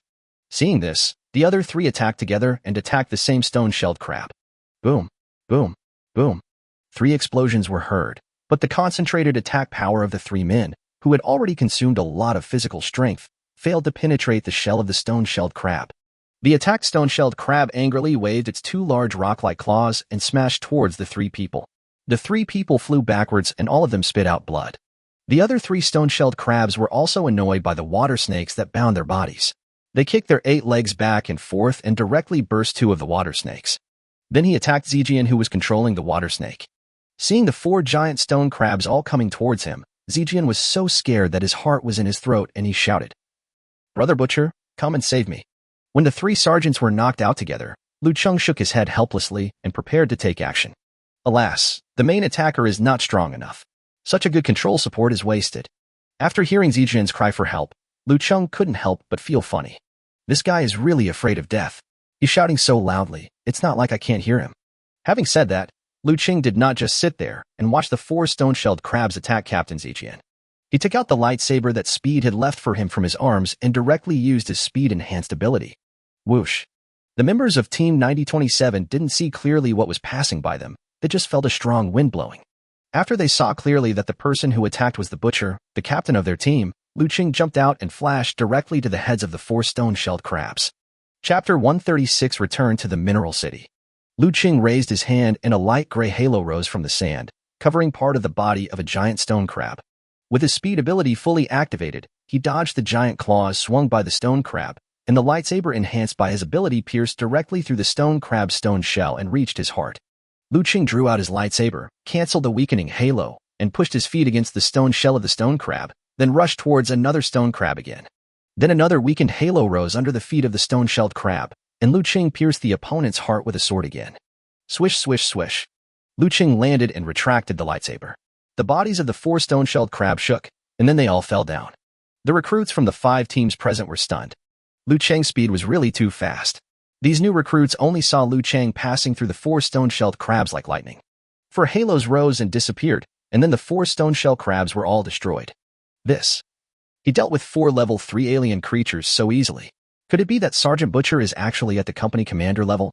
Maybe he's the platoon leader. He looks so young after all. The members of Team 9027 were talking about Liu Cheng, and John looked thoughtful. The little beast William remained silent, but his eyes were filled with a fiery desire to challenge. William had a somewhat bohemian character, and there were few of his peers whom he admired. After seeing Liu Cheng's skills, the wild nature in him to chase after the strong was aroused again. The 3 soldiers who had asked for help earlier did not look very happy, and not all of them were because they were hit by the claws of the stone crab. It's fine that you're the one who got humiliated, but you're the one who took action last, and you're so pretentious. Don't you make us look even more cowardly? Moreover, there are 5 teams with nearly 200 recruits watching us around. How do you expect us to survive in the special forces in the future? How to train new soldiers? Although they complained, they also saw the gap in strength between Liu Cheng and them. After all, they are all sergeants, and their combat experience and eyesight are far superior to those of these rookies. This guy has a speed-enhancing ability. When did our army produce such a person? I don't know. He looks quite young. He must have just been promoted. He has such strong strength right after being promoted. I'm afraid even if our platoon leader wants to deal with the stone crab, he won't be as efficient as him, right? And he took care of 4 of them at once. You know nothing. Did you see the lightsaber he was holding just now? The lowest level lightsaber can kill a level 4 alien creature. Do you think anyone can afford it? I think you all overlooked one point. The light gray aura ability he used is the key. He has a speed-enhanced ability and a location ability with a light gray aura. He is very skilled and has a lightsaber. I'll have to ask him about this person when I get back. The soldier leader Zijian at the side did not think as much as the three soldiers. Seeing Liu Cheng take action to deal with the 4 stone crabs, he immediately ran over and said to Liu Cheng excitedly, "Thank you so much, Brother Butcher. If you hadn't helped me, I would have been dead." Liu Cheng didn't care and said, "Not necessarily. To be able to control water so well, your other supernatural power must be pretty strong too. I haven't seen you use it yet, so it must be your trump card, right?" The soldier's eldest son, Zijian, was all smiles and joking with Liu Cheng. His meaning was very obvious. I won't ask about you, and you don't expose me. Liu Cheng was not interested in finding out the other party's background. After all, the secret he was hiding was more deadly. He took out a potion from the backpack under his cloak and threw it to the 3 sergeants, then asked, "What should we do now? Call the headquarters battleship directly?"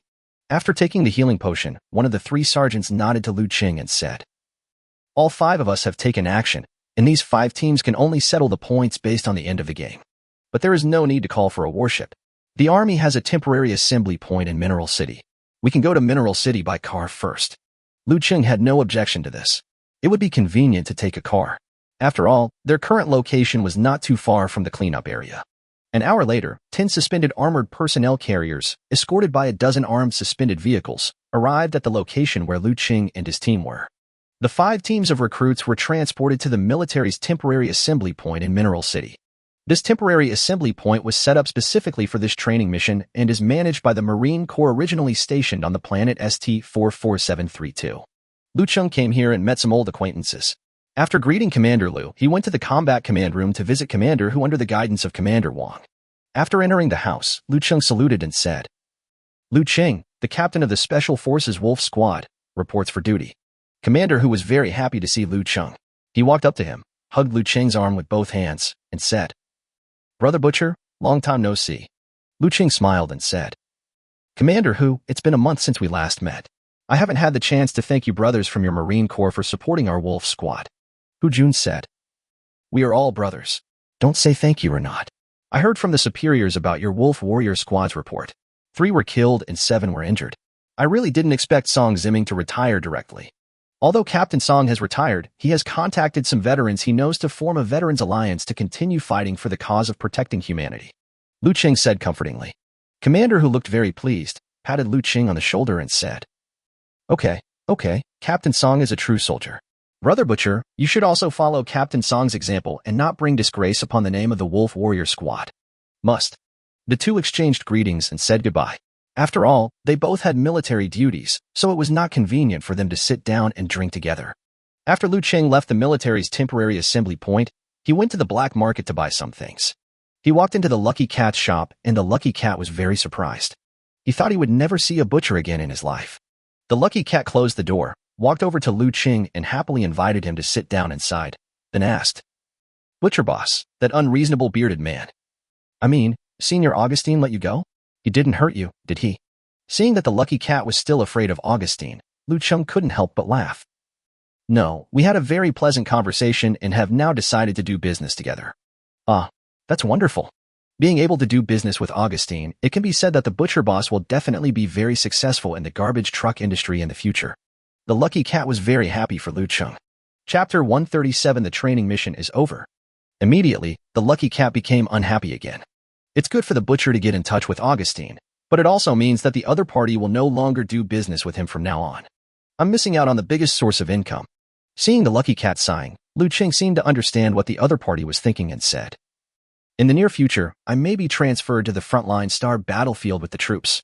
There are fewer interstellar merchants there, and the nearest black market in the star field is here. Maybe I will need to cooperate with you in the future." The Lucky Cat said happily, Okay. It's my honor to serve Mr. Butcher and Mr. Augustine. Butcher boss, rest assured, the price I will give you will be absolutely fair. Keep in touch. You have my communication key anyway." Without chatting with the Lucky Cat for long, Liu Cheng gave some instructions and left the black market. This time he only purchased some daily consumables and did not sell any extra star cores. He had consumed a lot of the star core fragments he had in the last Beast Tide incident. When this training mission is over, he will go to the front line, so he decided to accumulate more star core fragments. After leaving the black market, Liu Cheng went to Fat Tiger's transportation company office, hoping to try his luck and see if Fat Tiger was there. As a result, he happened to run into Fat Tiger holding two women sitting behind the desk. Seeing Liu Cheng coming in, Fat Tiger, who was holding the two women, had no embarrassment on his face. He slapped the two women on the buttocks and signaled them to go out first. Then he smiled and said to Liu Cheng, "Brother Butcher, you are here. I heard that there was an alien beast attack on the planet last month. Are you all right?" Fat Tiger was obviously not on the planet ST-44732 during this period and was not very familiar with some of the things happening on the planet. Liu Cheng did not intend to tell the other party too much about the military situation and said directly, "I will be heading to the frontline Star Field in a few days. Do I want to say goodbye to you, Fatty?" Fat Tiger asked doubtfully. "Why did you go to the front line?" "Oh, by the way, I remember that your military has been thoroughly cleaning up the alien creatures on this planet recently. Will there be no need for troops to garrison there in the future?" "Almost. Another reason is that I have been promoted to Sergeant Major now." "You have been promoted to a level 2 psychic?" Fat Tiger asked in surprise. In his impression, Liu Cheng was a first-level psychic who had just joined the army a year ago. If he were to tell him that Liu Cheng was now a level 3 psychic, Fat Tiger would probably be so shocked that his jaw would drop to his stomach. Liu Cheng did not explain further and said, "Besides saying goodbye to you, Fatty, I'd also like to ask you to help me transport some things to my home." As he spoke, Liu Cheng took out some more star core fragments. These star core fragments are different from the inferior ones he sold. They were all carefully selected and kept by him. Seeing that it was another star core fragment, Fat Brother said, "Brother Butcher, it's not that I don't want to help you transport it, but the round trip distance is too far. It's really not worth it for you to transport just a few pieces of star core fragments every time. You transfer the money earned from the sale to your family, and then let them buy the star core fragments themselves. The difference in price is not much more than the transportation cost." Liu Cheng knew that Fat Tiger had good intentions, so he explained, "That's different. The star core fragments I took out are all of top quality. My sister is just in the first year of high school, and I don't want her to absorb low-quality star core fragments that contain too many impurities." Liu Cheng lied. Every star core fragment he left for his sister was of top quality. If Augustine hadn't looked down on such a small fragment of the star core, he would have snatched it away. However, just hearing that these were all top-quality star core fragments was enough to shock Fat Tiger. "All of them are top quality?" Fat Tiger took the star core fragments and examined them one by one, just like the lucky cat when he first purchased the Liu Cheng star core fragments. However, Fat Tiger didn't know much about this. After looking at a few of them and finding nothing strange, he put all the star core fragments down. He believed Liu Cheng. Since Liu Cheng said that these fragments were all top grade, they must be true. Fat Tiger showed a very nagging expression and said with a smile, "Brother Butcher, don't worry, I will definitely deliver this batch of goods. But if you have extra high-quality star core fragments in the future, can you sell some to me?" Liu Cheng asked doubtfully. "Fat Brother, do you also need star core fragments?" Fat Tiger said, "Oh my, isn't it because you have encountered a bottleneck in business development and want to find a way to break through? Last time they were robbed by space pirates, and recently they were suppressed by other transport caravans. I have figured it out. If you want to expand your business, you either need a strong background like the one that suppressed my peers, or you need to have strong strength yourself." Liu Cheng nodded. "Fat Brother, you thought clearly by then. Okay, when I have extra star core fragments, I will definitely sell some to you at a friendly price." No. Fat Tiger waved his hands and said, "Although there are many star core fragments on the market, it is really hard to find high-quality star core fragments. Although we have a good relationship, we can just trade at a normal price. Brother Butcher, you were willing to sell to me first, so I have already gotten a great bargain." Seeing Fat Tiger say this, Liu Cheng did not refuse. After all, he now needs a lot of money to buy equipment. The money for a lowest-level Gundam combat mecha alone is enough for him to save for several years. Liu Cheng left Fat Tiger's transportation company and ordered 2 bottles of beer and 10 skewers of roasted desert lizards at a small shop on the street in Mineral City. He sat at a table in an open-air shop, drinking beer and eating skewers, quietly looking at the streets of Mineral City. People of all kinds move through the streets of Mineral City. Businesses are busy and noisy, and everyone is living their normal lives. No one seemed to care that a month ago, 3 Special Forces soldiers and thousands of Marines died on this planet. It was already evening when Liu Cheng returned to the military's temporary assembly point. A group of fast troop transport ships were dispatched from the Qin-class strategic cruiser to take all the recruits who had withdrawn from the training mission today back to the Qin-class battleship. Liu Cheng also returned to the regiment headquarters on the troop transport ship. For days later, all the alien creatures on the planet ST-44732 were cleared. The training mission for this year's recruits has officially come to an end. Liu Cheng looked at the published statistics. The total number of people participating in this training mission was more than 60,000, and more than 10,000 people died, with a casualty rate of a little over 20. It created the record of the lowest casualty rate in all training missions. Everyone in the regiment headquarters sighed and thought that the strength and quality of this batch of recruits were really high. However, Liu Cheng understood that the reason why the casualty rate of this training mission was so low was not because the strength of this batch of recruits was much stronger than that of previous batches. Rather, it is the result of the recruits' excellent teamwork ability and strong sense of cooperation. Chapter 138 Active Request for Allocation.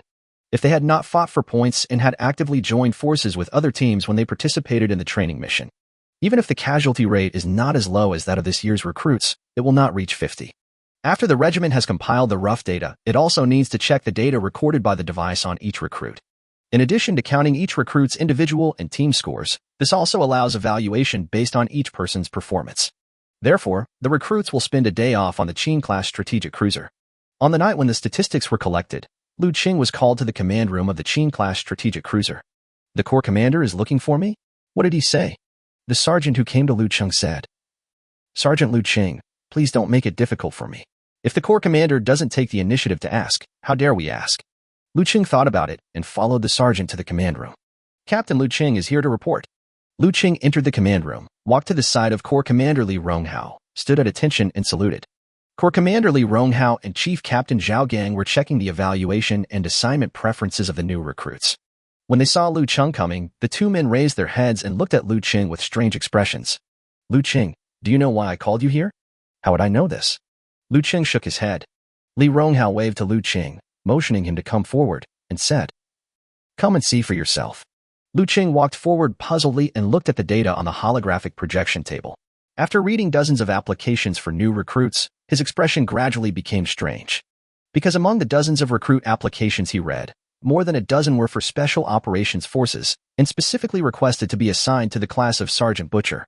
Li Ronghao laughed and scolded. "Tell me the truth, Liu Cheng, what did you do? How come so many recruits know about you?" "It would be fine if these recruits were all from one team, but I had someone do some statistics and found that these recruits came from 5 teams in total, which is a bit hard to explain." When Liu Cheng heard that the recruits who had volunteered to be assigned to his class came from 5 teams, he roughly understood what was going on and said, "The team I was in charge of and 4 other teams encountered level 3 alien creatures. I attacked in front of the new recruits from the 5 squads, and I think they remembered it at that time." Upon hearing this, Corps Commander Li Ronghao asked his subordinates to investigate whether these 5 teams were the same 5.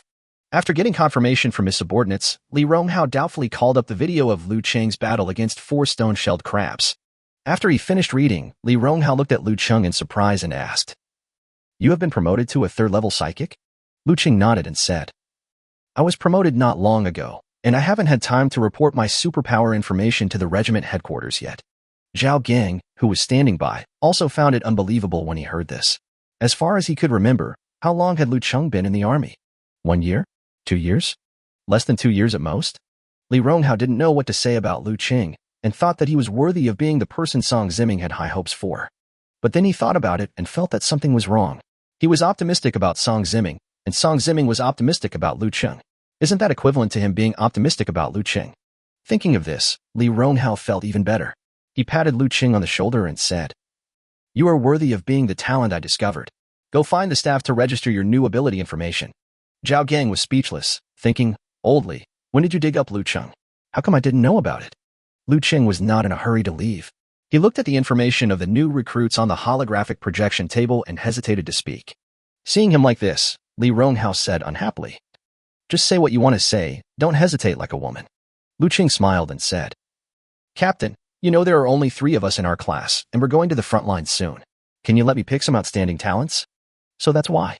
Li Ronghao originally felt a little guilty about placing the children of 2 interstellar nobles into Song Ziming's Wolf Warrior squad. Now, after hearing what Liu Cheng said, he agreed directly. "Okay, I can't guarantee it for the veterans, but I will definitely not stop you from taking the new recruits you like." "Thank you, Commander." Liu Cheng stood at attention and saluted, then said goodbye and left happily. He saw that it was not yet time to go to bed, and that there should still be someone on duty at the office responsible for registering the supernatural powers of the regiment's soldiers. He asked a member of the fleet team about the location of the superpower registration office and then went there. The person on duty at the superpower registration office is a pretty young lady wearing a white shirt, a high ponytail, and black-framed glasses. Seeing Liu Cheng coming in, the lady at the supernatural registration office asked, "What's the matter?" Liu Cheng replied, "I want to update my ability information." "Name and position?" the young lady asked. Liu Cheng Dao. Liu Cheng, the captain of the Wolf Warrior Squad. Generally, as long as someone's superpower level is promoted in the regiment, they will come to the superpower registration office to update the information. This has two advantages. First, the regiment will assign appropriate tasks based on the abilities of each soldier or the psychics in each class. Second, if a person's special abilities are particularly outstanding, he or she will be noticed by military superiors, receive more resources for training, and be reused.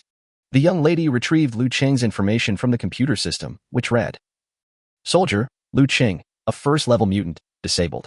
After seeing the information about the disabled person, the young lady raised her eyes and looked at Liu Cheng carefully again, and found that he was quite handsome. It must have been difficult for him to be a disabled person and now become a sergeant and awaken new supernatural powers. The young lady thought so in her heart and asked Liu Cheng, "You are now a level 2 psychic, right? What is your newly awakened psychic ability?" Liu Cheng Dao. "Well, I'm now a level 3 psychic, and I've awakened 2 new abilities. They're the speed enhanced ability and the weakened aura ability, plus the enhanced ability that was not reported when I was promoted to a second-level ability user. A total of 3 ability information needs to be updated." The lady at the supernatural registration office was surprised. "Level 3 psychic?" She looked at Liu Cheng, then at the photo in the profile. "I was not mistaken, this is one person, and he is quite handsome." Then she looked at the time Liu Cheng joined the army and found that he had been in the army for less than 2 years. The young lady became upset, stood up from her chair and said to Liu Cheng, "Although soldiers abide by discipline, they generally won't lie about their supernatural abilities. But your situation is too special, Sergeant Liu Cheng. We need to confirm your supernatural ability." Liu Cheng nodded and asked, "No problem, how do you test it?"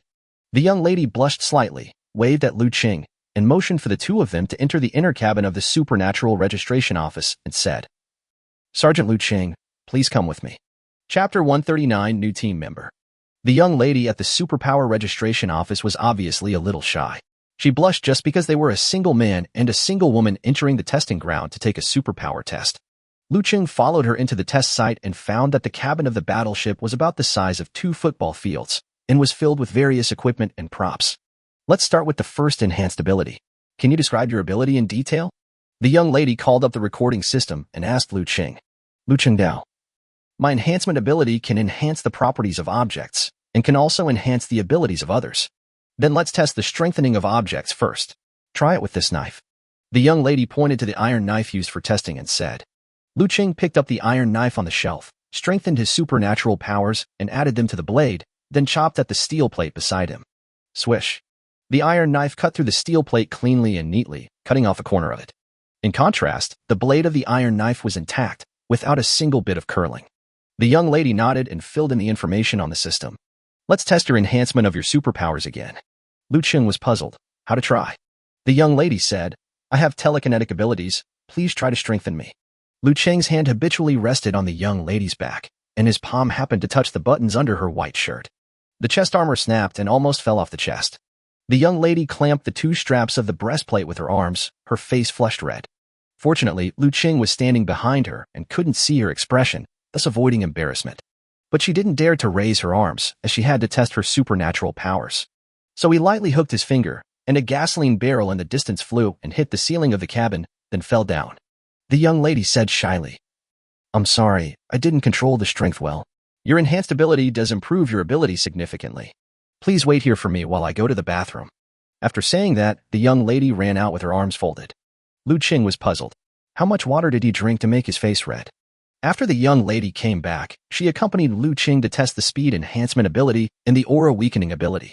After the young lady updated Liu Cheng's new information in the system, she said to Liu Cheng, Take a look and see if you have any objections. If not, sign it. Liu Cheng looked at his military resume. Name, Liu Cheng. Age, 19 years old. Position, Sergeant Major. Affiliated Unit, 10,894th Corps. Troop System, Special Operations Forces. Psychic Level, Level 3 Psychic. Supernatural Abilities. 1. Enhanced Superpowers. The properties of objects and other superpowers are enhanced by 50. 2. Speed Enhancement. Speed increased by 500.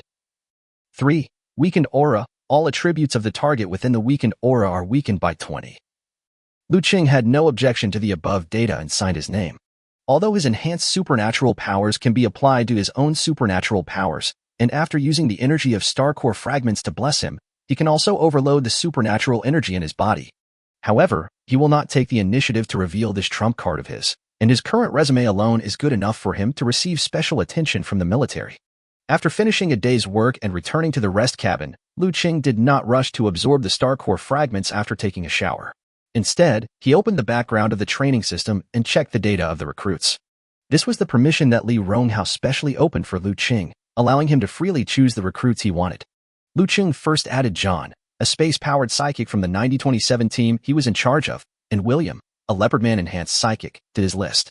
In this way, including myself, Tian, and Fu Yin, there are 5 people in my class. By the way, I forgot to ask if there are any good talents in the teams they are in charge of. Liu Cheng directly sent a communication request and pulled Tian and Fu Yin into the video conversation. After the call was connected, Fu Yin said, "Captain Butcher, I miss you so much after not seeing you for a month. I'm going to your rest cabin to find you now." Liu Cheng Dao. "Don't give me that. Do you think I don't know what you think? You're probably worried that I'll die in you. A crow will have no branch to rest on. Haha, you still understand me." Ever since Liu Cheng stepped into the threshold of becoming a third-level psychic, the strong-willed Tian has been practicing hard. Tian didn't want to waste time and asked directly, "Liu Cheng, what do you want from us?" Liu Cheng Dao. "I went to the Corps commander, and he told me that I could choose any of the new recruits who would participate in the training mission. Are there any new recruits with good abilities in the team you are in charge of?" "Is this true? Can we just pick any recruit we want?" Fu Yin said in surprise. Liu Cheng said seriously, "Really? Tell me if you have any." Fu Yin's expression was obviously very excited, and he said, "The team I'm in charge of has a pair of twin brothers. Both of them have rock-strengthening abilities and work well together. Captain Liu, do you want one?" "Yes, why not? If you think he's good, of course you want him." Liu Cheng wrote. When the Wolf Warriors were on a mission before, they had Song Ziming and Wang Zhuangzhuak as front-row meat shields. He knew very well the importance of enhancement-type psychics to a team. That would make 7 people. Tian, what about you?" Tian asked back. "What are the abilities of the members of our class team that have been confirmed so far?" Liu Cheng Dao. "There are 3 of us, you, me and Lao Fu. I have added 2 new recruits, one with spatial ability and the other with Leopardman enhanced ability. Including the 2 brothers with rock-strengthening abilities that Lao Fu just recommended, there are 7 of them in total." Tian said. "That is to say, we are still lacking reconnaissance psychics, healing psychics, and psychics who are good at long-range attacks. There is a person in the team I am in charge of who has the ability to perceive and can serve as a scout for the team, but there are no outstanding people who are good at healing and long-range attacks." Liu Cheng nodded. "Okay, send the information of the person with the perception ability over, and I will directly add him to the list of our class team. I will be responsible for finding people for the remaining 2. After they made their decision, they hung up the call. After Liu Cheng added Alice, the healing psychic from Team 9027 whom he had previously noticed, to the list, he began searching through the list of other recruits. After clicking on a team at random, he casually flipped through the profiles of a few recruits and happened to see someone with the ability of invisibility. The reason why Liu Cheng's eyes stayed on the resume of this new recruit was because his 91-point score in firearms attracted him. Liu Cheng looked down and found that the other party's assigned volunteer application was Special Operations Forces, Butcher Sergeant Squad. "Oh, that's unfortunate," Liu Cheng said to himself. He just happened to have his eye on a new recruit, who happened to be one of the 5 teams that witnessed his attack. Chapter 143 Provisions. After planning the candidate in his mind, Liu Cheng took out the star core fragment and lay down in the sleeping cabin, absorbing the star core fragment while closing his eyes to rest. The next day, Liu Cheng went to the regiment headquarters command room to report, and took the opportunity to give the list of members of the Wolf Warrior squad that he had prepared to the regiment commander Li Ronghao for review. After reading the list, Li Ronghao was a little surprised and asked, "Except for the 3 of you veterans from the Wolf Warrior squad, the other 7 are all new recruits. Are you sure you don't want the veterans? After all, veterans are much stronger in both combat experience and combat strength." Liu Cheng shook his head and said, "No, I have learned a lot from Captain Song Ziming in terms of training new players. As for combat experience, it can be accumulated on the battlefield. What's more, the outstanding veterans are almost all at the level of Sergeant Major, and I don't like ordinary veterans. We don't want cowards in our Wolf squad." Seeing Liu Cheng so confident, Li Ronghao didn't know what to say. He ordered his soldiers to inform the command system and the flying unit and asked them to bring back all the people on the list. Liu Cheng took his leave and left while his soldiers went to handle the matter. A day later, John and others who received the allocation notice in advance were a little surprised. While the new recruits of the same period were still on vacation in the entertainment area of the battleship, the 7 new recruits selected by Liu Cheng all went to the training area of the battleship to report. After meeting the Sergeant Butcher, John and the other 3 who volunteered to work under him were very excited. The 2 brothers, the perception-type psychic recommended by Tian and the rock-type enhancement psychic recommended by Fu Yin, were a little at a loss. However, whether it is someone who chose Liu Cheng or someone who did not choose Liu Cheng, they all understand one thing. The sergeant in front of him was able to let them receive the allocation notice in advance before the army announced the allocation results. It seems that he is not just an ordinary sergeant. Maybe this sergeant named Butcher has some very powerful background connections. Liu Cheng came over fully equipped and stood in front of the 7 people wearing a nanocarbon fiber multifunctional combat cloak. Behind him followed Fu Yin and Tian, who were also wearing a full set of combat equipment. Fu Yin said, "All recruits, stand at attention." The 7 people stood in a row. Their steps and movements were in unison. There was no dragon drawn on their left hands. They looked straight ahead with their heads held high and their chests puffed out, all of them looking at Liu Cheng and the other 2 out of the corner of their eyes. Less than 2 years of military experience have endowed the 3 men with a murderous aura that they, the new recruits, have never seen before. That sense of maturity that comes from being tempered is something that these recruits cannot imitate no matter how much equipment they are equipped with. The 3 men stood in front of the 7 men, and the 7 recruits felt as if they were facing an entire army. At ease. Liu Cheng spoke, and although everyone relaxed a little physically, the psychological pressure was still there. "Let me introduce myself. I'm Liu Cheng, the sergeant of the Wolf Squad. You can also call me Butcher. I'm currently a level 3 auxiliary psychic." Tian and Fu Yin behind Liu Cheng said. Bing Jing, a 2nd-level ice attribute mutant. Fu Yin, a 2nd-level trait-based psychic. The 7 new recruits heard that the 2 veterans of the Wolf Warrior Squad they were assigned to were both 2nd-level psychics with the strength of sergeants. Even the Butcher captain, who was a 3rd-level psychic with the strength of a platoon leader, couldn't help but look surprised. Liu Cheng continued. "First, I want to announce 3 rules that my soldiers need to follow. First, you are not allowed to interrupt me without my permission. Second, deserters are not allowed. Anyone who deserts will be killed immediately. The third and most important point is that no matter what the time or the situation, you must never abandon your comrades." For some reason, even though the Butcher Sergeant only said 3 simple rules, his powerful voice reached the hearts of the 7 recruits and stirred their minds. The 7 recruits were either timid, arrogant, cautious, or willful, but at this moment, all of them showed excitement in their eyes. What they didn't know was that these 3 simple rules were the essence of a sergeant named Song Ziming and a dozen other human superpower warriors who spent more than 10 years fighting the alien creatures with their flesh and blood. Liu Cheng glanced at the 7 recruits and asked loudly, "Do you understand?" The 7 recruits were filled with excitement and shouted, "Understood." Liu Cheng said again, "Louder. I can't hear you." "Got it." The 7 recruits shouted at the top of their lungs. "Understood." The sound spread throughout the entire training area, attracting the other soldiers in the training area to look towards the Wolf Warrior Squad. "What's going on over there? It's so loud." Someone whispered. The person next to him replied, "I don't know. It seems like a sergeant from the Special Operations Force is training new recruits." The man didn't care and said, "Tisk, it's just a class. Is it necessary to make such a big fuss? If you don't know, you might think they can fight off a wave of beasts." After everyone looked at it for a few seconds, they returned to the matter at hand. Liu Cheng and his companions, who had sharp hearing, could vaguely hear others talking and directing them, but Liu Cheng didn't care. This was exactly the kind of momentum he wanted. He didn't care whether his team would be able to defeat an entire wave of alien creatures on the alien battlefield in the future. But he wants every one of his subordinates to live up to the name of the Wolf Warrior Squad entrusted to him by Song Ziming. The new recruits participating in this training mission still have 1 week before the final assignment results are announced. This means they still have a week to do whatever they want on the Qing-class strategic cruiser. However, Liu Cheng showed no mercy to his 7 new recruits and directly started a week-long special training on the ship. The 7 recruits were all suffering from the high intensity and intensive training content. "John, do you think our sergeant is a pervert? Why is he torturing us like this?" The little beast William was pulling a load weighing several hundred kilograms, moving forward separately, and complained to John beside him. John, who was also pulling several hundred kilograms, was not as physically fit as the others. He gritted his teeth and replied, "If you have the energy, talk less, run more." Fu Yin walked to Liu Cheng and looked at the 7 recruits who were doing physical training on the training ground in the training area of the spacecraft. He couldn't help but sigh. Looking at them reminds me of the time when Zhuang and Jisoo gave us special training. Liu Cheng nodded. Yes, time flies. In the blink of an eye, we have all become veterans. Fu Yin said.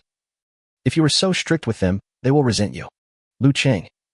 I'm not afraid of their complaints. What I'm afraid of is that when they encounter danger on the alien battlefield, they will not be able to protect themselves. Chapter 141 Frontline Preparation.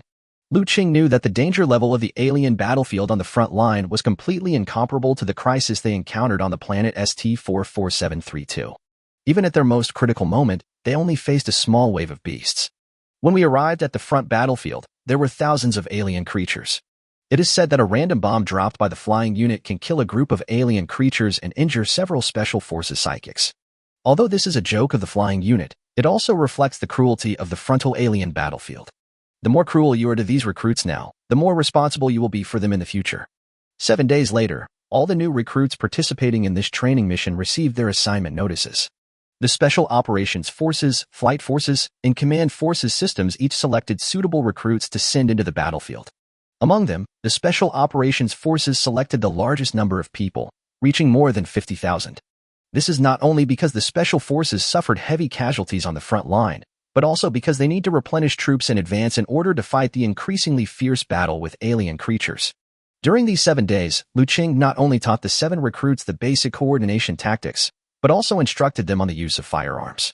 The stealth-type psychic with advanced gun skills chosen by him was given the deep blue pulse sniper rifle that Liu Cheng had used before.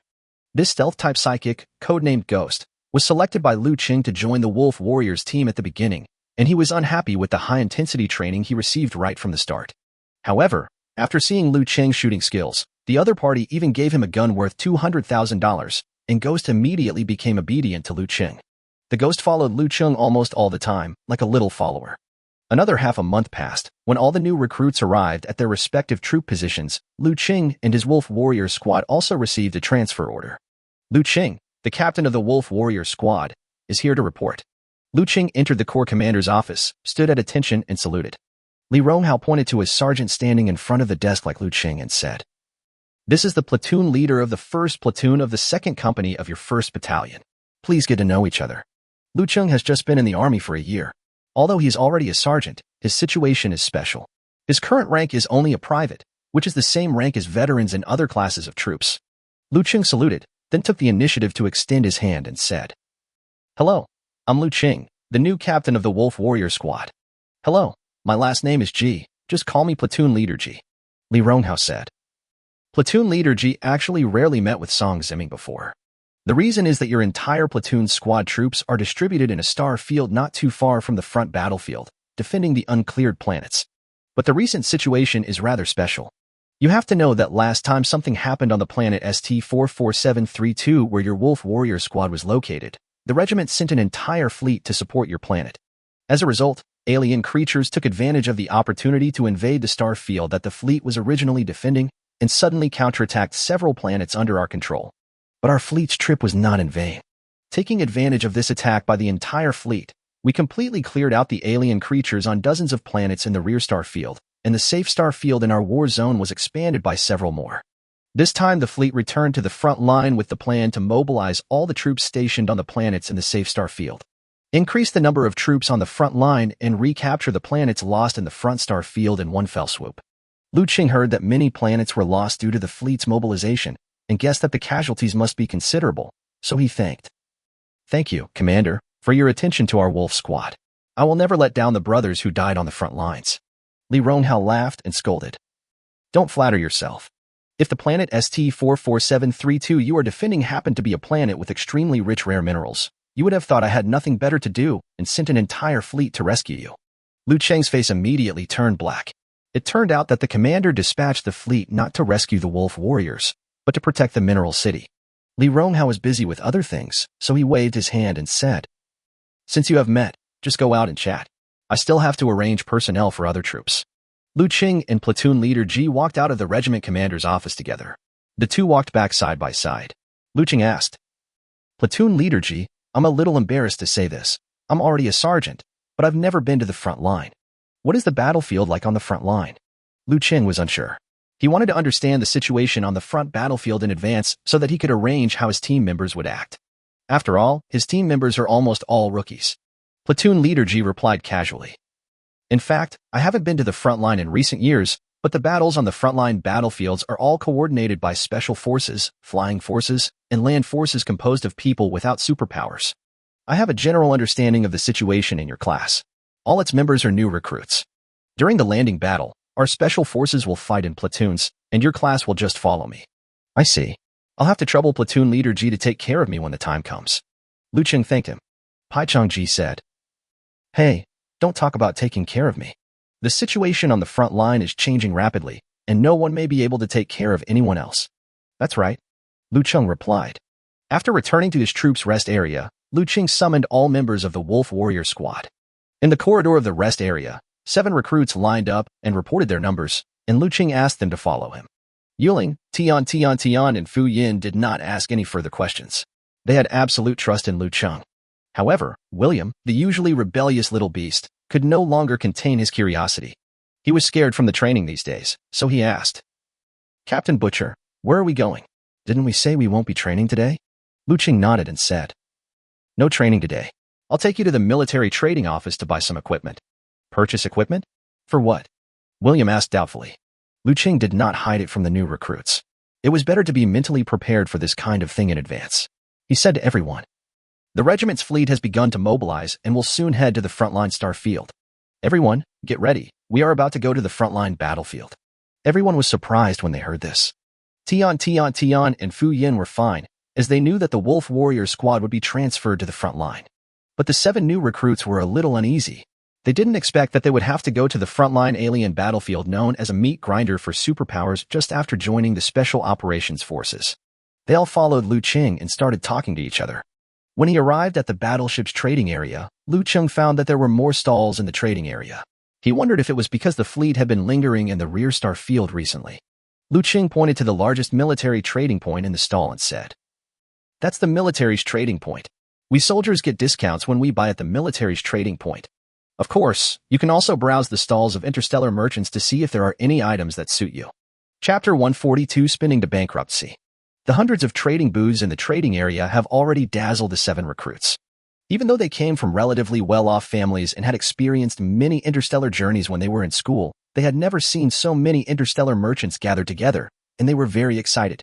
However, Liu Cheng informed them in advance that they would be going to the front lines soon. So even if they wanted to browse other goods, they had to look at the weapons and equipment stalls first.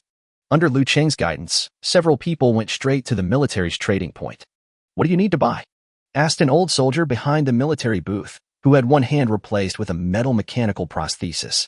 The military will hire retired veterans to perform non-combat work, which can be considered a welfare benefit for the veterans. The veteran had obviously experienced the trials and tribulations of the interstellar battlefield. He could tell at a glance that most of Liu Cheng and his group were rookies and were probably not here to be sold. Liu Cheng Dao. Our team is about to go to the front line. I will take my team members to see if there are any suitable weapons and equipment. Do you have any recommendations?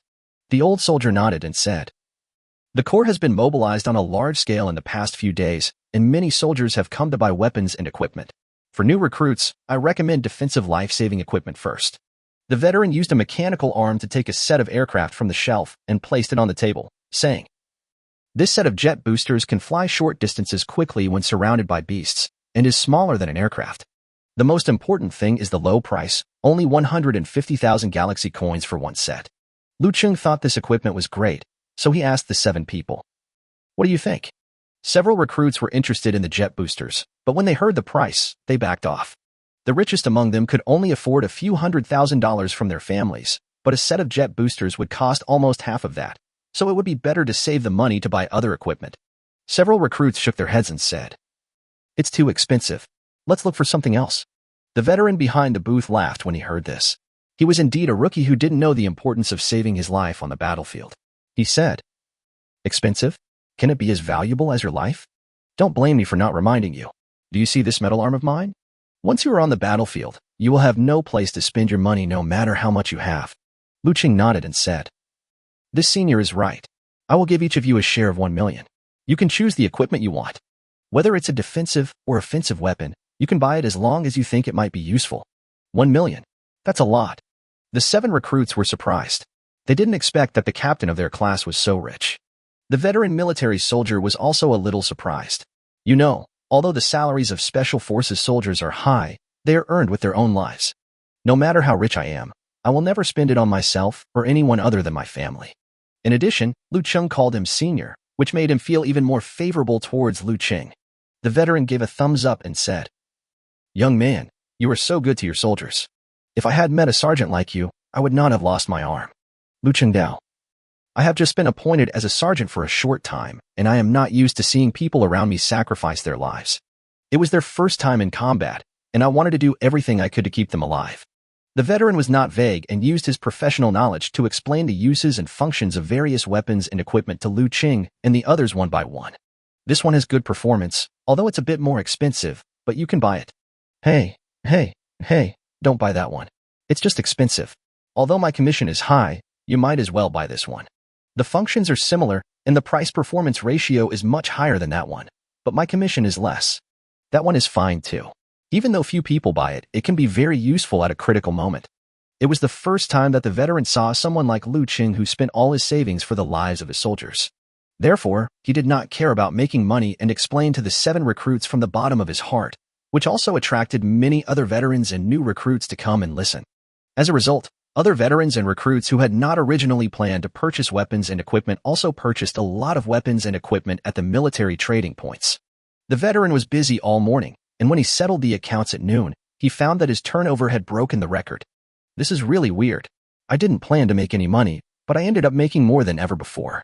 Originally, Liu Cheng planned to spend a total of 7 million yuan on purchasing equipment for the 7 new recruits, but the budget was exceeded and the total cost was more than 9 million yuan. Add to that the equipment and supplies he purchased, totaling more than 10 million. Suddenly his bank account was empty and he became the pauper he was when he just graduated. The 7 recruits felt embarrassed when they saw that they had spent so much money on Liu Cheng. Especially the ghost who was taught shooting skills by Liu Cheng himself. He said in a low voice with guilt, "Sergeant Butcher, I'm so sorry to have cost you so much money." Liu Cheng thought to himself that he was not just wasting money, he was going bankrupt. But he did not regret it. After all, as long as he had the star core fragments, he could make money at any time. At this stage, the most important thing is that the people in your class can survive. He comforted. "It's okay. Even though I come from an ordinary family, your captain's ambition is to become a famous garbage man in the galaxy. I have my own way of making money." The ghost also became interested when he heard it. He felt that he could learn a lot from the butcher sergeant, so he paid close attention to everything Liu Cheng mentioned. The ghost asked curiously, "Captain Butcher, I heard that the garbage man picks up alien creatures and the bodies of fallen soldiers on the star battlefield. Is this industry so profitable?" Liu Cheng explained. "Not all garbage men can make a lot of money. You need experience and methods. Just like being a soldier or other professions, it requires a long process of learning and accumulation." The ghost nodded in agreement, then asked with some doubt, "Captain Butcher, I heard that garbage men don't have a very good reputation. Why did you want to be a garbage man in the first place?" Liu Cheng fell silent after hearing this. The reputation of garbage men is indeed not very good among the public. The biggest reason is that most of them, in order to make money easily, will take away the corpses of the alien creatures that the soldiers have killed with great effort while they are fighting with the alien creatures. This practice of only taking credit without putting in any effort is very disheartening to the warriors who are protecting human safety. Liu Cheng Dao. At first, I was doing it to earn money for my father's medical expenses, but now I think garbage collectors are not a noble or humble profession.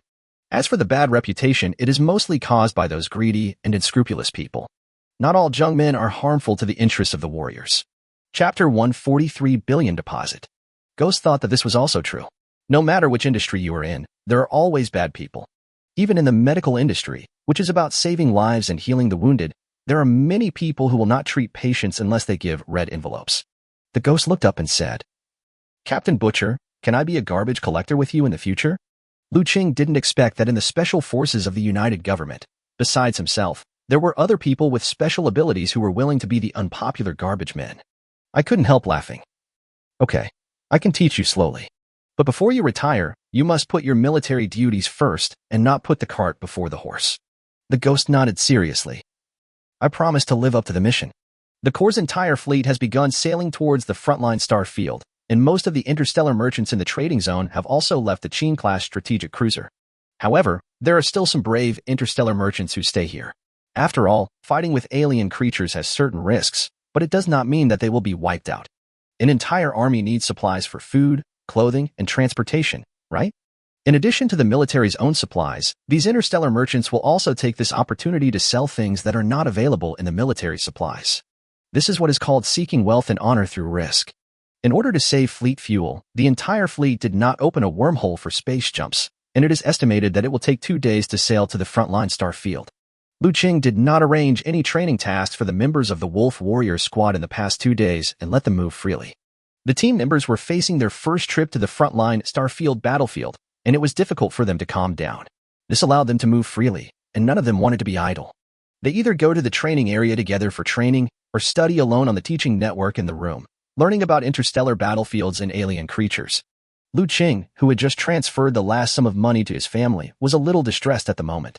During the day, he spent more than 10 million yuan on purchasing equipment for his teammates and himself, and then transferred half of the last 1 million yuan on hand to his mother. Now there is only 500,000 yuan left in his bank account. Alas, it's not enough for my next equipment replenishment. I don't know if I'll have a chance to collect and dissect the star core fragments after I go to the front line. Ding ding ding.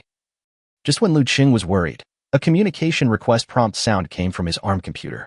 Liu Cheng raised his arm to check and found that it was a call from Augustine, so he answered it. In the picture, Augustine was sitting in the cockpit of the spaceship, drinking and saying, "Butcher, I have already set up the company and registered the company information. The legal representative and boss are both filled in with your name. I have initially decided on about 20 members, all of whom are psychics, and the lowest one is level 2. Liu Cheng exclaimed in surprise. All of them are level 2 or above psychics. How did you do that? Augustine said proudly. Don't you see who I am? I'm a legend among garbage men. As soon as people heard that I was going to form a team of garbage men, there was a constant stream of people coming to apply for the job and the interview. Of course, in order to select the elites, I screened out all the resumes of those with abilities below level 2. But there are still more than 100 people shortlisted. Afterwards, in order to select some people who could be loyal to the team and have the opportunity to become the backbone of the company, I screened out another 80 people, leaving only more than 20 people. Although the number of people is a little small, I believe that as long as our company achieves results, there will definitely be more big names in the garbage industry who will be interested in our company and apply to join. Liu Cheng couldn't even hide his teeth when he smiled and nodded repeatedly like a rattle. Enough, enough. More than 20 people are enough. His original expectations were very low, so when he heard Augustine say that the initial team recruits included more than 20 people with level 2 abilities or above, he was already grinning from ear to ear. Of course, Augustine looks down on the current scale of the company. This is the difference in their vision. Even though Liu Cheng has grown a lot in the almost 2 years since he joined the army, he has grown more as a soldier. When it comes to garbage men, he is still a beginner. Liu Cheng thought of another thing. Since he is now the boss of the company, what is the name of his company? Logically speaking, since Augustine has registered the company, the name of the company must have been decided.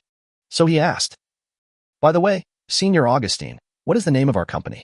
Augustine knew Liu Cheng would ask this, and said with a look of disdain, Haha, you call me senior now. Don't try to use that on me. Where's the arrogance you used to confront me? Liu Cheng scratched his head embarrassedly and said, That's because I didn't know your purpose at the beginning. This is all a misunderstanding. A misunderstanding. Augustine didn't take it too seriously. Even though it was a private communication channel, he didn't want to mention their secrets, so he said, The name of the company is Galaxy Augustine Alien Biological Research and Trading Company, Ltd. Don't say that I don't put your code name in the company. First, your code name is too aggressive and not suitable as a company name. Second, your name has no influence at all, and I have sacrificed my own reputation to help recruit people for both of us. Moreover, each person holds half of the company's shares, 50 each, and the registered capital is 1 billion yuan. We can talk about the money later. It would be best to use very high-quality star cores or star core fragments to offset the cost. Liu Cheng knew that the other party meant the best quality star core, so he nodded and said, No problem, leave it to me. If the two of us work together, I think the output of star core fragments will definitely increase greatly. But senior, you are really rich. You spent 1 billion at once. I am now a pauper. Augustine was annoyed when he heard this. I have money. What the hell? I have invested all my assets in the company, and now I am a pauper. I'm telling you, be careful on the front line and don't rush forward without any reason. If you die, all my worth will be gone. Liu Cheng assured. Don't worry, I care about my life more than any of you. Augustine said with satisfaction. That's fine, by the way. Where are you now? I am taking more than 20 employees of the company to the star region where you were before. Liu Cheng. I have already followed the regiment to the frontline star field and will soon be on the front battlefield. Augustine became anxious when he heard this and said, What the hell? Are you really going to the front line? I thought you were just joking. Wait, I'm going to lead the people to the front line. Don't die before I get there. Liu Cheng was speechless and asked, Senior, can Junkman go to the front battlefield at will? Augustine smiled and said, Hiki, ordinary garbage men certainly cannot casually participate in major military operations. After all, the military is also afraid that those garbage men will ruin their military plans for money. But our company is different. Why do you think I paid such a huge amount of registered capital? It is to obtain the qualification of a first-class garbage man team. With this qualification, we can go to all-star regions where major military operations are taking place, and the 1 billion is equivalent to our deposit for not interfering with military operations. Chapter 144, Frontline Landing Battle Begins. I see, Liu Cheng nodded. That's indeed much more convenient. He had previously thought that he needed to take the time to transport the bodies of the alien creatures away from the battlefield. This will not only make it easier to collect the corpses of alien creatures, but we may even get external assistance when fighting against them. Of course, all this is based on the premise that the employees of one's own company are willing to help fight. In short, when you get to the battlefield, don't act rashly. Wait until we get there. Augustine gave Liu Cheng another instruction before hanging up the phone. 2 days later, the regiment's fleet sailed to the frontline star field assigned to their corps. This star field has 3 relatively large main planets, each of which is more than 20 times the size and mass of the planet ST44732 where Liu Cheng was previously located. Therefore, the planet's gravity is extremely strong, which is a test for the physical fitness of the landing personnel and the sturdiness of the landing combat equipment. Their goal this time is to retake one of the 3 main planets, ST55568. Liu Cheng and his team members have already entered the troop transport cabin of the fast troop transport ship, and everyone is sitting in their seats fully armed. This is also thanks to Liu Cheng spending more than 10 million to ensure that each member of their Wolf Warrior team is well equipped. Compared to the other teams in their lineup, the Wolf Warrior team also looked particularly conspicuous. In the command room of the Qing-class strategic cruise ship, Corps Commander Li Ronghao was planning the deployment and expected advance routes of various special operations forces on the holographic projection map. Captain Zhao Gang was commanding the frontline fleet to defeat a group of level 5 alien creatures flying in space and obstructing the fleet's advance. After defeating the level 5 alien creature, the fleet was free from obstacles in the planet's near-Earth orbit, and Zhao Gang gave the order. All members of the fleet are assembled in the low Earth orbit of the planet ST55568, ready to begin the channel bombing. Woo woo woo. Dozens of medium-sized warships were running at full speed, bombarding the surface of the planet ST55568 in low Earth orbit. The bombing has only one purpose, which is to consume as many alien creatures on the ground as possible and to gain space for subsequent landing special forces and land forces. Originally, orbital bombardment could have lasted much longer. But consider that there may be surviving soldiers on the planet who did not have time to evacuate before being counterattacked by alien creatures. So the orbital bombardment ended after an hour. More pressure was put on the Marines and special forces who were about to land. In the command room, Zhao Gang nodded to Li Ronghao, who also stood up and asked the officers around him, How are the personnel of each unit prepared? The battalion commander next to him, Cheng Qiu, said, All members of the special forces are ready. We can set off as soon as the Marines are ready. Li Ronghao looked at the general of the Marine Corps standing beside him. In a corps of the Galaxy United Government, Li Ronghao, the commander of the Special Operations Force, is equivalent to the commander-in-chief of the Corps, one level higher than the general of the Marine Corps. The Marine Corps general nodded and replied, All armor of the Marine Corps has been loaded onto the ship and is ready to go at any time. Li Ronghao nodded and gave the order. All Marines are dispatched, and the Special Forces are following up to provide support. As Li Ronghao's order was conveyed through the military's communication channel, thousands of fast troop transport ships flew out of the Qing-class strategic cruise ship and flew towards the designated landing point on the surface of the planet ST55568. In the troop transport cabin of the fast troop transport ship, after Liu Cheng checked the conditions of the team members, he said to the 7 newcomers, We are about to land. Do you have any questions now? William raised his hand and asked, Captain Butcher, since mid to high-level alien creatures can float and fly in space, what's the point of us seizing these planets? Liu Cheng knew why the team members had such doubts. In order to make them understand the significance of their mission, Liu Cheng explained.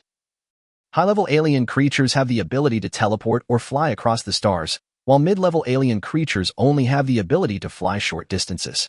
The high-level alien creatures transport the mid-level alien creatures to distant star fields, and then the mid-level alien creatures transport the energy spores or larvae of the low-level alien creatures to various planets in this star field. Low-level alien creatures will multiply on a large scale on the planet they land on, and eventually seize and occupy the planet.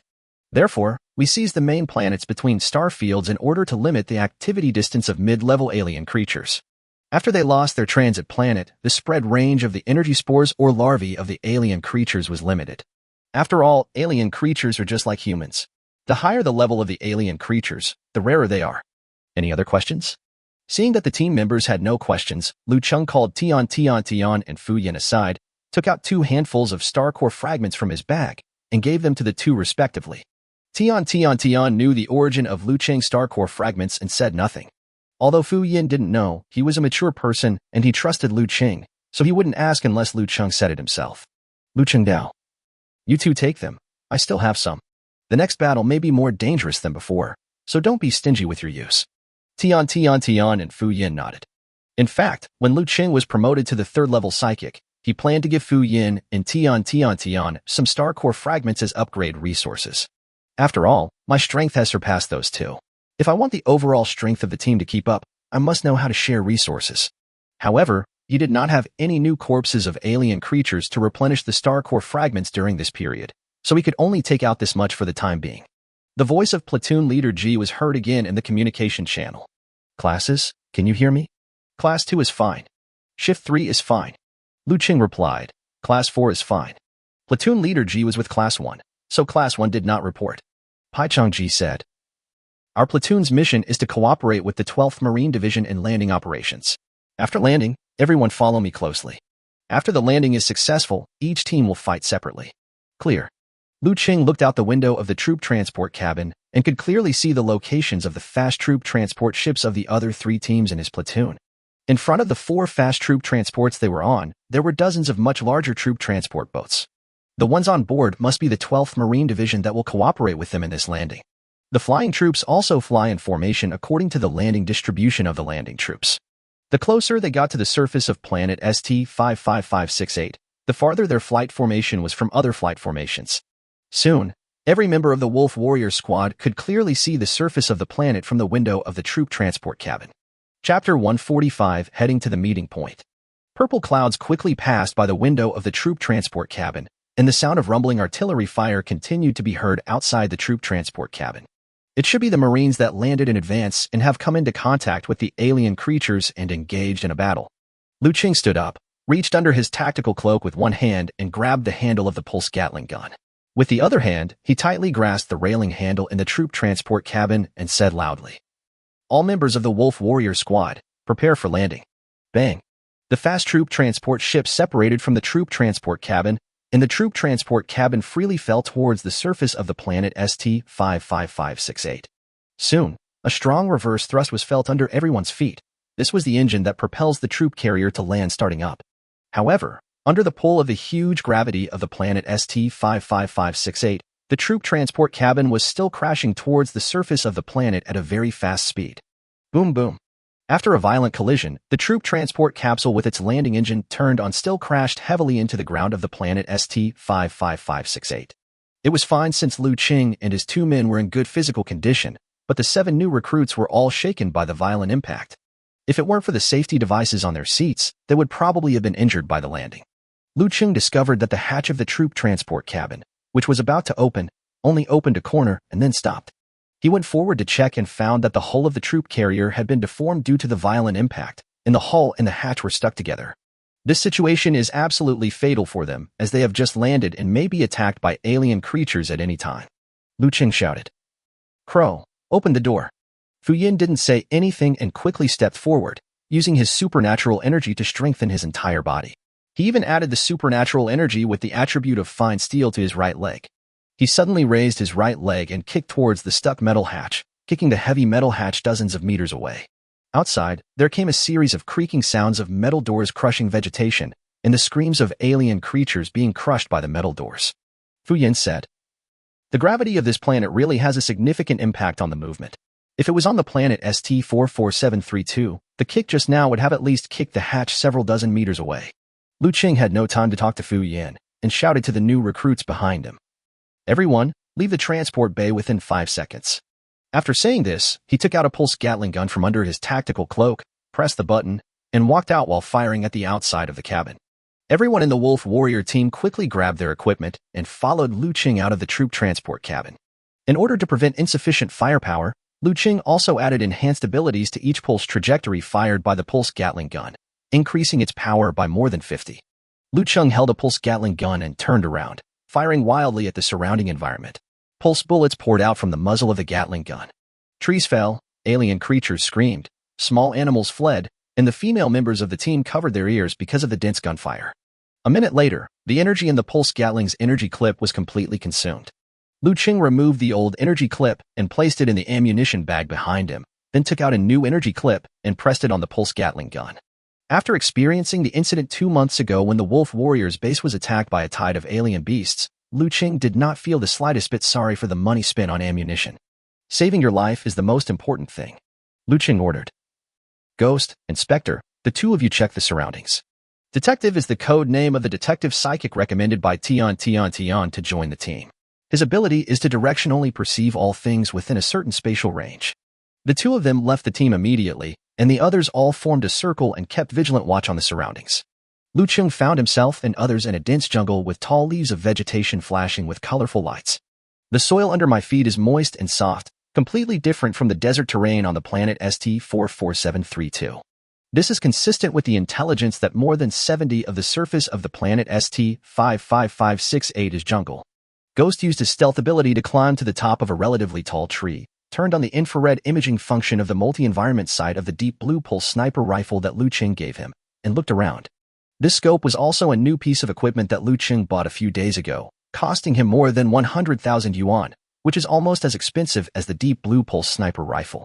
The inspector didn't go too far. He stayed beside the alert crowd and used his special abilities. He compressed his perception range into a circular area with a radius of more than 10 meters, sensing all objects in the grass and soil. Immediately, the inspector ended his perception, retracted his supernatural power, and reported to Liu Cheng. Within a radius of 15 meters, there are no alien creatures alive. The alien creatures were either shot to death by you, Captain Butcher, or they escaped. It took the inspector a little longer to climb down the treetops, remove the invisibility ability, and report. The entire visible area is forested, and the estimated straight-line coverage is over 100 kilometers. The trees were too tall and dense, and the movements of the large groups of alien creatures could not be seen at all. However, we can observe signs of fighting in many places in the forest, and the fighting locations are very scattered. Liu Cheng nodded, opened the communication channel, and called. This is the 4th squad of the Wolf Warriors. Please answer if you hear me. Liu Cheng repeated it several times, and finally the intermittent voice of Platoon Leader G was heard on the communication channel. Butcher, landing point, all scattered, trees, communication signal, meet at the river. Immediately afterwards, Platoon Leader G's voice became smaller and gradually disappeared, and bursts of crackling sounds of electricity came from the communicator again. Liu Cheng closed the communication channel, looked around, and said, It seems that the reason why these plants glow is that they contain electric currents, which cause great electromagnetic interference to communications. He then looked at the ghost and asked, When you were observing from the tree just now, did you see the river that Platoon Leader G mentioned?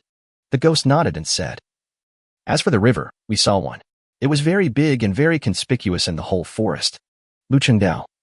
This should be the meeting point that Platoon Leader G mentioned. How far are we from that river? The ghost used his invisibility ability again and climbed to the top of a taller tree.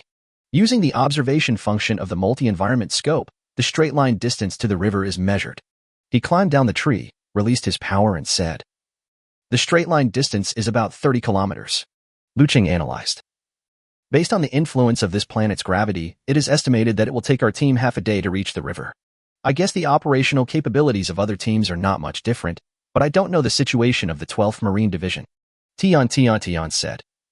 Most of the landing sites of the Marines should be near the river, otherwise Platoon Leader G would not have chosen that place as the assembly point.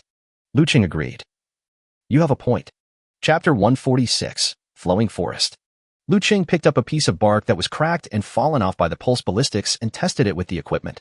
It was discovered that the elemental composition of the vegetation was highly similar to that of the vegetation on the blue planet where he was born, and was a vegetation species that was a combination of half carbon-based and half metal elements. I think so. If the metal content in the vegetation is too low, it will not be able to withstand the strong gravity of this planet. He took a few steps forward and stabbed the body of a dead alien creature with a dagger. This alien creature looks like a large rat with a dog-like head. Excluding the tail, its body length is more than half a meter. What's this? William asked. Obviously, he didn't know much about alien creatures. Liu Cheng replied calmly. Dog-headed rats are good at biting and scratching. They like to act in groups and defeat creatures stronger than themselves with their large numbers. But he is a first-level alien creature, so his strength is not a big threat. After saying that, Liu Cheng threw the body on the ground aside.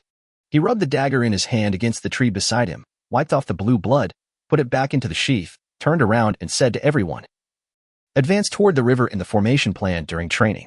Everyone stay alert and try to reach the river before dark to reunite with the platoon leader and the Marines." Everyone nodded and started to act immediately. Ghost and Inspector, two reconnaissance-type psychics, walked at the front of the team, accompanied by Liu Cheng for protection. The two brothers with rock-enhanced psychics recommended by Fu Yin were on guard on both sides of the team, while Alice, John, and William were in the middle of the team. Tian, and Fu Yin, who had more combat experience, were the last ones to leave. The vegetation on the planet ST-55568 is extremely dense, with tall tree species reaching 20 to 30 meters. Even flowers and plants can grow to a height of 1 or 2 meters, so the denser the vegetation in the forest, the narrower the field of vision. The Ghost's invisibility ability consumes little energy, so it is used almost throughout the team's journey to detect dangers ahead for the team in advance. He patrolled back and forth in front of the team, and could vaguely hear the rustling sound caused by the leaves of flowers and plants shaking as the Ghosts moved through the dense jungle. If the Ghost cannot detect the place in time, the Inspector will use his perception ability to detect it. Whenever the bioelectric current in the plants flows through the metal synapses, the surface of the plants will flash with light. Colorful colors fill every corner of the forest, so places where the starlight cannot reach do not appear too dim. Everyone remained vigilant and walked through the grass that was more than half a person's height. Suddenly, Liu Cheng pulled out a dagger from under his tactical cloak, turned around and threw it towards a person with rock-type enhanced abilities on the right side of the team. Bang! With a dull sound, the dagger brushed past Carter's nose and penetrated deeply into the trunk of a big tree. Carter, one of the two brothers with rock-type enhanced abilities, was startled by the sudden flying dagger and looked at the captain Liu Cheng in confusion. The elder brother Kara's temper was not as good as his younger brother's. He was a little impulsive. He immediately looked at Liu Cheng with dissatisfaction and accused him. "Captain Butcher, what are you doing? Throwing knives at my brother for no reason. Are you trying to intimidate us two brothers?" Liu Cheng looked at Kara coldly and pointed in the direction of the tree trunk where the flying knife was pierced. The team looked closely at the place where the flying knife was inserted and saw that the blade had pierced through the body of a metal spider and fixed it tightly on the tree trunk. The metal spider is blue in color with golden light flowing on its body. It might be eye-catching if placed in other places, but in this colorful forest, it blends perfectly with the environment. Among the new recruits, John, who had a better understanding of alien creatures, immediately said, "It's a blue-gold spider, a level 1 alien creature. Its attack power is not strong, but it is extremely poisonous. Alien creatures below level 3 will almost die instantly from the poison." When his younger brother Carter heard this and saw the spider silk remaining on his shoulder, his muscular body trembled and he felt the back of his neck was cold and stiff. He quickly touched himself and felt relieved when he found that there were no signs of bites. At the same time, he also understood why Liu Cheng suddenly threw a flying knife at him. If Liu Cheng had not discovered the blue-gold spider that fell on him along the silk thread in time, he would probably have died here. After all, even if the rock-type strengthening ability is the same as the steel-type strengthening ability, and the strengthened body parts can be protected from toxins, he himself must have the life to use the ability. Kara, Liu Cheng's brother who had questioned him earlier, could not help but look ashamed and apologized to Liu Cheng. "I'm sorry, Captain Butcher. I didn't know you were saving my brother. I was impulsive just now." Liu Cheng snorted coldly and ignored Kara's apology.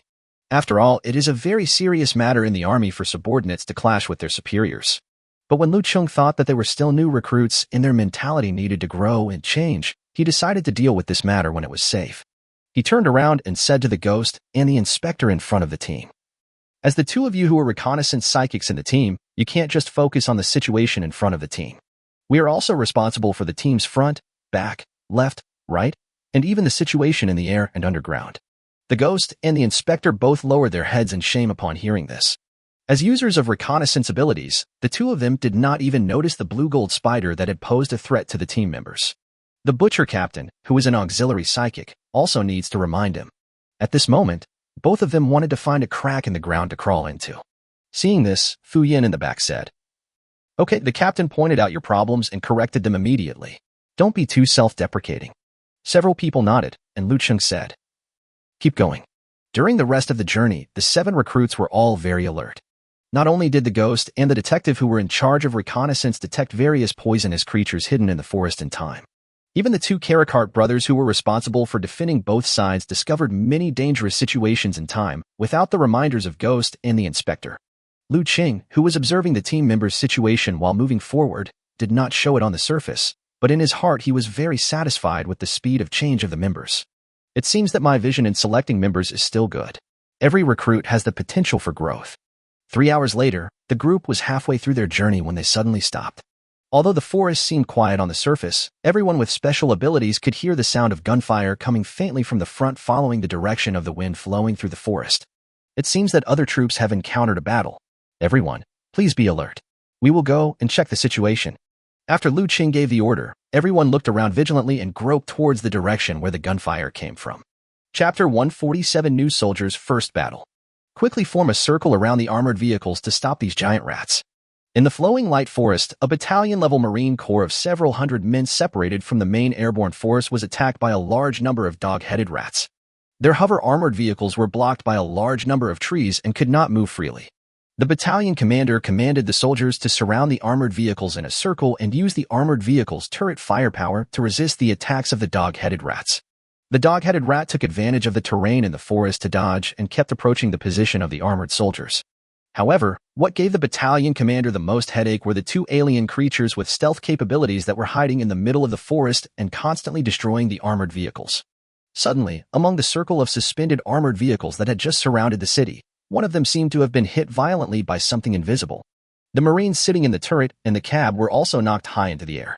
The armed soldiers around immediately opened fire around the hover armored vehicle that was knocked away. However, the invisible alien creature moved very quickly, and the kinetic bullets passed through the air and all landed on the surrounding trees. The hover armored vehicle that was knocked away fell far away into the group of dog-headed rats. The dog-headed rats surrounded it and bit the body of the gunner whose neck had been broken. They followed the gunner's position and drilled into the interior of the hover armored vehicle. Due to their large bodies, they were able to drill into the armored vehicle very slowly. The Marine in the cab of the hover armored vehicle was knocked unconscious. He shook his head, trying to sober himself up. When he saw the dog-headed rat trying to get into the cab, he wanted to stand up and draw his gun, but found that his legs had lost feeling. He looked down and saw that his legs had been crushed by the deformed metal deck of the cab. Knowing that there was no hope of escape, the driver of the hover armored vehicle pulled out a series of grenades from his waist and inserted his fingers into the safety pins. He closed his eyes, used all his strength, took a deep breath of air for the last time in his life, and then resolutely pulled the safety pin of the grenade. Boom, boom, boom, boom. The grenade detonated the ammunition in the armored vehicle, and a series of chain explosions sounded. The hover armored vehicle that was knocked away was blown to ashes along with dozens of dog-headed rats around it. When the commander of the armored battalion saw this scene, his face turned pale and looked very unhappy. They had lost hundreds of brothers since the airborne landing. And if they can't get rid of the 2 alien creatures with invisible abilities hiding nearby, it will be impossible for them to escape the encirclement of this group of dog-headed rats. The infrared device still can't detect it? The battalion commander asked loudly. The soldier fiddling with the infrared detection device replied. No, the spectrum emitted by the surrounding vegetation has too much impact on the infrared device, and we can't see the traces of the 2 invisible alien creatures at all. Damn it. If this doesn't work, everyone activate the self-destruct device of the hover armored vehicle. Even if we die, we must drag those 2 alien creatures down with us. We must not let them threaten other troops. The battalion commander's tone was extremely firm, and he vowed to fight these alien creatures to the end. Swish, swish, swish. Just as the armored soldiers were having a hard time dealing with these alien creatures, a series of ice cones shot out towards them. Each ice cone accurately pierced the body of a dog-headed rat, nailing it to the ground. The Marines looked in the direction the ice cone was coming from and saw a team of psychics wearing Special Forces uniforms rushing towards them. The leader was wearing a strange black combat cloak. Great, we are saved. When the Marines saw this scene, they couldn't help but cheer, and their fighting spirit became stronger. They pulled the trigger hard and bombarded the rushing dog-headed rats with shot after shot. After the wolf warriors arrived at the position defended by the Marine Corps, Tian, Fu Yin, and others stepped forward to help defend, while the leader Liu Cheng fell next to the battalion commander. The commander of the armored battalion asked, "We are from the 1st Regiment of the 12th Division of the Marine Corps. May I ask, are you from the same platoon as the Special Forces unit that we are operating with?" Liu Cheng nodded and said, "We are the Wolf Squad, Squad 4, Platoon 1. What's the situation now?" When the battalion commander heard that Liu Cheng and the others were members of the Special Operations Force operating with him and others, he immediately smiled and replied happily, "We got separated from the main force when we landed, and there are 2 alien creatures with invisibility abilities hiding among this group of dog-headed rats. The light from the vegetation affects the infrared equipment. Do you have any reconnaissance users?" Liu Cheng immediately looked at the inspector beside him and asked, "Can you find out?" The inspector compressed the extension distance of the field, expanded the one-time detection range, and soon discovered the hidden mantis flying in the air. The inspector immediately pointed to the location of the hidden mantis and said, "One of them is over there." Upon hearing this, Fu Yin immediately fired an energy wave towards the location pointed by the inspector. Kamehameha. Boom. The energy wave hit an invisible object in the air and exploded instantly. Then, the mutilated body of a hidden mantis emerged and fell to the ground. When the other mantis saw the human with special abilities who could see its own traces, it immediately turned invisible, flapped its wings, and fled. The inspector extended the range of his perception to track the escaping hidden mantis and said, "Oh no, the other one is about to run away, kill him quickly." Without waiting for Liu Cheng's orders, Tian took out a sharp icicle in his hand and threw it in the direction the inspector pointed. Bang! The icicles seemed to be nailed to the air and were suspended in the air. Then the icicle swayed left and right in the air, stained by the blue liquid that appeared out of thin air. The other hidden mantis struggled for a long time after being pierced by the ice cone, but finally it ran out of strength, revealed its body, and fell down.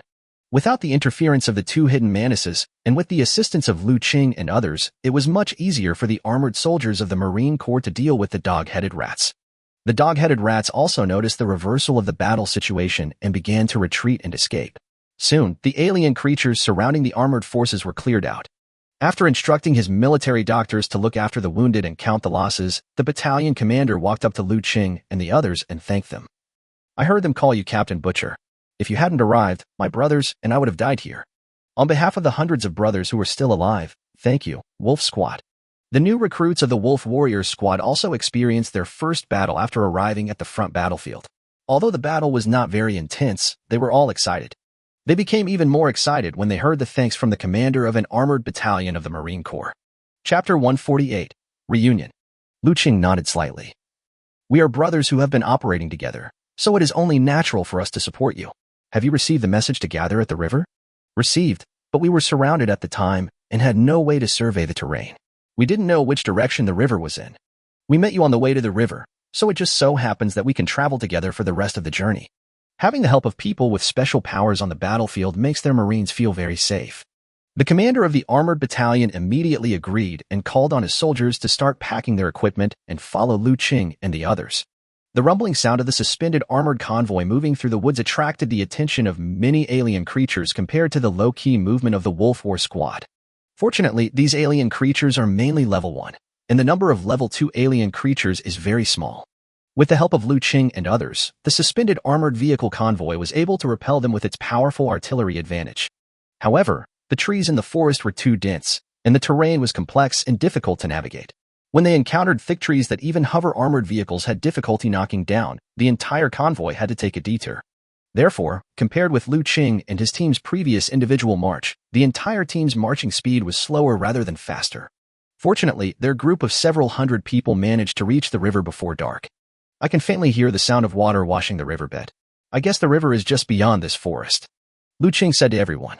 Upon hearing this, the Marines whose physical fitness could not keep up with those with special abilities perked up again and sped up their progress. When they appeared at the riverside, they found that most of the personnel of the 12th Marine Division had already gathered there. In addition to the thousands of Marines camped along the riverbed, there were also hundreds of suspended armored vehicles of various functions parked beside the turbulent river, stretching as far as the eye could see. The Marines on guard had already noticed Liu Cheng and his group and reported to the Special Forces. Soon, Platoon Leader Ji and his group arrived here. Liu Cheng stepped forward and saluted, saying, "Werewolf Squad is reporting in." Pai Changji said, "Butcher, your team was the last to arrive. Why are you so slow? Did you encounter a strong enemy?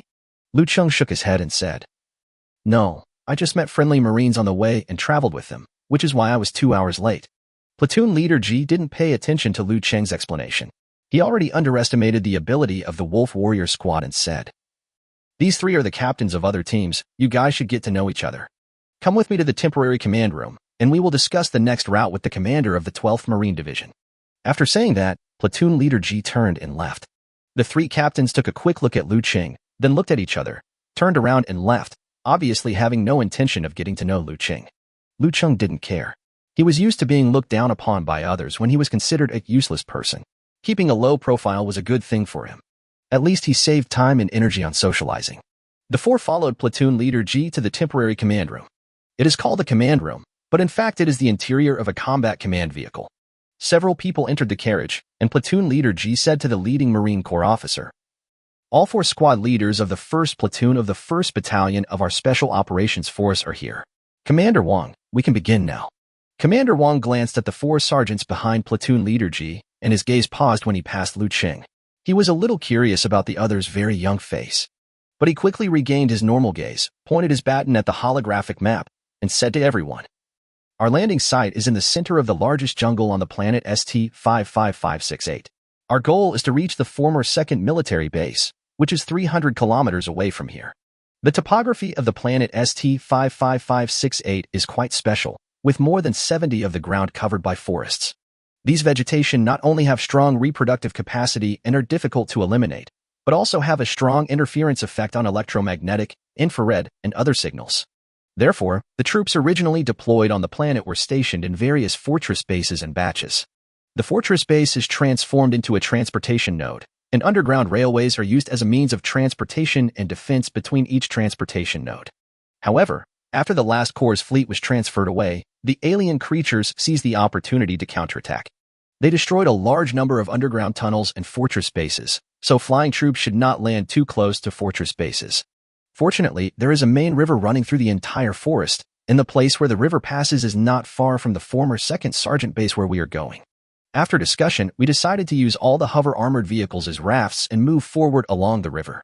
This way we can avoid the attacks of a large number of alien creatures in the forest and will not be restricted too much by the forest terrain. What do you think? Platoon Leader Ji nodded, agreeing with the plan proposed by the 12th Marine Division, and asked, So when do we leave? Master Wang said, It's getting late now, so we might as well set up camp here and spend the night, while also waiting for the soldiers from other units who got separated after the airdrop. By tomorrow morning, the soldiers who have not gathered here will be considered dead, and we will start moving towards our target, the former 2nd military base. Okay, I have no objection. Platoon Leader Ji nodded in agreement, and Liu Cheng and the others had no choice but to comply. However, Liu Cheng vaguely felt that this plan might not go so smoothly. After all, no one knew the situation in the river. At night, the squads of the 4 special forces took turns in pairs to stand guard with the soldiers of the Marine Corps. Although the physical strength of people with special abilities is much stronger than that of ordinary people, not all of them have iron bodies. They also need to rest to store energy for the next battle they may encounter. Faced with the massive assembly of hundreds of hover-armored vehicles, the weak alien creatures did not dare to act rashly. When night fell, they took advantage of the darkness to launch several large-scale attacks. However, as long as the alien creatures leave the forest and reach the riverbed, without the interference of vegetation, infrared and other night vision devices can function normally. With their powerful firepower advantage, the Marines quickly repelled wave after wave of attacks from the dog-headed rats. Liu Cheng and other psychics did not play a big role. They would only take action to kill alien creatures with powerful supernatural powers mixed among the dog-headed rats. This planet has a large mass and volume, but its angular velocity of rotation is not slow either. Only 7.5 hours passed from dark until the light from the main star of this star region illuminated the forest horizon. Chapter 149: The former 2nd military base. Originally, the 12th Marine Division had a total of 10,000 people. After daybreak, more than 7,000 people arrived at the gathering place by the river, and more than 2,000 of them lost contact. It is not ruled out that those who have not arrived at the assembly point are still on their way, but military orders are as strong as mountains, and they cannot waste time in vain. At daybreak, the entire armored force began to enter the river. Although hover armored vehicles are suspended above the ground, it does not mean that they have the ability to fly. Instead, A certain magnetic field thrust is generated between the suspension device under the armored vehicle floor and the ground. Therefore, after the suspended armored vehicle entered the river, part of it was still immersed in the river water and turned into a ship sailing on the river surface. There are large and small suspended armored vehicles. Small troop carriers and small artillery vehicles only have a mass of a dozen tons, but with the help of the gravity of this planet, the weight they generate may reach dozens of tons. Similarly, the buoyancy of the river has also increased, so when these small-sized suspended armored vehicles enter the river, with the help of the suspension force, the water level only covers 1/4 to 1/5 of the armored vehicles. The large-sized giant artillery vehicles are heavier in mass, and although their suspension devices are more powerful, after entering the river, the water level still exceeds half of the armored vehicle body. After hundreds of armored vehicles entered the river, the length of the team exceeded 2 kilometers. In order to better guard against attacks from alien creatures, the squads of the 4 special forces were lined up in different positions of the team. The squad that platoon leader G was in was at the front of the team, while the wolf warriors, whose strength was not favored, was placed at the end of the team.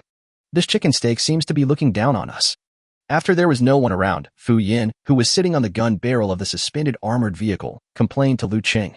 Liu Cheng Dao. It's not their fault. After all, 7 of the 10 people in our team are new recruits. Even the 3 of us from the wolf warriors don't look that old, so of course people won't take us seriously. Fu Yin thought about it and decided to stop worrying about it. After all, being looked down upon has its advantages. At least the hardest and most tiring tasks will not be assigned to you. But I always have a bad feeling along the way, Fu Yin said. The energy in my body has been restless. It should be because the energy has been accumulated and is still increasing. Hearing this, Liu Cheng and Tian raised their eyebrows at the same time. Fu Yan's ability is the Crow of Fortune. He said that it didn't feel good, so something bad must be happening. Liu Cheng immediately ordered the new recruits to be on high alert and gave the order. Ghost, Inspector, you will stop changing guards now and maintain reconnaissance status throughout the day. Others should not take it lightly and be ready to fight at any time. Yes. Everyone answered in unison, which scared the surrounding Marines who didn't know what was going on. They thought that Liu Cheng and his team had detected alien creatures approaching, so they picked up their guns and machine guns and aimed at the surroundings. After they found that everything around them was normal, they looked at Liu Cheng and the others in confusion. Liu Cheng noticed the looks from the people around him and said to them with a smile, "It's okay, just relax. I'll notify you if I find any danger." The Marines around him breathed a sigh of relief. On the alien battlefield, the Marines still trust the Special Forces psychics more. On the one hand, the Special Forces superpowers can help them resist alien creatures with powerful superpowers. On the other hand, the land forces will also use their numbers and firepower advantages to resist the frontal charge of the Zerg, helping the psychics reduce the consumption of their psychic energy. The two complement each other. It has to be said that without the restrictions of the terrain on the road, the entire armored unit drifted on the river at a very fast speed. It would have taken them several days to travel the 300 kilometers through the forest, but they completed the journey in just one day.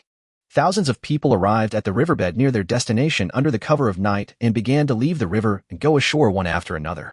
Although there was no light from major stars in the sky, the light from the forest vegetation alone allowed the soldiers to vaguely see things within a few meters. The first Special Operations Squad led by Platoon Leader G, who went ashore, was alert around the riverbank. Subsequent troops began to go ashore in an orderly manner. It took more than an hour for hundreds of suspended armored vehicles to go ashore. This is a speed of more than 10 vehicles landing per minute, which is not slow. After all the armored units had landed, Liu Cheng and others gathered around Platoon Leader G and waited for instructions. Commander Wang looked at the map and said to Platoon Leader G and other officers, "We walk a dozen kilometers deeper into the forest, and we will reach the location of the former 2nd Military Base. The interior of the military base may have been occupied by alien creatures. Everyone, be careful of ambushes and be prepared for battle." Everyone nodded, and a group of hover armored vehicles drove towards the target location in a mighty manner under the cover of night. They had no choice but to be low profile. With a convoy of nearly 1,000 armored vehicles, the noise of the various engines alone could not be concealed. Therefore, Commander 1 of the 12th Marine Division directly issued an order to storm the former 2nd Military Base. In the face of an aggressive attack, the Marine Corps became the main force and the Special Operations Forces became the support force. The hover armored vehicles drove straight along the way, knocking down countless trees. When encountering vegetation with trunks that were too thick, several armored vehicles aimed their guns directly at the tree and fired at the same time, breaking the trunks. The 7 new recruits in the Wolf Warriors squad were very nervous at the moment. They knew it in their hearts when they heard the undisguised sound of artillery fire. No matter how many alien creatures are waiting for them, the other party has already known of their arrival. Since they could not hide their whereabouts, there was no need to make too much preparation for the other side. The entire armored force drove towards the former 2nd military base at almost the fastest speed. When they arrived at their destination, they saw a fortress surrounded by tall steel walls. The entire fortress is very large, and it is estimated that it can accommodate tens of thousands of people and store various supplies. However, the surface of the tall metal exterior wall was already in ruins, and even the automatic turret machine guns on the wall were all destroyed, with not a single one intact. The entire fortress was dark and quiet, without a trace of light or sound. Compared with the colorful forest, the former 2nd military base now looked like a haunted castle. The Marines couldn't help but feel a little scared. Platoon Leader G looked around and asked Commander Wang, "What do we do now? Let my men charge in." Commander Wang shook his head and said, "If you just let your people rush in, if they encounter danger, I'm afraid you won't be able to handle it. Besides, it is not easy for your special forces to act separately from our Marines. If we are attacked by some difficult alien creatures outside, you won't be able to get out in time." Chapter 150 Infiltrating the Fortress. Platoon Leader G thought about it and agreed. Master Wang said, "How about this? Since the main roads of the military fortress have all been destroyed, our armored forces will not be able to get in for a while. We might as well divide our respective forces into 2 groups, with half staying outside to defend and the other half going inside to investigate the situation." Platoon Leader G nodded. He looked at Liu Cheng and others at the back of the crowd and said, "Squads 3 and 4 will enter the fortress, and squads 1 and 2 will remain outside on standby." "Yes. Yes." Liu Cheng and the sergeant of Squad 3 replied in unison. The Marine Corps also sent more than 2,000 people to get off the vehicles, carrying lightweight weapons and following the 2 special forces into the interior of the former 2nd military base. After Liu Cheng and others pried open the deformed heavy metal door, the Marine Corps drove the remote-controlled car into it to explore the way ahead. The remaining Marines, under the protection of 2 special operations teams, carefully moved into the base. The interior of the base was dark. Only the faint sparks from the damaged equipment circuits and the spotlights in front of the Marines' guns could illuminate the situation inside. The facilities in the base were severely damaged, and the bodies of soldiers who had not had time to evacuate were lying all over the ground. Liu Cheng and his team could vaguely see several corpses in Special Forces uniforms, which made the 7 new recruits of the Wolf Warrior Squad sigh in their hearts. Moreover, almost none of these bodies were intact. One can imagine what kind of tragic battles these soldiers who did not have time to evacuate had experienced before their death. This is definitely worse than the beast tide that the Werewolf Squad base had encountered before. Among the 4 Special Operations Force squads under Platoon Leader G, the other 3 squads also have reconnaissance-type psychics. They are 2 people with abilities similar to laser eyes, and 1 person with abilities similar to sonic ability.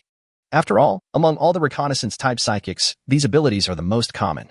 It is said that this is related to the fact that the genes of the organs of people with special abilities are more prone to mutation.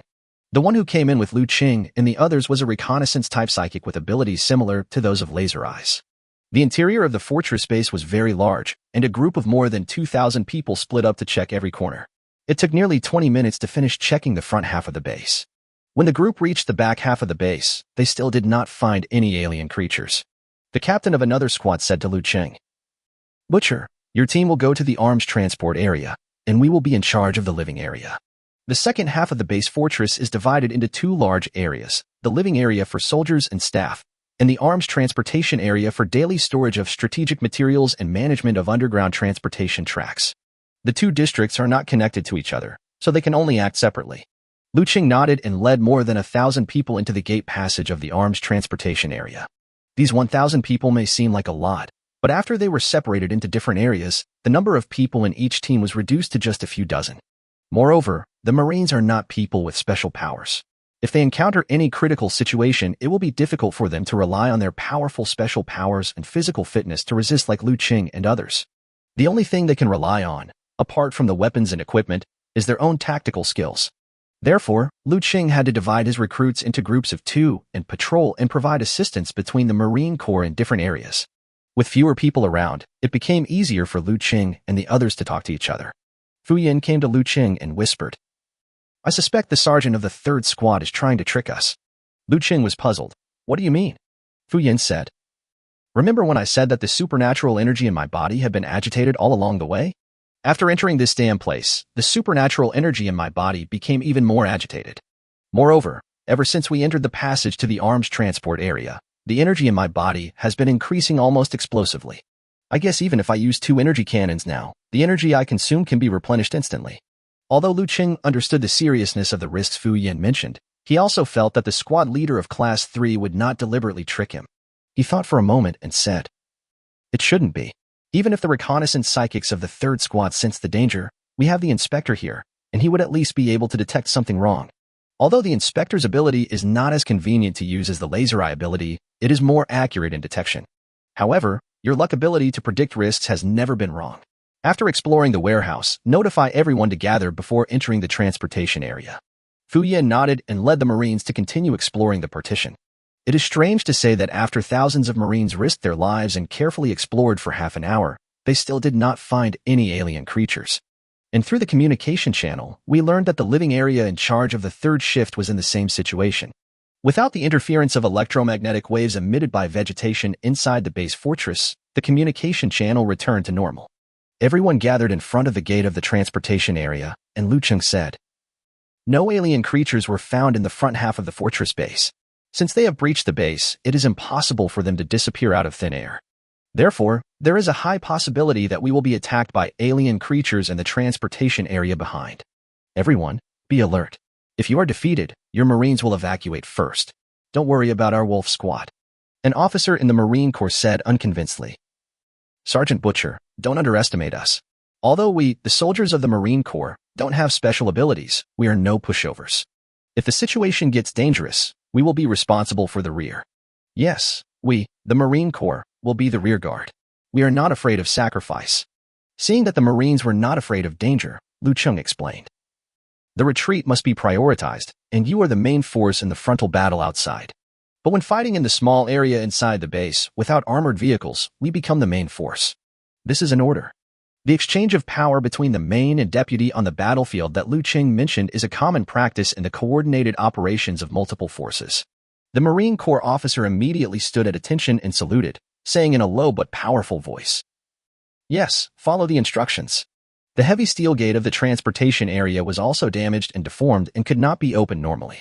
In order to avoid making any noise and alerting the possible alien creatures inside, the Marines took out various welding and laser cutting tools and began cutting the metal door. A few minutes later, the Marines opened a hole in the metal door which was several dozen centimeters thick. As usual, a small remote-controlled car was released first to use the camera to find out what was behind the door. After confirming that there were no alien creatures ambushing behind the door, Liu Cheng took the lead and drilled through the doorway to enter. Chapter 151 Abnormal. The damage to the facilities inside the transport area was even more serious, and it looked as if the alien creatures had done it intentionally. It seems that the alien creatures also know that we humans use underground tracks to carry out transportation activities on this planet, so they focus on destroying these tracks. Liu Cheng said in his heart as he looked at the railway tracks that were completely destroyed and had to be relayed. The transport area goes all the way down to deep underground, and is somewhat similar to the mine structure on the planet ST-44732. All the transport elevators were destroyed, and even the artificial metal stairs were gone. Liu Cheng could only say to the Marines behind him, "It seems that you can't follow us into the lower track to investigate the situation for the time being. You guys just stay here, and evacuate immediately if there is any abnormal situation." An officer among the Marines said. "We also have some small drones with us, which should be able to help you investigate." Liu Cheng nodded and asked the Marines to fly several drones into a tunnel below. Then he said to the 7 recruits, "Bingjing, Crow, and the inspector, follow me into the tunnel below to investigate the situation. The rest of you stay above." The strength of the new recruits is still too weak, and Liu Cheng doesn't want too many unnecessary casualties to occur. If there are a large number of alien creatures below, it would be better for the recruits to stay here and evacuate with the Marines than to let them go down to die. Several people nodded. Immediately, Liu Cheng picked up the inspector, and together with Fu Yin and Tian, they jumped on the broken metal stairs and entered the tunnel below where there was no drone to explore. The inspector used his perception ability on several collapsed tunnels one by one, then turned around and said, "The deep tunnels have also collapsed. It doesn't look like the work of alien creatures. Even if the alien creatures destroyed the tunnel, they couldn't destroy such a long distance at once and bury themselves inside." Liu Cheng nodded, agreeing with the inspector's analysis. "It's very possible, but we can't rule out the possibility that there are alien creatures that naturally live underground and have the ability to dig. But if it was really the defenders here who took the initiative to blow up the tunnel, why would they do that? Tian said. Could there be other alien creatures coming through the tunnel? Fu Yin said. If other bases also fall, the alien creatures can indeed crawl out through the tunnels. But the defenders are not pushovers. Unless the alien creatures outside and the alien creatures in the tunnel attack the base at the same time, they will not be able to defend it. Otherwise, if we just attack the tunnel, it will be a waste of time for the defenders. Liu Cheng thought for a moment and came to the conclusion. It seems that there may be a highly intelligent commanding race among the alien creatures. Does this multiracial coordinated attack method look familiar to you? Fu Yin and Tian were stunned and asked tentatively. You mean the beast tied in the mine?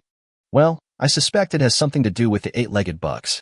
The inspector looked left and right, not understanding what the captain and the others were talking about. After noticing something unusual, Liu Cheng and his team acted more cautiously. They came to several cave entrances that had not collapsed, and the inspector used his perception ability. He compressed his perception range to a distance equal to the width of the tunnel, and the straight-line range of perception expanded to 150 meters. No alien creatures were detected within 150 meters. Liu Cheng Dao. 150 meters is too close. To be on the safe side, let's explore deeper. The inspector showed an embarrassed expression and said, This range is my limit, and it's the result of compressing my perception range. Although my ability can sense all objects in space, its disadvantage is also obvious, that is, its range is limited. Liu Cheng didn't waste any words. He immediately put his right hand on his shoulder and used his enhanced ability to strengthen the inspector's abilities. Feeling the supernatural energy coming from his body, the inspector didn't understand at first what the sergeant was going to do. However, the next moment, the supernatural energy in his body suddenly surged. He unexpectedly discovered that he could actually use the supernatural energy that the soldier captain transmitted into his body. This is incredible. Captain Butcher, how did you do it? The inspector asked in surprise. Liu Cheng Dao. This is my supernatural power. Stop talking nonsense and investigate quickly. The inspector regained his focus and used his perception ability again, compressing the range to the same width as the tunnel. However, this time the straight-line range of perception increased rapidly, and in a blink of an eye it reached 1 kilometer away. The inspector was ecstatic. It was the first time he experienced the joy that came from a significant increase in strength. Liu Cheng asked, Can the perception radius reach 1,000 meters? The inspector nodded repeatedly. Yes. Liu Cheng did not continue to increase the strengthening efforts. After all, strengthening his supernatural powers was the most energy-consuming one for him. Although the inspector didn't know that this level of enhancement was not Liu Cheng's limit, he thought it was very powerful and carefully sensed the situation in each tunnel. After Liu Cheng and others and the Marines controlled the drone and checked the situation in all the tunnels, Liu Cheng and his men came up and said to the Marines, Inside the tunnel we checked, all the rails were destroyed, but we did not find any alien creatures. What about you? The Marines controlling the drone shook their heads and said, Our situation is the same as yours. All the tracks in the tunnels are destroyed, and no alien creatures have been found. Some of the tunnels have collapsed, and it looks like they were destroyed by the defenders. Liu Cheng could be sure that the defenders had indeed discovered that the alien creatures were attacking through the tunnel. The speculation that the fortress base was under attack from both inside and outside became more certain. What should we do now? Should we go back the same way and report the situation? Liu Cheng Dao. Wait, let me ask Class 3 first. Liu Cheng opened the communication channel and sent a communication request. The signal in the base was still good. After the call was connected, Liu Cheng asked, This is the Wolf Squad. We did not find any alien creatures in the arms transportation area. What's the situation over there? The captain of the 3rd Squad said, I was just about to send you a communication. It's the same here. We haven't found any alien creatures in the living area. Abnormal. In such an abnormal place, being too normal is abnormal. Well, let's go back together and report the situation to Platoon Leader G and the others. After Liu Cheng finished speaking, he hung up the call and said to the Marines, You leave some people to stand guard inside the fortress and report any situation in time, and the others follow me back the same way. After the Wolf Warriors and Special Operations Squad 3 walked out of the former 2nd Military Base, Liu Cheng and the Sergeant of Squad 3 described their respective exploration situations. After listening to the two people's reports, Commander Wang and Platoon Leader G both frowned. Chapter 152. Attack from both inside and outside. It stands to reason that since the alien creatures destroyed the original 2nd Military Base, they would naturally occupy it. How could you not give up the territory you conquered with great difficulty and evacuate it cleanly? Just as Platoon Leader G and Commander Wang were discussing, Fu Yin, who was standing behind Liu Cheng, felt the supernatural energy about to erupt in his body and his face turned grim. He looked at Liu Cheng with worry, and Liu Cheng asked in a low voice, "Is your luck energy starting to become restless again?" Fu Yan nodded and replied in a low voice, "This time it's the strongest. I feel like the energy in my body is about to be uncontrollable." Liu Cheng was shocked. "Is it so serious?" Walal. There were bursts of commotion in the forest, and everyone turned around to look. In the distant forest of flowing light, countless alien birds of all kinds were startled, flapped their wings and flew up, instantly filling the entire sky. This scene is particularly beautiful against the backdrop of the night sky. However, after seeing such a poetic scene, everyone felt a tightness in their hearts.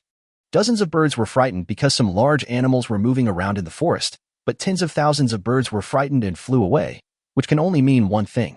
There are a large number of alien creatures in the forest approaching this side. Quick, everyone, take your positions and prepare for battle. Commander Wang shouted, and all the Marines entered the hover armored vehicle.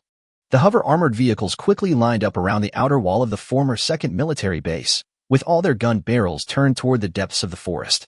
The remaining 3,000 Marines took various light weapons and quickly ran to the wall surrounding the fortress that had been destroyed once, and deployed their respective defensive positions. At this moment, the communication channel received communication requests from several Marine teams who were on guard and checking the situation in the fortress base. Commander Wang realized that something was wrong and immediately asked his officers to connect all the communications at once. He asked, "There are a lot of alien creatures outside. What's the situation inside?" It turned out that the situations reported by each team were similar. They all saw signals from the vibration monitoring devices installed at the entrance of the destroyed underground tunnel that a large number of unidentified objects were approaching rapidly from the far end of the tunnel. There is no need to think too much about this situation. The unidentified objects approaching in the tunnel must be alien creatures without a doubt. This two-way pincer attack was exactly the same as what Liu Cheng and his team speculated the defenders would encounter in the attack by alien creatures. Liu Cheng and his friends now understood that the reason the alien creatures evacuated so cleanly was not to give up their territory for nothing, but waiting. Wait until the soldiers sent by humans enter the destroyed and incomplete base, and then launch the attack. Although attacks on humans are launched in the forest, the terrain can be used to avoid artillery fire. But human armies can also take advantage of the terrain, forming layer upon layer of battle lines to fight back, making it difficult to tell which side has the greater geographical advantage. But now it's different. Although the incomplete metal walls can help the infantry build fortifications, they also block the entry and artillery support of the outer suspended armored vehicles. This means that the firepower of the hover armored vehicle can only be used to defend against foreign alien creatures. Inside the former 2nd Military Base, the alien creatures that attack through underground tunnels can only be defended by infantry. Originally, when dealing with a large-scale attack by alien creatures, the hover armored vehicles, the Marines, and the Special Forces psychics complemented each other and fought together. As a result, they now have to split into two groups, and one of the groups does not have the firepower support of the hover armored vehicle. Everyone was suddenly at a loss as to how to defend themselves. If a large number of Marines were sent into the base to defend the underground tunnel, there would not be enough troops to defend the periphery of the base. In this way, if some alien creatures managed to break through the fire coverage of the suspended armored vehicle and come to the armored vehicle, if no infantry or psychics kill them in time, the entire armored forces defense line will collapse. However, if enough troops are not sent to defend the underground tunnel, the firepower will be insufficient, causing the defense line to collapse from the inside out. An officer wondered, "Are we going to blow up all the tunnels?" Platoon leader G immediately objected and said, "Our main mission is to retake the 2nd Military Base and rebuild the underground tunnel transportation network. The underground tunnel must not be blown up." Seeing that Platoon leader G of the Special Forces objected, the Marine Corps officer who proposed to blow up the tunnel also kept silent. For a moment, everyone was unable to make a decision. Liu Cheng, who was watching from the side, was anxious. In the end, regardless of the difference in military rank, he forcibly interrupted and said to Platoon leader G, Division Commander Wang, and others, "All underground tunnels must be blown up, and we must act quickly. Otherwise, we will end up like the defenders, where only a portion of the underground tunnel was blown up and the alien creatures broke through the defense line, and it will be too late to regret it." Platoon leader G originally looked down on Liu Cheng and his Wolf Warrior team. Seeing that Liu Cheng not only jumped the rank of the leader, but also openly opposed him in front of everyone, he angrily shouted, "Liu Cheng, who do you think you are? You have no right to interrupt here. Blow up the tunnel? If the mission cannot be completed, can you bear the responsibility?" Liu Cheng did not flinch at all and continued, "Logically speaking, I really have no right to speak here. But Captain G, Have you ever thought about this? If we can't even defend against this wave of beasts, how can we talk about rebuilding the underground transportation network? What's more, the army of alien creatures can continue to use the same tricks again after destroying us. Use the underground tunnel as a lure to ambush the troops that are coming to seize the second military base. Liu Cheng. Platoon Leader Ji wanted to say something, but Division Commander Wang, who was enlightened by Liu Cheng's words, interrupted him and said, I think what the Special Forces brother said is correct. If the second military base cannot be captured, there is no need to even consider the task of rebuilding the underground transportation network. Everyone should do as this young man said. All demolition teams should immediately blow up all underground tunnels. Act quickly. As for the delay in restoring the underground transportation network, if the military investigates, I will be fully responsible. Seeing that Commander Wang had made the decision and was willing to assume subsequent responsibilities, Platoon Leader Ji no longer insisted on opposing it, but the look in his eyes when he looked at Liu Cheng was somewhat displeased. Platoon Leader Ji pointed at the captains of the two special operations teams beside him and said, Squad 2, Squad 3, your two teams will accompany the Marine Corps' demolition team and blow up all the underground tunnels before the alien creatures rush into the base. Yes. Yes. The sergeants of the two special operations teams immediately took orders and led their respective team members into the former 2nd Military Base.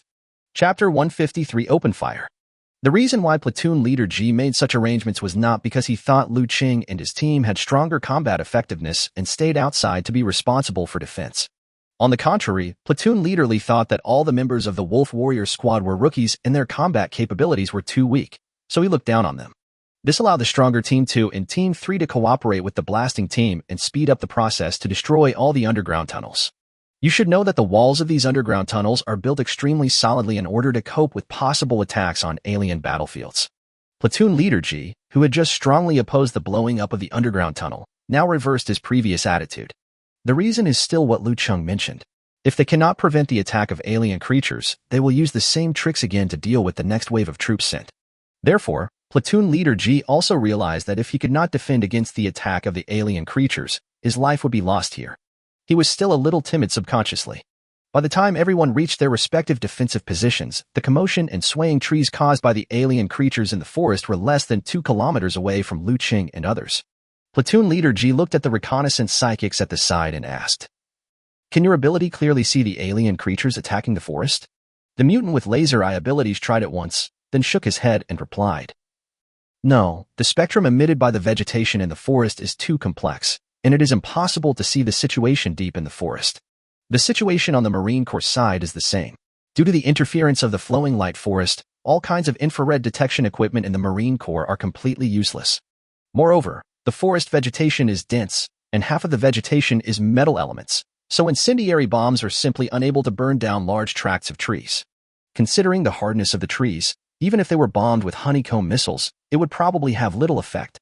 Therefore, the damage caused by long-range firepower to the oncoming alien creatures was directly halved because it could not be accurately aimed. Boom, boom, boom, boom.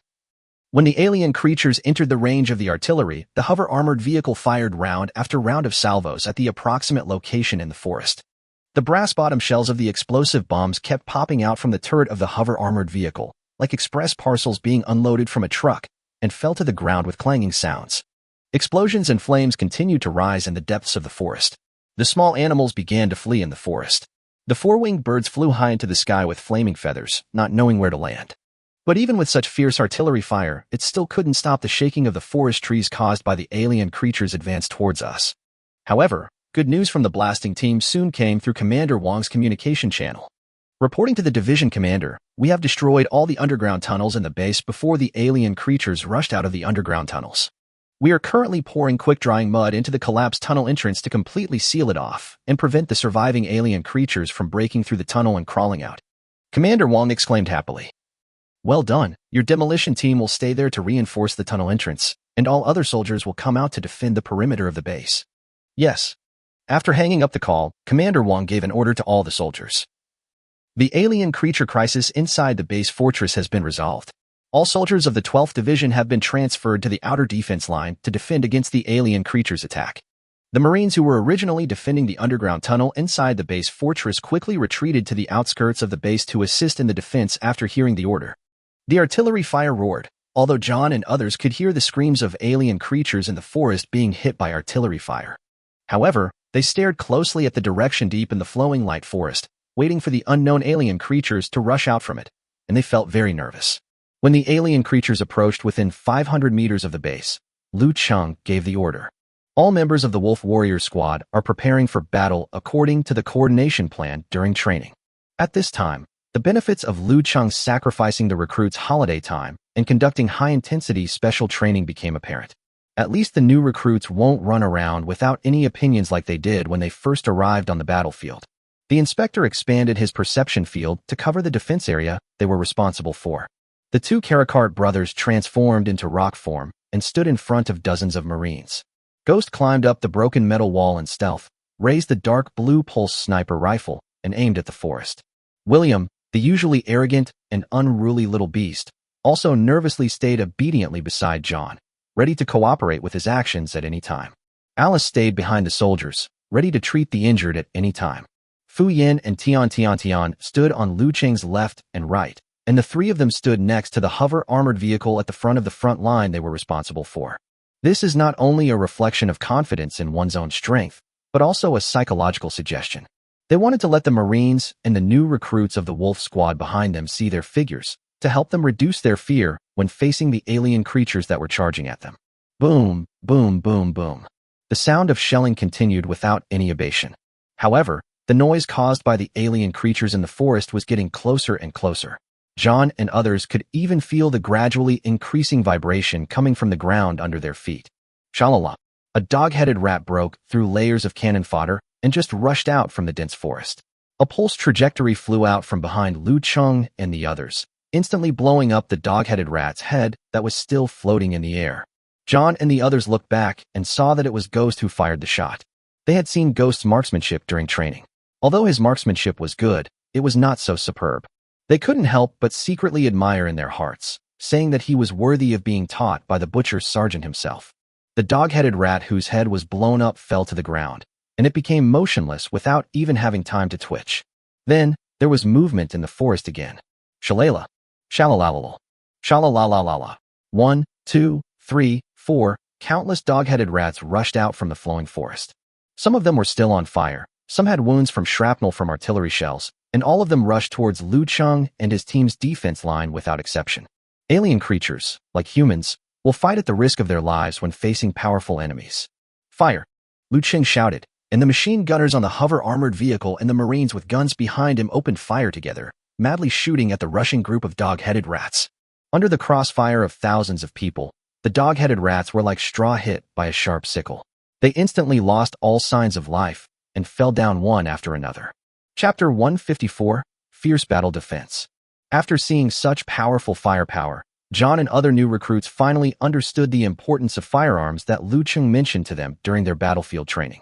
A few guns may not be able to defeat a combat-type psychic, but with such powerful firepower concentrated together, I'm afraid even level 4 or 5 psychics would have to retreat and dare not fight head-on. Da-da-da-da-da.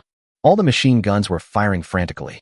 When a magazine was holed, the ammunition handler nearby would immediately replace it with a new magazine box. The barrels of the machine guns had turned shiny red, and the ground was covered with a thick layer of brass shells and bullet casings. As more and more alien creatures rushed out of the flowing forest, the machine gun firepower was soon unable to cover them. The dog-headed rats risked their lives to block the bullets for their kind behind them, and had already approached the defense line of the hover armored vehicle. Wolf Squad is ready to fight head-on. Liu Cheng shouted, reminding everyone to prepare for close combat. Tian used his ice attribute ability and used ice crystals to transform into a more than 2-meter-long ice crystal crescent-shaped sword and threw it to Fu Yin, while he himself transformed into a set of ice crystal armor. She held an ice crystal shield in one hand and an ice crystal dagger in the other, looking like an Amazon warrior. Although Fu Yin has energy enhancement abilities and can use energy to strengthen his body, it is always more comfortable to use weapons than fists when dealing with alien creatures. In addition, he had no talent for marksmanship, and unlike Liu Cheng, he could not replenish his weapon expenses by selling star core fragments of alien creatures. Therefore, the ice crystal weapon that Tian conjured up became his essential equipment in every battle. The ice crystal weapon that Tian conjured up using his supernatural powers not only had additional attributes and supernatural powers, but was also of the same quality as cheaper refined weapons. and there is no need to worry about wear and tear. Even if it is broken, it can be transformed again. Since the ice crystal item is transformed from supernatural energy, the time the ice crystal can be kept at room temperature increases as the supernatural user's ability increases. Now, the ice crystal objects that Tian conjures up can be kept at room temperature for several days. There is no problem using it for several hours in combat. 50 meters, 20 meters, 10 meters. When the alien creatures rushed to within 10 meters of the suspended armored vehicle line, Tian and Fu Yin rushed up at the same time and fought with the alien creatures. The two of them rushed into the group of dog-headed rats almost instantly. After strengthening his body, Fu Yin wielded the ice crystal crescent blade vigorously and chopped back and forth. The sharp ice crystal blade instantly cut through the hard metal skin of the dog-headed rat, splitting its body in half.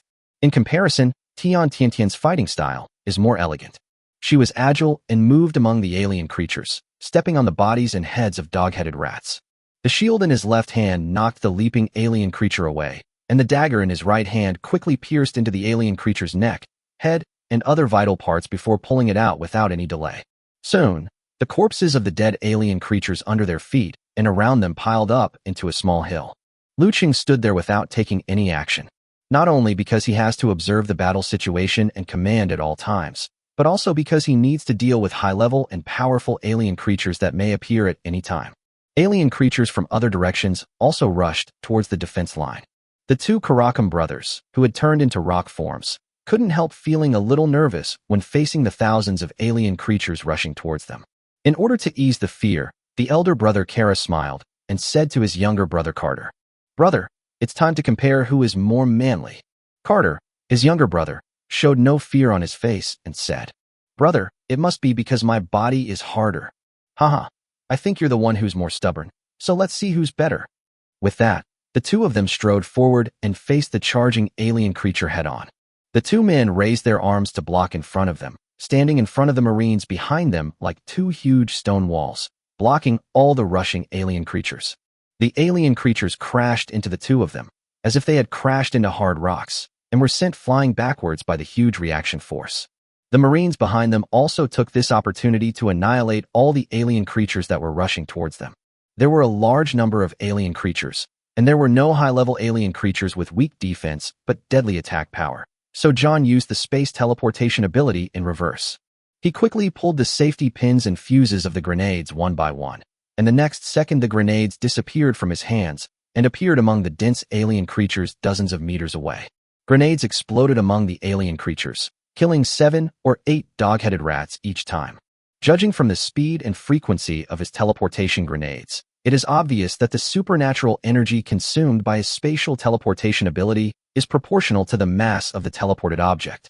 The little beast William transformed into a leopard man, shuttling between the infantry lines and helping the Marines to deal with the alien creatures that had rushed into the defense line. The alien creatures have broken through the defense of the hover armored vehicle and began to attack the hover armored vehicle and the driver inside the armored vehicle. Many hovercraft were overturned and crashed, and the Marines on the front line suffered heavy casualties. Little Beast William and John rescued the wounded from the front defense line. After Alice took over the wounded, she used her healing abilities to start rescuing them. The ghost hiding high up in the metal fence used a deep blue pulse sniper rifle to snipe at one alien creature after another. He had previously noticed a large group of birds with 4 wings and 2 tails approaching this side in the sky. At first, Ghost thought it was a harmless bird native to the planet ST-55568. When the birds came closer, he discovered that they were actually 4-winged steel-winged birds, a first-level alien creature. His sniper target quickly changed from the ground to the sky. The dark blue pulse energy magazine was enough for him to fire 10 100-charged pulse bullets. Each time you finish firing an energy magazine and replace it with a new one, you have to pull the bolt once. He felt that the big bolt on the gun was about to spark when he pulled it out. 101, 102, 103. While sniping, the ghost counted the number of alien creatures he had killed. After he emptied another energy magazine, he reached for the energy magazine in the ammunition bag behind him, only to find that there were only a few pulse energy magazines left in the sniper rifle. These were all bought by the butcher sergeant specifically for himself. Ghost's heart was bleeding because of the ammunition consumption, but the current situation made it impossible for him to save ammunition. He couldn't help but sigh. Hey, I don't know if Sergeant Butcher will reimburse me for the ammunition after the war. My salary alone is definitely not enough to cover the ammunition supply expenses. Chapter 155 The Second Wave of Battle. Just as everyone was fighting fiercely with the alien creatures, the inspector, who was using his perception ability, suddenly pointed in a direction and shouted to everyone. There are invisible alien creatures appearing in that location, and there are more than one. Upon hearing this, Fu Yan, who was wielding the ice crystal crescent blade, casually fired out a wave of energy. Dynamic light waves. Boom! The energy wave exploded after hitting the ground in the distance, and the power of the explosion was equivalent to that of hundreds of artillery shells detonating at the same time. All alien creatures within a radius of 20 meters from the center of the explosion were blown away, and their bodies were shattered. And among the corpses of the alien creatures that were blown away, the corpses of 3 hidden mantises appeared. Fu Yan's energy wave was not only decisive, but also contained enormous supernatural energy, which almost occupied 1/3 of the energy in his body. But even after he made such a move, the supernatural energy consumed in his body was almost restored in the next second. Fu Yan couldn't help but curse secretly. Damn it, what a dire situation this is. The energy recovered faster than that time in the mine. After half an hour of bloody battle, this wave of alien creatures rushing over was finally completely wiped out by them. Whether it was the members of the 4 Special Operations Forces teams or the thousands of Marines, their bodies were all covered with the light blue plasma of the alien creatures. Looking at the corpses of alien creatures all over the ground, none of them felt happy. Because in the distant flowing forest, there were noises coming from several directions that were no less commotion than the one caused by the previous wave of alien creatures' attack. And from time to time, huge roars of alien creatures were heard in the flowing light forest, resounding throughout the night sky. They were obviously the sounds made by alien creatures of a higher level. Feeling the energy fluctuations contained in the sound, several sergeants of the Special Forces immediately speculated that the person who made the sound was definitely an alien creature of no less than level 4. The remaining firelight in the deep crater of the explosion illuminated the bloody profiles of the soldiers, and everyone's expressions were very solemn. In the last wave of attacks, they lost hundreds of hover-armored vehicles alone, and were unable to organize a long-range firepower blockade with the same power as before. This does not take into account the casualties among the Marines and the physical exhaustion of the Special Forces. Upon seeing this, Commander Wang also walked down from the observation platform at the rear command position. The officer who was accompanying him handed him a pulse rifle, and he took it and walked to the front of the defense line. He climbed onto a convoy of hovercrafts and shouted at all the soldiers at the top of his voice. Soldiers, it is time for us to sacrifice our lives to protect the safety of humanity throughout the galaxy. Everyone muster up the courage to let these creatures who want to invade our galaxy know that we humans are not weak. Commander Wang's voice was loud and clear, and although it was not enhanced by any supernatural energy, it reached the hearts of all the soldiers present. Kill! Kill! Kill! All the soldiers raised their weapons high and shouted in unison. The sound was deafening and was no less loud than the roar of the high-level alien creatures in the distance. Even Alice, the weakest of the fearful recruits, waved her fists and shouted with all her might, following the crowd. Kill! 10 kilometers, 8 kilometers, 7 kilometers. When the alien creatures coming from all directions entered the range of the main gun of the suspended armored vehicle, Commander Wang gave the order. All batteries fire. I have only one request for you, and that is to use up all the shells in your vehicles before the alien creatures rush to the front line. Fire! Boom, boom, boom, boom, boom. Thousands of guns from hundreds of armored vehicles fired again. This time, even the ammunition handlers were frantically filling the spare gun barrels with shells and ammunition. In the night, the flowing lights and the explosions caused by artillery fire reflected each other. The sound of artillery fire, the howls of alien creatures, the shouts of soldiers, the sound of falling trees, and the sound of wind intertwined into a magnificent symphony. Whether it was the alien creatures at the front or the soldiers of the Marine Corps, they were all ready to die. Is this the cruelty of the front line? Liu Cheng sighed in his heart. Just to fight for a fortress stronghold, the alien creatures mobilized more troops than all the beast tides on the entire planet ST-44732. It seems that the alien creatures are really fighting for the planets to land on when sailing between star fields. The long-term, continuous and rapid bombardment made the barrels of the suspended armored vehicles turn red and smoke. In the dim night, they looked like huge torches held high. Soon, the alien creatures easily broke through the artillery-fired defense line with their absolute numerical advantage and approached the soldiers' line. This time, Liu Cheng didn't need to remind them. All members of the Wolf Warrior squad were ready for battle again. Although the recruits were afraid, none of them planned to desert. Liu Cheng was very satisfied with this. He turned around and looked in the direction of the flowing light forest. He took out the last handful of star core fragments from his pocket with his right hand and put them all into his mouth. His movements were very quick, and as everyone's attention was on the alien creature, the other sergeants, no matter how far away they were standing, did not see what Liu Cheng put into his mouth. Liu Cheng felt the star core fragment in his mouth and greedily absorbed the star core power contained in it, quickly replenishing the energy contained in his body. Although he had only attacked a limited number of times and had not consumed too much supernatural energy, he would definitely face the most brutal and tough battle since he went to the battlefield. He must adjust his condition to the peak to deal with it. Boom, boom, boom, boom. The ground beneath my feet began to shake again, as if the entire forest was shaken. Shalala. As the first alien creature rushed out of the flowing light forest, an officer of the defending Marines immediately shouted, "Fire!" As he spoke, he was the first to pull the trigger of the kinetic rifle in his hand. Da-da-da-da-da. A series of bullets with flames flew towards the alien creature, instantly turning the first level 1 alien creature that rushed out of the forest into a hornet's nest. The atmospheric density of this planet is affected by the strong gravity. Although the increased density increases the frictional resistance to bullets during flight, the strong gravity also affects the physical speed of alien creatures. It can be said that interstellar battles, no matter how the fighting situation changes, have the same positive and negative impacts on both humans and alien creatures. It's just that different environmental factors have advantages and disadvantages for different populations. A large number of alien creatures rushed out of the forest and rushed towards the defense line outside the former 2nd military base. Soon, several huge third-level alien creatures appeared. Liu Cheng and the other 4 sergeants looked at each other, nodded to each other, and rushed towards the third-level alien creatures together. Chapter 156, Steel Armored Rhino. Except for Liu Cheng, the other 3 sergeants all have the strength of level 2 psychics.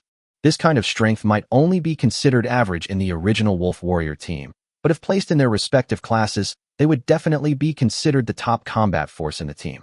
The 3 sergeants did not dare to be careless when facing the third-level alien creatures head-on.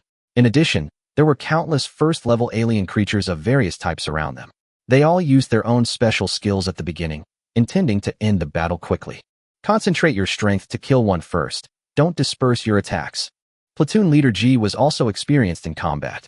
When he saw his 4 sergeants each rushing towards a level 3 alien creature, he immediately scolded them. He could understand the sergeant's idea of each of them dealing with a level 3 alien creature. They also had to share the pressure of the defense line with the Marines and their special forces soldiers to reduce casualties. However, Platoon Leader G's order was not wrong. In a battle of this scale, casualties were inevitable. In his opinion, instead of choosing the method with the least possible casualties, each person would have to deal with a level 3 alien creature. It is better to choose the most efficient method to eliminate the enemy, and at the cost of sacrificing the lives of the Marines, kill the third-level alien creatures one by one. After all, the purpose of the current battle is no longer to reduce casualties, but whether they can survive in the end. When the 3 sergeants heard Platoon Leader G's order, they understood the other party's intention. Although they felt reluctant to sacrifice the lives of the Marines, they still followed orders and turned to attack the third-level alien creature that was in the front. These level 3 alien creatures that rushed over were called armored rhinos, a type of alien creature that looked similar to a rhinoceros. However, they all have thick metal armor skin on their bodies, and their bodies are much larger than rhinos on Earth-like planets. Their height alone is close to 5 meters. A sergeant took the lead and slammed the ground with both palms. A quagmire with a radius of 3 meters suddenly appeared on the ground in front of the armored rhinoceros that was running quickly towards the defense line of the hover armored vehicle. Although the armored rhinoceros runs fast, it is bulky. When he saw the mud and swamp in front of him, he wanted to turn to avoid it, but he could not stop himself and fell into the swamp with poisonous bubbles with a bang. The steel-framed rhino struggled to climb out of the mud, but the soft mud was like solid glue, trapping him firmly inside. The other 2 sergeants also rushed to the edge of the quagmire and attacked together. One sergeant launched an arc attack into the mire, while another sergeant sprayed out high-temperature flames from his other hand, roasting the armored rhinoceros trapped in the mire until it was charred on the inside and tender on the outside. About 20 seconds later, under the dual effects of high-temperature flames and electric arcs, the metal armor on the armored rhinoceros had begun to fall off, and the mud had been dried up due to the high temperature. Although the armored rhinoceros was covered in wounds, his vitality was strong and he would not die just like that. When he saw the three humans who had attacked him stop their supernatural attacks, he took advantage of the opportunity of the mud drying up and suddenly exerted all his strength, trying to take this opportunity to jump out of the mud. Upon seeing this, platoon leader G, who had rushed over, used his special powers to transform into a special spear and stabbed it towards the vital part of the steel-armored rhinoceros where the armor had fallen off. Sizzle! A series of metal-cutting sounds were heard, and platoon leader G's supernatural spear, which was transformed by his supernatural power, directly pierced the spine of the armored rhinoceros, pressing its huge body back into the mud. After the four of them killed a steel-armored rhinoceros, they suddenly realized that something was wrong. Including platoon leader G, there should be 5 of them, but how come only 4 of them took action? By the way, the butcher didn't take action. They turned their heads to look for the butcher, wanting to see whether he was afraid of fighting and did not take action, or had been killed by the alien creature. But what he saw was Liu Cheng not far away holding a green laser sword, and 2 dead armored rhinos lying in front of him. Moreover, the causes of death of the 2 armored rhinos were exactly the same, with a neat cut extending from the head to the tail, and the entire body was cut in half. How is this possible? The 3 sergeants were shocked. It took the combined efforts of the 3 of them, together with platoon leader G, to defeat a level 3 alien creature, the armored rhinoceros. However, the butcher, who they thought was the weakest among them, was able to kill 2 armored rhinos by himself in the same amount of time. This seemed too magical to them. Platoon leader G also found it incredible. He himself looked down upon Liu Cheng. I think Liu Cheng became a sergeant less than 2 years after joining the army. It must be because of Song Ziming's retirement and the major replacement of the old members of the Wolf Warrior squad. In addition, since he had openly opposed him in front of all the soldiers and disobeyed orders during the battle, he actually wanted to punish him by military law. But after seeing the other party kill 2 level 3 alien creatures alone, he couldn't bring himself to scold him. After all, even if he was a 3rd-level psychic, he couldn't kill 2 3rd-level alien creatures as easily as Liu Cheng. What he didn't know was that Liu Cheng himself was also a 3rd-level psychic whose strength was no less than his. The reason is that when Liu Cheng became the sergeant of the Wolf Warrior squad, he had not yet updated his supernatural power level. Therefore, when platoon leader G read Liu Cheng's resume, he would not have known that in just over a year, Liu Cheng had grown from a disabled person to a 3rd-level mutant. The battle continues. Whether it was platoon leader G who disliked Liu Cheng, or the 3 sergeants from other teams who were shocked by Liu Cheng's strength, none of them had the time to ask Liu Cheng how he got rid of the 2 level 3 steel-armored rhinos. However, the Marines and several new recruits from the Wolf Warriors squad shouted excitedly after seeing Liu Cheng's battle. Brothers from the Special Forces, you are awesome. Captain Butcher, you are awesome. Platoon leader G felt uncomfortable after hearing this. After all, he did kill a steel-armored rhinoceros, but no subordinates or Marines praised him like that. Platoon leader G snorted coldly. Don't just stand there. There are more level 3 alien creatures rushing this way. Hearing this, the sergeants of the other 3 teams came to their senses and focused their attention, rushing towards the other steel rhinoceros together. They attacked in the same order as they did against the previous armored rhino. First, they created a quagmire on the ground to trap him. Then 2 people with electric and fire abilities took action to weaken his physical strength, and finally platoon leader G killed him. However, when they attacked this time, they did not forget to glance towards Liu Cheng. Wanting to see what kind of person he really was, he killed a level 3 alien creature, the armored rhinoceros. Chapter 157. The Suspended Armored Vehicle's Defense Line Lost. Liu Cheng avoided the fire line of the Marines in the rear and rushed straight towards the tide of beasts rushing towards the defensive position. His speed ability was fully activated, and like an arrow shot from a bow, he instantly shot in front of a steel-armored rhinoceros. The armored rhinoceros roared in anger, stomped the ground with all 4 of its hooves, lowered its head, and stabbed Liu Cheng with the sharp steel horns in front of its head. Liu Cheng raised his hand, and a light, gray halo with a diameter of 1 meter appeared under the feet of the armored rhinoceros. The effect of the aura was weakened, and the huge body of the armored rhinoceros suddenly slowed down. Taking this opportunity, Liu Cheng rolled forward and leaped up, strengthening his supernatural power to bless the entire blade of the lightsaber. He held the sword in both hands and faced the armored rhinoceros with his head down and feet up. The armored rhinoceros continued to rush forward due to inertia, and all the kinetic energy contained in its huge body was transformed into the power of the lightsaber to cut his body. Buzz, buzz.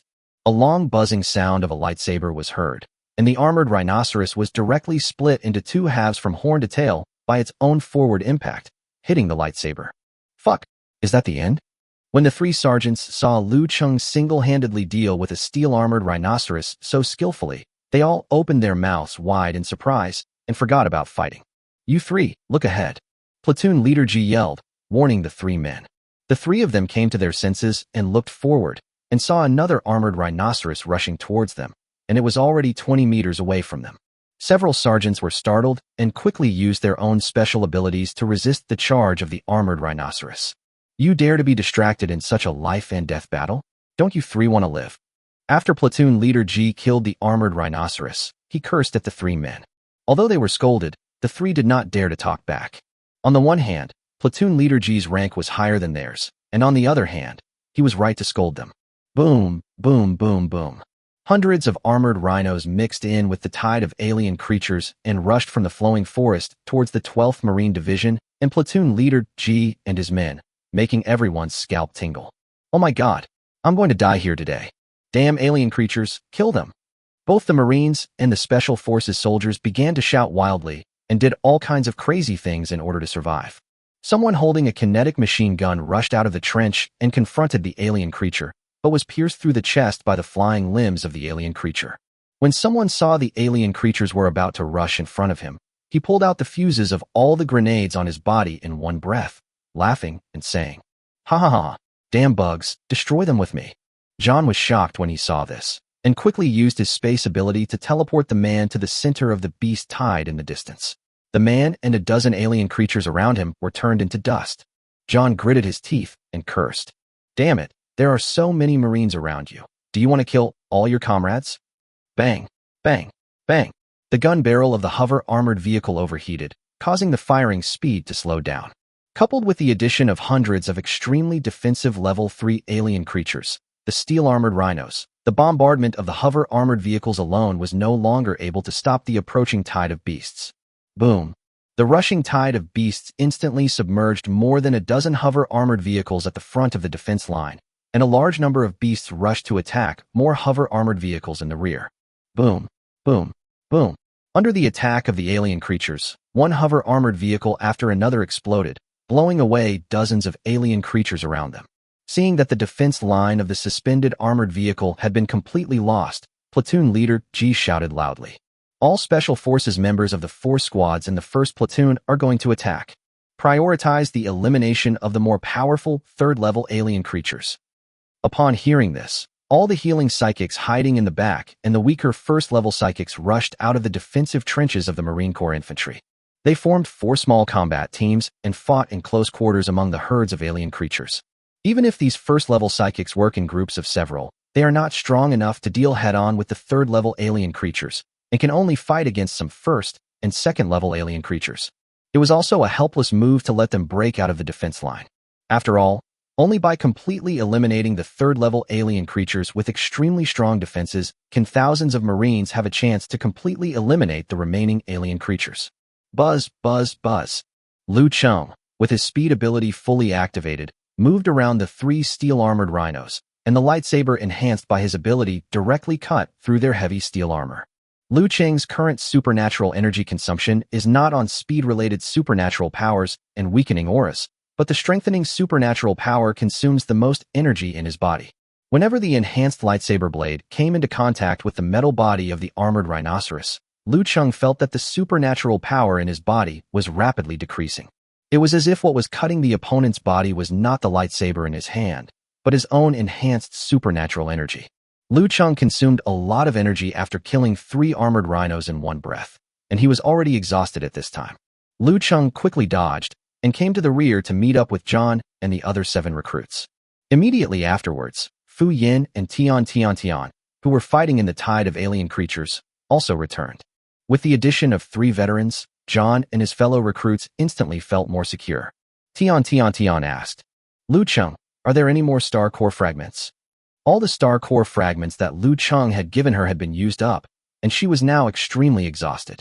Her chest was heaving violently, and she was breathing heavily. Liu Chengdao, I have consumed all the star core fragments in the backpack. I still have a few in my mouth. Do you want some? Tian said. Disgusting. Keep it for yourself. Upon hearing this, Fu Yin took out a handful of star core fragments from his pocket. These were the ones Liu Cheng gave him before the battle. He said, "The energy in my body recovers faster than it is used. The star core fragments you gave me are of no use at all. You too can take them." Liu Cheng thought, "It is better to cheat, so that you can recover mana infinitely." "But now is not the time to joke," Liu Cheng asked. "Fu Yin, since your energy recovers so quickly, can you use energy waves to repel these alien creatures?" Fu Yin said, "It's too difficult. I can't strengthen myself when using energy waves, and I can't shuttle back and forth between so many alien creatures. If I can't dodge the alien creatures and attack at the same time, I'll be killed in less than 2 attacks." Liu Cheng thought for a moment after hearing this, and the next second he looked at John. An idea came to his mind, and said, "That's easy, John. Can you quickly teleport him among the alien creatures?" Chapter 158 Fighting Spirit Rekindled. John said with difficulty, "Theoretically, yes, but my physical strength cannot sustain me using my supernatural powers multiple times. This is easier to handle." After saying that, Liu Cheng directly took out a handful of star core fragments that Fu Yangang had just returned to him from his bag and stuffed them into John's hands. When John and several other newcomers saw that Liu Cheng took out a whole handful of star core fragments, their eyes almost popped out of their heads in shock. "Liu Chengdao, just use these star core fragments to restore energy. For now, it's good enough to survive. Don't worry about wasting it." Fu Yin nodded to John and prepared to be teleported out. Swish. In an instant, Fu Yin disappeared from his original place and appeared in a relatively central position of the alien creature group, far away from the defense line. When Fu Yin saw the scene in front of him change and saw alien creatures running all around him, he knew that the teleportation was successful. The alien creatures rushing over from all directions also noticed Fu Yan's presence. Although they didn't know how this human appeared next to them, they still pounced on him and launched an attack. "Shinra Tensei." Fu Yin shouted out the name of a useless move in a childish way again. A large amount of supernatural energy gathered around him and then exploded in all directions. Boom! A loud noise came from the direction of the beast tide. When everyone looked, they saw that hundreds of alien creatures had all turned into broken limbs and were stabbed into the sky one after another. John's teleportation did not stop. He quickly absorbed the star core fragments in his hand to replenish the supernatural energy consumed in his body. The next moment, the scenery in front of Fu Yin changed again, and he appeared in the center of a tide of alien creatures at another location. Return to heaven. Boom! The explosion sounded again, and hundreds of alien creatures were blown into the sky by the aftermath of the explosion. As the teleportation and explosions continued, John and Fu Yan's rhythm became more and more coordinated, and soon the explosions became one. Boom, boom, boom, boom. Continuous explosions were heard among the herd of alien creatures, and the pressure on the direction that Liu Cheng and his wolf warrior team were responsible for defending was greatly reduced in an instant. In just half a minute, half of the star core fragments in John's hands were consumed. While Liu Cheng was using a lightsaber in close combat to eliminate the alien creatures that had previously rushed into the defense line, he was also paying attention to the consumption of the star core fragments in John's hands in case John could not hold on. Just as John teleported Fu Yin to the next location in the center of the beast tide, the sound of the explosion stopped abruptly. Liu Cheng looked with his eyes focused and saw Fu Yin lying on the ground with a look of pain on his face, his whole body twitching and unable to move. Liu Cheng shouted quickly, "Quick, teleport Fu Yin back." Whoosh! Fu Yin appeared beside everyone, still lying on the ground with an extremely painful expression. "Brother Fu Yin, are you okay?" Alice asked anxiously, then placed her hands on his chest and used her healing ability on him. Fu Yin grinned and said, "No, I'm fine. I just overused my powers and my body can't take it anymore. It turns out that infinite mana recovery doesn't make you invincible. Fu Yan's gun barrel is obviously overheating, and he is exhausted. Purry. Liu Cheng felt that his analogy was inappropriate. While repelling several alien creatures, he took the time to deal with Yin and joked, "Fu Yin, you are not good enough. You just came so many times tonight, and you lie down and can't get up. Captain, don't joke with me at a time like this." Fu Yin said no, but he also smiled. At this life and death moment, Liu Cheng's joke helped everyone ease their fear. Immediately, everyone cheered up again and helped the Marines drive the alien creatures out of the fortifications. I have to say that Fu Yan's overdraft attack was quite effective.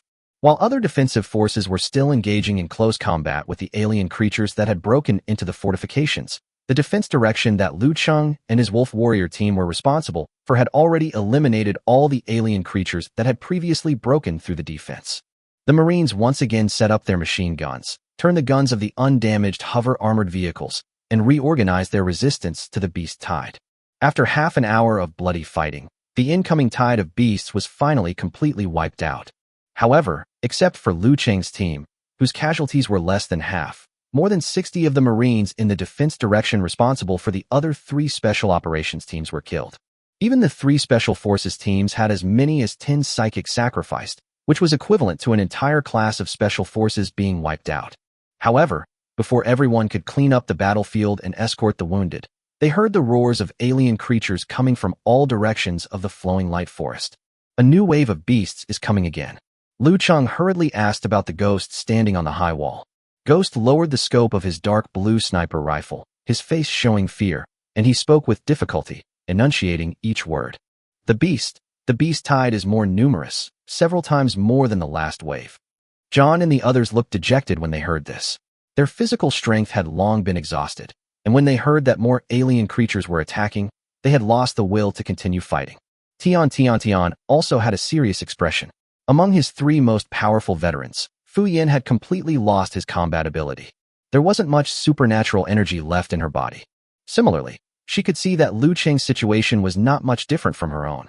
Tian stood beside Liu Cheng, holding the ice crystal long knife tightly in both hands, and asked, "Liu Cheng, what should I do?" For a moment, Liu Cheng didn't know how to survive this crisis. Was he really going to become a deserter? "But I have sworn to Captain Song that I will follow the 3 inherited spirits of the Wolf Warrior Squad and will never be a deserter." Fu Yin looked as if he had lost his parents. He didn't know whether he was crying or laughing. He said to Liu Cheng and Tian, "It seems like we are going to die here today. It is my honor to fight alongside you." Liu Cheng's fighting spirit was almost broken. "No, I can't give up. I still have parents at home who I need to support, and I haven't seen the day when my younger sister becomes an outstanding psychic. Moreover, I haven't done what I promised Song Ziming. How can I give up? If I give up now, not only will I be sorry for my parents' upbringing, but I will also be sorry for Captain Song's training, and for the people like Ji Su, De Zhuang, and others who treated me as their own brothers and died." For some reason, Liu Cheng, whose willpower was close to collapse, suddenly had a flame of fighting spirit ignited in his chest. The flame of fighting spirit burned stronger and stronger, and soon became a raging fire, spreading the fighting spirit throughout his body. Liu Cheng turned to look at the members of the Wolf Warriors team and said, "Don't worry, you may die, but definitely not today. At least before I fall, I won't let anything happen to any of you." Chapter 159, Arriving. After saying that, Liu Cheng's supernatural energy surged in his body, and he strengthened his supernatural power and applied it to his whole body, preparing himself to fight to the death. The crowd's fighting spirit was rekindled by the firm momentum shown by Liu Cheng, and they were all prepared to fight to the last moment. Whoa. The huge sound of birds singing filled the night sky.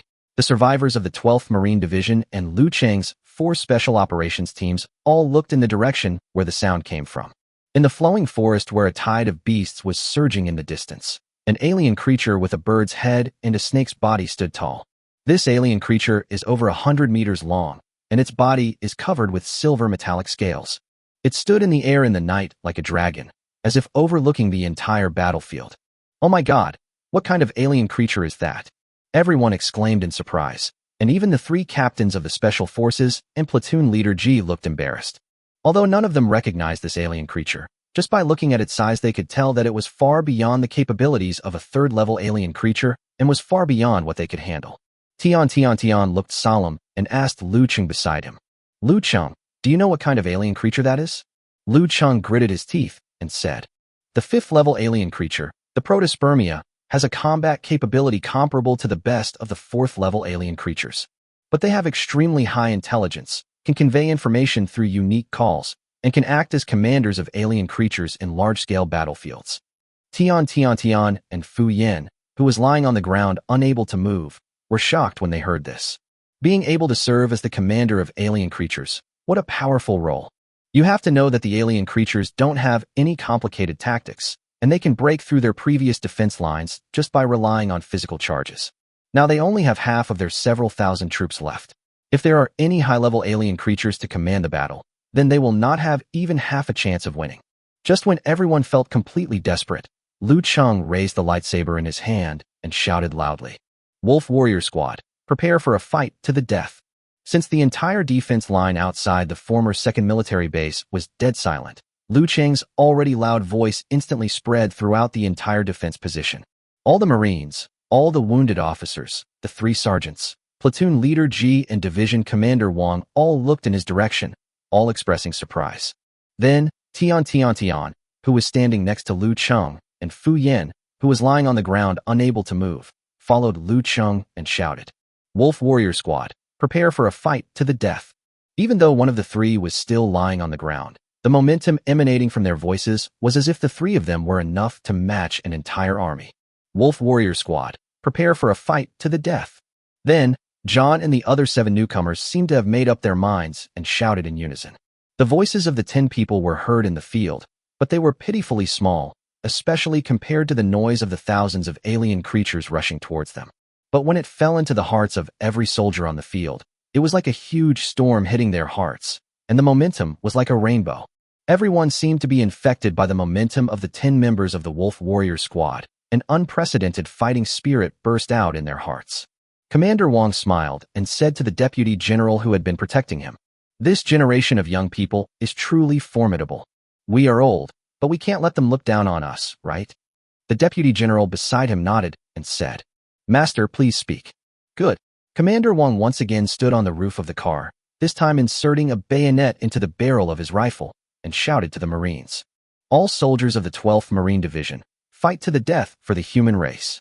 All the soldiers, including the wounded, who were still able to speak, shouted in unison, "For the sake of humanity, fight to the death."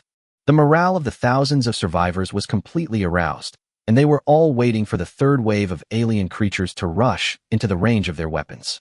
Boom, boom, boom, boom, boom, boom.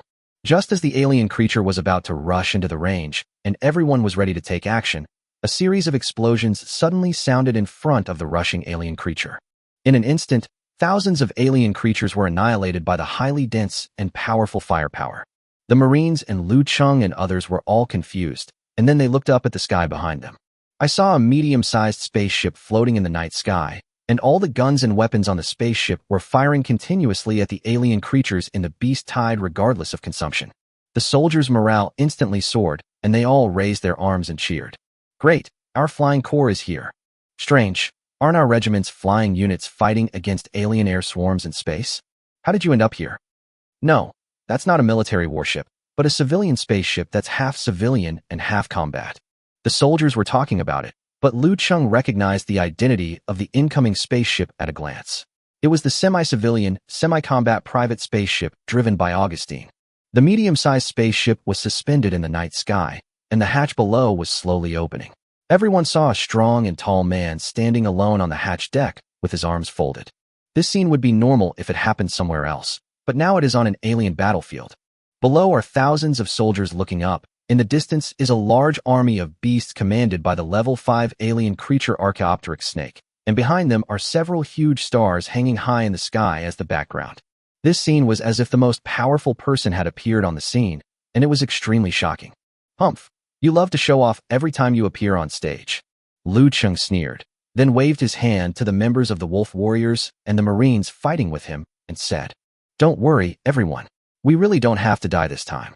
John, William, and others were puzzled and asked, "Captain Butcher, do you know that man?" Liu Cheng nodded. "I know him. He's my business partner, I guess." John, William, and others seemed to understand. When a business partner comes, they don't have to die anymore. Could it be that alien creatures also like to do business?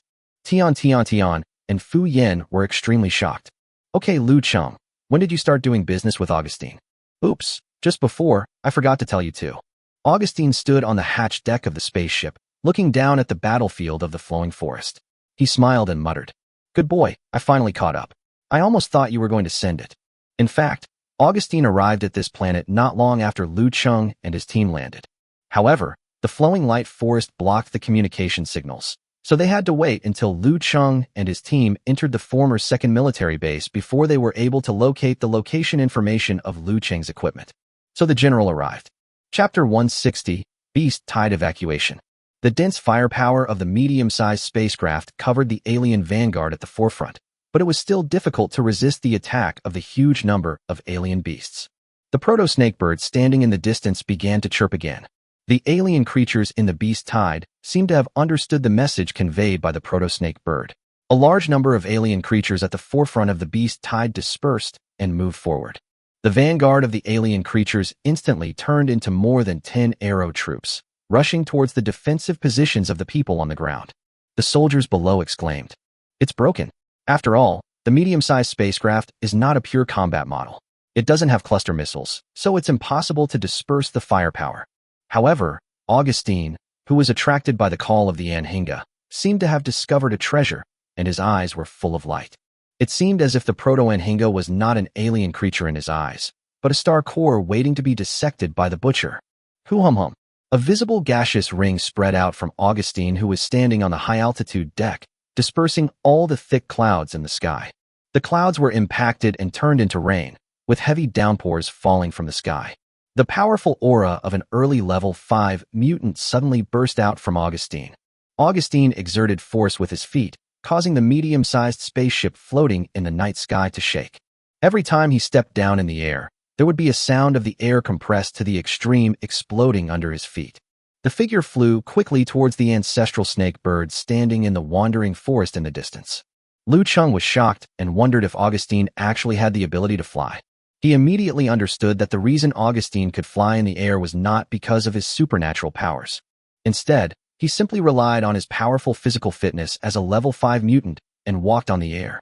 The Archaeopteryx is indeed an alien creature known for its intelligence. He immediately felt the energy fluctuations in this medium-sized human spaceship that were even more powerful than his own. Many thoughts flashed through his mind instantly, and he wondered if it was a human Legion-level figure who came in person to ambush him. Then he saw the human being emitting powerful energy waves, rushing towards him through the air. The ancestral snakebird was shocked. He originally relied on the fact that his troops were far superior to those of humans, that they were the encirclement and suppression party, and that there should be no masters among humans, so he boldly revealed his figure near the front line. When he saw a human being more powerful than himself appearing on a spaceship, he immediately realized that this was most likely a trap set by a cunning human being. Woo woo woo. The Archaeopteryx sent out messages such as, "Retreat, this is a trap, protect me," while quickly retreating to the rear. However, the second and third level alien creatures protecting him were no match for Augustine when his supernatural powers were fully unleashed. Augustine rushed to the front of the Proto-Anhinga in a few moments. As an alien creature with high intelligence, the Proto-Anhinga has a very strong sense of self-awareness, so it attaches great importance to its own life safety. He had already turned his back to Augustine and started to flee to the distance. However, the Archaeopteryx, which was fleeing with its back to Augustine, found it difficult to turn around Augustine, who was attacking it from all sides because of his huge body that was hundreds of meters long. Therefore, the Archaeopteryx snake had to keep swinging its tail backwards, trying to repel Augustine. However, how could such a perfunctory attack pose a threat to Augustine? The Archaeopteryx snake was seen swinging back and forth, knocking away most of the alien creatures that were rushing to protect it on the ground. The weaker first-level alien creatures were directly crushed into pieces of metal meat paste by his body. Augustine took quick steps forward, bypassing the swinging tail of the Anhinga and heading straight for the back of his head. When approaching the back of the Archaeopteryx snake's head, Augustine suddenly brought his palms together, and an arc of electricity mixed with explosive energy emerged from between his 10 fingers. He suddenly kicked his feet, and his whole body was like a sharp lightning arrow, instantly piercing into the back of the Archaeopteryx snake's head. Then, with another bang, the figure emerged from the jaws of the Archaeopteryx. Due to the severe pain, the Archaeopteryx's body twitched involuntarily, and it couldn't even make a normal sound. Compared with the regular army of the United Government, most of the garbage men have relatively low individual strength and lack sophisticated equipment. Therefore, if they want to survive on the alien battlefield, they will show no mercy when facing the alien creatures. Augustine was originally a veteran garbage collector, so there was no way he would give the Anopheles in front of him any chance to act. Palm thunder. Augustine roared, and lightning mixed with explosive energy emerged from his palms again. Augustine, who had just landed, kicked the ground with his feet and shot towards the head of the Archaeopteryx snake again. Bang! Augustine's body was covered in bright blue blood of an alien creature, which shot into the Archaeopteryx snake's brow and out through the top of his head. The huge body of the proto-snake bird fell to the ground with a loud bang, knocking down a large number of trees that were shining brightly. Just after the Archaeopteryx fell to the ground and died, the second and third level alien creatures that were originally protecting him seemed not to have seen Augustine. They all avoided where he was and ran away from both sides. This puzzled Augustine, who was already prepared for close combat with a large number of alien creatures. Forget it, this is better. Otherwise, there are so many alien creatures that I won't be able to kill them all even if I exhaust myself. Having said that, Augustine is also a man of great skill and courage. It turned out that a man was carrying the huge body of the ancestral snake bird, which was hundreds of meters long, and was walking slowly towards Liu Cheng in the center of the evacuating tide of alien creatures. Thousands of soldiers standing on the outer defense positions of the former second military base were all stunned and speechless. Is that it? One person took action and directly solved a level 5 alien creature whose strength was comparable to that of a top level 4 alien creature. And then all the alien creatures retreated? Who is this person? He is too strong. As the saying goes, the layman watches the excitement, while the expert watches the details. Just as the Marines were celebrating their victory, John, who was standing next to Liu Cheng, looked puzzled and asked, "Captain Butcher, why did those alien creatures retreat after the death of the protosnake bird?" Liu Cheng didn't understand the reason either, but Tian, who was always good at analysis, guessed. If my inference is correct, the message conveyed by the Anhinga before its death should include 2 messages: retreat and protect me. After the animatronic snake bird dies, it will be useless to protect my information, so all I can do is retreat. Chapter 161. Let me talk. Tian's analysis was correct. Coincidentally, the Proto-Anhinga mistook the sudden appearance of Augustine and others as human regimental officers who were ambushing it. Therefore, despite their absolute advantage in military strength, they issued a retreat order to the beast tide. This wouldn't have happened if his high intelligence hadn't made him think too much. It can be said that being too clever is the opposite of being smart. Shoo. Augustine carried the body of the Proto-Anhinga and came to Liu Cheng and his men's defense line. When he was not far from the outer wall of the former second military base, he put down the snake tail in his hand and walked towards Liu Cheng. Commander Wang and platoon leader Ji, who had already prepared to meet the strong man who suddenly appeared to save them, also went in the direction where Augustine was walking. Commander Wang spoke first. "I am the commander of the 12th Marine Division. On behalf of the thousands of officers and soldiers who survived, I would like to express my gratitude and respect to you." Augustine was not interested in thanking Master Wang. He waved his hand casually and said, Okay, just give me some money as a thank you gift. No need for verbal thanks." Commander Wang was stunned and smiled awkwardly. If he was asked to take out money on the front line of the alien battlefield, he really couldn't take it out for the time being. Besides, the other party is obviously an expert.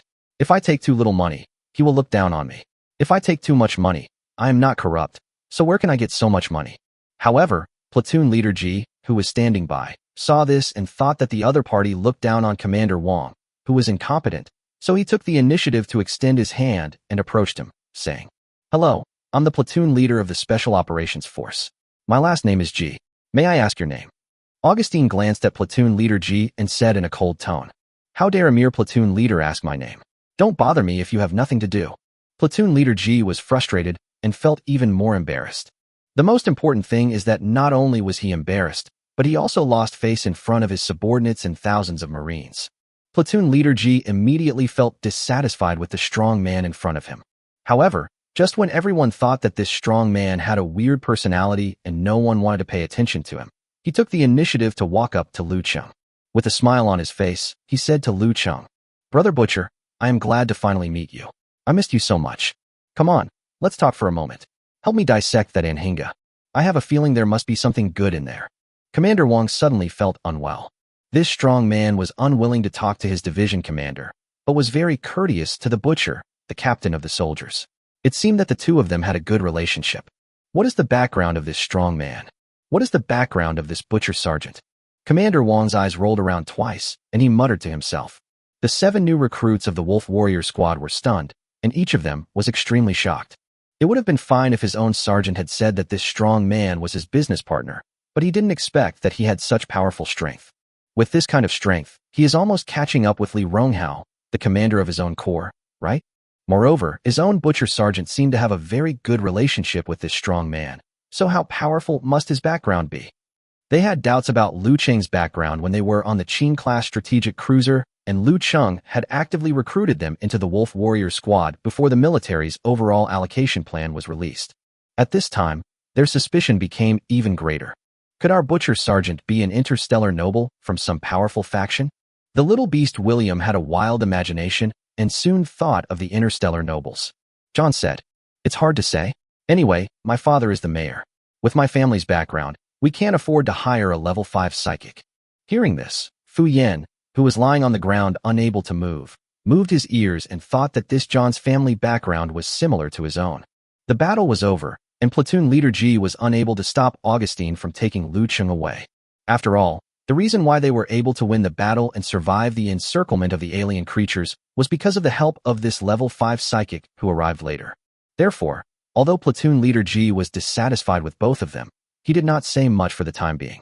Master Wang said, "Instruct all units to treat the wounded as soon as possible and take inventory of the supplies needed to complete the mission. Hurry." "Yes." On the other side, Augustine pulled Liu Cheng away from the crowd and said, "Brother Butcher, you must use your special powers to help me dissect this level 5 alien creature, the protospermia. I am very confident that something good will emerge from its body." Liu Cheng asked doubtfully, "How did you know that?" "Using your powers." Augustine nodded and explained, "My luck ability can distinguish good luck from bad luck. I can feel from the corpse of this ancestral snake bird that there is a lot of good luck." "I see," Liu Cheng thought. Augustine and Fu Yan's abilities are both related to luck, but Fu Yan's ability is to utilize luck energy and cannot distinguish between the types of luck. Augustine's ability is just the opposite. He can distinguish the types of luck, but cannot use the energy of luck. If Augustine's ability had to be named, he felt that the name Eye of Fortune was more appropriate. He told Augustine the name he had given it, and Augustine said, "Yes, it does fit my ability after all. From now on, my luck ability will be called the Eye of Luck." "How does your purification capability work exactly? Do you need the help of the 20 employees on my ship?" At this time, the medium-sized spaceship floating in the air had found a place to land, and the more than 20 company employees recruited by Augustine were getting off the spaceship and walking slowly towards them. Liu Cheng shook his head and said, "No need. My purification ability can extract the energy contained in the corpses of alien creatures and take it out in the form of star cores or star core fragments. At the same time, I can also apply enhanced superpowers based on the purified superpowers to enhance the effect of the purified superpowers. However, the result is that the energy originally belonging to the remaining organs will also be extracted by the purified energy, causing the tissues and organs of the alien creatures to decay and be destroyed." Upon hearing this, Augustine realized that if the enhanced supernatural power was used for excessive purification, it would indeed be inappropriate for these employees to detect the deterioration of tissues and organs inside the corpses of alien creatures. He waved to the 20 or so employees who came in and said, "I have other uses for this level 5 alien creature, the protospermia, so you don't need to participate in the dissection. There are so many alien creatures on the battlefield, so go collect the corpses. Remember, you just need to collect the bodies of alien creatures, and we can talk about the dissection later." Chapter 162, Top Quality Star Core. "So it's the garbage man. No wonder he's here." The soldiers saw 20 people getting off the medium-sized spaceship, and then began to collect the corpses of the alien creatures, and they all began to murmur. Generally speaking, military soldiers are disgusted by the garbage men who steal the corpses of alien creatures that they have killed with great effort.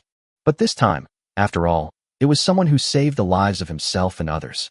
In addition, they also have the task of rebuilding the communication equipment of the original 2nd Military Base and the underground tunnel transportation track. So he ignored the garbage man who was collecting alien creatures in the flowing forest. This time, the number of alien creatures destroyed by Liu Cheng and his team was quite large.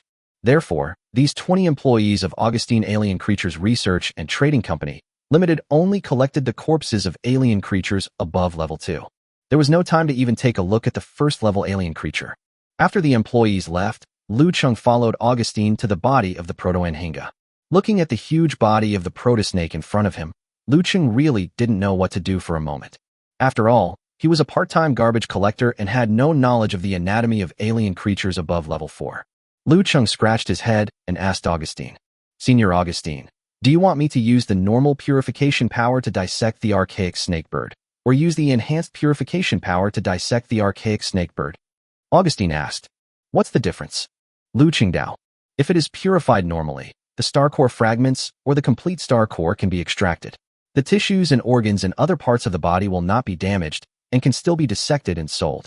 If the enhanced supernatural power is applied before purification, all tissues and organs and other parts of the corpse will be destroyed, but the quality of the extracted star core fragments can be improved, or the probability of extracting a complete star core can be increased. However, I have not yet learned the body structure of the Archaeopteryx, so I may need you to personally dissect other parts of the tissues and organs. Augustine said, "What is the difference in the probability of the two proposing star cores?" Liu Cheng. The probability of extracting star core fragments is 100 for both, but this is my first time dissecting a level 5 alien creature, so I don't know what the probability is of dissecting a complete star core. Then let's enhance the ability and then purify it. After all, we have invested 1 billion yuan, and the ultimate goal is not just for the money. Let's see the effect of our cooperation first. Liu Cheng thought about it and jumped onto the body of the ancestral snake bird. He found a relatively weak part of the skin on the top of the head and used his enhanced and purified abilities. It has to be said that the corpse of the proto-snake bird contains the most energy among all the corpses of alien creatures Liu Cheng has seen so far. It took him several minutes to gather all the purified energy at the position where his palm was pressed. Liu Cheng moved his hand away, took out the laser blade cutting dagger, and began to cut the skin on the head of the proto-anhinga. Augustine, who was standing by, was watching intently. When he saw Liu Cheng using such simple and crude dissection tools and techniques, he immediately became puzzled. Such a casual dissection is all that's needed? Liu Cheng blushed and said, "Senior, please don't laugh at me. After all, I am self-taught and no one has ever taught me. Moreover, my purification ability can gather the energy contained in the corpse into one place, without the need for overly complicated dissection methods. Okay, when I have time later, I will teach you some anatomy knowledge in person." Liu Cheng nodded happily, and then the laser cutting blade in his hand snapped and broke into 2 pieces. Well, it seems that my cheap laser cutting blade can only dissect low-level alien creatures. Seeing Liu Cheng wanted to take out the lightsaber, Augustine quickly took out a black gold cutting dagger from his pocket and gave it to him, saying, "Light swords are used to kill enemies. They can't do such delicate work. I'll give you my knife to use first." Liu Cheng happily took the black gold dagger, and after applying enhanced supernatural powers to the blade, he easily cut open the skin on the head of the protosnake bird and asked, "Senior Augustine, your dagger is quite useful. How much did you pay for it?" Augustine said calmly, "It's not expensive, only about 1.5 million galaxy coins." Liu Cheng was speechless, thinking that he was still too poor. 1,500,000 galactic coins. Even the most expensive combat cloak on him was not as expensive as this black gold dagger. You have to know that the cutting dagger is a pure consumable for the junk man. Once the blade is bent, it must be replaced with a new one, and the wear and tear is quite large. Everything was easy after cutting the skin, and soon Liu Cheng touched the hard object under the brain tissue.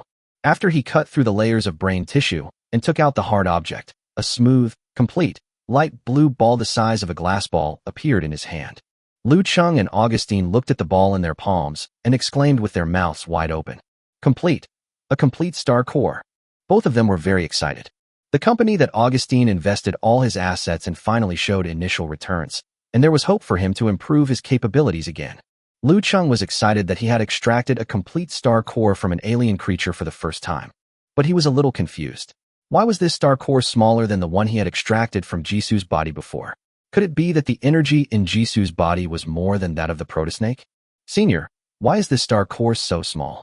Augustine laughed and scolded. "Silly boy, don't underestimate it because of its small size. Look at its quality and the purity of the energy it contains. It is definitely a top-grade star core. So that's how it is. It seems that all the enhanced abilities I applied were focused on improving the purity. It was also thanks to Augustine's ability of the Eye of Fortune that he selected the alien creature target, and the Protocinia itself was a level 5 alien creature. Otherwise, the most likely thing you extract is just a larger, top-quality star core fragment." After seeing this top-quality star core, Augustine's eyes never stopped shining. He looked at Liu Cheng a little embarrassedly and said, "Brother Butcher, don't say that I want to take advantage of you, senior. I really need this top-quality star core to improve my strength and relieve the excessive amount of alien biological impurities accumulated in my body. This is a matter of survival for me. When I have other star cores in the future, I will compensate you." Liu Cheng didn't care. He thought that if Augustine hadn't arrived in time this time, he and his men would have probably died here. So he nodded and said, "You're welcome, senior. I need you to recover now. I'll need you to protect me later." Chapter 163, Chairman and Vice Chairman of the company. Augustine laughed with relief, thinking that he had not made a mistake, and said, "Okay, then I'll take it without hesitation." After saying that, Augustine did not even wipe the surface of this top-grade star core. He swallowed it directly into his mouth and absorbed it. Liu Cheng sat aside to guard against anyone disturbing Augustine. An hour later, Tian sent a message. Liu Cheng answered the call and asked, "What's the matter?" Tian said, "All the wounded in the army have received first aid. Now the main force has begun repairing the defense facilities outside the former 2nd Military Base and rebuilding the base's communications. Commander Wang asked me to ask you, when will the matter between you and Augustine be resolved?" Liu Cheng asked, "Have you told Commander Wang and the others about Augustine's identity?" Tian nodded. Commander Wang asked, "So I told him." When they found out that the person coming was the legendary garbage man Augustine, they were all surprised. "Is there anything that our Wolf Warrior team needs to do?" Tian said, "That's not necessary. Commander Wang, out of gratitude to Augustine for saving everyone, has granted you permission to let the Wolf Warriors join the operation after you finish your work. Then tell Commander Wang that we won't be done until tomorrow morning. This also allows the members of the Wolf Warriors to take this opportunity to be lazy and have a good rest. Although others are working overtime to rebuild the facilities, it would have a negative impact if I were to be lazy while leading the team." However, this battle was really too brutal, so Liu Cheng made use of Song Ziming's habit of protecting his team members and let all the team members rest for a night. After hanging up the communication, another hour passed, and Augustine finished absorbing the energy in the star core and opened his eyes. Liu Cheng on the side asked, "How is it? Has your strength improved?" Augustine felt the energy in his body and said happily, "Good. After so many years, my strength has finally improved from the early stage of level 5 to the middle stage of level 5. The impurities in the body were also diluted, just like concentrated salt water added with pure water. Ha ha ha ha. It feels so good to become stronger without any effort." Liu Cheng was speechless. Although the last sentence was indeed correct, Liu Cheng always felt that something was strange when it came out so bluntly from the mouth of Augustine, a strong man. It was as if something was gradually cracking apart. Oh, it turns out that there was a rift between my own moral integrity and my values of hard work. Immediately, Liu Cheng asked again in confusion, "Senior Augustine, after you absorbed a superb quality star core, you only improved your strength by a small level, but didn't you awaken any new supernatural powers?" Augustine smiled and replied, "Silly boy, don't underestimate this small level of strength improvement. You know, the alien creature impurities that had accumulated in my body had reached their limit, and my ability level had stagnated and couldn't advance even a little bit. There is even a risk of transformation into a beast at any time. Now, not only have I eliminated the risk of transforming into a beast at any time, but I have also had the possibility of improving my strength again. Even with a star core this small, the effect is already significant." Liu Cheng thought about it, and it made sense. After all, even if it was a star core of top quality, it would only be the size of a glass ball. It is really difficult to increase the upper limit of strength and awaken new supernatural powers. Augustine boasted for a while, then took out a black gold dagger and dissected other parts of the anhinga. Liu Cheng was surprised to see that Augustine, also using a black gold dagger, could easily cut through the metal skin along the complex metal patterns on the surface of the Archaeopteryx snake's skin. Afterwards, he was even more impressed by Augustine's anatomical techniques that were so skillful that they could be called art. The complex and intertwined tissue structures inside the Archaeopteryx snake were disassembled as easily as Augustine butchering a cow, just like classified puzzle pieces. Finally, a failed kidney the size of a car was revealed. Augustine raised his eyebrows and said, "They are all exhausted." It's not that he didn't believe what Liu Cheng said, he just wanted to see the situation with his own eyes.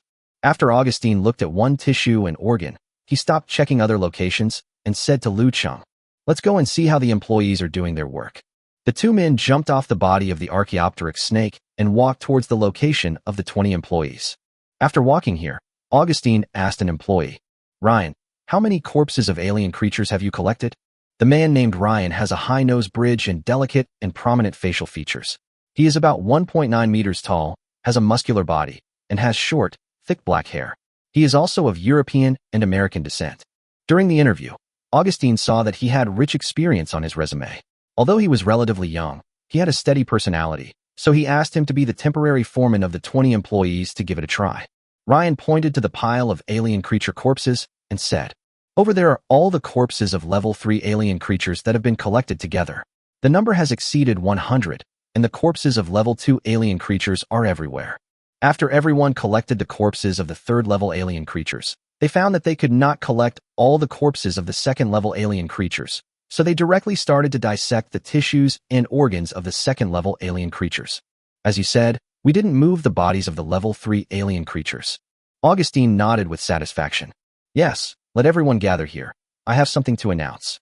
The 20 employees were not far away, so Ryan called out a few times, and they all ran over. Everyone was very curious and asked, "Senior Augustine, what important matter do you want to talk to us about?" Augustine pointed at Liu Cheng beside him and introduced, "Let me introduce you to everyone. This is the chairman of our galaxy's Augustine Alien Biological Research and Trading Company, Limited, codenamed Butcher." When everyone heard this, they all showed surprised expressions and asked in confusion, So, Senior Augustine, you are not the boss of the company. Is it a scam to recruit us?" "Yes, Senior Augustine. We all came here because of your reputation, but now you are telling us that the boss is someone else. You are really playing with our feelings." Everyone was angry and dissatisfied. Augustine raised his hand to signal for silence. "Just be patient, cough cough. Although the Butcher is the chairman of the company, I am the vice chairman, which means I am one of the bosses of the company." After hearing this, everyone stopped protesting. However, they all looked at Liu Cheng, wanting to see what kind of background their boss had.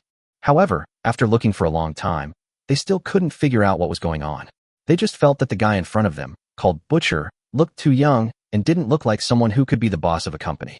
Moreover, Liu Cheng's Special Forces uniform was particularly eye-catching in the eyes of these garbage men who often clashed with military soldiers. At first glance, everyone didn't think highly of Liu Cheng, and some were a little unconvinced. Liu Cheng noticed the employees' contempt for him and said, "You must dissect the tissues and organs from the corpses of the level 2 alien creatures. Each person must dissect at least 100 corpses before dawn to qualify. And from now on, all employees must wear uniforms to work and not dress so casually." Upon hearing this, an employee spoke up. "Butcher, isn't it too much for each of us to dissect 100 bodies before dawn? You are making things difficult for others." "That's right." Everyone began to agree and objected to the order issued by the company's boss in person. Chapter 164 challenged the boss. Augustine, who was standing by, wanted to intervene when he saw this. However, he saw that Liu Cheng was still calm and seemed to have realized everyone's reactions, so he decided to watch for the time being and not interfere. In fact, Liu Cheng had expected everyone's reaction. After all, he had been trained under Song Ziming for nearly 2 years. When it comes to establishing prestige, it is far more important in the army than in a company. Therefore, he deliberately gave everyone a heavy workload and gave them a warning in person. Liu Cheng nodded and said, "Well, if you don't want to do it, you just need to quit the company or beat me. Anyone who wants to challenge me, just step forward and stand out." When everyone heard this, they looked at each other and took no action. It was impossible for them to quit the company. Firstly, Augustine's recruitment conditions were very strict, so the salary offered was almost twice the market price. If you leave, it will be difficult to find a job with such a high salary. The second reason is that they all came here more or less for Augustine's reputation, and they finally passed through layers of screening to get here. I quit my job without doing anything, wasting more than a month's effort. As for challenging the new boss, the Butcher, they are not yet so reckless as to do so. They all have the strength of second-level psychics, which is quite impressive among ordinary garbage men. But they were not blind and could see the 2 epaulets on Liu Cheng's shoulders, symbolizing the position of sergeant. If you want to become a sergeant, you must at least be a level 2 psychic. In addition, seeing that the big boss of the company in front of them seemed so confident, they could more or less guess that the other party had some hidden cards in mind. There is no benefit, but you still risk getting beaten up. This is not reckless, this is stupid. Seeing that no one came out to further oppose him, Liu Cheng didn't think this was a good thing. This only shows that they don't want to take the risk of challenging themselves, and they still have no respect for themselves in their hearts. Therefore, today in front of the company's employees, I have established this prestige by myself. Liu Cheng smiled and said with a slightly sarcastic tone, "Why? All 20 of you can only complain, but when it comes to the real thing, you all wilted. In this way, I will not let your challenge be in vain. Whoever defeats me will have his monthly salary doubled. Of course, betting also requires you to pay some chips and stand up to challenge the opponent. The challenge fee is 1 month's salary. How about it? Is it fair to you? If you take the challenge, 1 month's salary will be deducted, but if you win the challenge, you will get an extra salary every month in the future. This is indeed a very tempting condition for these new garbage collectors. However, when Liu Cheng stated this condition, Augustine on the side already smelled a conspiracy. He stood aside calmly, ready to watch the show that was about to begin. After hearing what Liu Cheng said, the 20 employees were indeed tempted, so 7 or 8 of them stepped forward and said, "I'm here to challenge the butcher boss. And me. I want to challenge myself too." Those who stood up to challenge Liu Cheng were basically young people under the age of 30. The older garbage men have all been in all kinds of environments. Plus, they are at the bottom of society in the galaxy, so they have seen too many people from all walks of life. All the garbage collectors who are a little older are cunning and treacherous. To take on a challenge, you don't have to be the first to step up and take on the challenge, right? Several older employees of the garbage man pointed at those who stood up to challenge and whispered, "Wouldn't it be better to wait until others have finished challenging him, find out the strength of this butcher boss, and then step forward to challenge him?" Haha, these young people still lack some practical experience after all. Of course, not all of the 20 young employees of the garbage man stepped forward. Among them, Ryan, who was appointed as temporary foreman by Augustine, did not stand up to challenge Liu Cheng. Ryan was not like those older garbage men who wanted others to test Liu Cheng's strength first. Rather, he felt that if he, as a temporary foreman, had to challenge the company's boss, then it meant that no one in the entire company took the butcher boss seriously. That would be too disrespectful to the big boss, the butcher, and Senior Augustine. Seeing this, Liu Cheng thought 7 or 8 people were enough, so he said, "Who will go first?" One of them, a muscular man with muscles like bricks, wearing a sleeveless denim shirt and bare chest, came up and said, "Let me go first, Arnold, a second-level enhancement type psychic." This muscular man named Arnold may seem brainless, but he is actually very smart. He deliberately reported his ability type to see how the butcher boss would respond. If Liu Cheng reported his abilities, Arnold would have some ideas for how to respond before taking action. If Liu Cheng chooses not to report his own abilities, then facing employees who actively report their special abilities, Liu Cheng would be considered timid and cowardly. In this case, even if Liu Cheng won the battle, his image would be lowered in the minds of his employees. Liu Cheng saw the other party's plan, but he remained calm and replied with a smile on his face. Level 3 auxiliary ability user, Butcher. What? The butcher boss is actually a level 3 supernatural being. The 20 employees were all shocked when they heard this. They could never have imagined that the young soldier in front of them, who looked only in his early 20s and younger than all of them, was actually a third-level psychic. A third-level psychic should have the strength of a platoon leader, so how could he be a sergeant? By the way, he has auxiliary abilities, and it must be because he lacks combat strength that he can only be a sergeant. Yes, that must be it. Everyone had an opinion of the butcher boss, especially Arnold, who was the first to step forward to challenge. Although the butcher boss's ability level is 1 level higher than his, the other party's ability is auxiliary, while he has an enhancement ability. When the duel was proposed, no restrictions or rules were stated. At such a short distance, all he had to do was quickly get close to the butcher boss and then use the physical advantage of an enhanced psychic to deal a heavy blow to the opponent. Presumably, no matter what auxiliary abilities the butcher boss has, he will lose the ability to fight back, and there will be no possibility of a comeback. Thinking of this, Arnold's confidence suddenly increased. Augustine pointed at Ryan and said, "Ryan, please step out and be the referee for everyone." "Good." Ryan nodded, walked between Liu Cheng and Arnold, stepped back a few steps, leaving some space, and then raised his hand and said, "The challenger is Arnold, and the challenged is the butcher boss. Both sides are ready to compete. Start." Chapter 165 comments one by one. As soon as Ryan finished speaking, Arnold's muscles burst out like bricks, and he rushed towards Liu Cheng like a high-speed train. Bang! Bang! It was a distance of 20 meters, but Arnold took only 2 steps to reach Liu Cheng. He raised his sandbag-sized fist and punched Liu Cheng, with a smile that belonged to a winner on his lips. "Haha, we're sure to win." In fact, Arnold lied. He didn't have any enhancement ability at all, but a special ability. His fist has undergone a supernatural mutation, and any target hit by his fist will be subject to a mandatory knockback and displacement effect. Simply put, if this punch from top to bottom hits the butcher boss face, it will definitely knock him down and hit the ground. In this case, unless the butcher boss is a strengthening psychic with extremely strong physical defense, he will definitely fall into a coma and lose consciousness due to the powerful impact force. Of course, although Arnold lied because he wanted to win, he still knew the severity of his actions. The force of his punch was just enough to knock Liu Cheng unconscious without causing him serious injury or even a mild concussion. Seeing the butcher boss standing in front of him without dodging, Arnold felt proud. Next second, whoosh. Arnold threw a punch, but missed. He looked again and saw that the butcher boss had come to the side where he was punching without him knowing when. Because of the impact of the punch, his entire body's center of gravity fell on his right foot. Liu Cheng did not make a move. He just kicked Arnold lightly and tripped him who was punching forward. Arnold lost his balance and fell to the ground in front of him. Then, his fist hit the ground directly. The supernatural effect of the fist strike instantly changed the target to the entire planet ST-55568. But he only has the supernatural power of a second-level supernatural person. How could he move the ST-55568 planet, which is so huge in size and mass, even a little bit? A huge backlash of judgment came from his fist. Arnold seemed to be hit by the front of a high-speed train. He turned into a parabola and flew 30 or 40 meters backwards.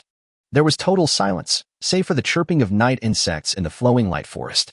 Liu Cheng looked at Ryan and asked, "Is it time to announce the results?" Ryan, who was dumbfounded and had his mouth wide open, finally reacted and announced, "In the first competition, the butcher boss wins." The other garbage man employees who were watching the game also came back to their senses. They looked at Arnold, who was lagging behind, and said with a smile, "Ha ha ha, Arnold, you really made us laugh to death. The butcher boss didn't even have to do anything. He just knocked himself out. Ha ha, Arnold, your way of flattering the boss is really novel. I've never heard of it before. Ha ha ha ha." Everyone burst into laughter. In their opinion, the reason why Arnold lost was not because of the difference in strength, but because he underestimated his opponent. Arnold also got up from the ground at this time, holding his left buttocks, and said, "It hurts. It hurts so much. I'm almost dying from the fall." Liu Cheng looked at Arnold and commented with a smile, "His strength and supernatural abilities are good, but his speed and accuracy are a little lacking. Keep working on it next time." Arnold said nothing and walked silently back to the staff team. Today's competition was so embarrassing for him. Not only did he lose the game, but he also had 1 month's salary deducted. Seeing that people around him were laughing at him, Arnold said unhappily, "What are you laughing at? Go ahead and beat the butcher boss if you dare." Upon hearing this, the man, who was one of the people who stood up to challenge, simply nodded and said, "Okay, I'll try it next." The people beside him were afraid that he would underestimate the enemy, so they quickly reminded him, "Although the butcher boss is not very strong, his speed is still impressive." The man nodded. Of course, he noticed that Liu Cheng displayed extraordinary speed when he dodged Arnold's punch, but he was also very confident in his own speed. The challenging employee walked to the position in front of Liu Cheng and introduced himself as well. Speedy, a second-level speed-type Esper. Butcher, a support-type psychic. Ryan presided over the competition again and said, "The second challenge, the challenger is Scud, the challenged is Butcher Boss. Both sides are ready to start." As soon as he finished speaking, Scud used his speed ability to get behind Liu Cheng and launched a charge. Seeing that Liu Cheng didn't even turn his head, Femont said happily, "Very good, I am much faster than him. This butcher boss can't react to my attack at all." Just when Fei Maotue was about to attack Liu Cheng from behind, Liu Cheng suddenly elbowed Fei Maotue in the jaw from behind. Scud flew backwards like a kite with a broken string. Ryan raised his hand and announced, "In the second match, the butcher boss wins." Everyone was shocked again. "Fuck, I lost even faster this time." It's true that you can always trust the speed of a speed-type psychic. Even if they lose a game, they are still much faster than others. Didn't I tell you, Scud, not to underestimate the enemy? Why are you still underestimating the enemy? Scud covered his swollen chin and said aggrievedly, "Who knew the butcher boss was faster than me? I guess his auxiliary ability must be in the area of speed. You must be careful." "Haha, don't worry, I'll compete with the butcher boss in the third round." After that, a big garbage man employee came out. This big man is over 2 meters tall and looks even stronger than Arnold before. He is obviously a power player. Liu Cheng also saw through the opponent's strategy. He wanted to defeat the opponent with force and use absolute strength to restrain his speed. Very good. They are indeed the employees selected by Senior Augustine himself. Each of them has great potential for development. Liu Cheng praised in his heart. The two of them exchanged code names and abilities, and Ryan announced, "The game begins." Bang. The big man and Liu Cheng exchanged fists, and a light gray halo rose from the bottom of the big man's feet, and the big man was shocked and flew backwards. Everyone was shocked. The big man got up and said aggrievedly, "What do you mean by assisting in speed? It's obviously assisting in strength. Everyone, be careful. Don't be fooled by the butcher boss's previous performance." Liu Cheng commented, "Haha, your strength is good, but your fighting skills are a little lacking. Next one. I'm a combat-type psychic, skilled in weapon combat techniques. I'll be next." The game begins. Bang. Haha, your fighting skills are really good, but your ability to respond on the spot is a little lacking. Next one. I'll do it. Bang. Haha, your overall abilities are pretty good, but your brain isn't very good. Next one. Bang. Chapter 166, Establishing Prestige. In the distance, Fu Yin, who was lying on the ground receiving treatment, said to Tian and other members of the wolf warriors who were also lazy beside him. Look, our captain is bullying the others again. How many of them can beat Liu Cheng? John and others were shocked when they heard this. What do you mean by bullying again? So the butcher sergeant has done this before? Tian shook his head and said, It's hard to say. I'm afraid that except Augustine, no one can be Liu Cheng's opponent. Fu Yin said, I think so. I've competed with Liu Cheng before when we were in the regiment headquarters. When he didn't use his killer moves, we were barely even. Tian understood what Fu Yin meant. The strength of these three people was honed in life and death battles with alien creatures on alien battlefields. Their most crucial moves are extremely powerful. If it is just daily competition, Liu Cheng, whose supernatural abilities are mainly auxiliary, is at a disadvantage. If it were a real life and death fight, neither Fu Yin nor myself would be Liu Cheng's match. Hearing this, the little monster William beside him asked curiously, Senior Bingjing, brother Fu Yin, who is this Augustine you were talking about? Is he someone very important? Tian said. Augustine is considered one of the top junk men. You can check it out online. There should be a lot of information about him online. The communication equipment of the former 2nd Military Base was rebuilt immediately after the battle, and the signals of their connected equipment are now free from interference from the flowing light forest. John and his friends turned on their ARM computers to search for information about Augustine, and soon tens of thousands of reports popped up from the search box. Augustine, a non-military academy graduate, dropped out of school at the age of 15 to join the garbage man industry and has never been well known. At the age of 22, he was finally promoted to a 2nd-level mutant. From then on, Junkman's talent was awakened, and he dissected countless alien biological tissues and organs with important research value. At the age of 23, he was promoted to a 3rd-level psychic. At the age of 24, he was promoted to a 4th-level psychic. At the age of 25, he was promoted to a 5th-level psychic. And at the age of 26, he collaborated with Dr. Oak, an authoritative expert in alien life research from the Milky Way United Government, to publish a paper on the classification of star core quality. John and others took a deep breath. The speed at which he was promoted to the level of a superpower 1 level in just 1 year was simply like cheating. However, Fu Yin felt that Augustine's life sounded so familiar. It seems to be talking about Liu Cheng. The ghost on the side said excitedly. Wow, our butcher sergeant is actually a business partner with such a powerful person. That's amazing.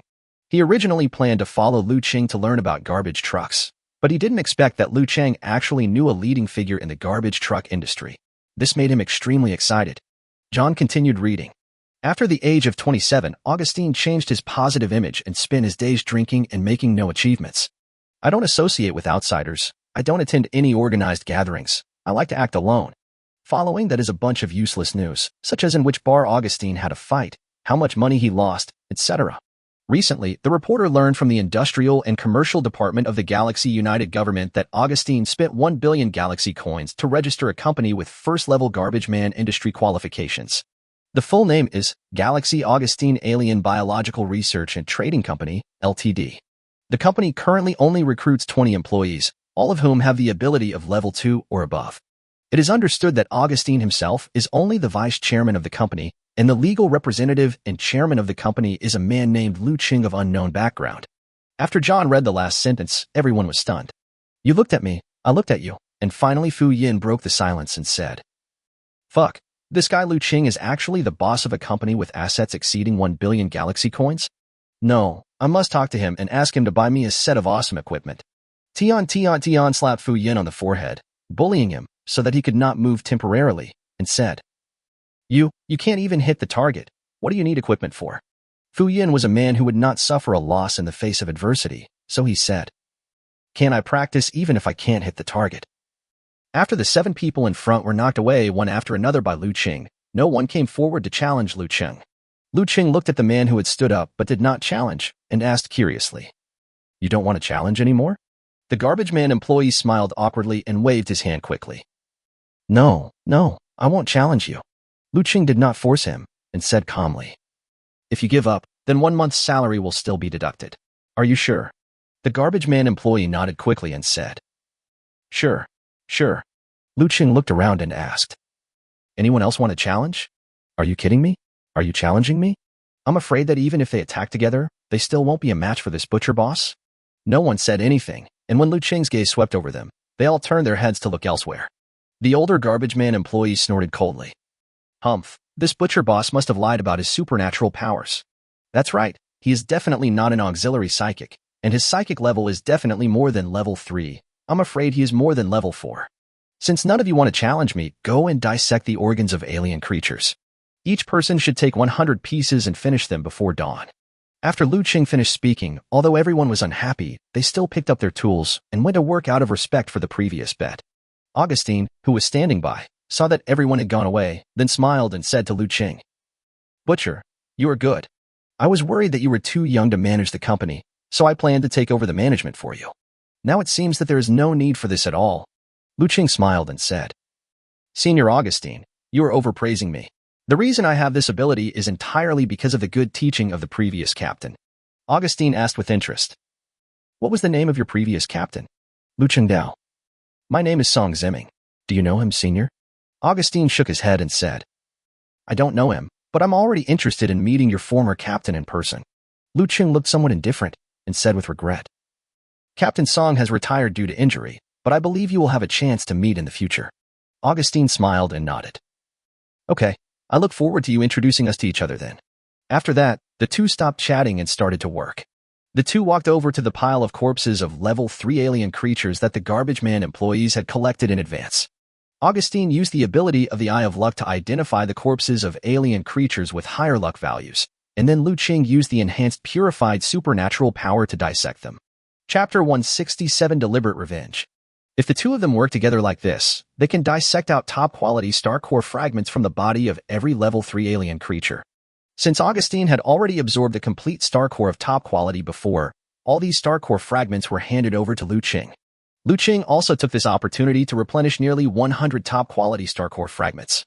As for the remaining third-level alien creature corpses selected by Augustine with the Eye of Destiny, some of them became experimental tools for mice that he used to teach Liu Cheng anatomical techniques. The other part was handed over to Ryan and other employees for dissection. The company they formed has first-level industry qualifications and has the right to go to the frontline battlefield.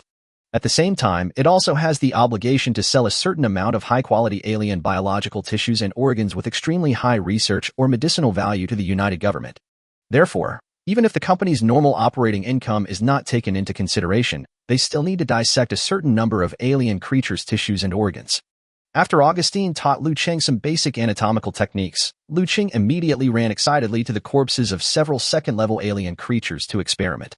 Augustine asked doubtfully, "You already have so many top-quality star core fragments. Why do you still want to dissect the top-quality star core fragments?"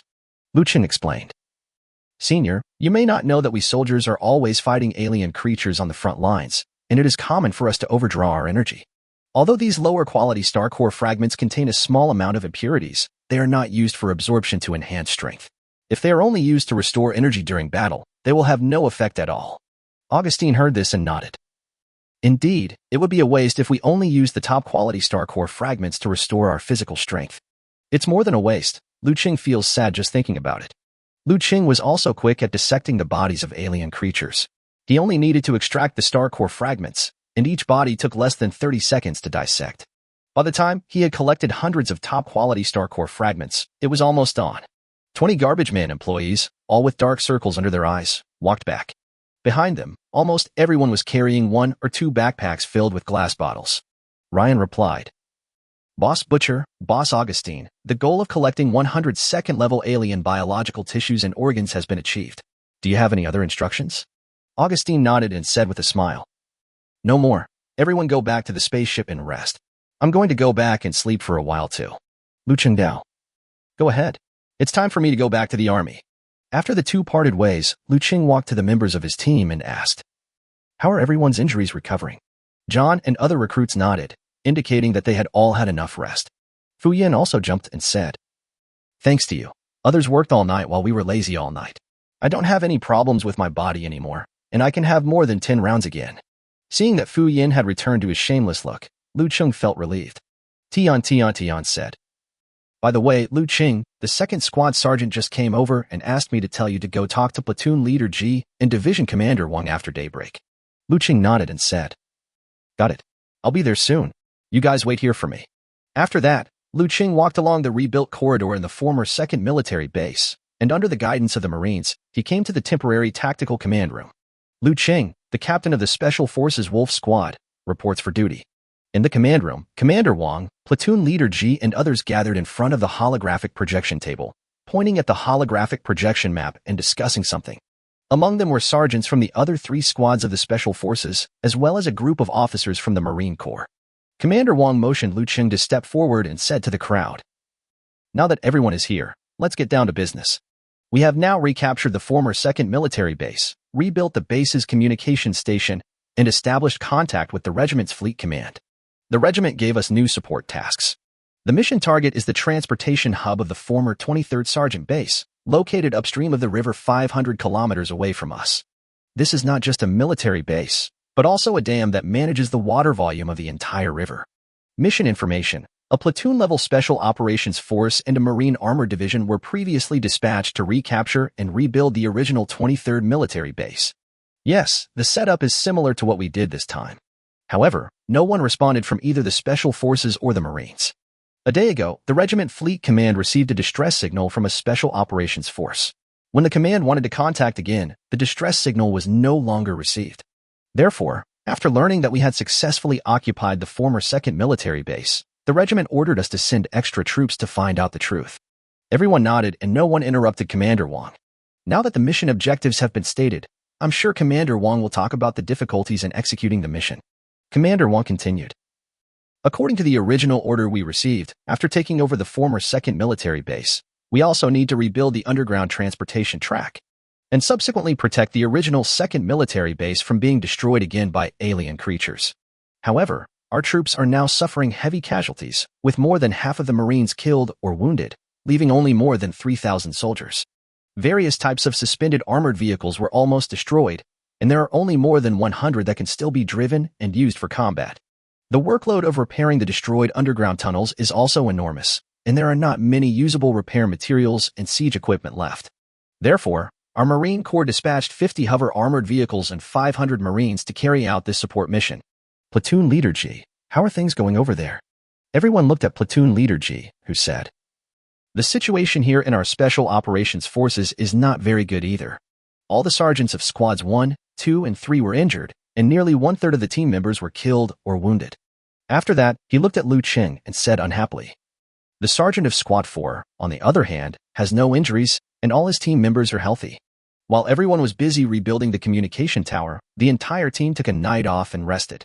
In my opinion, we should send out the 4th Squad of the Wolf Warriors to carry out this support mission together with the Marine Corps. Captain Butcher, what do you think? Everyone could sense the hostility in Platoon Leader G's tone, and they all looked towards Liu Cheng, wanting to see Liu Cheng's reaction.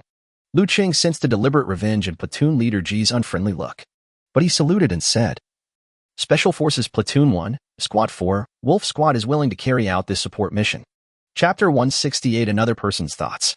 Beyond everyone's expectations.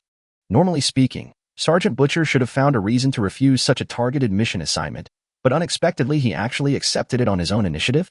Even Platoon Leader G, who personally took revenge on Liu Cheng and assigned him the task, felt a little surprised. Commander Wang looked at Liu Cheng and asked, "Captain Butcher, the situation of this support mission is unclear. Is your team confident?" Liu Cheng Dao. "I can't say for sure. After all, we only have a small team, but we will try our best." Commander Wang nodded with satisfaction. Regardless of whether Platoon Leader G was seeking revenge for personal gain or not, they would always have to send people to carry out the support mission assigned by the regiment. So he said, "Okay, then the support mission assigned by the regiment this time will be carried out jointly by the Wolf Squad of the Special Operations Force and the 500 Marines of our Marines. I will report your acceptance of the mission to the regiment headquarters later. You should prepare yourself on the spot and set off before noon." Yes. Liu Cheng left the temporary combat command room and returned to the Wolf Warrior team. He told everyone about accepting the support mission. When everyone heard this, they were all filled with indignation. Fu Yin even stood up from the bed and asked doubtfully, "Captain, it's obvious that Chicken Patty is deliberately trying to trick us. Why did you agree to it?" Ghost and others also said, "Yes, Captain, even us recruits can see it." Along the way, the platoon leader never even looked at the members of our class. It stands to reason that tasks in this situation that are unclear should be assigned to classes with strong abilities. How could he be assigned to a class that he always looked down upon? Everyone, please be patient. Liu Cheng motioned for everyone to be quiet, and then explained. Logically speaking, for the sake of everyone's safety, I shouldn't accept a mission like this that involves personal grudges. However, the captains of the other 3 special operations teams were all injured, and several members of each team also died. If they were asked to carry out this support mission, it is very likely that they would not be able to rescue the troops they requested, and they would also lose their lives. When everyone heard this, they thought about it and agreed. They all lowered their heads, feeling a little ashamed. John and other recruits thought to themselves that Sergeant Butcher was more responsible than them. When faced with such a situation, the first thing they think of is their own safety and personal grudges. The first thing that the Butcher Sergeant thought of was the troops waiting for rescue and the safety of other people who were carrying out the mission. The 7 recruits conducted deep reflection in their hearts, and at the same time, they respected the sergeant of their class and Liu Cheng even more. This respect did not come from knowing that Liu Cheng was the boss of a company with assets worth billions, nor was it out of a subordinate's respect for his superior's position. But just like Liu Cheng's attitude towards Song Ziming, it was completely out of respect for the other person's character. Even Liu Cheng himself did not realize that, under the unconscious influence of Song Ziming, he had already developed some typical soldier-related concepts and ideas about honor and noble responsibility. Understood, Captain Butcher. We must complete this mission well. Liu Cheng nodded. Okay, everyone, take a break. We'll set off before noon. After letting the members of the Wolf Warrior Squad rest in place, Liu Cheng began to wander around the rebuilt 2nd military base, wanting to see the extent of the damage caused by last night's battle. He walked around the perimeter of the wall and saw destroyed hover-armored vehicles piled up in a haphazard manner near last night's outermost defense line. It was obviously crashed here by alien creatures. There were also many Marine medics who, after treating the wounded, had some free time and worked together to move the bodies of the fallen Marines out of the transformed hover-armored vehicle. It seems that quite a few people from the Marine Corps died last night. Even now, we haven't moved all the bodies since last night. Liu Cheng sighed silently in his heart, then returned in the direction he came from. When Liu Cheng was about to return to the location of the Wolf Warrior Squad, he suddenly saw the other 3 sergeants from the Special Forces who came with him. The 3 sergeants were all wearing bandages to varying degrees, and their faces looked sad. In front of them, there were 8 black body bags containing corpses, neatly arranged on the ground. Liu Cheng walked over and asked, "This is?" When the 3 soldiers saw Liu Cheng coming, they greeted him. "Oh, it's Captain Butcher. I'm sorry to embarrass you." After that, the 3 sergeants wiped away the tears from their eyes with their fingers and explained. "These are the bodies of the members of our 3 teams who died yesterday. We wanted to pay our respects a little longer before we bid farewell to their bodies." Liu Cheng was awed by what he said, his face serious, and he said respectfully. It turned out that they were subordinates of the 3 captains, martyrs who sacrificed their lives for all mankind. "I just walked by casually without noticing. Sorry for being disrespectful." The 3 of them waved their hands and said, "No, we are the ones who are disrespectful. I didn't expect that Sergeant Butcher and your team members are so powerful. Previously, the 3 of us looked down on your Wolf Warrior Squad. We are here to apologize to you." Liu Cheng comforted the 3 people for a while, then said goodbye and left. Before leaving, Liu Cheng glanced at the 8 body bags neatly arranged on the ground and thought, 8 corpses of superpowers. It would be great if the Almighty could allow me to dissect and purify them. It's such a waste to bury him like this. As soon as he finished speaking, a strong sense of fear came from behind him. Liu Cheng's scalp felt numb. He was shocked. How could he say something so inhumane? I thought that his attitude towards the 8 Special Forces soldiers' corpses just now was not simply to purify the star cores in their bodies. Instead, it was like a wild beast seeing delicious food, showing a devilish greedy face and wanting to swallow it all into its stomach with its tongue. Although he had thought about it before, whether there was a chance to dissect the sacrificed Special Forces soldiers. But never before had the bodies of these fallen soldiers been treated with such disrespect as they were just now. The more Liu Cheng thought about it, the more scared he became. He didn't dare to stop or turn his head back. He was afraid that after seeing the 8 body bags containing the Special Forces soldiers' corpses again, he would once again have the urge to dissect and purify them. Ding ding ding. Liu Cheng quickly walked to an empty corner, leaned against the wall, hid in the corner, and then dared to squat down. He covered his head and breathed in big gulps of air. He felt as if he was about to suffocate due to extreme tension and fear. Half a minute later, Liu Cheng took a deep breath and calmed down. Then he began to reflect in his heart. What happened to me just now? How did the idea of dissecting their bodies suddenly come about? It's like he's addicted to absorbing star cores. The key point is that this idea did not exist in my mind before, it just seemed to come out of nowhere. Like another person's idea. The more Liu Cheng thought about it, the more frightened he became. Is there already another person living in my body? Liu Cheng began to wonder when another person's thoughts began to emerge in his body. Suddenly, he remembered that last night, when the third wave of tide came, he suddenly felt an extraordinary perseverance in his heart. Chapter 169: Extremely Fast Personality Fragments. By the way, before Augustine arrived, I also felt the same way as when I saw the bodies of the Special Forces members just now. Suddenly, an idea and a desire emerged in my heart. It's just that the situation was too complicated at the time, and the idea that came to his mind was not as abrupt and scary as wanting to dissect the fallen friendly soldiers. So I didn't think much about it at the time. Now that I think about it, although I won't give up easily, I'm not that tough. The willpower and fighting spirit that emerged in my heart at that time were definitely not mine. Thoughts, desires, anatomy absorbs addiction, another person. Putting all the abnormal factors together, Liu Cheng suddenly remembered Augustine's words. Augustine said that because he had absorbed too much energy from the star core, the alien biological impurities accumulated in his body reached the limit that could be suppressed. There is a possibility of transformation into a beast at any time. Is it possible that I will also transform into a beast? That's unlikely. How much star core energy have I absorbed? Moreover, what he absorbed were star core fragments of high or top quality. Logically, he shouldn't have accumulated so many impurities from alien creatures. However, if it wasn't for the transformation into a monster, all of this would be completely inexplicable. In the end, Liu Cheng decided to find Augustine and ask him clearly before leaving. He left the rebuilt second military base and boarded Augustine's medium-sized spacecraft that had landed nearby.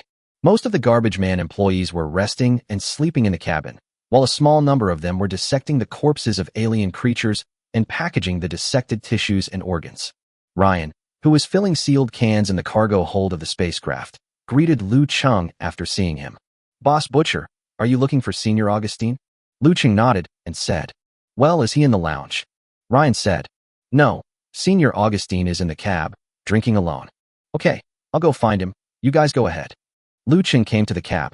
As soon as he entered, he saw Augustine sitting in the main seat in the cab, holding a teapot and pouring wine into a cup. He said, "I knew you didn't sleep. I was wondering how a level 5 psychic could be so tired after working all night." "Oh, Liu Cheng, don't you need to help with the repairs in your unit? How did you get here?" "What do you mean you're here? I'm the chairman of the company. You're making me sound like an outsider." Augustine poured Liu Cheng a glass of wine and said, "Haha, just kidding. What do you want from me?" After Liu Cheng sat down, he picked up the wine in the teacup, thought about it, and took a sip. A spicy taste rushed into his mouth. Liu Cheng drank it all in one gulp, put down the teacup, and said, "I do have something to ask you." Seeing this, Augustine realized that Liu Cheng was a little unusual, so he asked the reason. Immediately, Liu Cheng showed the bodies of the other 3 special operations team members he had just seen.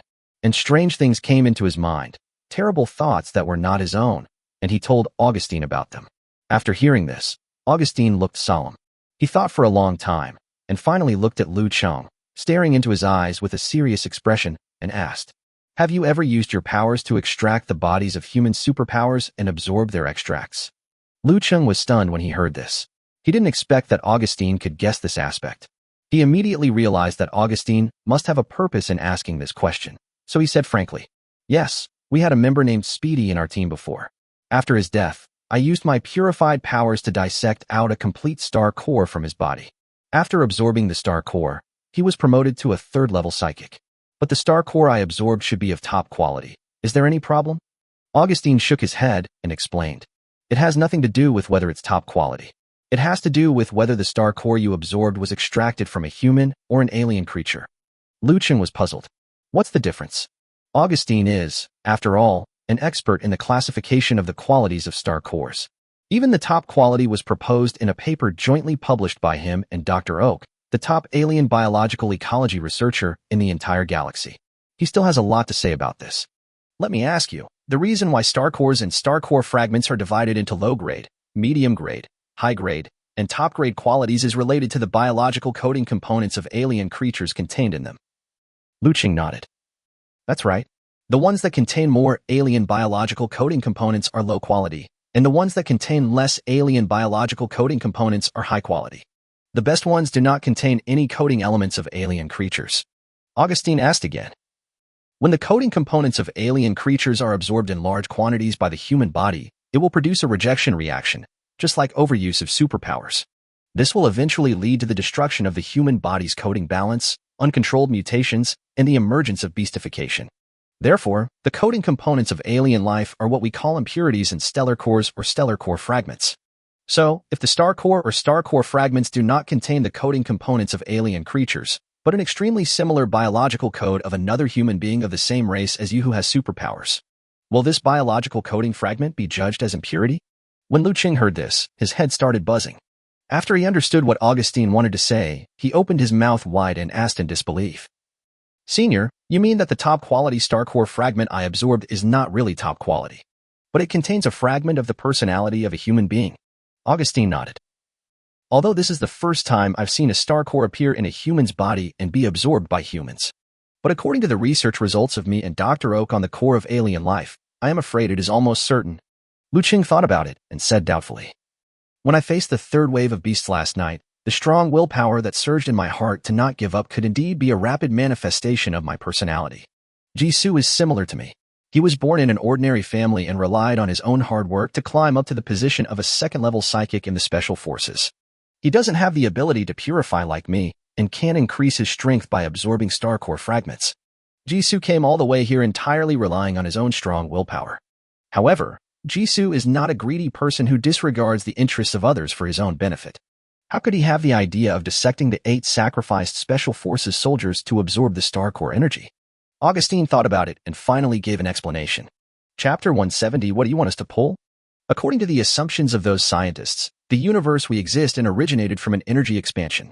Originally, all matter in the universe was a whole, belonging to a powerful energy. However, due to the initial expansion of energy, the excess energy transformed into various substances and formed pieces of star fields. On the planets in different star fields, life individuals with various energy forms have formed. If we say that individual organisms are the extreme of the differentiation of cosmic energy, then the fusion of individuals and their return to the greater whole of cosmic energy is another extreme of the differentiation of cosmic energy. Do you understand what I mean? After listening to Augustine's words, Liu Cheng was silent for a long time, thinking about something, and then replied. Senior, what you mean is that the reason why I want to absorb the star cores of other Special Forces members is not the personal thoughts of me and Jisoo. Is it the potential desire that I awaken to return to the greater whole of the universe after merging with the fragment of my personality at high speed? Augustine nodded. Yes, you were smarter than I thought.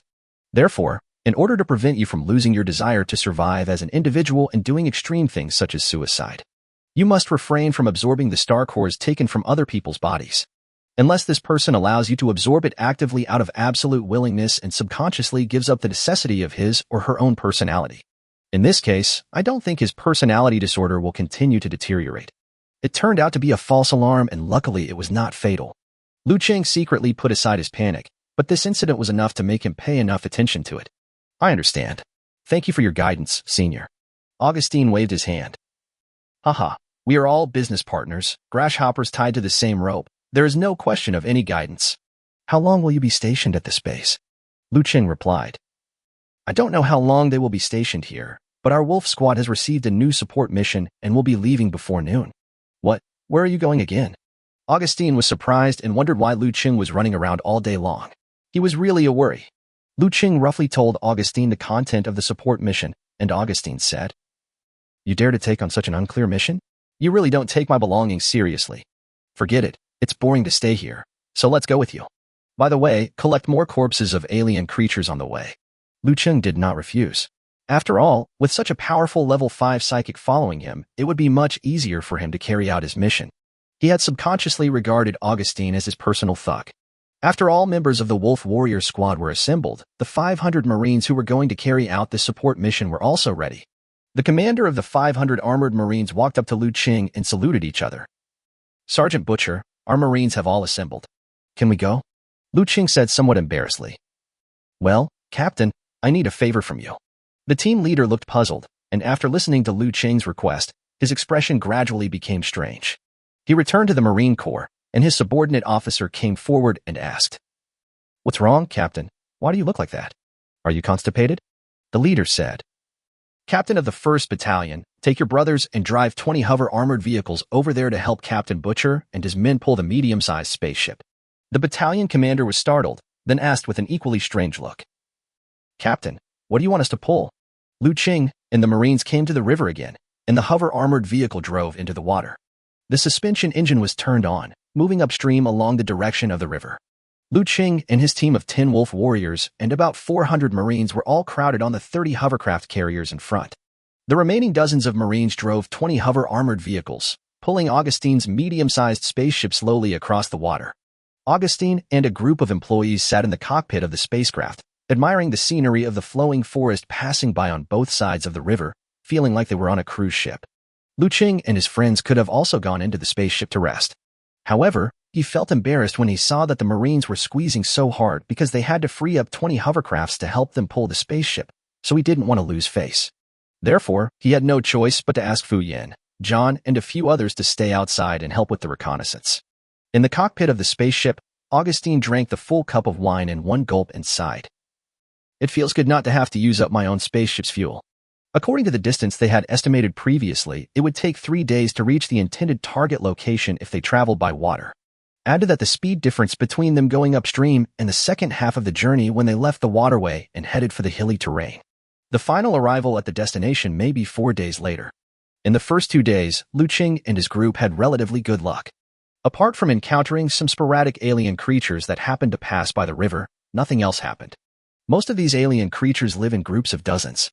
When passing by the river, they saw Liu Cheng and his team of dozens of hover-armored vehicles, with a huge ship towing behind them, so they didn't dare to get close.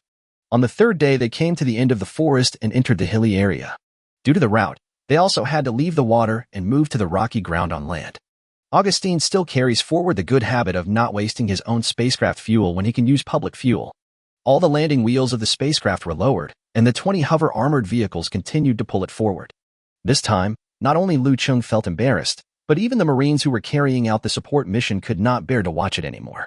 A battalion commander complained to the regiment commander angrily. "Captain, these garbage guys are really going too far. Some spaceships don't fly on their own, but need us to carry them forward. If we suddenly encounter a large number of alien creatures, the 20 suspended armored vehicles pulling the spacecraft will not even be able to turn the front of the vehicle or rotate the direction of the gun barrel." The team leader was also helpless and said, "Well, you just have to be more tolerant. After all, he is the benefactor who saved our entire division. If the other side hadn't taken action, we would have been dead 3 nights ago." There was one thing the regiment commander did not say, which was that before setting off, Commander Wong had already told him the information he had obtained from the members of the Wolf Warrior Squad. The strong one among this wave of garbage men is not only Augustine, a legendary figure among garbage men, but also an employee and business partner of Captain Butcher. Chapter 171. The military should reimburse the shells. Even if he didn't give face to his savior, he should at least give some face to the Butcher soldier from the Wolf Warrior Squad. After all, if they encounter powerful alien creatures in the future, they will have to rely on the special combat power of the Wolf Warrior Squad to eliminate the enemy. The battalion commander was still somewhat reluctant when he heard this, and replied, "That's true, but if we really encounter an alien creature attacking, we will be in a passive position."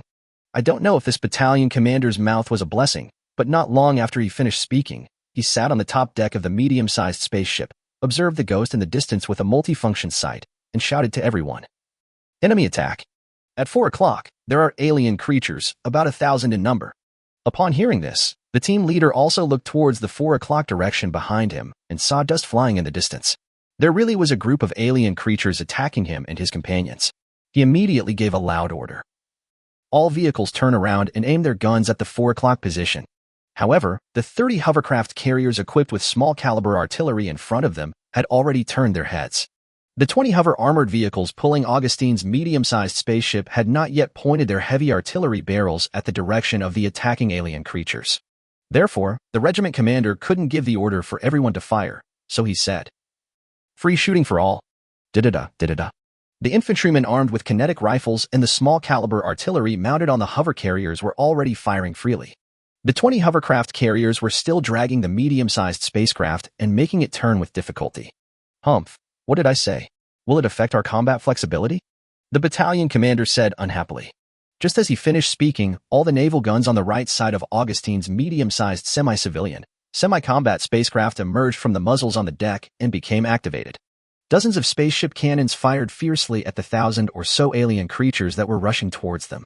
The spacecraft's machine guns were originally designed for combat in space. Using weapons designed to attack other spacecraft to attack alien creatures below level 3 is simply child's play. Boom, boom, boom, boom, boom. Before the large-caliber artillery of the hover-armored vehicle could be used, the machine gun fire on the right side of the medium-sized spacecraft had already overwhelmed the Marines in the battle. The metal skin of the 1,000 or so alien creatures that were charging at them was blown to pieces, and their limbs flew everywhere. The commander of the Marine Corps looked at the battalion commander who had just complained, thinking, "Is this what you mean by affecting combat operations?" The firepower of the naval guns on this side alone is no worse than that of 20 hover-armored vehicles. The battalion commander was stunned and felt like finding a crack in the ground to crawl into. In the cockpit of a medium-sized spaceship, Augustine was operating the spaceship's machine gun and firing happily, when suddenly he noticed several level 3 alien creatures among the group of alien creatures rushing towards him. As per his professional habit, he immediately used his Eye of Fortune ability to sense what was happening. After he discovered that those third-level alien creatures possessed good luck, he stood up from the console and said to Ryan beside him, "I'm going to go out on the spaceship, and you help me operate the ship's guns. Did you see those third-level alien creatures? Be careful, don't blow up their bodies." The Marines were still marveling at the firepower of the medium-sized spacecraft's guns when suddenly the hatch of the spacecraft slowly opened and a figure leaped into the air, flying towards the direction where the alien creatures were rushing. It turned out to be the psychic master who killed the level 5 alien creature, the ancestral snake bird, a few days ago. Oh my god, it's not enough for these garbage guys to just provide fire support, they have to fight in person? Why do I feel like they're the members of the special forces? Liu Cheng felt embarrassed when he heard this, and thought to himself, "Augustine, why did you snatch the alien creature's corpse at any other time, but had to do it before I took action?" This time it is really difficult to explain to these Marines that their Wolf Warrior squad is not just here to make up the numbers, but Augustine and his men are the main force. Augustine was seen rushing directly into the alien swarm despite the gunfire from the spacecraft. He unleashed all of his mid-stage, 5th-level psychic strength, and bullied the 3rd-level alien creatures like a big guy bullying a kindergarten kid. One punch is a kid. One punch is a level 3 alien creature. However, the other 1st and 2nd-level alien creatures, seeing this, were like the defenders who had received a death order and were determined to stop them here and prevent them from moving forward. They all rushed towards Augustine, who rushed into the swarm of insects. "Humph, a bunch of bugs, you dare to stop me. You are really courting death." Augustine shouted loudly, and lightning flashed from the fingertips of his hands. His hands turned into knives, and he started chopping at the 1st or 2nd-level alien creatures rushing towards him. The alien creatures were killed by Augustine with blood and flesh flying everywhere. Soon, with the support of the firepower of the Marines, all the 1,000 attacking alien creatures were eliminated. Augustine was carrying the corpse of a level 3 alien creature in one hand and running towards Liu Cheng happily. When he arrived in front of Liu Cheng, he picked up the 2 trophies in his hands and said happily, "Brother Butcher, I have a feeling there are good things in these 2 corpses. Let's talk for a moment." Liu Cheng was speechless, thinking that even if a 3rd-level alien creature had good things, they would only be larger, top-quality star core fragments. Is it necessary for you to work so hard? You are at least a level 5 psychic. Where has your arrogant and powerful attitude gone? Little did people know that Augustine used to be a very easygoing person, and like John, he also had the personality of a sunny and cheerful big boy. It was just that during those years when the impurities he absorbed from the alien creatures had accumulated to the limit and his own development encountered a bottleneck, he became depressed and developed a habit of alcoholism. Now that Liu Cheng has given him hope to continue improving his strength, Augustine will naturally become much more cheerful. Augustine was carrying the bodies of 2 level 3 alien creatures. When he passed by the Marine Corps, he suddenly looked at the leader and asked, "Captain, I'd like to borrow your butcher sergeant for half an hour. Do you mind?" The team leader waved his hands repeatedly. "Haha, I don't mind, just go about your business." Augustine nodded happily, then he remembered something else and turned around and said, "Captain, I just sent my spacecraft to assist you. Can your military reimburse us for the ammunition and shells we consumed? Is this request not too much?" The team leader continued to smile and said, "Haha, not too much, of course not too much. How many shells were destroyed just now? I will have the soldiers carry you onto the ship right away." "Are you kidding? One more spaceship is equivalent to the firepower of 40 more hover-armored vehicles. Anyway, the ammunition reserves are so sufficient that they can't be used up. There's no way he would mind." Chapter 172: The Indifference of the Garbage Man. The two walked to the side and found a place away from the crowd. After Liu Cheng extracted the top-quality star core fragments from several level 3 alien creatures that Augustine had selected using the Eye of Fortune's special ability, he did not continue the dissection. First, if he continues to practice dissection, although it will improve his skills as a garbage man, it will slow down the team's progress. They were rushing to support other troops that had sent out distress signals, not going there for fun. Second, the corpses of other alien creatures were collected and dissected by 20 employees, so he didn't need to do it himself. Liu Cheng finally enjoyed the feeling of just fighting monsters while having an NPC behind him to help him pick up the gold coins dropped by the monsters. After giving priority to processing tissues and organs with high medicinal and scientific research value, the 20 garbage man employees returned to the spacecraft early to store them in sealed cans. They don't have to clean up all the tissues and organs of the alien creatures. The profit would not be high, not even enough to offset their daily wages, and it would also waste time. The entire army set off again and continued to move towards the point where the distress signal was sent. But this time, the battalion commander kept his mouth shut and stopped protesting. Even the Marines driving the hover armored vehicles did not feel that pulling this medium-sized spaceship forward was a thankless task. Liu Cheng and his companions had not walked far when they were attacked by several waves of alien creatures. These alien creatures were the same as the first wave of attacking creatures. Although they were no match for the fighting strength of Liu Cheng and his men, they still fought to the end and did not retreat until all the alien creatures fell. The behavior of these alien creatures is very abnormal. It's just like soldiers who have received orders to desperately intercept the enemy. Fu Yin came to Liu Cheng and the others and said curiously. Tian on the side replied. That's true, but it's not a bad thing for us. At least it means that the troops that sent out the distress signal are still being surrounded and have not been completely wiped out. That's why the alien creatures are trying every possible way to divide their forces and block our progress. Upon hearing this, Liu Cheng and the commander of the Marine Corps, who were sitting in the same car, all agreed with Tian's analysis. The team leader looked at Tian and thought highly of him, thinking, this little girl from the Special Forces is no ordinary girl. She is very pretty and has strong supernatural powers. I didn't expect that she is so smart. Is this Wolf Warrior squad really the weakest class team under Captain G? Why do I feel like they're the strongest team? After that, they encountered several battles again. And the closer you get to the target location, the stronger the alien creatures you encounter will be. This time, a Marine was scratched by the sharp claws of an alien creature that was close to him during the battle, and even the armor and flesh on his chest were torn off by the claws. Alice saved his life by using her healing ability. The key point is that Liu Cheng saw it clearly during the battle. When the Marine was injured by the alien creature, several garbage men employees of his company were staying not far from the injured Marine. These men could have taken action and easily killed the alien creature that rushed towards them.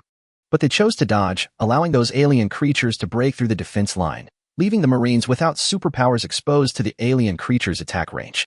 It was as if the Marines were not fighting alien creatures, but performing a reality show on stage. The wounded man was put on a stretcher and loaded onto the hovercraft. Liu Cheng angrily walked towards the employees who were watching the show, grabbed one of them by the collar and said, "What the hell were you doing?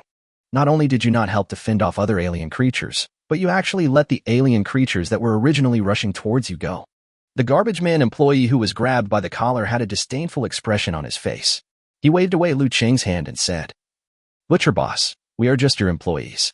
They are paid to help you collect the corpses of alien creatures, but they are not paid to fight against alien creatures like you. If you die in battle, the government will provide pensions to your families and you will also be awarded the title of hero.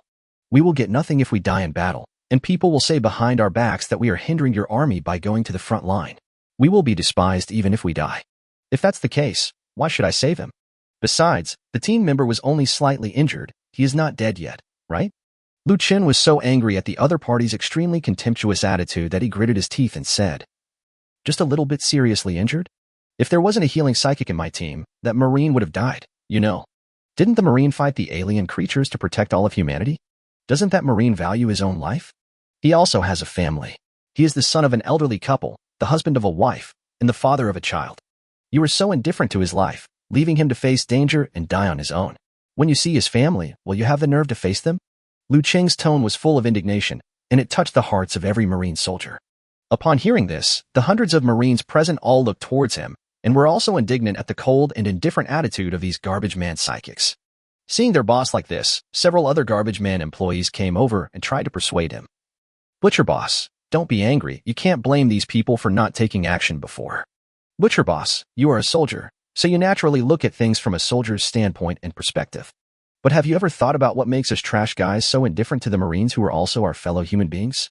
We, the garbage men, risk our lives to collect tissues and organs of alien creatures with medicinal and scientific research value on the front battlefield. They're all contributing to the development of all mankind, and they are all working hard to support their families at the cost of their own lives. But what kind of treatment did we get? In the eyes of the people, all the soldiers in the army became the great heroes who protected them, and 90% of the glory of anything related to alien creatures belonged to them. The remaining 10% will be taken up by scientists, pharmacists, logistics personnel, and other social sector personnel. And what about us garbage men? He was directly regarded by the people as a rat crossing the street who snatched the corpses of the alien creatures that the soldiers had killed with great effort, a hateful thief. Being looked down upon by the world is one thing, but how did the soldiers in the army treat us? When they saw us on the alien battlefield, they cursed at us and gave us the cold shoulder. What's even worse is that when they saw us garbage men passing by, they would fire 2 shots in front of us and at our feet to scare and insult us. I want to ask the butcher boss, if you don't have a military background and you were treated like this every day, will your heart become more and more indifferent? Chapter 173, An Offer I Can't Refuse. Hearing this, Liu Cheng fell silent. He had indeed never thought about these issues from the perspective of the garbage man before. After hearing the other party's thoughts and feelings, he felt that this matter really could not be blamed entirely on these garbage guys. After hearing these words, the other Marines also began to reflect in their hearts. Although they have a relatively high level of quality, they have never done anything as extreme as firing guns at garbage collectors to scare them. However, it does not mean that they have not seen other soldiers with lower quality doing such excessive things. And they all have had the experience of being insulted by garbage collectors in person or having ugly and excessive words said behind their backs. It seems that the conflict between the garbage collectors and the military soldiers did not form overnight, but is a long-standing social problem. Liu Cheng thought to himself, and his eyes became kinder when he looked at the garbage collector employees he had just scolded. Those garbage men who were scolded were not convinced. However, they all knew that deliberately letting the Marines fall into a trap was not the right thing to do. He straightened his collar and said, "Boss Butcher, I have nothing else to do. I will go collect the bodies of alien creatures. We have received your salary, so we will complete this task seriously." After saying that, the employees turned around to leave, but Liu Cheng stopped them. "Wait a moment," Liu Cheng said lightly. He felt that since he was an employee of his company, he would most likely often follow his team in the future. So we have to do something to change the ideas of these trash guys and the prejudices of these soldiers towards them. Several garbage man employees stopped and other employees looked over here curiously, asking doubtfully, "Butcher, what else do you want?" If it is about what happened just now, I think my colleagues have already explained it very clearly, so there is no need to say more. Liu Cheng ignored their words and took out a top-quality star core fragment from the pocket of his clothes under the multifunctional tactical cloak. He pinched his right thumb and index finger together and raised it high in front of everyone. Augustine frowned slightly when he saw this, not understanding what Liu Cheng was going to do by taking out the star core fragments at this time. It shouldn't expose their abilities. However, Augustine still dislikes the practice of exposing star core fragments. Liu Cheng asked calmly, "Do you recognize this thing?" 20 garbage man employees looked over, and someone nodded and said, "I know. It's just a fragment of a star core." The garbage man employee who spoke was relatively young and did not observe too closely. However, the slightly older and more experienced garbage man employee beside him spoke up and reminded him, "Hey, look carefully, this is not an ordinary star core fragment, but a top-grade star core fragment." Top-quality star core fragments. Wait, let me take a closer look. It really is a top-quality star core fragment. Butcher boss, where did you get it? Liu Cheng did indeed just take out an ordinary high-quality star core fragment, not a top-quality star core fragment. In Liu Cheng's opinion, a top-quality star core fragment was more than enough for what he was going to do next. And even if he took out the top-grade star core fragments, these garbage men employees probably wouldn't recognize them. When the other employees of the Junkman saw the star core fragment in Liu Cheng's hand, they all talked about it. The star core fragments commonly sold on the market are of low quality. The low-quality star core fragments contain a lot of impurities from alien creatures, which will have a great negative impact if they are used to absorb and improve strength. Therefore, an ordinary star core fragment can only be sold for 100,000 galactic coins. These top-quality star core fragments contain very few alien biological impurities, making them very suitable for absorption to enhance the strength of psychics. Although the public purchase price on the market is 200,000 to 250,000 galactic coins, high-quality star core fragments are in short supply. If I meet someone who really needs it, I'm afraid there will be people willing to buy it even if I sell it for 300,000 or even 400,000 galaxy coins. Seeing that these garbage man employees were so familiar with the quality and market of star core fragments, Liu Cheng stopped suing them and said, "Yes, what I have in my hand is a top-grade star core fragment. I have a general understanding of the contracts that you all signed with the company. Your base salary during the probation period is 5,000 galactic coins per month, plus a commission on the benefits of dissecting alien biological tissues and organs. Even after becoming a formal employee, your guaranteed basic salary is only 10,000 yuan a month. And this tiny piece of high-quality star core fragment in my hand is worth more than half a year's salary for most of you. This way, if we encounter a battle with alien creatures in the future, I won't force you to take action. Any employee who is willing to help military soldiers fight alien creatures within the scope of their job responsibilities.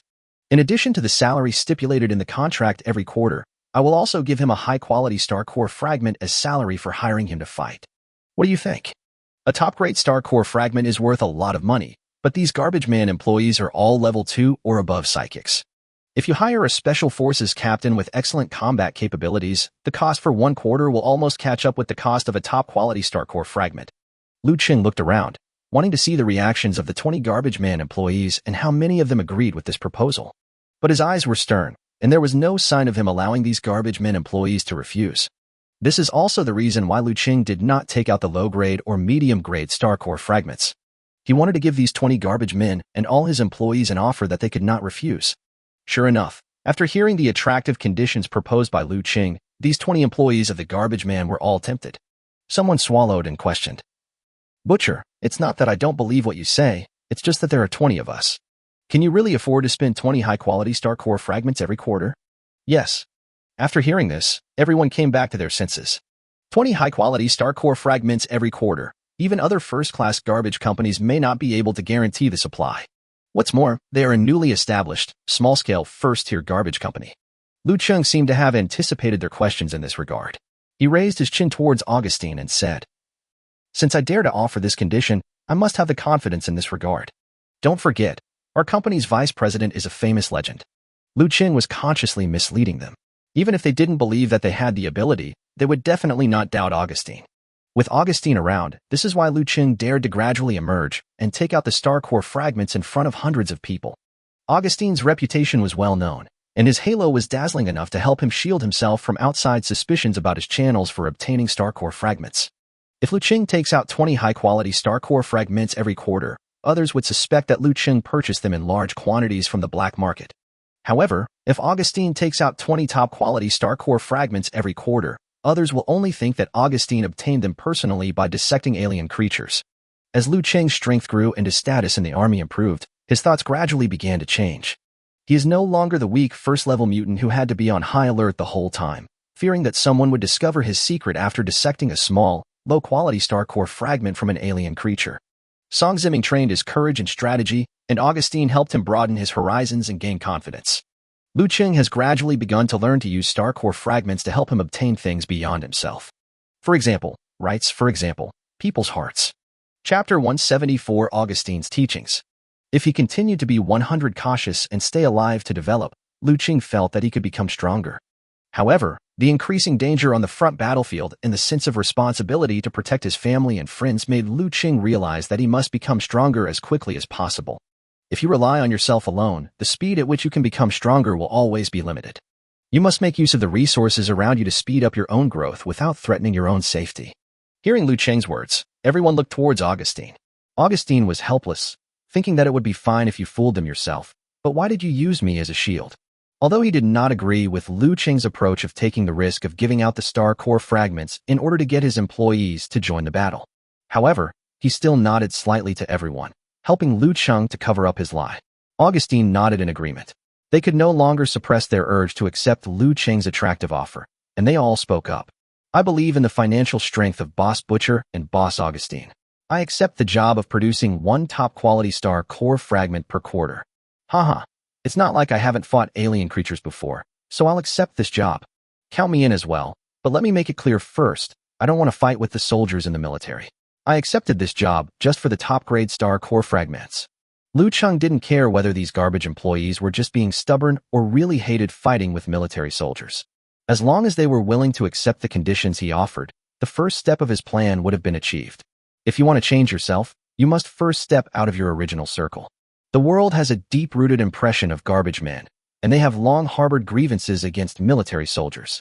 Things can be dealt with slowly from now on. Okay, then this new job content will be implemented from now on. After this mission is completed and you have free time, you can sign a new contract with Augustine. But don't blame me for not saying the ugly words up front. Anyone who accepts this job that pays 1 top-grade star core fragment per day, if I find out that you encounter alien creatures on the battlefield and don't fight hard, all of them will be fired for not meeting the work standards. 20 employees nodded. Although these garbage men were cunning and sly, they still had a strong sense of contract.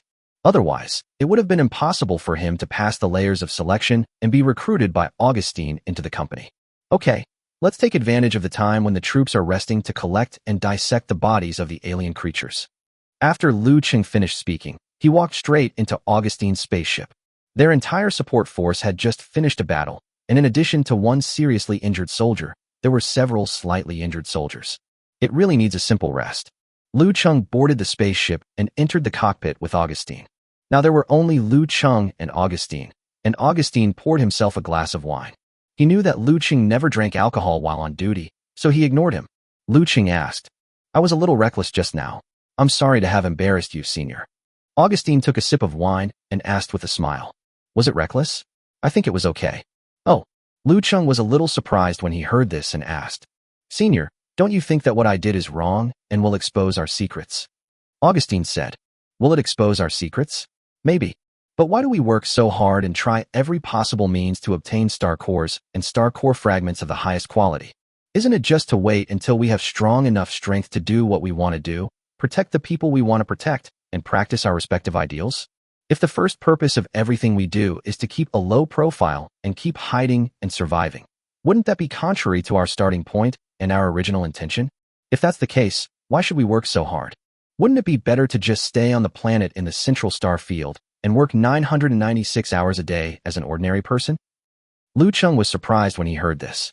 "So, senior, you agree with my approach?" Augustine smiled and said, "I don't completely agree.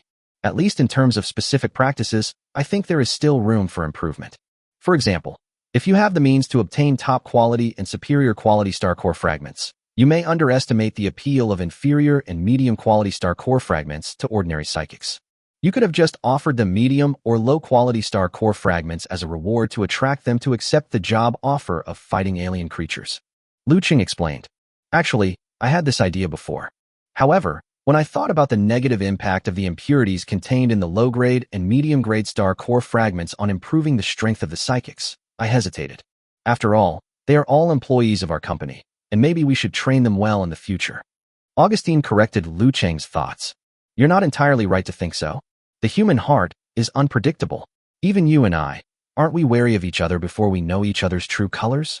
You can train people, but you must do so only after you are sure that the other person is completely loyal to you and that you can fully trust him or her. If you offer a large amount of rewards before confirming their loyalty, then you are not training subordinates, but a group of ungrateful people." Liu Cheng looked at Augustine's persuasive expression and realized that he was teaching him without asking for anything in return, just like Song Ziming. My heart felt warm, and I was deeply touched. Liu Cheng sat down, bowed, and said, "Thank you for teaching me this wisdom." Augustine saw that Liu Cheng was so smart and thought that he was a teachable boy, so he laughed and said, "It's just a normal chat. It can't be considered as teaching. Having said that, I think I will leave this planet after this support mission is over." Liu Cheng was puzzled and asked, "Senior, do you have anything else important to do?" "It's not an important matter, but this spaceship of mine was originally used for my personal voyage and is not suitable as a cargo ship. The spacecraft storage space is not particularly large, and it is almost full of dissected alien biological tissues and organs. Therefore, we decided to return to the Central Star region, and it is estimated that the round trip will take another month." Liu Cheng said, "If you are in a hurry, you can go to the black market of the Mineral City on the planet ST-44732 and buy it from the Lucky Cat." Although the price he paid was the black market price, it was not high. But because we have done business before, the purchase price will be much higher. Augustine thought for a moment and said, "Isn't that the merchant I caught to lead the way when I came to find you? In this case, we can sell the more valuable tissues and organs to the Central Star region and let him buy the less valuable ones." Liu Cheng was puzzled and wondered why, since they had decided to return to the Central Star field, they had to discount the goods and sell them separately. Isn't this a waste of time? Augustine explained to him. When our company becomes bigger in the future, there will definitely be many acquirers who will contact us. Chapter 175, Unknown Desire. In addition to the power of the company you run, you will also have various relationships with other forces to varying degrees. Instead of waiting for uncontrollable large companies to cooperate with us, it is better to cultivate some small forces that are trustworthy and easy to control from the beginning. This way, when they become big, they will most likely still be under your control and obey your requests. Liu Cheng understood that Augustine was teaching him how to develop his own business power in society in addition to the military. He nodded gratefully. It is meaningless to say thank you twice. It is better to repay them with some practical actions when you become stronger in the future. However, when Liu Cheng thought of Augustine's complaints about the spaceship, he suddenly remembered someone. He said, "On the previous planet, I knew a man called Fat Tiger who ran a small fleet of spaceship transports. I wonder if you, Senior Augustine, are familiar with the transport fleet business. Is there any possibility of bringing it over for cooperation?" Augustine didn't expect Liu Cheng to know someone in this industry, so he asked, "Oh, what kind of person is this Fat Tiger you are talking about? Is he trustworthy?" Liu Cheng thought for a moment and said, "This person is fairly reliable and can be trusted. And when I was dealing with the security check of space pirates before, I boarded his transport ship and found that the crew size and other aspects were still acceptable. This person has some minor personal flaws. I wonder if you mind, Senior?" Augustine said, "Tell me about it." When Liu Cheng thought of Fat Tiger's little actions, he felt a little embarrassed and said with a stern face, "This person likes to do illegal things. For example, they could do some human smuggling business with the interstellar nobles.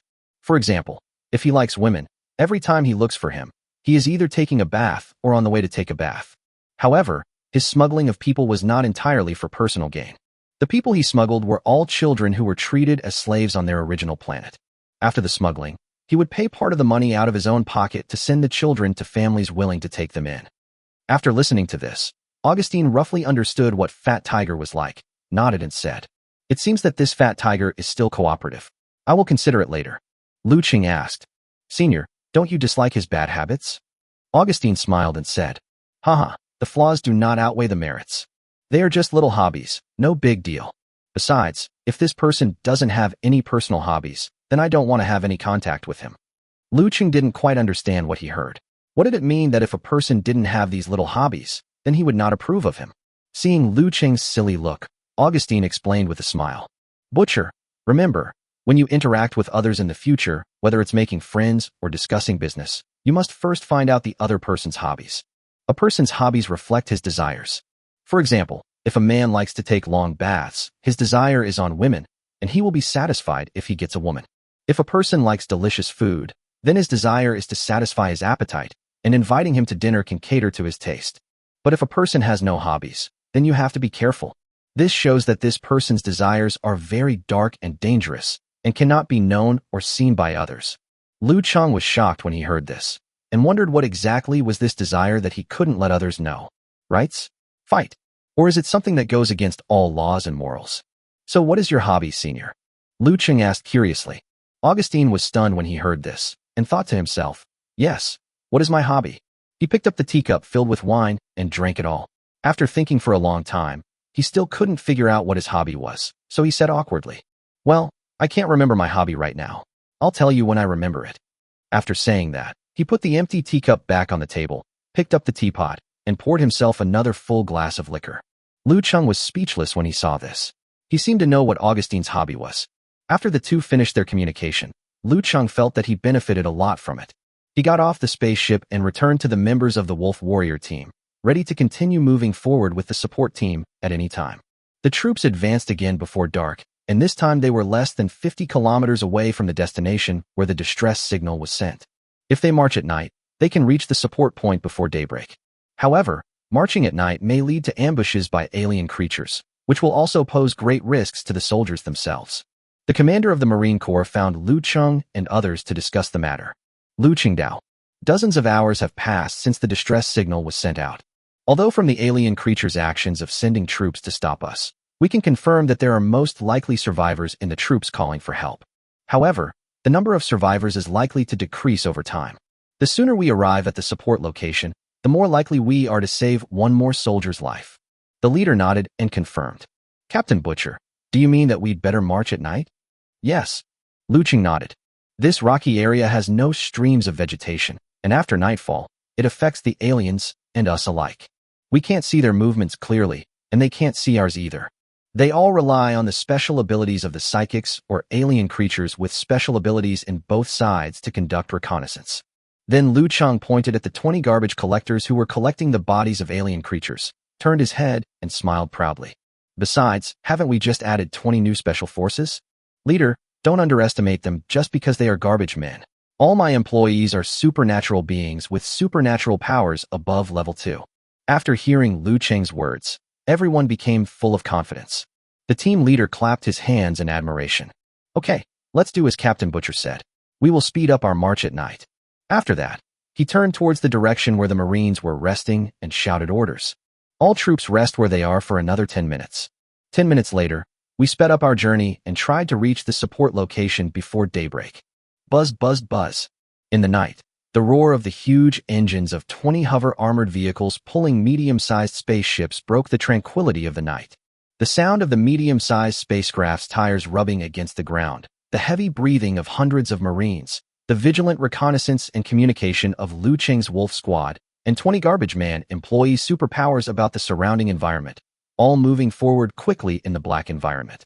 Suddenly, a garbage man employee with a reconnaissance ability discovered the alien creatures in the distance before the inspector and the ghost, and shouted loudly.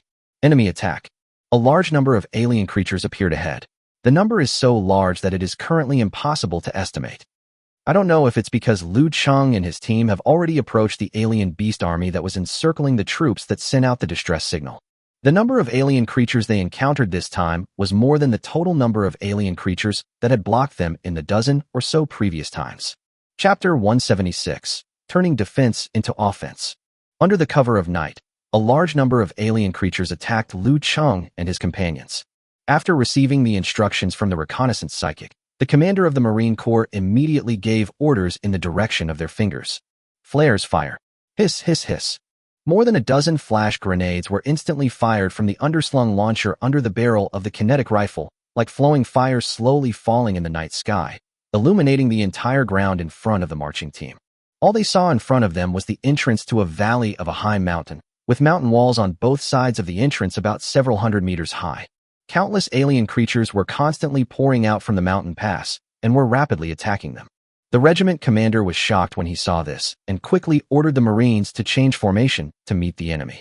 30 suspended troop carriers were deployed in a row, with their built-in small-caliber artillery serving as fixed firing points, while the troop carriers themselves served as cover for the defensive line. More than 400 Marines picked up their weapons, squatted on both sides of the hovercraft, aimed and fired. Faced with such a large number of alien creatures, even the 20 hover-armored vehicles that had been pulling Augustine's medium-sized spaceship had to untie the steel ropes and quickly turn around to drive to the front line to join the battle. The combat method is the same as that of conventional ground mixed combat forces. The land combat forces are still responsible for large area fire coverage, and the special forces psychics who lack long-range attack means will temporarily stay inside the front line. Wait for the alien army to rush into the front line, then launch close combat resistance and eliminate the stronger and more powerful individuals among them. Da-da-da. Boom, boom, boom, boom. The Marine Corps' firepower continued, with beams of fire shooting directly in the direction of the alien creatures, knocking down low-level alien insects one by one. Flares were also fired continuously. When the dozen or so flares fired into the sky were about to hit the ground, a dozen new flares were fired into the sky. The streams of fire that illuminated the entire valley entrance continued one after another, never stopping. The number of the alien army was so large that the aliens in the front soon rushed to the defense line. Liu Cheng, Fu Yin, and Tian took the lead and rushed out of the defense line with weapons, blocking the pressure of most of the alien creatures attacking from the front. John William and 7 other recruits also took action immediately. They stayed in the defensive position to assist the Marines in defense. At the same time as John and the other 7 recruits, there were also 20 garbage man employees who had just accepted Liu Cheng's payment of 1 top-quality star core fragment per quarter. Although they fought independently, they lacked experience in combat and coordination. But after all, they are all level 2 psychics, and the role they play is no worse than that of the 7 new recruits of the Wolf Warriors squad, including John William, who have good tactical coordination. Arnold and other enhancement-type psychics punched repeatedly, and with one punch, they repelled an alien creature that pounced on the Marines next to them. The alien creature that was hit flew backwards, and its body heavily slammed into the alien creatures rushing from behind, instantly knocking down a large number of the alien creatures. The rescued Marines subconsciously thanked Arnold and the others, and then both sides were stunned. The soldier who was thanking discovered that the person he was thanking was not a Special Forces member of the Special Forces, but the garbage man he had always despised. It's an unimaginable feeling. After Arnold and the others were thanked by the Marines they disliked, they felt an unrealistic sense of elatedness. Holy crap! A soldier from the military actually took the initiative to thank a garbage man like me? Is this true or false? Arnold was muttering in his mind in a daze, when he suddenly noticed a sharp blade suddenly appeared in front of him, cutting the alien creature that pounced on him into two. The psychic who saved Arnold threw a weapon created by his psychic power and said unhappily, "Arnold, what are you thinking about? You dare to be dazed on the battlefield. You don't want to live." Arno was scolded and quickly came to his senses, took the transformed weapon, and continued to fight the alien creatures. After fighting with the alien creatures for half a day, Liu Cheng and his men managed to suppress the alien army to the point where they could only reach the front of the defense line. However, the number of alien creatures rushing out of the valley entrance is still too large, and sooner or later they will all be overwhelmed. Although Augustine could lead Liu Cheng and the others to escape by flying the spaceship, the number of people that a medium-sized spaceship could carry was limited, and it was impossible to evacuate more than 500 people. Liu Cheng swung his lightsaber with all his might, killing dozens of alien creatures around him. He then leaped into the air and quickly came to the leader, saying to him, "Captain, this is not a solution. The terrain here is too open and not conducive to our defense. The psychics who are helping to defend both sides will eventually run out of energy, and then the alien creatures will be able to take advantage of the opportunity to surround us from both sides and annihilate us all." The team leader also realized this problem and asked solemnly, "Captain Butcher, what do you mean?"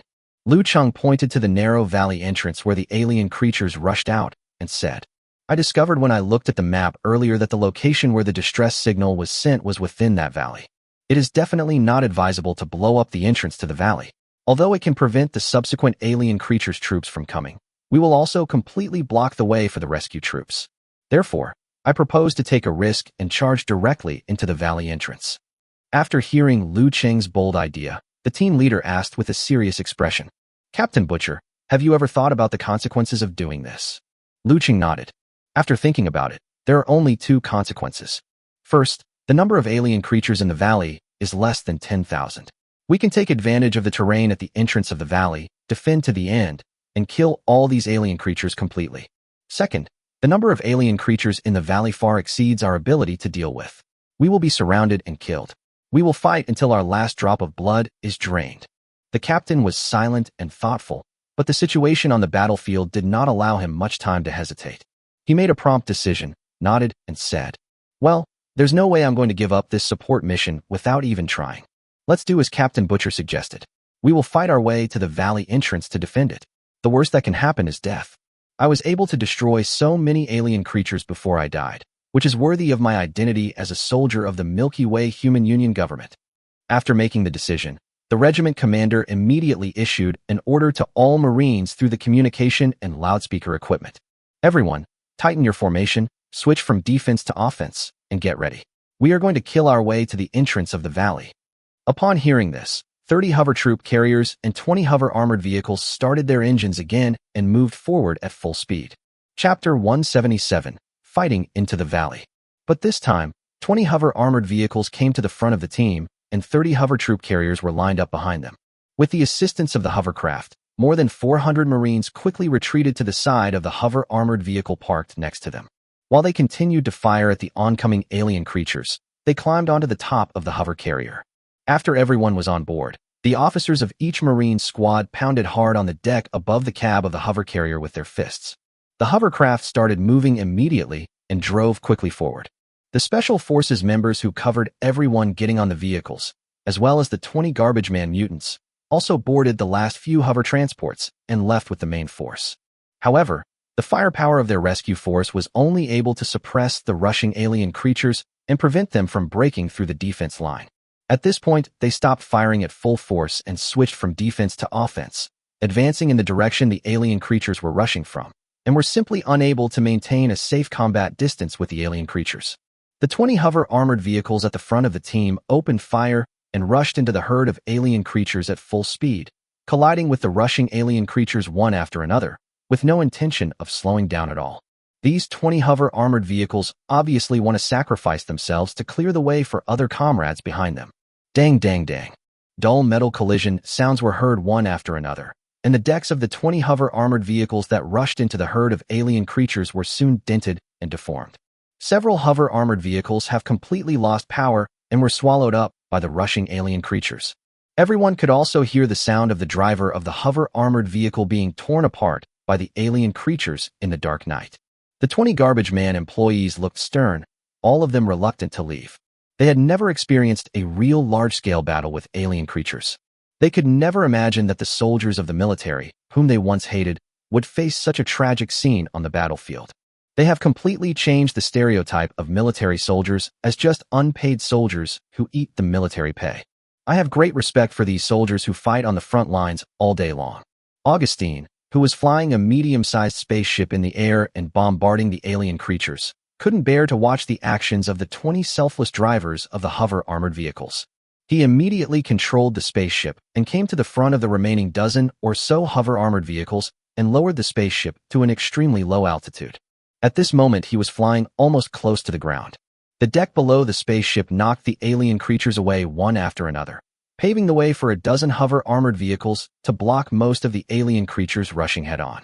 Seeing this, a dozen drivers of the suspended armored vehicles immediately opened the public communication channel and thanked Augustine in the cockpit of the spacecraft. "Thank you, Senior Junkman, for saving our lives." For these military drivers, clearing the way for their comrades in the rear is a mission they must accomplish. Therefore, it is imperative for them to sacrifice themselves to clear the way for their comrades. Augustine saved their lives at the cost of his own spaceship, which was like saving their lives. "I will never forget your life-saving grace." Haha, it's just a small matter, not worth mentioning. Augustine responded in a flat tone on the public communication channel. However, although he spoke lightly and beautifully, his heart was bleeding. As the hard metal exoskeletons of the alien creatures crashed into the bottom deck of his spaceship, scratches instantly appeared on the thick metal armor, and some even broke and fell off directly. He flew the spaceship to block the alien creatures for the soldiers in the rear, and the damage to the spaceship every second was more than what he would normally cause in a year. Fortunately, they were not too far from the entrance of the valley. Under the physical cover of Augustine's spacecraft, they quickly reached the entrance of the valley where the alien creatures rushed out. And the casualties did not exceed 10. Although everyone was facing attacks from both sides by alien creatures at this moment, the terrain of the valley was not wide after all, and was not wide enough to accommodate too many alien creatures passing through at the same time. Therefore, they distributed 30 hovering troop carriers and a dozen hovering armored vehicles in front and back, and the firepower just stopped the alien creatures from rushing forward and suppressed them to a safe distance. More than 400 Marines and 30 psychics joined the battle again. Augustine controlled the spaceship to land sideways in the middle, and controlled the machine guns on the left and right sides of the spaceship to continuously fire at the alien creatures rushing from the front and back. Although Augustine is a 5th-level mutant, it is not a problem for him to fight his way in and out of these alien creatures by himself. But he was unable to annihilate the enemy on a large scale instantly. Therefore, in order to protect Liu Cheng and others, the machine gun he controlled played a greater role at this time. After defending for a while, everyone discovered that the number of alien creatures rushing into the valley showed no sign of decreasing. Liu Cheng gritted his teeth and said, "Damn it, we made a wrong bet. The number of alien creatures in the valley far exceeds our imagination." The leader consoled him. "It's too late to say this now. Everyone cheer up and fight the alien creatures to the end.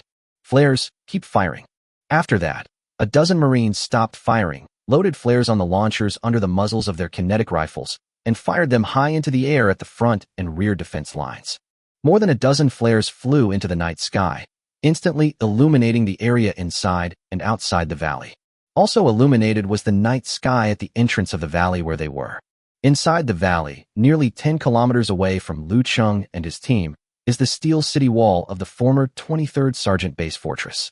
A soldier on duty suddenly saw a light coming from the entrance of the valley in the distance, and hurriedly looked towards that direction. After he confirmed that he was not mistaken, he quickly reported to the 3 special operations team leaders inside the fortress on the communication channel. Report, a dim light has been spotted at the valley entrance. All troops please assemble at the defense location immediately. Report, a dim light has been spotted at the valley entrance. All troops please assemble at the defense location immediately. After he repeated it several times, soon the defenders of the entire former 23rd Sergeant Base woke up from their rest, picked up their weapons, and ran to their respective defensive positions to prepare for battle. These defenders were a mixed ground force that had been sent to recapture the 23rd Sergeant's base. After they arrived here, they fell into the same trap as Liu Cheng and his men, being besieged by alien creatures for several days. Chapter 178, Support in the Valley. It's just that the terrain of the original 23rd Sergeant Base is quite special, with extremely strong defenses, making it easy to defend and difficult to attack. That's why they have held on until now. After hearing the alarm message from the soldiers on duty, 3 sergeants from the Special Operations teams also walked out of the base one after another. If Liu Cheng were here, he would definitely think these 3 people looked familiar. Because these 3 people were Zijian, whom Liu Cheng met and rescued during the last recruit training mission, and 2 of the other 3 sergeants. The leading Sergeant Zijian looked in the direction of the valley entrance. As a second-level psychic, his eyesight was comparable to that of a marine using a telescope. It doesn't look like the noise made by alien creatures, but more like the light from a flash bomb. The other 2 sergeants also looked carefully after hearing this, but they were not sure. They said to a reconnaissance psychic in their team, "Use your special ability to confirm whether it is the military forces that have come to support us or the alien creatures that are over there." The Special Forces soldier immediately stood in a position with favorable wind, used his special ability, and listened attentively. Seeing this, the surrounding Marines held their breath, fearing that they would interfere with the reconnaissance psychic's investigation. After listening for a while, the Special Forces member nodded to the 3 sergeants and said, "The sound is quite far away, but we can indeed hear a lot of people shouting and fighting with alien creatures." The soldier's eldest son Jin nodded and said, "It's likely that they received the signal and are here to support our troops.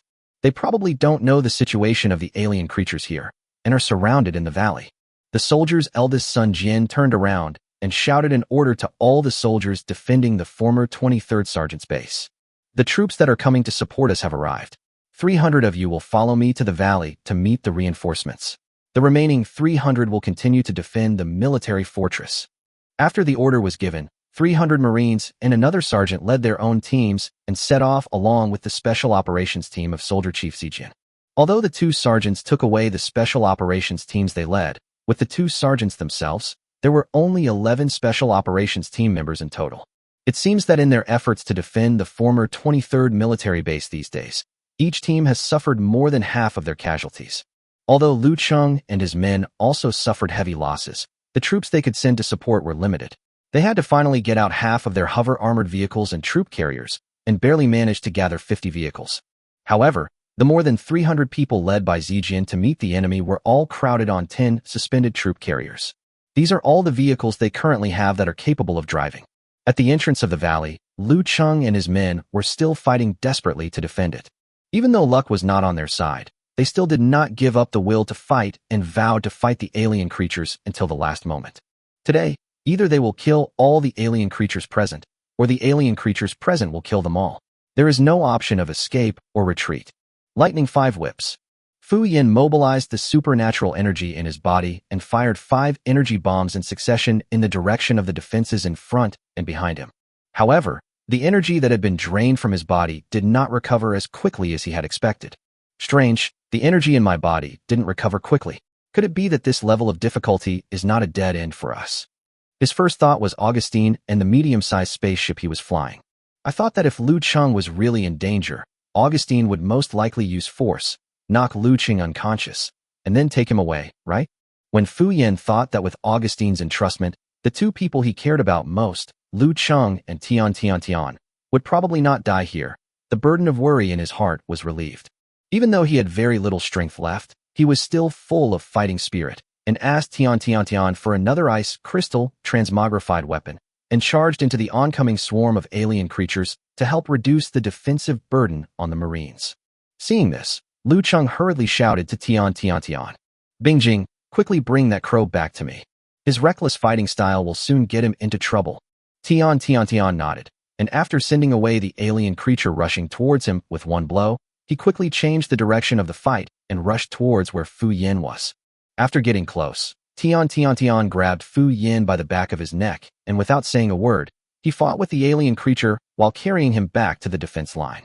Fu Yin was a little weak and couldn't resist Tian's dragging. He said unhappily, "Auntie, why are you pulling me? Can't you see that I am fighting against alien creatures to protect all mankind?" After Liu Cheng dealt with several alien creatures that rushed forward, he also flashed to the two of them and said unhappily, "Are you fighting to protect all of humanity? I think you're just going to fight for the sake of all of humanity. Fu Yin, listen to me. I am your sergeant. As long as you stay in my wolf warrior squad, you must not give up your will to live before I fall." After being taught a lesson by Liu Cheng, Fu Yin realized that his idea of sacrificing himself for his companions was inappropriate. Since I value Liu Cheng and Tian so much, I should find ways to survive. Only by surviving can I better protect the two of them. So he scratched his head and said, "Captain, you taught me a lesson. I won't make this mistake again." I'm glad to know." Liu Cheng snorted at Fu Yin in annoyance again, then rushed to the front of the position's defense line again. Bang, bang, bang, bang. Suddenly, dozens of howitzer shells fell into the swarm of alien creatures that were besieging Liu Cheng and his men. Everyone looked at it in confusion, as it seemed that this was not the firepower from their side. Liu Cheng also noticed something was wrong and immediately asked loudly, "What's going on? Where is the firing coming from?" Upon hearing this, Ghost and the inspector quickly looked around. This was a quality they possessed as soldiers, and they had to understand the current situation of the battle at all times. The Ghost who noticed the situation immediately replied, "Captain Butcher, the fire is coming from behind the alien creatures that are surrounding us, from the direction inside the valley." Liu Cheng and the team leader both looked in the direction the Ghost pointed, and they seemed to have vaguely seen sporadic lights from grenade launchers inside the valley. Seeing this, the captain once again ordered his Marines, "Flare, fire towards the inside of the valley." Hiss, hiss, hiss. The Marines quickly loaded flares and launched more than a dozen flares into the air, illuminating the sky behind the alien creatures and inside the valley. Soon, they saw that there were indeed about 10 hovercraft carriers driving towards them quickly from the inside of the valley. Chapter 179, Air Explosion Fist, Palm Thunder. Seeing that the newcomers were also military troops, Liu Cheng and his men were overjoyed. The Marines gathered their strength and opened fire again to resist. Liu Cheng quickly reminded the team leader, "Captain, open the military's general communication channel." The team leader was reminded by Liu Cheng and reacted, and quickly opened the communication to try to contact the other party. Call, answer when you hear me." The inquiring voice coming from the communication channel must be from the small group of troops that appeared from the direction inside the valley. The leader quickly replied in surprise, "Received a call. This is the support force heading to the interior of the valley. We are trapped at the entrance of the valley by alien creatures. Requesting help." Soon, a response came from the communication. "These are troops heading towards the interior of the valley, and we were the ones who sent out the distress signal. There is a military fortress inside the valley that we have temporarily recaptured. Please find a way for your troops to break out and follow us into the military fortress to defend and hide." Got it. We are preparing to break out now. Requesting firepower assistance. Pickup request received. After the brief call, the team leader informed Liu Cheng of the breakout plan. The two of them issued breakout orders to the Wolf Squad, the 20 Garbage Man employees, and the Marines respectively. The valley is small, and although there are so many alien creatures that it is difficult to kill them all, it is still possible to find ways to move around in the valley. Augustine was once again prepared to bleed, and he flew a medium-sized spaceship to the front to clear the way for the soldiers behind him. What a loss. Augustine sighed, and then comforted himself. Forget it. This spaceship isn't suitable for delivery anyway. I'll scrap it sooner rather than later and try to get the military to reimburse me for buying a new one. He had previously sought fuel and artillery shells from the military, and now he had come up with a new way. At this time, all the Marines boarded the hover armored vehicles and troop carriers, while the members of the Wolf Warriors team, led by Liu Cheng, and the employees of Garbage Man stood on the deck of the medium-sized spaceship that was leading the way ahead. They all used their supernatural abilities to attack the alien creatures on both sides below the spacecraft. In a moment, the alien creatures were killed by the 30 of them and flew everywhere, opening a bloody path for the Marines in the rear. These 20 Garbage Man employees had thought that they were doomed to die today, but when they suddenly saw the hope of breaking out, they all squandered their supernatural energy as if they were risking their lives. It's even worse than Fu Yin. Why do they have spaceships? They don't look like the medium-sized fighters of the flying unit. Although the soldier Zhang Zijin was confused, The soldiers who came to support them also opened fire at full speed, trying every means to help Liu Cheng and his men break out of the siege. Seeing that the distance between the two armies was getting closer and closer, they would soon fight each other. Augustine, who was controlling the spaceship in the cockpit, suddenly saw dozens of level 3 alien creatures blocking their way among the herd in front of him. Augustine immediately realized that this was not something that could be solved by the collision of the spacecraft or the attack of Liu Cheng and his men, so he shouted to Liu Cheng on the communication channel. "Butcher, you come to the cockpit to control the spacecraft. I'll go down and deal with the alien creatures that are blocking the way." After saying that, Augustine let go of the controller and ran towards the spaceship door. Liu Cheng, who heard the call at the hatch of the spacecraft, also stopped attacking the alien creatures below. His speed-related abilities were fully activated, and his enhanced abilities were added to his speed. His figure was like a flash of lightning, and he turned and left before the people around him could react. Augustine and Liu Cheng met in the passage leading to the hatch and cockpit of the spacecraft. Neither of them looked at each other, and without any communication, they passed each other and left in tacit understanding. This is entirely out of confidence in the respective strengths of both sides and their ability to judge the battlefield. As soon as the spaceship tilted after losing its operator, Liu Cheng rushed into the cockpit, grabbed the controller, and stabilized the spaceship's flight direction. At the same moment, the garbage man employee who launched a long-range attack at the bottom of the spacecraft outside the hatch was still wondering where the butcher boss beside him had gone when he saw a flash of lightning passing by him. The garbage man was so shocked that he didn't even have time to say the name of the plant before Augustine's powerful mid-level 5th-level psychic strength was fully unleashed. He stopped the air with both feet, sonic booms sounded from behind him, and he rushed to the front of the spaceship almost instantly. Pump Thunder. Air Blast Punch. Augustine used 2 supernatural powers in succession. A bolt of lightning with an explosive aura wrapped around the tip of his fist, and the whole person smashed down to the ground like a hammer from the sky with the power of lightning. Boom. Shoo.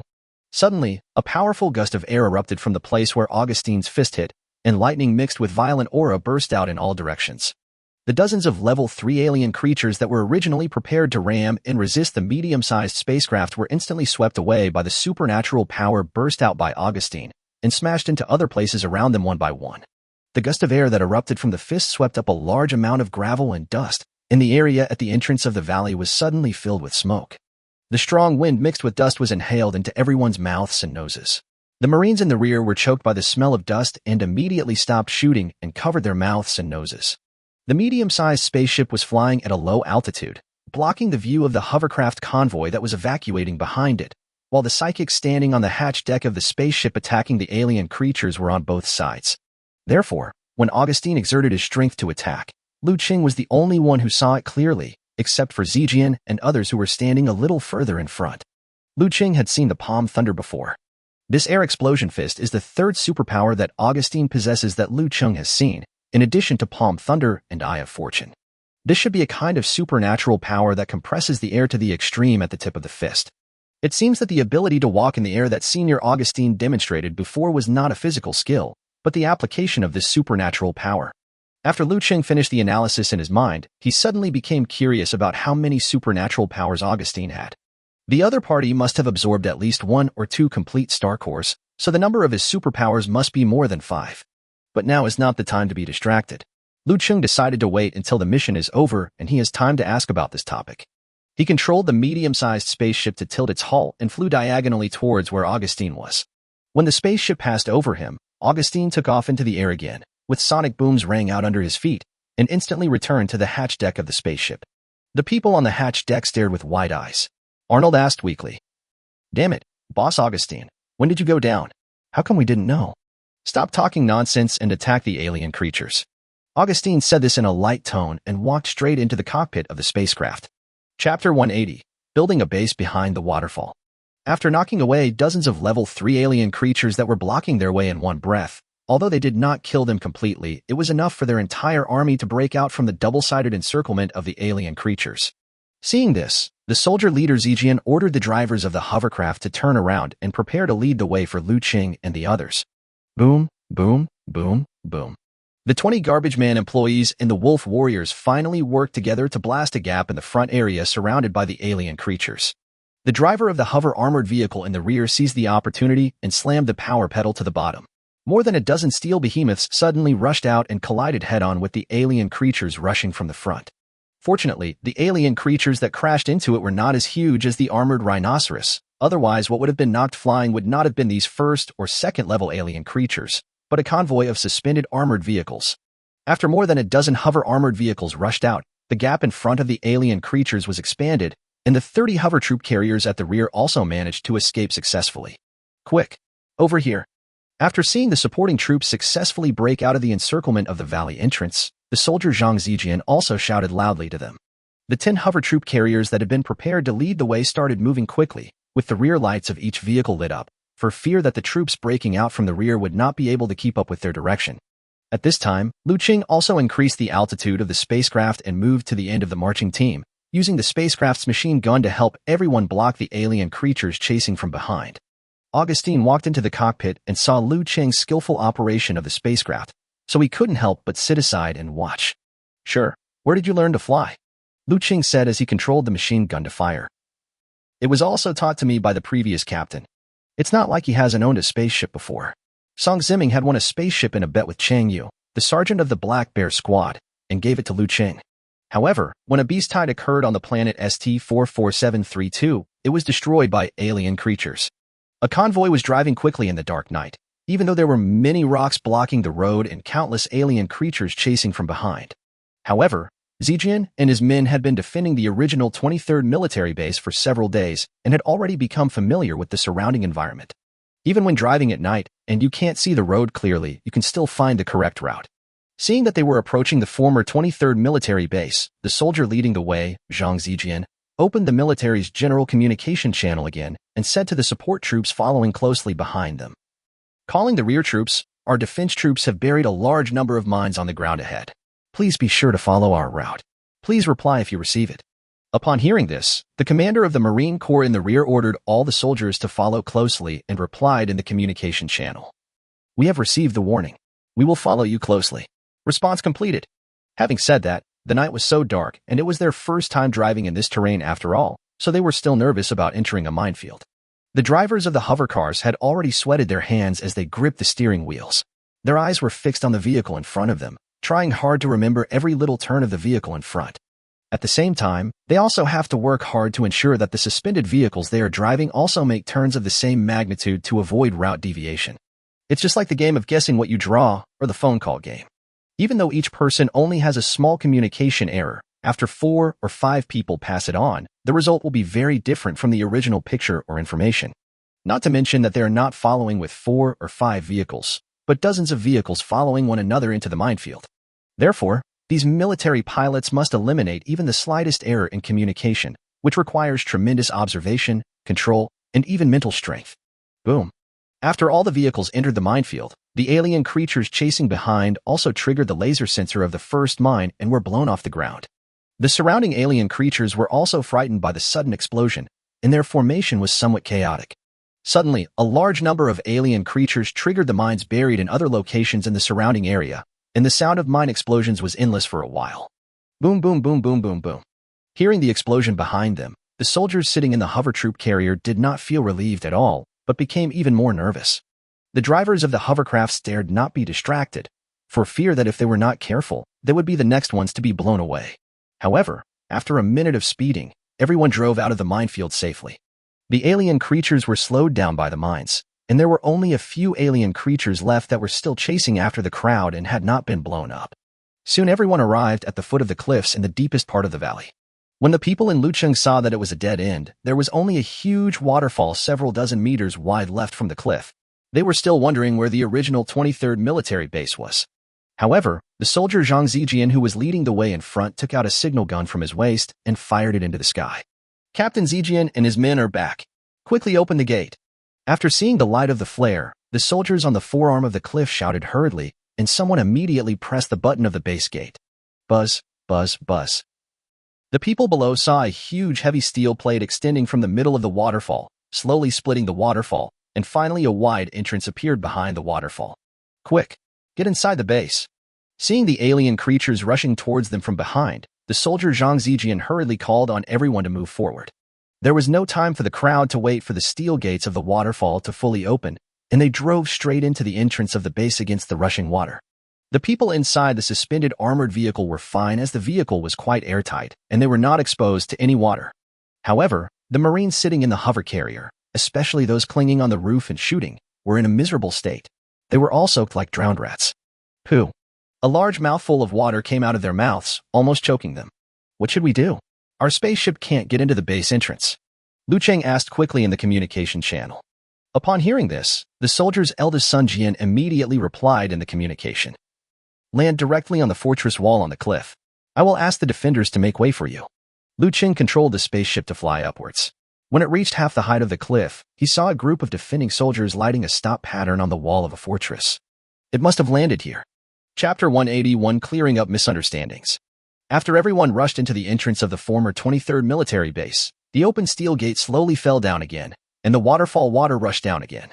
The pursuing alien creatures were blocked outside the base by two obstacles, and they roared unwillingly at the guards of the former 23rd military base on the cliff. The defenders on the steel wall did not tolerate them and immediately picked up their weapons and fired a volley of bullets at the roaring alien creatures below. The alien creatures were bombarded, and they realized that their troops were unable to do anything to the humans hiding inside the fortress, so they turned around and ran away. The Marines supporting the troops got off the vehicles one after another. They had been covered in dust and dirt by Augustine's attack before, and now everyone was drenched in the waterfall water, turning into little yellowish clay figures. The soldier's eldest son, Jian, found this funny and said to them, "The water flowing down from the mountain walls on both sides of the entrance tunnel is also clean waterfall water. If you don't mind the cold, you can wash yourself here first." Just kidding. Everyone was soaked by the waterfall and was already cold, so why would they care about these things? Immediately, they all ran to both sides of the entrance tunnel, pressed their bodies against the mountain wall, and let the water seeping from above wash over their bodies. After washing off all the mud on his body, he got back into the car and drove towards the interior of the base. After they had been driving for a while, the soldiers suddenly felt warm, as if there was warm air coming in and out of the car windows. Everyone looked outside and found that there were several high-powered heaters installed and running above the base tunnel closer to the inside. It seems to be specially designed for cleaning water stains on vehicles entering the base. The commander of the Marine Corps was curious and asked the soldier, Chief Zijian, "Sergeant, are you guys just going to keep these heaters running? Shouldn't we save the remaining energy in the base and use it to defend against the attack of the alien creature army?"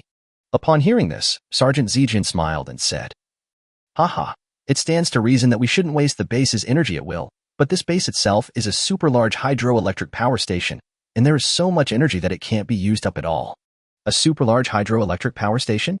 The team leader showed a puzzled look, thinking, isn't this a fortress base built inside the cliff waterfall? It doesn't look like a hydroelectric power station at all. Seeing the captain's puzzled expression, Sergeant Zijian did not explain too much and said, "It's troublesome to explain it twice. I will explain it to you all together when we meet up with the soldiers on the spaceship." They continued driving into the mountain for a while before reaching the elevator. Zijian motioned for everyone to stop the car and said, "Everyone get out of this car. We'll use these elevators to ascend to the inner reaches of the base." After hearing this, everyone finally understood. It turned out that after they entered behind the waterfall, they drove such a long distance inside the mountain, and they walked through the entrance tunnel of the former 23rd military base. It seems that the thickness of this mountain is much greater than their previous visual estimation from outside. In order to cope with the problem of transporting large volume equipment and materials into the base, more than a dozen super-large elevators were planned and designed for this base. Each super-large elevator can accommodate several hundred people at the same time. There are nearly 800 of them, so they can all be accommodated in 2 elevators.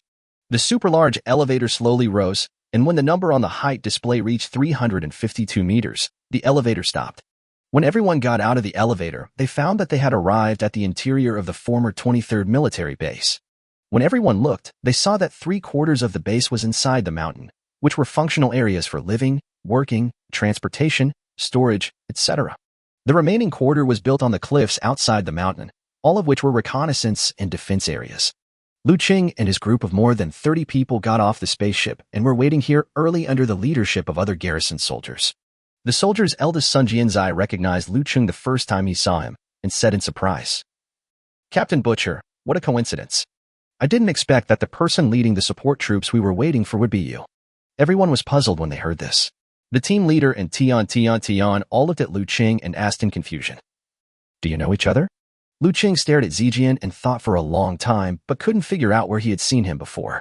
Zijian pointed at himself and said excitedly, "Hi, Zijian. That's the one who used the water dragon power in the recruit trial mission." After being reminded by the other party, Liu Cheng finally remembered the other party's identity and pointed repeatedly. "I remember now. You were the one who was nearly trampled to death by those giant stone crabs, and I saved you. And you two were also examiner sergeants present at the time." Upon hearing this, Zijian and the other two sergeants present all looked embarrassed, and some of them did not want to admit that they were the people Liu Cheng was talking about. "Hey, I remember that we rescued 4 people in total. Since you were all assigned to a platoon, where did the other person go?" Hearing this, Zijian and the others were silent and sighed. "Oh, it's a long story. Well, we are standing here. Let's find a meeting room to sit down and talk." Liu Cheng nodded and asked Fu Yin and Tian to help him arrange for Augustine and others to find a place to rest. He himself, the regiment commander, and others left along with Sergeant Zijian and others. Seeing that they could finally take a break, the 20 garbage men employees all breathed a sigh of relief as if they had escaped death. "Hey, I didn't expect the working environment in our company to be so dangerous. No wonder all the recruits are level 2 or above." Arnold replied, "Don't say you didn't expect it. I didn't expect it either. When I first heard the Butcher boss offer a top-quality Star Core fragment per quarter to those who would take part in the battle, I thought it was such a great way to make money and felt I was getting a great bargain. I almost lost my life on the first day. Do soldiers in the military live like this every day?" Suddenly, a Marine passing by patted Arnold's shoulder and comforted him. "Don't worry, although the alien battlefield on the front line is dangerous, it doesn't happen like this every day. When there is no war, we can have a good rest."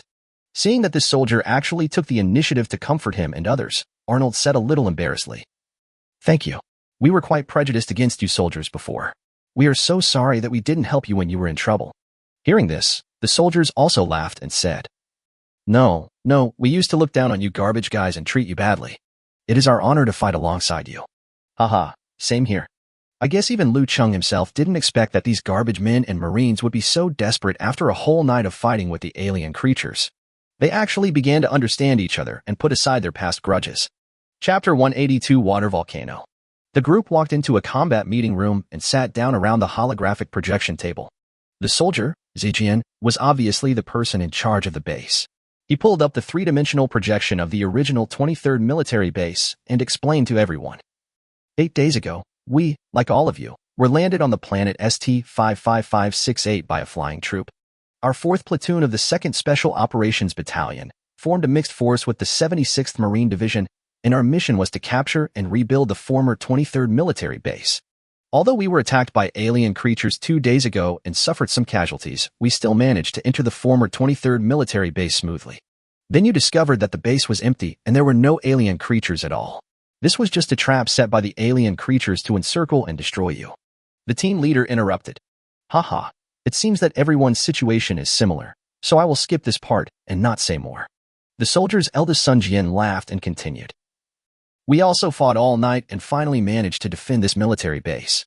At that time, we had less than 3,000 troops left. However, all kinds of equipment and weapons were severely damaged, and there was little material left to rebuild the base's communication tower. The platoon leader and other officers were all seriously injured." Liu Cheng nodded. The situation Zijian described was similar to what happened after they defended the former 2nd military base that night. The reason why they are better than Zijian's side is because of the appearance of Augustine and others. Otherwise, I'm afraid they will all be destroyed. Liu Cheng asked, "If that's the case, why do you only have about 600 soldiers left now? Where are the others?" When this matter was mentioned, Zijian and others looked solemn again. He said slowly, "After a bloody battle all night, we thought the alien creatures had failed to encircle us and had completely retreated. Who would have thought that afternoon the next day, they would gather their troops again and attack the former 23rd military base again? Moreover, the number of alien creatures attacking this time is even greater than that of the first night. The soldiers could only drag their exhausted bodies back to their defensive posts to fight back. The siege lasted for another day. After a day, we once again successfully repelled the attack of the alien army, but we also paid a heavy price. There were less than 1,000 Marines left. The platoon leader of the Special Operations Platoon was killed, and the division commander of the Marine Corps was killed. The squad leader and the regiment commander of the Marine Corps took over the command. On the 3rd day, we discovered that the alien creatures were still gathering here." Everyone asked in confusion, "Where do all these alien creatures come from? Why are you so determined to destroy your army?" Zijian knew they would have this doubt, so he explained. In fact, after we annihilated the alien creatures that attacked us on the second day, we realized that something was wrong. So we started investigating inside the base and soon discovered the cause. As he spoke, he enlarged the base's structural diagram on the holographic projection table and said, "Everyone, please look. This is the structure of the valley we are in." When everyone looked, they saw that the whole valley was a plain in the middle and surrounded by towering cliffs on three sides, forming a huge horseshoe shape. The valley has a net height of 1,500 meters, the mountain is 1,300 meters thick, and there are several huge streams intertwined in the middle. It's almost like it. The team leader was about to say that it looked like an animal's urinary organ, but suddenly realized that it was indecent, so he quickly covered his mouth and thought to himself, "It's a good thing the car braked quickly." The soldier's eldest son Jian nodded and said, "Your description is correct. The several streams in the middle are actually high-temperature underground water vapor gushing out from the interior of the planet. The high-temperature underground water vapor is buffered and cooled by the crust structure, turning into cool groundwater that flows out of the mountain. The big waterfalls you see flowing down the mountains are only 1/50th of the amount of groundwater gushing out. The remaining water was squeezed and deformed in the mountain and divided into several tributaries from the back of the entire Horseshoe Valley, flowing into the surrounding forests." Liu Cheng and others were shocked when they heard this. They didn't expect that such a conspicuous river in the Liuguang forest was just a branch of the groundwater gushing out here. Zijian continued. The original 23rd military base was designed in the mountain in order to maximize the use of underground spring power and use it as a huge hydroelectric power station. Provide energy supply to all surrounding military fortresses. It is estimated that among the alien creatures, the more intelligent races have also discovered the terrain structure here. Therefore, after the encirclement and suppression of other military bases failed, they came up with the idea of destroying this hydropower station base.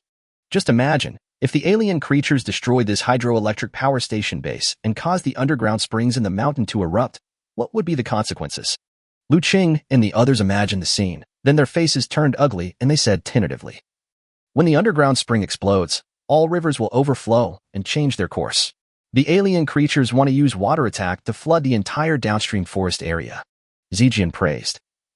As expected of Captain Butcher, he hit the nail on the head right away.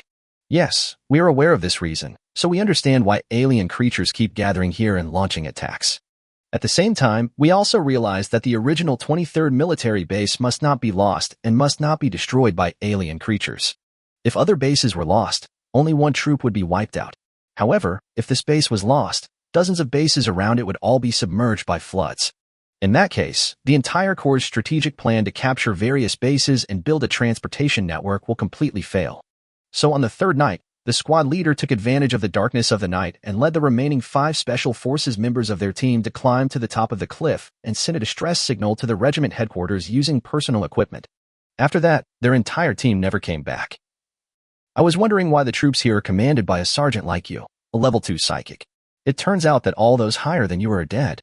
Outside the combat meeting room, a burly man dressed in sloppy and casual clothes pushed the door open and just happened to hear Sergeant Zijian's last conversation. He said this half-jokingly, as if the death of thousands of soldiers was not a heavy matter for him at all. Although Zijian was somewhat displeased with the other party's attitude, he saw that the other party was not wearing a military uniform, had no military rank ornaments on his body, and was from Liu Cheng's side, so he asked in confusion, "Who is this?" "Liu Cheng Dao. I forgot to introduce you. This is Augustine, one of the leading figures among the garbage men. Currently, they are a first-class company's garbage man team, operating with our troops here." Chapter 183 Attempting to Leap Over the Valley. When Zijian's people heard this, the displeasure on their faces disappeared, and they all looked at Augustine with suspicion. "Eh? This sloppy-looking guy is Augustine, the one who created the record of star core autopsies in the entire galaxy. I heard he's a level 5 psychic, but he doesn't look like one." Augustine found a seat close to Liu Cheng and sat down. He said to the guys who were whispering about him next to the holographic projection table, "I heard everything you said about me behind my back." Upon hearing this, Liu Cheng immediately suspected that Augustine possessed a special ability related to sound.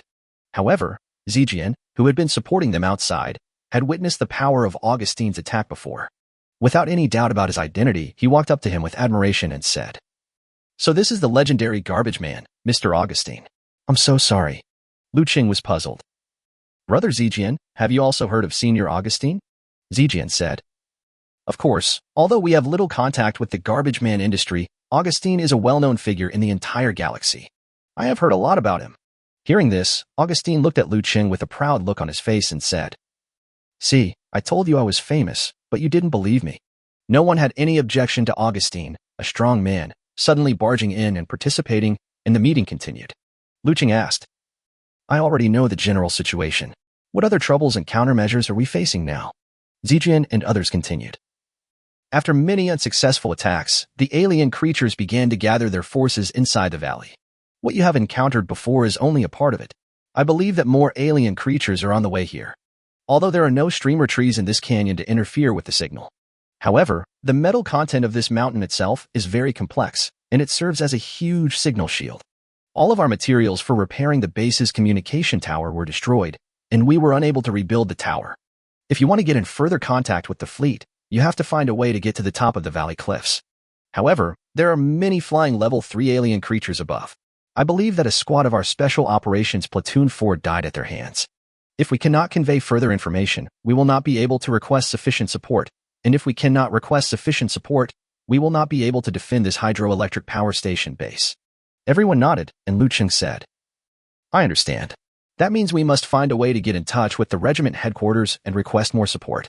Although they also played a role in defending the former 23rd military base, it was ultimately a drop in the bucket. Augustine said awkwardly, "That's easy. I can just fly the spaceship to the top of the mountain and then use your private military communications to call your regiment headquarters, right?" Everyone thought it was a solution. So the group walked out of the combat meeting room and came to the place where they parked the spaceship on the cliff wall.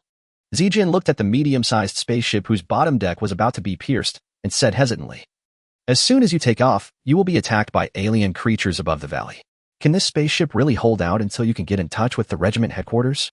Augustine and Liu Cheng were also unsure, mainly because the spacecraft had collided too hard with the alien creatures in order to help the Marines break through. Now it gives people a feeling that it will fall apart in front of you at any time and anywhere. Liu Cheng said, "We should give it a try. We should give it a try." Zijian nodded. "Okay, let's try it later." Augustine did not raise any objection when he heard this, thinking that this time he had sufficient reasons to ask the military to reimburse him for the cost of the medium-sized spacecraft. "How did you survive the few days we were here with less than 1,000 soldiers?" The questions asked by the Marine Corps commander were also what Liu Cheng and the others wanted to ask. "Well, it's because of these weapons." Zijian pointed at a Marine standing guard on the steel wall. Everyone saw that the Marine had a weapon in front of him that looked to be several times the size of a normal pulse rifle. There is also a thick cable connected to the socket on the back of the weapon. Everyone was wondering, this pulse rifle should no longer be called a gun, but a pulse cannon. Liu Cheng, who had some knowledge of equipment, recognized it at a glance and said, "Is this an electromagnetic gun?" Zijian nodded. Yes, most people thought it was a large pulse gun at first glance, but it was actually an electromagnetic cannon. Pulse weapons are superior to electromagnetic weapons in terms of both size and charging efficiency, so people usually do not equip electromagnetic weapons. However, this base is a giant hydroelectric power station with more electricity than can be used up. In this case, the large number of electromagnetic weapons we find in our arsenal becomes our savior. It is with these electromagnetic weapons that we have repelled wave after wave of alien creatures attacking from the ground. However, those flying third-level alien creatures in the sky still caused us a lot of trouble. Liu Cheng nodded to show that he understood. The advantage of electromagnetic weapons is their large killing range, while their disadvantages are their relatively short range and low accuracy. If the alien creatures in the air were faster, flew higher, and kept some distance, the defending Marines would have no way to deal with them. After learning about other situations in the base, Liu Cheng planned to let the soldiers who had been traveling for days rest for a few hours. During this period, Augustine led 20 Junkman employees to carry out simple repairs and reinforcements on the medium-sized spacecraft in preparation for the subsequent launch. A few hours later, the Marines regrouped. Liu Cheng asked everyone to stay on the walls of the base to prevent attacks from alien creatures. He led the Wolf Warriors and Augustine onto the spaceship, trying to fly above the valley. First, there should not be too many people on the spacecraft. If the spacecraft is really shot down by alien creatures, Augustine alone will not be able to save too many people in time. Second, the members of the Wolf Warrior team led by Liu Cheng all bought more than 1 million worth of equipment and supplies before the war. At that time, on the recommendation of the uncle at the military trading point, everyone bought a flight backpack, which now comes in handy. It really isn't a bad idea to buy more equipment to save your life. Liu Cheng thought about it and called on the Wolf Warriors to board the spaceship. John, Ghost, and other 7 recruits who also realized the role of the flying backpack were full of admiration for their captain's ability to predict the future. For a moment, Liu Cheng's authority in their hearts was once again raised to a new level.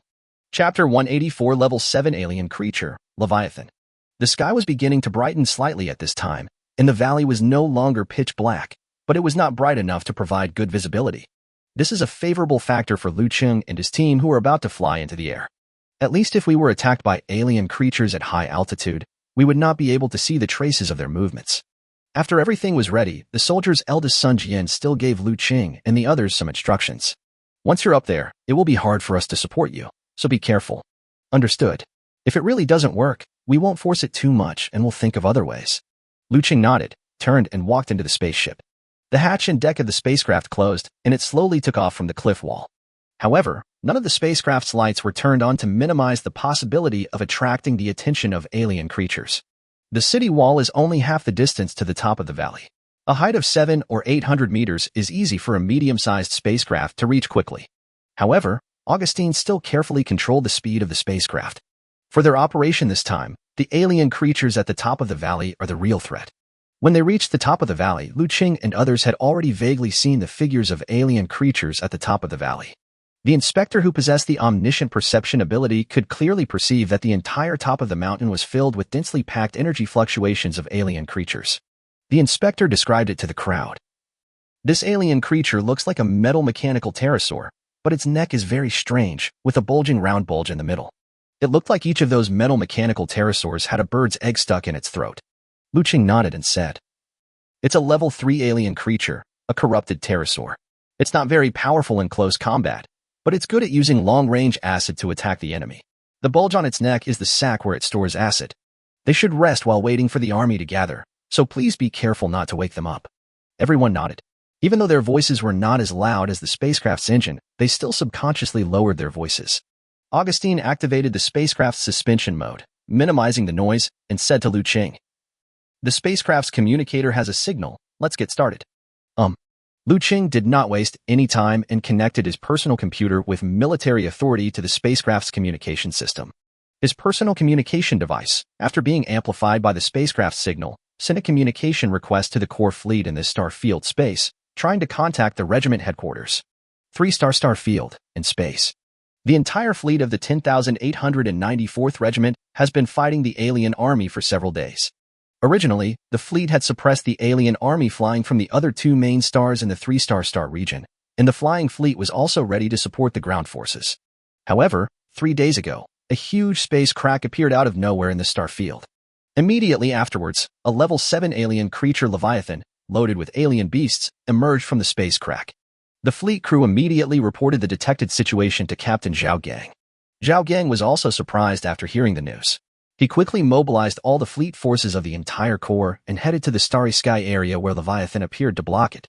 This also includes the flying units that were originally planned to support the ground forces and transport supplies to the ground forces. An adult level 7 alien creature called Leviathan is generally between 10,000 and 30,000 meters in size. It does not have any hearing or vision organs and relies on psychic perception and dozens of giant tentacles on its body to perceive the outside world. The body structure is solid, like a moving castle among a herd of alien creatures. There are spiral serrations on the head similar to an octopus mouth, and the body is covered with holes. These holes are not Leviathan's air holes, but are used to carry alien creatures of other races. It moves slowly itself, but has the unique ability to open wormholes and travel through wormholes. It is a long-distance star transport species among the alien creatures. Led by the Qing-class strategic cruiser, the entire fleet launched an attack on Leviathan that was flying towards the 3 main star area. At once, quantum charging cannons, electromagnetic cannons, pulse cannons, tactical nuclear missiles, and air-to-air cluster missiles all fired at Leviathan. Colorful dazzling lights shone in front of the fleet, and the injured and painful Leviathan let out a silent roar in space. Under the influence of Leviathan's enormous psychic power, Leviathan's terrifying roar rang out in the minds of all the soldiers in the entire fleet. Woo-hum! Woo-hum! Leviathan began to wave its tentacles angrily, and the holes in its body began to open up. When the cavity was fully opened, countless low-level alien creatures were sucked into space and died due to the loss of pressure. But what emerged from the holes in Leviathan were mostly medium-level alien creatures with the ability to fly in space for a short period of time. Level 5 alien creatures, steel armor flying dragon, Level 5 alien creatures, corrupted bats, Level 6 alien creatures, giant dragon flying snake. All of a sudden, thousands of alien creatures flew towards Zhao Gang's fleet. Zhao Gang quickly gave the order. All fleets enter combat mode, open fire at full force. After several days of fierce fighting, the fleet led by Zhao Gang annihilated tens of thousands of intermediate-level alien creatures with the ability to fly in medium and short distances in space. Leviathan was also traumatized and its flying speed began to slow down. However, the fleet led by Zhao Gang also suffered heavy losses. More than 100 small and medium-sized warships were lost, 3 of the 10 auxiliary ships crashed, and the main ship, the Qing-class strategic cruiser, was seriously damaged. Although there were still a lot of alien creatures protecting Leviathan, they managed to barely hold off the first wave of battle. After observing the battle situation for a while, Fleet Captain Zhao Gang asked the fleet members, "Based on the current flying speed of this Leviathan, how long will it take for it to reach the 3 main stars?" After operating the computer for a while, the fleet member replied, "Captain, based on the current speed, this Leviathan will reach the 3 main stars in a month." Zhao Gang looked at the Corps Commander Li Ronghao, who was observing the real-time battle situation on the ground on the holographic projection map, and asked, "Old Li, within a month, can your special forces and Marines capture all the military fortresses and rebuild the underground transportation network and air defense forces?" Li Ronghao said without moving his head away from the holographic projection map. "1 month is definitely not enough. It's just enough for us to recapture all the military fortresses. It will take at least 2 more months to rebuild the underground transportation network and sufficient air defense facilities." Chapter 185. Hold on for 2 days. 3 months? Lowly, can you guys and your ground forces move faster? My fleet may not be able to hold out for that long. According to the Corps' original action plan, the flying troops would first block the alien creatures flying from the other 2 main stars, and the ground troops would recapture various military fortresses and rebuild the underground transportation network. Afterwards, the various military fortresses formed a network, divided and eliminated the alien creatures in the forest, built a large airport in the middle terrain, and deployed numerous air defense forces. At this time, the flying troops can reduce the pressure and put the alien creatures flying from the other 2 main stars into the ground of the target planet and then annihilate them. However, the pace of this plan was disrupted by the sudden appearance of Leviathan. Li Ronghao said unhappily, "You think the alien creatures on Earth are so easy to deal with, right? According to the reports I have received so far, the ground force losses are as high as 50. The ground troops are almost risking their lives to fight the alien creatures for the fallen military fortress. The troops can no longer be divided. How fast do you want us to go?" When Zhao Gang saw Li Ronghao getting angry at him, he also felt a headache and waved his hand and said, Okay, it's my fault. The lives of your ground troops are lives, and the lives of our flying troops are lives too. So, 3 months, right? I will find a way to delay your ground forces for 3 months. After that, Zhao Gang picked up the communicator microphone and broadcast to the entire fleet. All fleets should abandon direct combat and switch to harassment tactics. We should continue to severely damage Leviathan and slow down its flight speed. At all costs, we should delay the time it takes for Leviathan to reach the 3 main stars to 3 months. Ship 1 received. Ship number 2 received. Ship 4 and 5 received.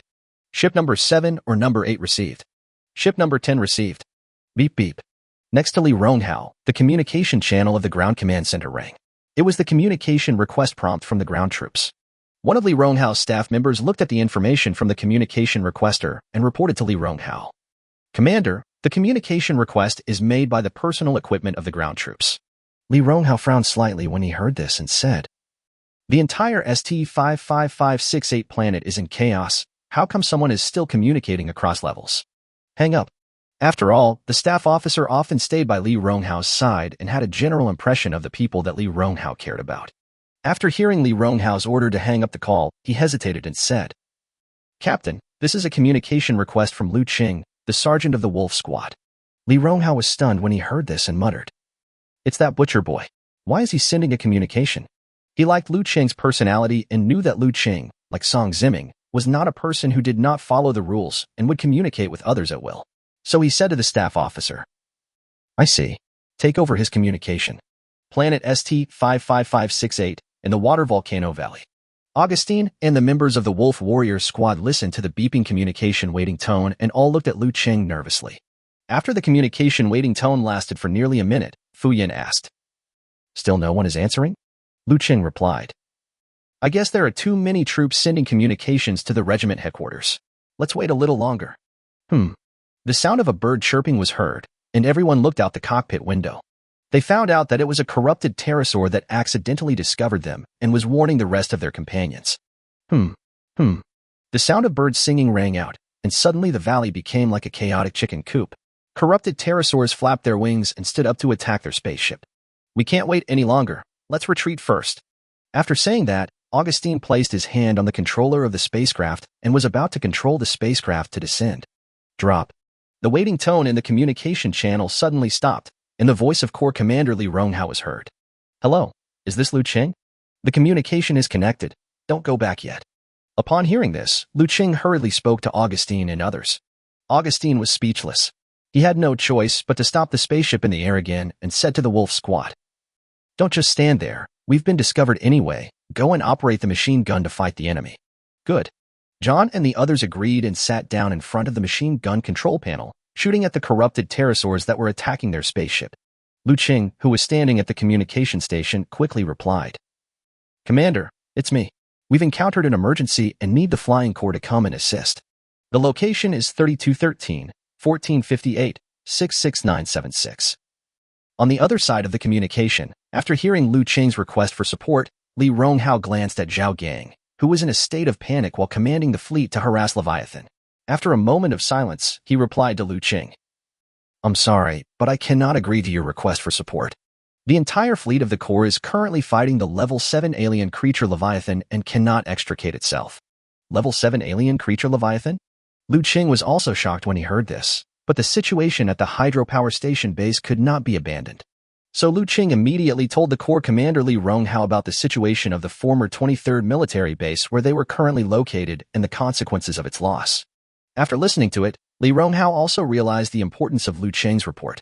If the original 23rd military base was lost, their priority plan to capture the ground, rebuild the network and air defense forces would be in vain. In that case, there would be no point in resisting Leviathan. Eventually, the entire 3-star region will be completely lost, and the frontline battlefield they are responsible for will have to retreat to the next star region. This result is obviously not allowed by Li Ronghao. So Li Ronghao loudly asked the staff beside him, "Which bases are within 5 days' distance of the original 23rd military base?" A group of staff quickly read the real-time map information and reported. There are 6 bases within 5 days' journey from the original 23rd military base, namely the 13th, 28th, 27th, 37th, 86th, and 108th military bases. The 27th and 37th military bases have been recaptured, and we can send troops to the original 23rd military base in 2 days at the earliest. Li Ronghao nodded and said to Liu Cheng on the communication channel, "I will have the surrounding ground forces provide full support to you. Before that, you must hold on for 2 days. Hiss, hiss, hiss." The corrupted pterosaurs continued to besiege the medium-sized spaceship driven by Augustine and his crew. They spewed acid balls from their mouths. The acid hit the deck of the spaceship and instantly corroded the deck into a big hole. Warning, the spacecraft is seriously damaged. Please escape immediately. Warning, the spacecraft is seriously damaged. Please escape immediately. Chapter 186. Integrating Combat Forces. The spacecraft's alarm continued to sound, and the entire cockpit was illuminated red by the alarm lights. He watched as puddles of acid continued to corrode and penetrate the transparent skylight of the cockpit. Then a drop of acid penetrated the cockpit's observation skylight and dripped onto the control panel in front of him. Augustine quickly pulled back his hand from the control panel, thinking it was bad luck, and shouted to Liu Cheng, "Butcher, are you okay? The spacecraft can no longer hold on." On the other end of the line, Li Ronghao heard what sounded like a battle going on over there at Liu Cheng's end, and said, "It seems that you are not very convenient to talk right now, so you guys should get busy first. Remember to hold on for 2 days. Liu Cheng nodded and replied, "Understood. We will try to hold out for 2 days. Commander, I won't talk to you anymore. If we continue, I'm afraid I'll die soon. Well, then you guys should first." Ding ding ding. The communication channel was hung up, and a beeping tone was heard from the communicator. Li Ronghao was also stunned, and then said unhappily, "This butcher is communicating faster than I can hang up. Does he really take me, the Corps Commander, seriously? You can scold me, but the important things still need to be given orders." Li Ronghao said to the staff and subordinate officers beside him, "Have the information and support request reported by the Wolf Squad just now been notified?" The staff nodded and replied, "I notified them when you were on the phone just now, Commander. The troops at the 27th and 37th military bases have begun to assemble and are preparing to go to the original 23rd military base for support from their respective locations. Okay, report the battle situation and all ground force information every 2 hours. This strategic goal must succeed, not fail. Yes. After Liu Cheng hung up the call, he saw the outer deck of the spacecraft that was about to be corroded and penetrated, and nodded to Augustine. The communication here is over. You can go back now. Even if you don't want to return now, the spaceship can't hold on. Augustine replied unhappily. He tried desperately to operate the spacecraft's controller, trying to stabilize the hull, but the spacecraft still spun around like a gyroscope and fell down. Hold on tight. Augustine shouted to the wolf warriors, forced the boat to one side, and crashed into the cliff of the valley. The spaceship was seen scraping against the cliffs of the valley and falling straight down. This was considered to be using the collision between the spaceship and the cliff to achieve the purpose of slowing down and fixing the direction. The spaceship's rapid descent managed to throw the corrupted pterosaurs that were besieging them off at a distance, and the panel of the spaceship quickly displayed their altitude information. 1,300 meters, 1,100 meters, 900 meters. When the height information displayed on the panel reached 630 meters, the entire spacecraft fell from the sky like a huge iron plate and slammed into the metal wall outside the cliff with a bang. Soon, the soldiers in the fortress base rushed over after hearing the noise. When they saw Liu Cheng and his group staggering out of the spaceship with their heads covered, the soldier's eldest son, Zijian, stepped forward and asked with concern. "How's it going? Have you contacted the regiment? Are you all okay?" Liu Cheng and his companions were stunned by the huge impact force generated by the landing of the spacecraft. Now they were still a little dizzy. He shook his head and nodded. "We have made contact, but the fleet has encountered a level 7 alien creature called Leviathan, and it seems they are intercepting it. The flying troops are unable to provide support, so the Corps commander asked the troops not far from us to come and support us. We need to hold out for another 2 days." Soldier Zhang Zijian and others were embarrassed when they heard this. They looked at the alien creature army that was gathering at the entrance of the valley in the distance. The number of alien creatures was increasing, and they gritted their teeth and said, "Okay, then everyone should cheer up and find a way to hold on for 2 days." Liu Cheng also encouraged. "Don't worry too much. We will join together in defense. I believe we can hold on." Zijian nodded. He was confident in Liu Cheng's own strength. However, facing such a large number of alien creatures, it is still difficult for one individual to influence the outcome of the battle. Clang. Augustine kicked the engine hood that was emitting black smoke, and as a result, the power engine on one side of the spacecraft fell apart. Upon hearing this, everyone looked towards the medium-sized spaceship and saw that the outer deck of the spaceship was almost completely fallen off and the whole structure was also somewhat deformed. Augustine sighed and said, "Hey, it looks like the spaceship is completely ruined. Sergeant Zijian, right? If you were still alive in 2 days, you must testify for me. My spaceship was scrapped because I was helping you to carry out your mission. You military must compensate me with a new one." The soldier's eldest son Jian was embarrassed when he heard this, and he forced a smile and said, "Okay, Sir Augustine, I will definitely record it for you in the military operations log. Even though the spacecraft can no longer continue to sail, it does not mean that it has lost its function." Everyone quickly cleaned up the scattered parts of the spacecraft after it crashed, and then turned the spacecraft at an angle so that the side equipped with the machine gun faced the bottom of the city wall, serving as a fixed firing point on the city wall. The sky was already getting light. Augustine looked at the alien creatures that had gathered at the mountain pass, which were more than twice as many as yesterday, and said to Liu Cheng beside him, "It looks like the alien creatures will launch an attack during the day." Liu Cheng nodded in agreement. However, the soldier's eldest son Jian was a little confused when he heard this and asked, "Sir Augustine, how do you know that the alien creatures will launch an attack during the day?" Augustine said calmly, "These alien creatures are not fools. They won't keep waiting and give us a chance to get support. Our advance into the valley yesterday alerted them that support was on the way. In addition, we took off earlier today, so it is impossible for the alien creatures not to realize what we are doing." The soldier Zhang Zijian and his companions said as if they had suddenly realized something. "I see. I'm glad to hear your advice." Liu Cheng observed the alien creatures gathering in the distance for a while, and said to Yin, Zijian, and others, "Crow, it's time to wake up all the soldiers who are resting and inform them that we will hold out here for 2 days so that they can be mentally prepared in advance. Sergeant Zijian, please gather the remaining officers and generals. I think we need to hold a meeting to discuss combat strategy before the alien army starts attacking." Zijian nodded and said, "I'll gather our people right away." Although Liu Cheng held the same position as Zijian and others, he spoke in a semi-commanding tone and was not polite to Zijian and others. This is also something Liu Cheng learned from Song Ziming. In critical moments, it is more important to integrate all combat forces than to respect each other. Chapter 187: The Well-Equipped Wolf Warrior Squad. The group came to the combat meeting room again and sat down around the holographic projection table. There were a lot more people attending the meeting this time than before. Some people didn't have seats, so they stood against the wall.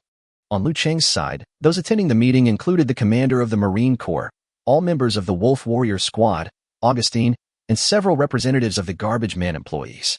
Liu Cheng was somewhat surprised that the garbage collectors in his company took the initiative to apply to participate in the combat meeting. He thought to himself, weren't these Garbage Men employees very resistant to dealing with battles before? When did they become so active? It seems that the high-quality star core fragments are much more attractive to outsiders than he expected.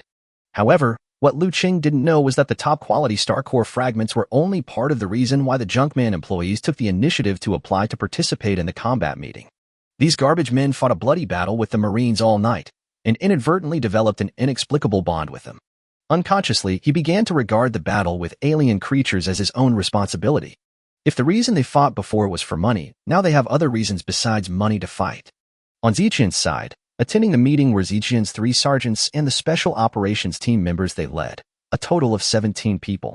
It's not that the Marine Corps doesn't want to send people to participate, but all the officers above the regimental level on Ziqian's side of the Marine Corps were killed, and the soldiers under them were all temporarily under the command of Ziqian and others. After everyone arrived, Liu Cheng was the first to express his opinion. I've observed that the number of electromagnetic cannons you found in the arsenal of the former 23rd military base is quite large, enough to make up for our lack of ground firepower. If the alien army launches a charge, the first thing to be attacked will be the base gate located below the waterfall. We can deploy firepower on the walls of the cliff and use the terrain advantage to eliminate the alien creatures below. If there are difficult mid-level alien creatures, or alien creatures with long-range attack capabilities, please ask Senior Augustine to help annihilate them. Everyone looked at Augustine, who was sitting nearby playing games on his laptop. Augustine paused the game and nodded. Don't worry, I may not have the stamina to kill tens of thousands of alien creatures, but fighting my way through the alien horde is not a difficult task for me. Seeing that Augustine had no problem, Liu Cheng continued. At the same time, we must also prepare for the worst-case scenario, which is that alien creatures conquer the gate of the base and enter the hydropower station fortress through the elevator passage. Therefore, we deployed all the suspended armored vehicles in the tunnel at the entrance of the base. Armored vehicles are arranged in rows, taking advantage of the tunnel's long, but not too wide, characteristics to stop the alien creatures. The soldier's eldest son Jian nodded and said, there is indeed no problem with this arrangement. Even if the alien creatures are about to break through the base gate, the soldiers on the wall will still have time to take the elevator down to the tunnel. The question is, what to do with those alien creatures in the sky? When we were defending before, the ones that caused the most casualties to us were those level 3 alien creatures flying in the sky, the corrupted pterosaurs. Their attack range is far, and kinetic rifles and electromagnetic cannons can't reach them at all. In addition, we only have a few pulse rifles, and the firepower is not enough to resist them. Liu Cheng smiled and said, this is easy. After saying that, he pointed to the members of the Wolf Warrior team standing behind him. Everyone looked at them and saw that everyone in the Wolf Warrior squad, except Fu Yin, was equipped with a variety of pulse weapons. What's more, he was carrying a deep blue pulse sniper rifle worth hundreds of thousands of dollars on his back. Moreover, each of these special forces members has a jet backpack on his back, which can help them fly short distances. Because everyone was too nervous and tired before, they didn't take a good look at the equipment on them. After seeing it now, they couldn't help but feel a little surprised and whispered to each other. These members of the Wolf Warrior squad are really rich. The equipment on each of them is worth millions of galaxy coins, right? Who says they aren't? They're obviously special forces psychics, but they are armed and more afraid of death than the soldiers of the Marine Corps, who can fight alien creatures in close combat. In my opinion, the rich ones are not the members of their Wolf Warrior squad, but their captain, Sergeant Butcher. That's right. Didn't you see that they were company employees with level 2 psychics, driving medium-sized spaceships to the battlefield, and there were also level 5 psychics as bodyguards. TSK, if everyone could afford to hire this kind of equipment, the death rate on the battlefield would not exceed 50, and it would probably not even reach 1. Alas, comparing yourself to others makes you angry. People with the same destiny have different fates. Liu Cheng didn't care about the soldiers under Ziqian talking about him. After all, he was more or less used to hearing them along the way. He said to Ziqian and others, don't worry, we, the Wolf Warriors, will handle all the corrupted pterosaurs in the sky. Whether it's pulse rifles or jet packs, we have them all here. Ziqian also came back to his senses from his envy and jealousy, and happily replied to Liu Cheng. I didn't expect that your squad's equipment is so good, Sergeant Butcher. If that's the case, then I'm relieved. After assigning the combat tasks, everyone left the combat meeting room one after another. However, before going out, everyone kept looking back at the equipment of the wolf warriors. It was difficult to conceal the envy and jealousy in their eyes. Seeing this, Fu Yin secretly regretted why he didn't practice his shooting skills well and let Liu Cheng equip him with such a set of equipment. Now, except for himself, everyone in their wolf warrior team is well equipped. Even Tian, who is also a second-level psychic, is equipped with one. There is a saying that goes, you can do without it, but you can't live without it. This was the second time Fu Yin regretted his decision since they set out. He swore that after this mission was over, he would start practicing his marksmanship, follow Captain Song Ziming's instructions, and trick Liu Cheng into equipping him with a set of equipment. A team of nearly 1,100 Marines had also assembled and all came to the metal wall on the cliff. Everyone drank water when they should, and ate military rations when they should, all in preparation for fighting against the army of alien creatures that might arrive at any time. Suddenly, someone shouted loudly, and everyone instantly put down the dry food in their hands, stood up, and looked towards the valley. Chapter 188 Day 1. Attack launched. There's movement. Everyone looked towards the entrance of the valley in the distance, and saw a lot of dust flying on the ground in the valley, which soon formed into a black cloud that covered half of the sky. Looking at this movement, the alien army should have started to move. It will probably reach the waterfall cliff soon. Augustine said embarrassedly. Everyone, prepare to meet the enemy. Zijian and the regiment commander and others gave loud orders, and the soldiers on the Marine Corps side were divided into two teams, mainly commanded by the Sergeant Zijian and the regiment commander of the Marine Corps. Liu Cheng had already led the 10 members of the War Wolf squad and stood in the rear, waiting to guard against the corrupted pterosaurs that might appear at any time. The 20 garbage man employees had received no formal tactical training and had poor military literacy. Augustine had no intention of giving orders and simply told them to go wherever the soldiers needed help. Boom, boom, boom, boom, boom. Continuous explosions were heard not far away, indicating that the army of alien creatures had rushed to the minefield. The Marines' fingers were sweating on the triggers, and it was hard for everyone not to feel nervous. Soon, the sound of mine explosions stopped completely. This shows that the front troops of the alien army have rushed out of the minefield and triggered all the mines in the minefield. It looks like there are tens of thousands of alien creatures. Everyone made some inferences based on the speed at which the alien creatures stepped on the mines, but they didn't actually need to make any special inferences. Because the next second, the vanguard of the alien army appeared in their sight. Hold on.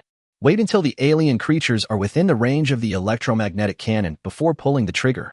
Although the entire base is a giant hydroelectric power station with more electricity than can be used up, it takes time to charge each shot of the electromagnetic cannon. Firing randomly in the air would actually reduce the efficiency of concentrated firepower in destroying alien creatures. 2,000 meters, 1,500 meters, 1,000 meters. When the alien creature was about 800 meters below the waterfall, the soldier's eldest son Jian shouted, "Fire!" Buzz, buzz, buzz. Dozens of electromagnetic cannons opened fire, and small spherical lightning bolts carrying enormous power instantly smashed towards the army of alien creatures rushing down the cliff. Sizzle, sizzle. Every time a small ball of lightning hits an enemy, the bursting plasma can burn these low-level alien creatures into charcoal, leaving a circular charred area with a radius of 7 or 8 meters on the ground.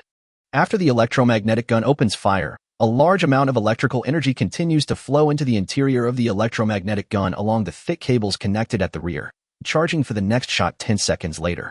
Dozens of electromagnetic cannons fired back and forth alternately, which could avoid energy waste caused by too concentrated firepower, and also avoid letting too many alien creatures pass through the charging gap. People holding kinetic rifles, focus on shooting at the alien creatures that can get through the electromagnetic cannon fire, and don't let any that slip through the waterfall. The commander of the Marine Corps shouted at the other soldiers who were not operating the electromagnetic guns. Da-da-da, da-da-da. Although the kinetic rifle is not as powerful as the electromagnetic gun, its accuracy is still acceptable. 7 or 8 Marines used kinetic weapons to aim at the same alien creature and fired at the same time. With half a magazine of bullets each, they could take down a level 1 alien creature. Whoa, whoa, whoa, whoa. Just as the soldiers were firing at full speed to suppress the alien creature's charge line, a long humming sound suddenly came from the distance near the valley. Liu Cheng and his friends had heard this voice before and found it very familiar. They instantly recognized it as the voice of the 5th-level alien creature, the Protocinia. Liu Cheng said, "He is commanding the alien creatures to fight. The wolf squad is ready to attack." Yes. Upon hearing this, everyone in the wolf warrior team was ready to face any emergency. However, the 3 soldiers named Zhang Zijian were a little confused and didn't understand what Liu Cheng was referring to. Can you confirm the location? Augustine asked. It cannot be seen within the visual range, which is obviously beyond the perception range of the detective's supernatural power. Ghost picked up the multifunction scope and could barely see a huge snake-like figure through the long-range detection function. He pointed at the valley and replied to Augustine. It's in the valley and over there, about a few thousand meters away. Augustine nodded and said, It looks like it's not as stupid as the previous one. It can hide quite far away. I'll be back soon. After saying that, Augustine jumped directly from the city wall, stepped on the air, and flew towards the valley. The humming sound of the protosnake continued for a few more times, and soon a large number of corrupted pterosaurs flew down from the valley towards the city wall. It was obvious that they heard the command of the proto-snake bird and came to target the Marines on the city wall. Bang, bang, bang. After the corrupted pterosaurs entered the firing range of the pulse weapons, before they could spray acid at the defending soldiers on the city wall, Liu Cheng and the War Wolf squad had already opened fire. Although most of them use firearms less frequently and their accuracy is somewhat worse than that of the Marines, their efficiency in killing the enemy is somewhat lower than when they use their supernatural powers to fight. However, being able to kill the corrupted pterosaur at such a medium to long distance is already very effective for their current defense. Of course, not everyone's shooting skills are bad, such as Liu Cheng and Ghost. The two men's bullets almost never miss their target, and every shot hit the corrupted pterosaur's weak points, bursting the acid sacs in their necks and killing them with one shot. If you get the timing and angle right, you can even shoot through two corrupted pterosaurs with one shot, killing two birds with one stone. Zijian, who was using a water dragon to attack the alien creatures on the ground, saw this and exclaimed in admiration. Great marksmanship. He was truly astounded by Liu Cheng and Ghost. He did not expect that Sergeant Butcher not only had outstanding supernatural combat abilities, but his marksmanship was comparable to the top sharpshooters in the Marine Corps. SS. When the corrupted pterosaurs were attacked, they also sprayed a large amount of acid towards the defenders of the city wall on the cliff. Where the acid splashed, it began to smoke and corrode as if a large amount of aqua regia had been dropped on it. For a moment, several electromagnetic cannons and more than a dozen Marines were injured by the acid sprayed by the corrupted pterosaur. Seeing this, Liu Cheng called out to the wolf warriors. Everyone, use your jetpacks to fly into the sky and fight the corrupted pterosaurs. Try to attract their attention and prevent the Marines defending the ground from being affected by the attack. As for Fu Yin, since you don't have a flying backpack, you can join the junkmen and command them to assist the Marines in defense. Yes. No problem. Leave it to me. Chapter 189. On the first day, the first wave of attacks retreated. Everyone agreed, opened their jetpacks, and flew into the sky. The people who were using backpacks for the first time were not very skilled in the operation. They failed to dodge in time and were almost hit by the acid of the corrupted pterosaur several times. After fighting for several rounds, everyone was able to use the jetpack skillfully. In addition to attacking corrupted pterosaurs with pulse weapons, they can also engage in close combat with corrupted pterosaurs and use their own supernatural powers to attack and fight. Fu Yin and his 20 garbage man employees are not needed for the time being to attack the alien creatures on the ground. Moreover, it is difficult for the alien creatures on the ground to attack the Marines who are on the cliff walls several hundred meters high. Fu Yin and the 20 garbage men did not need to take the initiative to attack, so they stayed on the metal wall to protect the Marines. The acid of the corrupted pterosaurs and the cliff rocks that were broken off by their attacks fell down, and Fu Yin and the garbage men used their respective special abilities to help resolve them. If a corrupted pterosaur ignores the attraction of the wolf squad members and rushes directly towards the Marines standing on the metal wall and firing, it will be attacked by the psychics on both the wolf squad's side and the air side. For a moment, the army of alien creatures on the ground was completely suppressed, and even the corrupted pterosaurs in the sky that were originally responsible for attacking human soldiers did not know what to do. If they attack the psychics, the other party has a paint backpack and their flying agility is not inferior to theirs. It is difficult to attack them with acid attacks, and they will be counterattacked by the other party with pulse weapons or close attacks. If they ignore these psychics with flying equipment and attack the human soldiers on the city wall, they would be attacked from both sides and die faster. Woo woo woo. From the direction of the distant valley, the penetrating cry of the archaeobotanth could be heard again. The sound this time was a little different. It didn't sound like an instruction to attack. Liu Cheng and his team are trying to be more vigilant in case of new changes in the alien army. However, they found that the corrupted pterosaurs that were fighting with them had all turned around and retreated towards the top of the valley. The alien army on the ground also stopped attacking and began to retreat little by little. All members of the Wolf Warrior squad landed on the deck. Liu Cheng and William, who were flying the fastest, checked each other's backpack display panels and found that the energy in their backpacks was almost exhausted. William the Beast complained. No wonder the guy at the military trading point said this backpack can only fly short distances. It turns out the energy and fuel are consumed so quickly. Liu Cheng comforted him. After all, the backpack is not very big, and the flying speed it provides is no less than that of a psychic sprinting at full speed. Being able to fly for such a long time is already quite good. And fortunately, these alien creatures retreated. This is the first time I have used a jetpack and I have no experience. Everyone should remember to save as much energy and fuel as possible when flying next time. After seeing the alien creatures on the ground retreat, the soldier Zhang Zijian and the commander of the Marine Corps organized everyone to escort the wounded and count the losses of this battle. John and others walked up to Liu Cheng and asked in confusion, "Captain Butcher, how come the alien creatures retreated so quickly this time?" Liu Cheng thought for a moment and said, "On the one hand, it may be that the alien army has found that there is no good way to overcome our defenses for the time being, so they try to minimize losses. On the other hand, it should be Senior Augustine who succeeded in the sneak attack. The highly intelligent alien creature, the proto-Anhinga, is very afraid of death.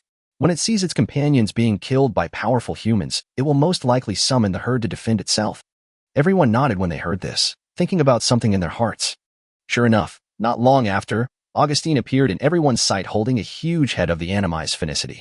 Augustine threw the head of the Archaeopteryx in front of the waterfall, stepped on the sonic boom to climb up the city wall, and said to the Marines, "When you are free later, help me bring up the head of that stinking snake bird." Yes, okay. The Marines were also shocked when they heard this, and they were a little unsure about what this alien creature was and whether it could bite people. After giving instructions to the Marines, Augustine walked towards Liu Cheng and the others. Liu Cheng noticed that there was red blood on one of Augustine's hands. The blood of alien creatures is mostly blue, but there are other colors as well, but red is rare. This shows that the blood on Augustine's hands belongs to him. "Are you hurt?" Liu Cheng asked with concern. When everyone heard this, they all looked in the direction Liu Cheng was looking. When they saw the red blood on Augustine's hands, they were also shocked. Augustine, who possesses the strength of a mid-level 5th-level psychic, was injured. Could it be that among the army of alien creatures, there are level 5 alien creatures other than the protospermia? Augustine raised his hand and said calmly, "Oh, you're talking about this? It's okay, just a small scratch. Nothing serious. When I rushed to the other side of the valley, I found several proto-Anhinga and originally planned to kill them all. But it was difficult to fight while holding their bodies, so I brought back the head of one of them. The wound on his hand was caused by being accidentally hit by other Archaeopteryx while he was fighting with the head of the Archaeopteryx supported. It was indeed a bit difficult to bring back the body of the proto-snakebird while fighting with other proto-snakebirds surrounded by the herd. But the other Animus were also injured to varying degrees by me, so it wasn't a loss." He said it lightly, but everyone could imagine in their minds the dangerous scene of Augustine charging into the herd and fighting with several giant snakebirds. Liu Cheng said unhappily, "Senior Augustine, in such a dangerous environment, don't even think about coveting this little money. When the battle is over, wouldn't it be better for us to clean up the corpses of alien creatures on the battlefield?" Augustine was scolded by Liu Cheng. He knew that the other party had good intentions and was too embarrassed to say anything. He scratched his head and said, "I was thinking, last time you helped me dissect an Archaeopteryx, I'll give you one this time. Don't keep looking at me like that. I understand. I won't be so arrogant next time." Liu Cheng knew that Augustine was talking about the entire Star Corps, and he could not hate Augustine in his heart. Finally, he sighed and said to the members of the wolf warriors behind him, "Alice, help Senior Augustine take care of his wound." Others helped clean up the battlefield and then went to replenish ammunition, fuel, and other equipment. Yes. After the small number of wounded soldiers have been treated, Liu Cheng and his team will not be needed for other matters for the time being. Liu Cheng asked 20 garbage man employees to run to the bottom of the base to collect and dissect the corpses of the alien creatures killed in the battle. Chapter 190, The First Day and Night, the second wave of attacks failed. The garbage man employees aren't very professional when it comes to fighting alien creatures, but when it comes to dissecting them, they are very professional. 20 garbage man employees came to the bottom of the waterfall, jumped over the first-level alien creature corpses on the ground, and picked up the second-level alien creature corpses for dissection. As for the corpse of the third-level alien creature, according to convention, it was left to Augustine and Liu Cheng to deal with. They also didn't know why the two men wanted the corpse of a level 3 alien creature. They just thought that their two bosses had good dissection skills. The tissues and organs of the dissected alien creatures are of better quality and integrity. Holding various cutting tools, they quickly separated the flesh and bones of the alien creatures, took out the most valuable parts of each alien creature's body, and put them into packaging bottles marked with their work numbers. In this way, after these tissues and organs are sold, they can also get a certain percentage of performance bonuses from the company's revenue. Compared to the garbage men who act alone, those who join companies or other teams cannot monopolize the profits from the sale of alien biological tissues and organs. However, they do not have to bear the cost of traveling to the alien battlefield, subsequent sales, and maintenance of various equipment. It can also effectively avoid the risk of fighting with alien creatures, so each has its own advantages and disadvantages. Of course, after these 20 garbage men followed Liu Cheng and accepted his offer of extra work, they not only avoided the risk of fighting with alien creatures. They just hope that in the future they won't always be besieged by large armies of alien creatures like in the past 2 days, and they will be thankful. Just as the 20 garbage men were dissecting the alien creatures, some Marines who were cleaning the battlefield came over, carrying several second and third-level alien creature corpses, and said, "I noticed that you were only collecting the corpses of alien creatures above level 2, so while we were cleaning up the battlefield, we brought the corpses of these alien creatures here for you." "Oh, thank you so much." The garbage men were a little surprised to hear this and started to express their gratitude.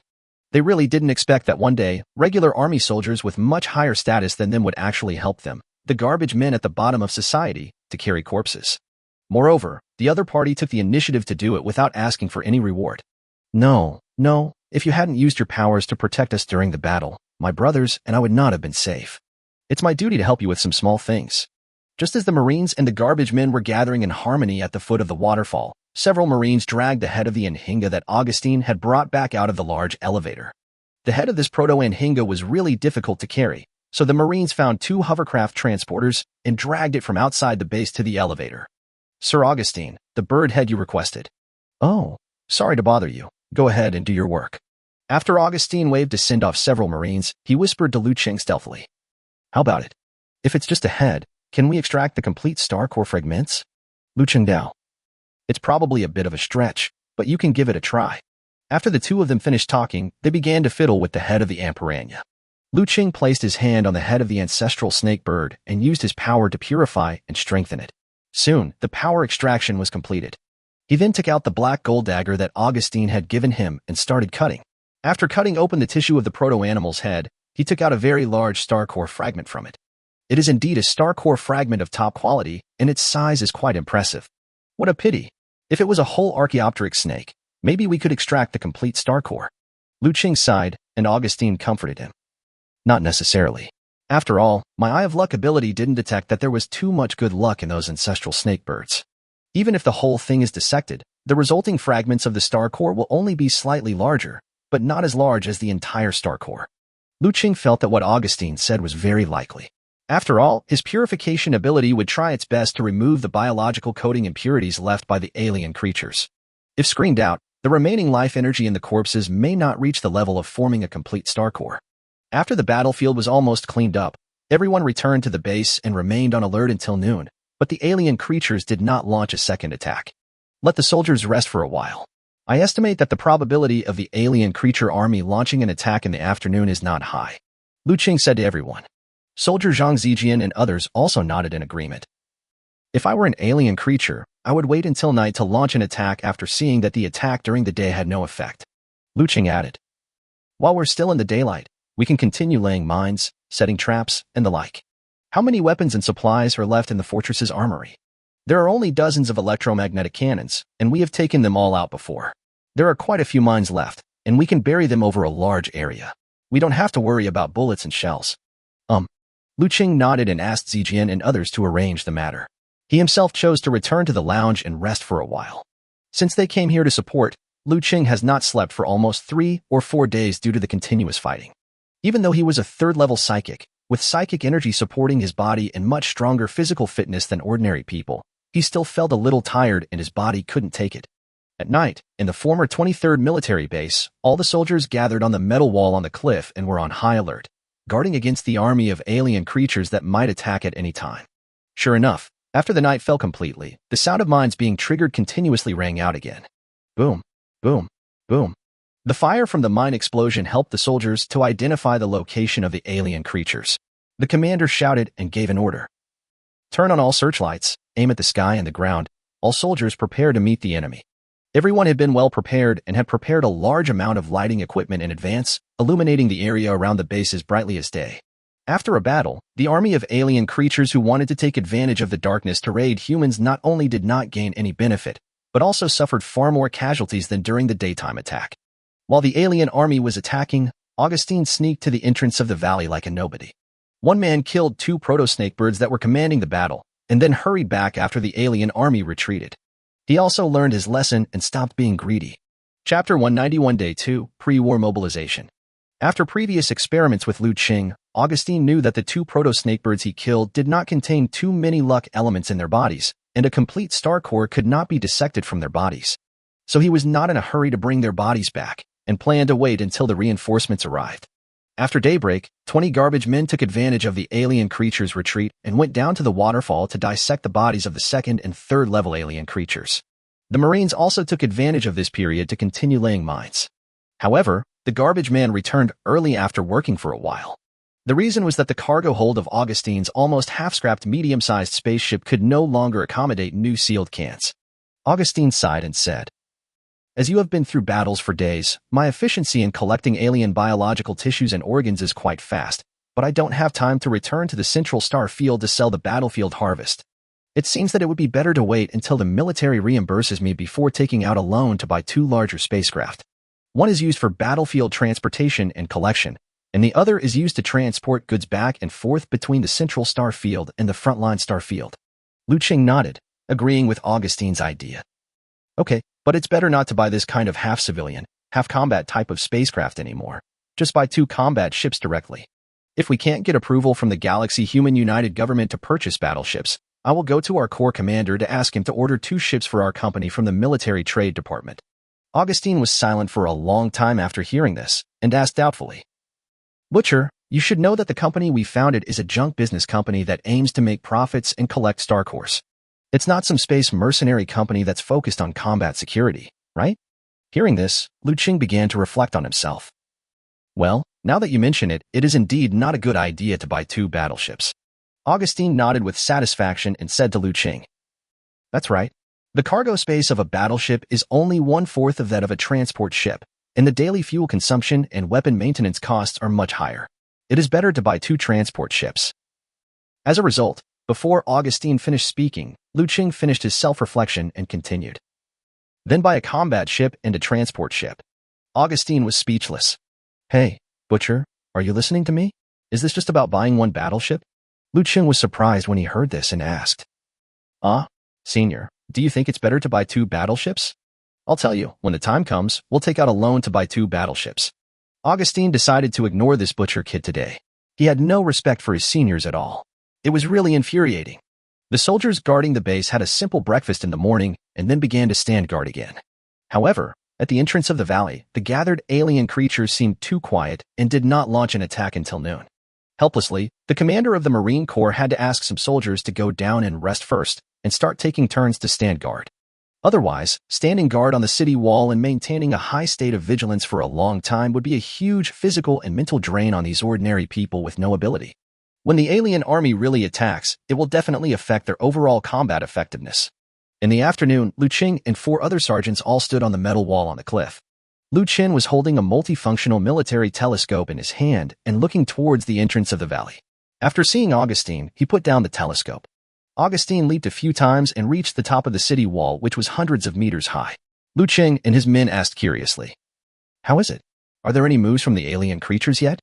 Augustine shook his head and said, "No, but more and more alien creatures are retreating from other military bases and gathering here, and the scale has more than doubled compared to last night. It gives me a feeling that a storm is about to come. The bigger the storm, the calmer it is before it starts." Liu Cheng and others nodded, and Sergeant Zijian said, "It seems that the alien creatures have guessed that our human support will arrive soon, and they plan to launch a big attack on us before then. Either they will surround us all, or we will kill them all after the reinforcements arrive. They want to achieve their goal in one fell swoop. Well, if we don't succeed, we will die. Aliens are also intelligent creatures. They have ideas that humans have, and they also have ideas that humans don't have. Sergeant Zijian, how much canned meat do we have left? Is it enough for the soldiers to eat for a day?" Liu Cheng asked. Sergeant Zijian checked the military operation log in the computer and found the number of canned meats in the daily supplies record. He replied, 3 meals a day is fine. Any more is not enough." Liu Cheng nodded and said, "Okay, let's give the soldiers a good dinner tonight. Since the alien creatures are planning to fight to the death, We should also do a good job of pre-war mobilization and give the soldiers a boost. Well, don't worry, Sergeant Butcher. We will take care of this matter. After a few people left, only Augustine and Liu Cheng were left standing on the metal wall. Liu Cheng looked towards the entrance of the valley in the distance with a serious expression. Augustine jokingly said, "How is it? Do you have the confidence to survive tonight?" Liu Cheng Dao. "It's impossible to say that I have absolute confidence, but I'll still try my best. After all, I still have a family who needs my care, and I don't want to die on the battlefield. By the way, Senior Augustine, I want to discuss something with you." "Oh, what is it?" Liu Cheng seldom spoke to him in such a serious manner, and Augustine immediately became interested. Liu Cheng thought for a moment and said, "I know that all of your wealth is tied up in our company, but if the military fortress falls tonight, please leave me alone and take the employees of the garbage man and escape. These garbage collectors are not soldiers and do not have regular military staff. If they die here, the military will not pay pensions to their families. As for saving me, there is no need for that. I am a soldier and I cannot abandon my comrades and escape alone." Augustine was about to say something, but then he remembered that Liu Cheng and other soldiers of the coalition government all had stubborn tempers, so he swallowed his words of persuasion. He smiled awkwardly and said, "I understand. I will respect your wishes and let you live and die with your comrades." Liu Cheng looked at Augustine gratefully and said, "Thank you for your understanding, Senior." However, Augustine was secretly dissatisfied in his heart. "Humph, are you kidding me? How could I ignore someone like you who can improve my cultivation? If we really have to run for our lives, the worst that can happen is that we can knock you out along with the two guys named Bingjing and Crow, and run away with them all." Chapter 192 Flying to Fight. The afternoon was almost over, and the army of alien creatures gathered at the entrance of the valley had not yet made any signs of attack. Liu Cheng and others felt that their speculation might be correct. The alien creatures were most likely preparing to fight a decisive battle with them at night. So today, the soldiers in the base started to eat dinner early and prepare for the battle in advance. In the restaurant, soldiers Zhang Zijian and others asked the kitchen to take out all the high-quality food reserves and let the soldiers enjoy them freely. Apart from not being allowed to drink alcohol, they can eat whatever they want, without any self-discipline to control the nutritional and caloric balance of their diet. After the soldiers finished their dinner, the soldier leader Zijian and the commander of the Marine Corps came forward and gave brief and inspiring speeches. The Marines were all in high spirits and headed to the city wall to prepare for their last night of fighting. Before everyone went to the metal wall, Liu Cheng checked the weapons and equipment of everyone in the War Wolf squad one by one. Fu Yin and Tian, who were standing by, saw this, and although they didn't say anything, they both understood what Liu Cheng was afraid of. It was really the tragic experience of the War Wolf squad's base being attacked by a tide of beasts on the planet ST-44732 that left them with a deep psychological trauma. None of the three wanted to face the situation of their closest comrades dying in front of them again. The Black Knight slowly descended upon the valley where Liu Cheng and his companions were, following the unique trajectory of the three stars. There was total silence on the city wall. The only sound that could be heard was the heavy breathing of the people around him and the rapid, strong heartbeats in their bodies. No one knows how long this peace will last. Of course, the soldiers hoped that the alien creatures would wait until reinforcements arrived before launching an attack, but they also understood that this was just their subjective wish. Boom. As the sound of the first mine being triggered came from afar, everyone was awakened by this familiar scene and realized that the alien creatures had finally launched an attack. Boom. Boom. Boom boom boom boom. The sound of the mines being triggered was getting closer and closer, and the explosion point was getting closer and closer to the waterfall. The Marine Corps commander shouted, "All Marines, take up your weapons and prepare to meet the enemy." Clatter, clatter. In an instant, dozens of electromagnetic cannons were charged and ready, and kinetic rifle bullets were loaded. Mortars and underslung howitzers were all aimed at the prepared defense line. Woo woo woo. The alien creatures on the ground have not yet appeared, but the proto-snakebird hiding in the distance has already begun issuing orders to the army of alien creatures. Soon, countless corrupted pterosaurs flew down from the top of the valley. These corrupted pterosaurs densely covered the sky above the soldiers in the night. It seemed that the number was several times more than what Liu Cheng and his men had dealt with before. Liu Cheng gritted his teeth when he saw this, realizing that the alien creatures had taken out all their assets at once, and he had no choice but to fight hard. "Wolf Warrior Squad, meet the enemy." Liu Cheng shouted to everyone, and the members of the Wolf Warrior Squad turned on their jetpacks and flew into the sky to meet the enemy. Fu Yin was anxious as he watched Liu Cheng and his 9 companions fight against hundreds of corrupted pterosaurs. He punched the metal wall hard, hating himself for being useless, and said, Fu Yin, why didn't you buy a pulse rifle and practice your shooting skills more? You wouldn't be standing there like an idiot like now. Augustine, who was standing by, heard this and comforted Fu Yin. Don't say such discouraging words. Protecting the Marines defending on the city wall is the greatest help you can give to that butcher. Fu Yin understood that what Augustine said was correct. He nodded, suppressed the anxiety in his heart, and began to organize 20 garbage man employees to prepare to protect the Marines. Rumble. Just as Liu Cheng and others were fighting with the alien creatures, the alien troops on the ground also rushed into the firing range of the electromagnetic cannon. Dozens of electromagnetic cannons fired alternately, turning rows of alien creatures into charcoal with electricity. But the number of alien creatures that had gathered for 2 days was simply too large. In addition, there are many third-level alien creatures like the armored rhinoceros, which have thick skin and strong defense. Therefore, under the comprehensive coverage of electromagnetic cannons and kinetic weapons, many level 3 alien creatures still managed to break through the blocking fire line and rush towards the base gate below the waterfall. We can't let them destroy the gate. All members of Class 2, follow me to the outer gate to stop the enemy. Seeing this, Zijian called out to the Special Forces members of his class and took the elevator down quickly. Squad 3, follow me to meet the enemy. Class 4, follow me to support Class 2 and Class 3. As more and more level 3 alien creatures broke out of the fire blockade line, dozens of special forces and psychics from squads 3 and 4 also joined Zijian and his team in frontal close combat. Fortunately, these level 3 alien creatures have been wiped out by the fierce firepower of electromagnetic cannons and kinetic weapons.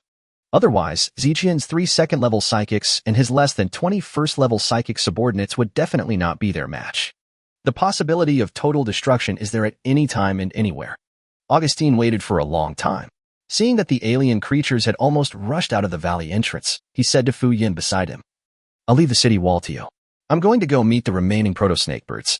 After the army of alien creatures was triggered, Augustine was responsible for going to destroy the proto-Anhinga that only knew how to fight. This was the tactic that Liu Cheng and his team had formulated in advance. Fu Yin nodded and asked, Mr. Augustine, is the injury on your hand okay? Augustine said calmly, I've already been treated by the little girl named Alice. I'm just a little numb at best. It's nothing serious. The calmer Augustine's tone, the more it showed that his injury had some impact on him.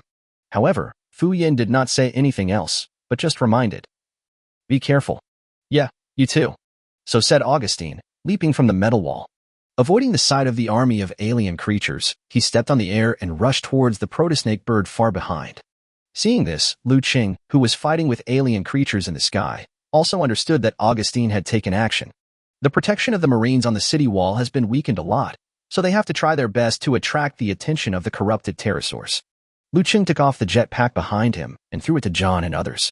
After he killed a corrupted pterosaur with one sword, he activated all his speed and enhancement abilities. He kept stepping on the bodies of the corrupted pterosaurs he killed in the sky and flew towards his next target. Chapter 193 Let it in and fight. Seeing this, the little beast William, who possessed the ability to transform into a leopard, also wanted to learn from the butcher sergeant, throw away the jetpack, and fight in the sky relying on his ability. However, even though the corrupted pterosaur's close-range attack capability is not strong, it is still a level 3 alien creature after all. It is not something that these new recruits who can just deal with some second-level alien creatures can contend with. After killing dozens of corrupted pterosaurs in succession, Liu Cheng was exhausted. He quickly took out a handful of top-grade star core fragments and put them into his mouth, absorbing them to restore the supernatural energy in his body. Oops, I'm running out of fuel for my jetpack. Because William was used to close combat, he fought back and forth with the corrupted pterosaurs in the air, and soon the flying backpack made a sound of energy fuel running out. Hearing this, the ghost shouted, Give you my backpack. After saying that, the ghost landed on the metal wall and threw the backpack in the direction of William in the air. William took the jetpack with one hand and quickly replaced it in the air. Throwing his original backpack onto the city wall, he joined the melee with the corrupted dragon again. The ghost set up a deep blue pulse sniper rifle on the city wall and shot the corrupted dragons in the sky one by one. They fight the corrupted dragons in the sky, and their main purpose is to attract firepower. Avoid acid from damaging Marines on the walls in large quantities. Therefore, the effect of Ghost allowing William to use the jetpack is greater than that of him using it himself. Moreover, after landing, the Ghost sniper can aim at a fixed point and kill more efficiently. As the battle continued, the fuel in the backpacks of the Karakart brothers also issued a warning sound that the fuel was running low. The inspector, Alice, and John landed on the city wall and threw their jetpacks at the Karakart brothers. One of them has healing ability, one has space ability, and one has perception ability. Although the physical fitness of psychics is stronger than that of ordinary people, It is more appropriate to let the two Karakart brothers, who have rock-enhanced psychics, attract the corrupted pterosaurs. There is no need for close combat after landing, and John does not have to worry about the consumption of his supernatural energy. He simply pulled out a grenade one after another and used his spatial ability to teleport to the location where the corrupted pterosaurs were densely gathered in the air. Boom, boom, boom, boom. A grenade exploded, injuring a large number of corrupted pterosaurs. After losing their ability to fly, they fell from the sky like fallen leaves. These corrupted pterosaurs fell from hundreds of meters in the sky onto the rocky ground. Coupled with being trampled by countless alien creatures rushing from behind, they were instantly killed. The Marines who were originally on the city wall firing at the ground saw dozens of explosions erupting in the air and immediately asked in confusion. Huh? Do we have so many anti-aircraft missiles here? How come I didn't know about it? Another soldier standing next to the Marine opened fire and said unhappily, "Anti-aircraft missiles are bullshit. They are the special power of Special Forces soldiers. Don't just stand there. Open fire and help." At this time, an hour and a half had passed since the battle began. After Liu Cheng and others had eliminated the number of corrupted pterosaurs to less than 50 in the night sky, Liu Cheng spat out the high-quality star core fragments in his mouth and looked at them in his palm. It was discovered that out of the original handful of high-quality star core fragments, only 2 were left. "John, Ghost, I'll leave the remaining corrupted pterosaurs to you. I'll go downstairs to help." Everyone agreed, and Liu Cheng suddenly exerted his strength from the corpse of a corrupted pterosaur that he had just killed with a sword and jumped onto the cliff of the mountain. Then we slid quickly down the rocky cliff to the bottom of the waterfall. Buzz, buzz, buzz. Liu Cheng has the speed-related ability to strengthen himself and his lightsaber. With a sword in one hand, he kept passing between the third-level alien creatures such as the steel-armored rhinoceros, while with the other hand he kept casting weakening auras. Zijian and others saw a green flash passing in front of them, and then white circles of light rose from under the feet of the alien creatures. Then all the alien creatures that fought with them fell to the ground and died. Looking at this familiar scene, Zijian could not help but know that it was Liu Cheng who took action.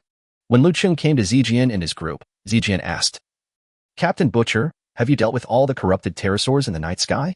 Liu Cheng Dao. "That's about it. The rest is left to our team members. How are you? Are there any heavy casualties?" Zijian said.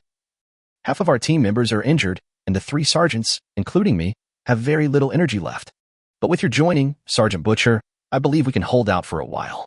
When Liu Cheng heard that the situation of their 3 teams was not very good, it was not appropriate for him to take out the star core fragments to replenish their strength. Moreover, although it was dark at night, the firepower of thousands of Marines illuminated the scene in front of them clearly. They managed to break through the fire-blocking line, but the third-level alien creatures still rushed towards them in an endless stream. Although these level 3 creatures have all suffered more or less serious injuries, if the fight continues like this, I'm afraid all the members of Zijian's 3 special operations teams will die here. After Liu Cheng killed a level 3 alien creature that rushed to his side with one sword, he shouted to Zijian and others, "This won't work. Let's put the alien creatures into the base gate and use the hover-armored vehicles in the narrow entrance tunnel to stop them." "Okay, everyone, follow Captain Butcher's suggestion and retreat into the base tunnel together."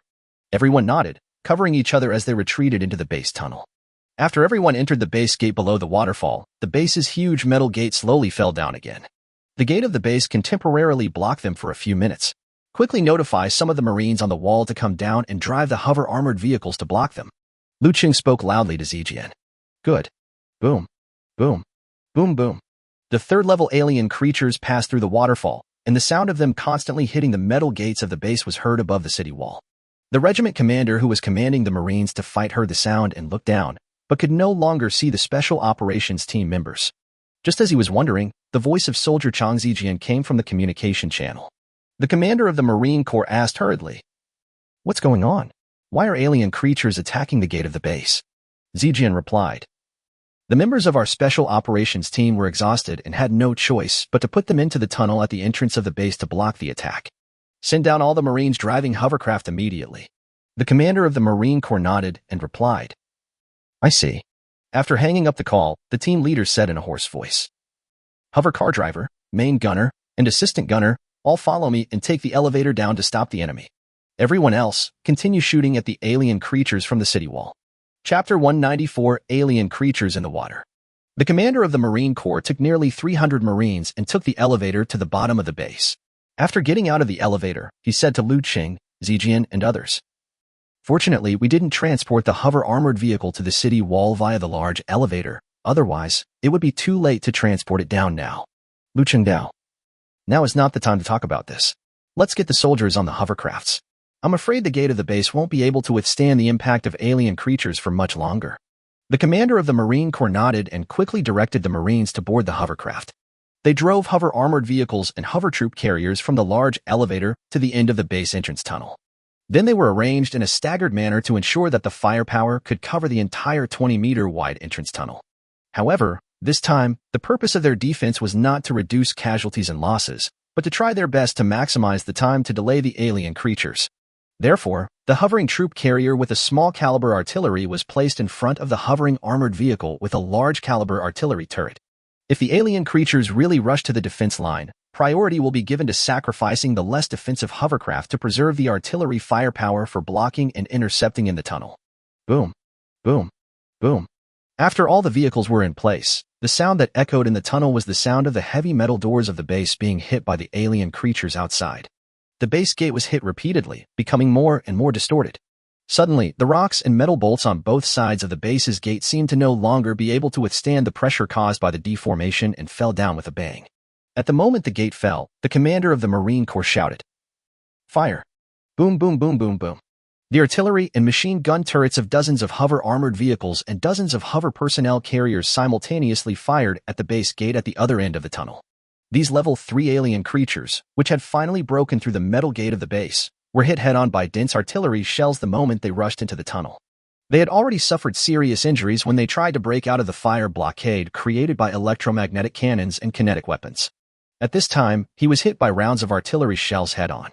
The metal skin armor on his head burst one after another, and big holes were blasted in his head. He completely lost his life and fell down. Seeing that the hovercraft's artillery fire could temporarily suppress these alien creatures, soldiers Chang Zijian and others also breathed a sigh of relief. Liu Cheng said to the 3 special operations teams, "Take advantage of the opportunity given by the Marine Corps to buy you some time, and everyone should quickly recover your strength. When the third-level alien creatures rush close to the suspension-armored vehicle line, we will need everyone to stop them." "Yes, I understand." 20 or so Special Forces members, including Zijian's 3 sergeants, nodded in agreement and quickly took out some medicines for treating injuries from their backpacks and helped each other treat the wounds left by the previous battle. Just when everyone thought they had temporarily defended against the attacks of the alien creatures, suddenly a huge vibration spread throughout the entire base. Bang! Bang! The vibration was accompanied by the sound of heavy objects hitting each other, and unlike when the heavy metal door of the base was hit, the sound of the collision now was duller. Bang! Bang! Seeing many pieces of rock falling from the elevator due to the base shaking, Liu Cheng asked in shock, "What's going on? The sound seems to be coming from inside the base. Sergeant Zijian, do you know what's going on?" Zijian and others who had been defending the former 23rd military base for several days were also confused and did not understand what was happening inside the base. Suddenly, the soldier's eldest son Jian seemed to have thought of a possibility, and his face turned pale and he said, "Not good. We were so busy defending ourselves against the alien creatures attacking us from the ground and the sky that we forgot that the base itself is an extra-large hydroelectric power station. The interior of the base leads directly to underground springs, which in turn lead to branches of several rivers. I'm afraid there are alien creatures that are good at diving and swam into the mountain along the river outside the valley." Upon hearing this, Liu Cheng and others also realized the seriousness of the problem. If they could sneak into the mountain along the river and launch a direct attack on the generators of the hydropower station, the energy system of the base would be affected. Important weapons such as electromagnetic guns will no longer be allowed to be used. Liu Cheng hurried to the elevator and said to the soldier Zhang Zijian and others, "You guys guard the entrance tunnel of the base. I'll find a way to deal with the alien creatures that enter the underground spring." Upon hearing this, the soldier Zhang Zijian also chased after him and said to the members of his team behind him, "You stay here and follow the orders of the other 2 sergeants. I will go to help Sergeant Butcher." Just as the elevator was about to go up, Zhang Zijian, a soldier from Liu Chen's side room, rushed in and asked in confusion, "Why are you following me instead of staying to lead your team?" Zijian said, "You don't know the structure of the hydropower station, but I have studied the structural diagram of this base several times and am familiar with the structure of the power generation unit under the hydropower station. I can help you find a way. Besides, I have water-attributed abilities, so you may not be as strong as me in a water battle." After hearing this, Liu Cheng felt that Zijian's words made sense, so he did not stop him. The 2 arrived at the top of the base's wall and walked out of the elevator. Fu Yin and others who were defending on the city wall were delighted when they saw Liu Cheng and Zijian coming back. They quickly ran forward and asked, "Captain, you are finally back. If you don't come back, the Marines will be in deep worry." "What the hell is going on? Why is the whole base shaking?" Liu Cheng simply told Fu Yin and others about Zijian's speculation, and Fu Yin and others looked solemn when they heard it. Liu Cheng asked, "Is Senior Augustine not back yet?" Fu Yin shook his head and said, "No, but I haven't heard any command from the animatronic snakebirds for a long time. It seems that all the animatronic snakebirds are fighting with Mr. Augustine."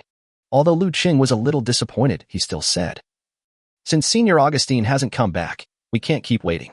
Fu Yin, Tian, the two of you follow me and Zijian to go into the underground spring to find out the situation." "Yes." Led by Zijian, several people ran into the inner area of the base and quickly passed through one motor room after another. Finally, the four of them came to the innermost power room. Liu Cheng and the other two looked up and saw that in the huge power room, large hydro-turbine generators were spinning rapidly. The blades of each turbine generator are several times larger than those of a helicopter propeller. Chapter 195 Water Polo Field.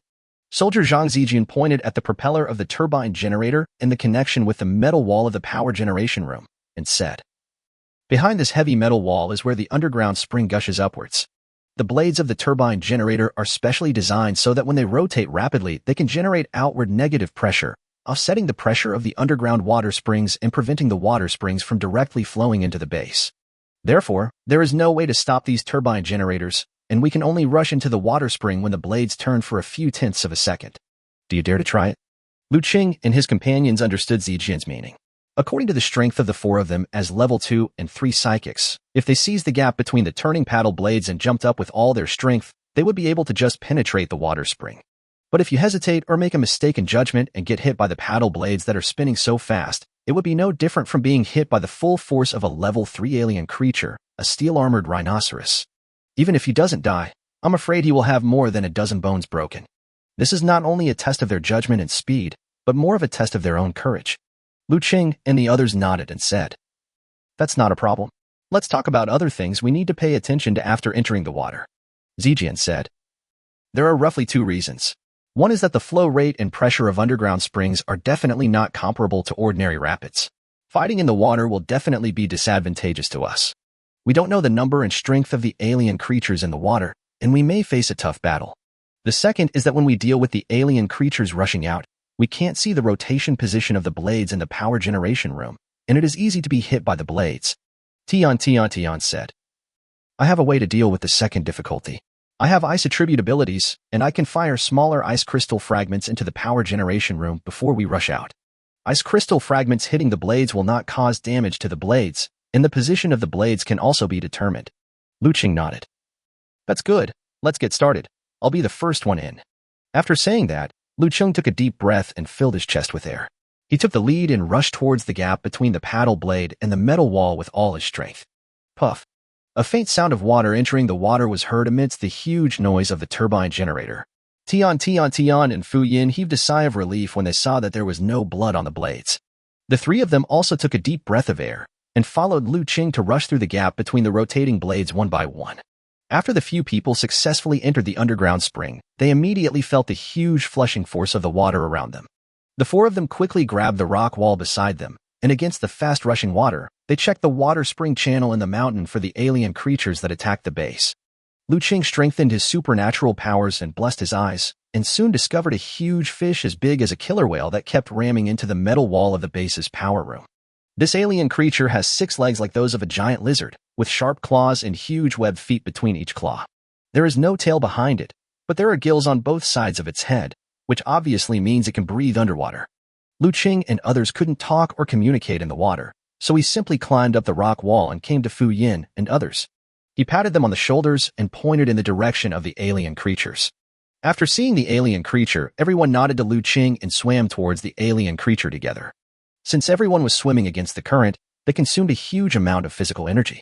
The pressure and flow rate of the spring were very high, and the alien creature was completely unaware of the approach of Liu Cheng and others.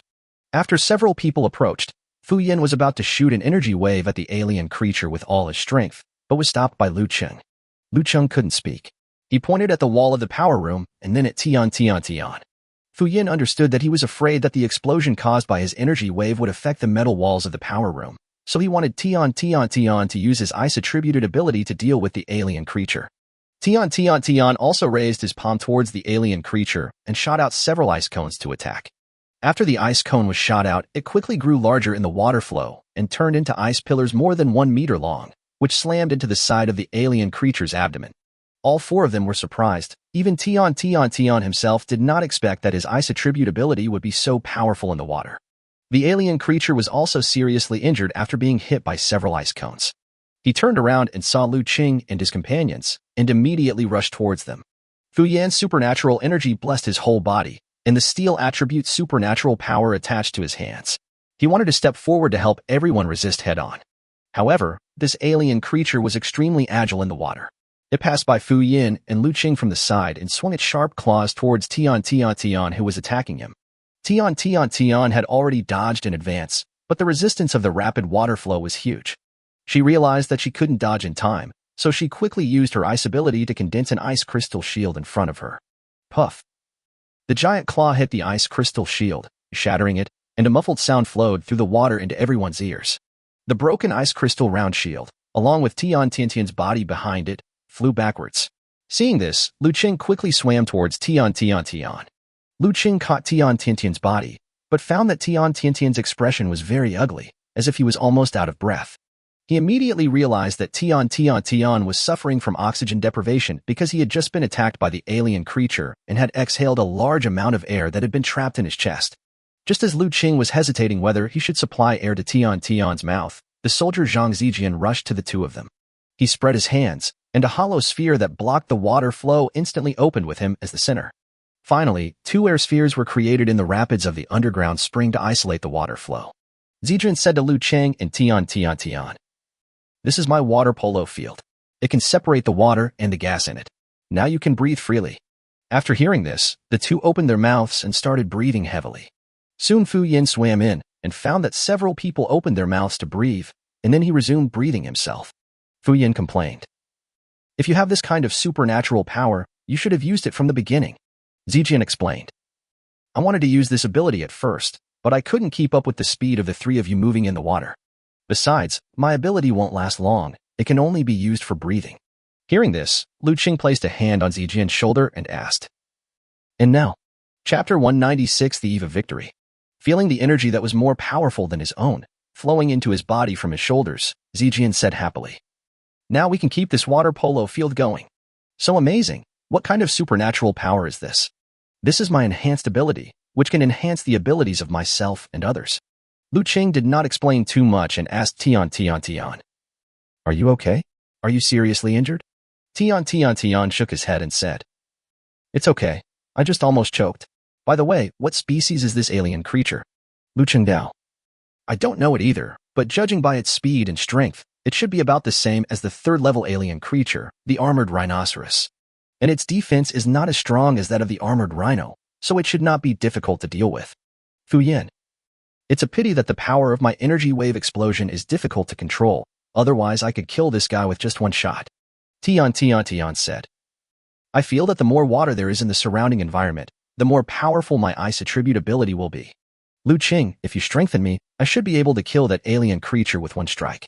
Liu Cheng nodded and said, "Okay, Zijian, use your water attributed ability to trap the big fish for a while, giving the ice crystal a chance to attack."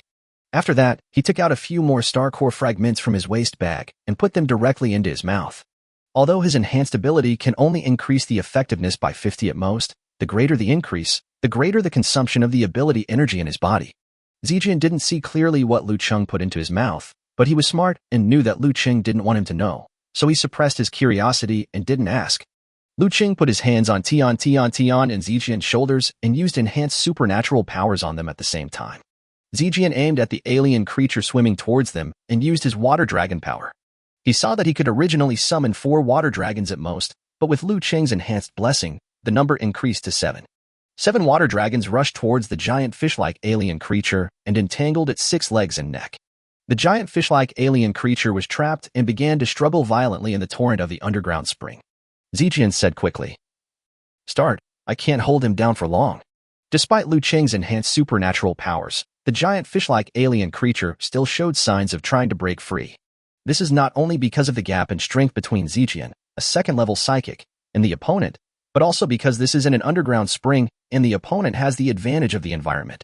However, the giant fish-like alien creature had to take advantage of the environment. Tian raised his hand and used his ice-attributed transformation ability to the fullest, transforming into an ice crystal spear more than 1 meter long. In addition, the ice crystal spear that was created also had additional properties such as hardness that the doctor had personally taught him. The ice crystal spear rushed out of the water ball area and touched the underground spring torrent. Under the combination of ice and water elements, it quickly grew larger. By the time the ice crystal spear reached the front of the giant fish-shaped alien creature, the ice-attributed energy had been completely carried out by the water element, growing longer and larger to 4 or 5 meters in length. Puff. A dull sound came from the water, and the huge alien creature was instantly pierced through the body by the ice crystal spear and disappeared into the rock crevice waterway along with the torrent of the underground spring. Go back. After Liu Cheng finished speaking, several people nodded. After everyone took a deep breath, Zijian released the water ball field, and the 4 of them swam in the direction they came from. When they reached the gap in the metal wall of the power room, Tian continuously shot several ice crystal fragments towards the gap. The moment he felt the ice crystal fragments being hit by the paddle blades, Tian nodded. Liu Cheng rushed into the gap the moment Tian signaled. Puff. Liu Cheng escaped from the underground spring, dodged the rotating blades and successfully rushed out. He thought about it, picked up a small stone from the corner, and threw it into the direction of the underground spring.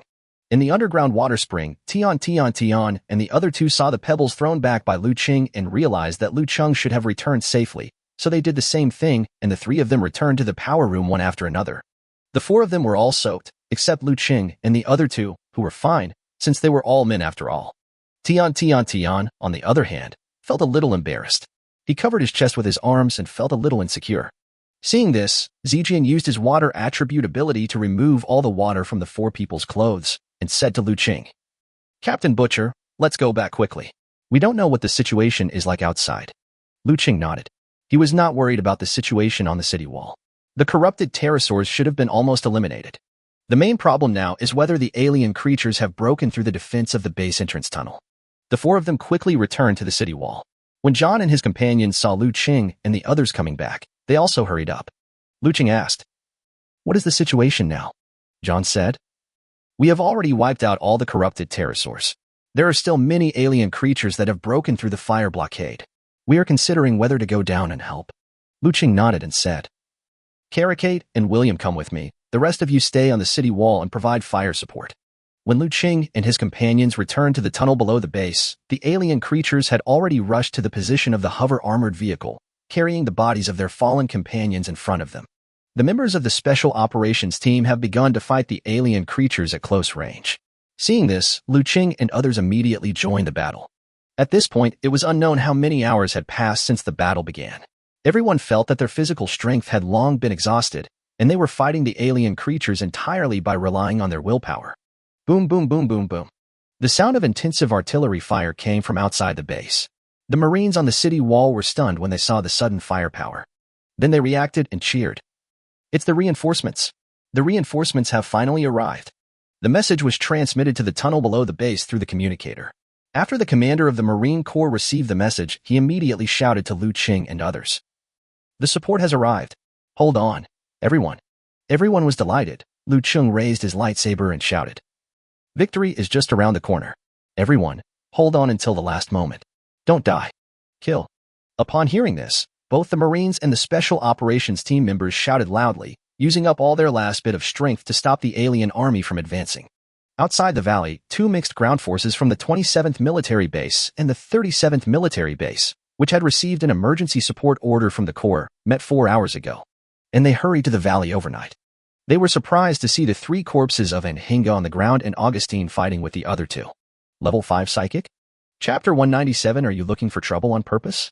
The Special Operations Platoon leaders and the Marine Division commander of the 2 mixed forces were all surprised and couldn't understand why a Corps commander-level figure would appear here. But they didn't just stand there and watch. The 2 division commanders of the Marine Corps issued orders to the troops. "All hover vehicles, aim your artillery at the fighting alien creatures and fire." Boom, boom, boom, boom, boom. Hundreds of hover armored vehicles opened fire at the same time. Faced with such fierce firepower, even the Protocynia, a level 5 alien creature, could not resist. Augustine stepped aside upon seeing this. He also breathed a sigh of relief and said to himself, I only have 2 combat abilities, and it's still a bit difficult to fight against alien creatures head-on. The 2 already injured Ensinus birds fell to the ground and the Marine stopped shooting. Several officers walked up to Augustine and asked, May I ask which unit you are from? Augustine said, It doesn't matter which unit I belong to. You should hurry to the valley. Your support is needed there. Seeing that the other party was unwilling to say more, they did not continue to ask. After all, the support mission was more important. The troops continued to advance. The order was given, and the 2 mixed ground forces quickly advanced towards the valley. After they entered the valley, they saw the alien army that was besieging the former 23rd military base. The 2 division commanders quickly gave orders. All troops, attack with all your might, and kill all the alien creatures before the brothers defending the former 23rd military base can no longer hold on. Originally, there was only one entrance to the valley. After thousands of mixed ground troops entered, they immediately formed a pincer attack on the alien creatures. Without the command of the proto-snakebird, the alien creatures were in chaos, unable to retreat or continue attacking, and the battlefield became extremely chaotic. An hour later, the supporting troops killed all the alien creatures outside the base. Liu Cheng and others also rushed out from the tunnel at the entrance of the base and came to the front of the support force of thousands of people. When they saw that the only people still standing in the valley were human soldiers and there were no alien creatures, they roared with relief after having been reborn from death. Ah, we survived. We survived. We survived. Thousands of soldiers from the support force who arrived were all filled with awe when they saw Liu Cheng and others covered in the blood of alien creatures and heard their roars from the bottom of their souls. Just by looking at the corpses of alien creatures scattered all over the valley, they could imagine what kind of fierce battle Liu Cheng and others who were defending the former 23rd military base had experienced during the few days they arrived. The division commanders of the 2 troops and the platoon leader of the Special Operations Force stepped forward and saluted. The 27th Military Base Garrison Troops, come to support. 37th Military Base Garrison Troops, come to support. Liu Cheng and others saluted, and Zijian replied.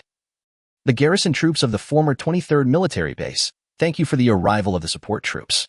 After the battle, the support troops that arrived were not idle either. They temporarily took over the work of Zijian and other garrison soldiers and sent all the garrison soldiers down to rest. Liu Cheng and others simply cleaned themselves up and sat in the combat meeting room with the generals of the troops who came to support them to discuss the follow-up matters of defending and rebuilding the base. Outside the base, 20 garbage man employees escaped death and were very happy. In addition, after they saw tens of thousands of corpses of alien creatures in the valley, their eyes began to glow red as if they had transformed into alien beasts. In the eyes of these 20 garbage men, these were not just corpses of alien creatures everywhere, but rather performance bonuses that they had picked up for free. Without caring about the excessive consumption of physical energy in the previous battle, they all rushed forward and selflessly dissected the corpses of the alien creatures. Seeing this, the Marines who came to support found the Special Forces members and complained. Upon hearing this, several Special Forces members rushed over and wanted to stop them. However, when they found out that these 20 garbage men were all second-level psychics, they stopped again. Fuck. Since when did being a garbage man have to be so demanding? There is no way. If a conflict arises and a fight breaks out, these Special Forces members will really be no match for the other side. So these Special Forces members found their own sergeants, and the sergeants found 2 platoon leaders of the Special Forces to complain. Upon hearing this, the 2 platoon leaders who had just come out of a meeting with Liu Cheng and his team rushed over with their Special Operations team members and scolded the 20 garbage man employees who were dissecting the alien creatures. Which company are you from? Why are you so disobedient?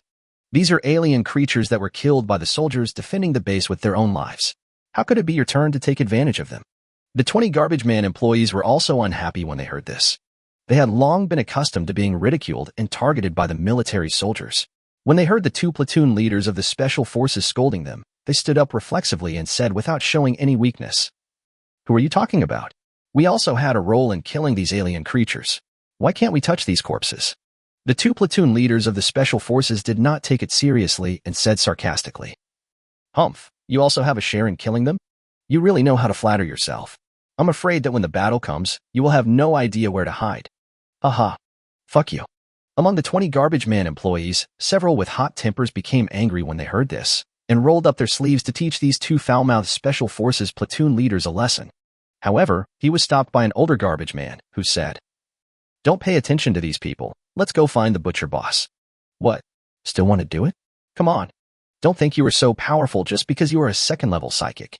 Let me show you the difference between the garbage man and our regular army psychics.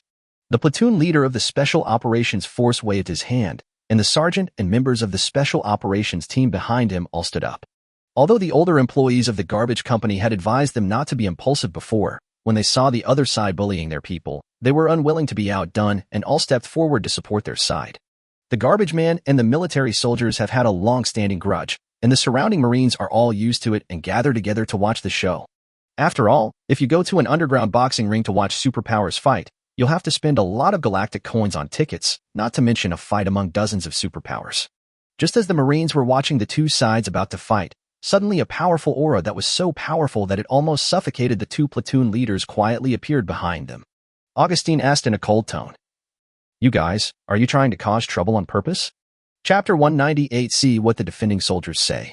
After feeling the sudden terrifying aura behind them, everyone in the Special Operations team turned around suddenly and looked behind them. They saw the powerful level 5 psychic who was fighting with the ancestral snake bird at the entrance of the valley, standing behind them with his arms folded on his chest, looking at them coldly. And the expression on this strong man's face was not looking good. The platoon leaders of the two Special Operations platoons were shocked. They were worried that this level 5 psychic would think that they were deliberately using the power of the army to put pressure on these garbage guys, so they quickly explained. "Sir, things are not what you think. These scumbags stole the spoils of the defending soldiers. I came to stop them." Before the two platoon leaders finished explaining, they were interrupted by Augustine. "First of all, I am not your superior, nor do I want to be your superior. Secondly, why did these garbage men steal the spoils of war from the defenders? Did the soldiers of the defending army say anything? Since the defending soldiers haven't said anything yet, why would you guys come forward and speak up?" 20 garbage men also spoke up. "That's right. The defending soldiers didn't stop us.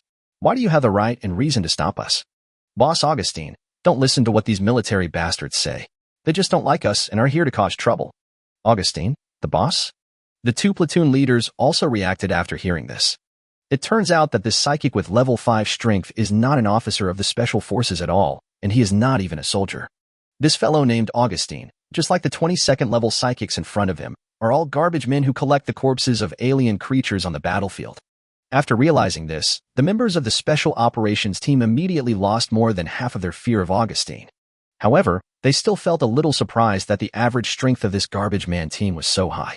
And the name Augustine sounded familiar, as if I had heard it somewhere before, but I couldn't remember where. Although the fear was reduced by a lot, if the other party ignored them and attacked them, they would still not be able to gain any advantage against a level 5 psychic and 20 level 2 psychics. So, the two platoon leaders of the Special Operations Force said, "Humph, the reason why the defending soldiers did not object was that after the battle, every one of them was too tired and most of them were resting in the lounge. If you call out the defenders, they will never allow you to steal their spoils. These soldiers have fought hard enough to protect the Milky Way and humanity by risking their lives, and you are trying to take the money that belongs to them from them." The two platoon leaders of the special forces spoke with great righteousness, as if everything they did was out of consideration for others, without the slightest intention of justifying their own behavior. Augustine also laughed when he heard this. "And they even stole money from the defending soldiers?" Almost all garbage guys have heard words like this so many times that their ears are almost calloused. The key point is that you military people would be fine if you could dissect and sell the bodies of the alien creatures after every battle. The garbage men will not pick up the corpses of the alien creatures you killed for no reason. The key point is that more than 95% of military soldiers will not deal with the bodies of alien creatures after killing them. Instead, they just left him there and left him there. One reason is that in order to dissect the complete tissues and organs of an alien creature, one needs to have very systematic knowledge of the alien creature's body structure. And it also requires a lot of practice to master anatomical techniques. However, these military soldiers usually have neither the time nor the motivation to study and practice in this area.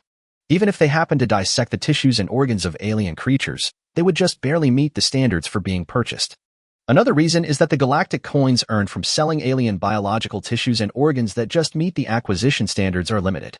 Compared with their salaries and various battlefield risk subsidies, some are neither high nor low.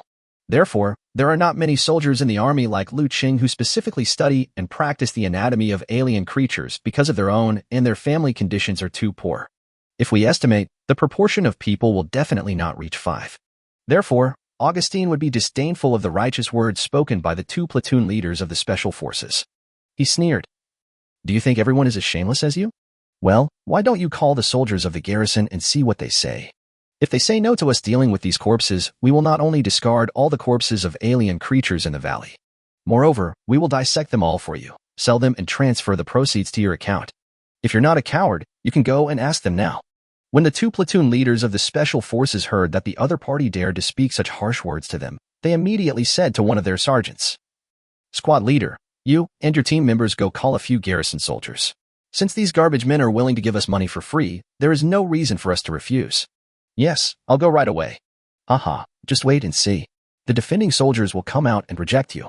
What else can you say?" Two platoon leaders of the special forces said with a smile. In their opinion, today they can not only regain the face they lost because of fear of the other party's identity as a level 5 psychic, but also earn a large sum of galactic coins. It's simply a win. The two sides just stood there staring at each other, neither willing to give in, while the Marines who were watching the show continued to watch. Soon, the special operations team that went to the 23rd military base under reconstruction found a dozen garrison soldiers who had not rested and brought them all over. When a dozen soldiers from the garrison arrived, they saw that it was actually two platoon leaders from the special operations force who were looking for them. They thought it was something important, so they saluted seriously and said, "Two special forces platoon leaders, do you want to bring us here for some important mission?" One of the platoon leaders said, "These scumbags just secretly stole the bodies of the alien creatures that you worked so hard to kill. We stopped them for you, but they still refused to accept it. You would absolutely agree to them dissecting the corpses of these alien creatures. I called you here just to make you express your stance and let them give up the idea of getting something for nothing. What do you think of their stealing behavior?" Chapter 199, go wherever you want. The dozen or so Marines on the defending force were also stunned when they heard this. They thought it was some important military mission, but it turned out to be this.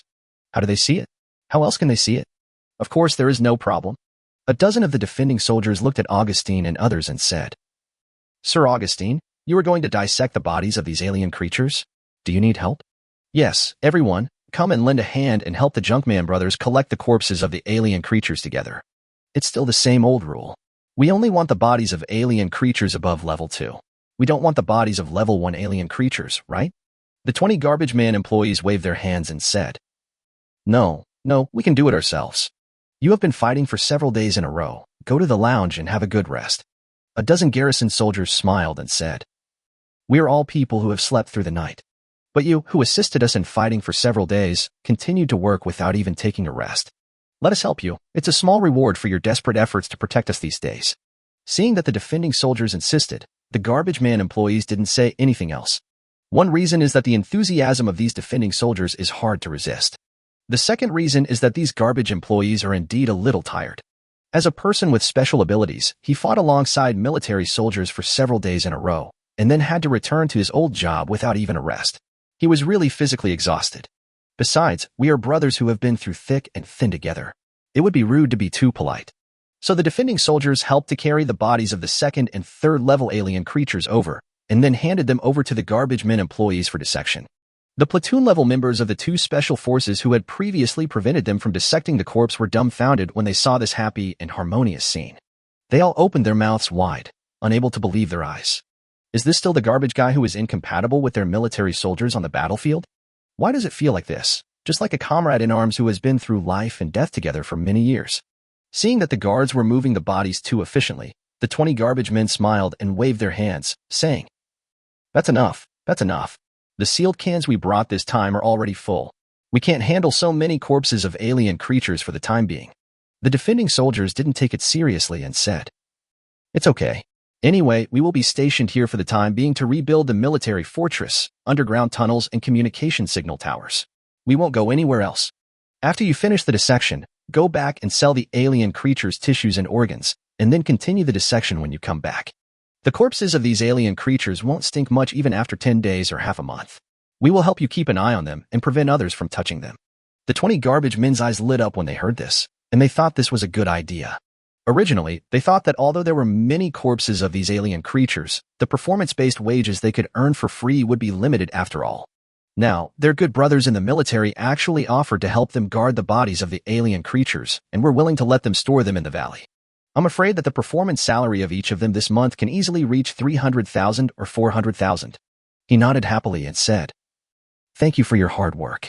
When we go to sell the tissues and organs of these alien creatures, we can help you bring back a lot of things from the central star field. What do you need? That's great. I heard that my goddess Avel has released a new album. Can you bring me one? Sure, no problem. I want to eat strawberry bear-flavored puffs. I haven't had them for 2 years. They are not sold in the army at all. Sure. I want that. More than a dozen soldiers came one after another to ask for items they wanted the garbage man employees to help them buy. The employees of the garbage shop also opened their ARM computers and recorded all their needs in the memo log. Of course, before they purchased these goods, they had no intention of asking for money from their fellow defenders.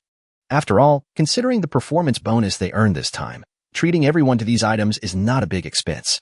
Before, they looked down on Liu Cheng's proposal to help the army fight alien creatures and had little interest in it. Liu Cheng only agreed to this offer in exchange for a top-quality star core fragment every quarter. Now it seems that fighting together with military soldiers and making friends with them is not a bad thing. The butcher boss's decision was wise. Augustine saw that the problem of cleaning up the battlefield had been solved, so he turned around and said to the 2 platoon leaders of the special forces who were opening their mouths wide and breathing heavily. You've also seen that the soldiers of the defending army, let alone caring about us dissecting the bodies of these alien creatures, are actually eager to help us clean up the battlefield. Stop meddling in other people's business and go somewhere cooler. After hearing Augustine tell them to go wherever they wanted, the 2 platoon leaders of the special forces no longer had an excuse to continue to embarrass these garbage men, but they still felt unhappy. He still dislikes Augustine and others. It happened that Augustine was scolding the 2 special operations platoons when Liu Cheng, who had also just come out of the meeting, saw him.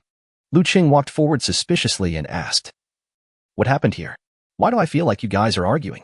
Upon hearing this, Ryan stepped forward and recounted to Liu Cheng what had just happened. Upon hearing this, Liu Cheng realized that the 2 special operations teams had some personal feelings and were deliberately making trouble for his employees. He said with some displeasure, "2 platoon leaders, let's not talk about whether my staff has the consent of the defending soldiers. Our company alone has first-level certification in the garbage truck industry, as long as they do not violate regulations and do not interfere with military missions. How they work is their freedom. You should have no right to interfere, right?" The 2 platoon leaders saw the captain of a special operations team in Liu Cheng standing up for these garbage men, and they immediately said angrily, "Haha, so they're your employees. I was wondering why these people were so disrespectful in their words and deeds. It turns out that he learned it from your boss, the sergeant. You are the sergeant, and we are both platoon leaders. Don't you know that subordinates should salute when speaking to their superiors?" Liu Cheng didn't want to continue to argue with these people, so he stood at attention, saluted, and repeated what he had just said.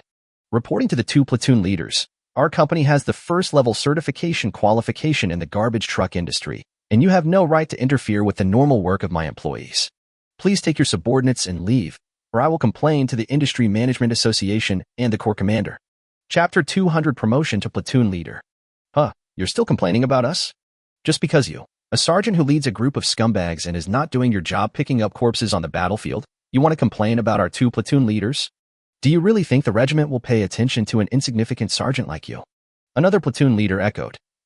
For a soldier like you who only thinks about making money and has no ambition to make progress, I'm afraid you'll only be promoted to sergeant major.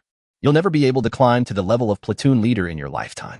The 2 platoon leaders of the Special Operations Forces also have to save face.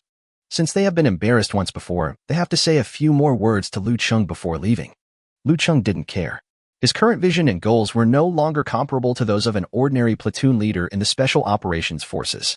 Only people like Augustine and Song Ziming can understand Liu Cheng. Of course, if Liu Cheng were to compare his vision with that of Corps Commander Li Ronghao and others, he is still a little behind. When the 2 platoon leaders of the Special Forces were about to leave with their men, Ghost also ran out of the military fortress and hurried to Liu Cheng. Seeing this, Liu Cheng asked, "Ghost, what's the matter? You're in such a hurry." The Ghost nodded repeatedly and said, "Captain Butcher, I finally found you. Sergeant Zijian asked me to inform you that they and the commanders of the 2 supporting troops are waiting for you in the conference room." Upon hearing this, the members of the 2 special operations platoons stopped in their tracks, looked back, and pricked up their ears. A platoon leader of a special operations force said doubtfully, "What do the 2 division commanders of the Marine Corps want from a sergeant like him?" Another platoon leader from the special operations force replied, "Who knows? Maybe all the senior generals of the defending army are dead, so it's their turn to take charge." The platoon leader of the special forces nodded and said, "Well, you're right. That's the only way. Liu Cheng was actually very curious about why these officers in charge suddenly came to him.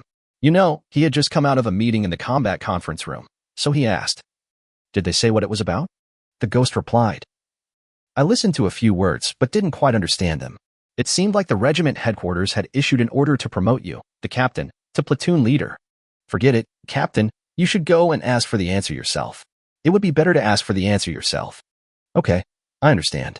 I'll go right away." After saying that, Liu Cheng turned around and walked towards the combat meeting room. The two platoon leaders of the special forces who had just mocked Liu Cheng stood there in a daze. "That boy, what did you just say? You said that the regiment is going to promote the sergeant in your squad to platoon leader." The two soldiers pointed at the ghost with trembling fingers and asked in disbelief. The ghost scratched his head, waved his hand, and said, "Don't ask me. I'm just a messenger. I don't know the specific content." Another special operations platoon leader said, "This kid must have heard it wrong. How old is that sergeant called Butcher? How could he be promoted to platoon leader? You know, the strength requirement for the platoon leader alone is to be a level 3 psychic. This kid must have heard it wrong." The two of them completely denied the news that the ghost heard. The main thing is that he lost face in front of his subordinates twice in a row, which was really too embarrassing. They are no longer willing to analyze the situation rationally and instead begin to resist emotionally. The sergeants and team members of the special operations team behind them did not dare to discuss anything in front of their platoon leader, but they all looked at each other. After Liu Cheng walked into the combat meeting room, he found that the two Marine Corps division commanders who had just left, and Zijian and others had all returned to the meeting room.